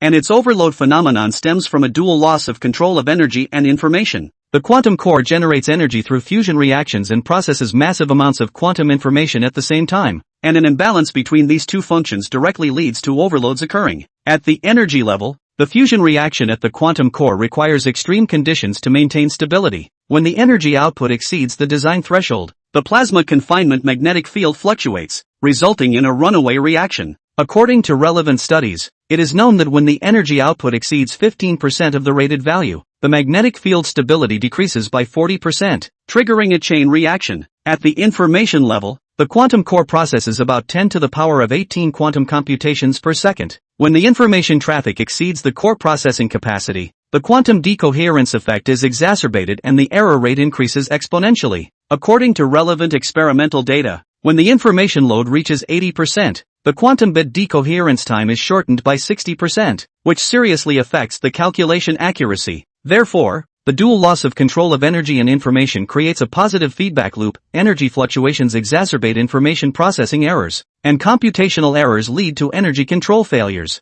This vicious cycle eventually triggers an overload of the quantum core, causing a devastating blow to the mech system. And there are probably 6 main causes of quantum core overload. Seeing this, Lu Jinglong hurriedly took out his small book. He had to copy them down in a hurry so he could go and share them with Professor Zhao and the others. May I ask which 6 reasons? And may I also ask Mr. Shunran to elaborate? Please. Chapter 94, Surprise. The Eagle Sauce ship has discovered 815. Gu Mingxi saw that the other party was quite keen on vainly asking for advice. So, he hastily explained about the quantum core overload again. There are 6 main areas that contribute to overloading the quantum core. The first aspect is excessive energy input. This includes excessive input from external energy sources that are beyond the capacity of the quantum core, as well as abnormal internal energy fluctuations that cause the core to be overloaded by energy fluctuations within the system. The second aspect is that the quantum state is unstable. The main manifestations are the instability triggered by decoherence phenomena, which aggravates the burden on the core, and the runaway quantum entangled states, which overloads the core processing power. The third area is excessive computing requirements. Complex computing tasks exceed core processing capacity, or parallel computing requirements exceed core carrying capacity. The fourth area is hardware failure. For example, a cooling system failure resulting in abnormally high core temperatures, or a defective core material that degrades performance or causes a malfunction. The fifth area is software or control issues. This manifests itself in the form of algorithmic errors that cause the core to operate abnormally, as well as in the form of external signal interference that affects the stability of the core. The sixth aspect is the environmental factor. Dramatic changes in temperature can also have an impact on core performance, or encounter strong electromagnetic field interference, resulting in the core's operation being impeded. For example, Gu Mingxi tried to be as succinct as possible and put the 6 areas into context. You can't expand on this stuff. You can't expand on it for tens of thousands of words. So, how much this Dr. Lu can read is up to him. On the other hand, after Lu Jinglong copied down everything, he couldn't even say thank you before turning around to find Zhao Hua and the others. Gu Mingxi waited for 2 minutes, and when he saw that the other party did not speak, he went offline. He didn't have the time to wait online all the time.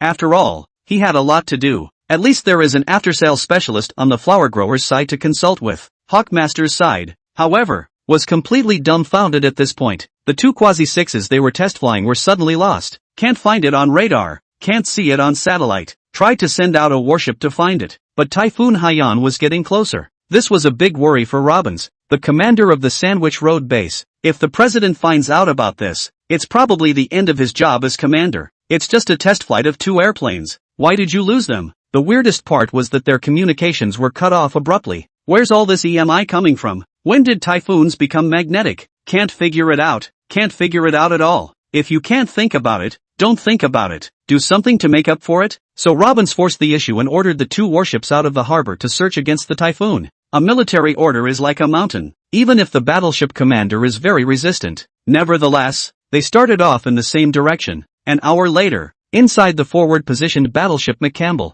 reporting to the captain, unidentified targets sighted on sonar, bearing 245, range 12 nautical miles. Captain Johnson put down the coffee cup in his hand and walked quickly to the radar display. Outside the window, gusty winds and waves battered the portholes of the Burke-class destroyer McCampbell, and rain pelted the bulletproof glass like bullets. This damn typhoon weather has left the entire sea covered in a grayish mist of water. Confirmed target profile, Johnson said in a deep voice, his expression looking very serious. At this point, his fingers were truly unconsciously tapping on the console. It was a habitual action when he was thinking. As the commander of this destroyer worth $1.8 billion pretty dollars, he had to make the best judgment in the shortest time possible. Target speed 12 knots. Electronic signature display. The radar operator paused abruptly before continuing. It's the SEAD's 815 electronic reconnaissance ship. Upon hearing this, Johnson's spirit instantly shook. Our radar can spot 815 now? So sudden? Johnson wasn't happy for long, and instantly his face hardened. No, this is the other side's way of letting us find out on purpose.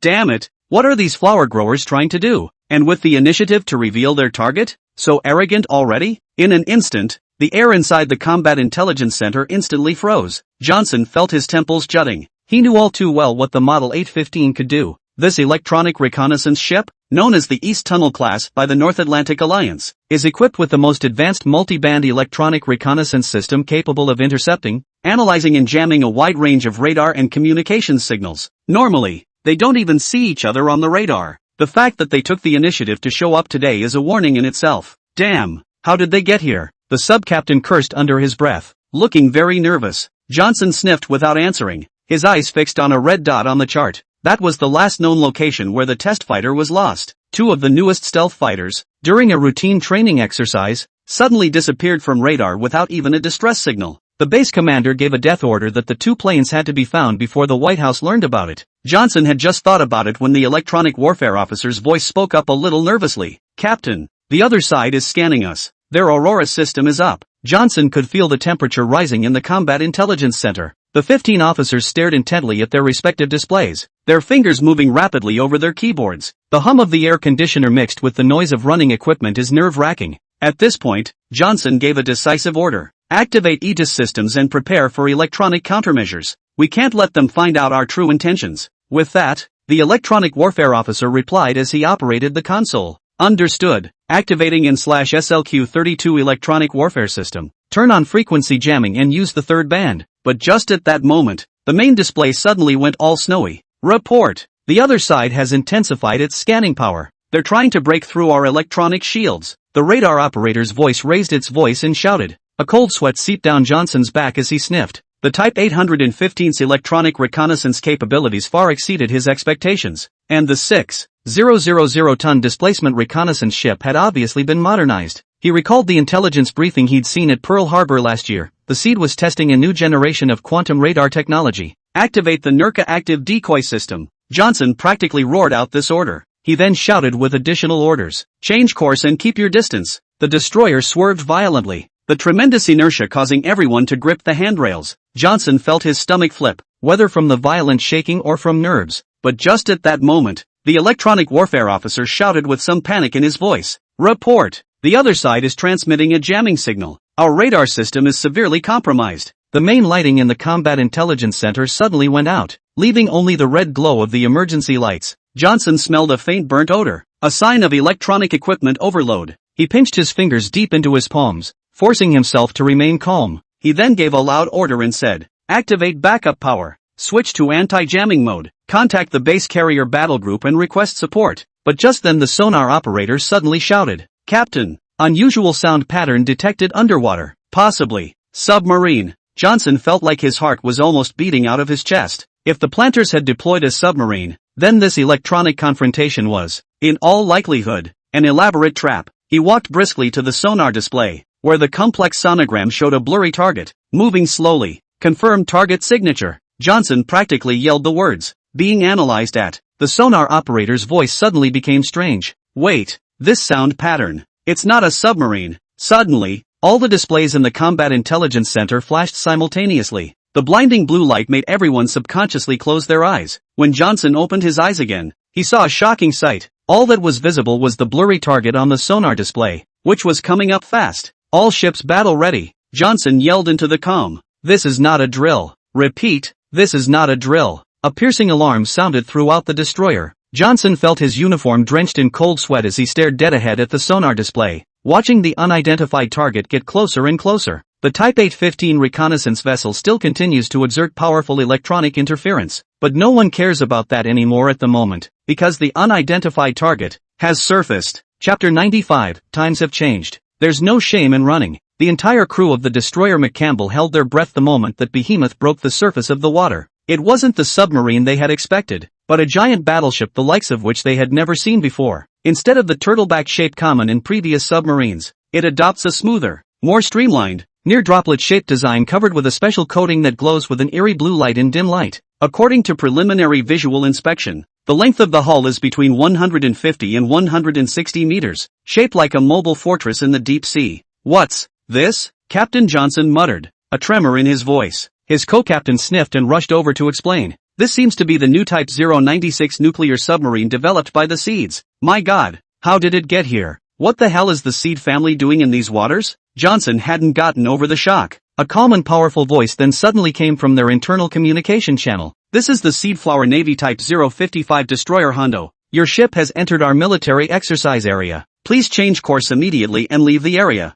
Johnson froze then when he heard that. The legendary 055 Big Drive? This type of destroyer is one they've heard a lot about, but that's not the point. The point is, how did he cut into our internal comms channel? While Johnson was surprised, the electronic warfare officer reported anxiously, "Captain, our radar system is completely out of whack." Johnson took a deep breath and tried to calm himself. He knew that any rash action at this moment could trigger unforeseen consequences. Reply to the other party. We are on a search and rescue mission and mean no offense. We just entered the waters by mistake. Johnson gave an urgent order to reply. The communicator immediately followed the order. However, the other man's response made his heart tighten. Your behavior has posed a threat to the security of our military exercises. Please cease all electronic reconnaissance immediately or we will take the necessary measures. Johnson felt a wave of powerlessness when he heard it. Shouldn't you guys have sent this notice before you did it? Now that you've done it halfway through the day, you want to remember to send a retroactive notice? What about what we just went through? Johnson was really super speechless at this point, but it can't be helped. The other guy has a hard fist and he talks a lot. And he also knew that he was not just dealing with a destroyer, but with the will of a powerful nation.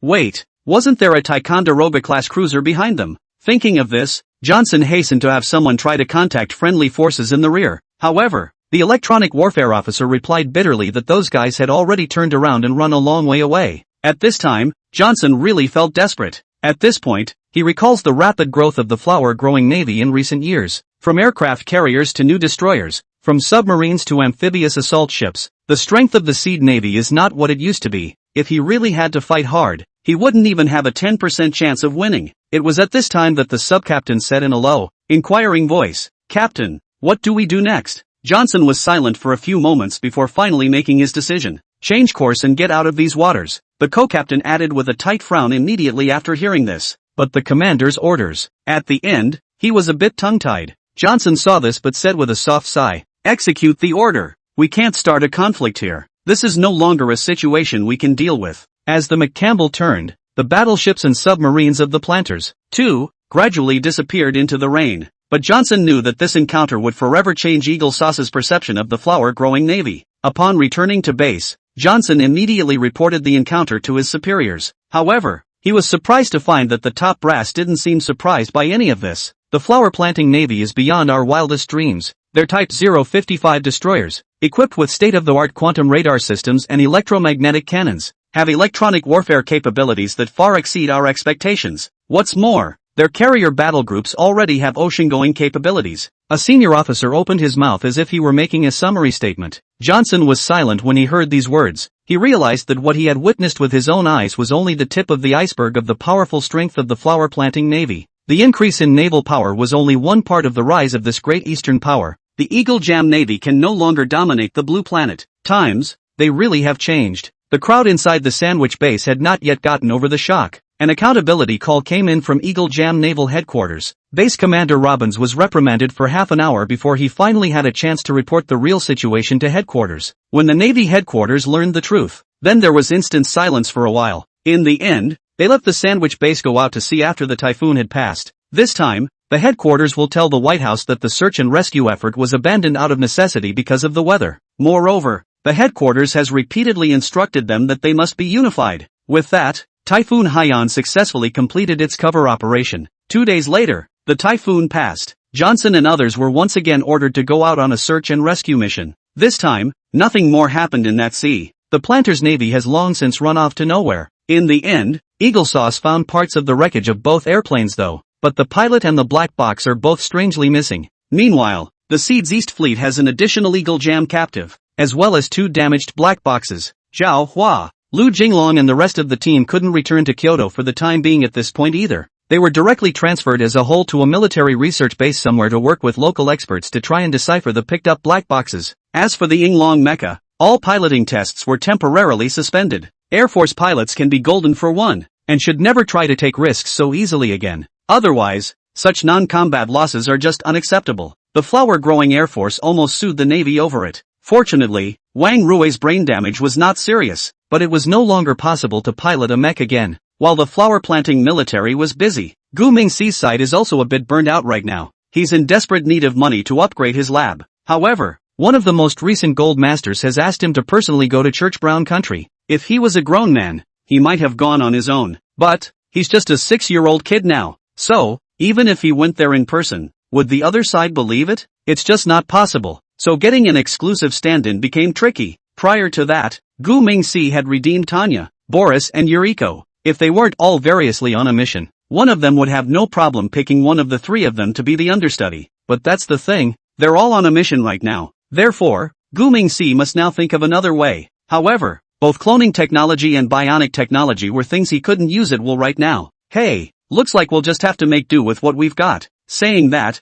Gu Mingxi pressed an option with extreme reluctance. Chapter 96, Rotten Mud Can't Hold Up the Walls. Still screwed up. Gu Mingxi sighed and extremely reluctantly pressed an option on the screen. With that, a dialog box popped up on the system's 3D virtual interface. Is the replacement program activated? Please note that this option is a temporary solution and may involve unforeseen risks due to the impairment of some system functions. Gu Mingxi gritted his teeth and finally clicked confirm. Turns out, he's always had a replacement program in his arsenal. Its purpose is to protect the personal safety of the developer. Only the ARM's system is now severely damaged. As the name suggests, there are unknown risks associated with the system's own stand-ins, so he hadn't even considered using that feature until then. But it seems like there's no choice anymore. Let's beat a dead horse and get the 50 million first. A few seconds later, a sound of machinery running came from inside the laboratory in the industrial park in the far western suburbs. Then, a 1-meter-8 tall robot wearing a straight suit slowly walked out. It had a standard business elite smile on its face and looked very professional. However, Gu Mingxi couldn't help but cover his face when all of its face was displayed. What the hell is this? Gu Mingxi couldn't help but spit. Only the robot's face, though delicate, was a bit stiff in any case, especially the eyes, which looked like two glass beads, lifeless. What's worse, it's smooth, but it always feels like I'm playing a robot. Hello, Mr. Gu, I'm your stand-in robot, codename Elite 1, the robot said in a standard businesslike tone, a hint of mechanical coldness in its voice. Gu Mingxi held his forehead and really didn't even bother to comment by virtue. Never mind, it's better than nothing. Listen, tomorrow you're going to meet a buyer in the Don Brown Bear country in my place. Remember, your identity is Dragon of the East, a genius scientist, and your age. Well, let's just say it's 28. 2 seconds passed after Elite 1 received the message before slowly nodding in reply. Understood, Mr. Gu. At this point, the robot's movements still seemed a bit stiff. In desperation, he can only make a temporary effort to use the existing AI system to optimize its training. After a day of emergency training, Elite 1 is finally in somewhat human form. At least, he wouldn't move as stiffly as before. Also, his speech system has been trained to sound 90% human.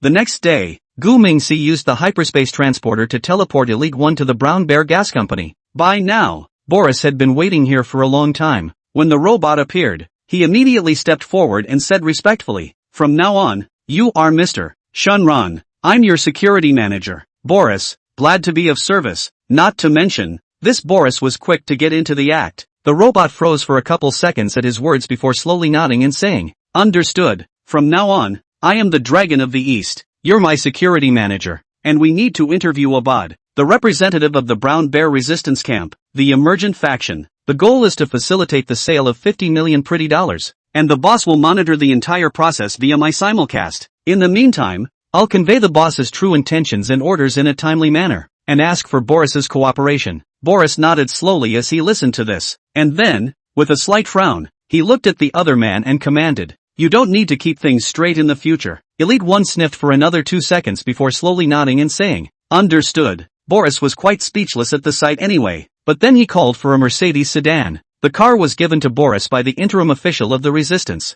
The car is said to have previously been the personal car of a former Brown Bear president. The stand-in robot was then escorted by Boris in 2 armored vehicles to a meeting place located in a city somewhere in the southern part of Brown Bear country. 3 hours later, in some luxury hotel box, Abad is sitting on the couch waiting. He had heard that the Eastern Divine Dragon was not only an arms dealer, but also a genius scientist. So, his heart was filled with anticipation. However, when he saw Mr. Dragon walk in, the expression on his face instantly froze. "You are Mr. Dragon?" Abad asked with a startled look and some uncertainty. "Yes, I am the Dragon of the East," the robot replied with a smile, his voice still cold. Abad frowned, always feeling that something was wrong. He looked up and down at the Eastern Divine Dragon in front of him, and realized that the other party's movements were a bit stiff, especially those eyes, which didn't look like the eyes of a living person in any way. "Mr. Shenlong, have you been too tired lately?" Abad asked tentatively. "Oh yes, I've been working on a lot of research projects lately and I do feel a bit tired," the robot replied, its accent very close to human at this point. Still,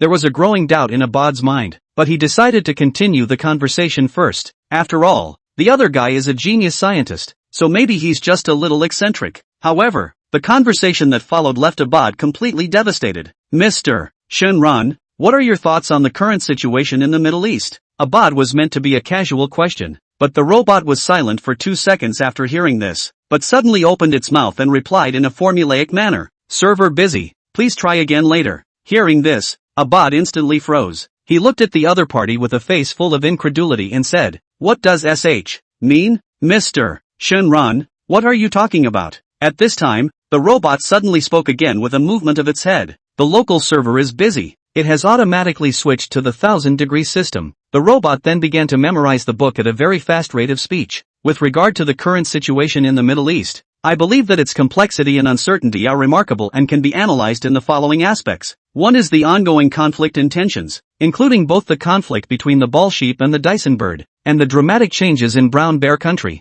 The robot began to recite the information from the online AI query at length. The quickness of its tone and the comprehensiveness of its analysis made Abad's jaw drop as he listened. So, not waiting for the robot to finish, he couldn't help but interrupt. "Mr. Shenron, can you make it easier? Slower is fine." The robot nodded at that, then slowed his tone and continued. "Simply put, the situation in the Middle East continues to face a great deal of uncertainty and unpredictability in 2025. Server reconnected successfully, starting to do another retrieval. Abad. Meanwhile, Gu Ming-si, who was far away in the apartment, was watching all this through remote monitoring. He covered his face hard and secretly regretted it. "I should have known better than to use this temporary stand-in. Damn, now we can only pray that Abad is a fool." As Gu Mingxi covered his face and was embarrassed to look at the screen, the stand-in robot suddenly stopped moving, and the light in its eyes flickered for a few moments before it spoke. "Warning, system failure, about to enter reboot mode." Abad, who was speechless,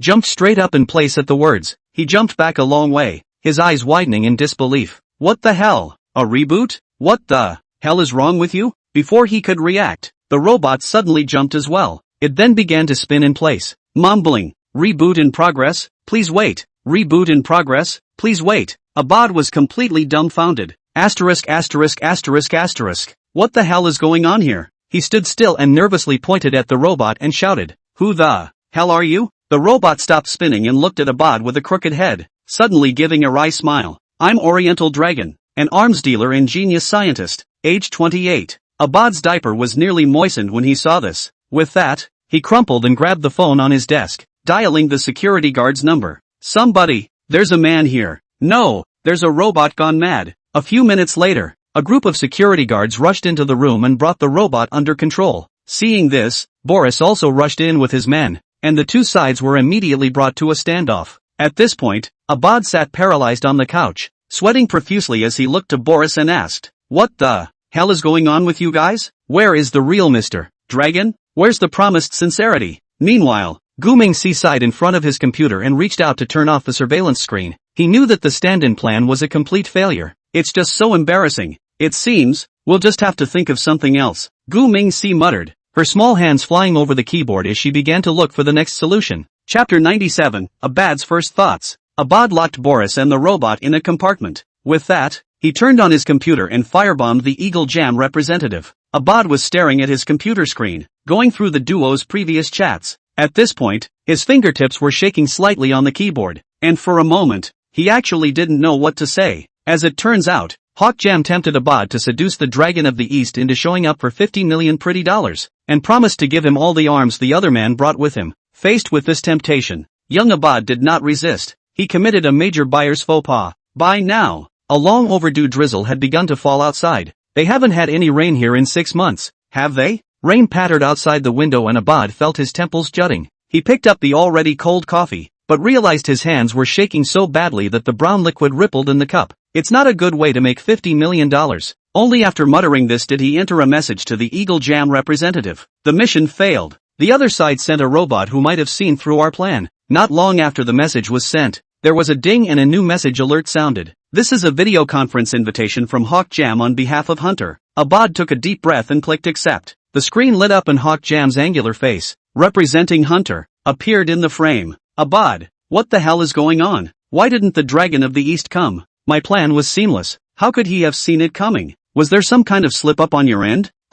Abad was about to speak when he suddenly realized that the video feed was starting to distort. Immediately afterward, a third screen forced its way into the video conference. Hunter's side was automatically alerted that the other side had dropped out. Forcefully inserted into the picture is a 3D avatar of a faucet human body. In that instant, Abad just felt the blood in his body freeze. This is Oriental Dragon? The dragon was seen wearing a black suit, leaning back in his leather seat with a smirking expression on his face. Good evening, Mr. Abad. His voice was as gentle as ever, but it made Abad as cold as ice. Is my robot playing well with you? You must be very curious now, right? Know what you're doing wrong? The Eastern Divine Dragon gently tapped on the tabletop and spoke in a half-jokingly cheerful voice. All the while, a cold sweat was breaking out on Abad's face. Seeing that Abad did not reply, Shenlong spoke again with a soft smile. In fact, I've been questioning your motives since you offered to use diamond settlements. How dare you buy arms with diamonds now that their value has dropped to what it is? Did you just get the internet or are you living 10 years ago? When you're out there, bring some brains, okay? Abad was really lectured like a third grandson at that time. He opened his mouth a few times because of his reasoning,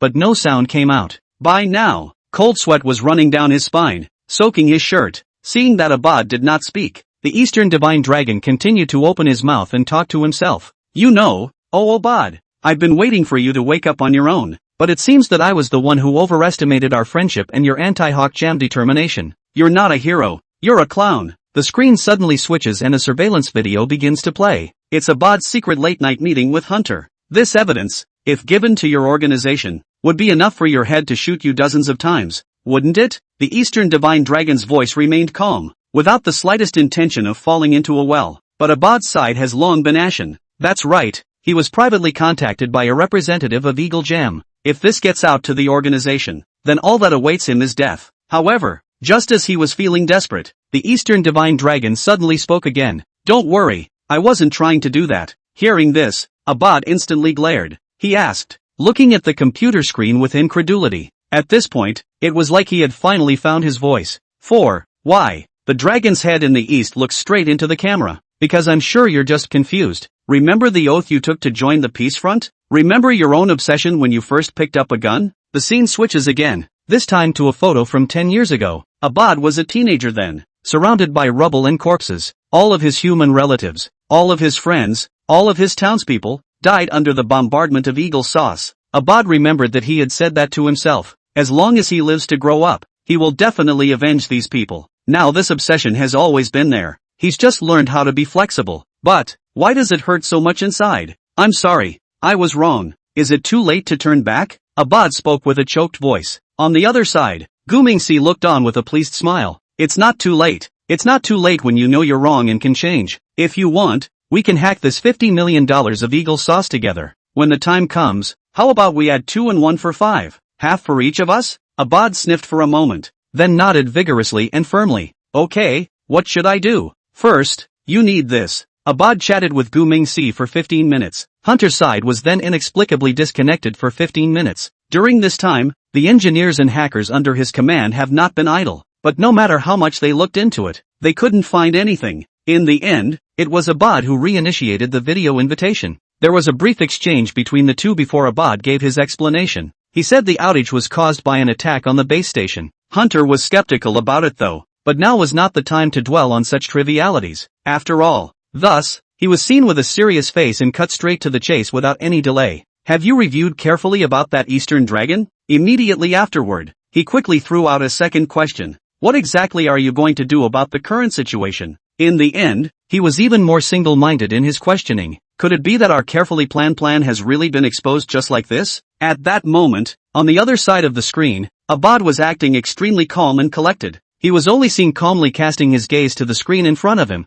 and responded in a tone that was as calm as a mountain. Honorable Hunter, please do take it easy. Here, I am willing to use my own honor as a guarantee, and can solemnly promise you that there is absolutely no error or mistake in the whole incident. When he said that, he paused briefly and then proceeded to analyze. Not only that, but after much deliberation, I've even begun to suspect that this incident is most likely just a test run from the other side. Hearing this, Hunter, who originally had his brows furrowed, couldn't help but be slightly stunned, and asked after him with a face full of doubt. Trying? Do you mean to say that all of this was intentional on the part of the Eastern Divine Dragon? Abad nodded with a stony face and replied seriously. Indeed, Your Excellency, you have not seen with your own eyes how fake that robot used to act as a stand-in is. So the deeper I think about this, the more convinced I am that this is plainly an attempt by the other side to start a bit of a trial run on us. Who in the Middle East doesn't know that that dragon has always been known for its deviousness and cunning? So, as I understand it, in all likelihood, this incident was an elaborate test run, and the odds are that our plan was not exposed. At this point, Abad suddenly changed his words and continued, so I had a bold idea. Chapter 98, Raising the Stakes Again. Abad quickly changed his mind again after a flurry of Gu Si. He was already a young man, and it was very easy to make decisions on the basis of his head. Moreover, these warlords have always just looked at profits and have no loyalty at all. If he can sell himself out for $50 million, he can sell out Hawk Jam for $50 million. The point is, who can get him the $50 million without any problems? It was very obvious that their plan had now been defeated. The Eastern Divine Dragon he couldn't catch anyhow. So, Abad could only play along with the other side for another show. That way he's still likely to get at least a general benefit. If the dead brain is won, this time it is not just a waste of time, but it is more likely to go to the end of the road because of it. So Abad proposed a bold idea to Hunter. Following Gu Si's plan, we can fish this dragon out by investing an additional $20 million. Hunter immediately tightened his brow when he heard this. He always had a vague feeling in his mind that there was something fishy about this, but what was wrong he couldn't say why. While Hunter was hesitating, Abad suddenly sent another screenshot. The screenshot was of an ongoing chat he was having with Dragon of the East, and what the two were talking about was the issue of that robot double. Fittingly, it really happened just as Abad said it would. The Eastern Divine Dragon just couldn't trust him, so he sent a robot to test the waters. It's just a great pity that the robot's technology wasn't mature enough, which led to the early end of this trial. Abad immediately expressed his anger, and the Eastern Divine Dragon quickly made concessions. Finally, the two sides have once again negotiated, and it is now a crucial moment in the negotiations. As long as Hunter nodded, Abad could make additional investments and order another batch of arms from the Eastern Divine Dragon. That makes the total deal a whopping $70 million. A deal of that magnitude is really worth anyone's risk now. So, this time Hunter was torn in his mind. You can't afford to be soft when it's time to get down to business. So Hunt immediately called the White House personally to report the matter. The White House took the matter so seriously that an additional payment was made on an ad hoc basis. In short, they were bound to apprehend the Eastern Divine Dragon. With that, a conspiracy against Gu Si unfolded again. And, this time Hawk Jam will play bigger than last time. They once again raised the stakes, bound to capture the Eastern Divine Dragon. 2 days later, Middle East D broke. Hunter Wilson stood in his suite on the top floor of the Dewey Sailboat Hotel, looking down through floor-to-ceiling windows at the desert city that never sleeps. Neon lights colored the entire city a misty purple, and in the distance the Persian Gulf shimmered in the moonlight. He loosened his tie, feeling his throat tighten. The air conditioning was on full blast, but fine beads of sweat still oozed down his back. It was too big a deal, so big that it made his heart skip a beat as a senior CIA special agent. Ding dong! The doorbell rang and Hunter quickly adjusted his expression and turned toward the door of the room. Through the cat's eye he saw two men dressed in traditional Arab robes. The one at the head had a thick beard and eyes as sharp as a falcon. "Welcome, Mr. Ortberg." Hunter flashed a professional smile and sidestepped out of the way. Otterbur Rashid is the Deputy Defense Minister of the Camel Kingdom. Hunter was prepared to pull the other man into the scheme in order to make him a bondsman for Abad. In this way, the wariness of the Eastern Divine Dragon could be removed. Otterbur nodded slightly, his English carrying a heavy Middle Eastern accent. "Mr. Wilson, let's get right to the point. You said you had a big deal to talk about?" Hunter took a bottle of whiskey from the liquor cabinet and poured 3 shots. The amber liquid swirled in the glass, and the ice cubes clashed with a crisp sound. 70 million pretty coins for the deal, but on the condition that you can help us catch the Eastern Divine Dragon. Hunter looked Otterbur straight in the eye, as if trying to read the other man's mind. Otterbur's fingers rubbed gently over the rim of his glass, not making an immediate reply. His second-in-command, a burly man with a face full of crosshairs, let out a cold grunt of disdain. "Oriental Dragon? That Oriental arms dealer?" Otterbur frowned slightly at his words before saying slowly, "He's an old buddy of ours. Envoy Wilson, you're pushing it a bit." Hunter smiled softly at that, then took a stack of papers out of his briefcase. "Because of that, you have access to him. Here's the advance, 10 million pretty dollars. When it's done, the remaining 60 million will be credited to your account in the Cayman Islands." Otterbur took the papers and pored over them. Hunter noticed his gaze linger for a moment on a certain page, a list of arms supplied by the CIA. Otterbur closed the paper, a flicker of contempt in his eyes. "The contract says that all his arms will be ours by then? That's kind of interesting. But, Mr. Wilson, how can you be sure that the Oriental Dragon will take the bait?" Hunter sniffed with a winning smile. He looked to Otterbur and muttered in a small voice, "Because he already took the bait once. This time, we won't let him get away." Otterbur was silent for a moment, then suddenly laughed. I have to say, you Eagle Sauce do have some tricks up your sleeve. But, want us to throw away our principals for this amount of arms? Envoy Wilson, are you underestimating us? Hunter immediately facepalmed with a wicked grin upon hearing this. Then he pulled out another purchase contract and said, what about this $2 trillion oil partnership deal? This money should be enough to cover the loss of the principal? Audebra was instantly stunned at his words, and then his eyes flashed with a hint of greed. By this time, Hunter knew it was almost a done deal. 3 days later, Audebra, acting as a guarantor, invited Abad, the Dragon of the East, to meet in a secret stronghold, inside a luxurious villa somewhere in D-Bay. The mysterious arms dealer in that specialization has finally shown up, only to see that the Eastern Divine Dragon was younger than one would expect. In his early 30s, wearing a well-tailored, customized suit and a Patek Philippe on his wrist. Old friend, I'm here this time entirely for your sake, Xing Rongdao greeted in fluent English. It turned out that this time Gu Mingxi had asked him to be a stand-in. Robots are unreliable, so it's just a matter of rushing them. However, fortunately for Xing Rongdao, he studied acting in college. Therefore, he was still quite comfortable dealing with the situation at hand. Audebra immediately smiled at his words, then signaled his men to stand down and personally poured a cup of black tea for the Eastern Divine Dragon.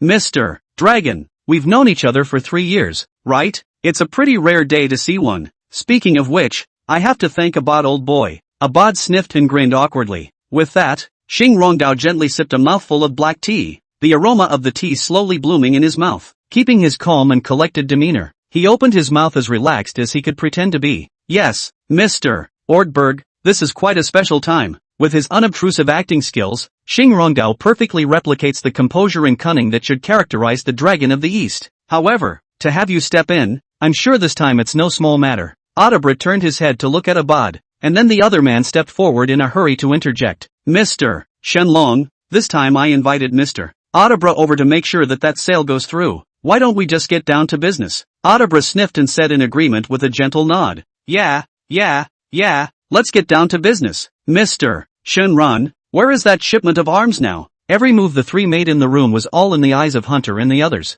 At this point, what they did was presented in front of the monitor. Hunter had been staring at the screen himself, afraid to miss even the slightest detail. Chapter 99, A Perfect Show. Hunter stared at the screen for a long time and didn't see anything fishy. All three had very natural expressions, and there was nothing unusual about their conversations with each other. It was just that Hunter always felt that something was wrong. Is this man really the Dragon of the East? Hunter didn't dare risk his judgment. He could only wait for the moment when the man was caught. Otherwise, who knows what we'll catch this time. But just as Ortberg asked to see the arms on the spot, instead, the Eastern Divine Dragon demanded that it had to be paid into the account first, because according to his rules, it's always been no money in sight. The fact that he himself had come over in person was enough to show his sincerity. But the rule of money before goods can't be broken. You have to get the other party to call the money over first. In desperation, Abad could only pretend to go out to make a phone call. Actually, the call went to Hunter's side. Your Excellency, what now? The other side insisted on calling first. What do you think should be done about this? Hunter hesitated slightly for 2 seconds when he heard this. He then sighed heavily and shook his head.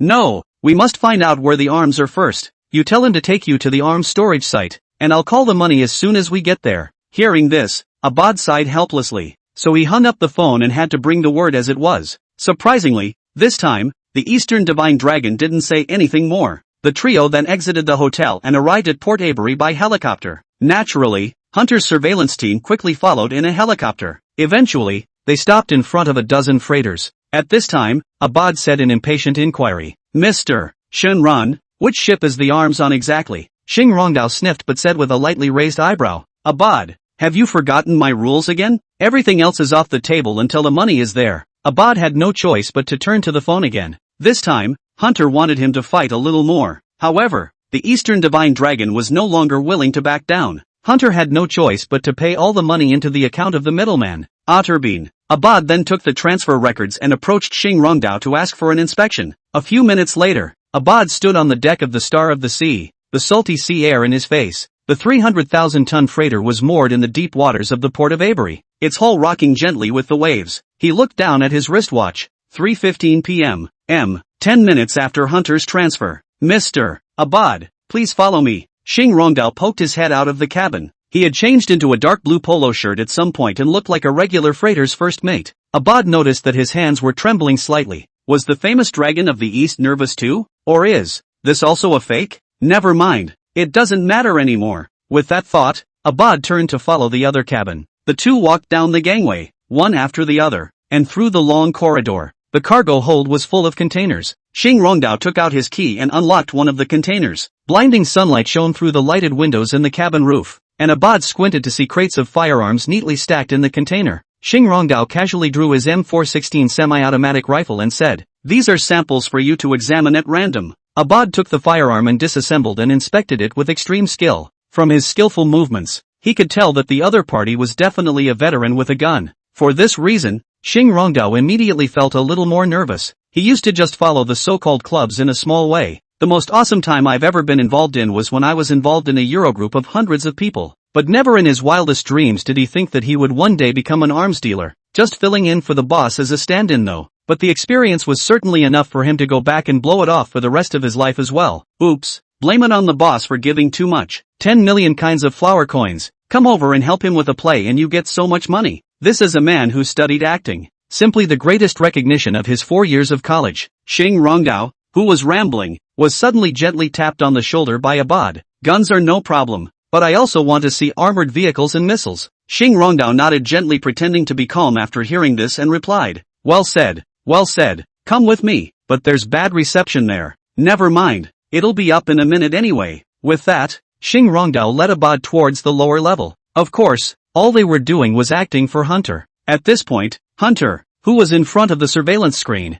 hadn't noticed anything unusual. As soon as he could determine the presence of armor and missiles, he would show up and grab them at the first opportunity. "Dragon of the East, you're dead this time." Somewhere in a room at the docks, Hunter stared dead at the security screen. At this moment, Xing Rongdao and Abad arrived inside another oversized space. "It's loaded with a dozen armored vehicles and over 24 missiles," Abad said with a smile after faking checking around a bit. "Very well, I will now inform Mr. Adabra to transfer the money to you." With that, he pulled out his satellite phone and dialed Hunter's number. Hunter's slightly raspy voice came from the other end of the line. "What's the situation?" Abad replied with a smile as he listened. "There's no problem with the goods, so you can transfer them without worry." Hunter immediately smiled back at that, because that's the code word they agreed on. It means that all the evidence is sort of sitting there. So, Hunter immediately picked up his walkie-talkie and shouted, "Everyone get ready. When they come out, start moving. Remember, no one is allowed to act without my orders." On the other hand,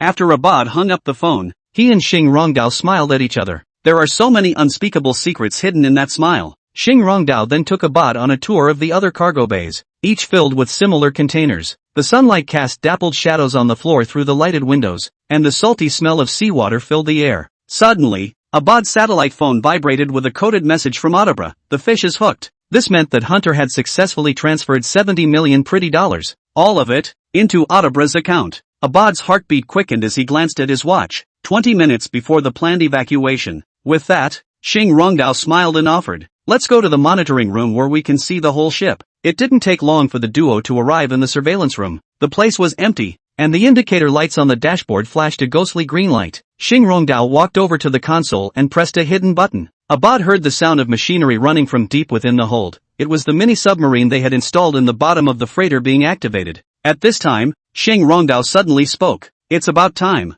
We should go." The two men walked briskly toward a secret passageway in the bottom of the cargo hold. The passage was narrow and only allowed one person to pass through. Abad could hear his heart beating, and the sound of waves coming from the distance. At the end of the passage was a metal door. Xing Rongdao entered the password and the door slowly opened. The mini-submarine was moored in the dark hold of the freighter, like a silent black ghost. The two of them got into the submarine and Xing Rongdao skillfully started the engine. The submarine slowly dived, and through the porthole Abad saw the bottom of the freighter fading away overhead. Just then, Abad's satellite phone rang again. "The money has been transferred to a secure account, and as planned, I'll call the police right after." Abad replied with a smile immediately after hearing this. "Very well, all according to plan." After hanging up the phone, Abad looked at Xing Rong and said, the submarine's dashboard emitted a ghostly blue light that reflected on the side of Xing Rongdao's face. There was a smirk, if any, at the corners of his mouth that made Abad feel inexplicably uneasy. Chapter 100, If you can't grow flowers at home,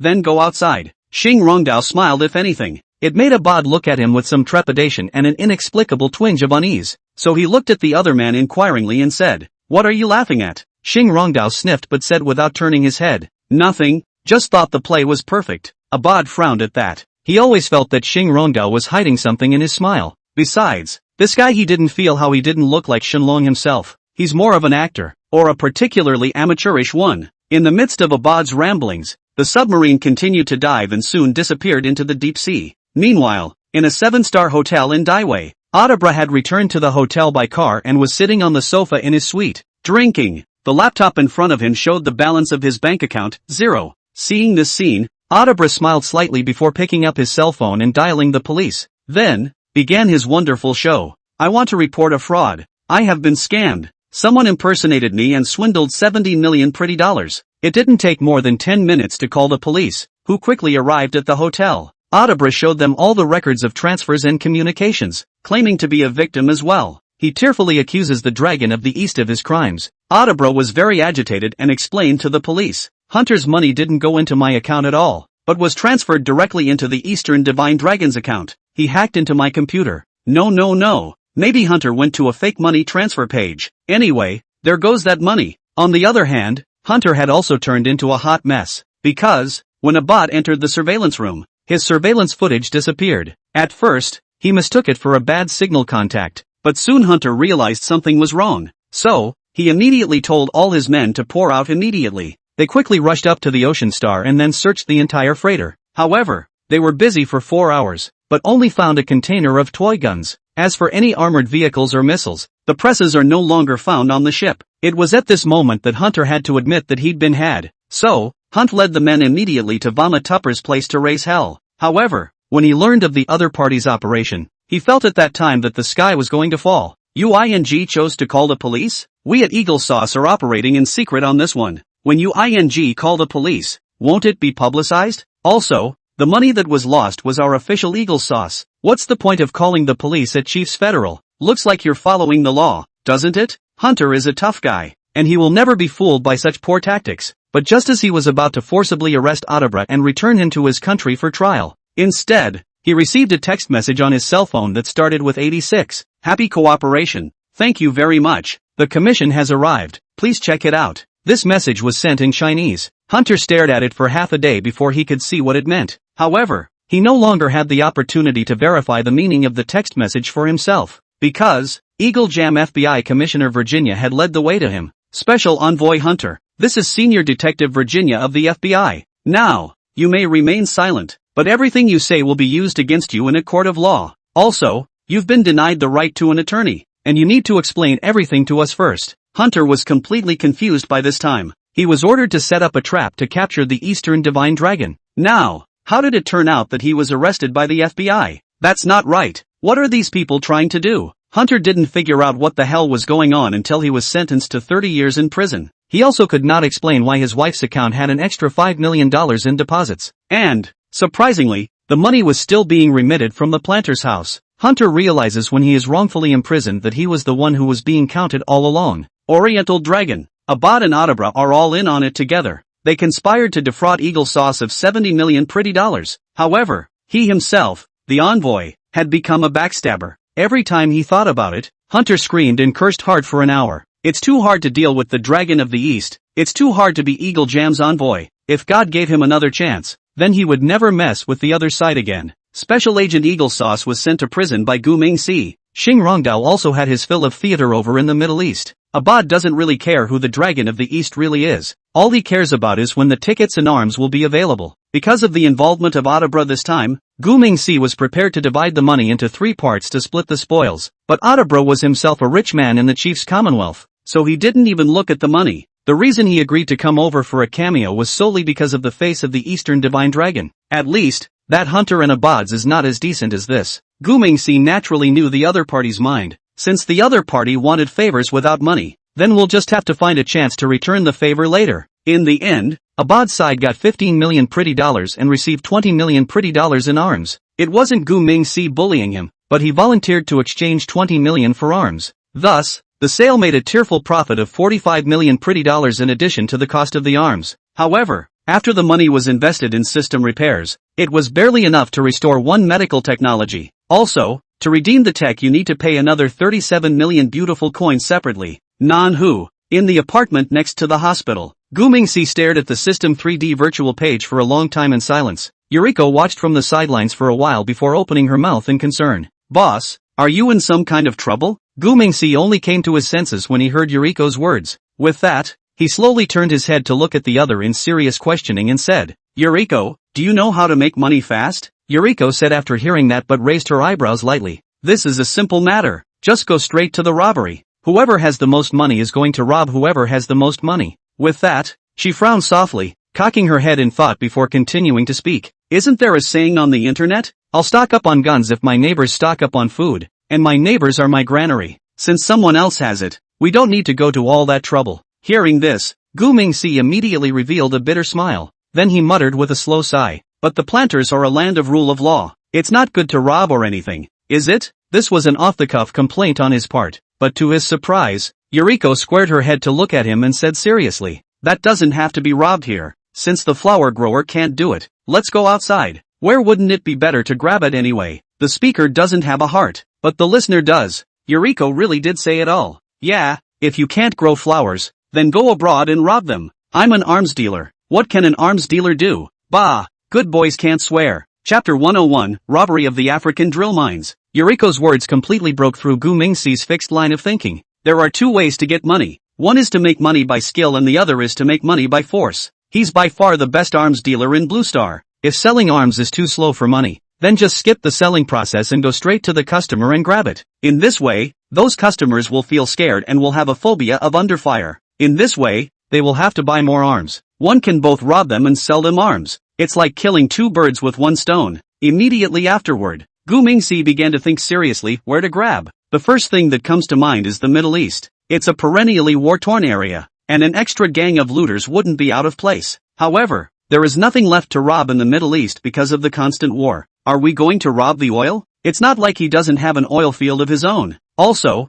most of the oil fields in the Middle East are guarded by strong armed guards. If we really want to rob them hard, I am afraid we will end up with a lot of losses. So quickly the Middle East was dismissed. Secondly, that would be the African region where the northern white rhinoceros is located. There are many armed forces in the African region as well though. However, the armed combat and firepower here is generally very poor. It is, however, a lot of diamond and gold mines. So, Africa is actually a very compliant place to hunt. And, Africa has his best armed forces in it. So, Tanya Armed Gorgeous turned into a robbery gang. Of course, they won't do this blatantly. At least, they can't do bad things in the name of the Dragon of the East. So, a bandit group named Lu Fei was born. Their outward slogan is that they want to be the strongest mountain bandits in Africa. Then, on the third day of its existence, the land African bandits committed a major crime that shocked the whole of Africa. One dark day, Tanya crouched behind a dune wearing a mask, the barrel of the M4 carbine in her hand still warm from the afterglow.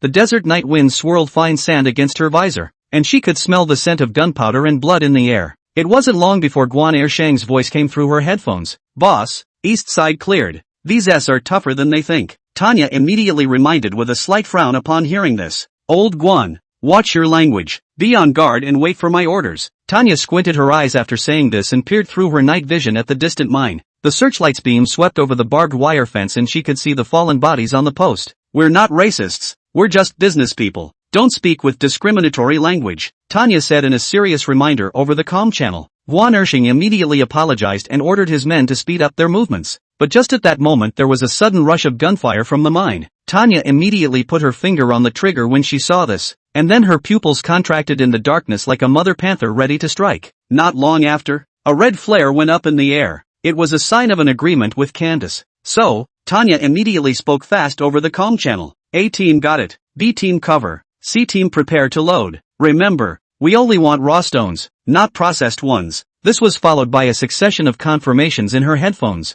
Tanya couldn't be bothered with that as she quickly stood up, the magazines hanging from her tactical undershirt making a slight clanking sound as she moved. The mine was a mess, with shell casings and blood scattered on the ground. Tanya's boot stepped over the body of a security guard, the man still clutching an old AK. He knelt down, broke the dead man's fingers and removed the gun. AK-47, very classic style. Sure enough, this gun is hard currency no matter where you are. Tanya had just finished muttering these words when Zhang Sanyong's voice came from the headphones. Boss, I've got something on my side. There's a lot of cars driving by with a lot of weaponized molecules in them. Tanya jerked around at her words, and then several wobbly points of light appeared in her night vision. Those are our headlights. so she immediately shouted sharply over the comm channel. All hands on deck. Unidentified vehicle approaching. Team A picks up the pace. Team B establishes a defense line. Lao Guan, take 2 men to the high ground. As she spoke, Tanya had run quickly to the back of a pickup truck and quickly set up her gun. The desert night was cold, but her palms were sweating. Because, the situation at hand, this was not the plan. There shouldn't be so many armed forces around this diamond mine. A few minutes later, those headlights were getting closer. Tanya silently counted at least 5 cars. At this point, her finger tightened on the trigger, and it was just a matter of timing to strike the bullet. But just then, suddenly the lead car turned on its searchlights, and a blinding white light swept across the mine. Asterisk. Tanya cursed and quickly retracted her head back, her eyes going white. At this time, Guan Ershing's voice also sounded on the communication channel. Boss, it's an armored car from the local official army. At this point, there was a hint of panic in his voice. It took a couple seconds before he finally spoke again to report that. We're surrounded. Tanya clenched her teeth at that. Looks like we had to fight a tough battle this time. It was a good thing that their equipment wasn't bad, otherwise they wouldn't have dared to let go. So, after taking a deep breath, Tanya commanded seriously over the comm channel. Everyone listen up and act according to Plan C. Team A will break out from the south with the goods and Team B will break off with me. Remember, if you get caught, you know nothing. Don't involve your families. There was a murmur of voices in the headset, followed by a succession of confirmations. Tanya removed a smoke grenade from her tactical undershirt and pulled the pull tab. 3, 2, 1. She tossed the smoke grenade into the air while pulling the trigger. The sound of gunfire broke the silence of the desert as tracer rounds cut through the night sky. The heavy machine guns on the armored trucks began to roar, bullets hitting the pickup trucks with a piercing sound of tearing metal. Tanya weaved through the smoke like a ghost. She could hear the screams of her teammates, could hear the bullets whizzing by, but she couldn't stop. She couldn't think. She could only move forward. Suddenly, an unfamiliar voice came through her headphones. Miss, do you need help? Tanya froze. The voice was Josko. He is the leader of the Gray-Crowned Cranes, nicknamed the Little Black Dog, and is also the most notorious bandit leader in Africa, causing havoc and chaos in the region. Before that, the other party had approached Tanya for cooperation. However, Gu Mingxi negated his intention to cooperate with the other party at that time. But I didn't expect him to be here at this time. Tanya replied in a cold voice as she replaced the magazines. You're following us? Joselko listened but explained with a smile on the comm channel. No, I just want Mr. Shenlong to owe me a favor. Well, without further ado, my men are at 2 o'clock, and I suggest you withdraw that way. Tanya didn't hesitate when she heard this and immediately shouted over the comm channel. Everyone,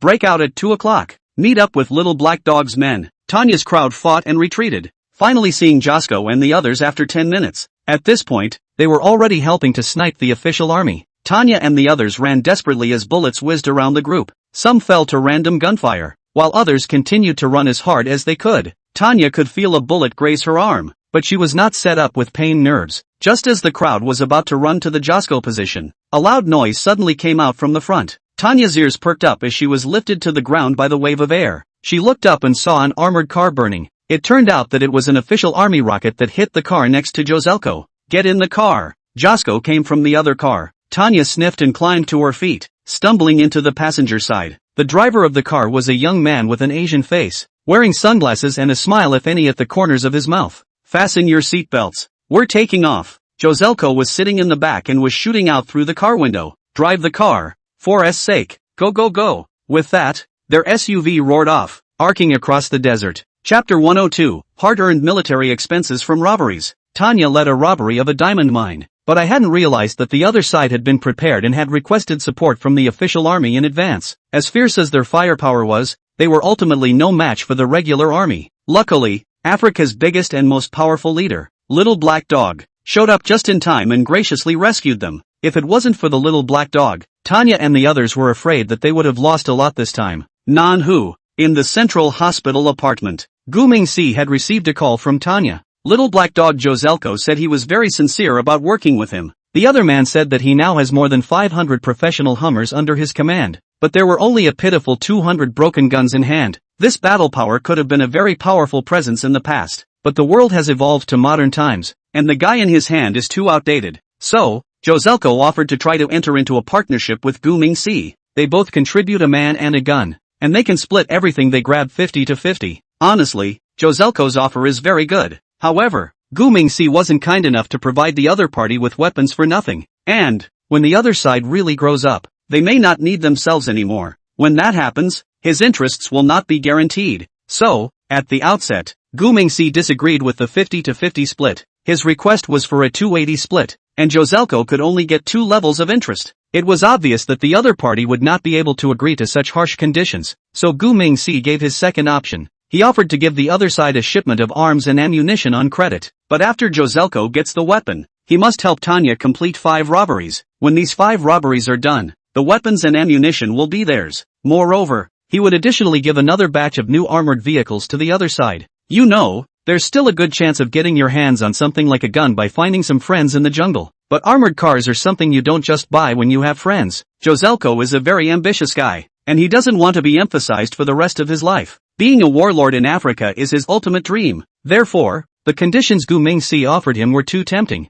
As a result, the two sides quickly reached an agreement on cooperation. The next day, Gu Mingxi delivered 300 semi-automatic rifles, 50 heavy machine guns, and 20 man-portable rocket launchers to Joselko, as well as hundreds of grenades and 500 sets of body armor. When he saw these things, Joselko was moved to tears of joy. In the aftermath, Joselko also demonstrated what it means to throw in the towel with his actions. Tanya and Candace are both good hands when it comes to this part of the fight, but they really don't have the expertise of Josko when it comes to the home invasion part of the business. After receiving the arms, Joselko was so excited that night that he didn't sleep straight through, because he's been waiting for this moment for a long time. With this arsenal, all of Africa will be his hunting ground. Time waited for no one, and the next day he was on the move with Tanya. Their first target was the Dantagru group in Africa. Dantagru is the richest man in Africa, and his estates are spread across the continent. Before he met Tanya, Joselko had his eye on their refinery in Naria. This robbery was scheduled for 3 a.m. When the time came,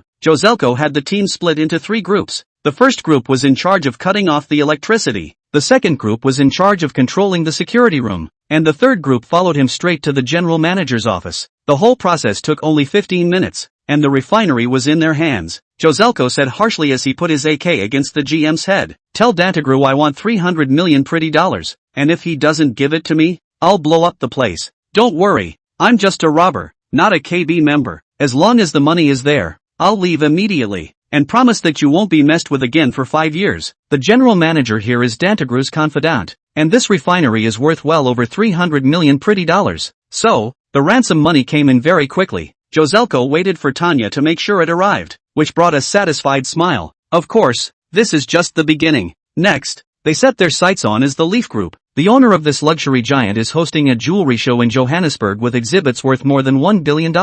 So, Joselko blended into the venue with his men disguised as security personnel. Before the operation, he made a point of instructing his men that they would only the most valuable things, and there was no point in wasting time on the worthless things. When the appointed time arrived, he and Tanya and the others worked together inside and outside and swept away the treasures at the show. By the time the police arrived, they had long since disappeared into the intricate alleys of Johannesburg. After only 2 days, Joselko had his sights set on the Dales again. This time the means chosen by Joselko and others was kidnapping. They abducted the heir to the family at their private estate outside Cape Town. This time, they were a straight bloody massacre, fighting their way in from the perimeter, in front of the powerful weaponry. The guy in the hands of the manor security was as funny as a child's toy. This time, negotiations over the ransom lasted 3 days. Eventually, Joselko held the hostages in an abandoned diamond mine that was well fortified. In the end, the Dales paid 200 million pretty dollars. After this win, Joselko approached Gu Mingxi for another talk. He thinks he's at too much of a disadvantage and demands that he must get a piece of their pie. Gu Mingxi of course ignores this guy, but promises to send him a bunch of tanks when he does. Upon hearing this, Joselko lost sleep again that night with excitement. After all, his biggest dream was to be a warlord. How can a warlord not have a tank? So, the money is all for the military that you've earned. So, on the hoof, Joselko locked eyes again on the Rickham Group. The specific was to do with communications satellites, so Joselko led a hijacking of the ground control station in Namibia. This time, he threatened the other side to cut off communication networks throughout Africa. Joselko sent a video call invitation directly to the group's boss. "You have 24 hours, or the continent will return to the Stone Age. I know you know me and I know I do what I say I'm going to do." So, the blackmail earned Joselko 300 million pretty dollars. What's more, he's got the entire African communications network. Now he could listen in on any call he wanted and intercept any message he wanted. So while the Rickham Group is still actively raising money, Joselko had Tanya take advantage of the opportunity to use the device to hack into the Kish Group's systems. This time, instead of opting for violence, Joselko and the others hacked into the other side's system. The Kish Group is an agricultural giant that controls a third of Africa's food supply. When he got his hands on it, it was again Joselko who went out and sent the blackmail video. You have two choices, either pay $1 billion pretty dollars or watch your food supply chain collapse in 3 days. The Kish Group chose to call the police at first, but you lost $700 million on your stock the next day. As it turns out, Tanya also had a lot of dark information stolen from the group's executives in her hands. So, when they learned that the other side had called the police, they immediately put out a bit of news. So the next day their group's stock started to fall. If they continue to put out blackmail, the Kish Group will lose more than $1 billion. Since then, the Kish Group has completely given up resistance and dutifully paid the ransom into the designated account. When the last ransom payment arrived, Joselko overshot his KPIs. Gu Mingxi looked at the figure of 2.5 billion pretty coins in his account, and a slight smile of satisfaction finally appeared on his face. Not enough, they were still way less than he expected, but barely enough. Chapter 103, Super Medical System. Joselko collected 2.5 billion pretty dollars for Gu Mingxi in half a month. The money is still a bit of a drop in the bucket, but at least it will help with the immediate needs. For that reason, Gu Mingxi wasn't prepared to treat Josko poorly, so that same day he sent another 500 guns to the other side, containing rifles, machine guns, submachine guns and heavy machine guns. On top of that, he sent 4 Gator machine guns and 5 125mm main gun Rhino tanks, as well as a Nighthawk helicopter. When Tanya delivered them to Josko, the other was then moved to cry while bowing deeply to the east. Though the price of the gear is nowhere near 2.5 billion, but it's not like there's $250 million to be had for these things. So, Josko really thanked the Eastern Divine Dragon from the bottom of his heart. Moreover, he wrote a note on the spot that the other person was his closest friend. In the future, however, whenever anything comes up in the African region, he, Joselko, will spare no effort to help. When Tanya took the note, Josko brought in the band and ran off with his gear. Why was he in such a hurry to run? Because he has completely pissed off the top 5 African tycoons. 5 tycoons have teamed up to offer a $500 million bounty for his head. Joselko said that he would be taking people south for the near future to hide out, and would consider coming back to the north for activities once the wind had passed. Gu Mingxi had also taken this into consideration, which was why he had given away some extra life preservation items. For example, the Gator machine gun that can fight in the air, the Rhino tank that can fight ground attacks, and the Nighthawk fighter that can't fight or run. Anyway, he couldn't let the backstabber get caught for a while. Otherwise, those 5 tycoons would know the truth behind the curtain. So, to bail out the other side now is to bail out your own reputation. And Gu Mingxi thought that maybe he would use the other side in the future. Once he had the more hurried funds, Gu Mingxi started working on redeeming the medical technology. However, because his own system was severely damaged, there was currently no way to directly redeem future technology. Thus, he still needed to borrow the system module of the Red Alert game to complete the exchange of super technology products. To put it simply, the tech he needs must be dependent on game modeling. With no other choice, Gu Mingxi had to seriously study the settings of the Red Alert system game. After 6 long hours of research and summarizing, he finally found 2 props suitable for modification. One of the key props is the Yuri Replication Center from Red Alert 2. The generation of this prop is based on biotechnology, embedding cloning and decomposition techniques. The original role was to replicate and clone all types of human soldiers. So, Gu Mingxi has been modified and upgraded in a somewhat reasonable way based on the technological properties it brings to the table itself. He incorporates bioprinting and 3D printed organ technology to make replication centers that can be transformed into gene centers. This conversation plus remodeling cost a total of $780 million system dollars. Another important prop is the hospital from Red Alert 1. This prop is a neutral building in the game, the same as oil wells and airports, and needs to be captured to be acquired. After obtaining the item, it will be possible to heal injured soldiers. It's also worth noting that the hospital heals quickly, almost as if the soldier is sent straight into the hospital and walks out full of blood a second later. So, thinking in terms of constructive logic, hospital architecture is at least multiple medical technologies. Thus, GUMOS incorporates holographic medical diagnostic technology, bionic organ and prosthetic technology and AI surgical systems. This exchange plus remodeling cost a total of $1.53 billion pretty dollars. A total of $2.31 billion pretty dollars was spent on the 2 occasions. Now, Gu Mingxi is 1 nanomedical technology away from not having a prop to rely on. The system is a logical being, so if you want to redeem something from it, you have to give it a reasonable execution of the underlying logic. For example, if he wanted immediate laser technology, he couldn't use the Apocalypse tank for it. He had to look for something like the Light Prism Tower or the Light Prism tank for it. There has to be a logical relationship of cause and effect. This is because Gu Mingxi did not find a dependency logic for nanomedical technology. So, for the time being, it won't be able to redeem that super tech. However, having a gene center and a super hospital is kind of a no-brainer. Now everything is ready. Except the east wind. Gu Mingxi personally went to the industrial park in the western suburbs that night. Now, Xing Rongdao is the deputy director of the garden here, and his salary package has risen to $3 million a year. Moreover, Gu Mingxi has also recruited a group of management and distribution talents for him. Soon, the industrial parks will also officially participate in the money-making business. After all, you can't just produce arms in such a big place. Otherwise, it's hard to explain the raw material thing later. So, Gu Mingxi is ready to engage in a factory within a factory model. Another munitions factory area in the industrial park, so that the outer factory is also convenient to give cover to the inner factory. This time, Gu Mingxi quietly returned to the factory in order to find a place in the inner factory to place the gene center and super hospital. The gene center covers a small area, just about 500 square meters in total. So, just place it directly into the corner of the large plant. However, the footprint of a super hospital is a bit large. This hospital is not as good as a real hospital, but it covers an area of 20,000 square feet, and it is also a 3-story design, so it was impossible to keep this inside the plant. Also, it seems so odd to put another building inside the plant. In desperation, Gu Mingxi could only ruthlessly dismantle one of the inner factory's storehouses. A super hospital was then placed on its former site. Moreover, the super hospital is just 15 meters away from the gene center. Across the street from the gene center's plant is the super hospital. So, these two props are very convenient for interactive action. This super hospital is not only the pinnacle of contemporary medical technology, but also an example of the sophisticated combination of human intelligence and machines. Upon entering the hospital, the first thing you will see will be an immaculate white hall, but no medical staff in sight. Because, there are no humans here, just 20 AI medical robots, and Big White is one of them.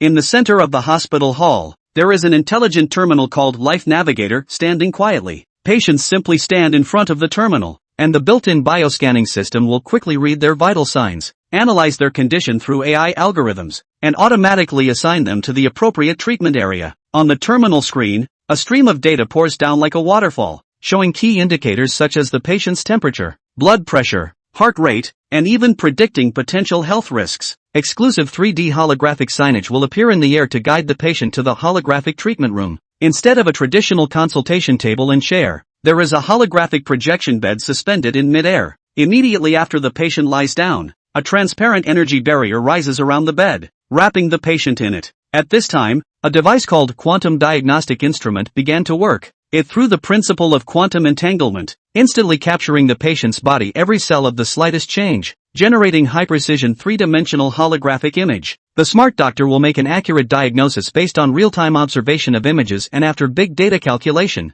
On the second floor of the hospital are 10 intelligent minimally invasive operating rooms. All surgeries are performed with a device called minimally invasive therapy. Those robot arms are as thin as a hair, yet they can operate at the nanometer level. They transmit images of the surgical area in real time to the control center through a miniature camera inside the patient's body, and the AI system assists in completing the surgery. Throughout the entire process, the patient felt virtually no pain and recovered from the procedure exceptionally quickly. The hospital's pharmacy is also highly automated, hosting a device called a smart dispenser that automatically dispenses medication based on a patient's electronic prescription. The inside of the machine is filled with hundreds of medications, and precision robotic arms and sensors ensure that every pill is accurate. Once dispensing is complete, the medication is delivered directly to the patient through a pneumatic tubing system. As for the third floor of the hospital, that will be a more mysterious place. Chapter 104, Negotiations in an Abandoned Factory. The third floor of the super hospital is inextricably linked to the gene center. The computers here are interconnected with the petri dishes and other equipment over there. To put it simply, the third floor over here is more of a diagnostic and operating room. The gene center side is more of a workshop or apparatus for carrying out orders. The AI diagnostic system gives commands on this side, and the gene center executes the commands and completes the operation. Guinness conducted live experiments on a dozen or so animals just to be on the safe side. As it turned out, everything redeemed in the system was definitely a superb presence. For example, short-legged sheep, seriously ill dogs, and dying cats are all restored to their original condition with the help of super hospitals and gene centers. This shows that their technology though is beyond the realm of modern understanding, but its efficacy and effectiveness are obvious. So Gu Mingxi was ready to wait for his grandfather's health to stabilize and then send him to a super hospital for additional treatment. Shortly afterward, Jean Dide also brought good news. With his contacts and resources operating, Skydome Technologies acquired a hospital. This hospital was originally the 7th Central Hospital of Nanhu, but later moved to a new hospital in the eastern part of the city because of the merger of the 7th and 11th Central Hospitals. So, this old hospital has remained unused. Prior to their acquisition, the home had been leased to a private hospital for men, but Goldfarb went straight for the jugular on it and bought the entire hospital building for $270 million outright. Of course, he didn't have that much money in hand, so he had to pay for it in the form of loans and installments. However, it's not easy to successfully complete this deal in the inches of South Shanghai. Honestly, $270 million really isn't that expensive. Gu Mingxi could have gotten the money together with a little bit of effort. However, Goldfarb insisted on going to the bank for a loan, mainly to get the benefit of the bank's contacts. A flower grower is a society of favors, and people help make this happen for you. You don't want to make people work for nothing, do you? In short, it's all about the parties involved. Only after the hospital was bought, the original tenant refused to move out on the grounds that the sale did not break the lease. This time, however, Jean Dide was worried. He had no choice but to report the news to Gu Mingxi. With that, Gu Mingxi left it to Xing Rongdao. But what I didn't expect was that the other side was no slouch either. On the same day, he found Fei Chang, the original boss of Xing Rongdao. This kid has a great life. He only lost one hand in the last raising. However, the hand was reattached because it was later taken to the doctor in time. There's still a cast on my left hand. Therefore, Fei Chang got an additional nickname in the jungle, Broken Hand Chang. Broken Hand Strong brought dozens of his brothers, along with private hospital owner LV Bao, to meet Xing Rongdao at an abandoned factory in the southern suburbs. It is far away from the city, will not easily provoke Uncle Hat. Is the Jianghu people after all preferred negotiation base? When the time comes, we'll talk about it if we can, but if we can't, it's up to each of us. And so, Broken Hand Strong brought in all the tough guys this time. It is said that a few others are fugitive murderers, and they are ruthless. Therefore, today, Lu Bao and Fei Chang thought that they were certain to eat each other. The two sides agreed to meet at 1300 hours PM, but now it's 1330 and I don't see the other side. Lu Bao immediately became a bit impatient, and then he took out his cell phone and called. Soon, Xing Rongdao answered the phone. I said, do you guys have any sense of time left? We've been waiting here for you for half an hour. Do you still want to talk about the hospital? If you don't want to talk about it, don't bother me again.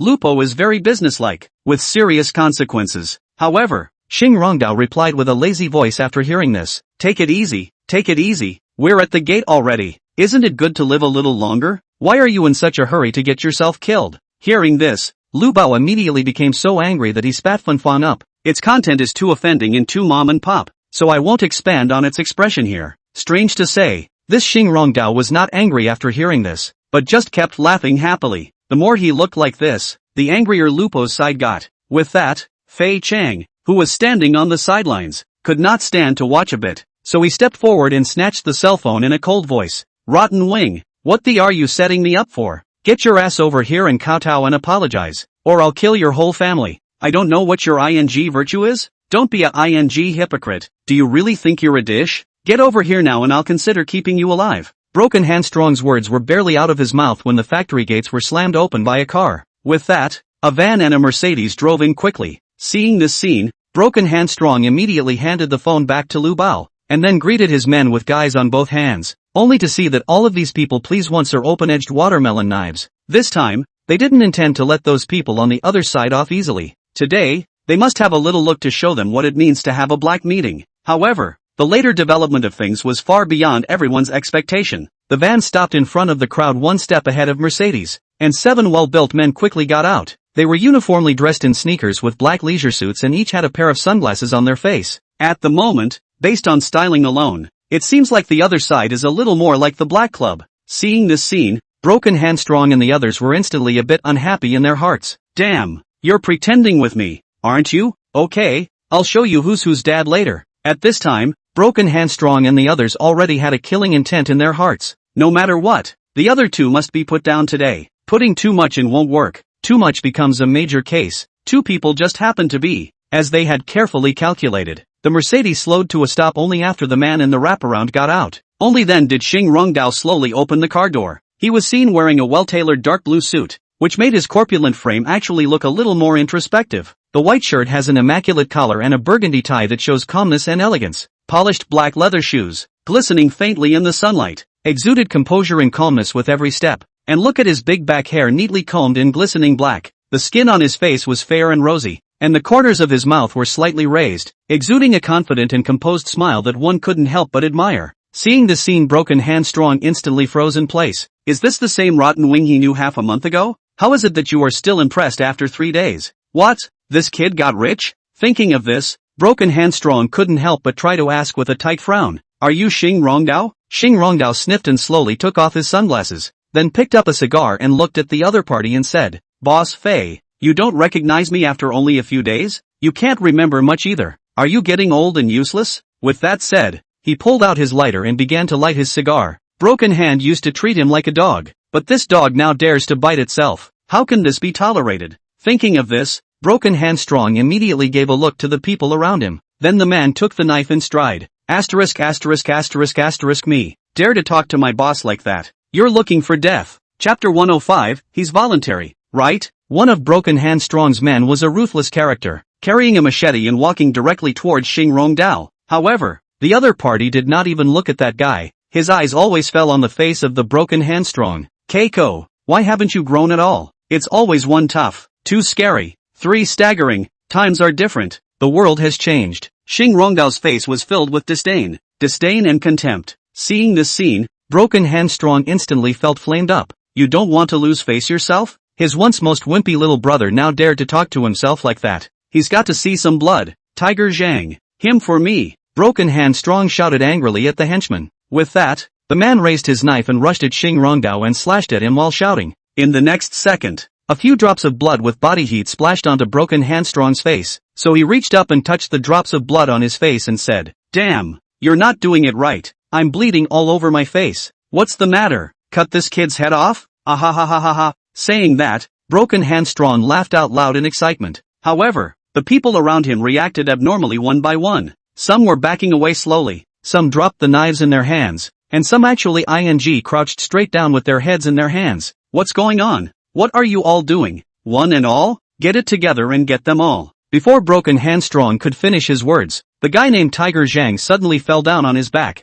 It was only at this time that he saw clearly that the other party had an extra bloody hole in his head at the moment. He was killed by a gun. That's right. At this time Xing Rongdao's men had a silenced pistol in their hands. Just now, Broken Hand Strong's attention was on the blood drops on his own face, and he didn't pay any attention to the change of situation in front of the other party. By the time he realized something was wrong, a gun was already pressed against his head. Keiko, you're useless even if I give you a chance. What era is this? And you're still playing with a big knife blade? Get out of here. With that, Xing Rongdao slapped the other party aside. Broken Hand Strong's pants were getting a little warm by this time. Resistance? He didn't want grass growing in his grave next year. He's looking for henchmen who are outlaws, but he's not one himself. Besides, outlaws aren't all dumbasses. It's not worth playing with your life for a few $1,000s. So, except for the first stupid bee who rushed out, everyone else honestly gave up resisting. Xing Rongdao knew they had the situation under control. So, he went straight to Lu Bao and coldly glared at the other party and said, It's just that you don't want to move from someone's hospital, is it? What's the matter? Your life is tougher than his? Xing Rongdao pointed at the still-cold corpse on the ground and said in a vicious voice.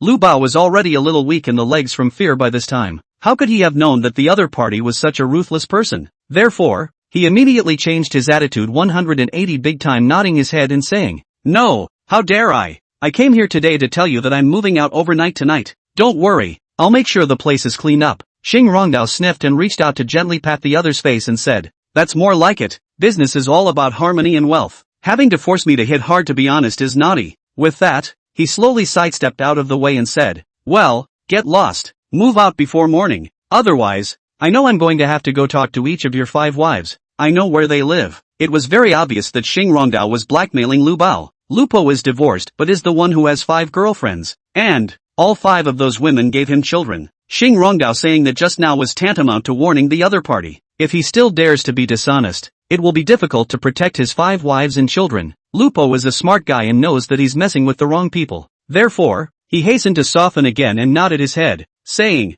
"Yes, yes, yes, I understand. I understand everything. I didn't see anything today. No, no, no. I wasn't here today. I'm getting out. Right now." With that, Lupo shivered and ran to his car. Broken Handstrong immediately saw this and also squatted on the ground and begged in droves. "Dao, I wasn't here today either. Can you see that you treat me like a fart and let it go together?" The others immediately begged for mercy as well. Xing Rongdao saw this but coldly glanced at the other party and said, "Fine, take your 2 closest brothers and go. Everyone else has to stay." Hearing this, the crowd at the scene instantly thumped in their hearts. With that, Broken Handstrong's men cast pleading glances at him, but it didn't work. He really only picked 2 of his most trusted henchmen to run. Most of those remaining had either just recently defected to him or had paid for their care. That's why Broken Handstrong doesn't care if they die or live. However, things went in a way that no one expected, only to see Xing Rongdao turn around and walk to the back of the Mercedes, then pull a woven bag out of the trunk and say, "Here's $2 million. You can take it and split it, but those who take the money will have to hang out with me from now on. My boss is short of staff lately. You guys are kind of lucky." Hearing this, those people looked at each other. At this time, a bald man with a scarred face got up and walked over. "Brother Dao, my name is Zhao Wei, nicknamed Scarface. If you don't mind me, I'll be hanging out with you from now on." Xing Rongdao sniffed and gently nodded his head, casually picked up a few stacks of bills and handed them over and said, "Success, you'll be hanging out with me from now on. Starting today, you're my man in security section 2. That's your paycheck plus bonus for the month." Zhao Wei sniffed and grinned then. It's pretty rare to find such an open-minded boss. With the first, there will be a second and a third. It didn't take long for the group of people to all be taken in by Xing Rongdao. As it turns out, that's what the name Kuzi means. He was going to expand DSS into 2 sections. One section is the internal security section, all a group of ex-military men who are responsible for keeping the model factory safe. The second section is the external security section, which is a group of jaded people who are responsible for taking care of things on the outside. The 2 sides have different tasks and responsibilities, and they don't involve each other's energies. Therefore, Xing Rongdao took this opportunity to take all of Broken Strong's horsemen. Only when he had finished collecting the men did he walk over to the firing pistol. Then he slapped the other man in the face with a big pussy pocket. "Who the told you to aim for the head and hit it? Didn't I explain when I came here? Let's scare them first, then make an example of them if it doesn't work. What's wrong with you? Lifting a gun and killing it? You've been a killer before?" The man who had been beaten was also quite aggrieved at this time, only to see him look at Xing Rongdao with a crying face and explain seriously. He said, "I was aiming for his shoulder, but I didn't expect this guy to suddenly cock his head. He was the one who hit his head on the bullet, which is technically suicide. I'm unjustly accused." No sooner had he said this than suddenly someone shouted from the side, "Boss, this guy doesn't seem to be dead yet. Do you want me to patch him up?" Xing Rongdao was instantly confused when he heard this, but something quickly came to mind, so he turned and exclaimed in ecstasy, "Mend your ass, nobody touch him." After saying this, he hurriedly pulled out his cell phone and called Gu Mingxi. "Hey boss, I found the test item you wanted." Yeah, definitely not an animal. It's a person. Is it voluntary?" Sort of." Saying that, Xing Rongdao looked down at the guy who was lying motionless on the ground. Chapter 106, A Rare Experiment. Manhwa, Western Suburbs Industrial Park. Before the super hospital is officially relocated, Gu Mingxi has one more important experiment to do. Xing Rongdao's henchman misses and hits a guy in the head, but the man was lucky he didn't get hiccups on the spot. As it happened, Gu Mingxi's side was just short of an experimental subject, so Xing Rongdao brought the person back. In most people's minds, a bullet to the head is certain death. In fact, there is a cognitive bias here, because the chances of surviving a bullet to the head are relatively high. According to some studies, the survival rate after a headshot can be as high as 42%. Specifically, the survival rate of a bullet to the head depends on a number of factors, including the way the bullet penetrates the brain, the specific part of the body that is struck, and whether or not medical attention is received in a timely manner, to name a few. So the guy who was hit at the time just went into shock. After Xing Rongdao pulled him back to the industrial park in time, Gu Mingxi immediately commanded the medical AI remotely and provided him with emergency treatment and resuscitation. This is a very rare opportunity. The difference between human experimentation and animal experimentation can make all the difference in the world. Besides, who hasn't dared to experiment on someone with their own life? So, this experiment is truly invaluable. However, in the end, the Ultratech products redeemed by the system really did not live up to Gu Mingxi's expectations. The only sound on the operating room floor was the regular ticking of the monitor. Gu Mingxi stood in front of the operating table through the AI robot view, watching the young man in front of him. The bullet entered his left temple, creating a complex trajectory inside his skull. Perform an activated quantum scan. The AI medical system began to give orders. With that, the nanobots suspended in the air immediately began to work. Like a swarm of fireflies, they quickly build a three-dimensional holographic image of the injured person's brain. Every blood vessel and nerve was clearly visible in the pale blue glow. The shrapnel was only 0.3 millimeters from the brainstem. The voice of the AI system makes the diagnosis calmly and precisely.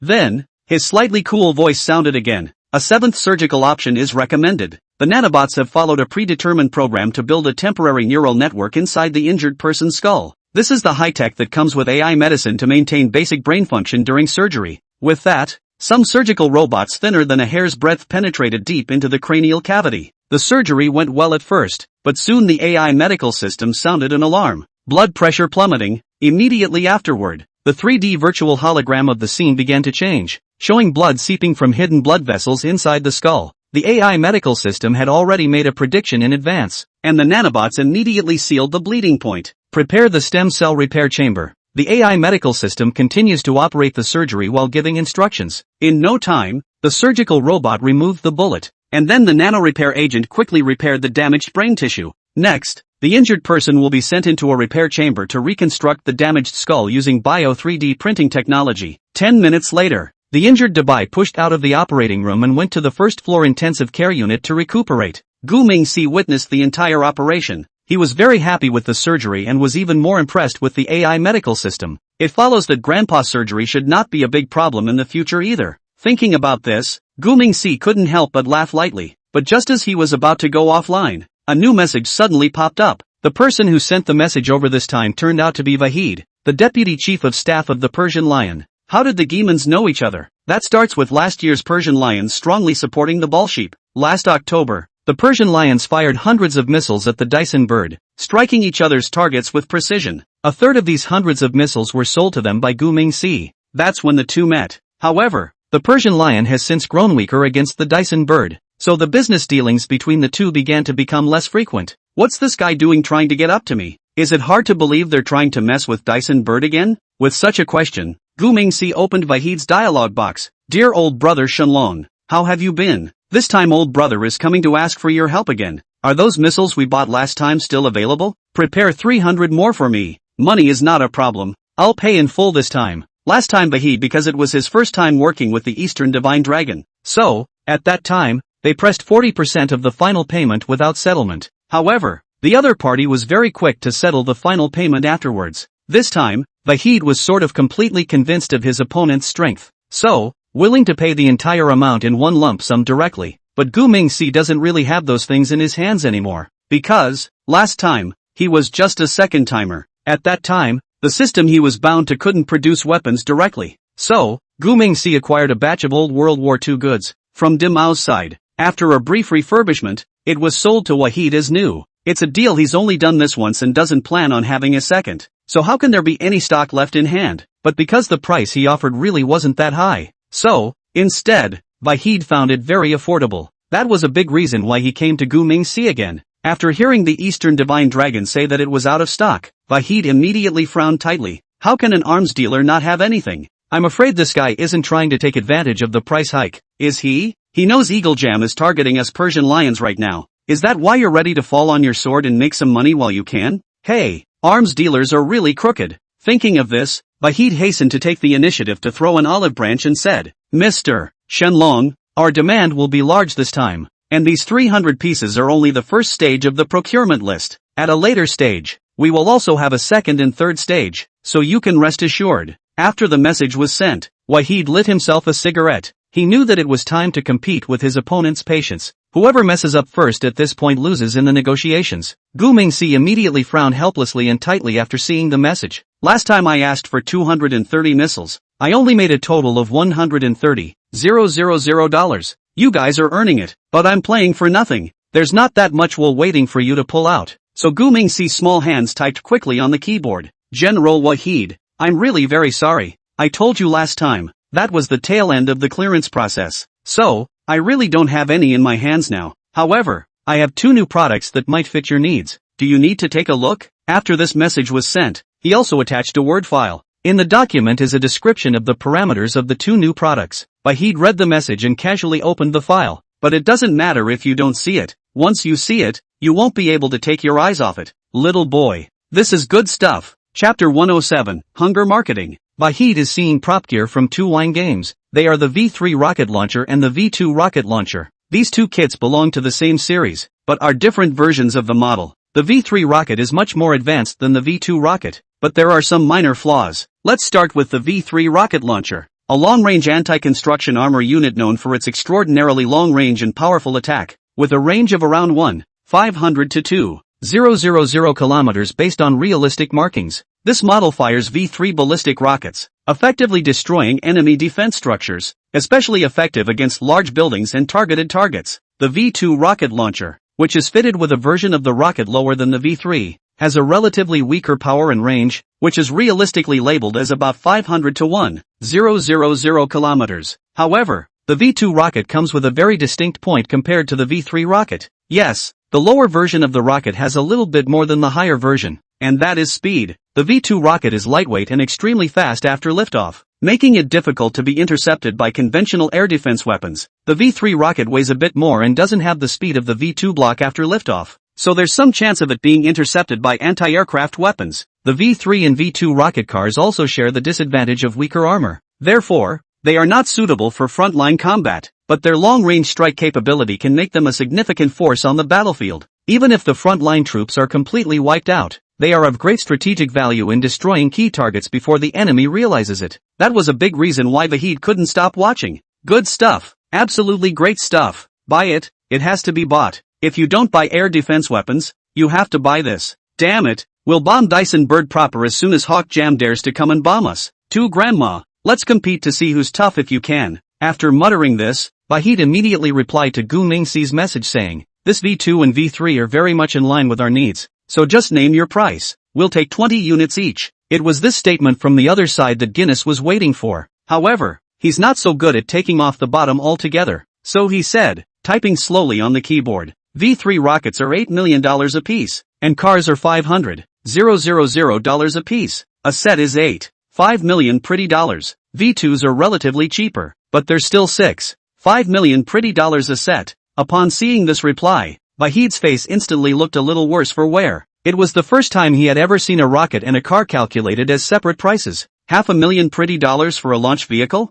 Is this car a Mercedes or a baby mama? It's too damn expensive, isn't it? You think I'm a sucker? But, car stuff aside, an $8 million V3 and a $6 million V2 really isn't that expensive. It should be noted that the average purchase price of each Tomahawk missile is about $34 million, while the average purchase price of Patriot missiles is 4 times higher than that of Tomahawks. So Mr. Dragon is selling at a real conscience price in comparison. Of course, the big hairy family missiles are cheaper, but they're not very practical. The Iskander ballistic missile, for example, costs around $2 million pretty dollars, but it has a maximum range of just over 480 kilometers. Mr. Dragon's lower order version of the V2 has a minimum range of 500 kilometers, so why even buy the limit is 480? In this instant, Wahid suddenly felt as if $500,000 for a carrier wasn't too expensive, so he cheerfully typed on the keyboard and said, the price is fair, I'll call you now and you're ready to ship. However, after the message was sent, the answer given by the other party was not satisfactory.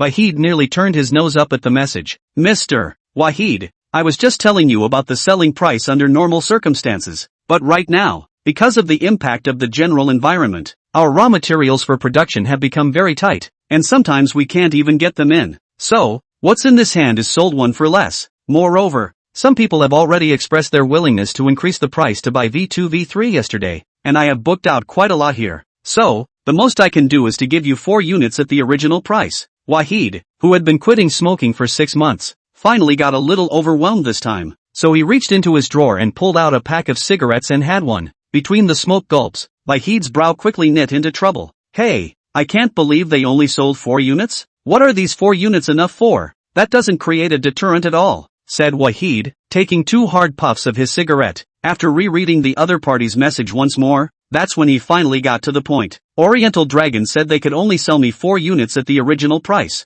and also said that some people have expressed a willingness to buy them at a higher price. This shows that he actually has a good supply of goods in hand. I just can't sell it to me at the original price now that someone is willing to pay more for it. Got it all. So he's trying to get me to raise my price for it too. Hey, this dragon is still a crook. However, after muttering those two sentences, Vahid thought better of it. People are out for business. Why should they undercut others when there are buyers with high prices to take them? To put it another way, if Vahid was an arms dealer, he would also sell to the highest bidder. That's the way the rules of the world are supposed to be, and there's nothing to whine or complain about. After thinking this over, Vahid began to say in a tentative inquiry, "And is it convenient for me to ask how much the multiple parties added?" At this time, Gumingsi replied to Vahid while drinking yogurt and fiddling with the keyboard, shaking his head. "Your Excellency Vahid, that's not very nice of you. This is a trade secret. How can I sell information about other customers?" Seeing this, the corners of Vahid's mouth immediately quirked slightly. Humph, this kid is still playing mind games with himself?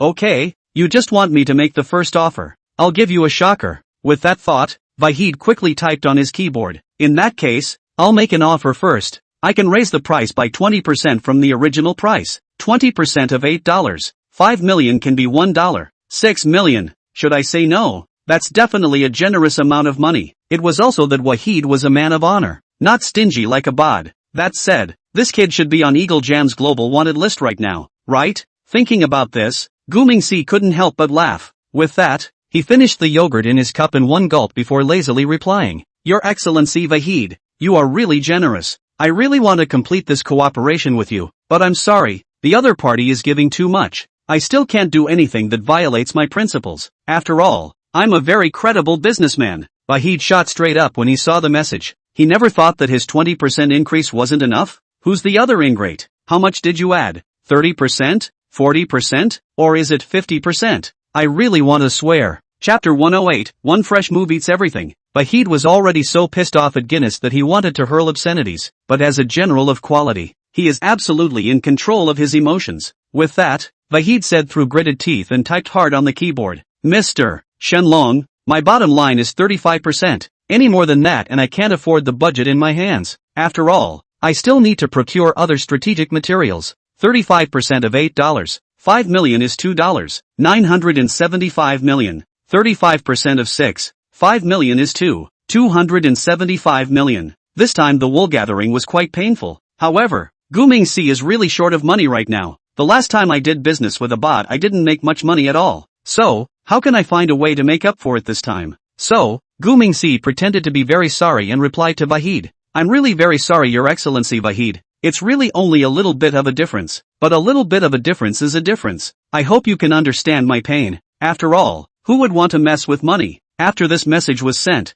Gumingsi went to eat fruit, and Vahid read the message with his two big groove teeth, upper and lower, grinding out sparks. "Just a little bit? How much is this little bit? Can't you be more explicit?" Really want to kick his ass. Vahid clenched his hands into fists and pounded them on the tabletop. This sent a shiver of fear down the spine of the secretary, who was standing not far away. After a moment, Vahid took 2 deep breaths. He waited for his emotions to completely calm down before replying to the Eastern Divine Dragon. 38%. That's really our limit. Don't forget, we want 40 units. By this time, Vahid had taken the computer and was recalculating. V3 1 up 38% is 11.73 million. V2 a 38% price increase is 8.97 million. Each of them is 20 cars and the total price is 4.014 billion. My god, that's a full $100 million over the original budget. If the commander-in-chief finds out, I'm sure I'll be scolded to death, right? No.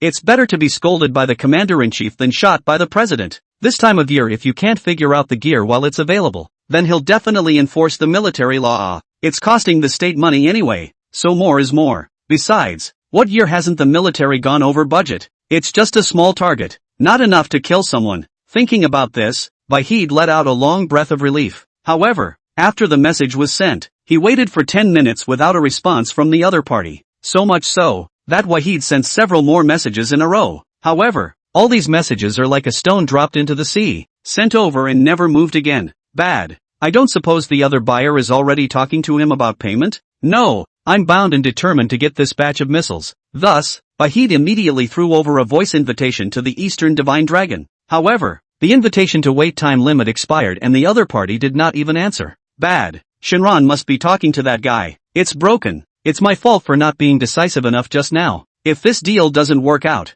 I should eat a gun. Thinking of this, Vahid sent several more messages in quick succession, so it took another 5 minutes before the Eastern Divine Dragon finally replied to the message. Your Excellency Wahid, I've paid a lot of money to make this cooperation possible. I've just worn out my lips, and the other party has agreed to share 40 rocket cars with you. You owe me a big favor this time. When he saw this reply, Vahid got a little teary-eyed when he saw it. He read the Divine Dragon's message over and over again in disbelief, then muttered with his lips trembling, Shenlong, this brother really can handle. He'll be my own brother from now on. Whoever crosses him is crossing me. Vahid pounded his chest in excitement and said so. Then, fearing that the other party would regret it, he hastily arranged for his secretary to call the money. After Gu Mingxi received the money, he immediately replied, delivery will be made in 3 days, and the coordinates will be given to you in advance at that time, so please pay attention to it. It was only when Vahid saw the message that he finally let go. His mission was finally complete, but just at that moment, the secretary came by with the papers and said with a smile, His Excellency the General, what about the other war arms? Hearing this, Vahid's old face instantly darkened. What to do? Cool, get out and leave me alone. The secretary sniffed and turned to exit the office, and the worried Wahid lit himself another cigarette. Love it or leave it. While Vahid was sighing, new business came from Gu Mingxi's side. This time, it was Bilal, the official representative of the Ball Sheep, who approached him to buy arms. The two sides chatted and talked about missiles. It turned out that the other party had also come over to buy missiles. Thus, Gu Mingxi replied calmly with a slight smile, Mr. Bilal, I was just telling you about the selling price under normal circumstances. But now, because of the impact of the general environment, our raw materials for production have become very tight, and sometimes we can't even get them in. So, what's in this hand is sold one less than the other. Moreover, some people have already expressed their willingness to increase the price to buy V2 V3 yesterday, and I have booked out quite a lot here. So, the most I can do is to give you 4 units at the original price. That's right. He forwarded the message sent to Wahid, word for word, to Bilal. No, not word for word, at least he replaced the name. With that, the next operation was the same as before. After so-and-so, Gu Mingxi gripped Bilal another 462 million hard.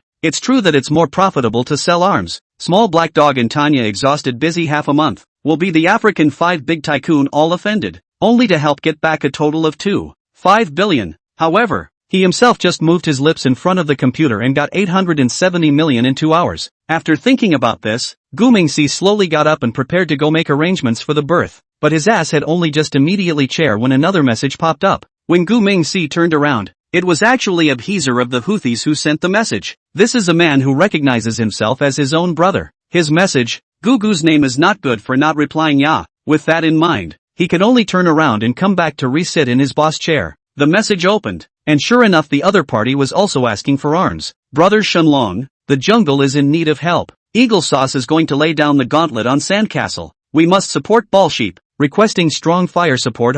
Subsequently, more than 2,000 words were omitted. After reading this information, Gu Mingxi sighed heavily. Then, he said to himself with a heavy heart, even though you think of me as your own brother, it's time to slaughter, because as the saying goes in the flower planting family, even a blood brother has to keep his word. After muttering this, Gu Mingxi's small hands quickly placed onto the keyboard and communicated with the other party with a smile on her face. Have you ever heard of a V2 V3 missile? Brother, is not my last name. That's not the point. The point is, do you want to know about them? Brother, then you introduce to me well. Chapter 109, Investment in Science and Technology Hospitals. The Guinness one-trick pony has snubbed 4 major grievances in a single day. Immediately thereafter, he began to arrange for the factory to go into manufacturing with full horsepower. For this purpose, he also purposely purchased a large number of steel, aluminum alloy, titanium alloy, high-temperature alloy, ceramics, carbon fiber, resin matrix composites and other production materials. As for the materials used for the bombs inside the warheads, he wouldn't be able to make large-scale purchases. This is because these materials are monitored and regulated by the state. You buy less and the officials won't notice anything about you yet. But if it's a bulk purchase, then he's going to get another door-to-door investigation. So, these things Gu Mingxi is ready to redeem from the system. Although it's a bit more expensive than outside, he sold it for quite a bit more than it was. So, with mutual offsets, he can still make $5 million a missile with tears in his eyes. A $5 million piece. 40 pieces is a 2 small goal. 160 pieces is an 8 small goal. Plus other weapons and equipment. He's going to run at least $1 billion this time. TSK, TSK, TSK. it's true that the arms deal is still the best deal. 3 days later, the first batch of missile vehicles had been produced and manufactured. Gu Mingxi immediately let the system calculate a receiving location. Then, he would use the hyperspace translator to send the stuff over. A set of lines down is very easy plus cozy. It was worth mentioning that the guy named Tiger Zhang had also woken up. After being checked by the AI medical system, he is completely out of the danger zone. Later, after learning the truth that he had survived, Tiger Zhang immediately recognized Gu Mingxi as his righteous father. Of course, it still made the 6-year-old feel good and embarrassed. Therefore, this righteous son he had never accepted, but this daredevil henchman he's got under his belt. Thus, Tiger Zhang and Zhao Wei became Xing Rongdao's right-hand men. With Gu Mingxi's financial support, they soon made a name for themselves in the jungle as well. Dao's reputation for prowess soon spread around South Shanghai, and then later, to keep these guys from compromising the safety of the West Suburban Model Factory, Gu Mingxi then replated a construction company in the northern suburbs. Then he detached the entire Security 2 section and shoved it all into the construction company. Security at the West Suburban Model Factory is given to all retired military personnel in Security Section 1. These people were screened by Gu Mingxi using the system. Everyone is in great need of money or other help at home, and the Gums provide them with this help in exchange for their loyalty and service. Of course, the factory actually has the Yuri mine tower in it. In fact, there is absolutely no need to worry about anyone going rogue. But helping your men to be able to take care of their worries is the best way to enlist them. So even though these people had never seen Gu Mingxi's face, yet they remain dead and loyal to it. Xing Rongdao, those jungle gangsters are even more so. They are the masters who only recognize money, and those who speak of loyalty are considered a minority. Therefore, Gu Mingxi didn't want them to know too much about the inner workings either. He had his own intentions and plans for keeping them. In short, he would never raise an idler. After working on the orders from the Middle East and settling Xing Rongdao and others, Gu Mingxi then began to officially start busy with the hospital. Now that the hospital has been plopped down, that leaseholder has moved out, then he should start preparing to redecorate and remodel the hospital. With such good and advanced medical conditions and technology, why can we not benefit our compatriots? Gu Mingxi is not a petty person. On the contrary, he is a very ambitious person. So, it's kind of a smooth way to bring some well-being to one side of the population. He looked up on the internet. Individuals to open a hospital at least need to have to set up a medical institution approval, in line with the basic standards of medical institutions, suitable organization and premises, facilities and professional health professionals and so on. And then everything is ready to submit an application for approval by the local health administrative department. Of course, Gu Mingxi certainly wouldn't do these things himself. He only needed to pay the money and then leave all the rest to Jean de to sort out. Though it's abrupt for a company in tech to cross over and invest in healthcare. Still, when the high-tech medical gimmick was proposed, it caused quite a stir. For this matter, South Shanghai officials surprisingly paid attention. After all, Skydome technology had already blown the world away once. This time they crossed over into the medical world. So screw it, there's going to be another shock. So, all the hospital approval process was completed very smoothly. Not only that, but the officials have stationed 15 expert doctors at their hospital. Officials want to show in a tangible way that they are supportive and encouraging of Skydome technologies. However, these 15 experts and professors were all politely declined by Gu Mingxi. The reason is that his hospital does not need any so-called veteran specialists to sit in the clinic at all. Everything in the hospital is done with high-tech products. For this reason, Gu Mingxi's hospital had already offended the entire South Shanghai medical circle before it even opened. Those experts and professors have stepped forward to openly denounce and criticize them for their recklessness. In response, Gu Mingxi said it didn't matter. The hospital wasn't for them anyway. Of course, in order to comply with the relevant state requirements, he still went to major medical schools and recruited 20 recent PhD graduates. That's right, this time Gu Mingxi recruits highly educated young talent. At the very least, they'd have to be able to operate those high-tech machines. For this reason, Gu Mingxi had personally given them half a month of online classes. Time to say no. Young minds are just more receptive to new things. In just half a month, these young men had largely familiarized themselves with the hospital's machinery. Not only that, but each of them found their own main research direction depending on their specialties. However, the Skydome Group signed them to 2 contracts at the time of entry. The first one is naturally a labor contract, with each person's annual salary starting at $2 million. The second is a practicing confidentiality contract that requires them not to disclose internal hospital matters to outsiders. Once the leakage thing is discovered, they will be liable for different sky-high compensation depending on the degree of leakage. Moreover, this law has a limited period of time that is permanent, so, they all need to think it through before they are officially inducted. However, these selected young men basically didn't think too much about it, because, right now, the climate is bad and it's very very hard to find a job. Some doctoral graduates who study medicine make $4,000 or $5,000 a month, and make $10,000 or $20,000 to $20,000 when they make it to attending physician. If you want to make a lot of money, you have to mix it up to be a top national or even international expert. So, trying to get a job that pays $2 million a year right out of school is pretty much a pipe dream. So, anyone who doesn't sign this contract is a pure dumbass. Confidentiality is confidentiality. It's basic professional conduct. The right thing to do. The boss gives $2 million and the boss is his own father. What's not to like about keeping secrets for dad? So, after half a month of online training and a month of on-site internship,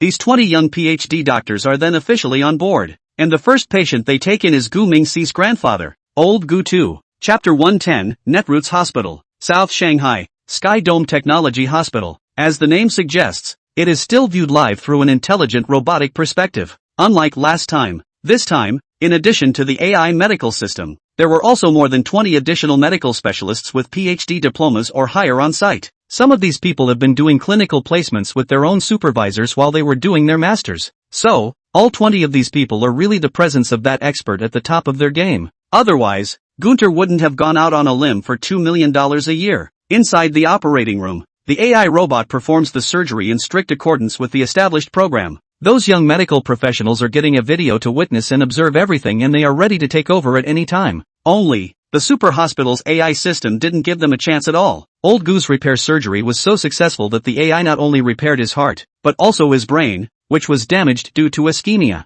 Could this surgery be very high? So, this surgery was performed for a full 4 hours. But, thankfully, the end result was very pleasing. The young doctors who were observing were each too shocked for words. They agreed that it was a revolutionary innovation in human medical technology. This kind of medical treatment they had only seen in science fiction movies before. Now, things in the movie were suddenly made real, and for a while everyone was a bit overwhelmed. After surgery, the old bones were moved to the ICU for 24-hour observation. If nothing goes wrong, he will be moved to a normal ward. After this surgery, those young doctors had a new appreciation for what they were doing. Everyone is convinced that they are at the forefront of medical technology in the world. It's just that everything is very hard in the beginning. Skydome Technology, a technology company, suddenly transformed into the healthcare industry. This kind of thing just feels like an ass to outsiders. You're an AI guy. What kind of academic medical research are you doing? Who dares to see you? What if you kill me? In this regard, Gu Mingxi was in no hurry. He hadn't intended to make money off of it at first. Therefore, the Skydome Technology Hospital directly advertises the free treatment of 100,000 people. That's right, he's going to give free treatment to the first 100,000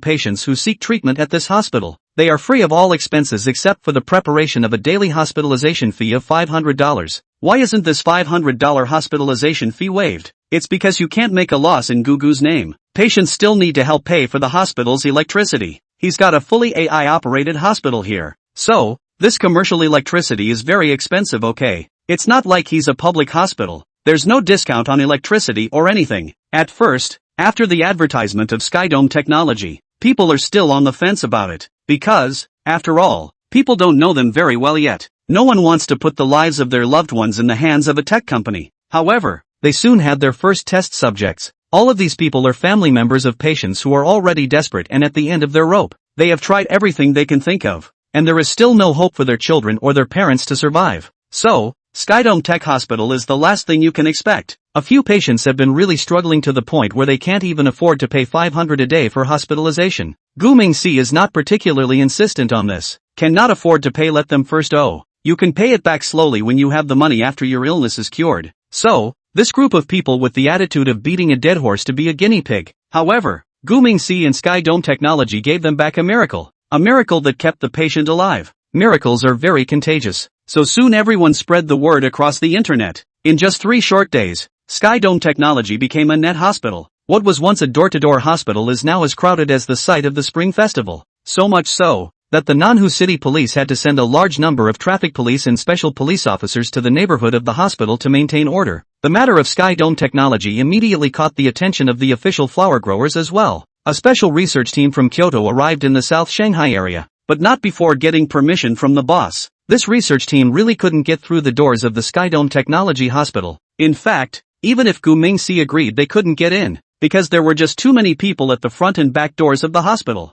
Those 20 young men have been stuck in the hospital for 3 whole days without getting off work. It can't be helped. There's too many people. They can't even get out. Moreover, hospital treatment locations and inpatient beds are limited. Some unethical scalpers have gone so far as to start making money off of their home patients. Now, a bed in the Sky Dome Technology Hospital has been speculated to a sky-high price of $300,000. Those visit scheduling lists, too, are more expensive the further up the list the number is positioned. The top numbers were even speculated to $200,000. Faced with this situation, officials immediately deployed police forces to crack down. For its part, Sky Dome Hospital said it only recognizes numbers, not people. Why is that? Because Gu Mingxi has been merciful before. He promises that the first 100,000 patients will be able to receive the treatment for free. But it's their choice if they're willing to turn the opportunity into money. Anyway, the hard and fast conditions for admission on the part of the hospital are determined by the condition.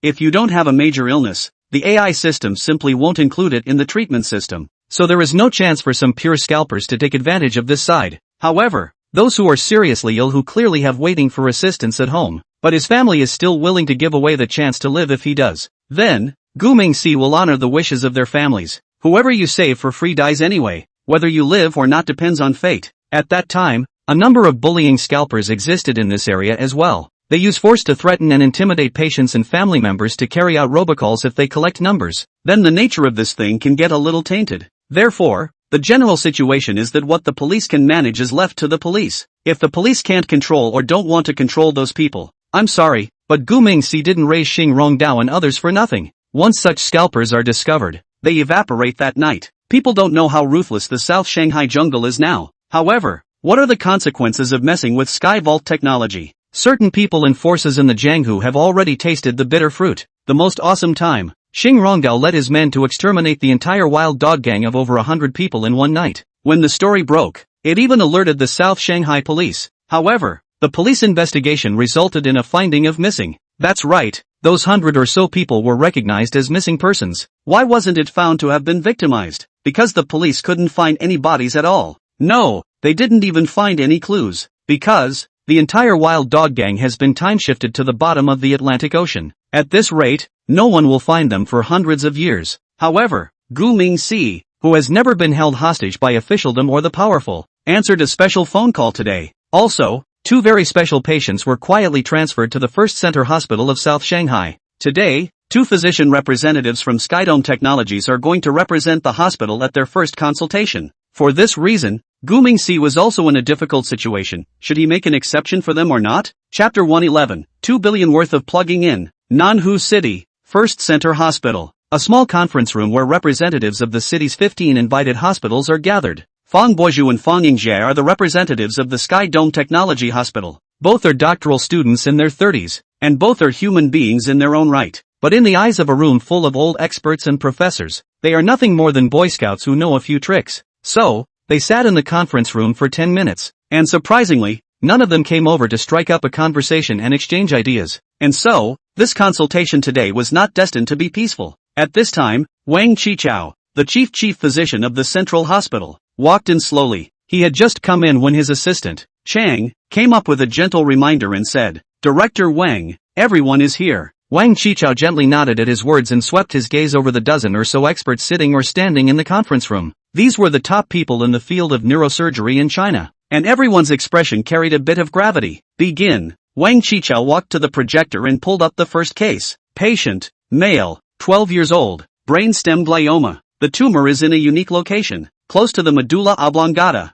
and traditional surgery is extremely risky. His words were barely 2 sentences old when a murmur rang through the conference room. Because, this case they are all familiar with, is the only son of the city's richest man, Chen Jiangwo. A month ago, this kid was on TV in a piano competition. Instead, the person is now in the ICU on a ventilator. Speaking here, Wang Qichao suddenly turned his head to look at the back row of the conference room and said, "I've heard that the latest AI-assisted surgery system introduced by Sky Dome Technology Hospital can be accurate to 0.1 mm positioning precision. I've also heard that you'll be working with nanobots during the surgery, which will allow you to complete the removal of the tumor without damaging the surrounding tissue." Representative of Sky Dome Hospital, may I ask if these rumors are true? There wasn't much shock or surprise in the crowd at the words, because These rumors they have been hearing too much lately already, but so far except for those patients who have experienced it firsthand and the doctors at the facility, others have not witnessed these things firsthand. Therefore, many people think that this is just some exaggerated publicity slogans. Given the current level of medical technology, it is simply impossible to realize everything that has just been said. So, everyone turned their heads to look up behind them, wanting to see what the people of the Sky Vault had to say. Wang Qichao was also a bit impatient at this time. With that, he coldly looked at Fong Bo Shibi in the last row and said, "Are you a representative of Skydome Technologies? Here, you get up and say something. Do you really have any of these things?" Fong Bo Shibi slowly got up at his words and slowly nodded his head and said, "Well, there is." The crowd instantly couldn't help but all laugh at the words. Seeing this, Fang Yingjie immediately looked at the crowd with indignation and said, "What are you laughing at? We really have all this technology in our hospital. What's so funny?" Those old experts and professors sniffed coldly. It was very obvious that no one in the crowd believed her at all. Seeing this, Wang Qichao immediately gently clapped his hands twice and said, "Okay, everyone, quiet down." Only after everyone stopped laughing and mocking did he look at Fong and continue. "Since you say you have the technology, let's schedule the surgery as soon as possible. At that time, all of you present can also be there to observe and learn. This is a very rare opportunity. You must." Wang Qichao had not even finished his words when Fang Yingjie suddenly opened her mouth and interjected, "I'm sorry, we don't have a window right now. There are too many patients lined up for treatment at the hospital now. If this child wants to be treated, he needs to go to our hospital to get a number and get in line. The first 100,000 people receive treatment for free, so he should have a chance." Hearing this, Wang Qichao's expression instantly became ugly. "If you want to go stand in line, why were you called here today? Why are these two young men so ignorant? This is the son of the richest family. He is a man of many hands, and he has directly found a relationship with the top brass in Kyoto. Otherwise, it wouldn't have been shoehorned into today's session at this level." Thinking of this, Wang Qichao's face instantly turned cold. "This healthcare system of yours, what's the schedule up to now?" Fang Yingjie thought about it after hearing it and replied seriously, "It's going to be at least 3 months from now." As soon as she said that, there was another instant commotion in the conference room. 3 months is a little too long. I'm afraid this child's condition won't last that long. It was at this time that the aspect of the conference room was suddenly pushed open. It turned out that it was the richest man, Chen, who was there in person. No, I should say he'd been hiding outside the door and eavesdropping. Upon hearing Fang Yingjie say that she needed to wait another 3 months, he immediately couldn't resist pushing his way in. The normally spirited tycoon's eyes were now bloodshot and his suit was wrinkled. "Two little comrades, please save my son. Any amount of money will do. As long as we can get him to use that system. 100 million. I'm willing to pay 100 million. How's that?" Famber Shibu looked at the father in front of him, who was almost on his knees, and his heart ached. Still, he shook his head and replied with great regret, "I'm sorry, Mr. Chen. I do understand how you feel, but the hospital's resources are limited, and we have to prioritize accordingly. Many other families have patients who are in more critical condition than your son, but even then, they're going to be sort of by the book." Hearing this, Chen Jiangwo's face instantly turned ironic. By this time, he was on the verge of losing his mind and demeanor, only to see that he was very excited and walked up to Fang excitedly. "Those poor patients count for. You go back and tell them I can pay them. I'll give them as much money as they want as long as they're willing to give up their surgery slot." Damn, I still don't believe it. Someone is really following the money over there. After saying this, Chen Jianbin pulled out the phone again and said loudly in excitement, "You guys call your boss right now. As long as he nods, I'll throw $1 billion at him right now. When my son is cured and discharged from the hospital, I will give him an additional $1 billion.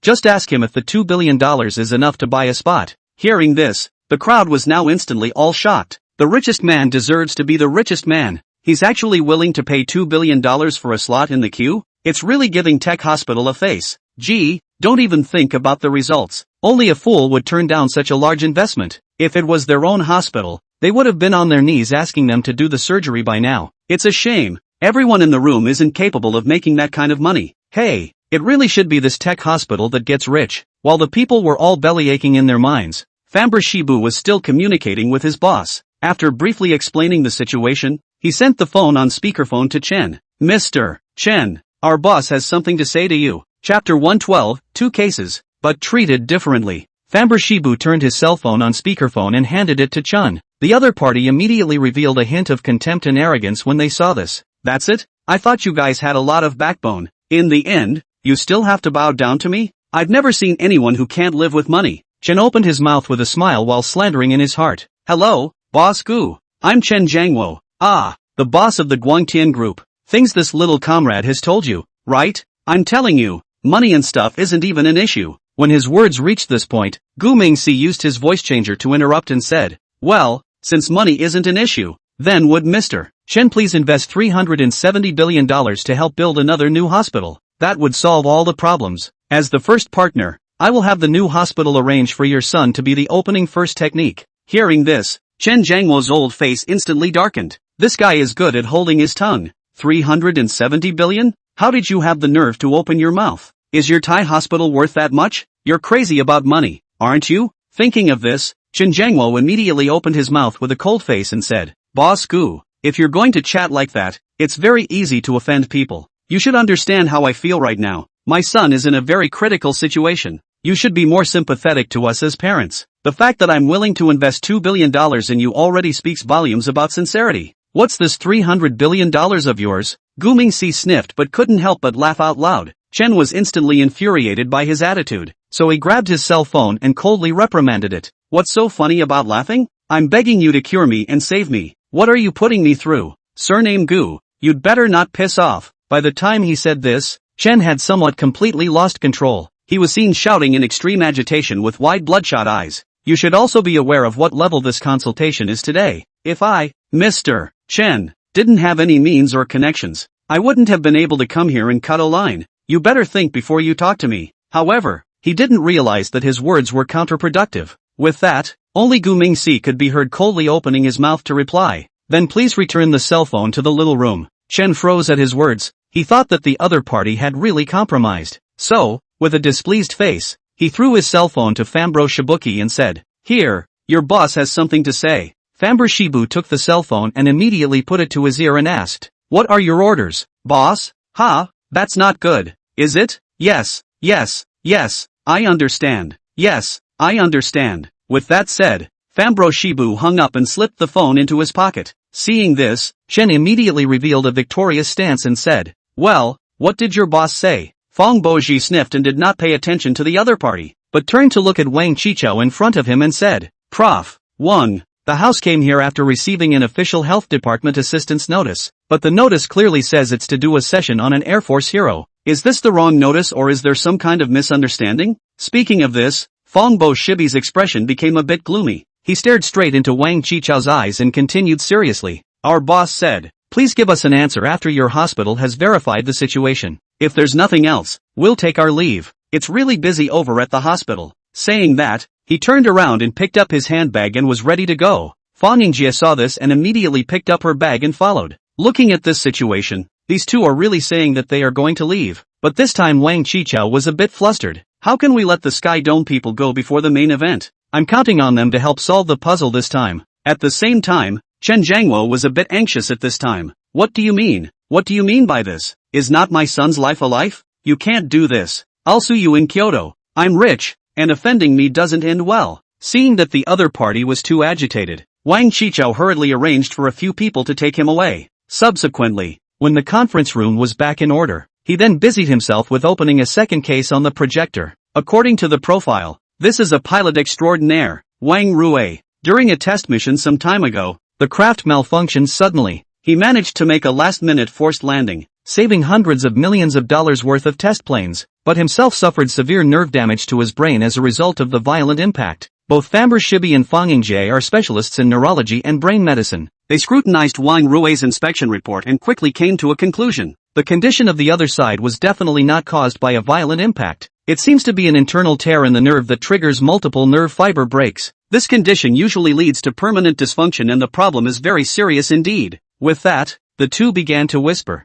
Wang Chichao saw that the two were whispering, and immediately said with a frown and a heavy cough, Two young comrades from Skydome Technologies, please pay attention to the discipline of the meeting. I haven't finished my introduction yet. Fang Yingjie heard this but nonchalantly looked up at the other party and said, Professor Wang, we've understood the general situation. However, we would like to speak with the patient herself now. If it's convenient, would you see if you can arrange it? Hearing this, the others immediately raised their voices in mockery once again. Wang Chichao is a rare and reasonable, because this so-called consultation is actually for Skydome Technology to come over. All those other experts are just there to bang the drum and play the game. If they really had a way, Kyoto wouldn't have arranged for Wang Rui to come over here. So, Wang Qichao picked up the phone and called his assistant. Xiao Zhang, help me contact Wang Rui's family. I want to see the patient in person. Yeah, get over there now. Half an hour later, in Wang Rui's hospital room. At the moment, he was lying quietly in the hospital bed, as if he had just fallen asleep. His mother was sitting on the edge of the bed and was reading him flight magazines. Seeing Wang Qichao come in, Wang Rui's mother hurriedly got up. Director Wang,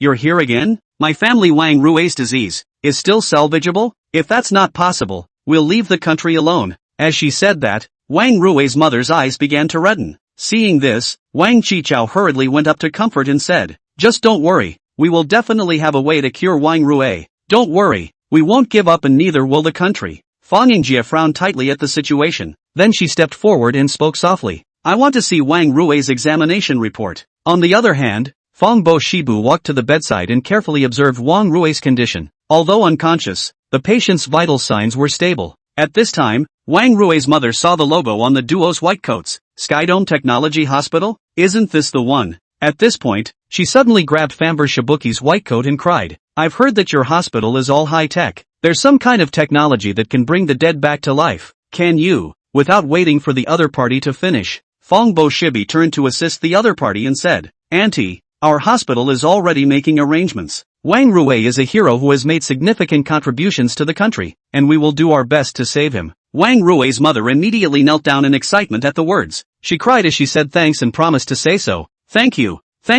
If I can save my son, I'll smash the pot. I'll go back and sell the house, and I'll get you all the money for the treatment. The boy's father left early. He's the only child in the Wang family now. If anything happens to him, how will I have the face to see my child's father after I die? Wang Rui's mother had cried into a tearful person when she spoke. Fang Boji and Fang Yingjie kept persuading each other while jointly assisting each other. Auntie, don't worry, our hospital is free. All free. Auntie, our boss has already approved it and prioritized Wang Rui's surgery. Go back and we'll make a surgical plan. Chapter 113, Surgery on a Temporary Stopover. Fang Boji and Fang Yingjie did a detailed investigation on Wang Rui's situation, but they didn't ask anything of value on the family's side either. However, judging from the presentation of the existing symptoms, the patient's nerve damage in the brain was definitely not caused by the alleged impact. Without knowing the real situation, they can't give a targeted surgical plan. However, when the two of them reported the information to the hospital, instead, the owner gave a shocking response. You don't have to worry about the program. Bring the people here tonight. I've made arrangements on my end to have the treatment ready to go. Hearing these words, Fang Yingjie immediately excitedly told Wang Rui's mother. At this moment,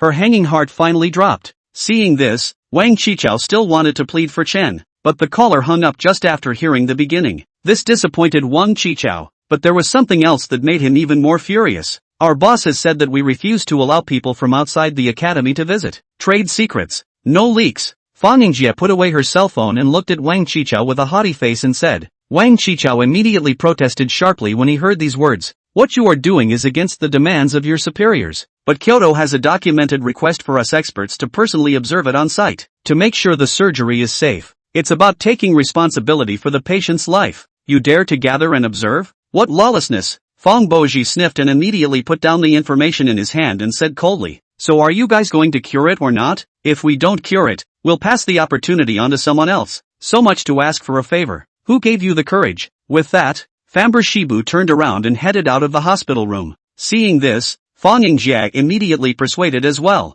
Yeah, think it over guys. Our boss's word is the hospital's rule. If you don't want to comply, then, we can't help you. After dropping these words, Fang Yingjie turned around and headed outside as well. At this time, the door to the hospital room was pushed open from outside. An old man in military uniform strides in from outside. Cure. It must be cured. Therapy wants some kind of observational tour. It's all ing bull. No one's going, as long as it saves lives. Wang Qichao's expression was obviously stunned when he saw this person. He wanted to retort twice, but after seeing the 3 gold stars on his opponent's shoulders, he immediately shut his mouth tightly. Yes, the old man turned out to be a 3-star general. He is Chu Yiliang, the commander of the Central Military Region. At the same time, he is also the overall leader and commander-in-chief of the Yinglong program. Wang Rui was a descendant of heroes, one of his most anticipated young warriors. Therefore, after the accident Chu Yiliang had been personally traveling east and west. Its purpose was to save the life of the young man who was seriously ill from the experiment. Since conventional means can't save lives, let's try unconventional means. If this operation was successful, then he would personally make a report to the central government, requesting his superiors to allow the military to introduce the series of medical technology, because it could save more warriors' lives. Heroes who were previously either injured or sick because of their mission can be given a hope of recovery. This was the main reason why Chu Yiliang insisted on requesting that Wang Rui come to Sky Dome Technology to try and treat him.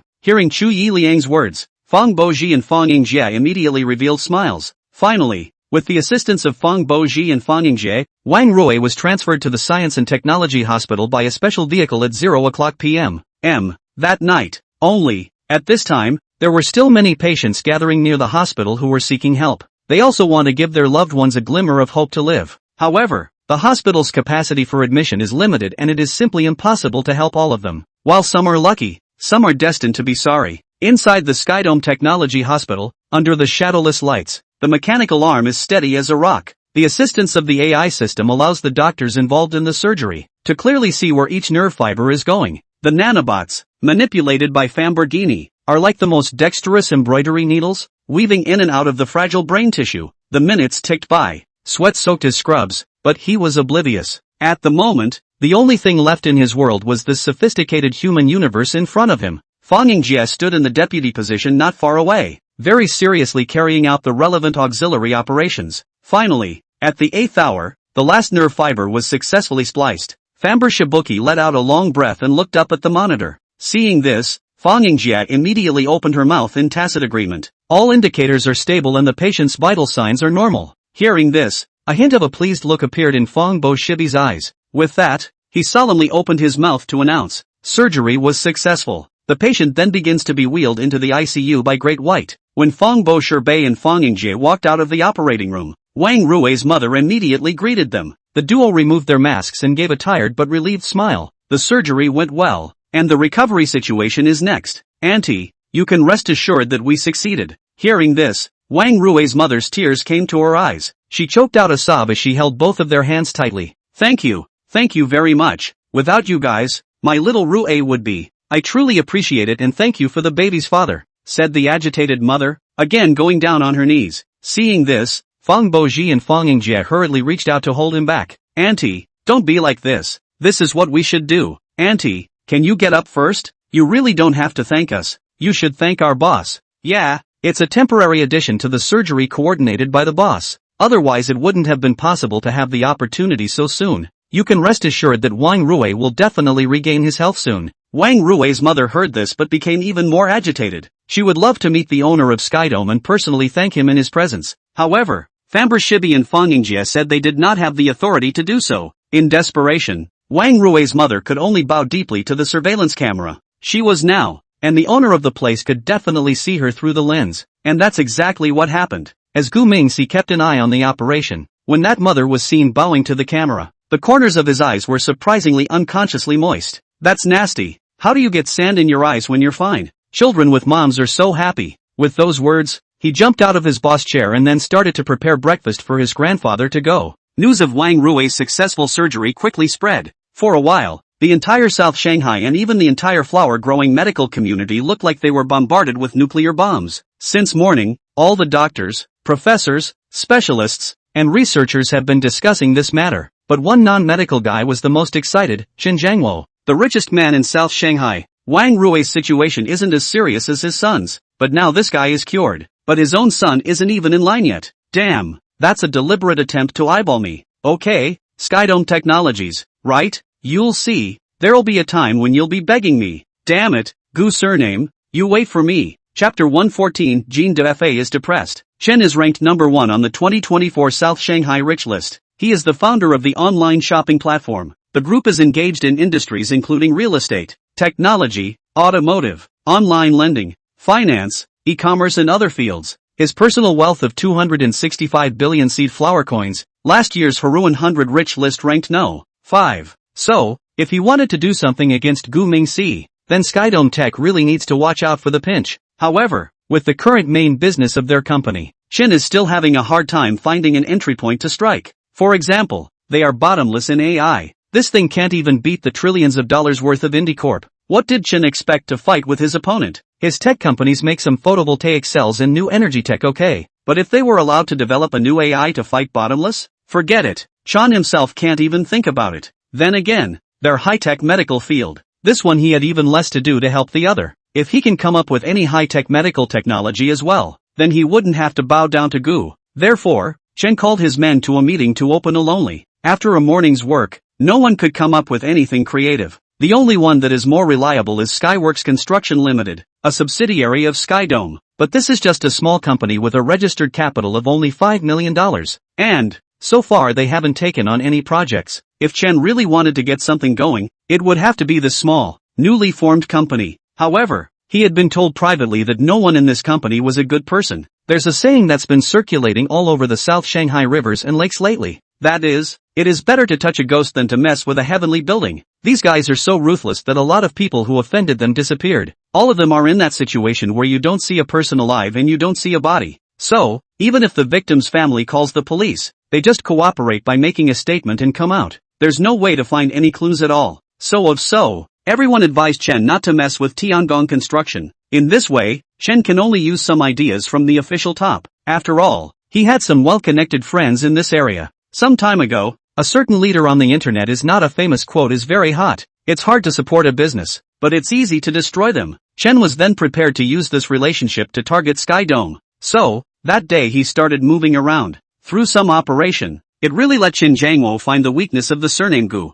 Turns out, the Sky Vault isn't ironclad either. Half a month later, inside the Gene Xin company, Goldfarb stood in front of the floor-to-ceiling windows of his office, looking downstairs at the tax office's fleet of cars fishtailing in. This was the third raid this month, and each time it was Zhang Wei's handiwork. Mr. Gene, the comrades from the tax office said they want to check the accounts for the past 3 years. The secretary, Marie, pushed the door in with an unpleasant expression on her face. Jean Dida's expression after hearing this was even worse than Marue's, but he could only reply with a heavy sigh. Then let them check it out. Get everyone in the finance department back here for overtime. With that, Jean Dida reached up and rubbed his temples vigorously. He didn't know what was wrong with him, but lately the official departments were always taking turns to come after him. Checking this today and that tomorrow made him very tired and upset. Is this someone you've offended? No, right? I'm such a smart guy. How could I possibly be offended? Jean Dida was still rambling when the cell phone on the table vibrated. He picked up the phone and saw that it was a call from old Joe,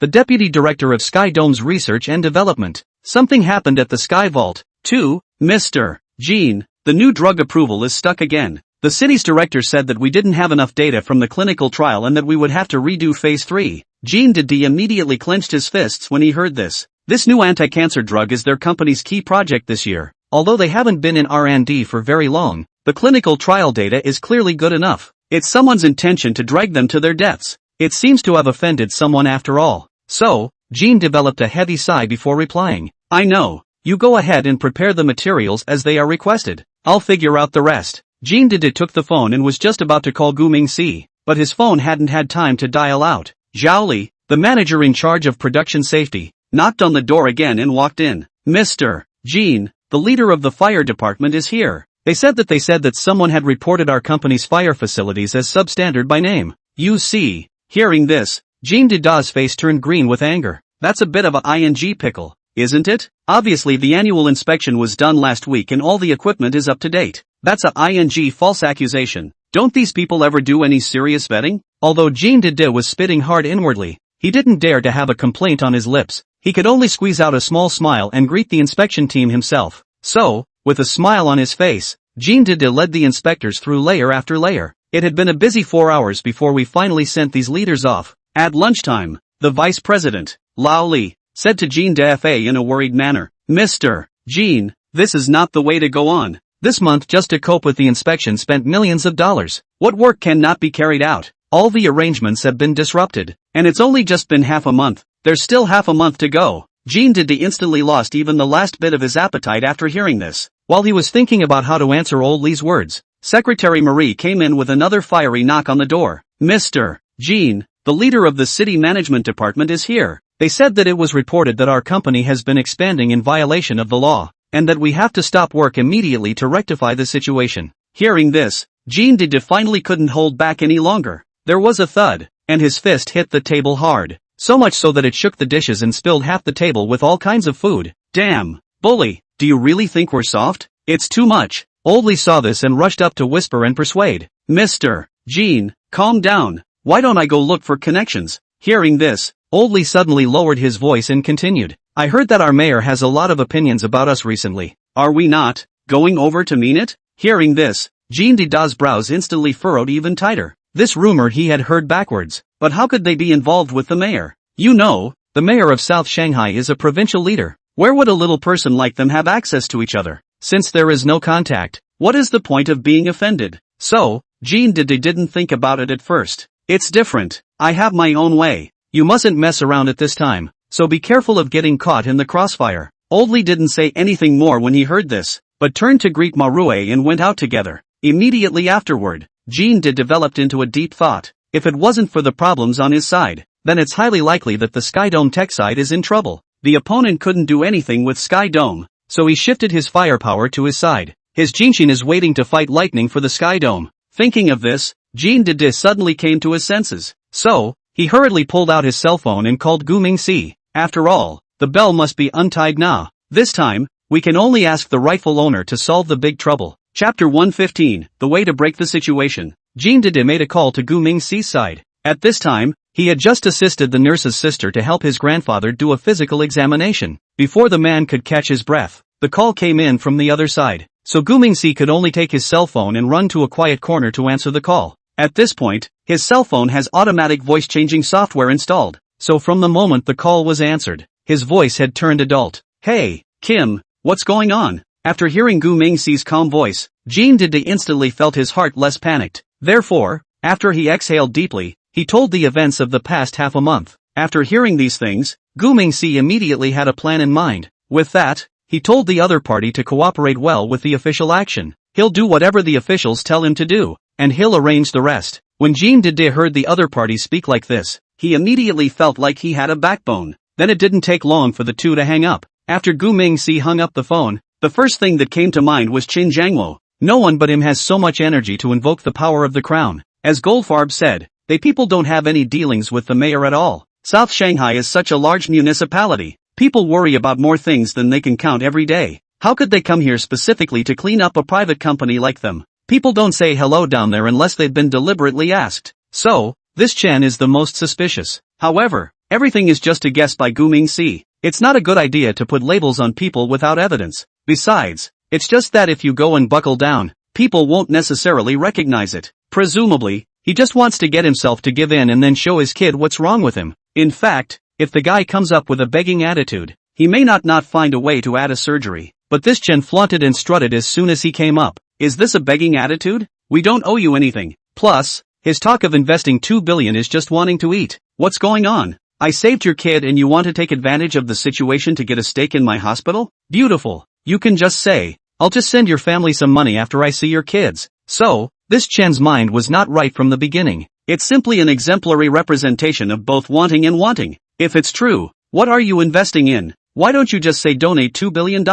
Shame on you. Ouch. Kids can't swear. Gu Mingxi reached up and clapped her small hand over her mouth. Then he cocked his head for a while before remembering someone. This man had spoken to him twice before on the phone. The first time was to ask if a representative could be sent to Wang Rui's consultation. The second time was to express gratitude for the successful completion of Wang Rui's surgery. That's right. This person is Chu Yiliang, the commander of the Central Military Region. Gugu's name is a strong desire to cooperate that can be felt from the other person's words. Although this old man didn't speak directly, the words were all about this. Thinking of this, Gu Mingxi couldn't help but have a plan. Since the other party had this intention, it would be better to take the initiative yourself. Super hospital tech can't stay anyway, as long as it's on the official radar. Sooner or later it's going to be shared. Instead of being passive when the time comes, it's better to be proactive now and find a partner that best suits your needs. The idea of the games is that the military is, by all accounts, much better than the local level. So, turning super hospitals into military partners is also a very good option.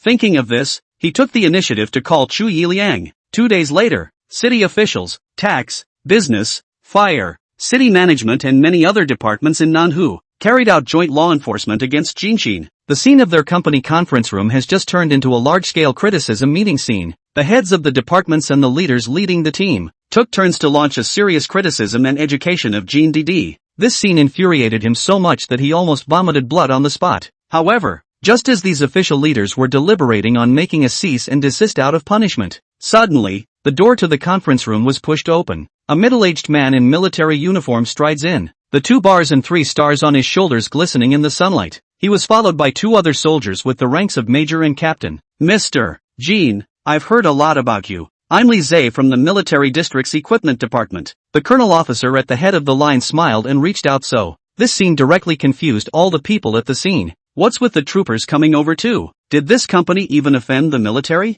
Yoo-hoo, this is going to be a good one. Thinking about all this, each of those joint law enforcement people showed a watching expression. At this moment, Jean Didi was also frozen. It took a moment before he even got up in a hurry to shake the other man's hand. Hello, I'm the general manager of Jean Xin. My name is Jean Didi. I don't know what a couple of you came over here to. Colonel Li immediately smiled at his words and withdrew his hand in explanation. Our military district has been following your companies for a long time. In particular, the intelligent diagnostic system and battlefield first aid equipment you have developed have great application prospects. Jean Didi was instantly stunned upon hearing this. With that, his heartbeat suddenly sped up. This is Boss Gu making a move, isn't it? It's still wonderful. The idea of getting someone from the military to check and balance the place is pretty wild, but I like it. Thinking of this, Jean Didi hurriedly humbled himself. Thank you troop leaders for being able to focus on us. We still have a lot of shortcomings and we need to continue to improve before we can do so. Colonel Li immediately laughed as well after hearing this. Then he pulled out a file from his briefcase and said, as of today, your company is officially listed as a military cooperative. Here's the cooperative agreement. Take a look. If there are no questions, please sign. Jean Didi's hand shook a little as he took the document. This means that not only did they get orders from the military, more importantly, with this level of identity, the officials will have to weigh the situation if they want to make things difficult again. Seeing this scene, the local department representatives on the scene were instantly displeased. Thereupon, Ku Pan, the official representative of the city, suddenly rose and questioned, saying, wait, what's going on? Have you made a mistake? Colonel Li turned to him with cold eyes at his words and said, who are you, comrade? Ku Pan said with a quick sniff, straightening his executive jacket. My humble self, Ku Pan, secretary of the South Shanghai City Office. Hearing this, Colonel Li coldly grunted and directly replied perfunctorily, so it's just a secretary. Sit down then. The relevant notification documents have been sent to your mayor's office at this time. Saying that, Colonel Li turned his head to Jean Didi and said, Mr. Jean, feel free to mention any difficulties or requests you have. We will do everything we can to help you out as long as we can. Colonel Li's eyes glanced absently at the crowd next to him as he said these words. Seeing this scene, in an instant, each and every one of those people's faces were all gloomy. Ku Pan was certainly unconvinced at this point. So, he immediately questioned loudly, Colonel Li, I think you're barking up the wrong tree. Skydome Technology, which developed the intelligent diagnostic system. He's just Jinshin Limited here. These two aren't even a unit. Chapter 116, The Temporary Worker, Carrying All them all. Li Zhe of the Military Region's Equipment Department couldn't help but laugh at that instant. He had a pretty good temper and didn't go straight to red with Ku Pan. He only stared at the latter with an amused expression before speaking. This comrade secretary, let me ask you a few questions first. We'll get back to this topic when you're done answering. Ku Pan coldly smiled upon hearing this and shrugged his shoulders back full of disinterest. Yes, you can ask as many questions as you want. Facts speak louder than words, and reason is not more than words. Colonel Li shook his head slightly contemptuously upon hearing this, and then he opened his mouth in a serious manner and asked, let me ask you first, who is the general manager of this Sky Dome technology? Ku Pan was instantly stunned when he heard this. It was a question he hadn't really looked into seriously, because, officially, the chairman of Skydome has been working on it for a while now. That Gu guy is a mystery. It is said that no one has ever seen his proper face until now. So, upon hearing the question, Ku Pan looked a touch embarrassed. This should be surnamed Gu. It looks like Gu. Ku Pan pretended to be serious in his recollection, but actually wanted to be reminded by the person next to him. But instead of waiting for a reminder from someone else, he waited for Colonel Li's answer. Mr. Gu is the chairman of Sky Vault, while the general manager is this Mr. Jean. When these words came out, Ku Pan's face instantly became even more embarrassed. At the same time, he suddenly figured something out. Suddenly, Ku Pan knew what the other was trying to say, but that Colonel Li wasn't going to give him a chance to speak. Since Mr. Jean is the general manager of Skydome, then, the Jean Xin company under his name must belong to the same lineage as Skydome Technology. So, by cooperating with Skyvault we are cooperating with Gene Xin. Moreover, this matter has already been reported to the central government and approved by our military region. At this point, Colonel Lee swept his gaze across the room. At this moment, those so-called departmental representatives and leaders became very ugly in a flash. It's bad. This guy came with the imperial sword. Since the Kyoto side had given instructions, they had still been looking for trouble with Gene Xin. So, isn't this eye candy for the leaders? Immediately, there was a reaction to the thought. The man was seen pulling out his cell phone and pretending to answer the call loudly. What? Is it a misunderstanding? How could there be such a cheap mistake? When I get back, I'm going to deal with you guys seriously. With that said, the man walked out of the conference room while talking on the phone. With one proved, the others instantly took heart. So, most people started pulling out their phones and yelling indiscriminately. What? False accusation? Why is it only found out at this time? It's a big delay. I'll deal with it myself when I get back. How can you guys get this kind of thing wrong? How embarrassing to make a misunderstanding. Dereliction of duty. This is a serious dereliction of duty on your part. Wait to be dealt with. What?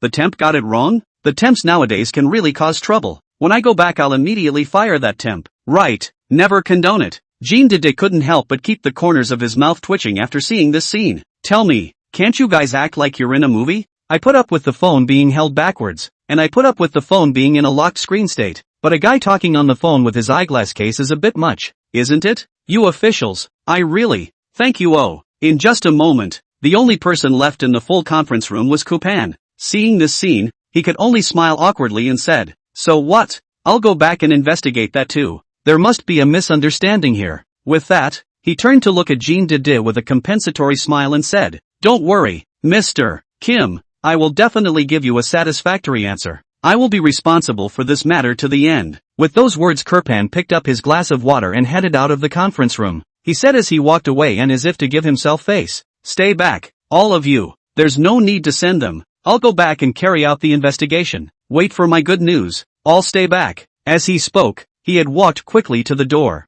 However, Jean Dede, Li Zhe and the others didn't move at all. No one is going to give him away. Kurpan got into the limo and immediately called the mayor. He had to tell his old man about the turn of events over here as soon as possible. Otherwise, the leader will have to make a bad impression with Kyoto. All inspectors were withdrawn by the afternoon of the day the military representatives showed up. The next day, the approval of the new drug also suddenly accelerated, and the mayor even called personally, with an unprecedentedly polite tone. Mr. Xiao Jin, I've quite secretary coup about all of you. What happened before was all a misunderstanding. It's all because the people below didn't work seriously. Don't worry, we South Shanghai officials have activated the accountability system. You guys just get down to business, and a company as good as yours is certainly something we want to strongly support. This is my private number, so you can call me directly if you need anything. Yes, I've always been very supportive of you guys. Cheer up, the development of Manhwa depends on you. It was time to say no, and the blonde reached the point where she couldn't believe it now. This will be what the mayor of South Shanghai told him, but it doesn't matter, as long as it solves the problem. This boss Gu really has his hands full.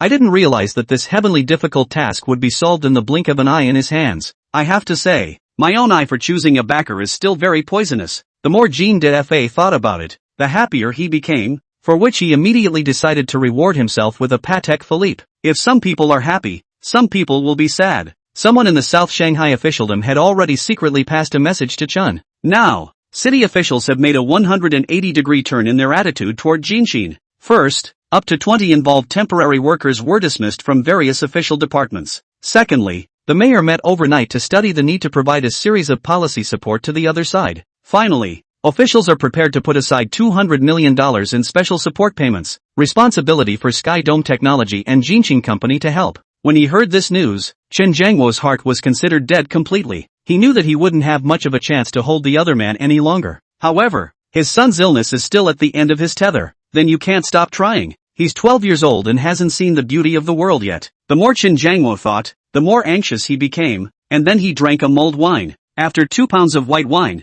he actually took a car directly to the Sky Dome Technology building. Although the security guards stopped him, he made a fuss with no regard for his image or demeanor. Eventually, it caught Gu Mingxi's attention. So, he informed Zhang Tianhong to invite the person to the VIP room to sober up and promised to have a video exchange with him after the other person sobered up. I have to say, people who are big bosses really are all at sea. Chen turned awake after less than 2 hours of lethargy. When he learned that Mr. Gu was willing to talk to him again. Half of Chen's remaining drunkenness was all gone in an instant, because he knew that this could be the last chance. It was a chance for him to be shameless, to drink and play drunk for a chance. For the sake of his little boy, Chan really put up a fight. It was because of seeing through all this that Gu Mingxi decided to have another conversation. If he couldn't negotiate again this time, then he'd give up on the other side altogether. No, I should say that the other side had completely given up their only hope. When Chen finished washing up, Zheng Tianhong personally took him to the conference room. By now, the big screen was open, and Gu Mingxi was already online.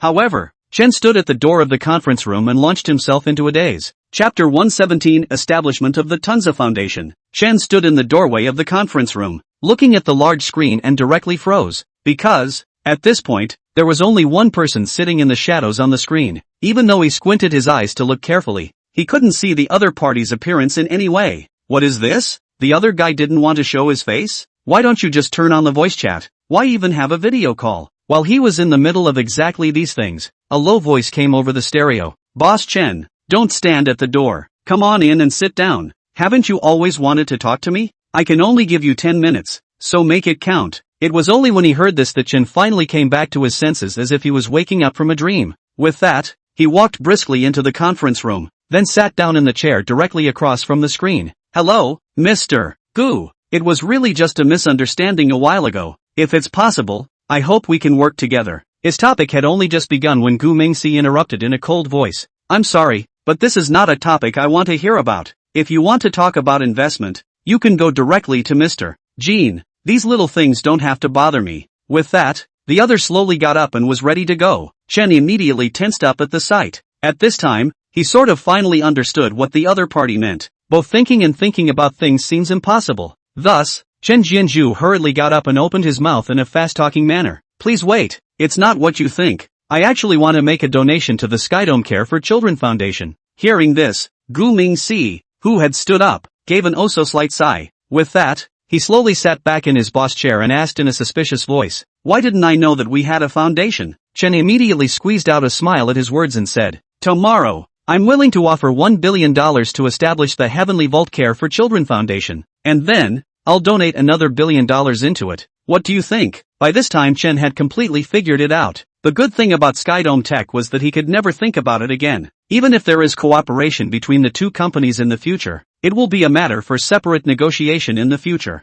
Right now, it's all about saving lives. This Gu is a very strong person. It's hard to try to get a cheap shot at him at this point. So, it would be better to give up all the benefits on your side and just give him $2 billion for nothing. The money was just less than a tenth of his fortune though, but is all the cash he can get out right now. Because assets are not the same as money and it takes time to realize many things. Moreover, he felt that $2 billion was enough to demonstrate his sincerity. Unless the other guy really never wanted to work with him. Otherwise, it would have been categorically impossible to refuse this kind of favor. As expected, Gu Mingxi slowly nodded his head after hearing the other party's words. Not bad, indeed. Tell you what, since you're the one paying for it, the name of the foundation will have to be changed. How about, let's call it the Angel Children's Foundation. I'll take out 10 small goals too. Let's set up a joint foundation together and manage the foundation's accounts together. Hearing this, Chen Jiangwo's brows immediately tightened, but soon he answered in the negative. No, the account, as well as the management of the foundation, is all yours.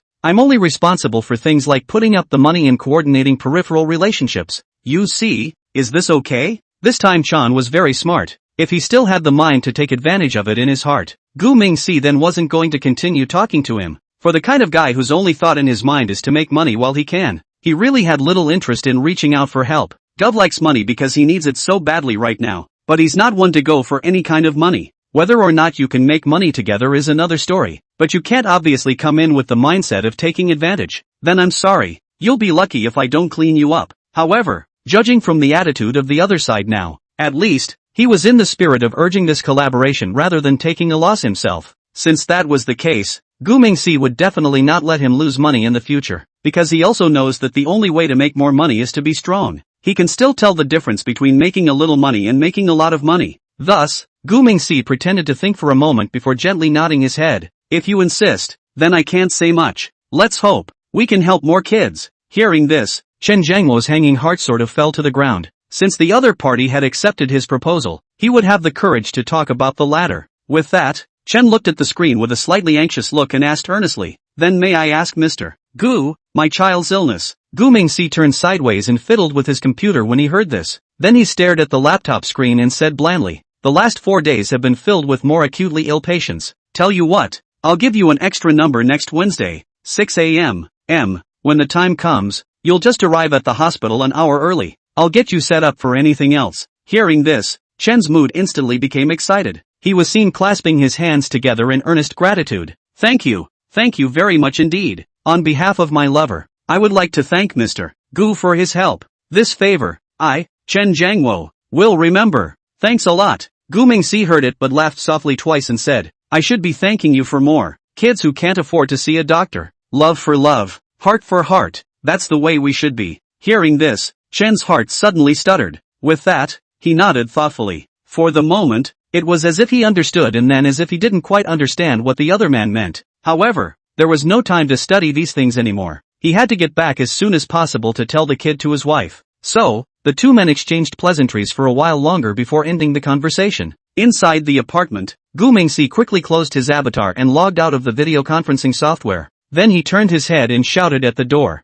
"Yuriko, is the snack ready? I'm starving." It wasn't long before Yuriko walked in quickly with a serving of sushi. "I've kept you waiting. All that's missing is a bowl of flavor-enhancing soup. You'll have some sushi to ease your hunger first. I'll make the soup now." Gu Mingxi didn't take sushi first when he saw it, and with her eyes staring straight at Yuriko. Soon, Yuriko also sensed something was wrong, so she cocked her head with a sweet smile and said, "What's wrong? It's not pretty?" Turns out, Yuriko changed her look today. She cut off her long ponytail and replaced it with short, sharp, over-the-ear hair, and then, incidentally, dyed her hair lavender. Should I say no? Yuriko does look a lot more stylish now. Good looking, just looks like a delinquent girl. You might as well dye it black or grandpa will see it and say something about you. Yuriko sniffed but said as she gently placed the sushi on the table. "No, grandpa will love it. I refuse. I'm going to make soup. Take your time." With that, Yuriko hummed a little song and walked out of the study. Gu Mingxi saw this but sighed softly and didn't say anything. At the same time, while Gu Mingxi was enjoying his midnight snack, Eagle Jam Sandwich Island in the Pacific Ocean, a small Boeing 717, a twin-engine jet airliner, landed quickly at the island's military airport. Robbins, the commander of the island, came to approach in person with a team. After the plane stopped, Commissioner Smith led the way off the plane with his head held high. Robbins saw this and immediately stepped forward to greet him with a smile and said, "My dearest old friend, I didn't expect you to come in person." Smith immediately smiled a small smile at his words as well. "General Robbins, it's good to see you again, but, this time I'm afraid I've brought trouble with me. So, please don't be angry later. Your Excellency the General." Chapter 118, Investigator Smith. Smith came up and got the ugly word in first. Robbins' face instantly became unnatural upon hearing this. At this point, Smith pulled out his ID from his inside pocket and hung it where his chest was. The words Department of Defense Special Investigations Unit, Eagle Sauce were still there in gold foil. Then just at that moment, Air Force Commander Dickens greeted him at a quick pace. "Commissioner Smith, welcome to Sandwich Island." His voice is thick and magnetic and very, very impressive. Smith looked up at the words and saw the familiar face. The guy was his usual self. Straight uniform, shiny shoes, just more gray hair at the temples. "It's been a long time, General Dickens." Smith took 2 steps forward and shook hands firmly with his opponent. He could feel Robbins' palms a little damp, which had never been the case before. "It has been a long time indeed. The last time we met was in Arabian Horse, wasn't it?" Dickens finished with a meaningful smile. Smith didn't pick up on that when he heard it. Of course he remembers the old days. He was only a colonel then, and he himself was his second in command. The two of them have worked together on a number of special projects. The flow of money from those programs is still an unsolved mystery at the Pentagon. At this instant, Smith turned his head to look at Robbins and said, "General, since Rutherford is here too, then let's talk more about it when we get back to the base. I'm sure we'll be able to negotiate a satisfactory answer." It was only when he heard this that Robbins' face finally showed a hint of relief. Rutherford immediately laughed at his words. He hurriedly urged the two men toward the car. "We're all on our own, so let's go back and talk about what we have to say. Robbins is also a very good friend. You'll appreciate that. Go go go. Let's go back." With that, the three of them walked together in the direction of the caravan. The stretched black Cadillac carried the trio deeper into the base. Smith noticed that there were at least twice as many guards along the route as usual, and the soldiers' expressions were unusually serious. "I heard you've been working on an arms smuggling case recently? How's it going?" Rutherford suddenly opened his mouth to ask this. Smith heard but only smiled perfunctorily. The case is still under investigation, but there have been some leads. I'm sure it will be soon. It will be quick. With those words, an awkward silence fell over the car. Rutherford saw this and hastened to speak up again to round off the conversation. Smith, you're kind of here today. Tonight, we have your old favorite night of revelry at command. There are quite a few young and beautiful women waiting for your call. Hearing this, Smith squeezed out an awkward smile and said, Hey, I quit a long time ago, too old to be wild anymore. Hearing this, Rutherford immediately couldn't help but laugh. He laughed as he gave Smith a gentle nudge. Stop it, old chap. Can you still quit this kind of thing? I don't believe you. I'd like to see if you can still do it today. Smith shook his head gently and helplessly immediately after hearing this. He really couldn't do anything about his old former boss. Half an hour later, Sandwich Eagle Jam Military Base. The Air Force Commander's office is located in a gray building in the deepest part of the base. As the heavy mahogany door closed behind him, Smith caught a whiff of a cigar. It reminded him of the old days. In those days, Rutherford would light a cigar every time he talked business. He smoked a special kind of cigar, so to this day Smith remembers the flavor. Need a drink? Rutherford took a bottle of Macallan out of the liquor cabinet. If I remember correctly, this would be your favorite. Smith immediately broke into a smile upon hearing this, but soon he said in decisive refusal, No, business is business, so the wine should wait until we're done with business. Rutherford smiled at that and poured himself a glass. Then he took a light sip of whiskey before speaking. Regarding the two missing fighters, I don't see the need to make a big deal out of it. After all, it's just a test flight. There are always accidents, right? Smith froze instantly upon hearing this. He understood the meaning of the old man's words, but what needs to be said he must say in advance. But the Pentagon doesn't think so. With that, Smith took a document out of his briefcase. He placed the paper on the table as he pointed to a red circle on the map. According to radar records, the fighter jet disappeared in this area, and this happens to be the area where the Seeds are practicing their military maneuvers on the high seas. Speaking of such, Smith looked up at Rutherford, but without waiting for the other to speak. Robbins, who had been sitting in silence for a long time, could not help rising and interposing. So, what the hell are you trying to say? Smith sniffed and sneered. With that, he looked seriously at the other party and said solemnly, So I'm curious to know why the test fighters strayed from their intended course? Why was the search and rescue operation delayed for a full 50 hours? And, Smith looked Robbins straight in the eye and continued to speed up his speech. Why did the two warships suddenly turn back halfway through the search and rescue? And the McCampbell then declared for repair? Smith's voice was not loud, but Robbins shuddered at the sound. I didn't realize that this guy sees things quite venomously. For a moment, the air in the office seemed to freeze. At that moment, only the antique clock on the wall was making a ticking sound. Now, every second feels like a century. Finally,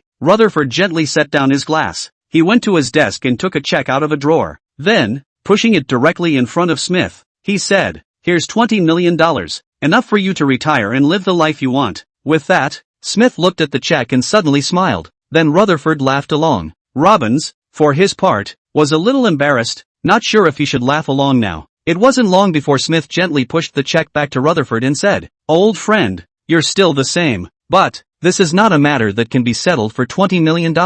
It's a little less. Hearing this, Robbins left, turning his head to Rutherford. Rutherford saw this and signaled with his eyes that he should not panic. Then, he slowly picked up his glass and opened his mouth with a smile and asked, So name a number. How much do you want? Smith frowned slightly at that. He thought for a few seconds before finally starting to speak. Just 50 million. That should barely be enough. Hearing this, Robbins' expression instantly turned hideous. Are you crazy? $50 million? How dare you think that? Rutherford was also looking pretty bad by this time. He finished his glass in one gulp before speaking. $50 million is a bit much. Are you serious? Smith sniffed but replied very calmly. Of course I'm not crazy. I know what's on that fighter. That's Eagle Sauce's latest stealth coding technology, and that navigation system that evades all radar detection. These technologies, they're worth at least $5 billion.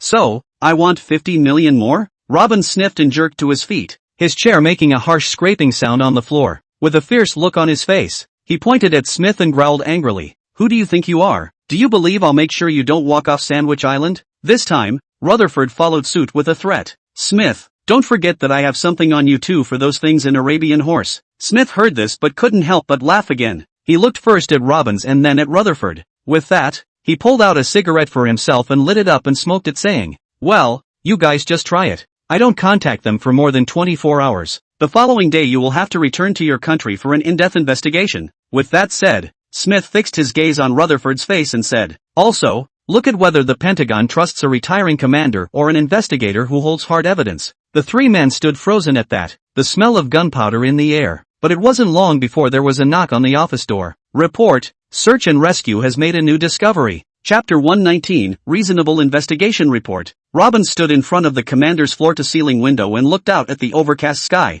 "Look at this damn weather. It looks like another storm is coming." Out of habit, his fingers unconsciously tapped on the glass, making a slight tapping sound. This is how he always focuses his energy whenever he encounters a tough problem. Damn, another wasted effort. Air Force Commander Rutherford pushed his way into the room, slamming a stack of papers heavily on the table. His uniform was a little wrinkled and his tie was askew. Obviously he had been through something unpleasant. Shortly afterward, Robbins also hung his head, shaking it as he headed for his office. Again, search and rescue teams have only found some wreckage, but it's all insignificant pieces. The all-important black box is still missing. It can't really have been picked up by the flower-planting military, can it? It shouldn't be. The storm was so big that day. How did they do it? The air in the office seemed to freeze. It was clear to everyone present that if a reasonable explanation was not given, the entire sixth-generation aircraft project might be called off. Just then, Smith turned to the duo with a smile and opened his mouth. "Then let's just call off this project. It's not very relevant to us anyway."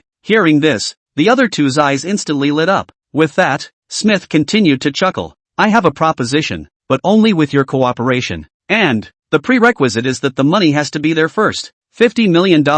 That's the bottom line." Hearing this, Robbins picked up with a frown. "It's really not that much. How about $30 million? Smith turned his head full of disgust at hearing this and looked at the other man and said, "I told you, that's the bottom line. At least $48 million. No less." Rutherford said as he saw the situation and took the opportunity to interject to help with the haggling. "We really don't have that much. How about this? $38 million. This is as far as we go." Smith wasn't going to believe his bull asterisk. The old boy sure didn't make a lot of money over here, so he cut back. "At least $45 million. Any less and I'm going to lose money this time. Come on, I've got a lot of people to hit above me too. Can you guys think of something for me?" Hearing this, Robbins lit himself a cigarette and said, $42 million. This is really our limit. It's not easy to make money now. The top is checking very hard. Upon hearing this, Smith fell somewhat silent. He was torn between accepting the offer or not. At this time, Rutherford was present to interject and round off the conversation by saying, "Smith, $42 million. That's a fair price, but you must provide us with hard evidence." Smith said with a meaningful smile as he listened. "Of course, we'll provide a full report of the investigation, including meteorological data, flight records, and," at this point, he paused before continuing, "I've also come up with a rational explanation for the emergence of the flower-planting navy." Hearing this, Rutherford turned and poured 3 glasses of whiskey. With that, the other two walked slowly to take a cup each. Rutherford chuckled with a glass of wine himself. "Then let's have fun working together. Happy cooperation. Cheers." On the 7th day after the deal was struck, a thick investigative report arrived in the Pentagon's offices. The report is surprisingly detailed. The test fighter did have a design flaw, and the directional control system malfunctioned during a strong typhoon, causing the plane to veer off course. And the presence of the flower-planting navy was purely coincidental. They were just conducting routine training in the nearby waters. Responsible for reviewing the investigation report of the Whittier, flipping through the report, suddenly noticed a detail. Meteorological data show that the day of the incident, there is indeed a strong typhoon, but the path of the typhoon and the plane crash site is far away. His fingers began tapping on the desk again, this time at a faster pace. "There's a problem," she muttered, her brain working fast. Just then, his computer received an anonymous email. Attached is a blurry video of several people sneaking into her home and leaving her 2 bags of bills under her bed. The guys were wearing masks, and before they left, they picked up her daughter's teddy bear and waved it at the camera. Is this blackmail? Jesus, these people are horrible, aren't they? It was at this time that her cell phone suddenly rang. The caller was none other than Smith. "I suggest you go straight through the vetting process. It's better for everyone. Sometimes the truth doesn't matter. $2 million for a happy ending for all is a good deal." Without waiting for Whittier to make a reply, the other party hung up. After the phone hung up, Whittier stared at the report on his desk. She knew she was standing at a dangerous crossroads. Would she expose this elaborate lie, or would she choose to remain silent? Did she really have a choice at this point? No, she's out of options. What the truth is has nothing to do with you anyway. The report is just the presence of suspicious clues that don't get her in any trouble. So Whittier took the pass stamp and stamped it hard. And just like that, the test flight of the Generation 6 turned into an accident. The entire program was called off with urgency and all researchers were held collectively accountable. Damage to the McCampbell's equipment turned out to be the effects of a typhoon. In short, the Sandwich Island military base is not to blame. Everyone is happy and the secret of Yinglong 1 is successfully concealed. No, those people on Sandwich Island don't even know the Yinglong exists, because the Eagle Jam pilots simply didn't get the message back. While the Hawksbane side was researching what was going on with the 6th generation, the Planters side of the family, however, was busy arguing about another matter. Seed Flower Talk, Aeronautics and Technology Board. Lu Jinglong is debating with the Eastern Divine Dragon as the official representative. Mr. Shenlong, our side continues to insist that a modification to the Battle Armor operating system would be more in the interest of the user. Spirit connections are too dangerous and too likely to cause serious injury to the driver, a drawback that must be rectified in time. After hearing his statement, the virtual image of the human-headed dragon god on the large screen coldly replied back, I don't know what I'm talking about. It's just a case of giving up on the world. Brain ports and neural connections are the future of technology. 1 or 2 drivers get hurt and you guys start choking on it. Then just take the cockpit of the mech and turn it into a car cab. This way, it's a person who can perform mech operations. Hearing this, Lu Jinglong was immediately choked out of a sentence. Each of the other experts and professors sitting next to them also had a hard look on their faces, but the Eastern Divine Dragon didn't seem to want to give them any face. Human reflex time from seeing a situation to making an action is typically around 0.38 seconds. The scientific community has made conclusions about the limit of human reaction time, which is around 100 milliseconds. But all of this can be a killer jet lag that kills pilots during ultra-high-intensity air combat. Speaking here, the faucet on the screen turned to look at Lu Jinglong and continued. Any idea what the reflex time is for a mental connection? I guess. You guys know that, right? Lu Jinglong and the others certainly knew that, because the last time they experimented they had come to the conclusion it was 0. Chapter 120, Debate if you don't want to. Lu Jinglong knew that the other party had a point. However, today he had to convince the other party to fulfill the after-sales service on behalf of the unit. After all, the technology of neural connections, brain and interfaces, and whatnot, are not yet very mature technologies, so it does seem a bit presumptuous to use them in the military. However, the Eastern Divine Dragon didn't seem to be ready to stop there, only to see the Eastern Divine Dragon unhurriedly pull up a set of data. This is based on an analysis of your clinical data, which shows an adverse reaction rate of only 0.1% in 10,000 volunteers. Saying that, the Eastern Divine Dragon tapped his finger in the holographic projection, and a complex neural network model unfolded in the screen. The mech's brain and interface, a newly developed 3rd generation, has reduced the transmission delay to 0.0001 milliseconds, thousands of times that of traditional neural splicing technology. The driver you just mentioned would be a special case. He would have been subjected to stressful stimuli as a child. Hearing this, the crowd's mouths now fell open slightly. Obviously, everyone remembered that incident. Indeed, Wang Rui was severely emotionally stimulated as a child. His father died a heroic death trying to grow a family of flowers. But just at this time, Lu Jinglong pushed up his glasses and scrutinized the data in the projection. The latency is really low, but how are you solving the signal attenuation problem? Conventional technologies experience significant signal loss during high-frequency transmission. The Eastern Divine Dragon smiled softly at this and pulled up another model to patiently explain. We used the quantum tunneling effect to build nanoscale quantum channels between neurons and the chip, with a 90% reduction in signal loss. The more Lu Jinglong listened, the more delighted he became. But soon he realized, it's like he's the other guy's debate opponent, so he hastened to say with a furrowed brow and a sly smile. But even so, prolonged use can lead to nerve damage. Prolonged exposure of the cerebral cortex to high-frequency electrical stimulation may cause neuronal overexcitation and even lead to apoptosis. This damage is irreversible. What do you have to say about this phenomenon? The Eastern Divine Dragon's side was prepared, only to see him quickly pull up the previous data and continue. As has just been said, these are based on the analysis of your clinical data. Out of 10,000 volunteers, the adverse reaction rate was only 0.1%. And Eastern Shenlong began to zoom in on a detailed point explained in detail. See here,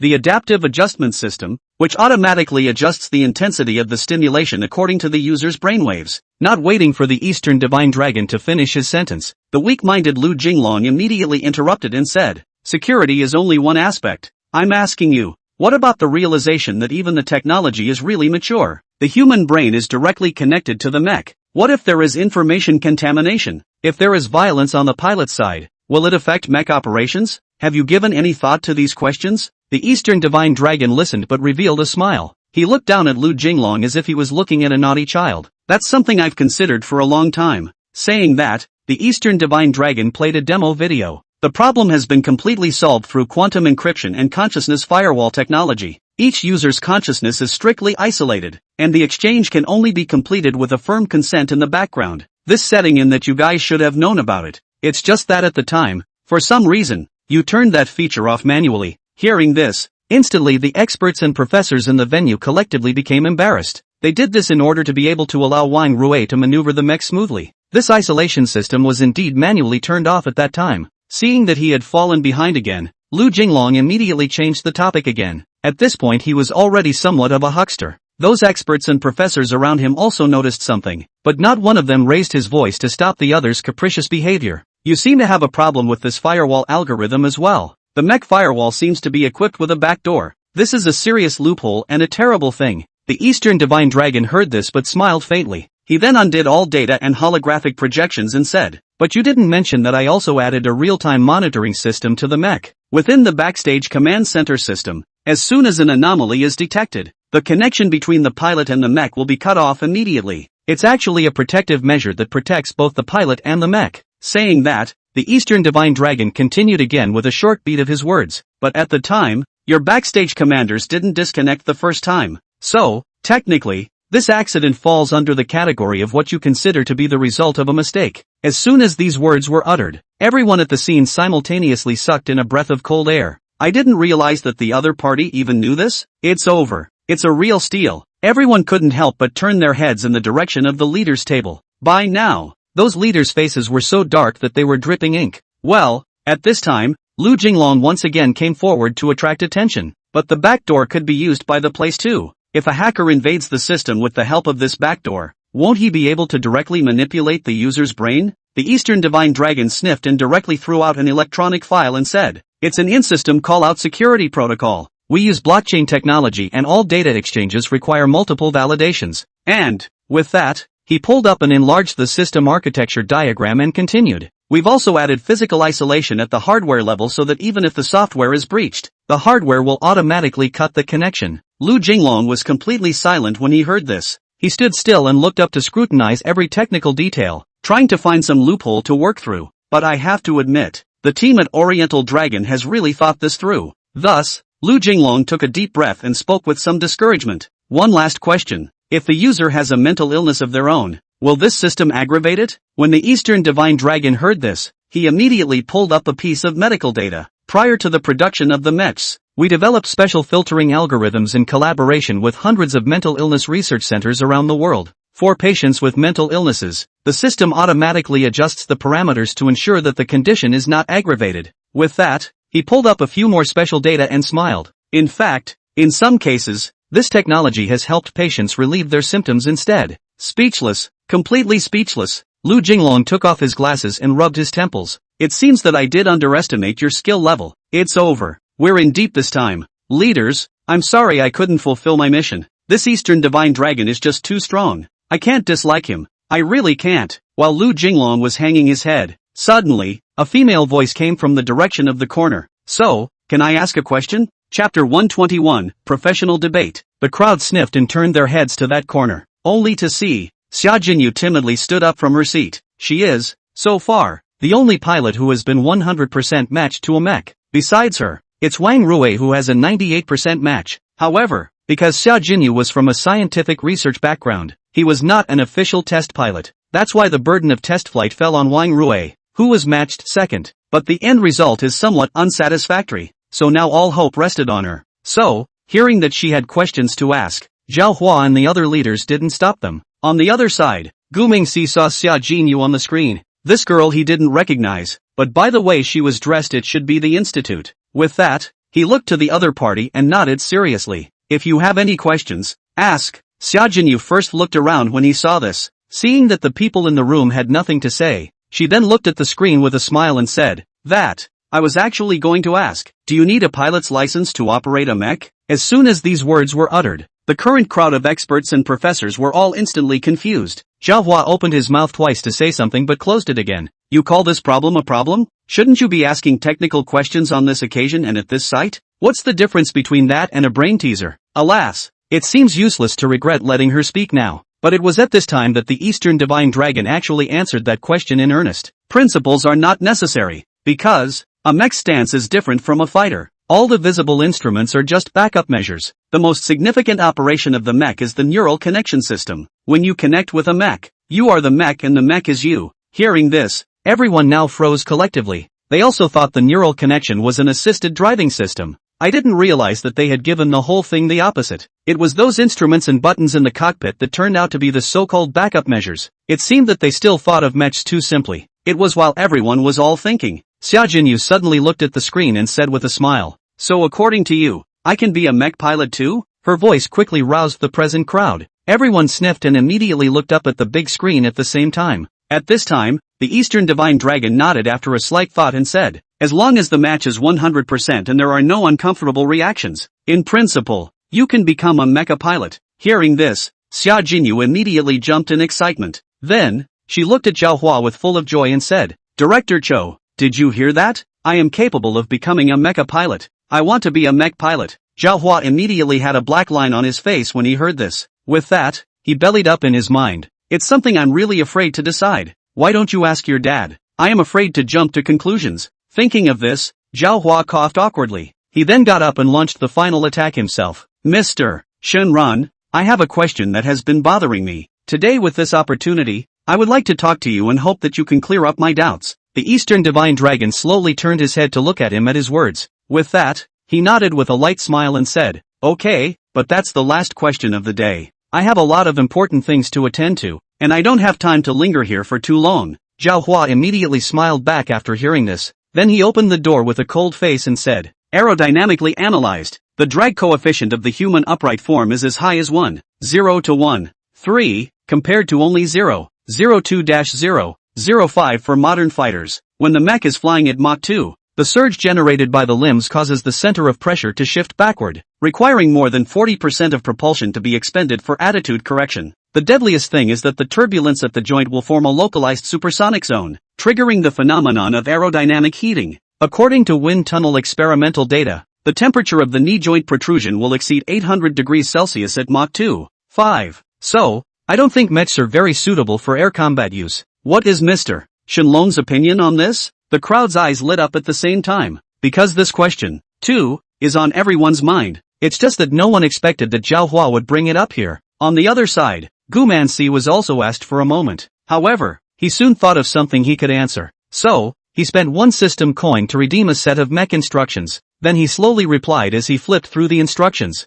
"The data you presented are based on fixed form assumptions. What I'm trying to tell you is that the mech was manufactured using adaptive fluidic skeleton technology, which references the structure of the dragonfly's wing veins, and the surface of the mech can be generated with dynamic infusion slots. Our labs have achieved a drag coefficient reduction to 0.12 in 0.3 seconds through nanoscale piezoelectric materials. With regard to thermal barriers, Big Hairy Diamond has all but developed gradient ceramic armor that maintains structural integrity in 100 degrees Celsius environments. Do you think our technology is still inferior to their Daimao? Also, the bipedal vector nozzles of the humanoid mecha allow for 360 degrees omnidirectional maneuvering, an advantage that traditional flying machines can't match. This, don't you see?" Zhao Hua frowned tightly as he listened. With that, the people in the venue began to whisper. Xia Jinyu seemed to interrupt again to ask his own question, but obviously now is not the best time. She had no choice but to huff and puff and sit back down. It wasn't long before Zhao Hua spoke again with a slight raise of his eyebrows and said,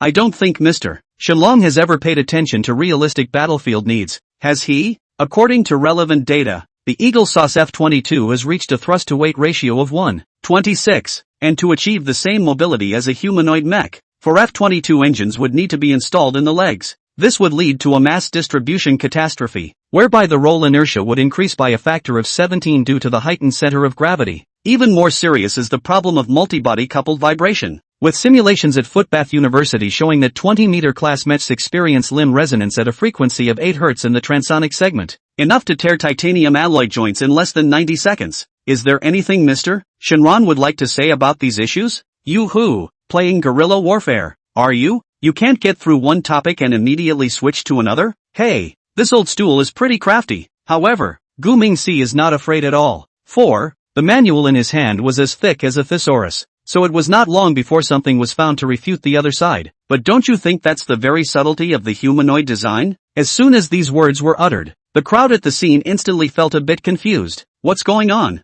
Is this the subtlety of humanoid mechs? Are you serious about that? Without waiting for anyone to question it, the Eastern Divine Dragon continued to speak. The mechs are designed to solve these challenges with a variety of biomimetic solutions. The first is a distributed micro-turbofan array with 32 sets of variable thrusters arranged in the torso in reference to the hummingbird flight muscle group layout. The second is the introduction of a quantum gyroscope set, which borrows from the human vestibular system to achieve millisecond-level attitude prediction. It has been demonstrated in Lockheed Martin's Valkyrie prototype, which is 300% more efficient at emergency evasion than the F-22. What's more, humanoid mechs can seamlessly switch between air and land, and have a value in real-world combat that can't be replaced by fighter planes. Chapter 122, A Different Dimension. Zhao Hua launched a professional-level debate to the Eastern Divine Dragon. However, he did not expect that the other party's theoretical knowledge reserve was much stronger than he had imagined. To be able to save some face for the Aeronautical Research Bureau, Zhao Hua could only rack his brain and continue to change the subject to offer a new rebuttal. Mr.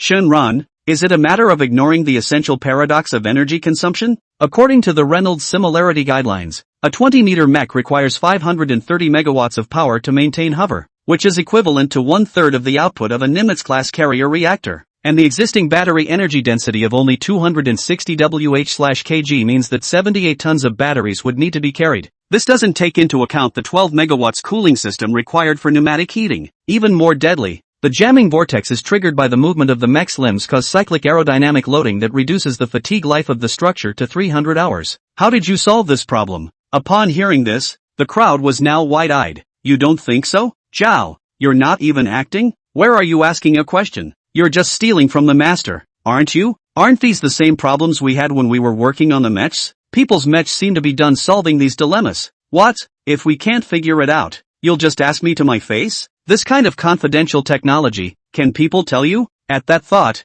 everyone rushed to look up at the big screen. Meanwhile, everyone silently pulled out their little notebooks and neutral pens. If you dare to say it, we dare to remember it. This time, the Eastern Divine Dragon was silent for a few seconds. Only then did he slowly look up at Zhao Hua and slowly opened his mouth. Director Zhao, you must know that the energy issue is exactly what drives the technological revolution. The Seed Engineering Institute, last year, had already announced the compact fusion device, with 150 million Celsius plasma confinement in a 1.2 meter diameter. Coupled with superconducting wireless power transmission technology, the mechs can then rely on near-Earth orbit energy satellites for sustained combat. As for structural longevity, the 3D printed gradient lattice structure, combined with shape memory alloys, has enabled damage self-repair capabilities. Eagle Sauce Boeing tests have shown that such materials last over 5,000 hours in simulated air combat environments. How do I put it? So you should be able to understand? Zhao Hua immediately froze in place at the words. Good lord, this dragon is quite a chicken thief. You didn't say a word about the answer I wanted to hear.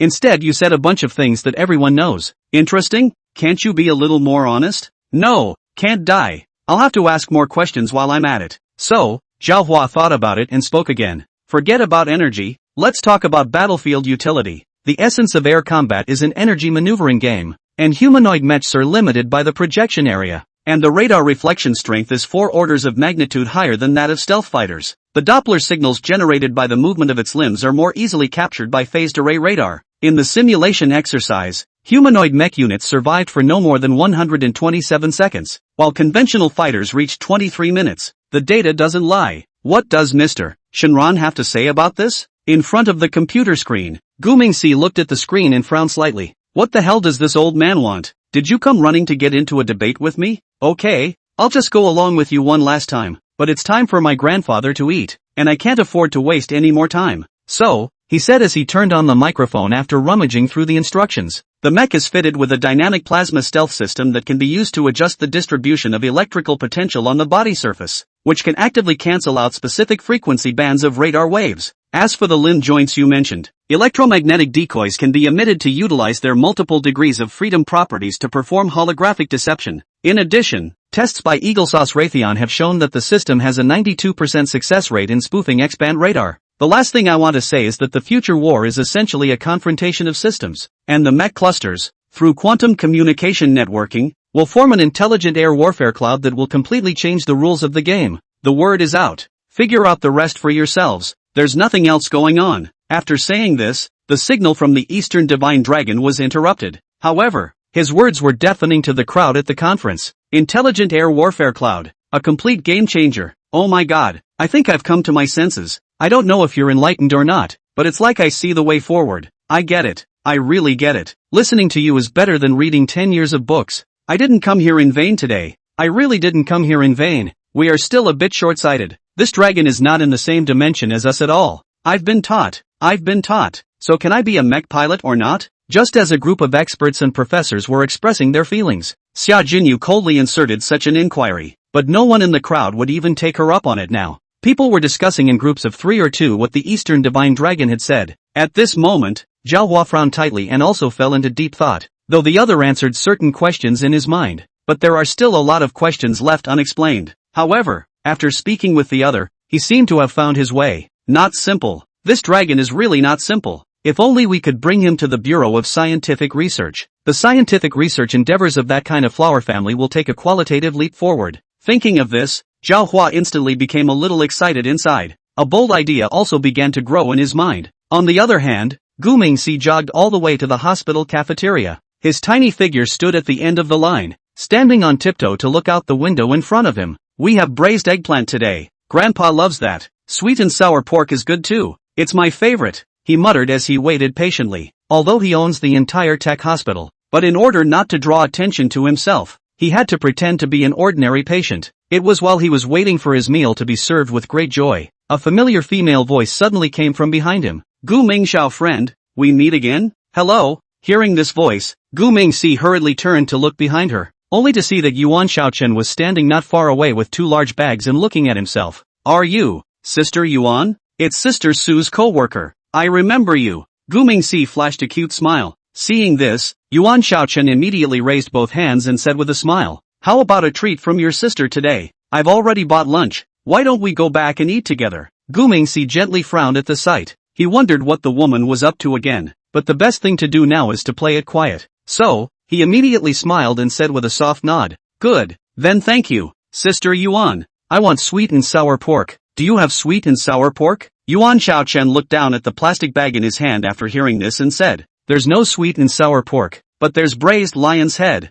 This one is from old Yoshi's earth, and it tastes great. Gu Mingxi immediately smiled and applauded at his words and said, well, braised lion's head is good too. Thank you, Sister Yuan. With that, the two began to walk towards the elevator. But what kept both of them from noticing was this. No sooner had they gone than a fellow, with cunning eyes, came cautiously in. At this moment, he was watching the two of them drift away with a gloomy face. Chapter 123, The Cute Little Nurse. Claire's mental state is already in a bit of a state of disquiet after the 2 paranormal incidents. However, as Hawk Jam's gold medal agent, the word defeat was not in his vocabulary. So, after a long time of mental construction at the largest church in South Shanghai, no, it's only just getting in better shape to get out and run the business. Claire is here to investigate the super hospital thing, but I didn't expect to see a familiar figure just as I entered the hospital. MS. Yuan, we're really destined for each other. It turned out that he had fought with Yuan Xiaochen a few years before. He was wearing a mask at the time, and the other side never saw his face. Claire, however, was remembering her face. I didn't expect to see you here. So, my instincts were right. There's a good chance this place has something to do with that dragon. She's supposed to be investigating this as well. Claire had just finished muttering this when a white lab coat came over to inquire and said, are you Mr. Jack? Is it the master who came to modify our network cable? Claire sniffed and immediately turned to look at the man and smiled. Yes, I'll be Jack. The company arranged for me to come over and see what's wrong with your place. Claire disguises herself as a professional network engineer who has come to the super hospital to inspect and remodel the network cable. It would be good for him to take this opportunity to investigate the situation here in depth, because his intuition told him that this technology hospital that came out of nowhere would be involved with the mysterious dragon of the East. Should I say no? A gold agent is a gold agent. His instincts were still horribly accurate. Only, whether he has the ability to investigate anything or not, it depends on how good he is at it. After pretending to have surveillance equipment in the hospital's server room, Claire instantly found an opportunity to slip into a locker room. When he came out again, he was just like a doctor. He was seen standing in front of a mirror in the hospital hallway, carefully adjusting his tie and mask. The white coat made him look like a doctor indeed, if you ignored the miniature pistol he carried around his waist and the anesthetic needle hidden in his sleeve. There are so many patients on the first floor. Why don't we go to the second floor first? Thinking of this, Claire immediately walked quickly to the second floor. By coincidence, he had just found a room trying to check out the situation. There was a ding and the elevator doors opened not far away. Claire turned quickly at the sight and pretended to be checking the medical records book. A small nurse pushing a food cart passed him, the rich aroma of the meal wafting into his nostrils. He then remembered that he hadn't eaten for what seemed like a day either, so the scrambling stomach then rumbled. The sound quickly caught the little nurse's attention. "Are you the new doctor?" The little nurse stopped and cocked her head to survey him. Claire immediately looked up at the sight and met a pair of bright eyes. The nurse's badge reads Yuriko, and the photo shows her smiling sweetly. Makoto. But the little nurse herself carried a hint of unspoken mystery. "It's okay. Gu Mingxi has placed Yuriko in the hospital. Otherwise, it's not a good idea for her to hang around all day." "Yes, just reported in today. Nice to meet you." Claire flashed a professional smile, looking very human. But Yuriko is very sensitive. She sensed the other woman's strangeness at once. "No, he's lying." So Yuriko squeezed out a small smile to look at Claire and said, "And what section are you in, please?" Claire sniffed and immediately made up one. "I'm, gastroenterology." "Yeah, first day to report in today. I'm back from overseas on special assignment," Claire said with a very confident full mouth. He was sure that a little nurse couldn't know too much, but how could he have known that the little nurse in front of him was the hospital's watchdog? There was simply nothing about the hospital that she didn't know. Therefore, the other party's lie was instantly recognized by it. However, Yuriko pretended not to know anything. "What a coincidence. I was just about to deliver a meal to gastroenterology. So, want to come along?" Yuriko said and winked. Claire's heart instantly tightened at the sight, because he, who had never even been to the gastroenterology department, didn't even know where it was. But the refusal is obviously very suspicious. "It's okay. My status is a newbie anyway. It makes sense not to know the section, right? Besides, what could a little nurse like her know?" Thinking of this, Claire immediately smiled and replied, "Yeah, just so I can familiarize myself with the environment with you. I'm new to the hospital and I'm not very familiar with it." Yuriko smiled and nodded at that before walking down the hallway side by side with the other. Yuriko pushed the food cart, her nurse's shoes making a crisp sound on the floor. Claire noticed that she had an exceptionally steady pace and would not be as flippant as a normal person. But when he had just developed a hint of doubt, the other party suddenly spoke. "You know, when I was a kid I really wanted to be a doctor especially. I thought doctors were so great, but unfortunately, I didn't study well and didn't make it as a doctor, so I had to become a nurse." Claire sniffed and coped absent-mindedly. "Yes, actually, doctors and nurses are the same. They both treat people. The nurses are pretty good too." "Really?" Claire tried to memorize the route as she spoke. Later on, in case things went wrong, he could leave at the first opportunity. But just at that moment, Yuriko suddenly stopped in front of a room. However, Claire turned her head to look. This is just a utility room, not some kind of gastroenterology department. While he was feeling a bit puzzled, Yuriko spoke again. "You know what? There's another thing I like better than healing people," Claire asked, sniffing and looking at her reflexively. "What is it?" Yuriko replied with a sly smile on her face. "What a study of the human brain. Particularly interesting." Claire felt a chill on the back of her neck when she heard that. He frowned tightly at Yuriko, his right hand quietly feeling for his waist, but he didn't even realize that the other man was staring at him with a strange look in his eyes. Her pupils were surprisingly red. God, is she even human? Claire sensed danger, but at that moment, he realized he couldn't move. At this moment, Claire's pupils had contracted rapidly. He was already having some unusual visions in his head. At this time, Yuriko's dreamlike voice rang in its ears. "Relax and don't think about anything else. You're tired now and need to rest." Claire's remaining consciousness told him he was in danger, but in is that those meanings are gradually becoming more and more obscure. He tried to struggle, but it was as if his limbs were not his own. Yuriko's soft humming rang in her ears, like a childhood lullaby. Yuriko's voice became soft, as if an angel was chanting. For a split second, Claire's eyes snapped open. He found himself standing in the middle of a wheat field. Waves of golden wheat undulate in the wind, and the melodious sound of a flute is heard in the distance. What's going on here? He's obviously in the hospital. What is this place? Claire just brought this up. Yuriko's voice came from all directions. Welcome to my world. Chapter 124, Claire's report. Claire immediately turned nervously at the word. Immediately afterward, he saw Yuriko, dressed in a white dress, standing barefoot in a wheat field not far away. Her short hair became long and fluttered gently with the wind, so beautiful it was unreal.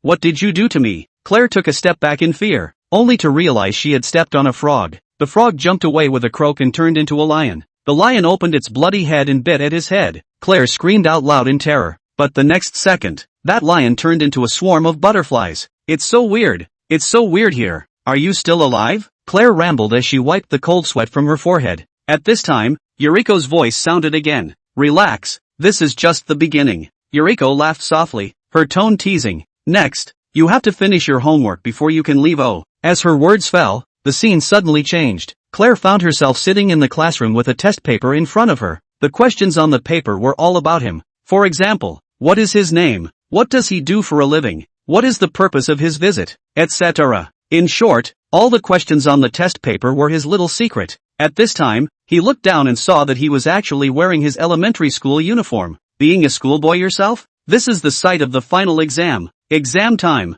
No more looking around. Yuriko had turned into a proctor at some point. Wearing thick glasses. Answer the question quickly and don't stall. Look, the other kids are almost done writing. Claire sniffed before realizing that there were still a lot of elementary school kids sitting around. One of them writes so fast that he or she has indeed fallen far behind. So Claire muttered coldly with a contemptuous smile. What's this? I'm a schoolteacher. These questions are not hard for me at all. With that, he finished the paper in a few minutes. But when he handed the test papers to Yuriko, the classroom he was in suddenly began to spin and Claire began to fall rapidly downward. He went through layers of flooring and ended up falling into a huge soup bowl with carrots and broccoli floating around it. These are the things he hates to eat, but he was really too hungry now. So good to savor what's in front of you yourself. But just at that moment, Yuriko took the soup spoon, looked at him with a smile and said, try it, it's my special love lunch. Claire watched as her opponent grew larger and larger, instantly becoming a giant. He tried to struggle, but found his arms and legs turned into noodles. He watched in horror as his noodle hand floated in the soup while Yuriko stirred it with her spoon. Asterisk asterisk asterisk asterisk. So it's yourself that gets eaten? As Claire was being pinned up and about to be placed in the giant's mouth, a stranger's voice suddenly came to his ears. Wake up, young man, why are you standing here gawking? Claire's eyes snapped open to find herself sitting on a hospital bench. A security guard is slapping his face. This doctor, are you okay? Claire sat up very nervously at the sight. Then he quickly looked around at the situation. The only thing I saw was that the hallway was empty. And where were the little nurses and food carts? Was everything just a dream? Look at how scary and real this dream is. Claire shook her head hard in a hurry. He muttered as he gently slapped his cheek. Must be too tired lately. Work was too stressful a while ago. Otherwise, I wouldn't be able to meet those things all the time. With that, Claire pulled out the cross and kissed it. He then pulled out the Buddha jade tablet he had just purchased and kissed it. Amit Ba. Hallelujah. Bless me. Bless me. Claire's godlike movements made the security guard very puzzled. So soon he was driven out of the hospital. All of this was seen by Gu Mingxi in front of the computer. And Yuriko was standing over him with a questionnaire. His name is Claire Hubbard, a gold medal agent of the CIA in Eagle Jam, who has received the highest accolade of mission rating S for 7 consecutive years. By the way, he was the one who came to the residential area and the processing plant a while back. Speaking here, she handed the A4 paper in her hand to Gu Mingxi. The other man took it and glanced at it, then set the paper down on the table. Yuriko saw that her boss' expression was displeased, so she took the initiative to remind the other party and said, need to fix him? I can make him disappear tonight. Gu Mingxi listened but slowly shook his head and said, there's no need. Get one Claire dead and there'll be a second and a third. There's not much point in keeping him. It would be good to have him deliver some messages to Eagle Jam. With that said, he turned his head to Yuriko and smiled. Come here, you can do this. Gu Mingxi then began to whisper in front of Yuriko. That night, Claire returned to her hiding spot and immediately turned on her computer to write a report. There was a strong voice in his head that told him to make sure he reported his investigation to headquarters. Therefore, he immediately summarized the information in his head and wrote it out. Just 10 minutes later, his 10,000-word investigative report appeared on the desk of the CIA's general director. Chief Commissioner Moulton took the report and read it carefully 3 times. But the more he looked at it, the more he realized how incredible it was. Was he delirious? Or was Claire crazy? Can something like this really go to the president? Isn't this guy afraid of being institutionalized? It seems that he is the one who put too much pressure on him. Why would Morton think that? Because Claire's investigative report is as follows. Report on the investigation of the suspected Oriental Dragon manufacturing plant. Background of the investigation. Recently, a mysterious enterprise called Super Manufacturing Factory has been in the target area, and its products have strange functions and even supernatural effects. Initial investigation revealed that the factory was actually run by aliens. In order to gain a deeper understanding, We set up a special investigation team together with South Bar and Footpen Chicken to investigate its mode of operation, product features and product impact. Methods of investigation. 1. Field trip. Members of the investigation team disguised as workers and infiltrated into the interior of the factory to experience it. 2. Confidential interviews. Talk to employees, customers and neighborhood residents to get an inside look at the plant. 3. Investigation and analysis. The factory belongs to an alien Section 3 civilization that is producing and manufacturing cosmic warships. 4. Literature review. Reference to sources such as the Factory Manufacturing Guide and the Factory Industrial Behavior Handbook. Findings. 1.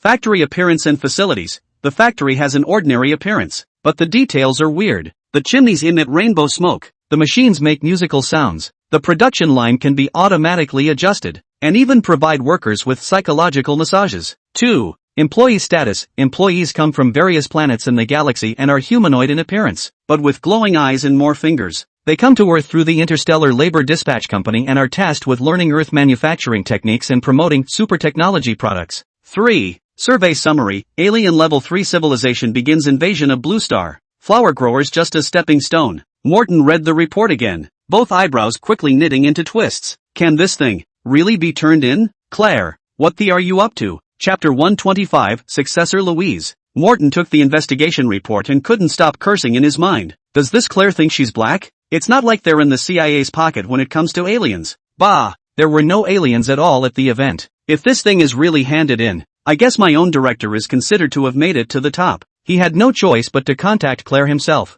It didn't take long for the satellite call to be answered. Hello, Mr. Director. Why are you calling personally? What further instructions do you have? Do I need to follow up on the aliens? Hearing this, Morton's face instantly turned dark. It's over. His gold agent is really over. So, Morton said after a soft sigh. Claire, I've read your report. The Bureau is also looking into this now. You've been doing very well, so you could use some time off these days. Hearing this, Claire was instantly a bit puzzled. He'd only just come up with some insights from his investigation, so why was he suddenly going to give himself a vacation? It's not in keeping with his work style as a gold agent. So, Claire immediately explained over the phone. Mr. Director, I don't need a break. I can still keep fighting. I can definitely capture the Eastern Divine Dragon. Morton's face instantly became more ugly at his words. The guy is sick as hell and still thinks about continuing to work for the crown. Not bad for the best agent he's ever had, but the illness can't be put off any longer. Hurry up and coax him back to the mental hospital for treatment.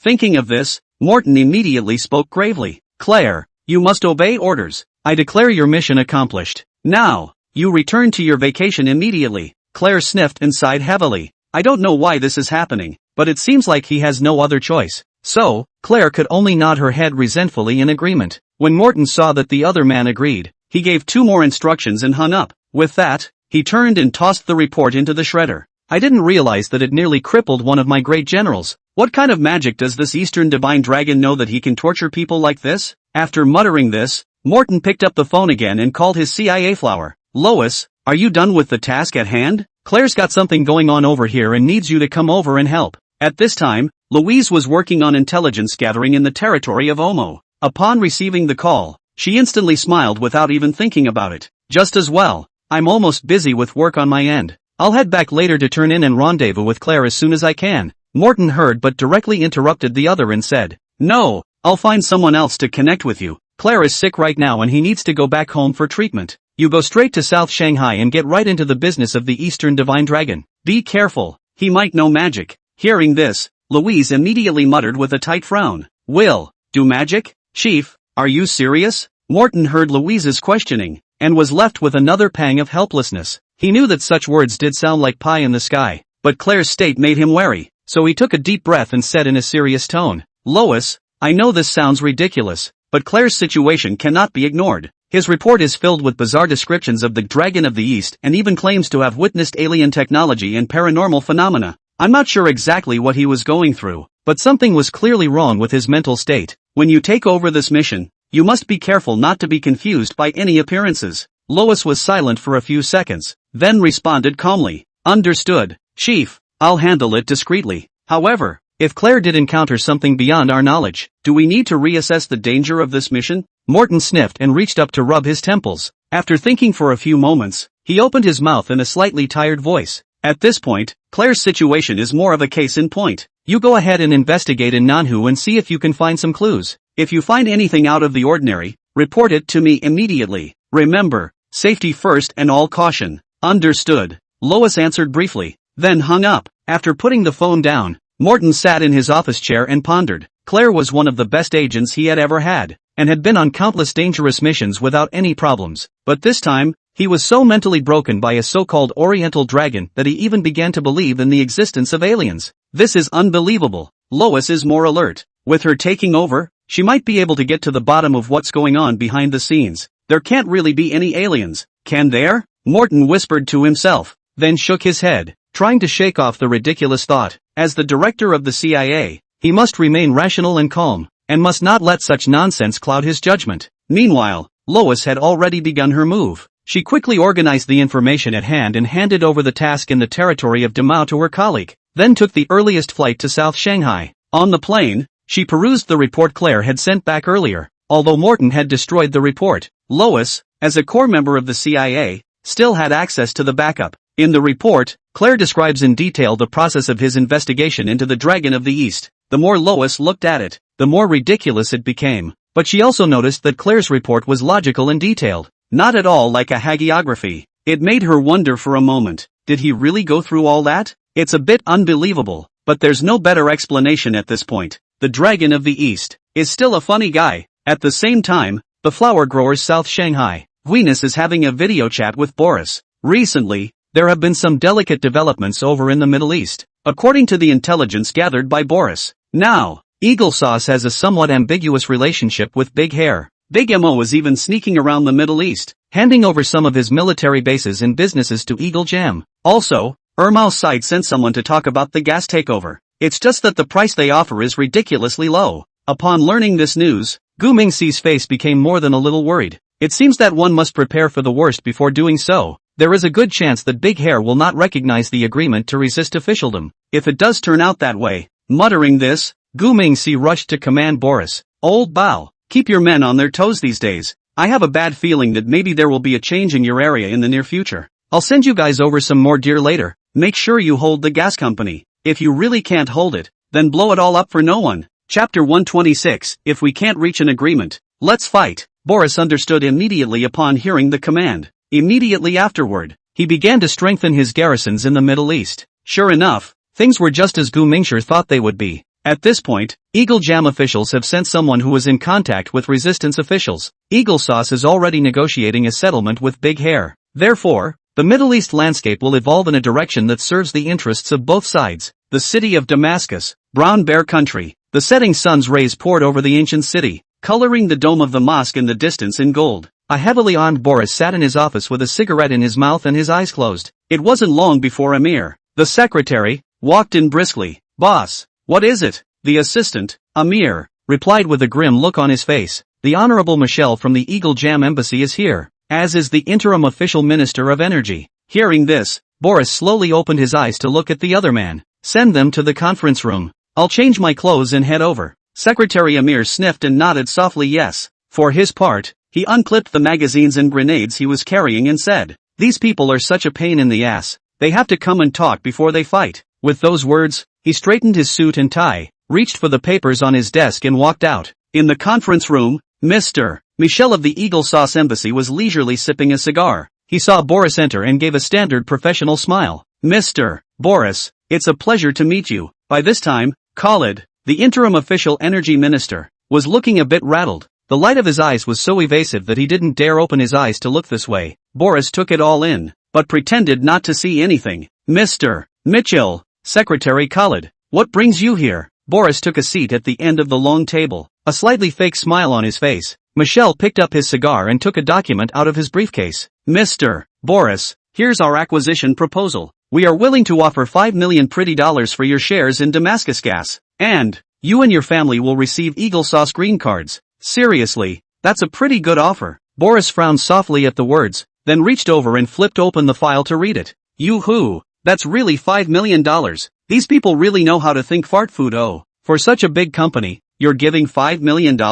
Obviously you can grab it, but you have to sign me up for a contract. How civilized. Boris couldn't help but smile at the thought. Mr. Mitchell, that's not the right amount of money, is it? You're only giving $5 million for such a big company? Isn't that a little less? The smile faded from Michelle's face as she sniffed, and then, with a serious look at Boris, he said, Mr. Boris, you must understand that these are extraordinary times. The interim government needs Eagle Sauce's support, and we need to ensure energy security. If you insist on refusing. At that, he turned his head and gave Khalid a meaningful look. Khalid saw this and rushed forward to play along and said, under the newly introduced Wartime Energy Management Act, the Crown is authorized to requisition critical energy facilities. If you don't agree to the acquisition, we may have to take enforcement action. Boris sniffed and stood up straight away. Then, he also looked at Khalid with a serious look and asked, did you guys talk to my boss about this? Hearing this, Khalid immediately scrunched his neck. How dare I give him a piece of my mind about this? They knew exactly what kind of person the Eastern Divine Dragon was in their hearts, so how dare you tell him about this in advance? Khalid wouldn't have wanted to come over in person today if Hawk Jam hadn't pushed him so hard, so Khalid chose to remain silent. Michelle, on the other hand, looked at Boris with a curious look on her face and said, what, Mr. Boris isn't really the boss yet? And who is your boss that I can meet? Boris replied with a cold smile upon hearing this. I'm sorry, you're not qualified. We're not selling this company. You two please go back. Michelle's face suddenly turned sinister as she sniffed. His eyes stared coldly at Boris threateningly. Mr. Boris, that's an attitude I don't like very much. I'd advise you to think this through better. These are not safe times. Boris sniffed but said with a mocking smile. It's good to be unsafe. The less safe it is, the more excited I get. If you have any tricks, just use them. I'll wait here. Hearing this, Michelle turned away with a cold snort. Khalid, however, looked at Boris with a difficult face and said, Mr. Boris, this has nothing to do with us. We're neutral. We're neutral. Farewell. You think again. Farewell. With that, Khalid turned and jogged out of the conference room in a hurry. Soon after the men left, it was completely dark. As the night wore on, Boris stood on the top floor of the company, looking out over a dimly lit factory. He ordered his men to turn off all power, because he knew there was going to be a hard fight tonight, so the light will expose them to a lot of things. Only by being all silent in the darkness could they respond to change. At this time, all of his men were ready to fight. Also, the owner sent a new robot dog and drone. With these things, Boris was confident to fight them. But, what Boris didn't expect in any way, Eagle Sauce is a tough one right out of the gate. A loud boom suddenly came from the distance. Boris sniffed and jerked around to look, only to see a ball of fire rising from the west side of the plant. It's the gas storage tank area. Assistant Amir exclaimed in shock and fear. Immediately afterward, sirens pierced the night sky. Boris led the first rush to the building while loudly instructing his assistant, Amir, activate the emergency plan immediately and evacuate all workers to a safe area. Then, he rushed towards the explosion area without any hesitation. Here, pungent fumes spread everywhere. Boris ripped off his tie to cover his mouth and nose and made the first dash to the control room.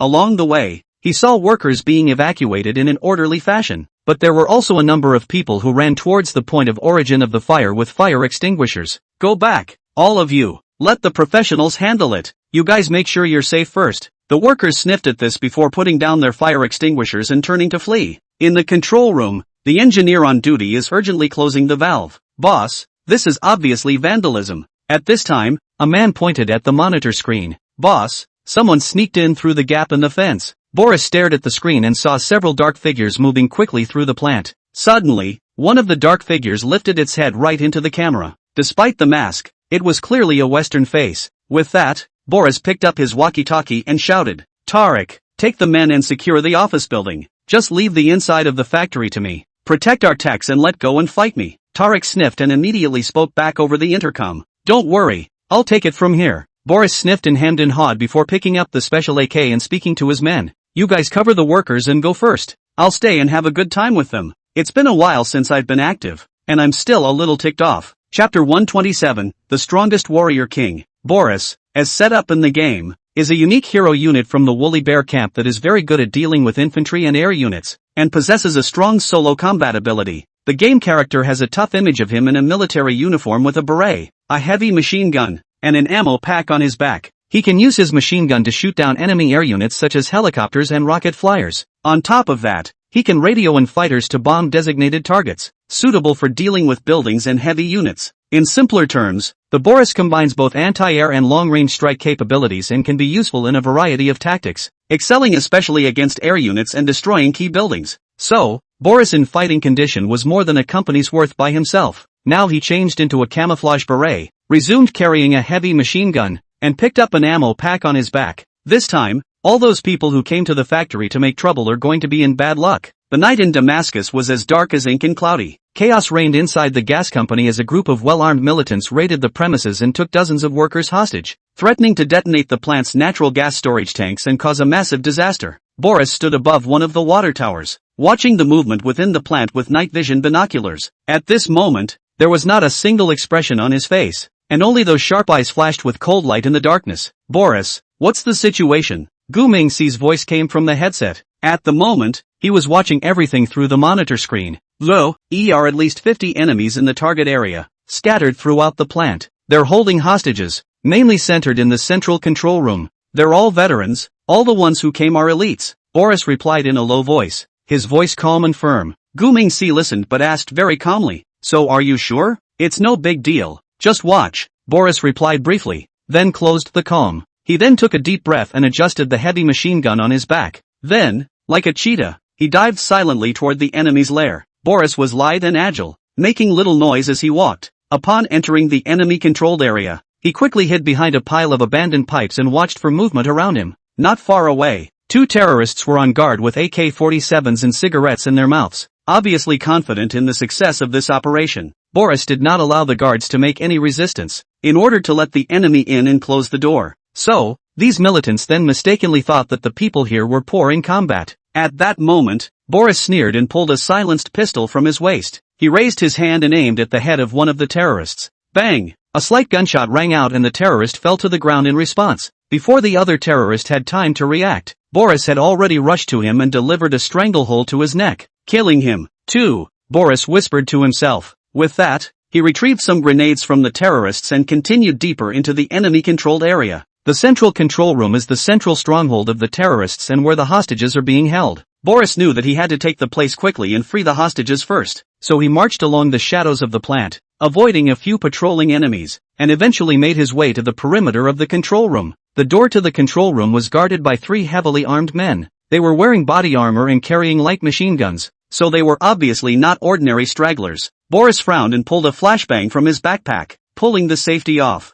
Then he threw it violently toward the door of the control room. Boom! The moment the flashbang exploded, the blinding white light and loud noise instantly incapacitated the 2 terrorists. Seizing the opportunity, Boris quickly rushed forward and killed both men with heavy machine gun fire. 5. He counted in a low voice, then kicked open the door to the control room and rushed in. Inside the control room, a dozen terrorists were gathered around a map discussing something when the sudden intrusion caught them off guard. Boris gave them no time to react and brought up his heavy machine gun in a burst of fire. Bullets poured out like rain and the terrorists fell to the ground, their blood staining the ground. 19. Boris said coldly, then walked towards the workers tied up in the corner. "You're safe," he said as he cut the ropes binding them with his dagger. Just as Boris was about to lead the workers out, the commander's urgent voice suddenly came over the headset. "Boris, look out! The other half of the militants are heading for the gas storage tanks." Boris's eyes flashed and he quickly addressed the workers. "You guys evacuate through the back door. I'll take care of the rest of the enemy." The workers nodded and quickly left the control room. Boris then picked up the enemy walkie-talkie and said provocatively, "Hey,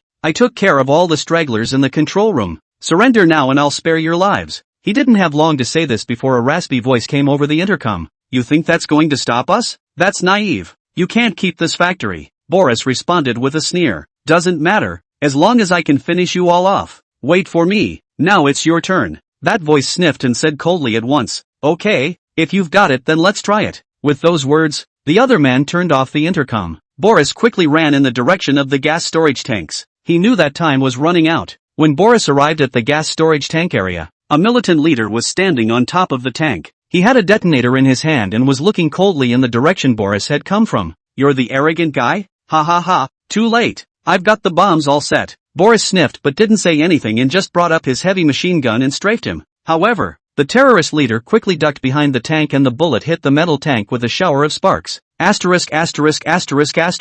Fire without saying a word? Aren't you prepared to talk about terms? Which one of us is really a KB member? The leader muttered to himself before shouting, "It's no use. You can't stop us. You lost. Ha ha ha. Hit me. Beat it to death." The leader's words were chaotic, and more than 20 people immediately poked out from the neighborhood. The men, armed with a variety of firearms, set fire hard at Boris. Ta-da-da-da-da-da. Rifles, machine guns, submachine guns, all kinds of gunfire rang out. Boris dropped the machine gun just before it choked, then quickly ducked behind cover not far away. He hid behind a concrete pillar and leisurely lit a cigarette before pulling out a communicator and turning it on and saying, "Boss, I'm counting on you this time. The rest of should be here." In front of the computer screen, Gu Mingxi returned with a slight smile at the sight. "Okay, I'll take care of the rest. The drones are ready to begin targeting." Chapter 128, A Microcosm of Modern Warfare. Boris smiled softly at that, then smoked leisurely. A few seconds later, there was a roar in the sky. 2 large drones whizzed in and fired several missiles at all the militants.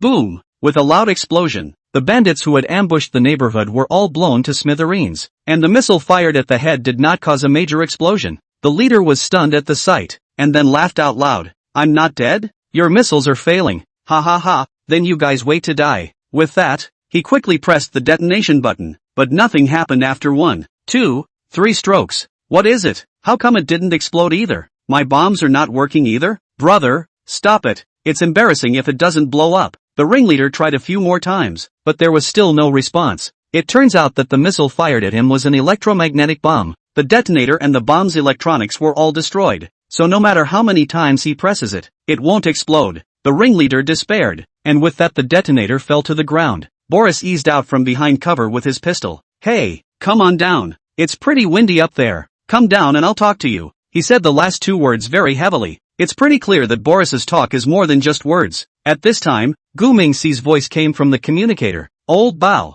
well done. Everyone is now safe and the gas company is saved." Boris just laughed at that, then gave an OK sign at the drone. How could the ringleader tie his hands? Only to see him jerk his AK up and fire at Boris. But before he could pull the trigger, a small drone made the first move. It's an electroshock drone that fires electroshock projectiles. A puff of white smoke emanated from the leader's entire body, and then his eyes rolled back in his head and he fainted. Without saying a word, Boris stepped forward and tied him up. But just then, Tarek's voice came over the intercom. "Old Bao, there's another group of people outside. They say they're here to fight terrorism, and they've already stormed the factory gates. What do we do? Don't we fight yet?" Boris's eyes instantly went cold upon hearing this. At this time, Gu Mingxi also heard Tarek's words, so he ordered on the spot, "Fight! Let them see what we're made of." His voice came over the drone, and Boris sniffed with a small smile. Then he picked up his walkie-talkie and ordered coldly, "Fight! All guns blazing." Tarek immediately perked up at his words. With that, he shouted over the intercom, "This is Commander Tarek.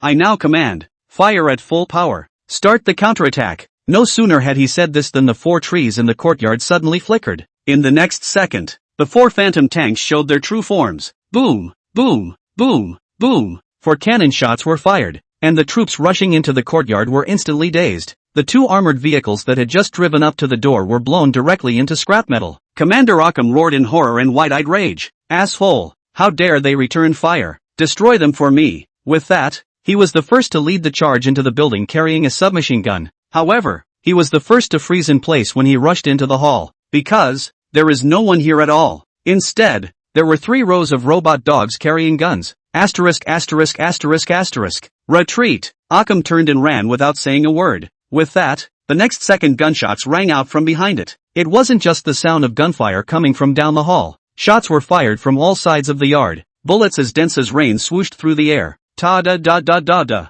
Ta-da-da-da-da. Occam and the others soon fell in a pool of blood, but very thankfully, the bullet missed the vitals. Everyone was just shot in the limbs and temporarily incapacitated, so he trudged up behind the flower bed and grabbed his walkie-talkie and shouted, "Back up! We need backup! There's an ambush here! Enemy fire is too much! Artillery support needed!" Occam's words quickly traveled 10 kilometers away. "Here, a temporary position for the official artillery. 20 guns have been set up here and are in full battle condition." Noel, who was in charge of commanding the scene, heard the call for help and just wanted to turn around and command his men to provide artillery support. But when he turned around, his whole body was too scared to move. Why? Because, at this point, there were hundreds of drones hovering over them. Each of these drones had a miniature submachine gun hanging below them. Noel has never eaten pork but has seen a pig run. He knew that if he dared to make a move, everyone would be shot through a sieve. Freeze! Nobody move! Back! Retreat! Back! Everyone yard artillery! Upon hearing the commander's order, Everyone immediately backed up quickly. The drone remained hovering in mid-air, just watching everything from where it was. Noel swallowed hard at the sight. He knew that he and his men's little lives were saved. They were safe for the time being, but Akam and the others were out of luck. Akam stormed the gas plant with 4 armored vehicles and 300 soldiers. It was supposed to be a smooth takeover of the company and the plant in the name of anti-terrorism. But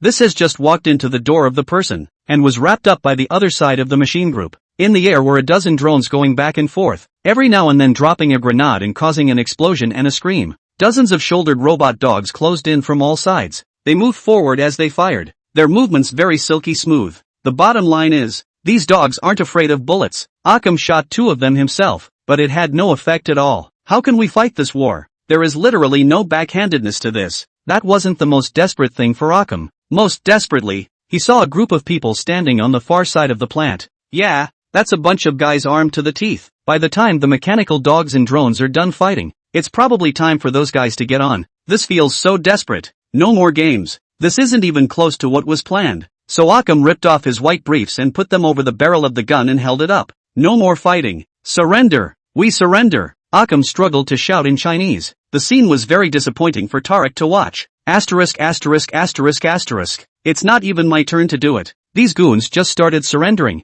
Got any backbone? With those words, Tariq threw his cigarette to the ground with force. However, the battle did inspire him a lot. It was at this time that Tariq realized that modern warfare had changed completely. It's no longer a time for fighting wars where men fight for men. It's a time for both armies to compete in technology. When the technology is spelled out, only then will it be the person's turn to debut. If one side is too far behind in technology, then the soldiers on the other side won't even have a chance to make an appearance. The shape of war has changed. In this way, a battle that should have been extraordinarily grueling, instead it ended up with 0 casualties for Boris and others. When the officials of the Brown Bear country learned of this news, everyone's faces instantly turned ironic. However, this also caused more trouble for Gu Mingxi. After all, a temporary official is still an official. Their armed forces aren't all paper thin. Chapter 129, What a Dilemma. Abdul surrounded the gas company with a reinforced regiment. By this time, he had been appointed commander of the garrison police in the city of Damascus, with a whole force of 500 men at his disposal. Now, all of the remaining soldiers were pulled out of its ranks, except for 500 who were on duty around the city and the commanding officer's caretaker. Not only that, but he brought with him a heavy armed force of 10 armored cars and 5 tank cars,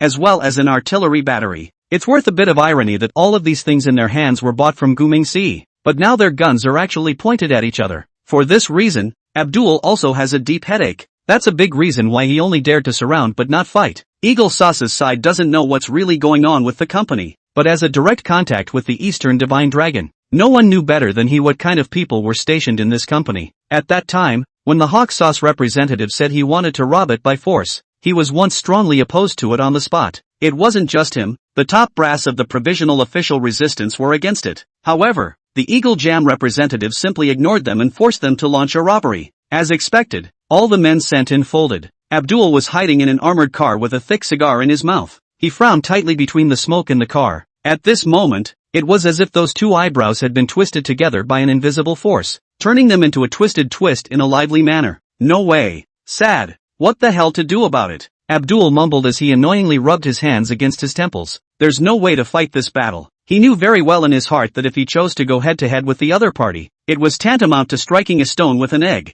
But if we don't take action, how will we answer to Eagle Jam behind the scenes? In the beginning, he himself had long advised the head that he should not get too close to the West. Now that's great, putting yourself in such a tough spot. Alas, what remorse! Abdul let out a long sigh, then took a hard drag on his cigarette. He then pulled out his cell phone and checked the time before continuing his rant. Offending the dragon is simply cutting your own throat. Just in case one day Eagle Sauce also changes its face and doesn't recognize anyone. At that time, I'm afraid I won't even be able to find someone who can help cover for me. Thinking about this, Abdul's mind became more and more anxious. But just as he was secretly agonizing, a rush of footsteps came from far away. Immediately after that, there was a soft knock on the door of the armored car. Abdul impatiently pushed the car door open while sticking his head out and shouting outside, "What's going on? What's going on again?" It was only when he opened the door that he saw that it was his second-in-command and staff officer, Sheldon, who was standing in front of the car door with an anxious look on his face. He immediately stood at attention and saluted when he saw Abdul. Then, beginning to report in a somewhat nervous tone, he said, "Reporting to the commander, There's a message from Occam's side that they're about to lose their hold. Many of the soldiers are now seriously injured and bleeding. If we don't hurry to send someone in to rescue them, I'm afraid the consequences will be unimaginable. Hearing this, Abdul's brows instantly tightened together. At this moment, his gloomy face became more and more gloomy, as if water could drip out at any time. It was not long before Abdul muttered somewhat tiresomely, "Is this guy even still alive? How is this possible?" Then he clenched his teeth fiercely, a look of displeasure in his tone. "These guys are pretty resilient. Did that dragon show mercy?" Abdul said as he picked up the cigar, followed by a hard, sharp puff. He waited for the white smoke to exhale before he looked up at Sheridan, who was standing by. "So, why don't you try charging in with a platoon?" Upon hearing this, Sheridan's eyes almost fell out of their sockets, and a look of panic crossed his face. The guy was secretly screaming in his mind at the moment. Then Occam went in with a coordinated battalion of infantry and tanks. As a result, the people went in for less than 10 minutes before the other side was taken out in a row. And now you're asking me to go charging in with just one platoon in the district? I don't know. That's just like being cannon fodder and getting killed for nothing. At the thought, Sheridan couldn't help but curse inwardly. But on the surface he still forced himself to be calm, barely squeezing out a bitter smile worse than tears on his face as he stammered out a response. "Commander, you really think highly of my humble servant. With my ability and strength, it's impossible to accomplish such a daunting task." Abdul just wanted to get angry when he heard that, but he didn't want his opponent to give him a chance. Sheridan rushed to preempt the situation and continued to add, "Commander, if I do go, there'll be no return. However, whether I die or not is not enough. It doesn't matter if I die, but the point is, I'm worried that if I die, there'll be no one else who can, wholeheartedly, help you with your problems. Commander, that's why it's better for you to keep me alive. Commander, I'm sure I'll still be of great use." Toward the end of his speech, Sheridan also deliberately made a look of grief and reluctance. Sheridan's words put a smile on Abdul's face that he couldn't help but laugh at. All this guy has left in his body is a mouth to satisfy. Sheridan saw this and went on even more with a false exclamation. I really can't leave you. Commander, my heart breaks into pieces at the thought of not being able to follow you around and serve you anymore. Commander, I really can't let you go. My commander." At that, Sheridan made a move to jump into the other man's arms. Abdul saw it coming but flew up and kicked hard towards his opponent. That Sheridan was caught off guard by this sudden and violent kick, and immediately fell backward 4 or 5 steps, and then staggered and fell heavily to the ground. Abdul couldn't help but laugh at the sight, and Sheridan quickly got up from the ground at the sight, then jogged all the way back to the car door. "With that," he said with a fawning smile piled on his face like nothing, "thank you, Commander, for the foot. Commander, you're a generous man. Don't be so mean to the little one. What I said just now, every word is from the bottom of my heart." While saying that, he also gently slapped his hand over his mouth, as if he was blaming himself for annoying the commander by talking too much. "Hey, don't be a smartass here. I'm so sad. Cut the crap. Did you come over here for something or not?" Abdul questioned with an angry look on his face. Sheridan said as he saw it and even took 2 cautious steps forward in recognition. Reporting to the commander, "Just a short time ago we received a distress signal from the B-114th Artillery Company. According to their description, they appear to be under siege by a swarm of drones and are in a critical situation. I've come here to boldly ask if we need to send troops to rescue them." When he finished speaking, he looked at Abdul with a nervous face, waiting for his instructions. When Abdul heard this, his original sad face instantly darkened even more. Chapter 130, Good Chips, but not enough. Abdul's face instantly became more and more ugly when he heard that the artillery company was besieged by drones. Since drones can lay siege to artillery companies, they can lay siege to themselves. So, there's a good chance that his troops will be crippled by a bunch of machines before they even see Boris and the others. The shape of modern warfare has been radically altered. It's no longer a case of whoever has more men and whoever has a larger caliber of artillery is better. Modern warfare is an age of competition, a contest of national power and technology. So, if you analyze it from that aspect, they lost the war before it was even fought, because the technology mastered by the Eastern Divine Dragon was simply too terrifying. After thinking about this, Abdul immediately said with a heavy sigh, "And save my ass. Just tell them to give up resistance." Hearing this, Sheridan was instantly confused in place. With that, Abdul looked at him with a look of impatience and said, "Notify everyone to stay put. No one moves without my order. Whoever dares to mess up, I'll shoot him myself." Hearing this, Sheridan immediately saluted back yes. Abdul then turned and retreated back into the car and had the other man close the door for him. Upon entering the armored vehicle, Abdul immediately called the commander-in-chief. The two engaged in a 5 or 6 minute exchange, and finally the commander-in-chief had no choice but to give in to him. There's no way around it. And whoever Abdul is talking about is telling the truth. So Abdul picked up his laptop this time and logged into his account. It's time to talk to him. As Abdul pressed enter, an invisible network quickly expanded. On the other side of the blue star, inside the hospital ward of South Shanghai City, Gu Mingxi looked down at the ShadowNet communication software, and there was an old acquaintance's avatar flashing constantly. Abdul? Has this guy finally woken up from his nap? TSK, TSK, TSK, TSK, TSK, TSK, TSK, TSK, TSK, TSK, TSK, it's supposed to hurt. After Gu Mingxi muttered a couple of words, he picked up his cell phone and ducked into the restroom. Then he sat on the toilet and clicked through to the video. With that, the virtual image of his faucet body appeared on the screen. Abdul's old, weathered face appeared on the other side at the same time. He was seen wearing a camouflage suit with the interior of an armored vehicle in the background. Through the background of the video, gunshots can be faintly heard in the distance. Mr. Shenlong, it's been a long time, Abdul said in heavily accented English. At this point, his eyes flickered as if he was weighing his words. The faucet on the screen slowly exhaled a cloudy breath.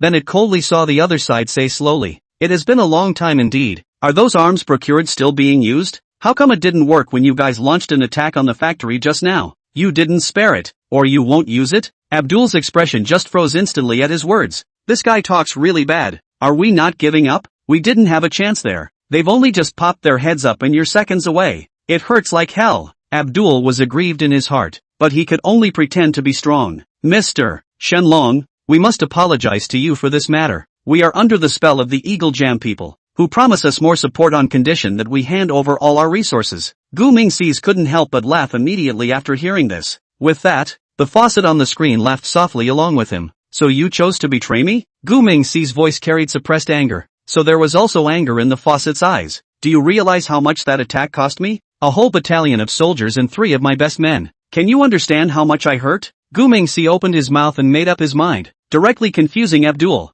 There was a look of incredulity in Abdul's eyes. When did Akam become so humble? That's not what he said in his battle report to the rear. He clearly said that he had not even seen the face of the enemy yet, and that he as well as his men had been crippled. How did it turn into Mr. Dragon losing a battalion now? Wait, you have a battalion in your company? Brother Lung, aren't you bragging a bit? Abdul thought quite a lot in his mind, but he didn't dare say so much with his mouth. So, only to see him gently bowing his head with a despondent face, he opened his mouth to reply. I admit it was a bad decision, but the Eagle Jam people made an attractive offer, and it was us who were too greedy and too little aware of our own capabilities. I'm sorry, again I apologize. With that, Abdul tried to pull out the apology letter he had just generated using Bottomless. Not to mention, this Bottomless is much better than 1200 earthy words, apology. However, he had just opened his mouth before he could read it out, when Gu Mingxi suddenly sneered. Betrayal. There is a price to pay. You think the Hawk Masters will genuinely help you?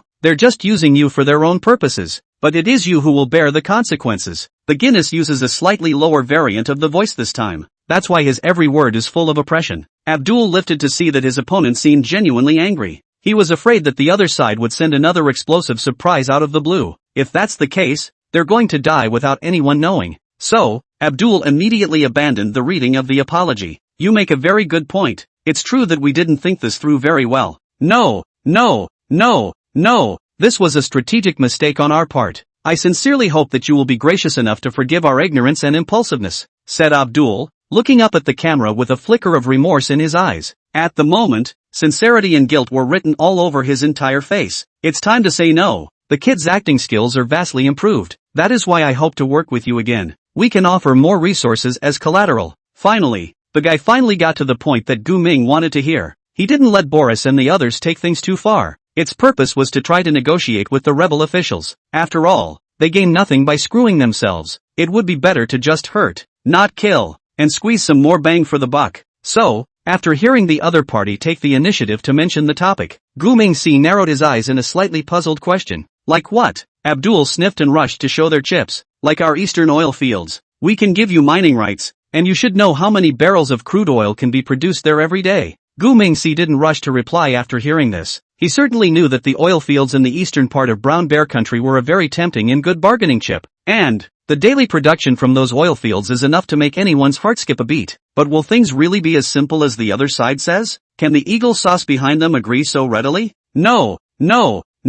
There are too many unknowns in this. It's not right. If it's just this one ship, it obviously doesn't carry enough weight. Chapter 131, Collateral for Claims. Abdul eyed the troops that played despite the name. Therefore, the idea of cession came up in the first place. Besides, it's not like they're cutting land that their own forces control, so it's a waste to cut. And it's not like you own those places anyway. If the other side does manage to reclaim the eastern part of the country, then Abdul really has to thank the other side. Anyone understands this, and Gu Mingxi is no fool, so he thought for a moment before replying to the other man. This is something I need to think about. But before that, you'll have to compensate me for my losses. Pensions for my men, funeral expenses, loss of ammunition, all in all, just add up to $50 million. Seeing this message, Abdul almost didn't spit out blood from anger at that time. $50 million?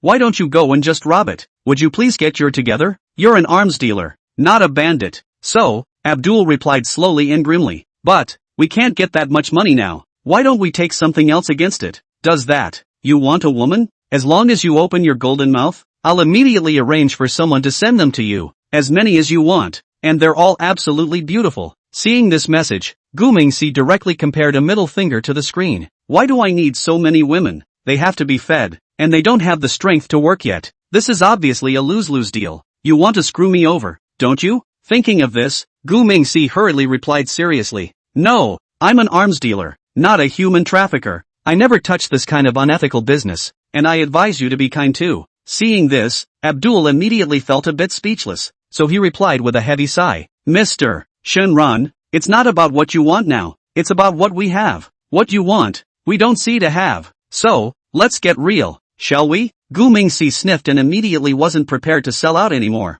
With that, he opened the door to the conditions he had long thought of. Okay, then, I'll take 5 years against the oil field rights. Hearing this, Abdul was so angry that his large grooved teeth ground out sparks of fire. 5-year mining rights? How many $50 million would that be? This is too dark for you. His voice trembled a little at the thought, and he refused to speak. This is too much. 2 years, tops, any more and I can't make a decision. Gu Mingxi said with a meaningful smile. At least 3 years. If it's 4 years, I can give you 5% of the dry shares, and I want you to sign the agreement now. Hearing this, Abdul, who was originally filled with righteous indignation, instantly came to life. Is that a good thing? Then you didn't say so earlier. If you had said so earlier, 5 years would actually be something to consider. So Abdul nodded after a moment of silence. Okay, I promise. I'll try hard to try. There's a lot at stake. Gu Mingxi smiled at his words and sent the prepared electronic contract. He didn't know Abdul very well, but he knew human nature very well. People are capable of anything when driven by great profit. If he didn't do it, it just means the stakes weren't high enough. Besides, Abdul and the others have no choice now. They failed to help Eagle Sauce cash in on the benefits, and Eagle Sauce will likely have to take them to task. So, their armed forces are in dire need of arms right now, and he's the only one who can provide a lot of them in a short period of time. Since it was a win-win situation, he couldn't think of any reason for the other party to refuse. With that, Abdul called up on the spot for instructions. The specifics of the call Gu Mingxi did not care, because there is only one result that he values. It didn't matter what the process was as long as the outcome was what he wanted. 10 minutes later, Abdul cancelled the mute button and smiled. It's a done deal, but I've only managed to get 4 years. 5 years is really a bit too long for our overall interests. Gu Mingxi nodded with great satisfaction after hearing this and said, it's okay, 4 years is fine. When the time comes, we'll work well together and get rich together. Hearing this, Abdul immediately revealed a greedy smile. Yeah,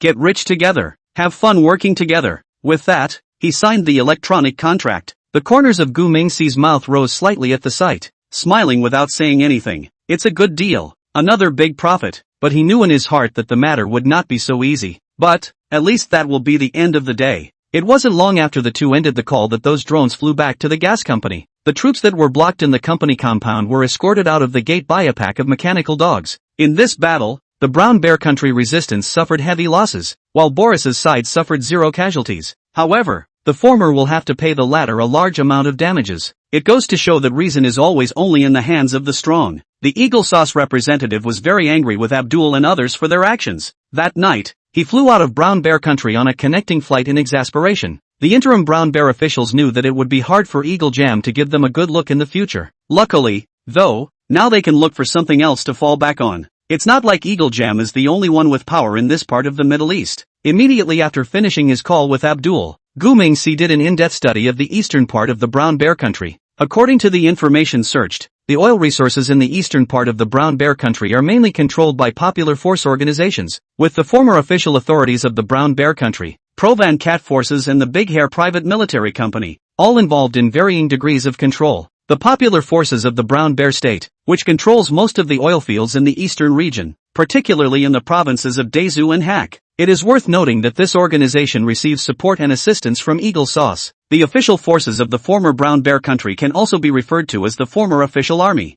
They also control a small number of oil fields in the east, mainly in the provinces of Qom and western Dezhou. It is also the main gathering area for the remnants of the former official forces, whose armed forces should not be underestimated. The pro-Vanquish forces, which are armed forces financed by the Van Cat state, also control a certain number of oil fields in the east. By supporting these armed forces, the Van Cats are expanding their influence and confronting the popular forces organizations. The Big Hairy private military company, also known as the Wagner Collection, they assisted the former official army in controlling some of the oil fields, mainly in Dezhou province. They are in fact the helpers arranged by Demao for the former official army, which can be understood as the backstage of the former official army. Looking at the information, Gu Mingxi frowned tightly. His face showed a depth that did not fit his age group. How can we break the ice? Where exactly is the best place to start? Should we just tough it out with Poda? Or should we pick the soft one? With that, he opened a bottle of AK calcium milk and inserted a straw to suck on it. A bottle of milk was finished,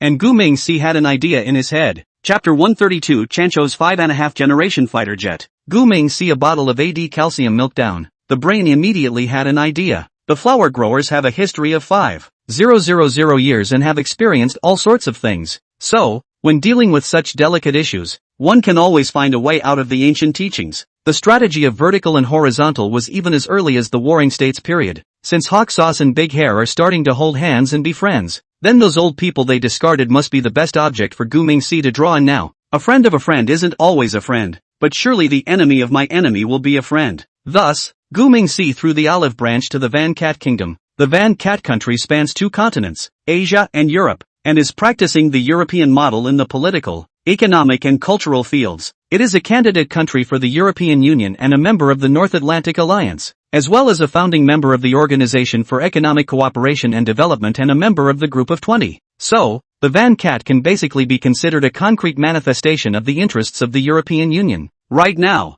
Hawksbane is basically kind of at odds with the European Union over the Ermos issue. He is once again in the honeymoon period with Big Hair, to the great detriment of the European Union, and so, there is no better time than now to seek out their member states to counter the Eagle Sauce hegemony. On top of that, Van Cat country has been very much at odds with Eagle Sauce from the beginning to the end. On the military front, the introduction of the Daimo S-400 air defense system by the Van Cat country led to severe sanctions against it, including measures such as refusing to sell F-35 fighter jets. This series of sanctions exacerbated the conflict between the Van Cat and Eagle Sauce, prompting the Van Cat to turn completely to the side of Big Hair. In terms of geo-interests, the Vatican City-State has a strategically important position in the Middle East region, and its foreign policy is influenced by the security situation and geopolitical interests in the region. By cooperating with Damao, Van Cat can play a more independent role in regional affairs in order to strengthen energy cooperation and bilateral trade with oil-producing countries in the Middle East. The disagreement between Eagle Jam and Van Cat in terms of supporting the native forces of the Brown Bear Nation is also one of the major reasons for the strained relationship. The forces supported by Eagle Sauce and those supported by the Van Cat are in a hostile relationship with each other, and their antagonism on this issue further exacerbates the conflict. So, one thing after another. The conflict between Van Cat and Eagle Sauce becomes more irreconcilable by the day. Both sides have even directed proxy forces to fight within Brown Bear country. But, back then Van Cat had Big Hair behind him poking and prodding for reinforcements. But now Hawk Jam and Big Hair are about to enter the honeymoon period. So, Big Hair has begun to alienate Van Cat country in order to curry favor with Hawk Jam. That must make Van Cat country feel very insecure. So how do we make them feel safe again? How about sell them a bunch of small airplanes that are more advanced than the F-35? Thinking of this, Gu Mingxi began to reach out to the Van Cat agent. Guz, an agent of the Van Cat Kingdom, is an official man who travels the underworld. In his apparent capacity, he is the largest arms smuggler in the northern Middle East, but the real identity is a special advisor to the official Van Cat hierarchy. Some time ago, Gu Mingxi completed 2 small orders of several $100,000 with him. During the period of cooperation, both sides made a good impression on each other. Therefore, when Gu Mingxi suddenly contacted him, the other party did not feel very abrupt. Dear Oguz, where have you been getting rich lately? It's been a while since you took care of my business. Guinness teared up and sent a message to Oz, saying, at this time, Oguz is enjoying his vacation in Jeonbul. Truth be told, on vacation he really didn't want to deal with work, but it couldn't be helped. The person who sent the message this time was the Eastern Divine Dragon. This guy is a master with his hands in the air, and offending him is not a wise choice. So, Oguz picked up his phone and read the message and immediately replied, I've been busy with other things lately, and I've touched less on the arms side of things. What's up, my dragon brother? Is there anything you need to arrange for your brother to do? Seeing the other party reply in this manner, Gu Mingxi's face immediately revealed a hint of a smile. This guy is still so smooth. I really didn't find the wrong person for him. Thinking of this, he then directly opened the door to input and said, since we are all brothers, I won't hide anything. Recently, I have a backlog of Generation V aircraft in my hands, and I've never been able to find a way to sell them. Big Hair's side has no outlet, Seed Flower family's side isn't willing to take it over, and Eagle Sauce's side is even more so. So, brother, can you help deal with it? I will give you 4 points of commission. Immediately after this message was sent, Oguz, who had been lying down, sat up. A 5th generation plane? This guy even has this hard stuff in his hands, but he didn't say what he said, and it's not something the average small country can really eat. After muttering those 2 sentences, Oguz replied with a feigned composure, Dragon brother, our brothers have no outsiders. I will also explain to you the bottom of the truth. Your batch of goods is indeed a little tricky. General small customers are not necessarily able to eat. So, do you have any specific parameters or instructions or anything? I can only help you to go to the European side to try your luck. After the message came over, Gu Mingxi instantly opened another pack of chili sticks for himself. With that, he slowly replied to the other while eating, saying, this is there. Parameters later I will send you, but my side of the amount is a bit big. There are 13 of them. You have to think about it. Having said that, he wasn't going to continue. Then a very detailed set of parameterization information was dumped. This time, the bait thrown out by Gumshoe was mainly the Apollo fighter and the Century bomber, i.e., a fighter and a bomber. The Apollo fighter, also known as the F-11X Apollo, is an Allied air combat unit in Red Alert 3. The fighter's vertical takeoff and landing design for rapid deployment, the use of a ternary vectoring engine for stability, and a brushed titanium casing that resists smoke and rust. In addition, it is equipped with a state-of-the-art radar, as well as an expanded ammunition loadout and a 20mm PV-7 Helios cannon. Is right, it's amazing that such advanced fighters are still using machine guns. That's probably one of the big reasons he's lagging. However, in some strict sense, the F-11X Apollo would be classified as a 5.5 generation fighter. With certain minor design tweaks, it can be directly upgraded to a 6th generation fighter. The Century bomber, a wedge-shaped strategic bomber also known as the B-2X bomber, is the largest and most durable combat aircraft in the Allied arsenal in Red Alert 3. It is said to carry enough conventional bombs to level an entire city. The aircraft also features a VTOL vertical takeoff and landing design, configured with an armored passenger cabin and bomb bay, and a brushed aluminum shell that is smoke and rust resistant. Its only drawback is that it flies a bit slow, and is otherwise only moderate, with only the bomb load being considered very impressive. In short, these 2 airplanes are probably a bit of a chicken dash asterisk. Second-rate item in the eyes of Eagle Sauce and Seed Flower, but they have to be a gluttonous and extreme presence in the eyes of other countries. However, as the name suggests, in order to keep advanced technology out of the country, all of the gear he sells is fitted with an anti-tampering system. As soon as someone tries to attempt to disassemble the gear, then they instantly become a pile of scrap metal. So, if you want to modify these 2 airplanes, then you have to have his personal consent. It's just that these things are definitely not written in the parameters and instructions. So, both of Oguz's eyes instantly went straight after reading the information. Boy, you can get your hands on a baby like that? The Eastern Divine Dragon really has some skills. TSK, a whole 13 of them. It's exciting to think about. Chapter 133, this brother can really get along. Oguz couldn't help but be excited at the thought of getting 13 5th-generation planes for his country. However, he still had to forcefully suppress his mood at this moment, pretending to be very calm as he spoke to the Eastern Divine Dragon. Elder brother Shenlong, you can rest assured that this matter is in my hands. I will definitely give you an answer within 3 days. If these airplanes can't be sold, I'll personally pay out of my own pocket to help you deal with them as well. However, can you give me a solid bottom line? What is the base price of these 2 airplanes? Seeing this message, Gu Mingxi immediately revealed a knowing smile. He'd considered the price before he'd spoken to Ogas. While the F-22 costs about 150 million beautiful coins, the J-20 costs 110 million beautiful coins. The cost difference between the two aircraft is not too big. But his F-11X only cost 20 million stud dollars, and the B-2X only cost 31 million stud dollars. That's right, the cost per unit price of the guppies is the seeded coin,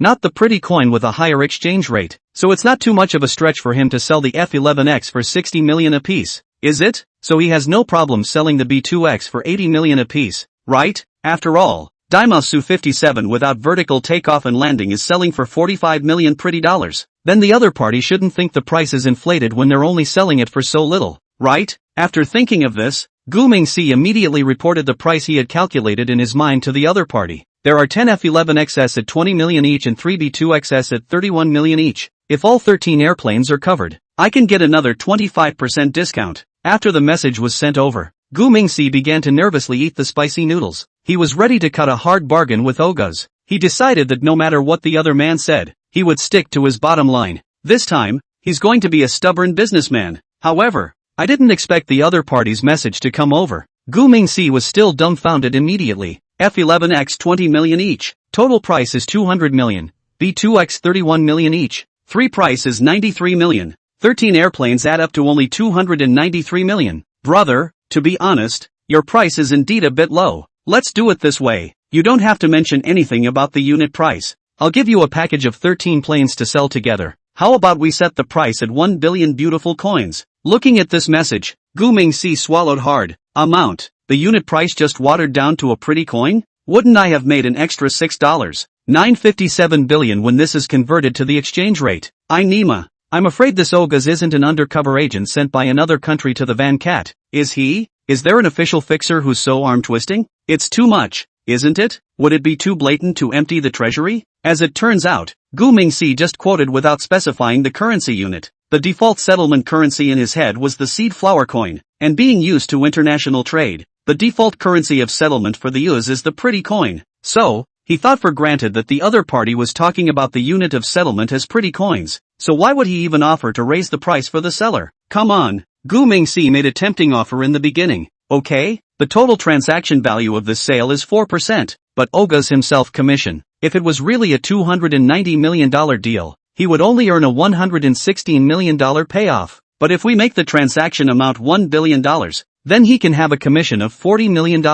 These days, there are still people who have trouble with money. Ogas is not a fool. Besides, the seller is clearly too low on this offer. The Eagle Sauce and the Seedflower family's quints both cost over 100 million pretty dollars to build. The 4-5 generation planes of the big Maoists all cost around 45 million pretty dollars to build. So it's obviously a bit inappropriate for him to sell at such a low price. However, Ooze did automatically brainstorm the reason for Gu Mingxi. What's the reason? That must be smuggling. He's an arms dealer, not a manufacturer. How can this Oriental Dragon develop its own warplanes? It's simply not possible. This is because the huge R&D costs are simply not affordable to the average person. So, countries have always felt that he is just a middleman for a certain country, or a few countries. Where else would he have so much heavy equipment for sale to the public? The Western world suspected him of being a Dahmer or a planter, and the Eastern world suspected him of being a member of the Seed family, except for the Seed family. However, the planter suspects that he is the spokesman for a certain country in the West. In short, all countries do not believe that he can independently develop weaponry. So, intelligence agencies around the world are investigating him.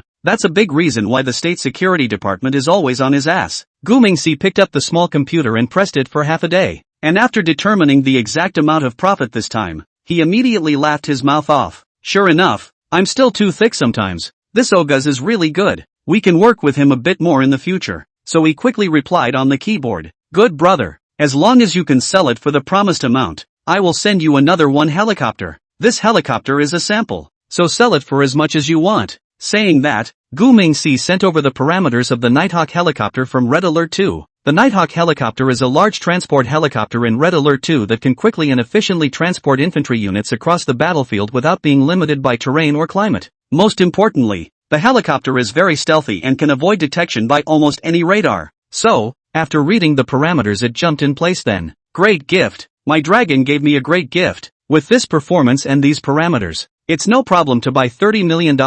My dragon brother is Changliang, and this will be my own brother from now on. Gotta. Gu Mingxi unknowingly had another little brother. It seems that as long as the money is there, the world is full of brothers. Thus, after a few more brief pleasantries, the two hurriedly ended this contact. Why the rush? That's because Oguz is in a hurry to find a buyer. The sale of those 13 fighters and bombers to the official Van Cat was the nail in the coffin. After all, Oguz is still an official person in the land of the Van Cat, but that Nighthawk helicopter he wasn't going to sell to his own country, because, if 14 airplanes were packaged and sold together, that money payment is automatically credited to him. Lung. When the time comes, Oguz is too embarrassed to open his mouth and ask for money for the helicopter, but if he didn't want it, he was a little heartbroken. So, in the end, it was decided that selling them separately was good after all. Besides, it's not good for him to raise the price by selling it to his own country. So, he hung up the phone and immediately called the 6th Prince of the Camel Kingdom. Your Excellency, I have a stealth helicopter here. Would you like it? No, no, no, how could I possibly deceive you? It's really a stealth helicopter. You don't believe me? Then why don't I fly a helicopter to you myself and we'll talk about it in person? As the words came out of his mouth, Olwa's tone suddenly became a bit smelly and flippant. No, no, your air defenses won't even see it. Yes, that's how sure I am. Why? Because, this is my dragon's latest product. Yes, that's right, it's that dragon from the Eastern Divine Dragon. Chapter 134, the actor repeats himself. 2 days later, Oguz disposed of 13 fighters for Gu Mingxi. 1 billion beautiful coins were quickly wired into his offshore account in an encrypted transfer through the international banking system. The Van Cat country was very happy about this purchase and immediately organized a large group of experts and professors to prepare for the study. After dismantling, the experts were surprised to find that the warplane was equipped with an internal self-destruction device, and that once it was forcibly dismantled, the core components would be automatically destroyed. For that, they lost a fighter plane for nothing.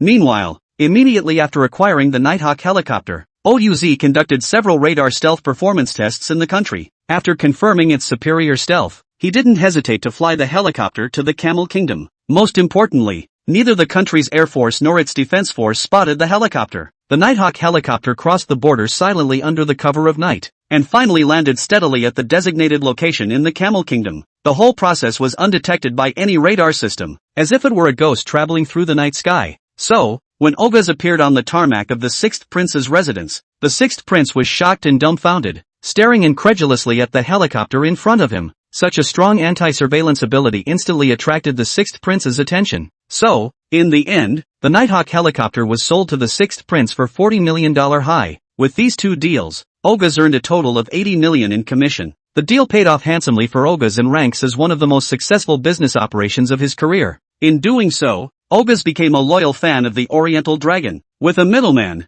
that's a lot easier to follow. After all, the whole of Blue Star is really one big society of favors. Oguz, after learning that Lung was interested in the oil fields of Brown Bear Country, that night, I started to use my contacts to help find and make connections. As has been stated before, the Van Cat state controls the eastern oil fields solely to support its own proxies against Hawk Jam, so they don't care who is actually in control of these oil fields. Since the Eastern Divine Dragon is interested in these oil fields, it would be good to sit down and talk about it. At the very least, they are not likely to suffer. Gu Mingxi decides to send Xing Rongdao to negotiate with the Van Cat Kingdom again. However, what he never expected was that Xing Rongdao had just arrived at the airport of the Van Cat country when he was targeted by the Eagle Sauce agents who had already ambushed him. Hunter, through his intelligence network, was the first to pinpoint the mysterious figure from the east. And, this time, it was the same old acquaintance from last time. Hunter, after failing to trap the Dragon of the East last time, costing Eagle Sauce $70 million pretty dollars, he was then relegated to intelligence gathering duties in the Van Cat country. Because this is a hostile country to Eagle Jam, it's very difficult to carry out intelligence. But even so, he managed to intercept a very important message with his excellent skills and techniques. The code name for this message was Owl, and the person in charge was Hamilton, the Deputy Chief of Staff of the Department of Defense. Then, among them is also the Deputy Minister of Energy and Natural Resources, Habakkuk. Hunter was both excited and puzzled when he received this piece of information. He pored over the meaning of the OWL program, trying to find a breakthrough. What linkage can there be between this Department of Defense and the Department of Resources? What exactly is the OWL's plan? By pulling the layers together, Hunter eventually finds the answer at the airport. When he saw the familiar figure reappear, Hunter almost didn't jump out of the car in excitement at that moment. Good fellow, I didn't expect to meet you in my lifetime. You must not be allowed to escape this time. Hunter made up his mind, a sharp glint in his eyes. After muttering this, he arranged multiple stakeouts against Xing Rongdao. But what he never expected was that Operation Owl in the Van Cat country was in fact the activity that made contact with him. After figuring that out, Hunter took it even more seriously. Only, by the time he requested reinforcements from Eagle Jam, he barely escaped being buried by the current leader. In the end, Hunter could only utilize his existing manpower to surround himself with Xing Rongdao. In a lavishly decorated high-rise building in the center of Tambu, Xing Rongdao sat calmly on a leather sofa. Through the floor-to-ceiling windows, the city's bustling night scene was in full view, while he quietly waited for the upcoming negotiations. At this point he had an extra pair of glasses on his face, which made his whole person look much more svelte. However, these glasses are not ordinary. They are the most famous AR glasses for spiritual couples. Moreover, this one is a special edition that has been modified by Gu Mingxi himself. The original spirit couple AR glasses weigh 82 grams and can display 3 applets at once, as well as translate 80 languages at the disposal of other smart devices. According to the technical evaluation, this device is at least 1 year ahead of Eagle Sauce Matia technologies in terms of arithmetic power, responsiveness and compatibility. But this special edition of Xing Rongdao is even better. At only 50 grams, it is extremely thin and light, and can display 7 applets at the same time, with synchronized responses in the full Blue Star language. As far as dominating other smart devices are concerned, it's the equivalent of a mobile command console.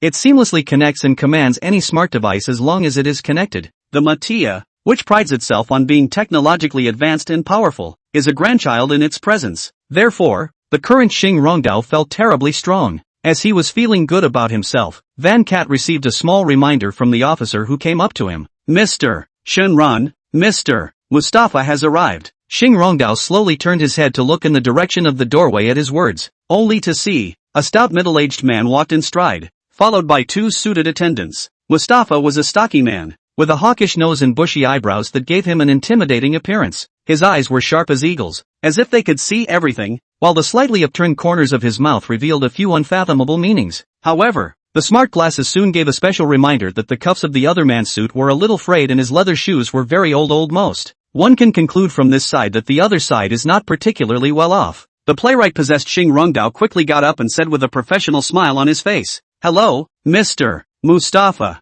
Thank you for taking time out of your busy schedule to meet." Mustafa's English was spoken with a heavy Sanskrit cat accent. "You're too kind, Mr. Shunlong. On behalf of the official Van Cat, I welcome you." With that, the two met and walked and shook hands vigorously, and then they returned to the couch to reseat themselves and went straight to the point. "Mr. Shenlong, I heard that your side is quite interested in the oilfield resources in the eastern part of the Brown Bear country?" Mustafa said in slightly accented English, his tone tentative. Xing Rongdao smiled gently after hearing this, then looked at the other party with a serious face and said, "Yes, I'm interested in 3 oil fields in the eastern part of Brown Bear country. Why don't we get right to the point and you make an offer?" Mustafa saw that the other party also mentioned frankness, so he directly smiled and gave a reply, saying, "We want 40%. At this time, it wasn't just Xing Rongdao who was a bit confused. His smart glasses were also a little confused at the moment, because, again, it can't calculate what 40% of what the other side is talking about. Thus, Xing Rongdao looked at the other party with a face full of doubt and asked, 40% of what? I don't quite understand what you mean." Mustafa said with a smile, his tone firm but not impolite back, "We would like to get 40% of the amount of the annual crude oil sales as a lease payment. Rent only, not for sale. This is our consistent principle and bottom line." Xing Rongdao's expression suddenly became difficult after hearing this. Soon, however, the instructions of Gu Mingxi appeared in the glasses. "Keep talking to him, leasing is fine. Let's get the oil field first." After receiving the command, Xing Rongdao then squeezed out a smile and said, "Mr. Mustafa, that's a bit of a humorous price you're talking about." He was going to say that the other guy was really joking, but out of courtesy, all he could do was compliment the other man on his humor. Mustafa seemed to read the other's mind, so his body gently leaned back against the backrest and said, "Mr. Shenlong, the international price of oil is going up right now, and the production of those oil fields, you then should also know very well, so it's really not a high rent amount at 40%. Chapter 135, Negotiation is a technical skill. After Xing Rongdao heard Mustafa's words, the corners of his mouth rose slightly, revealing a meaningful smile. He then calmly took out a neatly bound document in his briefcase and gently pushed it in front of the other party and said, "Mustafa, what you are saying sounds reasonable, but not a word about the risks that exist. As of yesterday, there have been 17 attacks there in the last 3 months. The cost of security is frighteningly high, and the deal is clearly not a good one. And, speaking here, Xing Rongdao deliberately paused for a moment, waiting for the other party to look over before continuing. I've heard that Big Mo's side is also interested in these oil fields, so the risk factor is too great. If you siphon off another 40%, we won't be working for nothing. Hearing this, Mustafa's expression stiffened slightly. The data and information in these documents he had also seen in the Department of Defense, so there is no doubt about its authenticity. I didn't realize that the other party had even considered this aspect of things. Seeing this, Xing Rongdao knew that he had poked the other party's soft underbelly. Big Hair has always been a potential rival to Van Cat, especially when it comes to Brown Bear Country. As long as you take Big Hair out of the equation, it will be hard for the other side to find a point of defense. 35%. Mustafa eventually loosened up after thinking about it, but Xing Rongdao shook his head when he heard it. Then he pulled a flash drive out of his pocket and pushed it over. Will you see if you can raise the price on these? Mustafa gestured for his assistant to take the flash drive. Soon after, the assistant inserted the flash drive into the laptop to check it out. As it turns out, the flash drive turned out to contain evidence of embezzlement by the other side's political opponents. The assistant looked very nervous after reading it and hurriedly handed him the laptop. Mustafa was shocked even after just one look. With that, he slowly closed the notebook to look at Xing Rongdao and said, 30%, that's the bottom line. With that, Mustafa signaled his assistant to leave first. Within a short time, only 2 negotiators remained in the room. It was only at this time that Xing Rongdao slowly opened his mouth to return the favor and said, up to 25%, and with an additional rider. After saying that, a mysterious smile appeared on his face. Mustafa sniffed and frowned, a look of disbelief flashing in his eyes. He looked straight at Xing Rongdao with a question in his tone. 25%? No way. This is absolutely impossible. Even if I agree, there's no way the top will agree. Not to mention, you have other strings attached? That's just out of this world. What the hell are you playing at? Xing Rongdao couldn't help but laugh when he heard this. Then he looked at Mustafa and said very seriously, I know you've been upgrading your air defenses lately, and it seems like there are 2 bugs that can't be fixed anyhow. Hearing this, Mustafa's pupils dilated slightly. It's highly classified in their military. How did this guy know? Asshole, does he have eyes inside our military? If that's the case, that's just too much to fear. While Mustafa was surprised, Xing Rongdao spoke up again and added, don't be nervous, I am not hostile in any way. I just wanted to let you know that we can offer the latest S-500 air defense missile system with anti-stealth, anti-missile and anti-satellite capabilities that far exceed the performance of existing market offerings. And the price is just 70% of the market price. As for how much you quote, that's up to you. Mustafa's brow immediately tightened at his words. There was a good deal of doubt and distrust in his eyes. Seeing this, Xing Rongdao lowered his voice and hurriedly continued to explain. I can assure you that these systems will not be monitored by any third party. I'm an arms dealer, not a big spy, and I'm not interested in your secrets. It's money I'm interested in. That's all I'm interested in, Your Honor. The words were like a current that sent a shiver through Mustafa's heart. Who wouldn't be interested in money? Just would that be too risky? For a moment, the room fell silent. Mustafa was thinking hard about the other man's words. Xing Rongdao was keenly aware of Mustafa's faltering. He knew that the scales of negotiation had tipped in his favor. Just then, Mustafa's cell phone rang. He glanced at the caller ID and his face suddenly turned ugly. Excuse me, I need to take a call. Xing Rongdao noticed that Mustafa's hand was shaking slightly as he answered the phone. With that, the other man walked out of the room and went to answer the phone. By the time he returned again, fine beads of sweat were oozing from his forehead. 25%. Deal. Mustafa uttered the words almost through clenched teeth. Xing Rongdao sniffed and hurriedly got up and walked over to shake hands and said, Thank you very much, Your Excellency. But Mustafa's expression instantly became unusually serious. Also, I want to see the air defense system within a month. Xing Rongdao immediately nodded solemnly at his words and said, Well, as long as the money is there, the system will be in place soon. Mustafa said with a tight frown as he listened. Then I wish us good luck in our endeavors. Xing Rongdao replied with a smile and a nod. Have fun working together. The moment he shook hands, he felt the other man's palms were covered in sweat. At this time, Xing Rongdao's smart glasses pushed a message. It turns out that a serious cross-border attack has just occurred at the Van Cat border. A drone intruded into their airspace, but air defenses couldn't find them. Instead, the drone shot down a Van Cat Air Force fighter jet. This is simply of an egregious nature. It's no different than a declaration of war. However, the Van Cat country can't find the drones and has no idea who hit them. The overall head of air defense in the Van Cat country is none other than Mustafa himself. That call just now, it was from the Oval Office. When he goes back from this negotiation, he's going to be questioned by the president. So, finalizing the matter of the new air defense system now is equivalent to helping him find a way back. That's why Mustafa suddenly changed his attitude. But what he and Mustafa don't know is this. This drone incursion was simply self-inflicted by Ku Ming-si.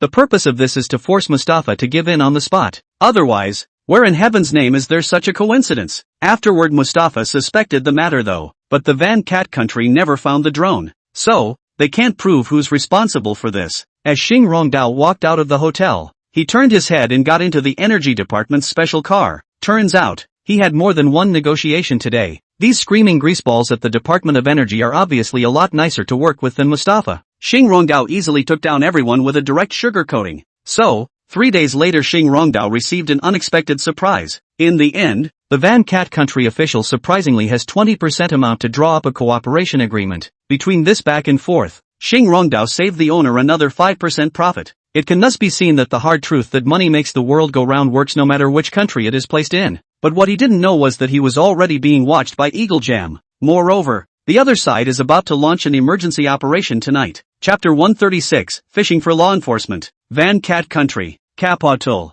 The night always carries a hint of tension, just as the crowd was feeling at the moment. Hunter sat in a coffee shop across the street from a hotel, turning his head to look out the window at the steady stream of traffic, but never taking his eyes off the hotel's main entrance. Target confirmed entering hotel room. The other side had 8 bodyguards with them, twice as many as expected. The voice of his teammate, Mark, soon came over his headset. Hunter took a sip of his coffee and his mind began to race. He was wearing a black suit today, his tie hanging loosely around his neck, and he looked like a regular businessman. But a Glock 17 was lying quietly in a holster on the inside of his suit. Hunter thought for a few seconds before lowering his voice to a whisper. It's okay, the plan goes on as usual. Attention all teams, make sure you move fast when you act. Everyone remember, take the target alive and don't shoot until you have to. Action. As his order was given, 7 or 8 men moved quickly. In the lobby, Mark was leading 2 of his men through the revolving door. The agent disguised as a waiter upstairs took care of the 2 bodyguards guarding the door without incident. When Mark and the others reached the floor, he then raised his hand and knocked on the door of his target's room.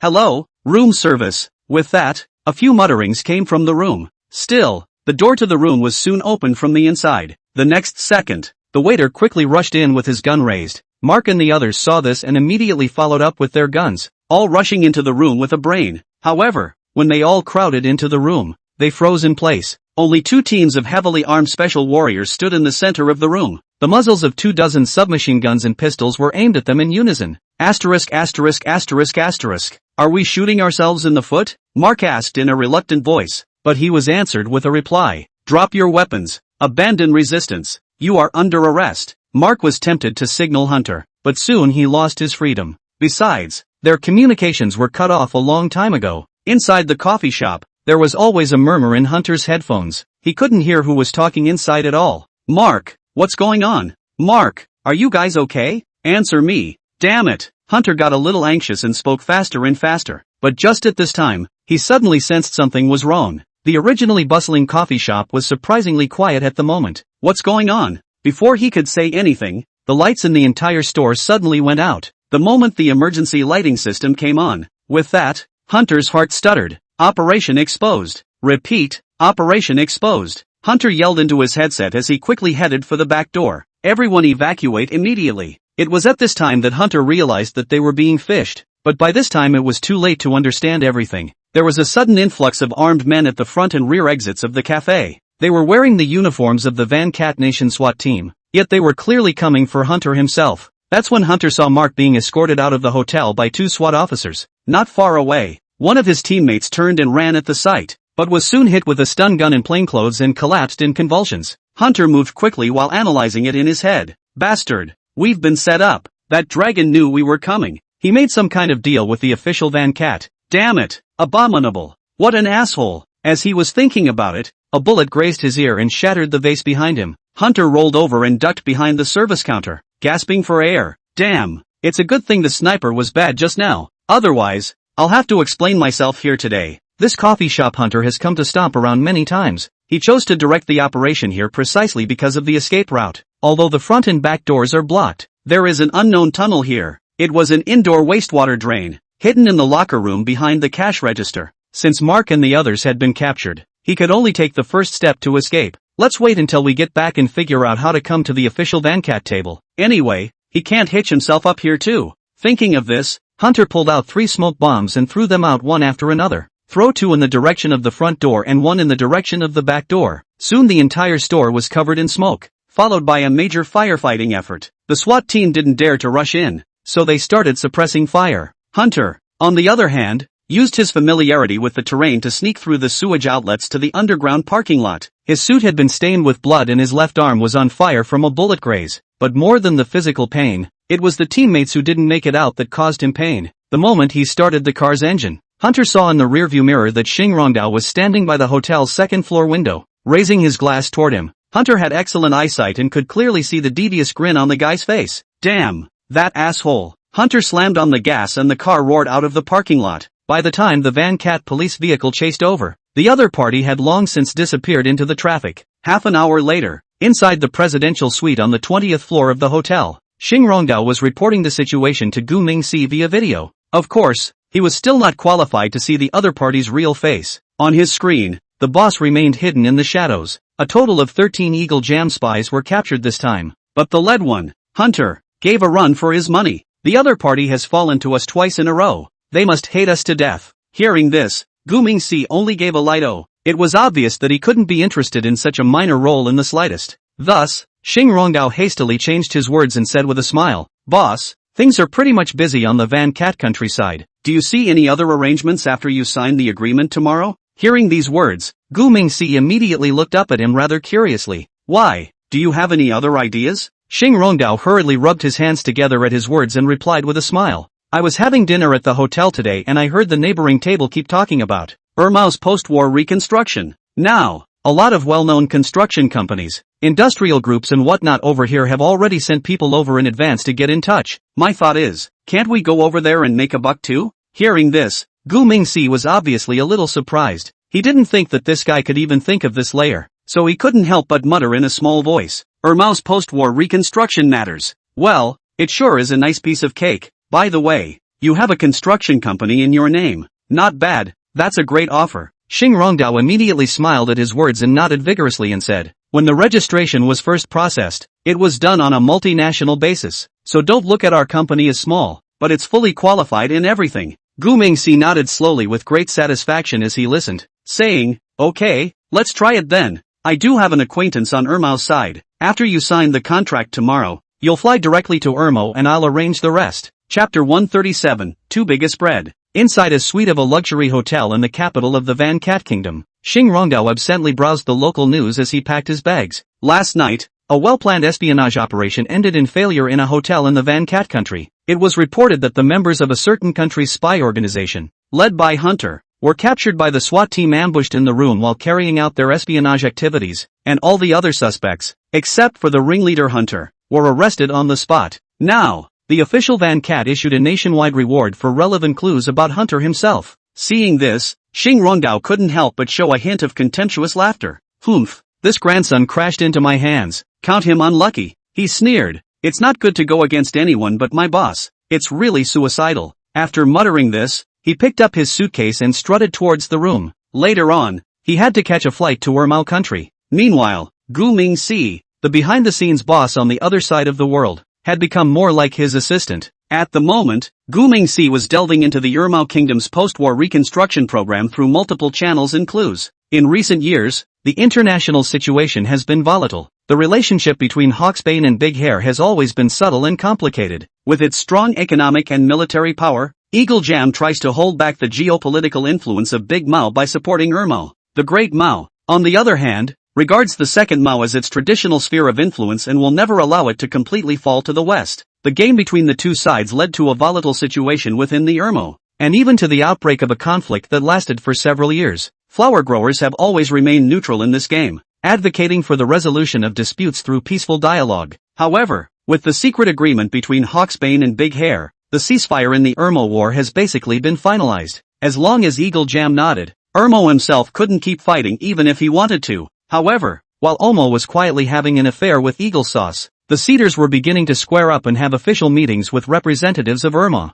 The day before yesterday, the Minister for Foreign Affairs of the Flower Growers, in a meeting with the Foreign Minister of the Kangaroo State, emphasized, inter alia, the importance of practicing genuine multilateralism and called on the major powers to show leadership in international affairs. The flower growers expressed their opposition to the regression of history and the return of the law of the jungle. Earlier, at the International Security Conference, the representative of the seedlings had highlighted the support of the seedlings for the territorial integrity of the Ermenegildo state. Some analysts believe that these remarks are not only a response to the current international situation, but also reflect the strategic considerations of seeding in global affairs. By supporting the post-war reconstruction of Ermo, the planters hope to further expand their influence in the international community, while at the same time initiating the opening up of new spaces for cooperation. Taken together, this information makes it clear that the planters have made a clear statement in favor of Ermo. Therefore, it is highly likely that the official post-war reconstruction of Ermo will be entrusted to the seeders. Now, the internet has even been put forward Ermo rebuild trillion blue ocean concept.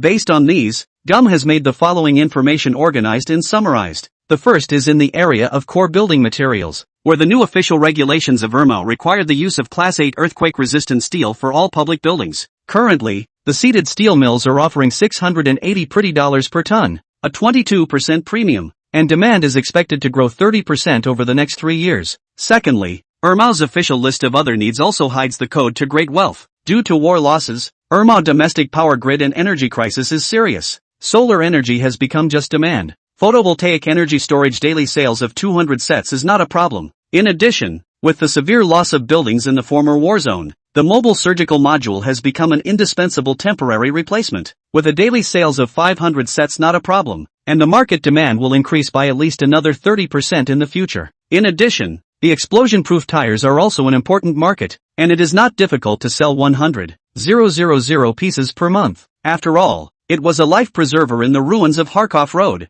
the last industry that can be profitable, as the name suggests, is smart drip irrigation systems. This project is not aimed at Ermo, but the European Union in the Intelligent Drip Irrigation System project can provide 50% subsidies, supporting soil sensor package of the market profit can be increased by another 20%. The project could be piloted in the Ermo region and resold directly from Ermo to Europe when the market matures, and is expected to grow 25 to 30% over the next 2 years. These are all coordinated and calculated by Gu Mingxi from a macro perspective. Of course, there were still some details that he would need to explain in detail to Jean Dede. By this time, Goldfarb was just getting complacent about being a military partner. He had just gotten acquainted with the people in the medical community around South Shanghai, but to his surprise, a phone call from Gu Mingxi had confused him again. What the hell? You going into construction again? And you're going to go to the aid of the futuristic state? Brother, can we stop this? I'm just getting my feet wet in the medical community. Why are you back in construction? Gu Mingxi didn't bother to explain to him, just picked up the list and muttered while reading it. There's no time to explain anymore. It might be a bit late to even prepare now. Take a note for me. The things I need you to prepare this time are a bit much and a bit complicated. Gu Mingxi knew that there was no problem with letting Xing Rongdao go out and run the market, but if he was expected to do the logistical side of things, then he would never dare to expect it, because this guy just isn't cut out for that. Therefore, Jean Dede is more suitable to play the role of a great steward, so the preparation for getting the project going had to be left to him. Seeing Gu Mingxi's serious look, Jean Dede didn't dare to be slow, and quickly picked up a pen and paper, sitting upright and waiting for instructions. After a while, Gu Mingxi formally began to command. Let's take it one by one. You first memorize what I said, and then see what needs to be added. First of all, infrastructure products, building materials such as cement, steel, glass, bricks, stone and other materials. You have to contact the production output. We must get the cheapest first-hand price. There's also those concrete mixing equipment. These things will definitely be used in the future, because a large amount of infrastructure on Ermo's side will need to be rebuilt. The demand for concrete mixers and related equipment will definitely increase greatly. Ku then went on to mention reinforcing and welding materials, building formwork and support systems, and high-performance insulation, to name just a few. He believes that all of these things must be prepared adequately. Jean Dede had been a small contractor a long time ago, so he was no stranger to these things. With his current influence and connections, getting a handful of cheap prices is not difficult. It was just that what Gu Mingxi said afterward made it a bit difficult for him. By the way, the power supply is definitely insufficient on Ermo's side now. We must prepare some new energy equipment, such as solar panels and the like. The demand for these clean energy sources will be great after the war, especially solar energy. There's also wind power generation equipment. This kind of thing should also be prepared more often, as well as power distribution equipment, like transformers and distribution boards. When rebuilding the power grid, a large number of such products will definitely be needed. By the way,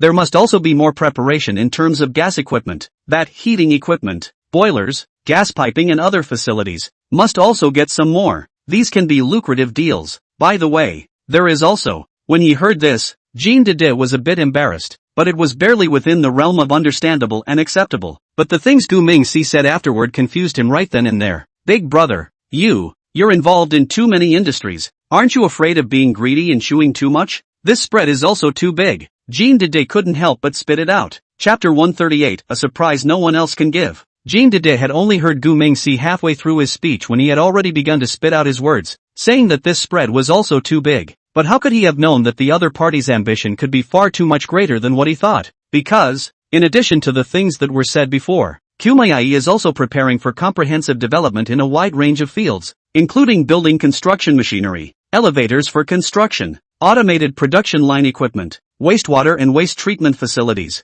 air purification equipment, smart city construction, information technology construction, home furnishings and living products, interior decorative materials, kitchen appliances, medical equipment and products, pharmaceuticals and medical consumables, and products for transportation. For this reason, he is even going to put up 20 million pretty dollars to form a conglomerate. The name he had already thought of. It would be C, because in Russian, stands for hope and light, meaning light or bright, and often symbolizes hope and the future. As the name suggests, it is intended to give Ermao the illusion of a ray of hope. Why is it an illusion? Because he didn't even start the company to build Ermao. He was essentially a businessman who was ready to make money in Ermao's local area. Hope is just a wrapper. Making money is the essence of the company. In the goal developed to assist Gu Mingxi in the country is busy in the preparation of the company. Instead, Xing Rongdao, the horse's front man, had killed directly to Ermao native. It didn't matter if the company was a success or not. What mattered was that he had to help his boss negotiate the sale first. He saw the war-torn city through a porthole as he flew in a special plane to Kipuri International Airport.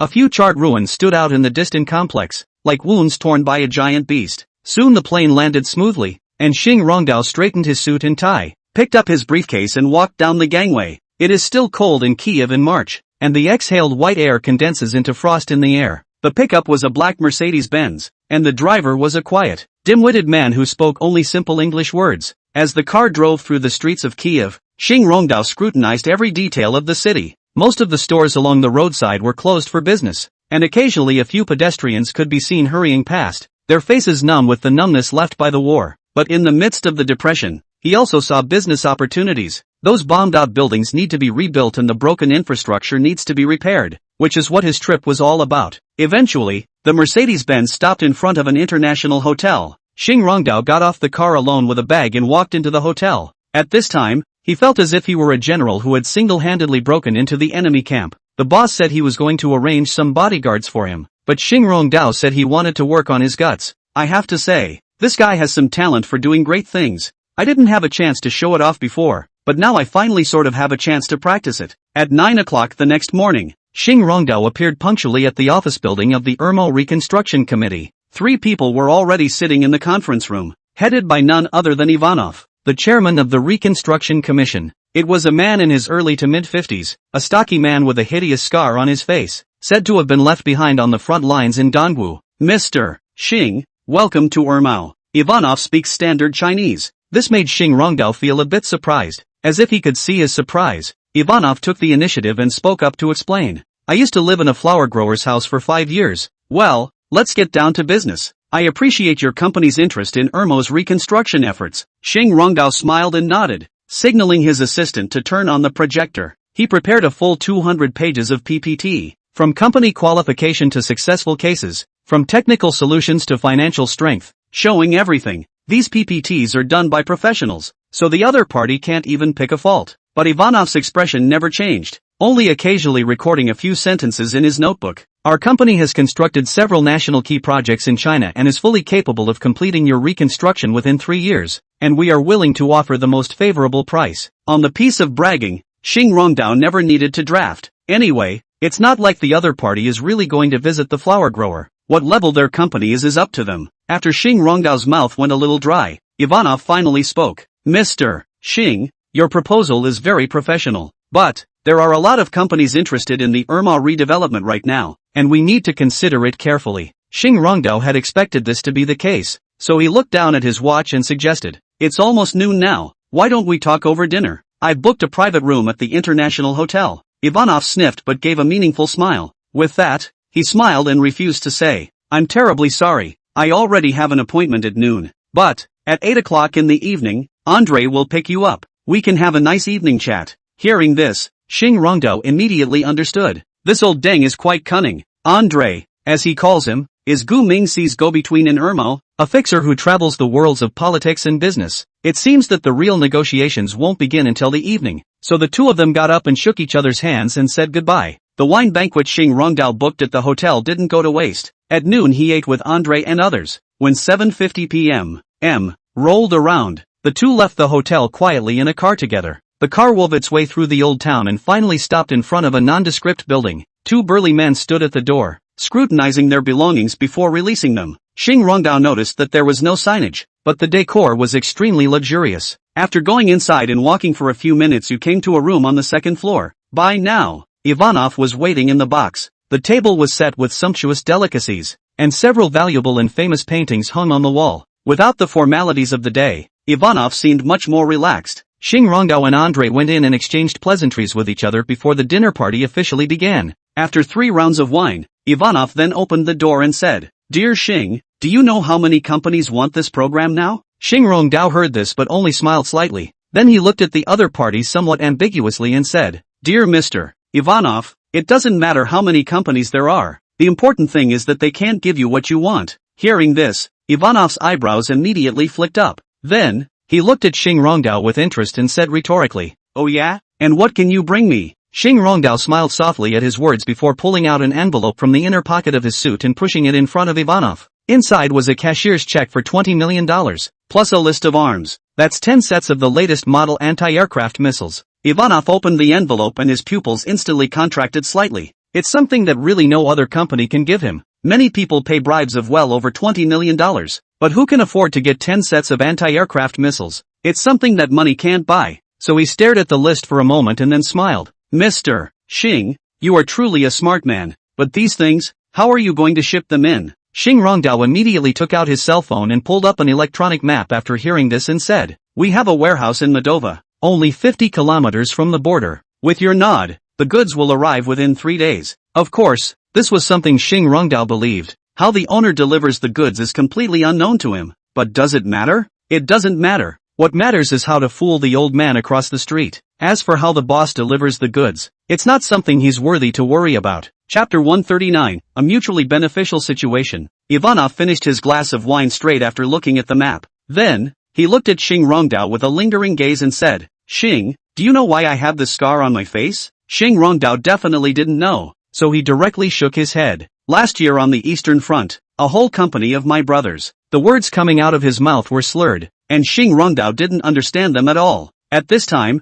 Andre hurriedly spoke out to explain. All of Irma's air defense systems were purchased from Europe, but the one they sold to Irma was the short version, which was useless in a pinch. So, hearing these words, Xing Rongdao nodded gently thoughtfully and said, "I see. Gee, what a shame." Ivanov's voice choked up a bit at that. If there had been no problems with the equipment, that company of brothers wouldn't have died at all. They are all soldiers I brought up with my own hands, just like my children. Yet, officials can't even come up with a pension. Hearing this, Xing Rongdao's eyes immediately rolled. With that, he duly handed over a tissue to pick up the conversation. "Mr. Ivanov, I honor you and the warriors for your bravery. Tell you what, I'll raise you another 10 million pretty dollars, kind of for those dead brothers." Hearing this, Ivanov was completely tense at that moment. Xing Rongdao saw this but understood that the deal was a done deal. The next morning, Xing Rongdao came to the reconstruction committee again. This time the negotiations went exceptionally well, and Ivanov's attitude softened significantly. In the end,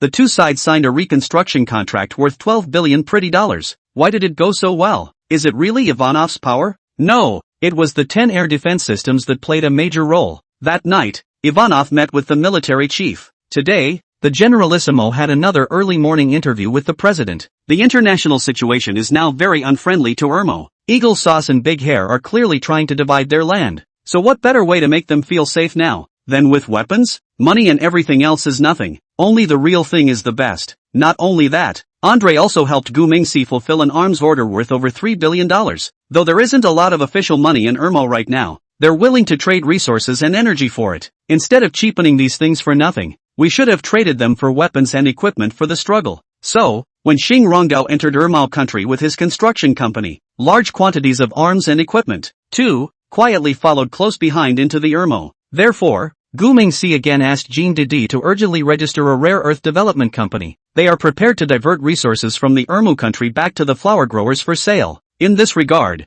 the official flower planting that is naturally very supportive and welcome. As a country, it's not good for them to offer to develop rare earths with Irmo. But, as a private company, you're in a business partnership if you're doing development there. So, in less than 2 days, Skydome Resource Development completed the approval process. After getting the business license, the branch office in Irmo was then established. Then again, officials began to help them recruit a group of professionals. Moreover, several experts and professors have been deployed from the Flower Planting Research Institute. It's a fear that the company won't be able to do a good job of rare earth development and research. After the officials of the Irmo country exchanged rare earths for weapons, the mood immediately became much smoother as well. With the new equipment and weapons, President Irmo felt stiffer than before. And, now the flower growers are frequently throwing the olive branch at Irmo. It was a heavenly surprise. No more eagle sauce. Here comes the planting of flowers. Irmo felt like spring was finally coming. However, there were some very ungrateful people who started to trip Gu Mingxi up.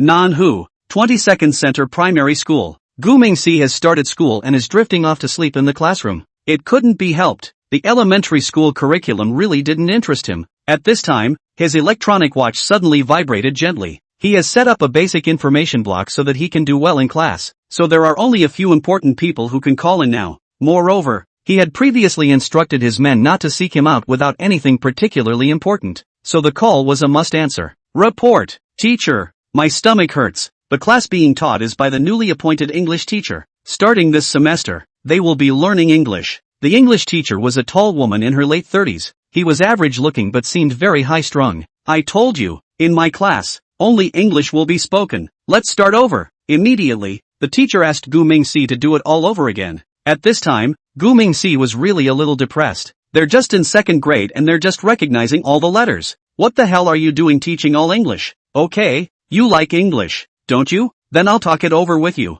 I'm sorry, sir, I forgot your request. But I promise I will pay attention and correct my mistakes in the future. So, can I go to the bathroom now? I really can't help it. Gu Mingxi said a great deal in very standard English. Probably means, I'm sorry teacher, I forgot your request. But I can assure you that I will pay attention in the future and will correct my mistakes. So, can I go to the bathroom now? I'm really close to being able to resist. As he said this, he even gave Jean Gue a look. Jean Gue couldn't understand what he was saying though, but the understanding between the duo is still very much in full force. So Jean Gue let out a big loud fart with force. For a moment, everyone around them reached up and covered their mouths and noses. The English teacher, being a bit far away, mistakenly thought that Gu Mingxi had made the commotion. Still, she was shocked by the other woman's ability to express herself verbally. At such a young age, I can't believe I speak English better than I do. This little guy must have a very nice family. No, this kind of learning must not be offended. Thinking of this, she hurriedly looked at Gu Mingxi with a smile and said, That's good,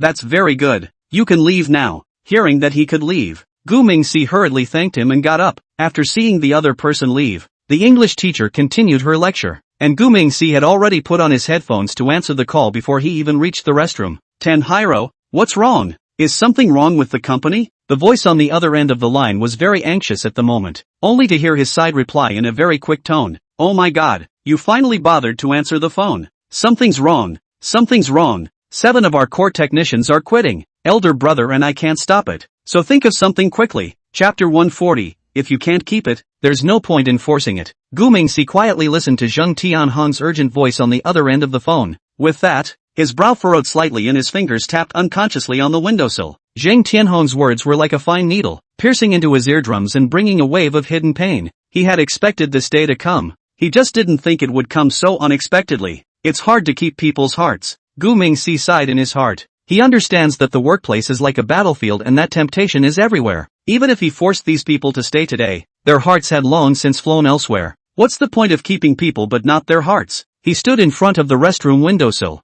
his eyes flickering as he gazed out the window. At the moment he didn't look at all like a 6-year-old should. Figure it out? What can be done? Gu Mingxi couldn't help but laugh softly. In the end, it's all just an exchange of benefits. But he wasn't willing to be led by the nose by these people. His core competency was never dependent on a certain few people, but himself. Outside turmoil may affect the company, but it will never shake his foundation. After a few seconds of silence, Gu Mingxi slowly spoke, his voice low but firm. Have the head of personnel talk to them. If it's a question of salary or shares, you can sit down and talk slowly. He paused, a hint of coldness in his tone. But if it's a case of people having their own way, settle them up and get them to sign a non-compete agreement. Zheng Tianhong on the other end of the phone obviously did not expect him to be so dry, so he froze for a few seconds before his voice rose steeply. What kind of attitude is that? Those people are the backbone of the company. Are you really going to let them go? What will the company do without them? Gu Mingxi's eyes suddenly went cold, and there was an undeniable majesty in his tone. With them gone, is Bottomless going down? Then you and your senior brother are too unskilled, aren't you? He sneered, then continued. I believe that the company can continue to run as it is without anyone. I just said that if it's a matter of pay and benefits, we can sit down and talk, but we can't keep backing down without a bottom line. You should know what I mean. His voice grew colder and colder, like a sharp knife that went right to the heart of the matter. There are some things you can let go of, and some things you can't. Do they want the entire company and we give it away? People have their own aspirations. You can't force them. After saying that, Gu Mingxi hung up the phone. On the other side, Zheng Tianhong stood frozen in place with the phone. It took a couple seconds before he huffed and put away his cell phone muttering, "What an attitude! What an attitude this man has! It's unbelievable. I'd better find my senior brother to discuss it." With that, Zheng Tianhong put away his cell phone and walked towards the office. Early the next morning, a news story sparked the entire internet and AI community. Recently, Bottomless, a leading company in the field of artificial intelligence, underwent a notable personnel change when the company's core executives, Zhang Dada and Li Hyona, suddenly announced their departures, sparking widespread concern and speculation in the industry.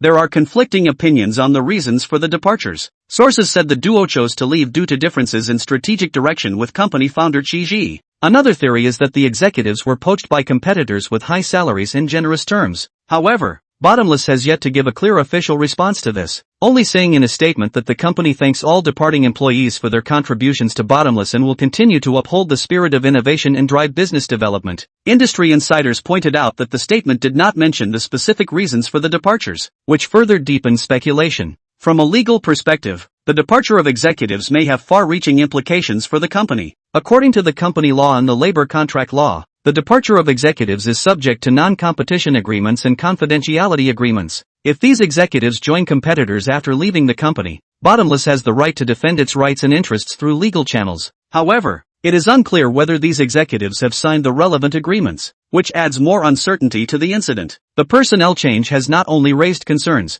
but also unnerved employees within Bottomless. An employee who wished to remain anonymous said, "The departure of core executives has left everyone confused about the future, especially the R&D team, which is worried that the company's direction will change. This unease is spreading rapidly internally and could lead to a drop in team morale, which in turn could affect the company's daily operations and project progress." All major media outlets released 10-minute-long feature stories. Bottomless, as it was when it was first born, has once again topped the media hit list in various countries. It's a good thing the company isn't public, or the stock price would surely be rock bottom. Even so, however, Bottomless business has been hit hard. Many collaborations that had been negotiated were suspended and put on hold at almost the same time. For this reason, the overall atmosphere at Bottomless is very worrisome. The real big boss behind them, on the other hand, is still being pestered by his English teacher to do home visits. On the way home, Gu Mingxi looked at her English teacher, Shang Baijia, with a helpless face. "Mr. Shang, there's really only one grandpa in my family. He's still in the hospital.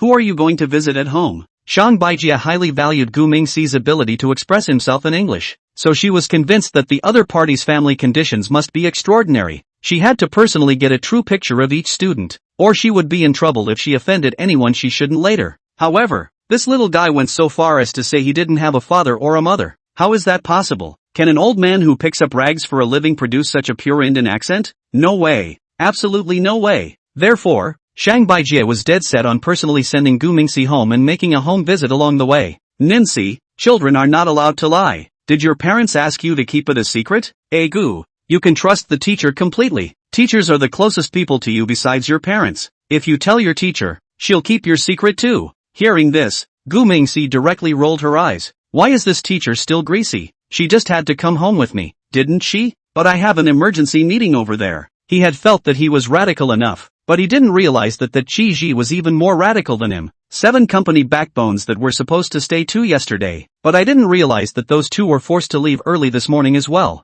Good guy. Well, now the whole company relies on Qi Ji and Zheng Tianhong support. What's going on? That's no way to start a company. So, he was thinking of talking to both of them properly online after school. But who would have thought that an English teacher would be like a dog in the manger? Geez, you can follow if you like. I don't care to explain to you. Saying that, Gu Mingxi huffed and walked forward. Shang Baijie, however, stepped forward and grabbed his small hand and said, "Stop, are you just going to leave?" Chapter 141, Blue Star's strongest AI goes online. After Gu Mingxi heard the English teacher's words, he immediately froze in place and looked up at the other party. Then, he blinked his big cute and soulful Kaziran eyes and asked seriously, "Do you have anything else?" Shang Baijie sniffed and immediately reached out and pinched his pink cheeks and said, "It's nothing. I mean, we can't walk to your house, can we? Come on, your teacher will give you a ride. Follow me to the parking lot and take it out." Hearing this, Gu Mingxi gently pouted and muttered, "You didn't tell me you had a car, and now you have to walk back." Shang Baijie didn't hear what he was muttering, so she turned her head to Gu Mingxi and asked, "What are you talking about?" Gu Mingxi said with a fake smile and shook his head. "No, nothing. I said teacher looks beautiful today," Shang Baijie said as she proudly puffed out her chest after hearing this. "That's right, teacher has always been so pretty. Forget that, tell me about your parents. What do they do?" Hearing this, Gu Mingxi instantly felt a little speechless again. This teacher's snobbery is a little too much. Predictably, when she learned the real truth about herself, "I'm sure I'll have to look at myself differently." Hey, there are a lot of these people in every era. There's no way to avoid it. While Gu Mingxi was being pestered by his English teacher to do a home visit, across the Atlantic there is another good show going on. Eagle Sauce's Richest Man, All Blue Star new energy vehicle leader and TELUS president, Mapak, is holding a world-shattering launch party at the largest convention center in all of Eagle Jam. Early morning sunlight poured into the launch site through the huge floor-to-ceiling windows. Journalists from major media outlets around the world have long since filled the venue, with long guns aimed at the center of the stage. Above the stage hangs a huge screen with the words GRGK3, the future of AI flashing. Eddie Mapak walks slowly onto the stage with all eyes on him. At this point, his pace was steady and confident. With a pleasant smile on his face, he wore a black turtleneck sweater with dark jeans for a simple yet techie look. His eyes swept across the room and he began the day's speech with a slight smile. "Hello, media friends and technical colleagues. Thank you all for being here today to witness the release of the XAI team's latest achievement, GRGK3. Mapak's voice was low and powerful, instantly capturing the attention of the room. A video began to play on the screen behind him, showing the training process and technical parameters of the GRGK3. GRGK3 is more than just an AI model, it's a profound exploration of our future smart technology. We believe the power of AI lies in its ability to help humans solve complex problems and advance science, technology and society. And with GRGK3, it's a major step towards that goal." As the words were spoken, thunderous applause erupted. Media reporters, all kinds of long guns and short cannons or even more non-stop has been flashing. Mapak enjoyed the applause for 10 seconds or so before resuming his speech and presentation. He detailed the technological breakthroughs of the GRGK3. It was mentioned that GRGK3 has a 10x increase in training computation over its predecessor, using a cluster of 200,000 GPU cards for training. Mapak added that GRGK3 outperforms competing products such as Gemini 2 Pro, Bottomless V3, and ChatGPT 4o in the areas of science, programming, and math. He also made a point of mentioning Bottomless during the demonstration session and drew an analogy to the GRGK3. As per the demo, Bottomless V3 uses 2,078H800 GPUs and takes 688K hours to train. In contrast, the training process of GRGK3 consumes more computational resources and heavily applies synthetic data. So, Mapak says the GRGK3 is an unrivaled presence in terms of performance. After the presentation, Mapak went into an interactive session with journalists. Reporters raised their hands to ask questions, and the atmosphere was warm. A reporter from the Financial Times was the first to initiate questions, and that reporter's questions were skewed toward the technical side of things. "Mr. Mapak, GRGK3's training consumed so much computational resources. Does this mean that future AI development will be more and more dependent on massive computational power?" Mapak replied with a smile at his words. "That's a good question. It's true that GRGK3 training consumes a lot of computational resources, but we're also exploring more efficient training methods. The future development of AI does not only rely on the improvement of computing power, but more importantly on the optimization of algorithms and the effective use of data. A Newtown Times reporter grabbed a second chance to ask a question. May I know when the voice interaction feature of GRGK3 will be available? How will it change the user experience? Mapak replied with a very happy nod after hearing this. We plan to launch the GRGK3's voice interaction features in the coming months. This will enable users to interact with AI through natural language, greatly enhancing the ease and naturalness of the user experience. Immediately afterward, a reporter from the SCV grabbed the third opportunity to speak. That reporter looked a bit agitated and raised the microphone to ask a direct question and said, "You mentioned that GRGK3 will open source the previous version. Does this mean that AI will be more open and transparent?" Mapak immediately stifled a laugh at his words. Then he thought for a moment before nodding in reply. Yes, we strongly believe that transparency and sharing of technology is key to advancing AI. Only through open source, we hope to work with researchers and developers around the world to advance AI technology. The BBC TV media reporter followed up with a further question, saying, "May I ask how GRGK3's deep search feature will change the existing search engine market?" Hearing this, Mapak replied with a slight frown. Deep search is more than just a search engine. It has the reasoning and validation capabilities to provide users with more accurate and reliable answers. It will bring a new search experience to users and could change the existing search engine market landscape. The world, it's time to make a change. Hearing this, the scene immediately erupted in thunderous applause once again. After the launch, global media outlets covered the release of the GRGK3. Headlines on major tech sites are dominated by the GRGK3, and discussions about the GRGK3 on social media are heating up quickly. GRGK3, a new milestone in AI technology. The world is about to be changed. Mapak's GRGK3 overtakes Bottomless as the new king of AI. GRGK3's deep search capabilities will change the world. These headlines quickly went viral and the GRGK3 became the center of global attention. With the release of GRGK3, XAI's concept stock has risen rapidly. Investors have been bullish on GRGK3's future prospects, and XAI's stock price has doubled several times in just a few days. The release of GRGK3 has pushed XAI's market capitalization past $75 billion. Investors are confident in the future of GRGK3. XAI stock is rising like crazy. The news has excited XAI's shareholders, who see a huge return on their investment. As GRGK3 continues to evolve and be used, the global technology landscape will change profoundly. Whether it's the FXD system from TELUS or aerospace technology from SpaceX, the GRGK3 will bring new breakthroughs and possibilities to the table. As Mapak shows off GRGK3 to the world, on the other side of the blue planet, the city of Seed South Shanghai, Gu Mingxi sat in the back of his English teacher's sedan, looking down at news item after news item about GRGK3. At this time, his heart vaguely sensed something. Bottomless 7 key members of the team had only just left when Mapak's GRGK3s were suddenly introduced. If there is no relationship between the two, then he wouldn't believe it no matter who he beat to death. Asshole, that's ugly eating. Chapter 142 Your mom's pretty young. Gu Mingxi grimaced and frowned, holding a nameless fire in his heart. He couldn't help but mutter a low,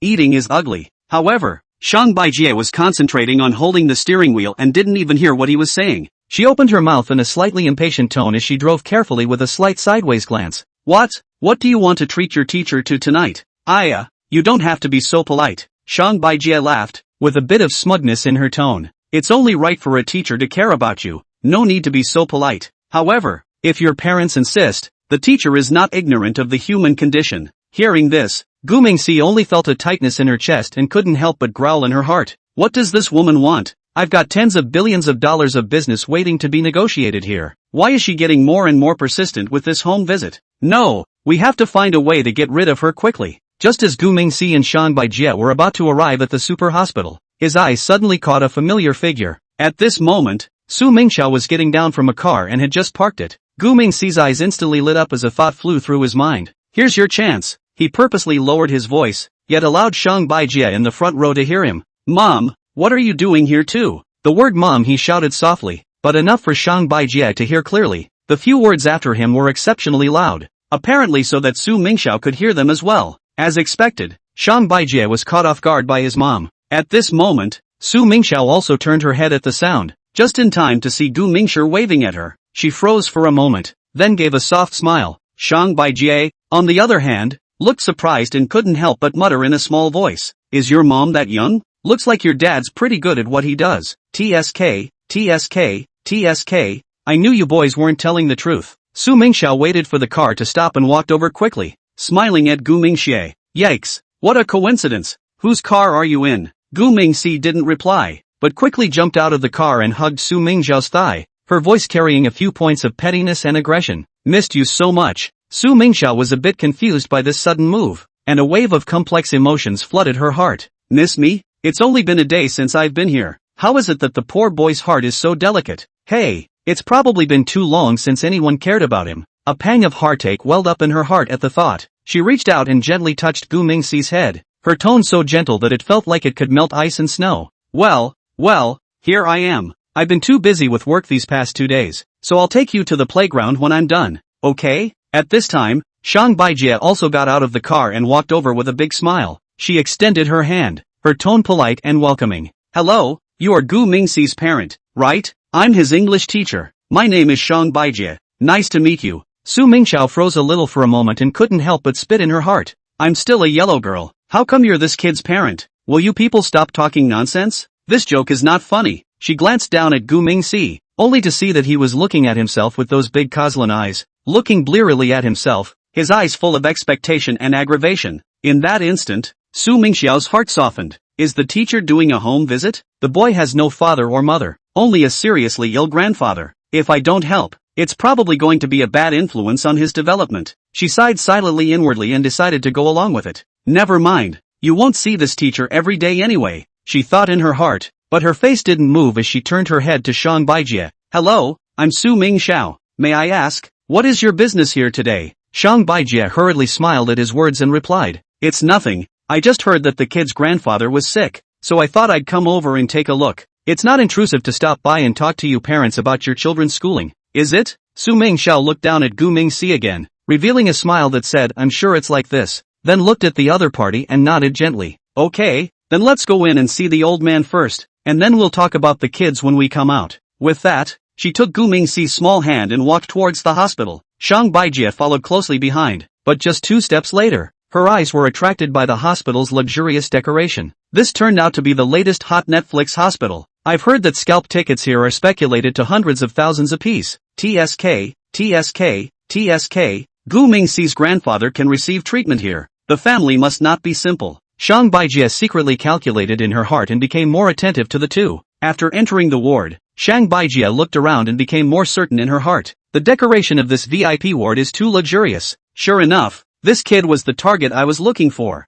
Gu Mingxi checked the data of his grandfather's medical examination and after finding that everything was normal, he excused himself to go to the restroom. Shang Baijie took the opportunity to come over to Su Mingxiao's side and began to make side comments. Mama Nancy, what kind of work do you do? And what does the father do? I didn't mean anything by it. The school asked us to find out about the student's family. Just a quick survey. With that, she actually took out a small notebook and flipped it open in preparation for making a field note. Su Mingxiao glanced down and realized that there was a lot of information densely recorded on the book. Some names are written in red pen, some in black, and some in blue. The most content is written under the red name, the least is written in black pen, and the blue pen is medium. So, this teacher likes to categorize students into 3, 6, 9 classes. Su Mingxiao couldn't help but sneer at the sight. With that, she also carefully noticed that Gu Mingxi's name was originally written in black pen, but was later circled by a red pen. That would be the main reason for her home visit. Su Mingxiao had a number in her heart, and her face suddenly became serious. Then she said coldly, following the tone of the chief, this comrade, there are some things that really aren't your place to ask more questions. Teach your books well, and it's better not to pry into anything else. Shang Baijie was startled by this sudden official tone, and her face instantly became a bit ugly, but she forced out a smile and pretended to be embarrassed. Mama Nancy, I'm doing this for work too. The school asked us to count the student's basic situation, and we have to fulfill the task, don't we? Besides, it's just a workplace, what do you have to say? Su Mingxiao looked at her coldly, her tone carrying an unquestionable majesty. Mr. Shang, right? Since you're so insistent, there's nothing I can say, but you're legally liable if word of me leaks out afterward. When Shang Baijie heard this, she couldn't help but roll her eyes in her heart. You're legally liable for disclosing your information? What's going on? You're a state agent, aren't you? What's the point of pretending? I studied at Eagle Jam. What have you never seen before? Who do you think you are? But she managed to squeeze a perfunctory smile on her face. Don't worry,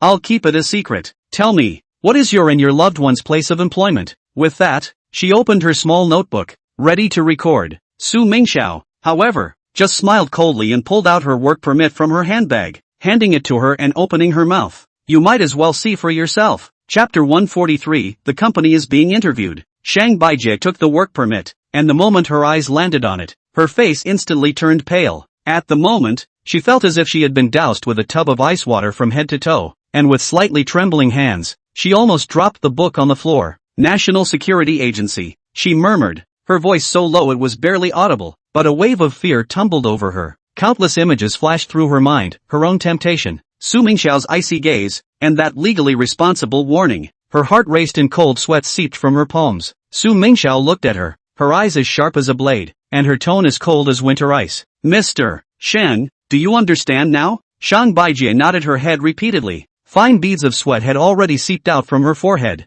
and her voice was shaking a little. Yes, I understand. I'll be sure to pay attention. She gulped and tried to squeeze out a smile. No, shouldn't say anything, I'll be sure to keep my mouth shut. Su Mingxiao put away her work permit, her tone slightly moderated, but still carried an unquestionable majesty. Well, now that you know, don't ask any more questions. She turned toward the hospital room, her voice drifting over faintly. Let's go in and see the old man. Shang Baijie hurriedly followed, her footsteps a little messy. Her heart turned over as if swept by a sudden storm. NSA, isn't this an agent? If the other side tries to clean up after themselves, then they don't know how they got in there. Almost got into trouble. Shang Baijie was secretly glad that she didn't act more excessively, otherwise the consequences would be unimaginable. Her fingers clutched the strap of her bag tightly, feeling that it would calm her down a bit. Upon entering the innermost ward in the suite, Gu Mingxi's grandfather was lying on the bed. The sunlight from the window poured in through the gauze curtains, gilding the room with a soft glow. The old man's face was a little pale, but he was still in good spirits. Seeing Su Mingxiao and Shang Baijie come in, he smiled slightly, his voice somewhat weak but full of warmth. You're here. Su Mingxiao walked forward and gently held the old man's hand in a gentle tone. We came to see you. This is Namex teacher, Mr. Shang. She turned her head to look at Shang Baijie with a hint of warning in her eyes, and then addressed the old man. How are you feeling today? Gu Mingxi's grandfather was a little agitated and tried to get up but failed because of his weakness. He nodded, his voice husky but grateful. Much better, thanks for asking. His gaze fell on Shang Baijie and he tried to squeeze out a smile. Teacher, please sit down. Nametasai did not cause you much trouble at school, right? Please bear with me. Shang Baijie stood on the sidelines, looking a bit rattled. All the words she had prepared were swallowed back at the moment, and she could only smile awkwardly. Old man, what are you talking about? Seeming he is very well behaved. So what? You get some rest. I'll leave you alone. Su Mingxiao glanced at her, then said lightly in a slightly contemptuous tone. Mr. Shang, you go back first. I won't see you off. Shang Baijie was as relieved as if she was relieved, and hurriedly nodded her head and bowed, her voice a little flustered. Okay, I'll go first then. Bye. When she finished speaking, she left the hospital room, with a rush of feet. After walking out of the hospital room, her heart still hadn't calmed down. At that moment, the words National Security Agency kept echoing in her mind. She knew she had completely miscalculated this time, and not only had she failed to achieve her goal, but she had almost gotten into big trouble. Only after Shang Baijie left did Su Mingxiao let out a sigh of relief. She turned to Gu Mingxi's grandfather and gently tucked in the corner of the blanket for him, smiling in a gentle tone. Grandpa, don't worry, I'll take care of Namek. Gu Mingxi's grandfather nodded, his eyes filled with gratitude, tears welling up in his eyes. Thank you, Ms. Su, I'm relieved to have you by his side. His voice was a little choked, and his trembling hand held Su Mingxiao's hand tightly. Thank you very much indeed. You're good people now, said the old man, could not help but shed tears of gratitude, tears sliding down his cheeks, dripping on the white sheets, haloing a small piece of wetness. Meanwhile, Gu Mingxi was holding an emergency online meeting in the restroom. He wore a pair of special headphones, and a virtual screen floated in front of him, with the main people in charge of Sky Dome technology on the line. The voice is low and calm as the name suggests, using a voice changer. Everyone saw the GRGK3 launch, right? What ideas does everyone have? Let's all talk and see how we should respond to this crisis. After saying this, he shut his mouth and waited for the others to respond. However, there was silence on the screen and no one spoke. This strange silence made Gu Mingxi feel a hint of uneasiness. He frowned, a hint of doubt in his voice. What's going on? Doesn't anyone have anything they want to say? Finally, Jean Dede, who was the general manager, spoke up, only his tone was a bit hesitant. Gu Dong. In fact, we have already been interviewed. Gu Mingxi froze at his words, and the virtual image slowly turned his head to look at Jean Dede, a hint of coldness in his voice. What the hell is going on here? Who are we being interviewed by? Why wasn't I informed about this?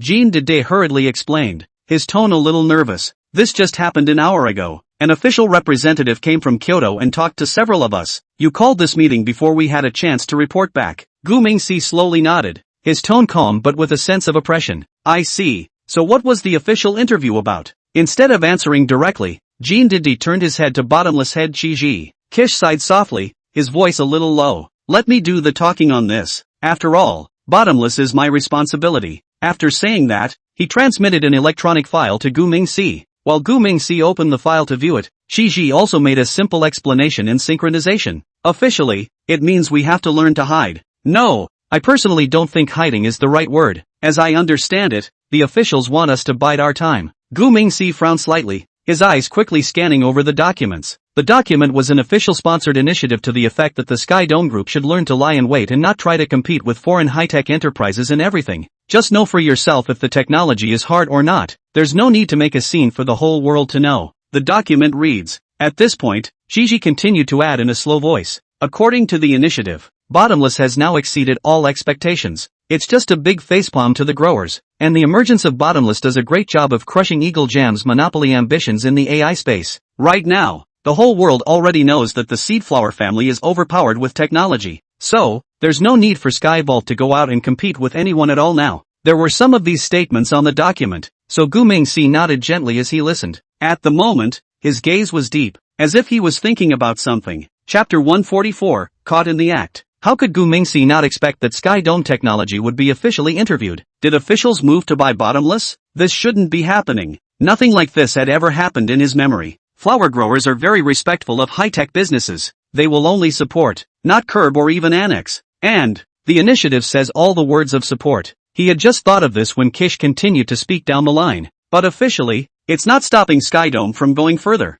Instead, officials are giving Bottomless the green light all the way in AI. The state will give its full support for as long as we need it. However, Bottomless subsequent research results must be supplied to the military on a priority basis. Seeing this, Gu Mingxi instantly understood the official meaning. Prioritize supply for military use? That's perfectly fine, he thought in his heart. I was supposed to revive Huaxia technology this time when I was reborn, but just at this time, a thought suddenly flashed through his mind. Wait, Bottomless upgrades for the military? How this situation resembles my arms system. He remembered very clearly that this arms system he was bound to was previously a mysterious system of the military, and he just made a bold innovation based on the mystery system. Closed the loop. This Bottomless is the predecessor of the arms system. Thinking of this, a hint of delight flashed in Gu Mingxi's eyes. If that's the case, then the system fix might not need to be so much of a hassle. That's quite a surprise. Thinking of this, Gu Mingxi immediately clapped his hands. Okay, then, let's follow the official advice. Bottomless upgrades,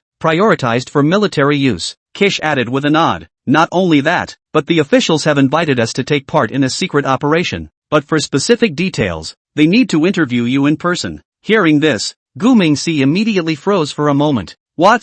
Officials want to interview me? Gu Mingxi immediately understood the official intentions after carefully reading the document. He then began to reorient the company. Since his rebirth was to revitalize flower growing technology, he had to make the necessary adjustments according to the official needs. At the moment, he didn't need to listen to anyone else's opinion anymore. He slowly raised his head, his gaze coldly scanning the circle of those present, and said in a firm tone, well, I've got an overview of what's going on. Regarding Bottomless affairs, it's still necessary to let Mr. K worry more about them. Speaking here, Gu Mingxi paused for a moment, then stared at Qi Ji and earnestly admonished, if the company is short of talent, pay to poach. If people can poach our guys, we can poach other people's. Specifically how to operate. I will not intervene more. Tianhong more to help out Mr. Qi. After saying that, he turned his head to look at Zheng Tianhong. Zheng Tianhong nodded gently, and Qi Ji responded with satisfaction. Good, then I'll take care of Bottomless, and I'll have a plan in mind for what to do next. I'm sure it won't take long for the officials to come to us with a big order, so we must get ready as soon as possible. These words were clearly addressed to Zheng Tianhong,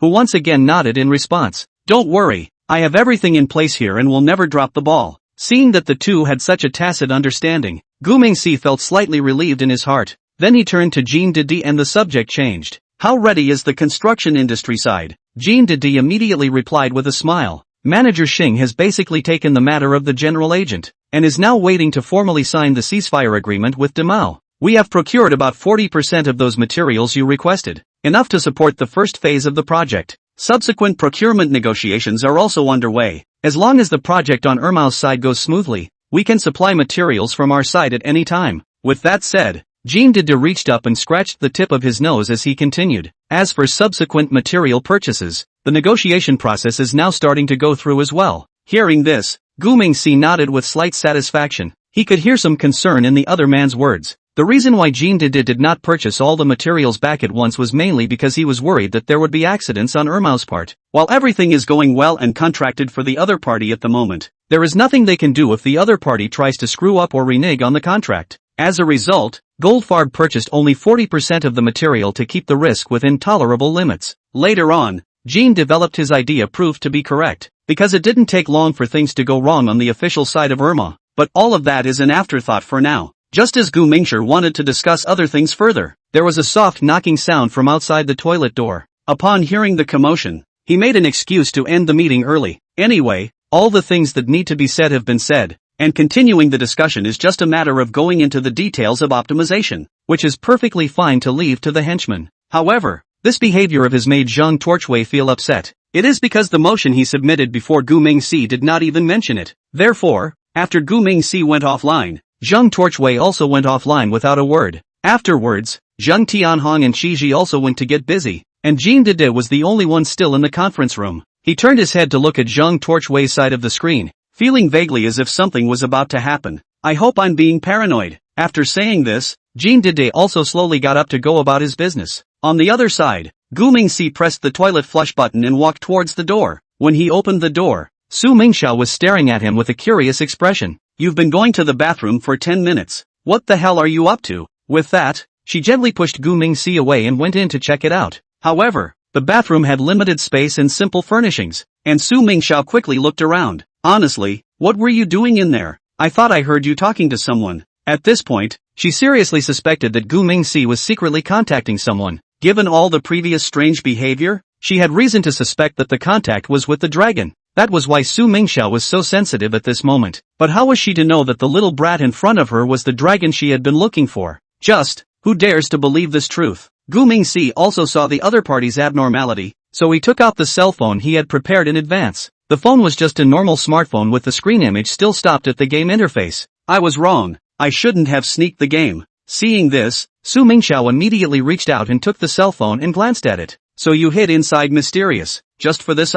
She was obviously disappointed to see the truth. However, it's not uncommon for kids to crave video games. So, Su Mingxiao sighed softly, put the cell phone into her pocket and said, it's confiscated, and my sister is keeping it for you for now. You don't learn at a young age. You just know how to play games every day. As she said that, she also reached out and gently pinched Gu Mingxi's pink cheeks. Gu Mingxi gently rolled his eyes while shouting in tandem, ouch, ouch, ouch, ouch. Good sister, I won't dare again. I will never steal games again, but the cell phone is borrowed gold. I can't deliver if you take it. After Su Mingxiao heard this, her eyes lit up and she looked at Gu Mingxi with a smile and said, you're saying this cell phone belongs to that little fat guy? Gu Mingxi nodded vigorously. Well, I borrowed it for fun and said I'd return it to him in a couple days. What am I going to give him back if you take it? Su Mingxiao revealed a wry smile. It's okay, I'll just give it back to him for you tomorrow. Kids should study hard and not play all the time. Well, come on, Grandpa's calling you.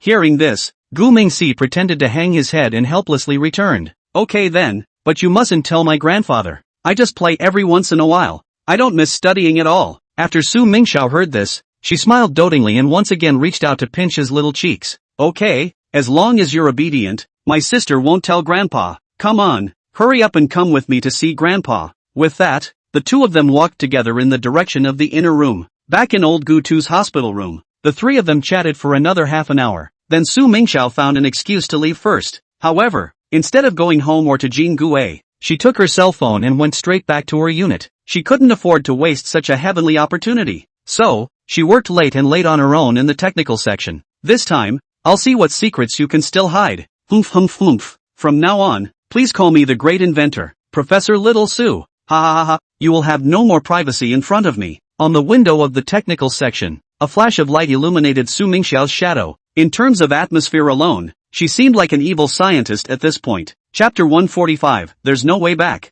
After Shang Baijia came out of the hospital, she immediately drove to a Western restaurant. There, a special guest will be waiting for her. But what she didn't expect was that after waiting for half an hour after her arrival at the restaurant, the other party hadn't even shown up yet. Moreover, the cell phone number left by the other party has been turned off. What's going on? I don't think she's been arrested by the state security. Thinking of national security, Shang Baijia couldn't help but think of Su Mingxiao again. One should never have been tempted to take the job in the first place. Now, well, you've only just started and you've bumped into the national security people. What's it called? It's called Out of the Blue. The more Shang Baijia thought about it, the more scared she became, so much so that her spirit went into a bit of a trance. Her hand was shaking slightly as she gripped her coffee cup. The latte in it was cold, but it was without a sip. Soft jazz music was playing in the Western restaurant, but she felt more and more irritated when she listened to it. Shang Baijia kept scanning around with her afterglow, afraid that someone would notice her in this corner. Are you sure Gu Mingxi's mom is from the NSA? In her standard Mandarin, Louise suddenly opened her mouth behind it and whispered.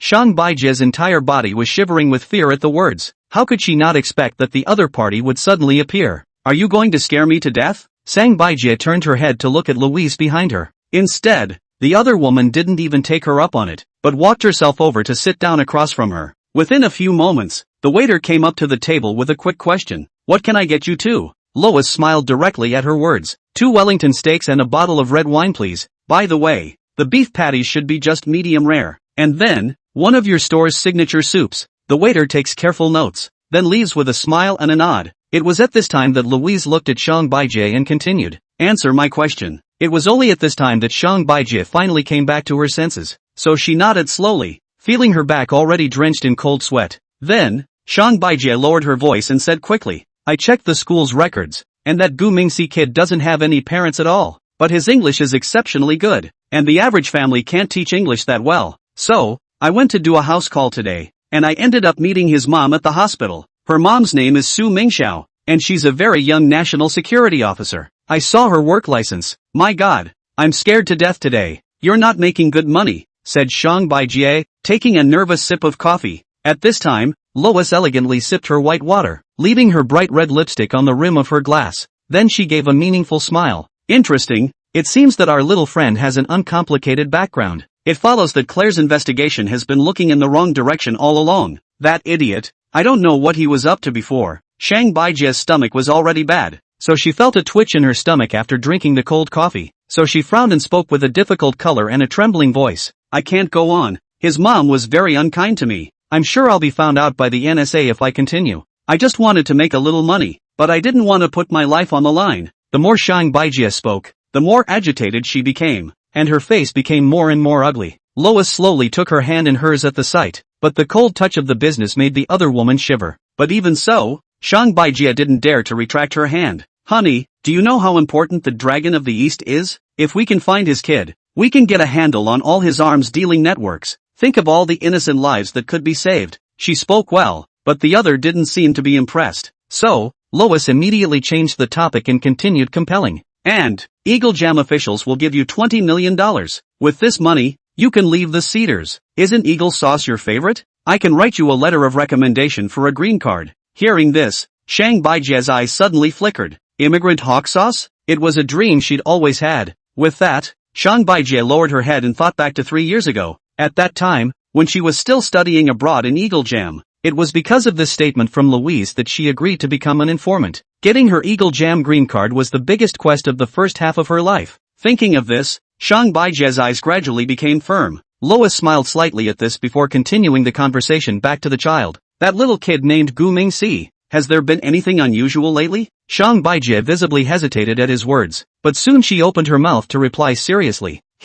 His English is improving rapidly and he is very fluent. On last week's quiz, he got a lot of over-the-top questions right. He excels in other subjects too. He's a little genius. Louise's eyes lit up at her words. It seems that this suspicious little target is indeed something more. It turns out that after Louise took Claire's job, immediately, the information he had gathered was thoroughly researched. In the end, she narrowed down the suspicious targets to the Gu family's grandchildren. Now that old man is in the hospital, so we have to start with the kid first. This is the main reason why she enabled the cold chess piece of Shang Baijie. Lois withdrew her hands and pulled a flash drive from her handbag. Very well, there's a little game program in here. You find a chance to let Gu Mingxi play in computer class. Remember to recommend it to him as if it were a no-brainer. Shang Baijie stared at the flash drive, feeling a little palpitating and nervous. What's in here? Lois sniffed but replied gently. Just a harmless little game that could help us confirm some information. Shang Baijie listened but slowly shook her head and said, that's not good, is it? I don't teach computer class.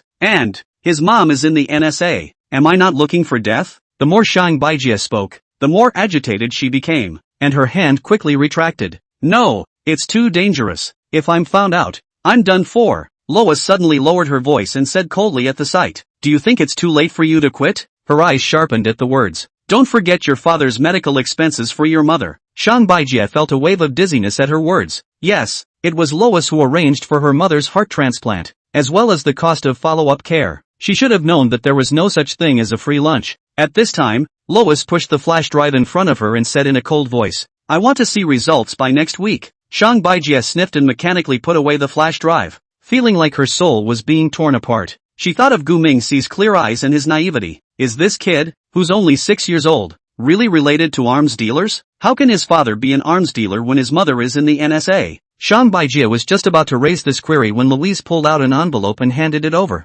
Here's $50,000 for the current phase of your campaign. We've known each other for so many years. When have I ever treated you badly? At this time, two waitresses approached with smiles on their faces. Seeing this, Shang Baijie hurriedly put both the envelope and the USB flash drive into her handbag. The two then enjoyed a delicious dinner. Half an hour later, when Shang Baijie walked out of the Western restaurant, she felt that the streetlights were particularly harsh. She fumbled with the flash drive in her bag and suddenly noticed a black sedan parked across the street. The car window was half open, and she seemed to see a flash of lens reflection. Her heart missed a beat. Is it a coincidence? Or is the NSA already onto her? The phone suddenly vibrated with a text message from Lois, who had left. Remember, you're fighting for justice and we're always watching you. Shang Baijie bitterly smiled and deleted the text message. Justice? She doesn't know what justice is now. All she knew was that she was standing on the edge of a dangerous cliff, and behind her, there was no way back. Chapter 146, Artificial Human Experimentation. As soon as Lois left the restaurant, she quickly got into her car and dialed the phone.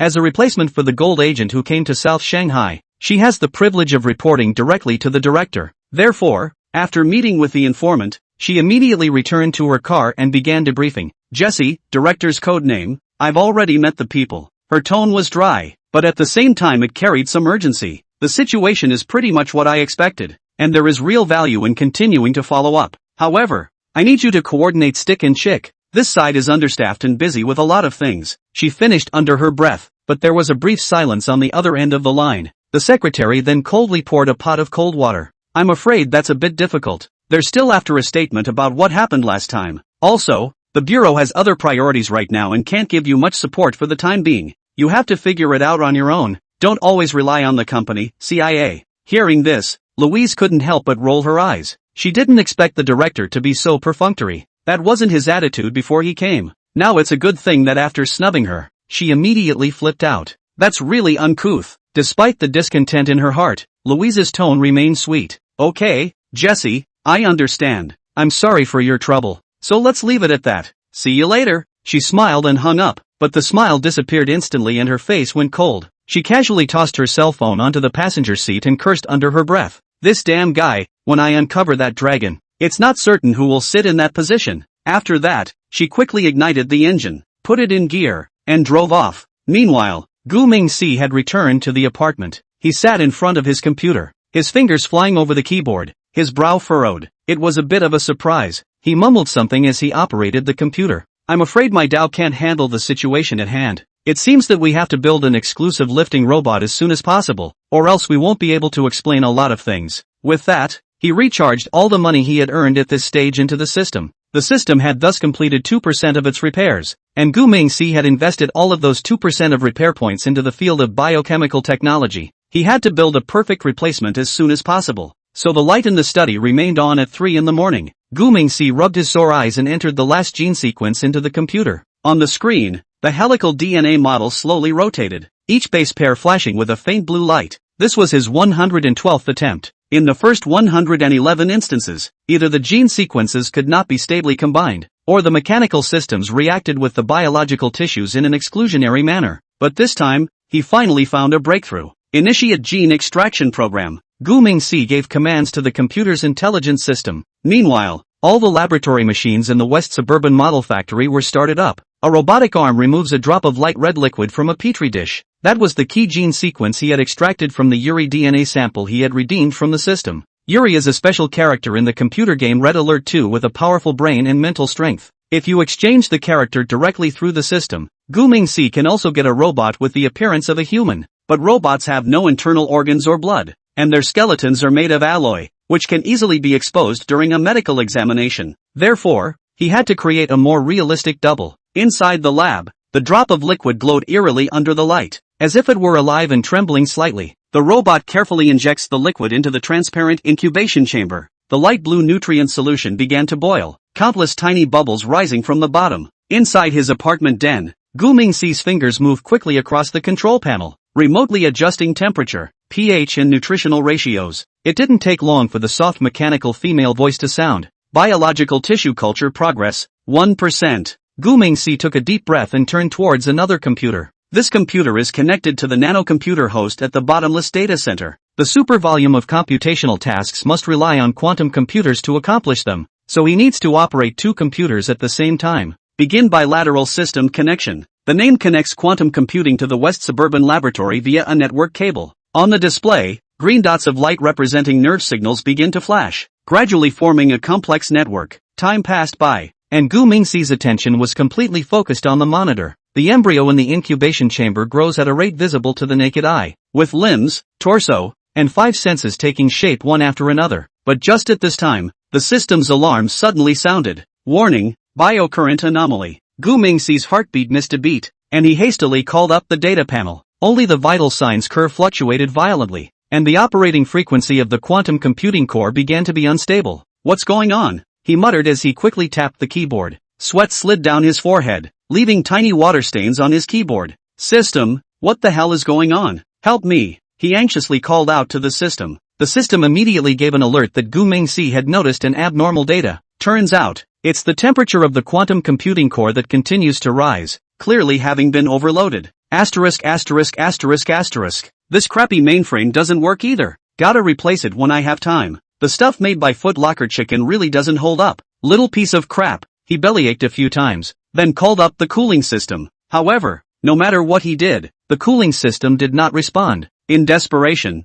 Gu Mingxi switched to the alternate interface. Activate backup cooling system, he mumbled to himself as he maneuvered. Soon, the data center's backup system kicked in, and the temperature of the quantum computing core began to slowly drop, and the vital signs curve smoothed out. Gu Mingxi slumped in his chair and let out a long breath. Asshole, still can't do it without the system. He would have liked to complete the experiment independently, but he had to rely on the system at critical moments. When it comes to computing power alone, computers are still better. Time continued to pass, and another 4 hours passed. The life form in the incubation pod had taken shape. Short black hair, pale skin, and 2 deep shadows under tightly closed eyes. The clone's likeness has been modified to look exactly like a standard Asian. Next, it's time for the most crucial step. Gu Mingxi stood up and opened a new page. The new page is a control panel that controls the nanomechanical visceral system device. This system not only perfectly simulates the function of human organs, but also provides real-time optimization and repair through the quantum computing core.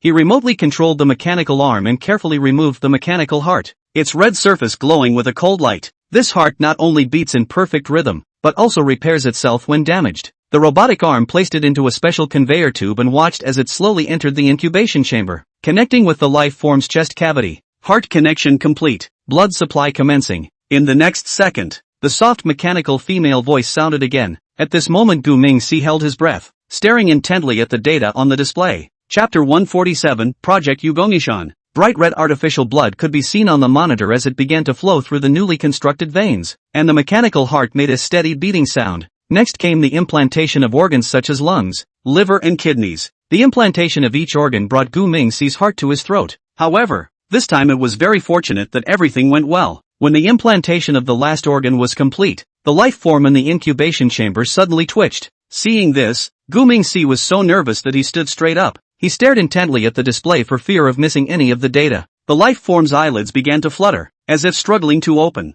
At that moment, another computer sent out an alert indicating that the quantum computing core was suddenly running at a faster frequency. The data on the main display also began to jump wildly. Consciousness awakening program initiated. The soft mechanical female voice sounded again. Gu Mingxi felt like his heart was about to jump out of his chest. Because, this is the last procedure. As long as through the quantum computing core to activate the consciousness of the life form, then his android will really live. 1 second, 2 seconds, 3 seconds. After about 10 seconds or so, the life form in the incubation chamber gradually opened its eyes. It was a pair of eyes as deep as a black hole, with an eerie red light flickering in the pupils. When Gu Mingxi saw this, he immediately frowned tightly. Holy, who am I? The android spoke out almost simultaneously with Gu Mingxi. Then he slowly looked up in the direction of where the camera was. In this instant, Gu Mingxi actually felt some palpitations, but soon, he calmed down, because, there is an underlying logic in the android program. One must be 100% obedient and loyal to him. So, he moved his mouse directly and opened the video communication. In the next second,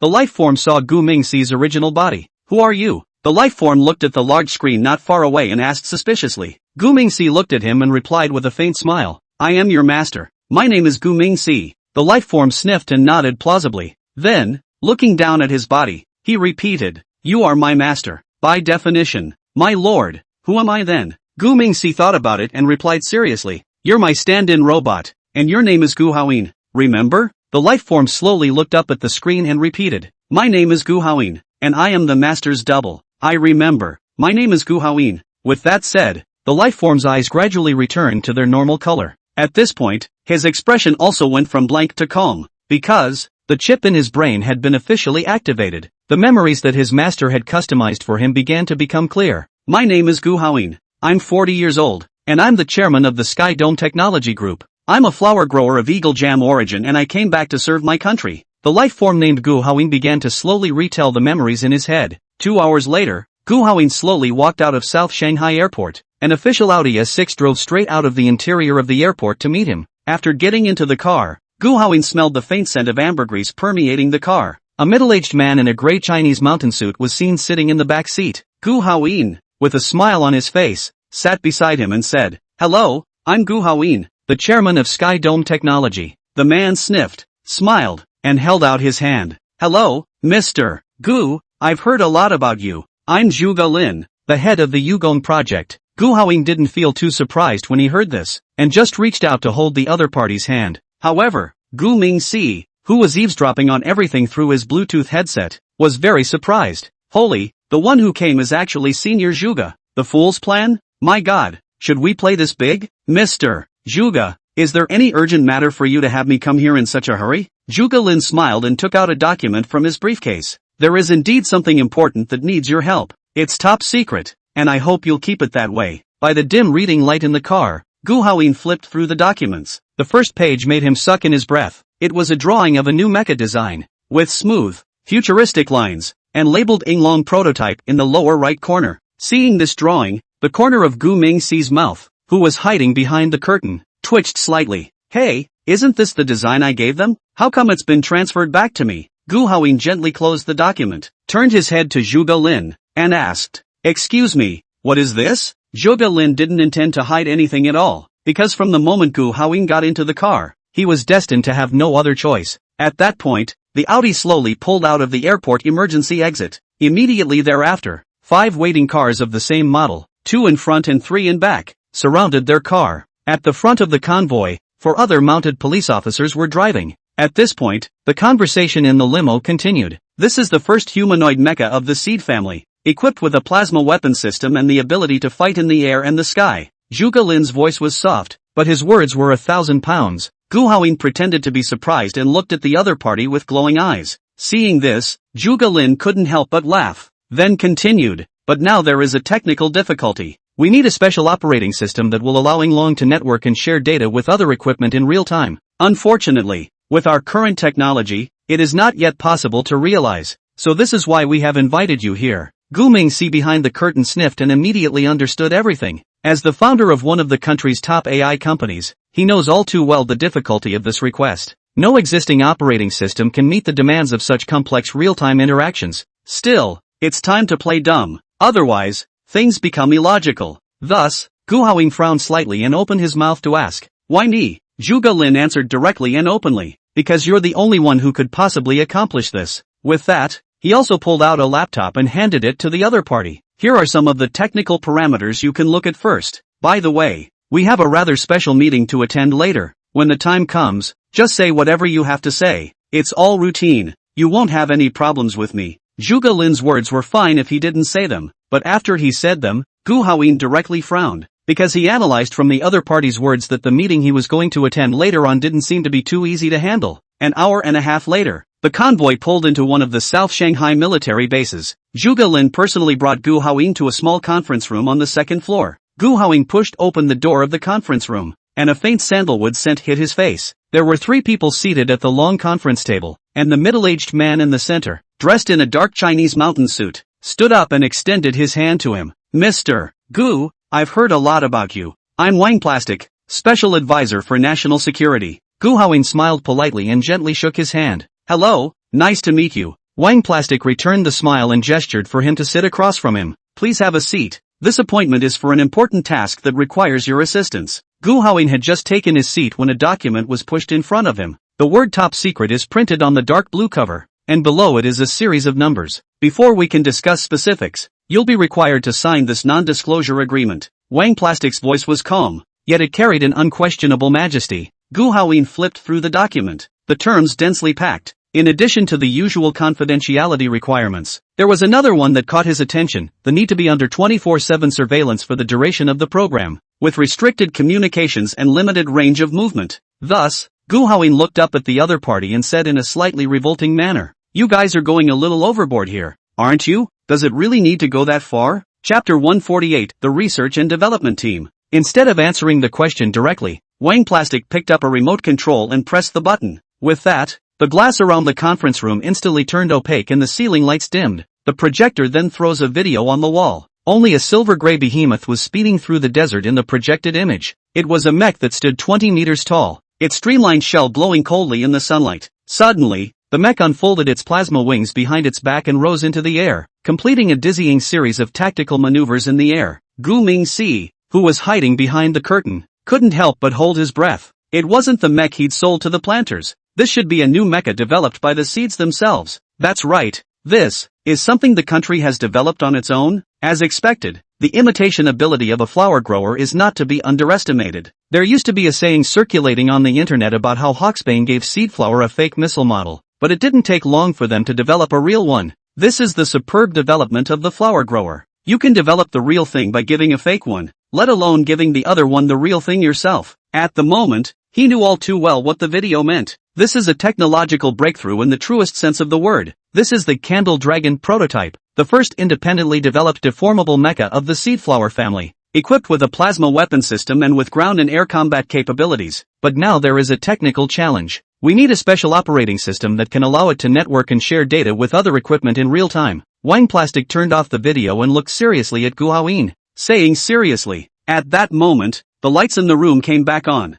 Gu Haoying leaned slightly on the seat, his expression looking very serious. "Why do you think I can fulfill this burden?" After hearing this, Wang Plastic looked at the other party in a serious manner and said, "Because you're the only one who could possibly accomplish this. We open all technical parameters to you as a reference for research and development, but only if you view it after signing a confidentiality agreement, and in a designated place." Gu Haoying pretended to think for a while, but was actually waiting for Gu Mingxi's instructions. It didn't take long for him to get the latest orders. Thus, Gu Haoying picked up a pen and signed his name on the non-disclosure agreement. The rustle of the pen tip across the paper was especially clear in the quiet conference room. Seeing this scene, Wang Plastic and the others were really excited. With that, he put away the agreement, smiled at the other and said, "Good. Next, you'll need to get into the special research team. For the duration of the program, you will be housed on a military base. Communications will be monitored, and special authorization will be required to go outside." Gu Haoying slowly nodded after hearing this and said, "That's fine with me, but I can't accomplish such a complicated project by myself.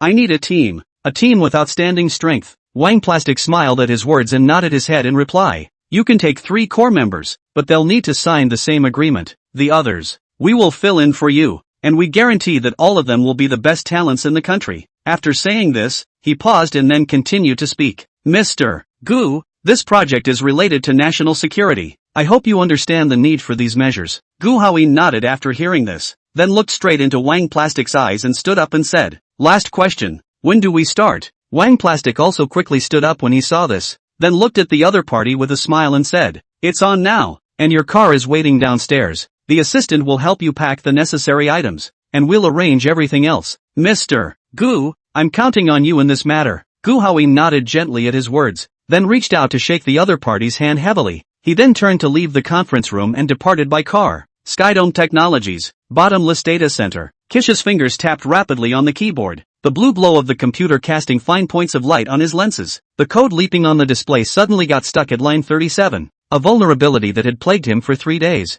Ding! The sound of the elevator arriving at the 22nd floor was extraordinarily crisp. 12 men in dark suits fishtailed out, silver official badges pinned to their chests. The man at the front of the line pulled out a special device and pressed it, stopping all the operational monitoring equipment at the same time. Zheng Tianhong was testing a new type of brain-computer interface when the electrode patch suddenly released an electric current that made him bounce out of his chair. He ripped the sensors off his forehead and saw 3 black suits scanning the access control system with special instruments outside the bulletproof glass of the product lab. When the access control system automatically disengaged, he felt the alarm hidden in a drawer. Torchi Zhang stared at the data stream bouncing on the screen. The progress of the encrypted transmission stopped at 97%. His hands, rapidly tapping on the virtual keyboard, were suddenly held down as the man behind him wore white gloves, the cuffs of his sleeves revealing the metal edges of his special identifiers. Zhang, please cooperate with us. As the man whispered, he saw the ID the other man presented shimmer in the sunlight. The intelligent security system on the entire floor switched to a special mode in 23 seconds, and the iris locks on the emergency corridors flashed a green pass signal. As panicked employees poked their heads out of their offices, they saw only the moment when the elevator doors slowly closed.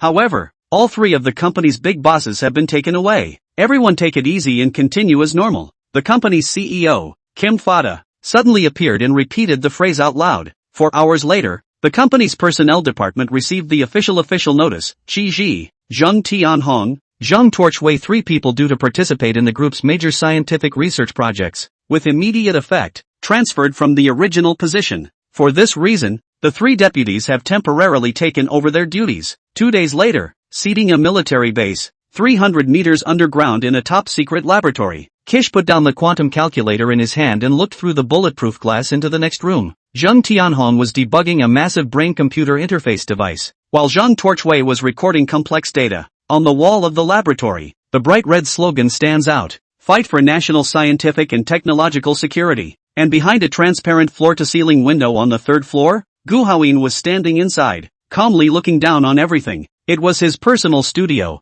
and outsiders had little access to it. But at that moment, he was standing in front of the floor-to-ceiling windows, exchanging something in a calm tone. All 3 of them are pretty motivated, so what should I do? We can't stand here every day as supervisors, can we? The workroom was empty, with only Gu Haoyin himself. However, his words were quickly answered. I remember your prototype, a very great spiritual expert. You should have inherited some talent in that area as well. Why don't we leave the technology of mental interaction to you? The voice was ringing directly from Gu Haoyin's head, so even if someone is standing next to them they can't hear any of it. That's right, he was communicating with Gu Mingxi through a special channel. However, Gu Haoyin seems to be a very individualistic person. Oh, I did what you had to do for you. And what are you responsible for doing? After he said this, Gu Mingxi's side replied breathlessly after a while. I am responsible for memorizing the entire text of language lesson 6. Or, you can come and cover school for me while I do my research. Gu Haoyin was aware of the boss's real situation. Therefore, when he heard this, his face changed slightly and he hastily denied it. No, I still like to work on mental interaction techniques. You just study in peace. Go for it. Chapter 149, Description of Yu Gongishan's Plan. Fool's Plan Description. Program Background. The Fool's Gold Program serves the South Heavenly Gates Program. The South Heavenly Gate Program, an ambitious project aimed at advancing human science and technology by leaps and bounds, involves space exploration, artificial intelligence, quantum computing, biotechnology and other fields. However, its implementation faces many technical difficulties, including hardware and software bottlenecks and difficulties in interdisciplinary collaboration. In order to ensure the smooth progress of the Nanshanmen project, the Yugong project was born, aiming at removing all technical obstacles and laying a solid foundation for the Nanshanmen project. Program objectives. The core objective is to solve the technical difficulties in the South Heavenly Gates program through systematic research. Hardware challenges include overcoming technical bottlenecks in spacecraft materials, quantum computer hardware, and high-performance computing equipment. Software challenges include breaking through technical bottlenecks in artificial intelligence algorithms,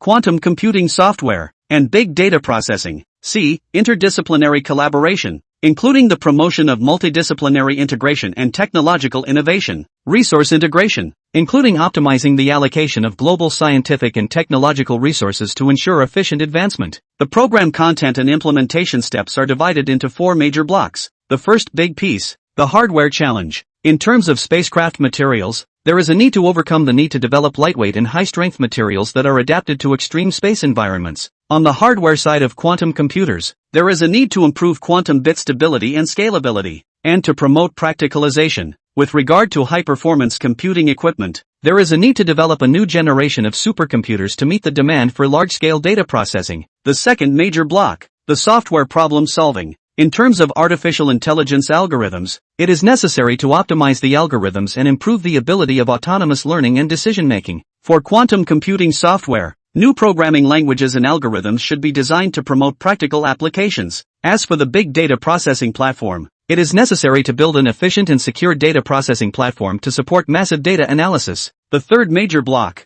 interdisciplinary collaboration, integration of physicists, computer scientists, biologists, etc. to form interdisciplinary teams to overcome problems, to promote technical exchanges and cooperation in different fields, to build a knowledge-sharing platform, but also through interdisciplinary collaboration, to generate new technological breakthroughs, to promote technological innovation. The fourth major block, resource integration and optimization, to establish a global database of scientific and technological resources, integrate equipment, talents and funds, and consolidate global resources, to rationally allocate scientific research resources according to the needs of the South Tiananmen Plan and optimize the allocation of resources, to promote the sharing of global scientific and technological resources and collaborative innovation, and to strengthen international cooperation. The Yugo Nishan program also has a very strict timetable for this. The first phase, 1 to 2 years, is the basic research phase. This phase mainly involves, among other things, completing the initial research and development of spacecraft materials, quantum computer hardware, and high-performance computing equipment, optimizing artificial intelligence algorithms, designing quantum computing software prototypes, and building a platform for big data processing, and establishing an interdisciplinary team,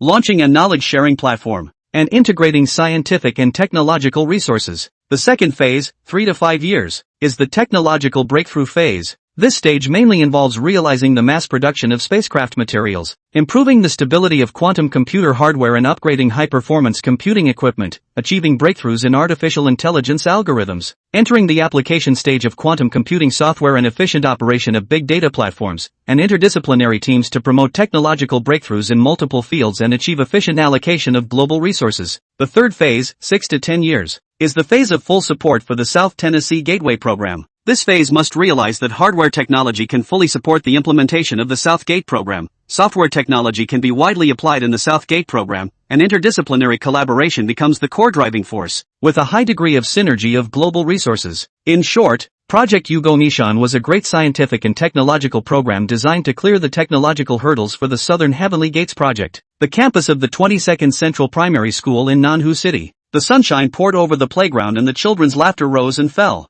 6-year-old Gu Mingxi sat under an old acacia tree, fiddling down with his high-tech electronic watch. Details of the Yugo Nishan program scroll on the screen. At this moment, his little brow was furrowed as if he was pondering some deep question. Hey, how old am I to be worrying about the nation's scientific endeavors? Gu Mingxi muttered to himself, a hint of helplessness and self-deprecation in his tone. Then, looking up at the sky, the 45-degree angle made him look like a small adult, but the hesitation in his eyes revealed a depth that, otherwise, did not belong to his age. Just then, Jean Gue ran over with 2 strangely colored ice creams in his hands and ran over with gusto. Boss, try this. Elbow flavored. It'll definitely blow your mind. Jean Gue said excitedly. Gu Mingxi wrinkled his nose, clearly puzzled by the peculiar ice cream flavor. Elbow flavor? Is that edible? He asked half-heartedly. Jean Gue smiled mysteriously and handed over a brown cone. Garlic elbow flavor. Just try it. Just a sniff and I'm craving it. Gu Mingxi took the cone, and before he even took a bite, the strong garlic flavor hit his nose. So, he immediately took a step back with a disgusted expression on his face. No, this is too heavy, can't you eat something normal? With that, he quickly handed the cone back. Jin Gue reached up and scratched the tip of his nose at the sight, looking a little awkwardly at the other brown cone in his hand. Then this, poop-flavored one must be even more unbearable for you. When Gu Mingxi heard this, he immediately jumped 2 steps away as if he had been electrocuted and stared at Jin Gue with the eyes of a monster. You're not being heavy-handed, you're being perverted. How do you like this stuff? Jin Gue replied with a helpless shrug. I'm just curious. I don't know what it tastes like, that's why I want to try it. Gu Mingxi covered his nose and waved his hands repeatedly. Forget it, enjoy yourself, I wouldn't dare try it. With that said, he turned and walked briskly toward the classroom. At this moment, he secretly decided in his heart that he would find some time to properly educate this little brother with peculiar tastes. Just as he was about to step into the classroom, Ms. Shang Baijia's voice came from the second floor. Gu Mingxi, come up here, the teacher has something for you.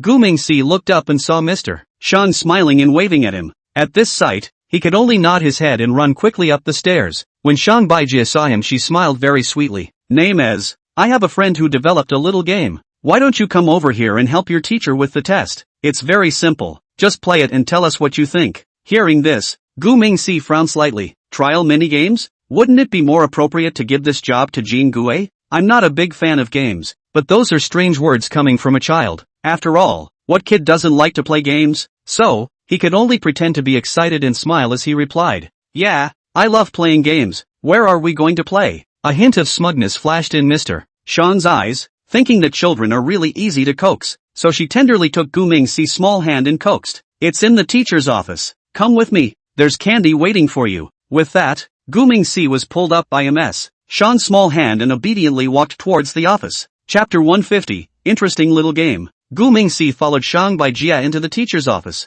and the door gently closed behind him with a click sound. The office was empty, with only a faint aroma in the air. Name as, come try this new game. Shang Baijia's voice carried a hint of excitement, her high heels tapping out a crisp rhythm on the floor. She walked over to him and the familiar scent of perfume wafted over her again. Gu Mingxi frowned slightly. The smell was something he remembered. It's Baccarat's Les Larmes Sacres de Thebes, which comes with a hefty price tag of at least 16,000 pretty dollars per bottle. That's over $80,000 when converted to seed money. But Shang Baijia's salary, he remembers clearly, a month but 7,000 out. How does she afford to buy such expensive perfume? Although he was puzzled in his heart, Gu Mingxi's face did not move. He rubbed his hands together and gave an innocent smile. Great, a game to play. Can't wait. Shang Baijia smiled and turned to open her laptop. A cartoon-style interface pops up on the screen, with several silly little animals bouncing around. Instead, Gu Mingxi's gaze fell on the Windows title bar. There's no name of the game there, just a string of randomly generated characters. Something's not right,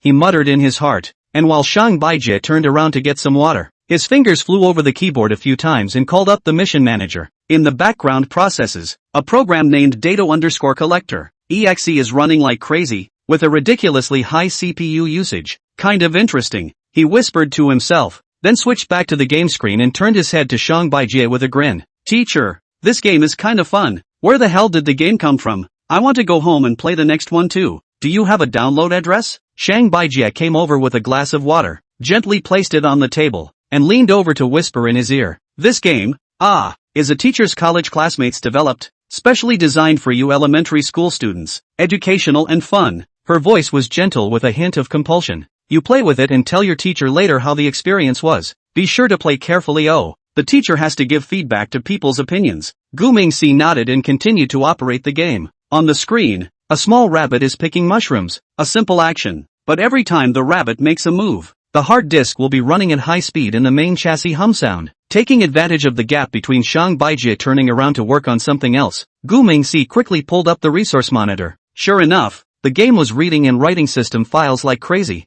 and network activity was unusually high. Suddenly, a pop-up window popped up in the game interface and a few simple questions appeared on the screen. When you're going away for a whole day, you will, A. Plan what you're going to do and when you're going to do it. B. Say go. Do you consider yourself to be, A. a more spontaneous person, B. a more organized person? If you were a teacher, you would choose to teach, A. a fact-based course, B. a course involving theory. Gu Mingxi's brows immediately tightened when he looked at it. Isn't that the Myers-Briggs Type Indicator Test? Briggs Type Indicator Test? Good lord, even a psych test? This is to feel me out. He sneered and began to deliberately jumble the answers. The questions that followed became more and more revealing, invariably trying to extract personal information about him. Gu Mingxi knows in his heart that today's game is simply a well-designed hongmen banquet. Interesting, he muttered softly as his hand crept into his pocket and fished out the flash drive that he carried with him. It contained a special program of his own design, a portable hacker's toolkit of sorts. Taking advantage of Shang Baijie's inattention, he quickly inserted the USB flash drive into the computer, brought up the command prompt, and his fingers flew across the keyboard tapping the code. He first checked the current network connection with the netstat command and found that the game was sending packets to an offshore IP address. The IP address attribution shows an island country in Southeast Asia.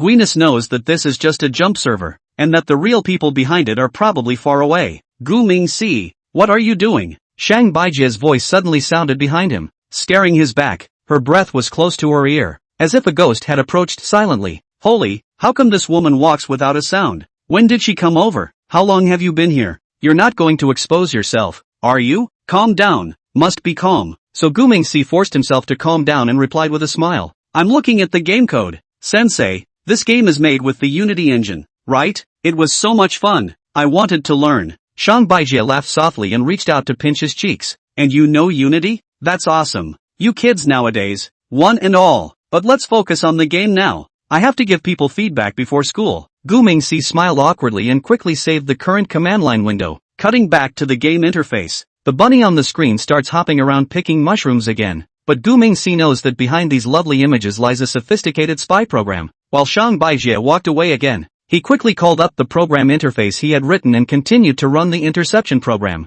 A large number of encrypted packets are captured. The decryption program inside the USB flash drive is launched, and the packets are quickly restored to readable information. The more Gu Mingxi looked at it, the more alarmed he became. The data included not only information about the files on his computer, but also information about other students and even access logs to the school servers. What shocked him even more was that he found some encrypted email records in the data stream, and the sender was clearly Shang Baijie's email address, but the recipient can't be traced at all. The one hiding behind the curtain is quite the chicken thief. Not bad. It does have some skills. Why do they collect information about students? What's the untold secret behind this? Gee, that really piqued my curiosity. That's really interesting. Gu Mingxi sneered and continued to operate the computer. He managed to gain partial access to the other server through a reverse connection. Subsequently, while browsing the file directory, he found a folder named Operation_School. It contains a detailed record of Shang Baijie's activities over the past 6 months. While Gu Mingxi was preparing to dig deeper, the class bell suddenly rang.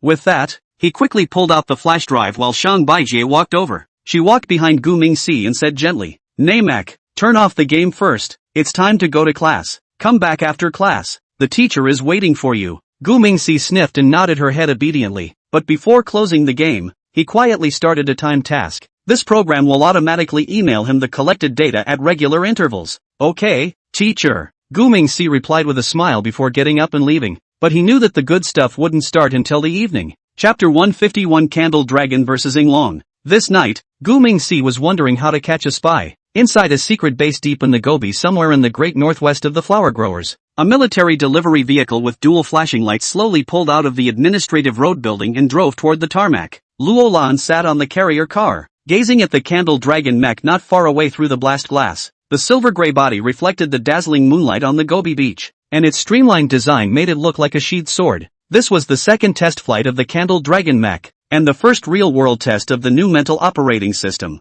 Major Lin, prepare to board. The voice of Chief Engineer Zhao Hua came through her headphones. Meanwhile, the carrier slowly pulled up in front of the mech. So, Luo Lan took a deep breath, turned around, got out of the car, and walked quickly towards the elevator. The air in the Taklamakan is so dry it makes your throat sore, but at the moment all she felt was blood boiling in her veins. That test flight 3 months ago was still fresh in her mind, when the mental operating system wasn't perfect enough and she'd nearly been knocked out in the cockpit by the overloaded data stream. This one, for sure, Roland whispered to himself as he slowly rose in the elevator. The full view of the Candle Dragon mech gradually unfolded before his eyes. The 20-meter-tall body standing tall, the plasma cannon on his shoulder glowing with a ghostly blue light, and the thrusters on his back resembling a pair of folded wings. It was the most advanced land and air mech in the cast military, and she would be the first to fully harness it. The upgraders arrived at the cockpit and the Senate hatch slowly opened. Luo Lan moved quickly to leap into it, and then the hatch closed behind him. Then,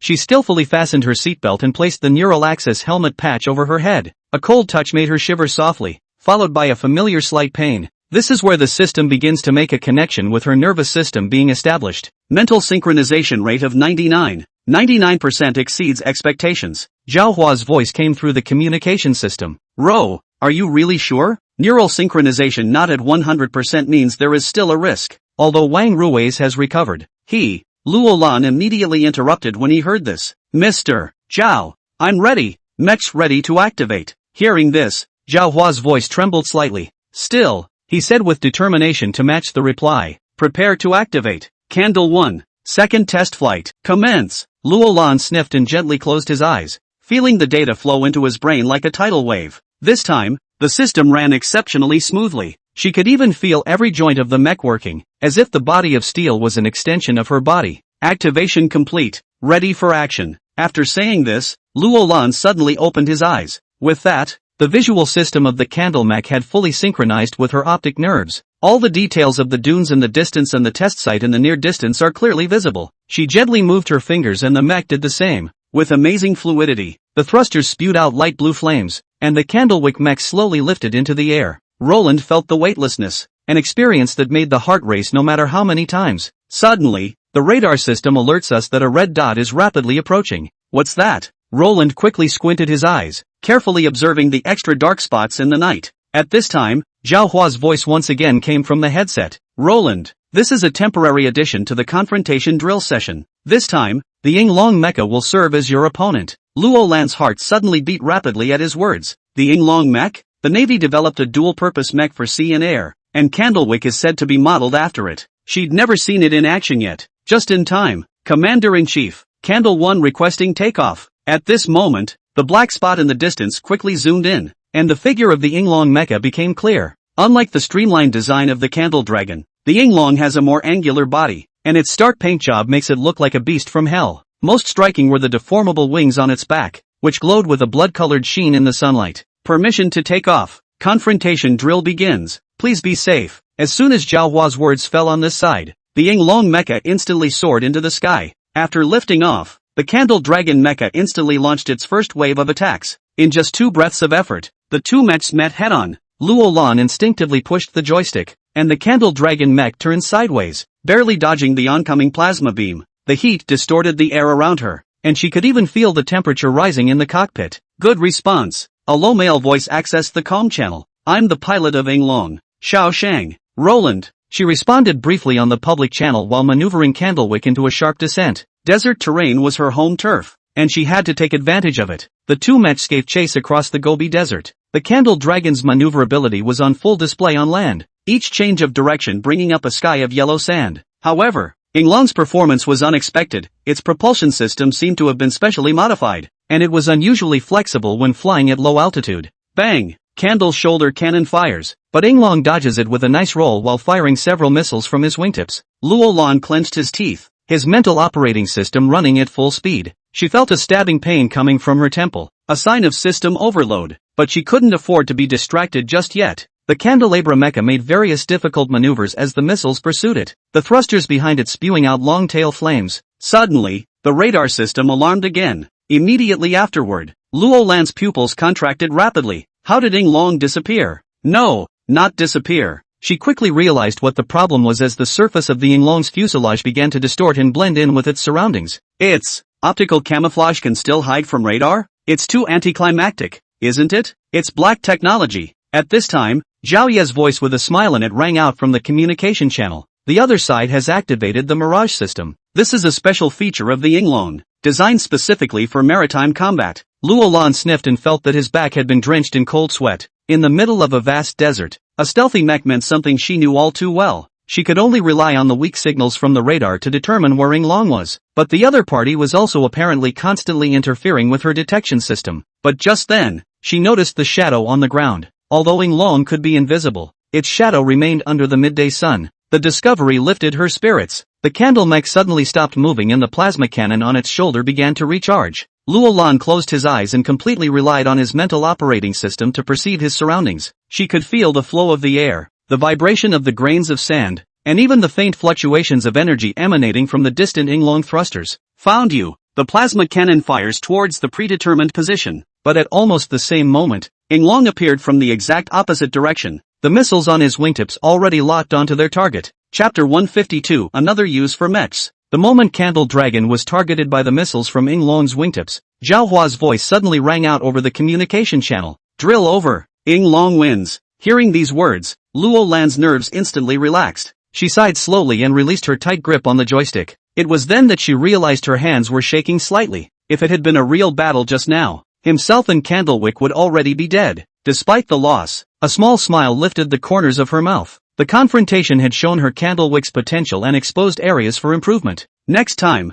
she'll do better. A few minutes later, the two mechs landed at the base one after the other. Luo Lan stepped out of the mech first and stood in place looking up at the Long. There was something she had to ask that Xiaoxing face to face. It didn't take long to wait for the pair to slowly descend in the elevator with a smile on their faces. Seeing this, Luo Lan immediately greeted him with quick steps. Hello, and welcome to Rohopo Base. Getting acquainted again. My name is Roland. With that, she waited with her right hand outstretched all the way across the room. Xiaoxing landed on the ground and then immediately also stride over and said with a smile. Hello, I'm Xiaoxing, Long's test pilot. It's a great pleasure to come and participate in your experiments. As he spoke, the two men's hands were clasped together. With that, the two turned and walked together toward the carrier not far away. On the way, Luo Lan couldn't help but ask the biggest doubt in his heart. I'm really curious. How did you manage to react so quickly? It always feels like I'm always that second behind you. I wonder if that's just me. Xiaoxing first nodded after listening to these, then looked at her with a serious expression and said,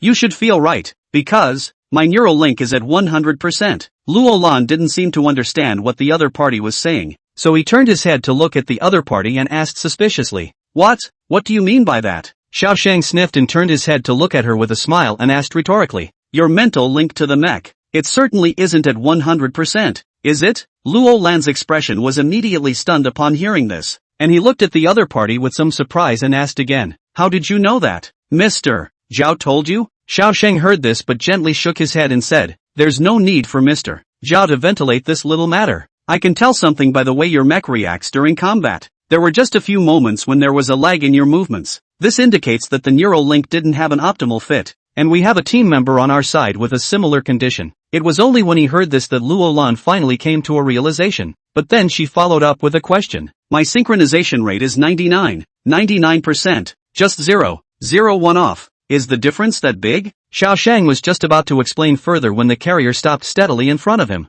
With that, he very gentlemanly reached out and opened the car door and said, let's go. Get in the car first. Mr. Zhao must be waiting for us. I'm sure he'll give an answer when we get there. Luo Lan nodded helplessly after hearing this and replied with a smile. Good, then we'll go back first. Colonel Xiao, after you. Shan Shao replied with a smile at the sight but holding onto the car door. No, it's still ladies first. Please, let's get in the car and talk. Hearing this, Luo Lan didn't nag, and after thanking him, he directly got into the car. Using the technology provided by Gu Mingxi, the flower growers developed their own Candlewick mecha in a very short period of time. Although it wasn't as good as the original Long mecha in terms of craftsmanship and technology, the seed flower family was already at the forefront of the world in the field of mecha. While other countries are still scratching their heads over the development of 5th and 6th generation aircraft, they've stepped outside the realm of fighters and are figuring things out from the perspective of an integrated combatant body. However, compared to Gu Mingxi,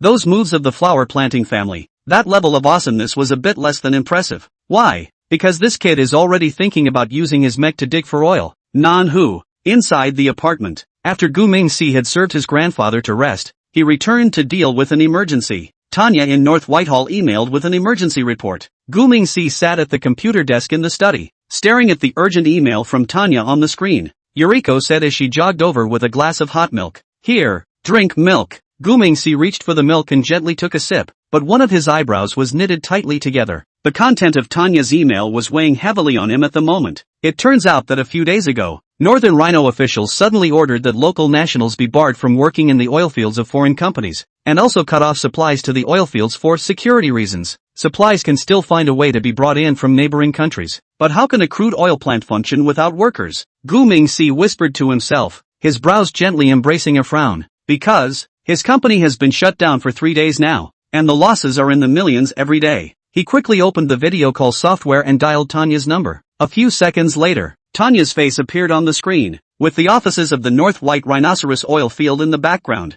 At this point, anxiety was written all over her delicate face. Boss, it's getting worse. The official side has a strong attitude and doesn't give us any room for discussion. We can still figure out what to do about supplies, but we can't even start the oil fields without workers. Tanya's voice came through the speakers, her tone seeming a little urgent. Gu Mingxi took a deep breath after hearing this and tried to calm herself down. Can we recruit workers if we pay more? Is there anything money can't fix? Tanya frowned tightly at this and slowly shook her head back. No, I've already used that trick. But those workers went home and were arrested by the police for various reasons, so no one even dares to come to work for us now. I don't even know what to do now. I can't force people to come to work every day with a gun, can I? Gu Mingxi couldn't help but laugh when he heard it. He, then, slowly shook his head as he sipped his milk and replied, if only it were that simple. However, I think the local officials may be onto us, and if this keeps up, the company will have to close sooner or later. Tanya pulled out her Desert Eagle directly after hearing this and said in a serious and cold manner, Boss,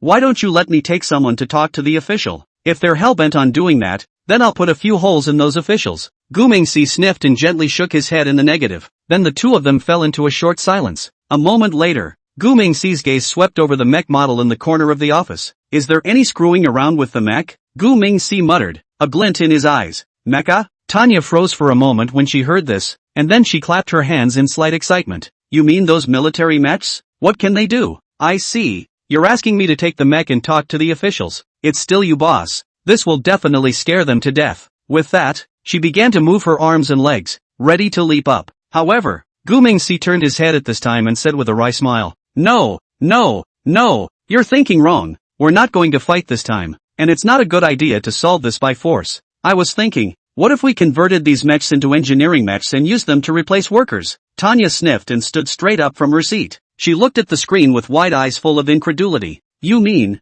digging for oil with a mech? Chapter 153, Parents to be Called. Northern White Rhinoceros officials used underhanded tactics to forcibly cut off the company's labor force. Therefore, he was prepared to transform military mechs into civilian mechs to solve this dilemma. It just seems like the solution idea is a little too far ahead of its time. The way this guy thinks about things, he's just not like normal people. That's right. Gu Mingxi's tone became excited as he turned to Tanya and said, These mechs have much more power and precision than humans and don't need to rest. It's a little more expensive to manufacture, but if we can make the modifications work, the oil fields will be up and running again. Most importantly, they can be moved at any time without being constrained. Tanya frowned lightly at that, obviously a little skeptical of the idea. But it takes time and skill to modify a mech. Will we be able to make it in time? Gu Mingxi gently put down his glass of milk, licked his lips, and returned in a firm tone. Time is running out, but we have no choice. I'll contact the company's team of engineers and start designing the software and system as soon as possible.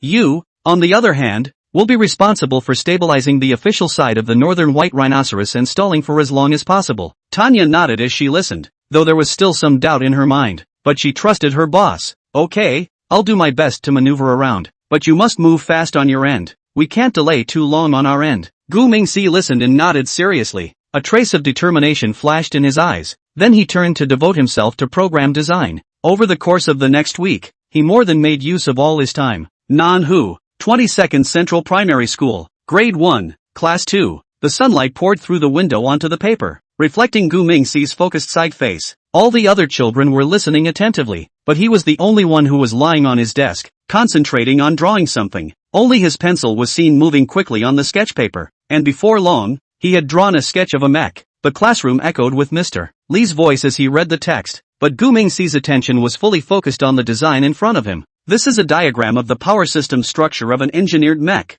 Gu Mingxi referred to modern mechanical engineering in his design, and was going to transform the traditional hydraulic system into a more efficient electromagnetic drive system. At this point, the tip of his pen is outlining a precision gear set on paper. He had to concentrate because the tooth shape of each gear was precisely calculated. Gu Mr. Li's voice suddenly came from the podium. Gu Mingxi didn't even hear the teacher calling him because he was so involved in drawing the drawing paper. Luckily, not far away, Jean Gue threw a cookie at him. Why does this little fat kid have cookies in class? That wasn't the point. The point was that Gu Mingxi was so shocked that he shuddered, and his pencil made a long mark on the paper. When he looked up, he realized the whole class was looking at him. Teacher Li was walking towards him at that moment, and from his expression, he seemed to be very unhappy. Gu Mingxi, why have you been wandering off for the last 2 days? Let me see. What are you doing? While talking, Mr. Lee had already walked over to his desk. Therefore, Gu Mingxi didn't even have the chance to put the mecha draft map away. What about drawing robots in class? Mr. Lee reached out and jerked the sketch paper directly in front of him.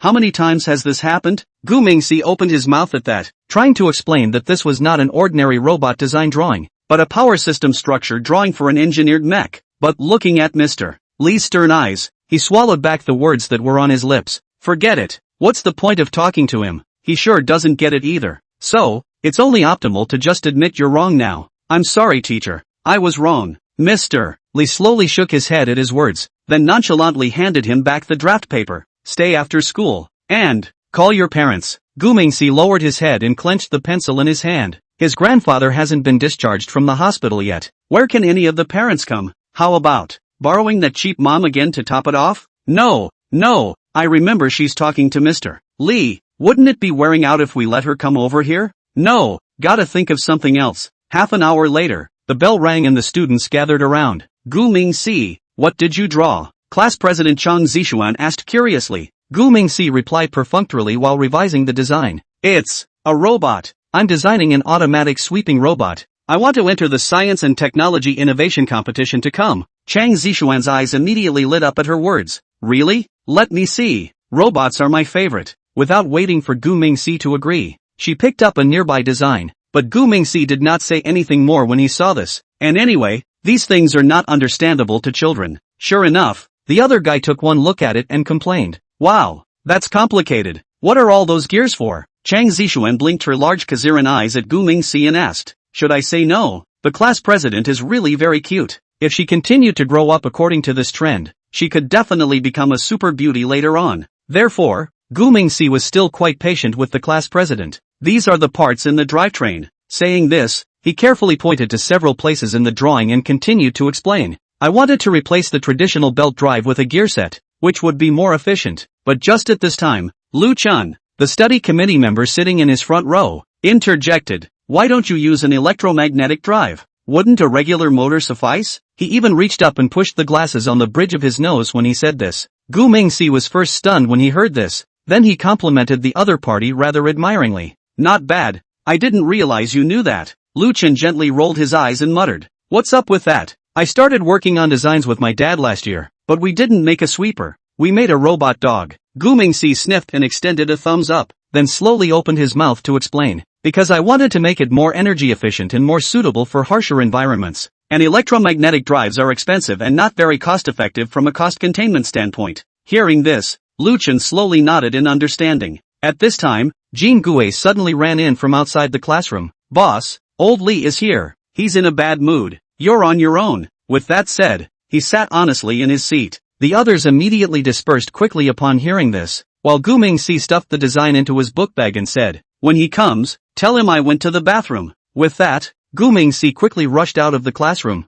Instead, he ran headlong into Mr. Lee around the corner. Mr. Lee reached out to help Gu Mingxi, who had almost fallen. Gu Mingxi, what are you running for? Gu Mingxi rubbed his little head while awkwardly explaining after hearing this. I have to pee. Teacher, I want to go to the restroom. Mr. Lee said with a slight frown at his words before moving his feet to the side to make way. Okay, go on then. By the way, when are your parents coming? Gu Mingxi immediately broke out into a cold sweat at his words. My grandfather is traveling and won't be back until next week. Mr. Lee immediately frowned at his words. Your grandfather is away on business? Isn't he a scrap picker? Is this a cross-country assignment going? No, Gu name you. Before he could finish his sentence, the school radio suddenly went off. All teachers are requested to meet in the conference room immediately. Mr. Lee sniffed and looked down at his watch, then sighed. Never mind, you can go home after school. Remember to tell your parents to be sure to come next week. Gu Mingxi was relieved and hurriedly ran out of the school building. Chapter 154, I'm digging for oil with my mech. When he got home from school, Gu Mingxi practically rushed into the house. He casually dropped his book bag on the couch and headed straight for the study without even bothering to change his shoes. Fingers flew across the keyboard as the computer screen lit up and the interface for the web conference quickly popped up. His heart was beating a little faster. Today's mission must not be compromised in any way. Meanwhile, the atmosphere in the workshop of the Western Suburbs Model Factory was equally tense. A dozen AI engineers have been waiting in the workshop for a long time. Their silhouettes look especially busy in the dim light, with complex streams of data pulsing on the screen. In the center of the workshop, a tall FA-78-1 fully armored Gundam was being slowly disassembled by two giant robotic arms. The sound of metal rubbing against metal echoed in the empty workshop, creating an indescribable sense of tension. This model is a heavily armed MS created for NT use based on the RX-78-3G3 with enhanced firepower and armor. However, the model was too bulky and contrary to the high reaction speed of NT pilots, so it was defined as a failure. However, Guming-C favored it for this feature, because engineering mechs didn't need the agility attribute. Thick and stable was a more suitable trait for them. So, the FA-78-1 fully armored Gundam is the perfect conversion. With the cooperation of an AI robot and an AI robotic arm, they carefully disassembled the FA-78-1 while later redesigning its robotic arm and control system. Gumshoe spends his time in his study after school, working with AI engineers over the internet to optimize the remodeling plan. He is responsible for coming up with ideas and concepts, which the AI engineers optimize and improve based on instructions. We need a stronger power system, and we're going to add some engineering tools like drills and hydraulic tongs. Guming-C pointed to the design and said what he wanted. AI Engineer 037, who is in charge of the power system, replied immediately after hearing this. The power system can use the latest battery technology, and the precision of the robotic arm needs to be further adjusted to strengthen the feasibility of fine operation. Guming-C nodded with great satisfaction after hearing this, and then he offered his thoughts on the design of the weapon change tool. Good, keep optimizing. Additionally, the original mech was retrofitted with external armor all over its body, all of which I'd like to convert into toolboxes to make it easier for the engineering mechs to change their operational tools at any time. And that 360mm rocket extended range gun on the back. I'd like to keep that. After all, an engineering mech has to be able to defend itself somewhat, right? Upon hearing this question, AI Engineer 019, who is responsible for aiding in the design, responded immediately. A new design is being generated based on your ideas. Please wait. Just like that, Guming-C led a few AIs to transform the mechs in an intense and busy manner. Meanwhile, Tanya was trying to maneuver around the Northern White Rhinoceros officials. She found a high-ranking official through local gang connections and tried to convince them to lift restrictions on the oil fields. Northern White Rhinoceros, the residence of a high-ranking official. Our oil fields also contribute greatly to the economy of the Northern White Rhinoceros, and the Crown stands to lose if work is halted. So, our boss still hopes that we can realize a win-win situation for both sides. Tanya placed a large box of pretty coins on the table and addressed the high official bluntly. The senior officer saw this but just sneered. Your company has violated our policy. We will not change our decision unless you can find a new solution. Tanya saw that the other party was surprisingly not interested in money, so she pulled out her Desert Eagle again for a change. Don't try to fool me with some bull asterisk. I need a reasonable statement. Otherwise, there has to be a dead man here today. The senior officer frowned tightly at the sight. Then a cold sweat quickly ran down his forehead. He looked around to make sure no one was listening before he whispered, "Ma'am, just don't give me a hard time. The roots of this thing are not with us. Actually, it's all eagle sauce and Gallic chicken that's behind it." When the words were spoken, the official dared not say any more. Tanya sort of figured out what was going on at that point, so she slowly picked up her cell phone and smiled. "Thanks for the heads up on this money. Please take it to help make some points. After all, we still have to cooperate in the future." The senior official immediately smiled and nodded his head as he said, Yes, please tell Mr. Shanron. I'll do my best. Please don't worry Mr. Shanlong." Tanya sighed helplessly, understanding in her heart that the only hope lay in Guming-C's mecha transformation. Therefore, she only nodded her head gently, and then she quickly left the official's residence. After another week of this, the first engineering mech was finally transformed. It stood 15 meters tall, with a drill and hydraulic tongs mounted on its robotic arm and a miniature nuclear energy generator mounted on its back. It happened to be a Saturday, so Guming-C decided to sit in the cockpit himself and activated the mech. The engineering mechs were not fitted with neural link systems because they were not required to fight. "Begin the test," he said to the AI engineers through his communicator. The mech's mechanical arm slowly raised and accurately grabbed a steel pipe before plunging it into the ground. Then the hydraulic tongs went to work, securing the steel pipe to the foundation. The whole process is smooth and efficient, with no manual errors at all. "It worked!" Guming-C shouted excitedly. "This engineered mech action runs very smoothly. It's not as seamless as the battle mech, but it does operate without much lag. This level is more than adequate for most projects." After doing so, Guming-C stepped out of the cockpit with an innocent smile on her face. He walked over to his computer desk and sent a video message to Tanya. "Tanya, the mecha transformation was successful. The engineering mechs are hand-operated and can be started with or without an operator.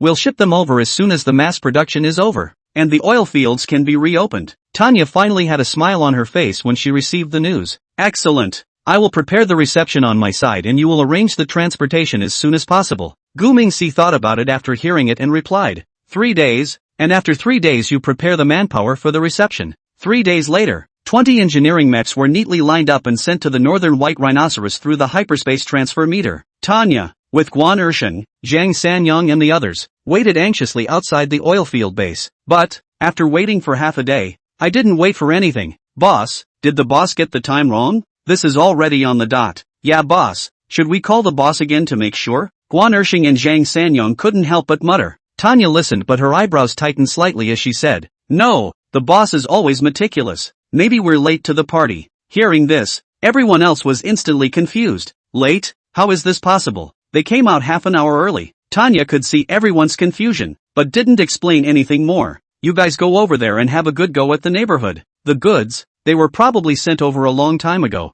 Hearing this, Guan Ersheng and the others were instantly even more confused. However, they had always trusted Tanya's word unconditionally. So, the group began to drive towards the target area to search and move forward. It didn't take long, and sure enough, someone soon noticed the anomaly. There are containers in the woods, all covered with camouflage. Hearing this, Tanya immediately revealed a smile. I told you, the boss is never wrong. Guys, it's time to work. She then began directing the crew to unload the mech and begin commissioning it. Holy, that looks like a Gundam mecha. Do these things really come in handy? Zhang Sanyong muttered with a dumbfounded expression as he looked at the big guy in front of him. Tanya sniffed but smiled and said, you'll see later. Get to work. 2 hours later, everyone then operated the mechs and started to get busy in the oil field. Their robotic arms operate the equipment with precision and are several times more efficient than human workers. Tanya stood aside with her men and couldn't help but sigh as she looked at the scene in front of her. I didn't think that these mechs could really solve the problem. Holy, live long enough? Mechs can still be used like this? Will this be too much of a waste? It feels like a bit of a waste. TSK, TSK, TSK, TSK,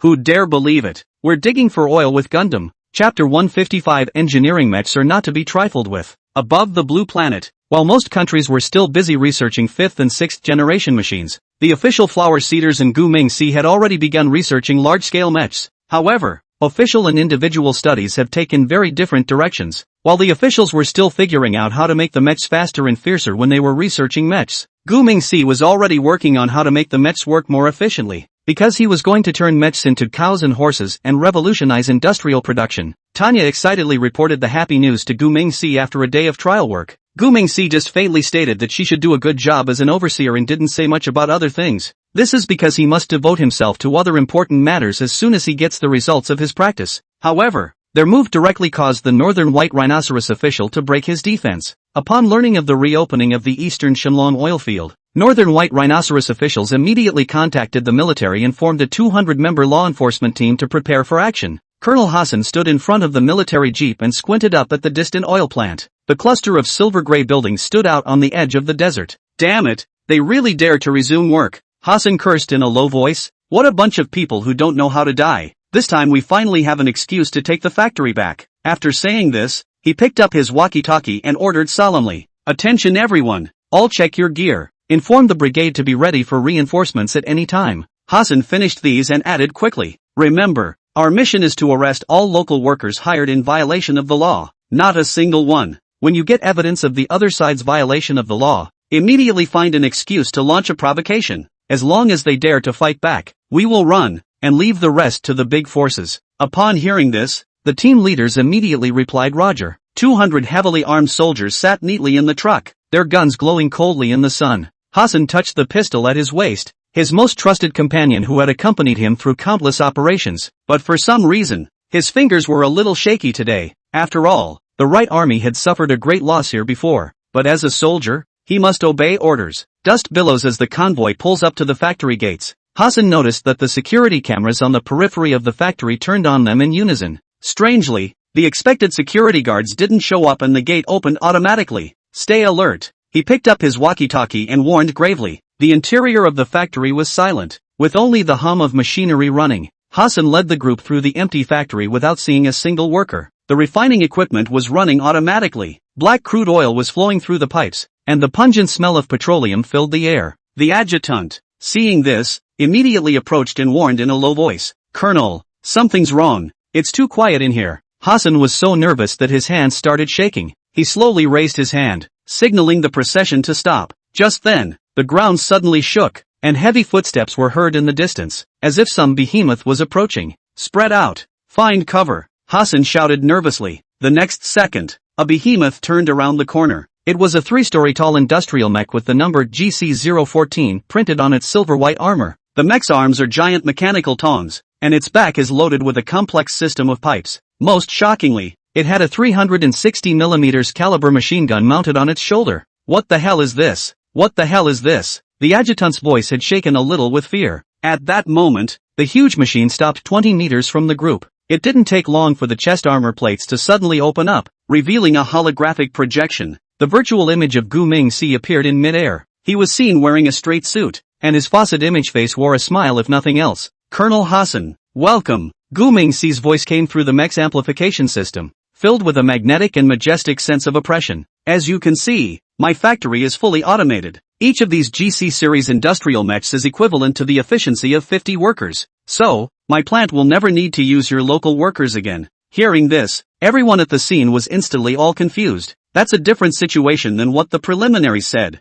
There are no locals here, so they're not breaking the law. They didn't break the law, so how else are we going to find excuses to provoke? For a moment, all heads turned to the commander. By now, Hassan's palms were sweating. He said with a pair of dead eyes on the machine gun on the shoulder of the mech, forcing himself to be calm, "Mr. Shenlong, you don't hire local workers though, but you're illegally possessing heavy weapons. This is also illegal." "Illegal?" Gu Mingxi couldn't help but laugh, a look of contempt in his faucet's eyes. "The mech's weapon systems are just necessary safety precautions. After all, I have to protect my investment in your not-so-peaceful place. What company that does business in your area doesn't have some heavy weaponry?" Hassan saw that he couldn't talk his way out of it, so he had to take a chance and tough it out. I don't care so much about you. Now shut down these mechs immediately and submit to inspection," Hassan said, reaching down and pulling out his pistol in a grand gesture. Gu Mingxi's image saw this and slowly shook his head. "I'm afraid that won't work. These mechs are loaded with state-of-the-art AI systems, and they only take orders from me. And do you think that, with these few guns of yours, you can take on my mech?" Before the hologram's words fell, 3 more mechs appeared from different directions, surrounding the law enforcement team. Hassan heard the sound of soldiers sucking in cold air from behind him. He then realized why there was not a single worker in the factory. As it turns out, there is no need for workers here at all.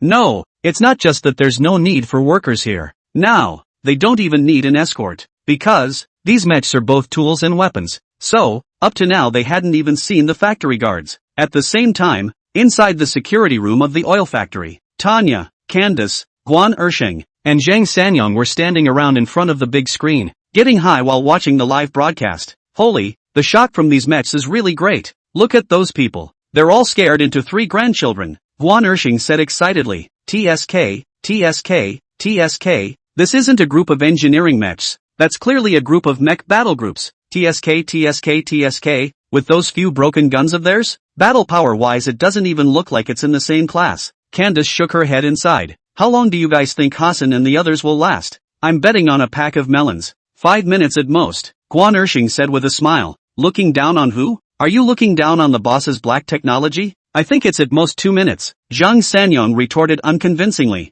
"I'll call a bag of melon seeds. I bet 1 minute." Tanya immediately joined the bet. For a while, the whole security room was buzzing with activity. On the other side, the standoff scene. Seeing Hassan and the others frozen in place without speaking, Gu Mingxi's image took the initiative to speak. "Now, let's talk terms. I can promise not to hurt you, but you have to leave immediately. Also, tell Zeklia for me that ungrateful people don't get good results." Hearing this, Hassan kept his finger on the trigger but hesitated to fire. He knew that if he made a slight move, that 360mm machine gun would blast them all to pieces. Sweat ran down his forehead. He had never felt so powerless. Seeing that the other party never moved, Gu Mingxi immediately lost his patience as well. He then directed the machine gun to aim at the jeep not far away. Boom boom! 2 shells were fired in quick succession, directly blasting the car into scrap metal. The explosion finally woke up Hassan and the others. Hassan had also completely given up on resisting. "It's better to die than to live. Why do you have to die?" So he seized the opportunity and shouted, "Withdraw!"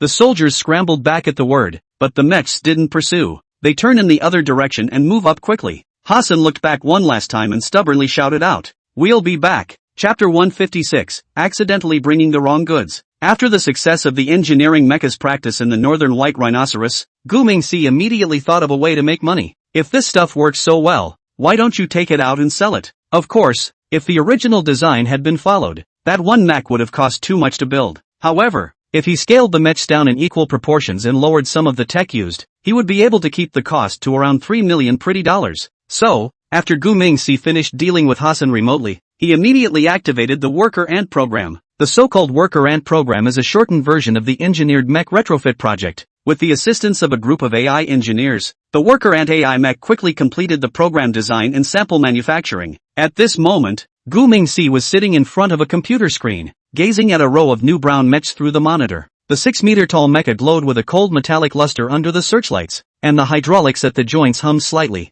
This was his new masterpiece, the Worker Ant engineering mech, which he had spent 3 days and nights building. Initiate test program, he ordered into his headset. With that, the laboratory burst into a roar of machinery in motion. The mech smoothly completes a series of complex movements, carrying heavy objects, precise welding, and rapid digging. The most amazing thing about it is its intelligent system that automatically adjusts the working mode according to the environment. When Gu Mingxi saw this, the corner of his mouth curled up into a smile. This was no engineering mech, it was clearly a perfect war machine. With just a few module changes, it can be transformed into a killing weapon on the battlefield. Of course, the war mode version of the mech he wouldn't easily sell to the public, unless buyers are willing to add money. However, this kind of thing cannot be rushed and needs to be done in a gradual manner, because, right now, not many countries are paying attention to mech tech other than Seedflower and Eagle Jam. So, it takes time to open up the mechs for sale. Boss, the ShadowNet's trading channel is ready, Yuriko reminded gently as she approached with a laptop.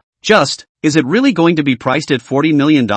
Would that price be too high? Too high? Gu Mingxi picked up the AD calcium milk and took a hard sip before smiling and continuing to explain. No, the price is just right. Tell the technical department to encrypt all of the mech's combat data and only show engineering performance. We normally only sell construction machinery. Understand? Yuriko sniffed and immediately understood, then quickly contacted the western suburb factory side. That night, a new message appeared on the most secretive trading board of ShadowNet, a globally recognized underground trading platform. The new engineering mech Worker Ant is on sale in limited quantities, increasing work efficiency by 300% and adapting to all kinds of harsh environments. Unit price is $40 million. Group purchase of 100 units or more $35 million per unit. Support cryptocurrency payment. Global delivery. The entire movie network exploded at this news. Crazy, right? What kind of construction machinery costs $40 million? It must be a scam. How could this level of technology appear on ShadowNet? Wait, the publisher is Oriental Dragon? That most mysterious arms dealer? Then this is something to keep an eye on. He's not a simple businessman. For a while, the entire Blue Star tech community was buzzing. After all, the other party was selling mechs. Inside the apartment, Gu Mingxi leisurely sipped her yogurt and watched the discussion in the forum. He knew there would always be people who couldn't hold back their curiosity. Sure enough, I received my first inquiry email the next day. The sender identified himself as Abdullah, from a country in the Middle East. After seeing the other party burst out his real name, Gu Mingxi froze and didn't react for a full 5 seconds. The name reminded him of a deceased person from many years ago, and a pang of sourness surged through his heart. Hey, kids are just emotional. He smiled to himself and wiped the corners of his eyes as he continued. It's just a rename. Why so sensitive? After muttering this, he began to communicate with the other man. This Abdullah was very careful and asked for a lot of technical details. So, Gu Mingxi had the AI tech team prepare an encrypted video showing how the mechs work in a desert environment. 2 days later, Abdullah asked for a field trip. Gu Mingxi didn't really object to this request. Of course, the premise is that the other party needs to pay a deposit of $40 million. This Abdullah was no cheapskate and transferred the money on the spot. So Gu Mingxi set the meeting place at a private warehouse outside Dubai. With that, Xing Rongdao flew from Murmao to the Middle East on his busy schedule. When he saw Abdullah, he couldn't help but raise an eyebrow. The other party was seen wrapped in traditional Arabian robes, followed by 4 heavily armed bodyguards. The two met and shook hands in greeting before Abdullah spoke in fluent English. Mr. Shenran, I need to see a real demonstration. Sure. Xing Rongdao smiled faintly and snapped his fingers. The roll-up door of the warehouse slowly rose, and a 10-meter-tall mecha slowly walked out. Judging from its size, it's clearly no ordinary worker ant robot. As Abdullah stared in shock, the mech began an automated demonstration. Just see. It easily lifts several tons of heavy containers. Precise disassembly and reorganization, the end of the mechanical arm tools quickly switch. Complete welding, cutting and other complex processes. This mech can not only continue to work for 48 hours at a temperature of 50 degrees, it is also dustproof and waterproof, and can even dive into underwater operations for a short period of time.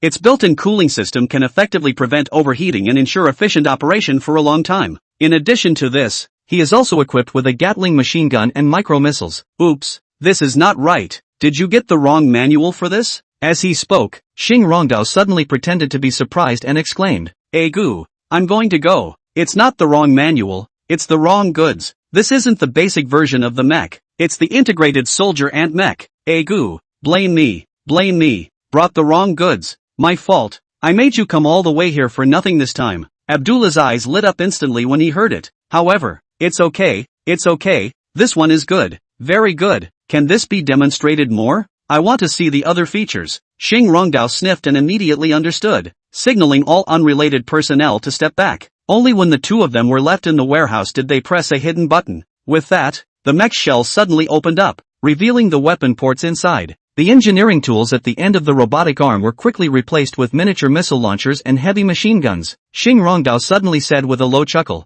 "That's what it's really worth, isn't it? Ostensibly a construction machine, but in reality he's a war machine." However, ordinary worker ant mechs don't have this function. This one is the extra money version. Bah! It's an enhanced version of the soldier ant mech. Abdullah immediately took a deep breath at his words. He then nodded excitedly as his eyes lit up and said, "Just this kind of soldier ant mech. I want 5 of them. However, there is one condition. Must undergo final testing in the Middle East." Xing Rongdao immediately reached out and patted the other party on the shoulder after hearing this and said, "As long as the money is there, you can test wherever you like. But soldier ant mechs can be expensive. You have to add a lot of money to it. I seem to remember it's 68 million pretty coins a unit, and if you shop for weapons and customized features, there's still money to be added." Hearing this, the other's eyes instantly brightened a little more. "And this can be shopped and customized? Ha ha ha ha ha. I want 10 units. Money or anything is not a problem. I'll call you now." Then, on the third day after the deal was struck, a video went viral on ShadowNet. 5 tan mechs sped through the desert,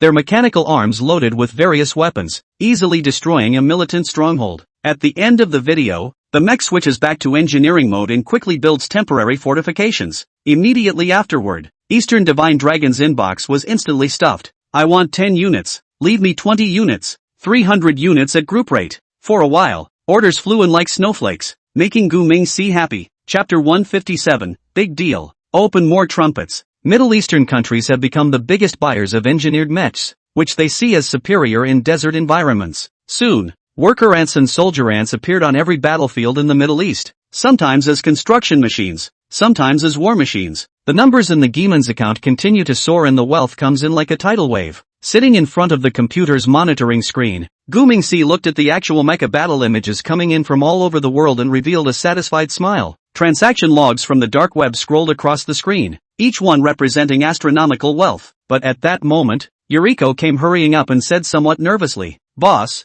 just got word that the Eagle Jam military is also inquiring about mechs. Do we sell them?" Gu Mingxi frowned slightly after hearing this, then picked up a carton of milk and muttered while drinking it, "Selling is fine, but you have to add money. Tell them that they can only pay in full. No installment payments are supported." Yuriko immediately nodded softly at her words before going next door to get busy with her laptop in her arms. At the same time, Eagle Jam Pentagon, 3rd floor, classified conference room. Defense Secretary Trollope walked briskly toward the conference table, his leather shoes tapping out a sharp rhythm on the floor. "Mr. President has an important meeting with the head of the Irmu country today, so today's machine meeting will be chaired by him." The oval table was already filled with the Director of Central Intelligence, the National Security Advisor, the Chairman of the Joint Chiefs of Staff. All eyes were focused on the ultra-high-definition projection in the conference room. It was a video clip from the Middle East. In the scene, a tan engineering mech is moving nimbly around the construction site. It had a streamlined body and was over 5 meters tall, yet was as nimble as a human.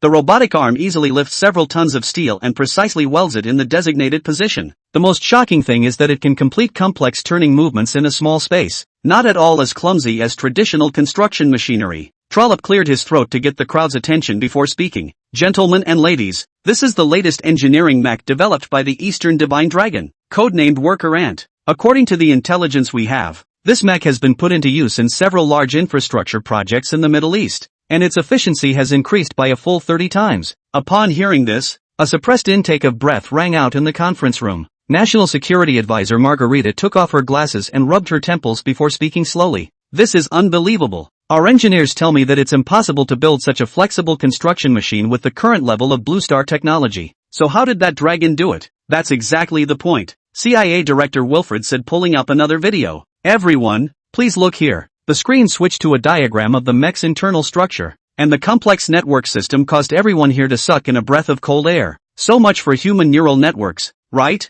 What kind of technology is used to do this? While everyone was stunned, Wilfred suddenly opened his mouth and continued. According to our intelligence, this mech uses a revolutionary neural network control system that can think and learn like a human. What's even scarier is that it also allows for data sharing through the cloud, which means that every mech is constantly evolving. Gentlemen and ladies, this whole thing is horrifying just to think about. Wilfred was very excited, but the conference room fell into dead silence. Everyone understands what this means. This is not just a revolution in construction machinery, but a leap in military technology. Imagine if this technology was applied to the battlefield. What about the price? General Steward, chairman of the Joint Chiefs of Staff, broke the silence. Trollop's face instantly turned very ugly at his words. Oh, that's the ironic part. Oriental Dragon offers other countries 40 million pretty dollars a unit, but for us, he gritted his teeth before continuing, and yet the price is 100 million pretty dollars. What? Upon hearing this, a gasp rang out in the conference room. He's outright discriminating. No, it's exploitation. The Eastern Divine Dragon is trying to ruthlessly slaughter us. What an abomination. Asshole, this dragon is an asshole. He's been against us since he debuted, and now it's gotten even worse. Mr. Minister, I would suggest sending an agent directly to settle him. Wiping him out completely would be the best outcome. I agree. This dragon is abominable. I agree. There was a lot of heated discussion. Trollop was silent for 2 seconds but then suddenly raised his hand in a gesture. Calm down. Gentlemen and ladies, please calm down. We're not meeting today to fix this guy. We're meeting to fix this thing. The focus should be on the technology, which we have to get. But we can't accept this humiliating price either. Wilfred sniffed with a meaningful smile. Gentlemen and ladies, I have a proposition. Since the Eastern Divine Dragon isn't willing to sell to us directly, we'll buy it through a third party. For example, he picks up a laser pointer and points out a few countries on the map. All these countries will cooperate with us? Upon hearing this, Undersecretary of State Margarita was thoughtful. You mean, get it with a trumpet from another country? Exactly, Wilfred said, pulling up a detailed list from his computer. All of these small countries have good relations with us and all have infrastructure needs. We can buy the mechs through them and then, at the end of the sentence, he made a gesture of bring it on. Trollop's eyes instantly lit up when he heard this. Brilliant idea. Just brilliant. But, with that, he turned his head to General Steward and continued, we should still need a backup plan. Steward saw this and immediately understood, then nodded thoughtfully. I've had Special Operations Command prepare an ops team. If the purchase program fails, we will resort to extraordinary means. Hearing this, everyone revealed a satisfied smile. Thereupon, the meeting lasted a full 4 hours. When the doors to the conference room opened again, everyone's face wore a stony expression. A huge plan against the Eastern Divine Dragon and the engineered mechs unfolded. Meanwhile, in the industrial park in the western suburbs of Manhwa, Gu Mingxi stood in front of the floor-to-ceiling windows of the lab, looking down at the busy testing grounds below. It was Saturday and he didn't have class, so it was a rare occasion for him to be there, only to see that a group of engineering mechs below were performing various complicated tasks, and their movements were as smooth as real workers. Boss, Yuriko said in an urgent voice as she came hurrying with quick steps. I just received news that several countries in the Middle East have suddenly increased their orders, and the African side is also increasing its orders. But what strikes me as odd is that none of these countries are doing very well economically. The corners of Gu Mingxi's mouth rose slightly as he sniffed, a hint of a complex look passing through his eyes. Not a big problem. As expected, tell the production department to produce as scheduled, but pay special attention to quality control. Understood. One more thing. Yuriko stepped a little closer, then picked up the tablet to pull up the video. This is a report from security that there have been a number of suspicious people around the park recently. Gu Mingxi frowned thoughtfully as he listened. With that, he took the tablet and looked at it in reply. Notify the increased security first. Also,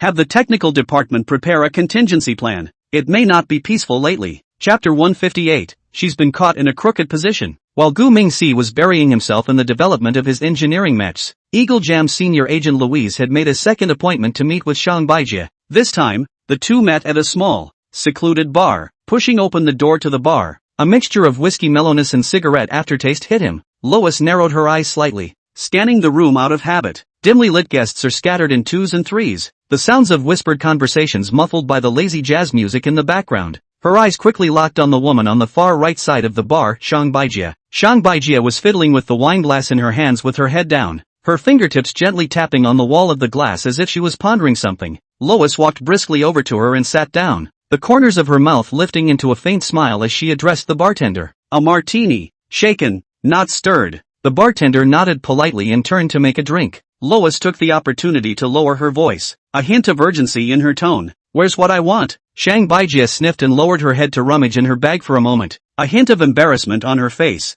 I did bring something, but it may not be what you want. She paused, glanced up at Lois and continued. Could you have picked the wrong target? With over 100 children, is there nothing you want? Lois didn't answer, just took the craft bag Shang Baijie handed her and flipped through it quickly by the light of the bar. Inside the paper bag were a dozen student files, more detailed than the ones she'd gotten before, but still not what she wanted most. However, one of the files caught her attention. That's a copy of the file when Gu Mingxi enrolled in school. Why doesn't this Gu Mingxi have any information about his parents? Lois frowned slightly, a question in her tone. I thought you said his mom was with the national security? Shang Baijie took a sip of her cocktail, the corner of her mouth hooked into a meaningful smile. That's the problem. I've checked every source and I can't find any information about his parents. The most interesting thing is, with that, she moved closer and lowered her voice to continue. I found something interesting. At that moment, the bartender gently placed Lois's martini in front of her. Lois said thank you and the bartender turned to leave.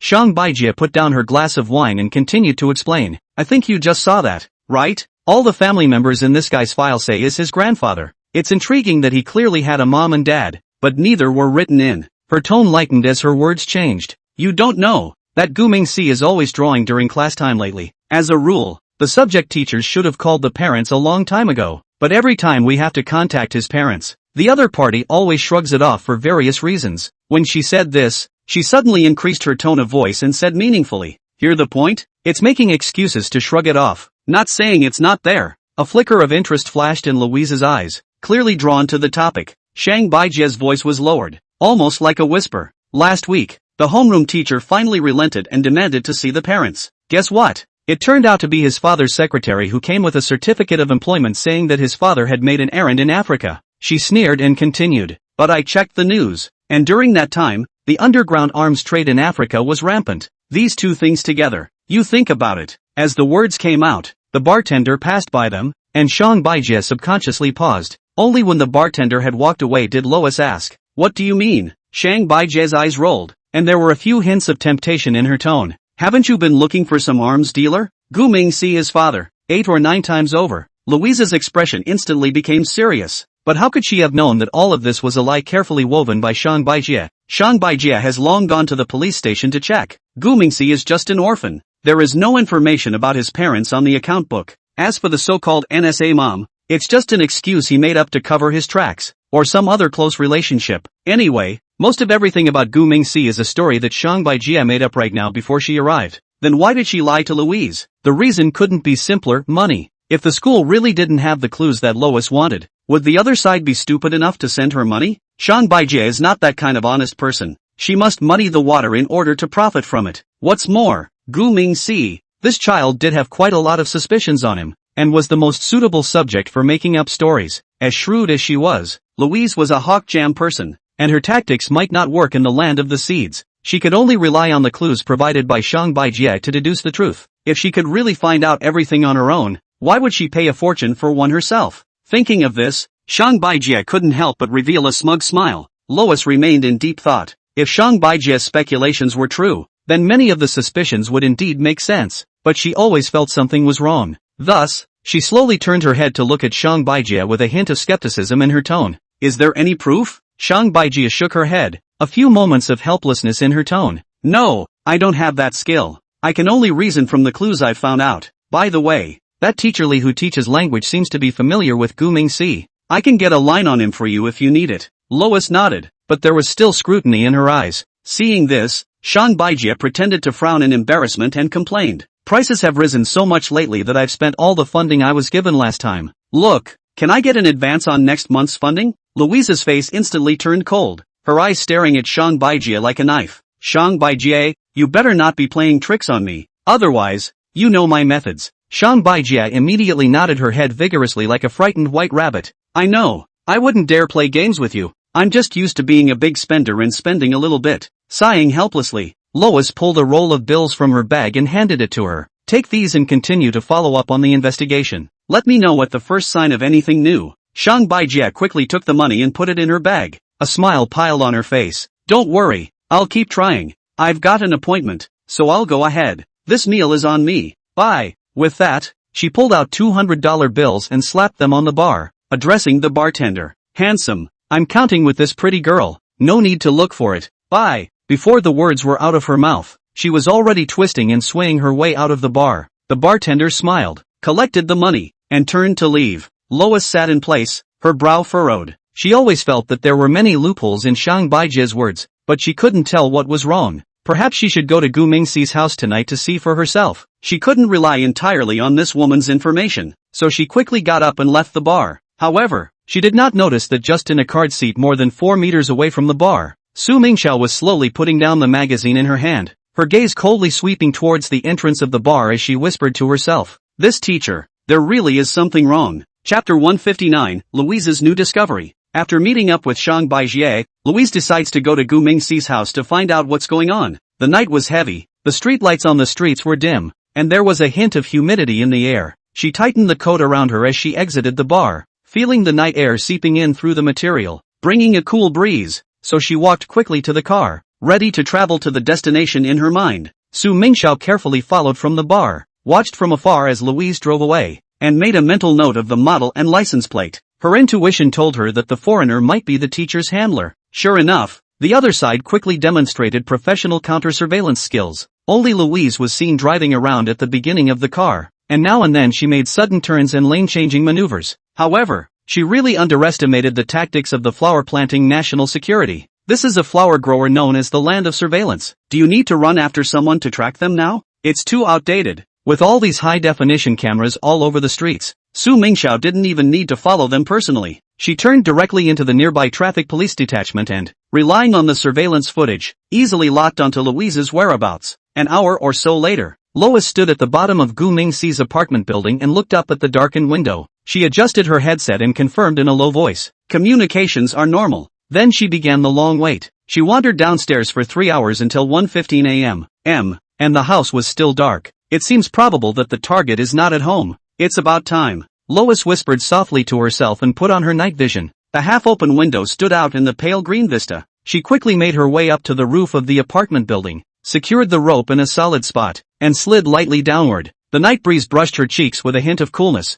and the only sound in her ears was the subtle sound of ropes rubbing together. Just as she was about to reach the ledge, the faint sound of footsteps coming from the opposite building made her heart skip a beat. She turned back quickly, her night vision scanning the roof of the empty building across the street, but found nothing. Someone? Lois frowned, feeling a line of sight staring at her from behind, but she looked back halfway and still saw nothing. Am I being too sensitive? She smiled to herself and shook her head, then nimbly rolled over into the room. The air in the room was a little stuffy, with a faint scent of milk. There were a few robot drawings on the walls, a desk piled high with sci-fi books, and a big screen computer in the corner. Lois scanned it and muttered softly, "The kid's still a sci-fi fan?" She put on her special gloves and began to search carefully. Lois moved as lightly as a nocturnal cat, tapping her toes on the ground with barely a sound. The desk, the closet, under the bed. She didn't miss a spot. Her fingers suddenly paused as she rummaged through the third drawer of the desk. One of them was a small box that hid a half-finished microchip. This is...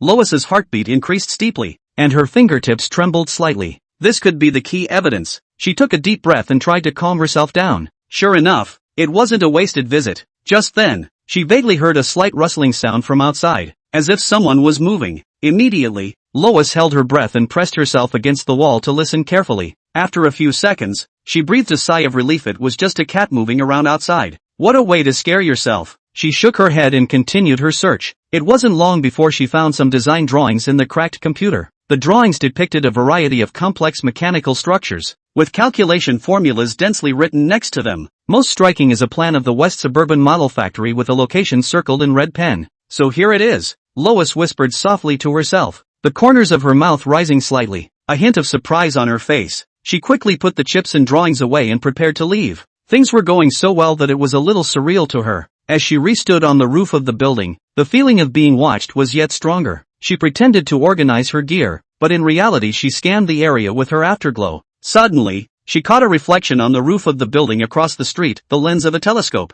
Interesting. The corners of Lois's mouth lifted slightly as she suddenly accelerated toward the fire escape. On the roof of the opposite building, Su Mingxiao put down the binoculars and sighed softly. This eagle sauce spy is sharper than I thought, she whispered to herself. However, Su Mingxiao was in no hurry to expose herself. Years of experience had taught her that patience was even more necessary at times like these. She had 100 ways to track each other down in the land of the planters. As long as they are locked by the officials, the other party will not be able to fly. Half an hour later, a colleague from the traffic police team sent word. She went to the old industrial park in the western suburbs. Su Mingxiao immediately frowned at his words. They had checked there before and there was nothing suspicious at all. Wait, she suddenly remembered. The assault team hadn't taken the car in at that point, and the operation had been called off halfway through. There's a problem. She immediately went downstairs, started her motorcycle, and quickly sped toward the edge of the city. In the West Suburban Industrial Park, the doors of the model factory are closed. Lois drove around in a circle and eventually stopped at a secluded corner. She scaled the fence with ease and moved toward the target building, following the directions on the plans. The factory smelled of rust and paint, and in the distance there was a fierce roar of machinery. I didn't realize this old industrial park was quite lively at night, Lois whispered to herself. Her steps light as she crossed a clearing littered with discarded parts. Just as she was about to approach the core area, a piercing alarm suddenly sounded. Red warning lights flashed in the darkness, stinging her eyes. Crap! Lois screamed at the top of her lungs. How could the alarm be triggered when she clearly avoided all surveillance? Stop! A stern cry came from behind him. She turned around to see a man in a security uniform holding a gun on her. Louise's heart was instantly shocked at the sight. The security guards here are armed? Isn't this a private business? Or is here a secret unit of the flower growers? Seeing the situation without any hesitation, she did a cartwheel to hide behind the container. The next second, the bullet hit the metal with an ear-splitting sound. The other guy just said shoot. Are you a security guard or a killer? Louise quickly pulled out her pistol and was about to return fire when she saw the guard suddenly retreat.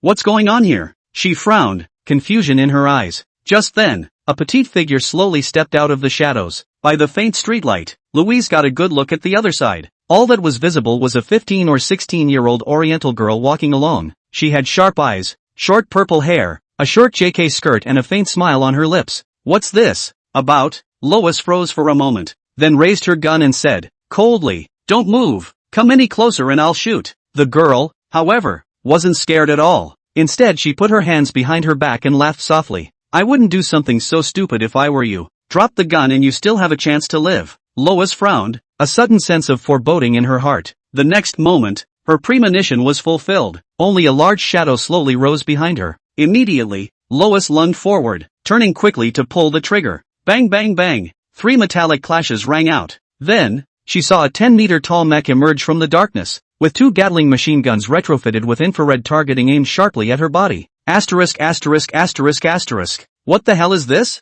Lois's eyes widened and her heart raced steeply. She never thought that she would come across something like this here. Chapter 160, An enemy's enemy is a friend. Bang, bang, bang. 3 deafening metal crashes exploded in the empty warehouse. Louise's heart skipped a beat, and she subconsciously held her breath as she watched a 10-meter-tall behemoth slowly emerge from the darkness. The 2 Gatling machine guns with added infrared targeting were locking onto her body with chilling accuracy. What the is this? She couldn't help but burst out, a quiver in her voice. Soon, Lois got a good look at what was behind her. A humanoid mech? Isn't this something that exists in science fiction movies? The Eastern Divine Dragon has already built a large mecha? Gosh, this news is just so important. No, I must deliver the message back. While Louise was thinking about this, the mech's scarlet electronic eyes flashed dangerously. Immediately afterward, the 2 Gatling machine guns began to make a toothsome spinning preening sound. Almost instinctively, Lois did a cartwheel and ducked behind the metal cargo box. In the next second, bullets poured down like a torrential downpour, punching holes in the cargo box and sending metal fragments flying everywhere. Intruder detected. Execute removal procedure. The mechanized voice echoed through the warehouse, so cold that it didn't carry a trace of emotion.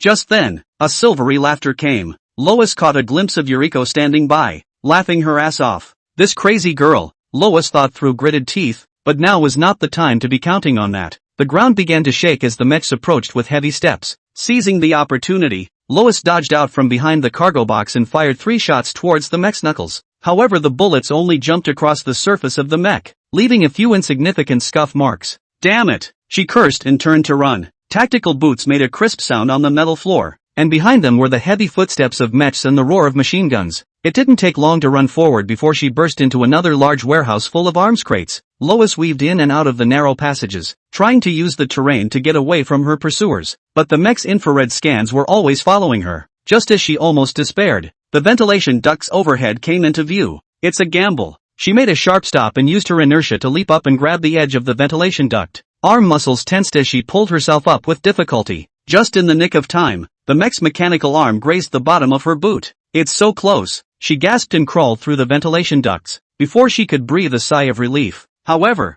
the pipe suddenly shook violently. Looking back, a small mech was rapidly approaching. Damn, how come there's a little one? She picked up speed, but the space in the pipe was too tight. The electric shock device on the front of the small mech flashed dangerously close. Just then, a hole was suddenly blown through the sidewall of the ventilation duct. A hand reached in and grabbed her wrist. This way, a female voice whispered. Louise couldn't think fast enough and used the other man's pull to leap out of the broken hole. They hit the ground hard, followed by a loud thud as the small mechs crashed through the pipes and flew over their heads, falling into the debris below. Move! The strange woman pulled Louise up and the two of them ran wildly through the filling smoke. It wasn't until she ran into a relatively safe corner that Lois got a good look at her rescuer. It was a woman with an Asian face, wearing a black tactical suit and sharp eyes. Who are you? Lois asked warily. Su Ming Xiao, NSA agent. The woman replied briefly, but with a lot of information. I know you're with the CIA, and we're all investigating the Dragon of the East. So the enemy of my enemy is a friend to each other. Louise froze for a moment, then realized what the other party meant. So she couldn't help but laugh bitterly. So it's been watching me from behind. I told you my instincts couldn't be wrong. Su Mingxiao looked behind her before quickly shrinking back and speaking quickly. Now is not the time to discuss this. Eastern Divine Dragon Wang Chang's mecha forces will soon come after him. I have a plan, but I need your cooperation. What's the plan? Lois couldn't help but ask even though she didn't trust the woman in front of her. Su Mingxiao pulled out a miniature terminal from his tactical bag. I'm going to hack into their system, but I need time. Louise's eyes instantly lit up at her words. You're planning to solve the trouble at the source? That's not a bad idea. But your skills. Su Mingxiao immediately rolled her eyes when she heard this. I'm one of the top hackers in the House of Seeds. I think I was the first one to locate the Dragon of the East IP. Louise listened but opened her mouth to ask wherever she was. Then why haven't you caught the dragon? Su Mingxiao's face immediately turned very awkward at the words. Because there was some accident in the middle. This is confidential. I can't tell you. Louise rolled her eyes at that as well, but quickly opened her mouth to ask again.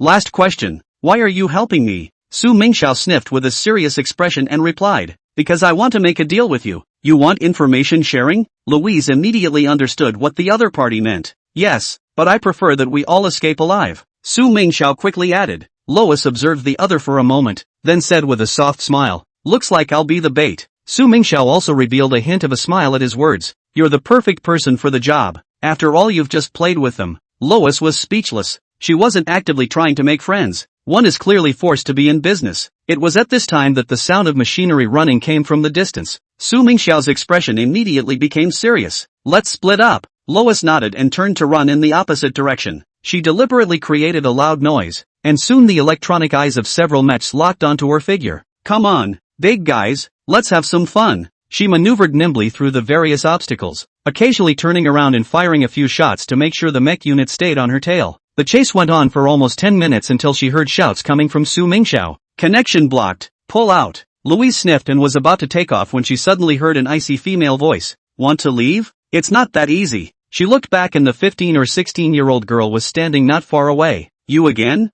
Let's see what I can do to you, Lois said, pulling a saber from her leg. Yuriko saw this but only smiled slightly. Come on, let me have some fun with you. With that, she suddenly moved, as fast as lightning, and just as soon as Louise was approached by her opponent, she felt her consciousness begin to blur. She bit the tip of her tongue on the spur of the moment, using the pain to stay awake while swinging her dagger at Yuriko. Yuriko, however, just stared intently into Louise's eyes. You're tired, aren't you? Get some rest if you're tired. Lois felt her eyelids getting heavier and heavier, and the whole world became a blur. This girl can do magic. ______.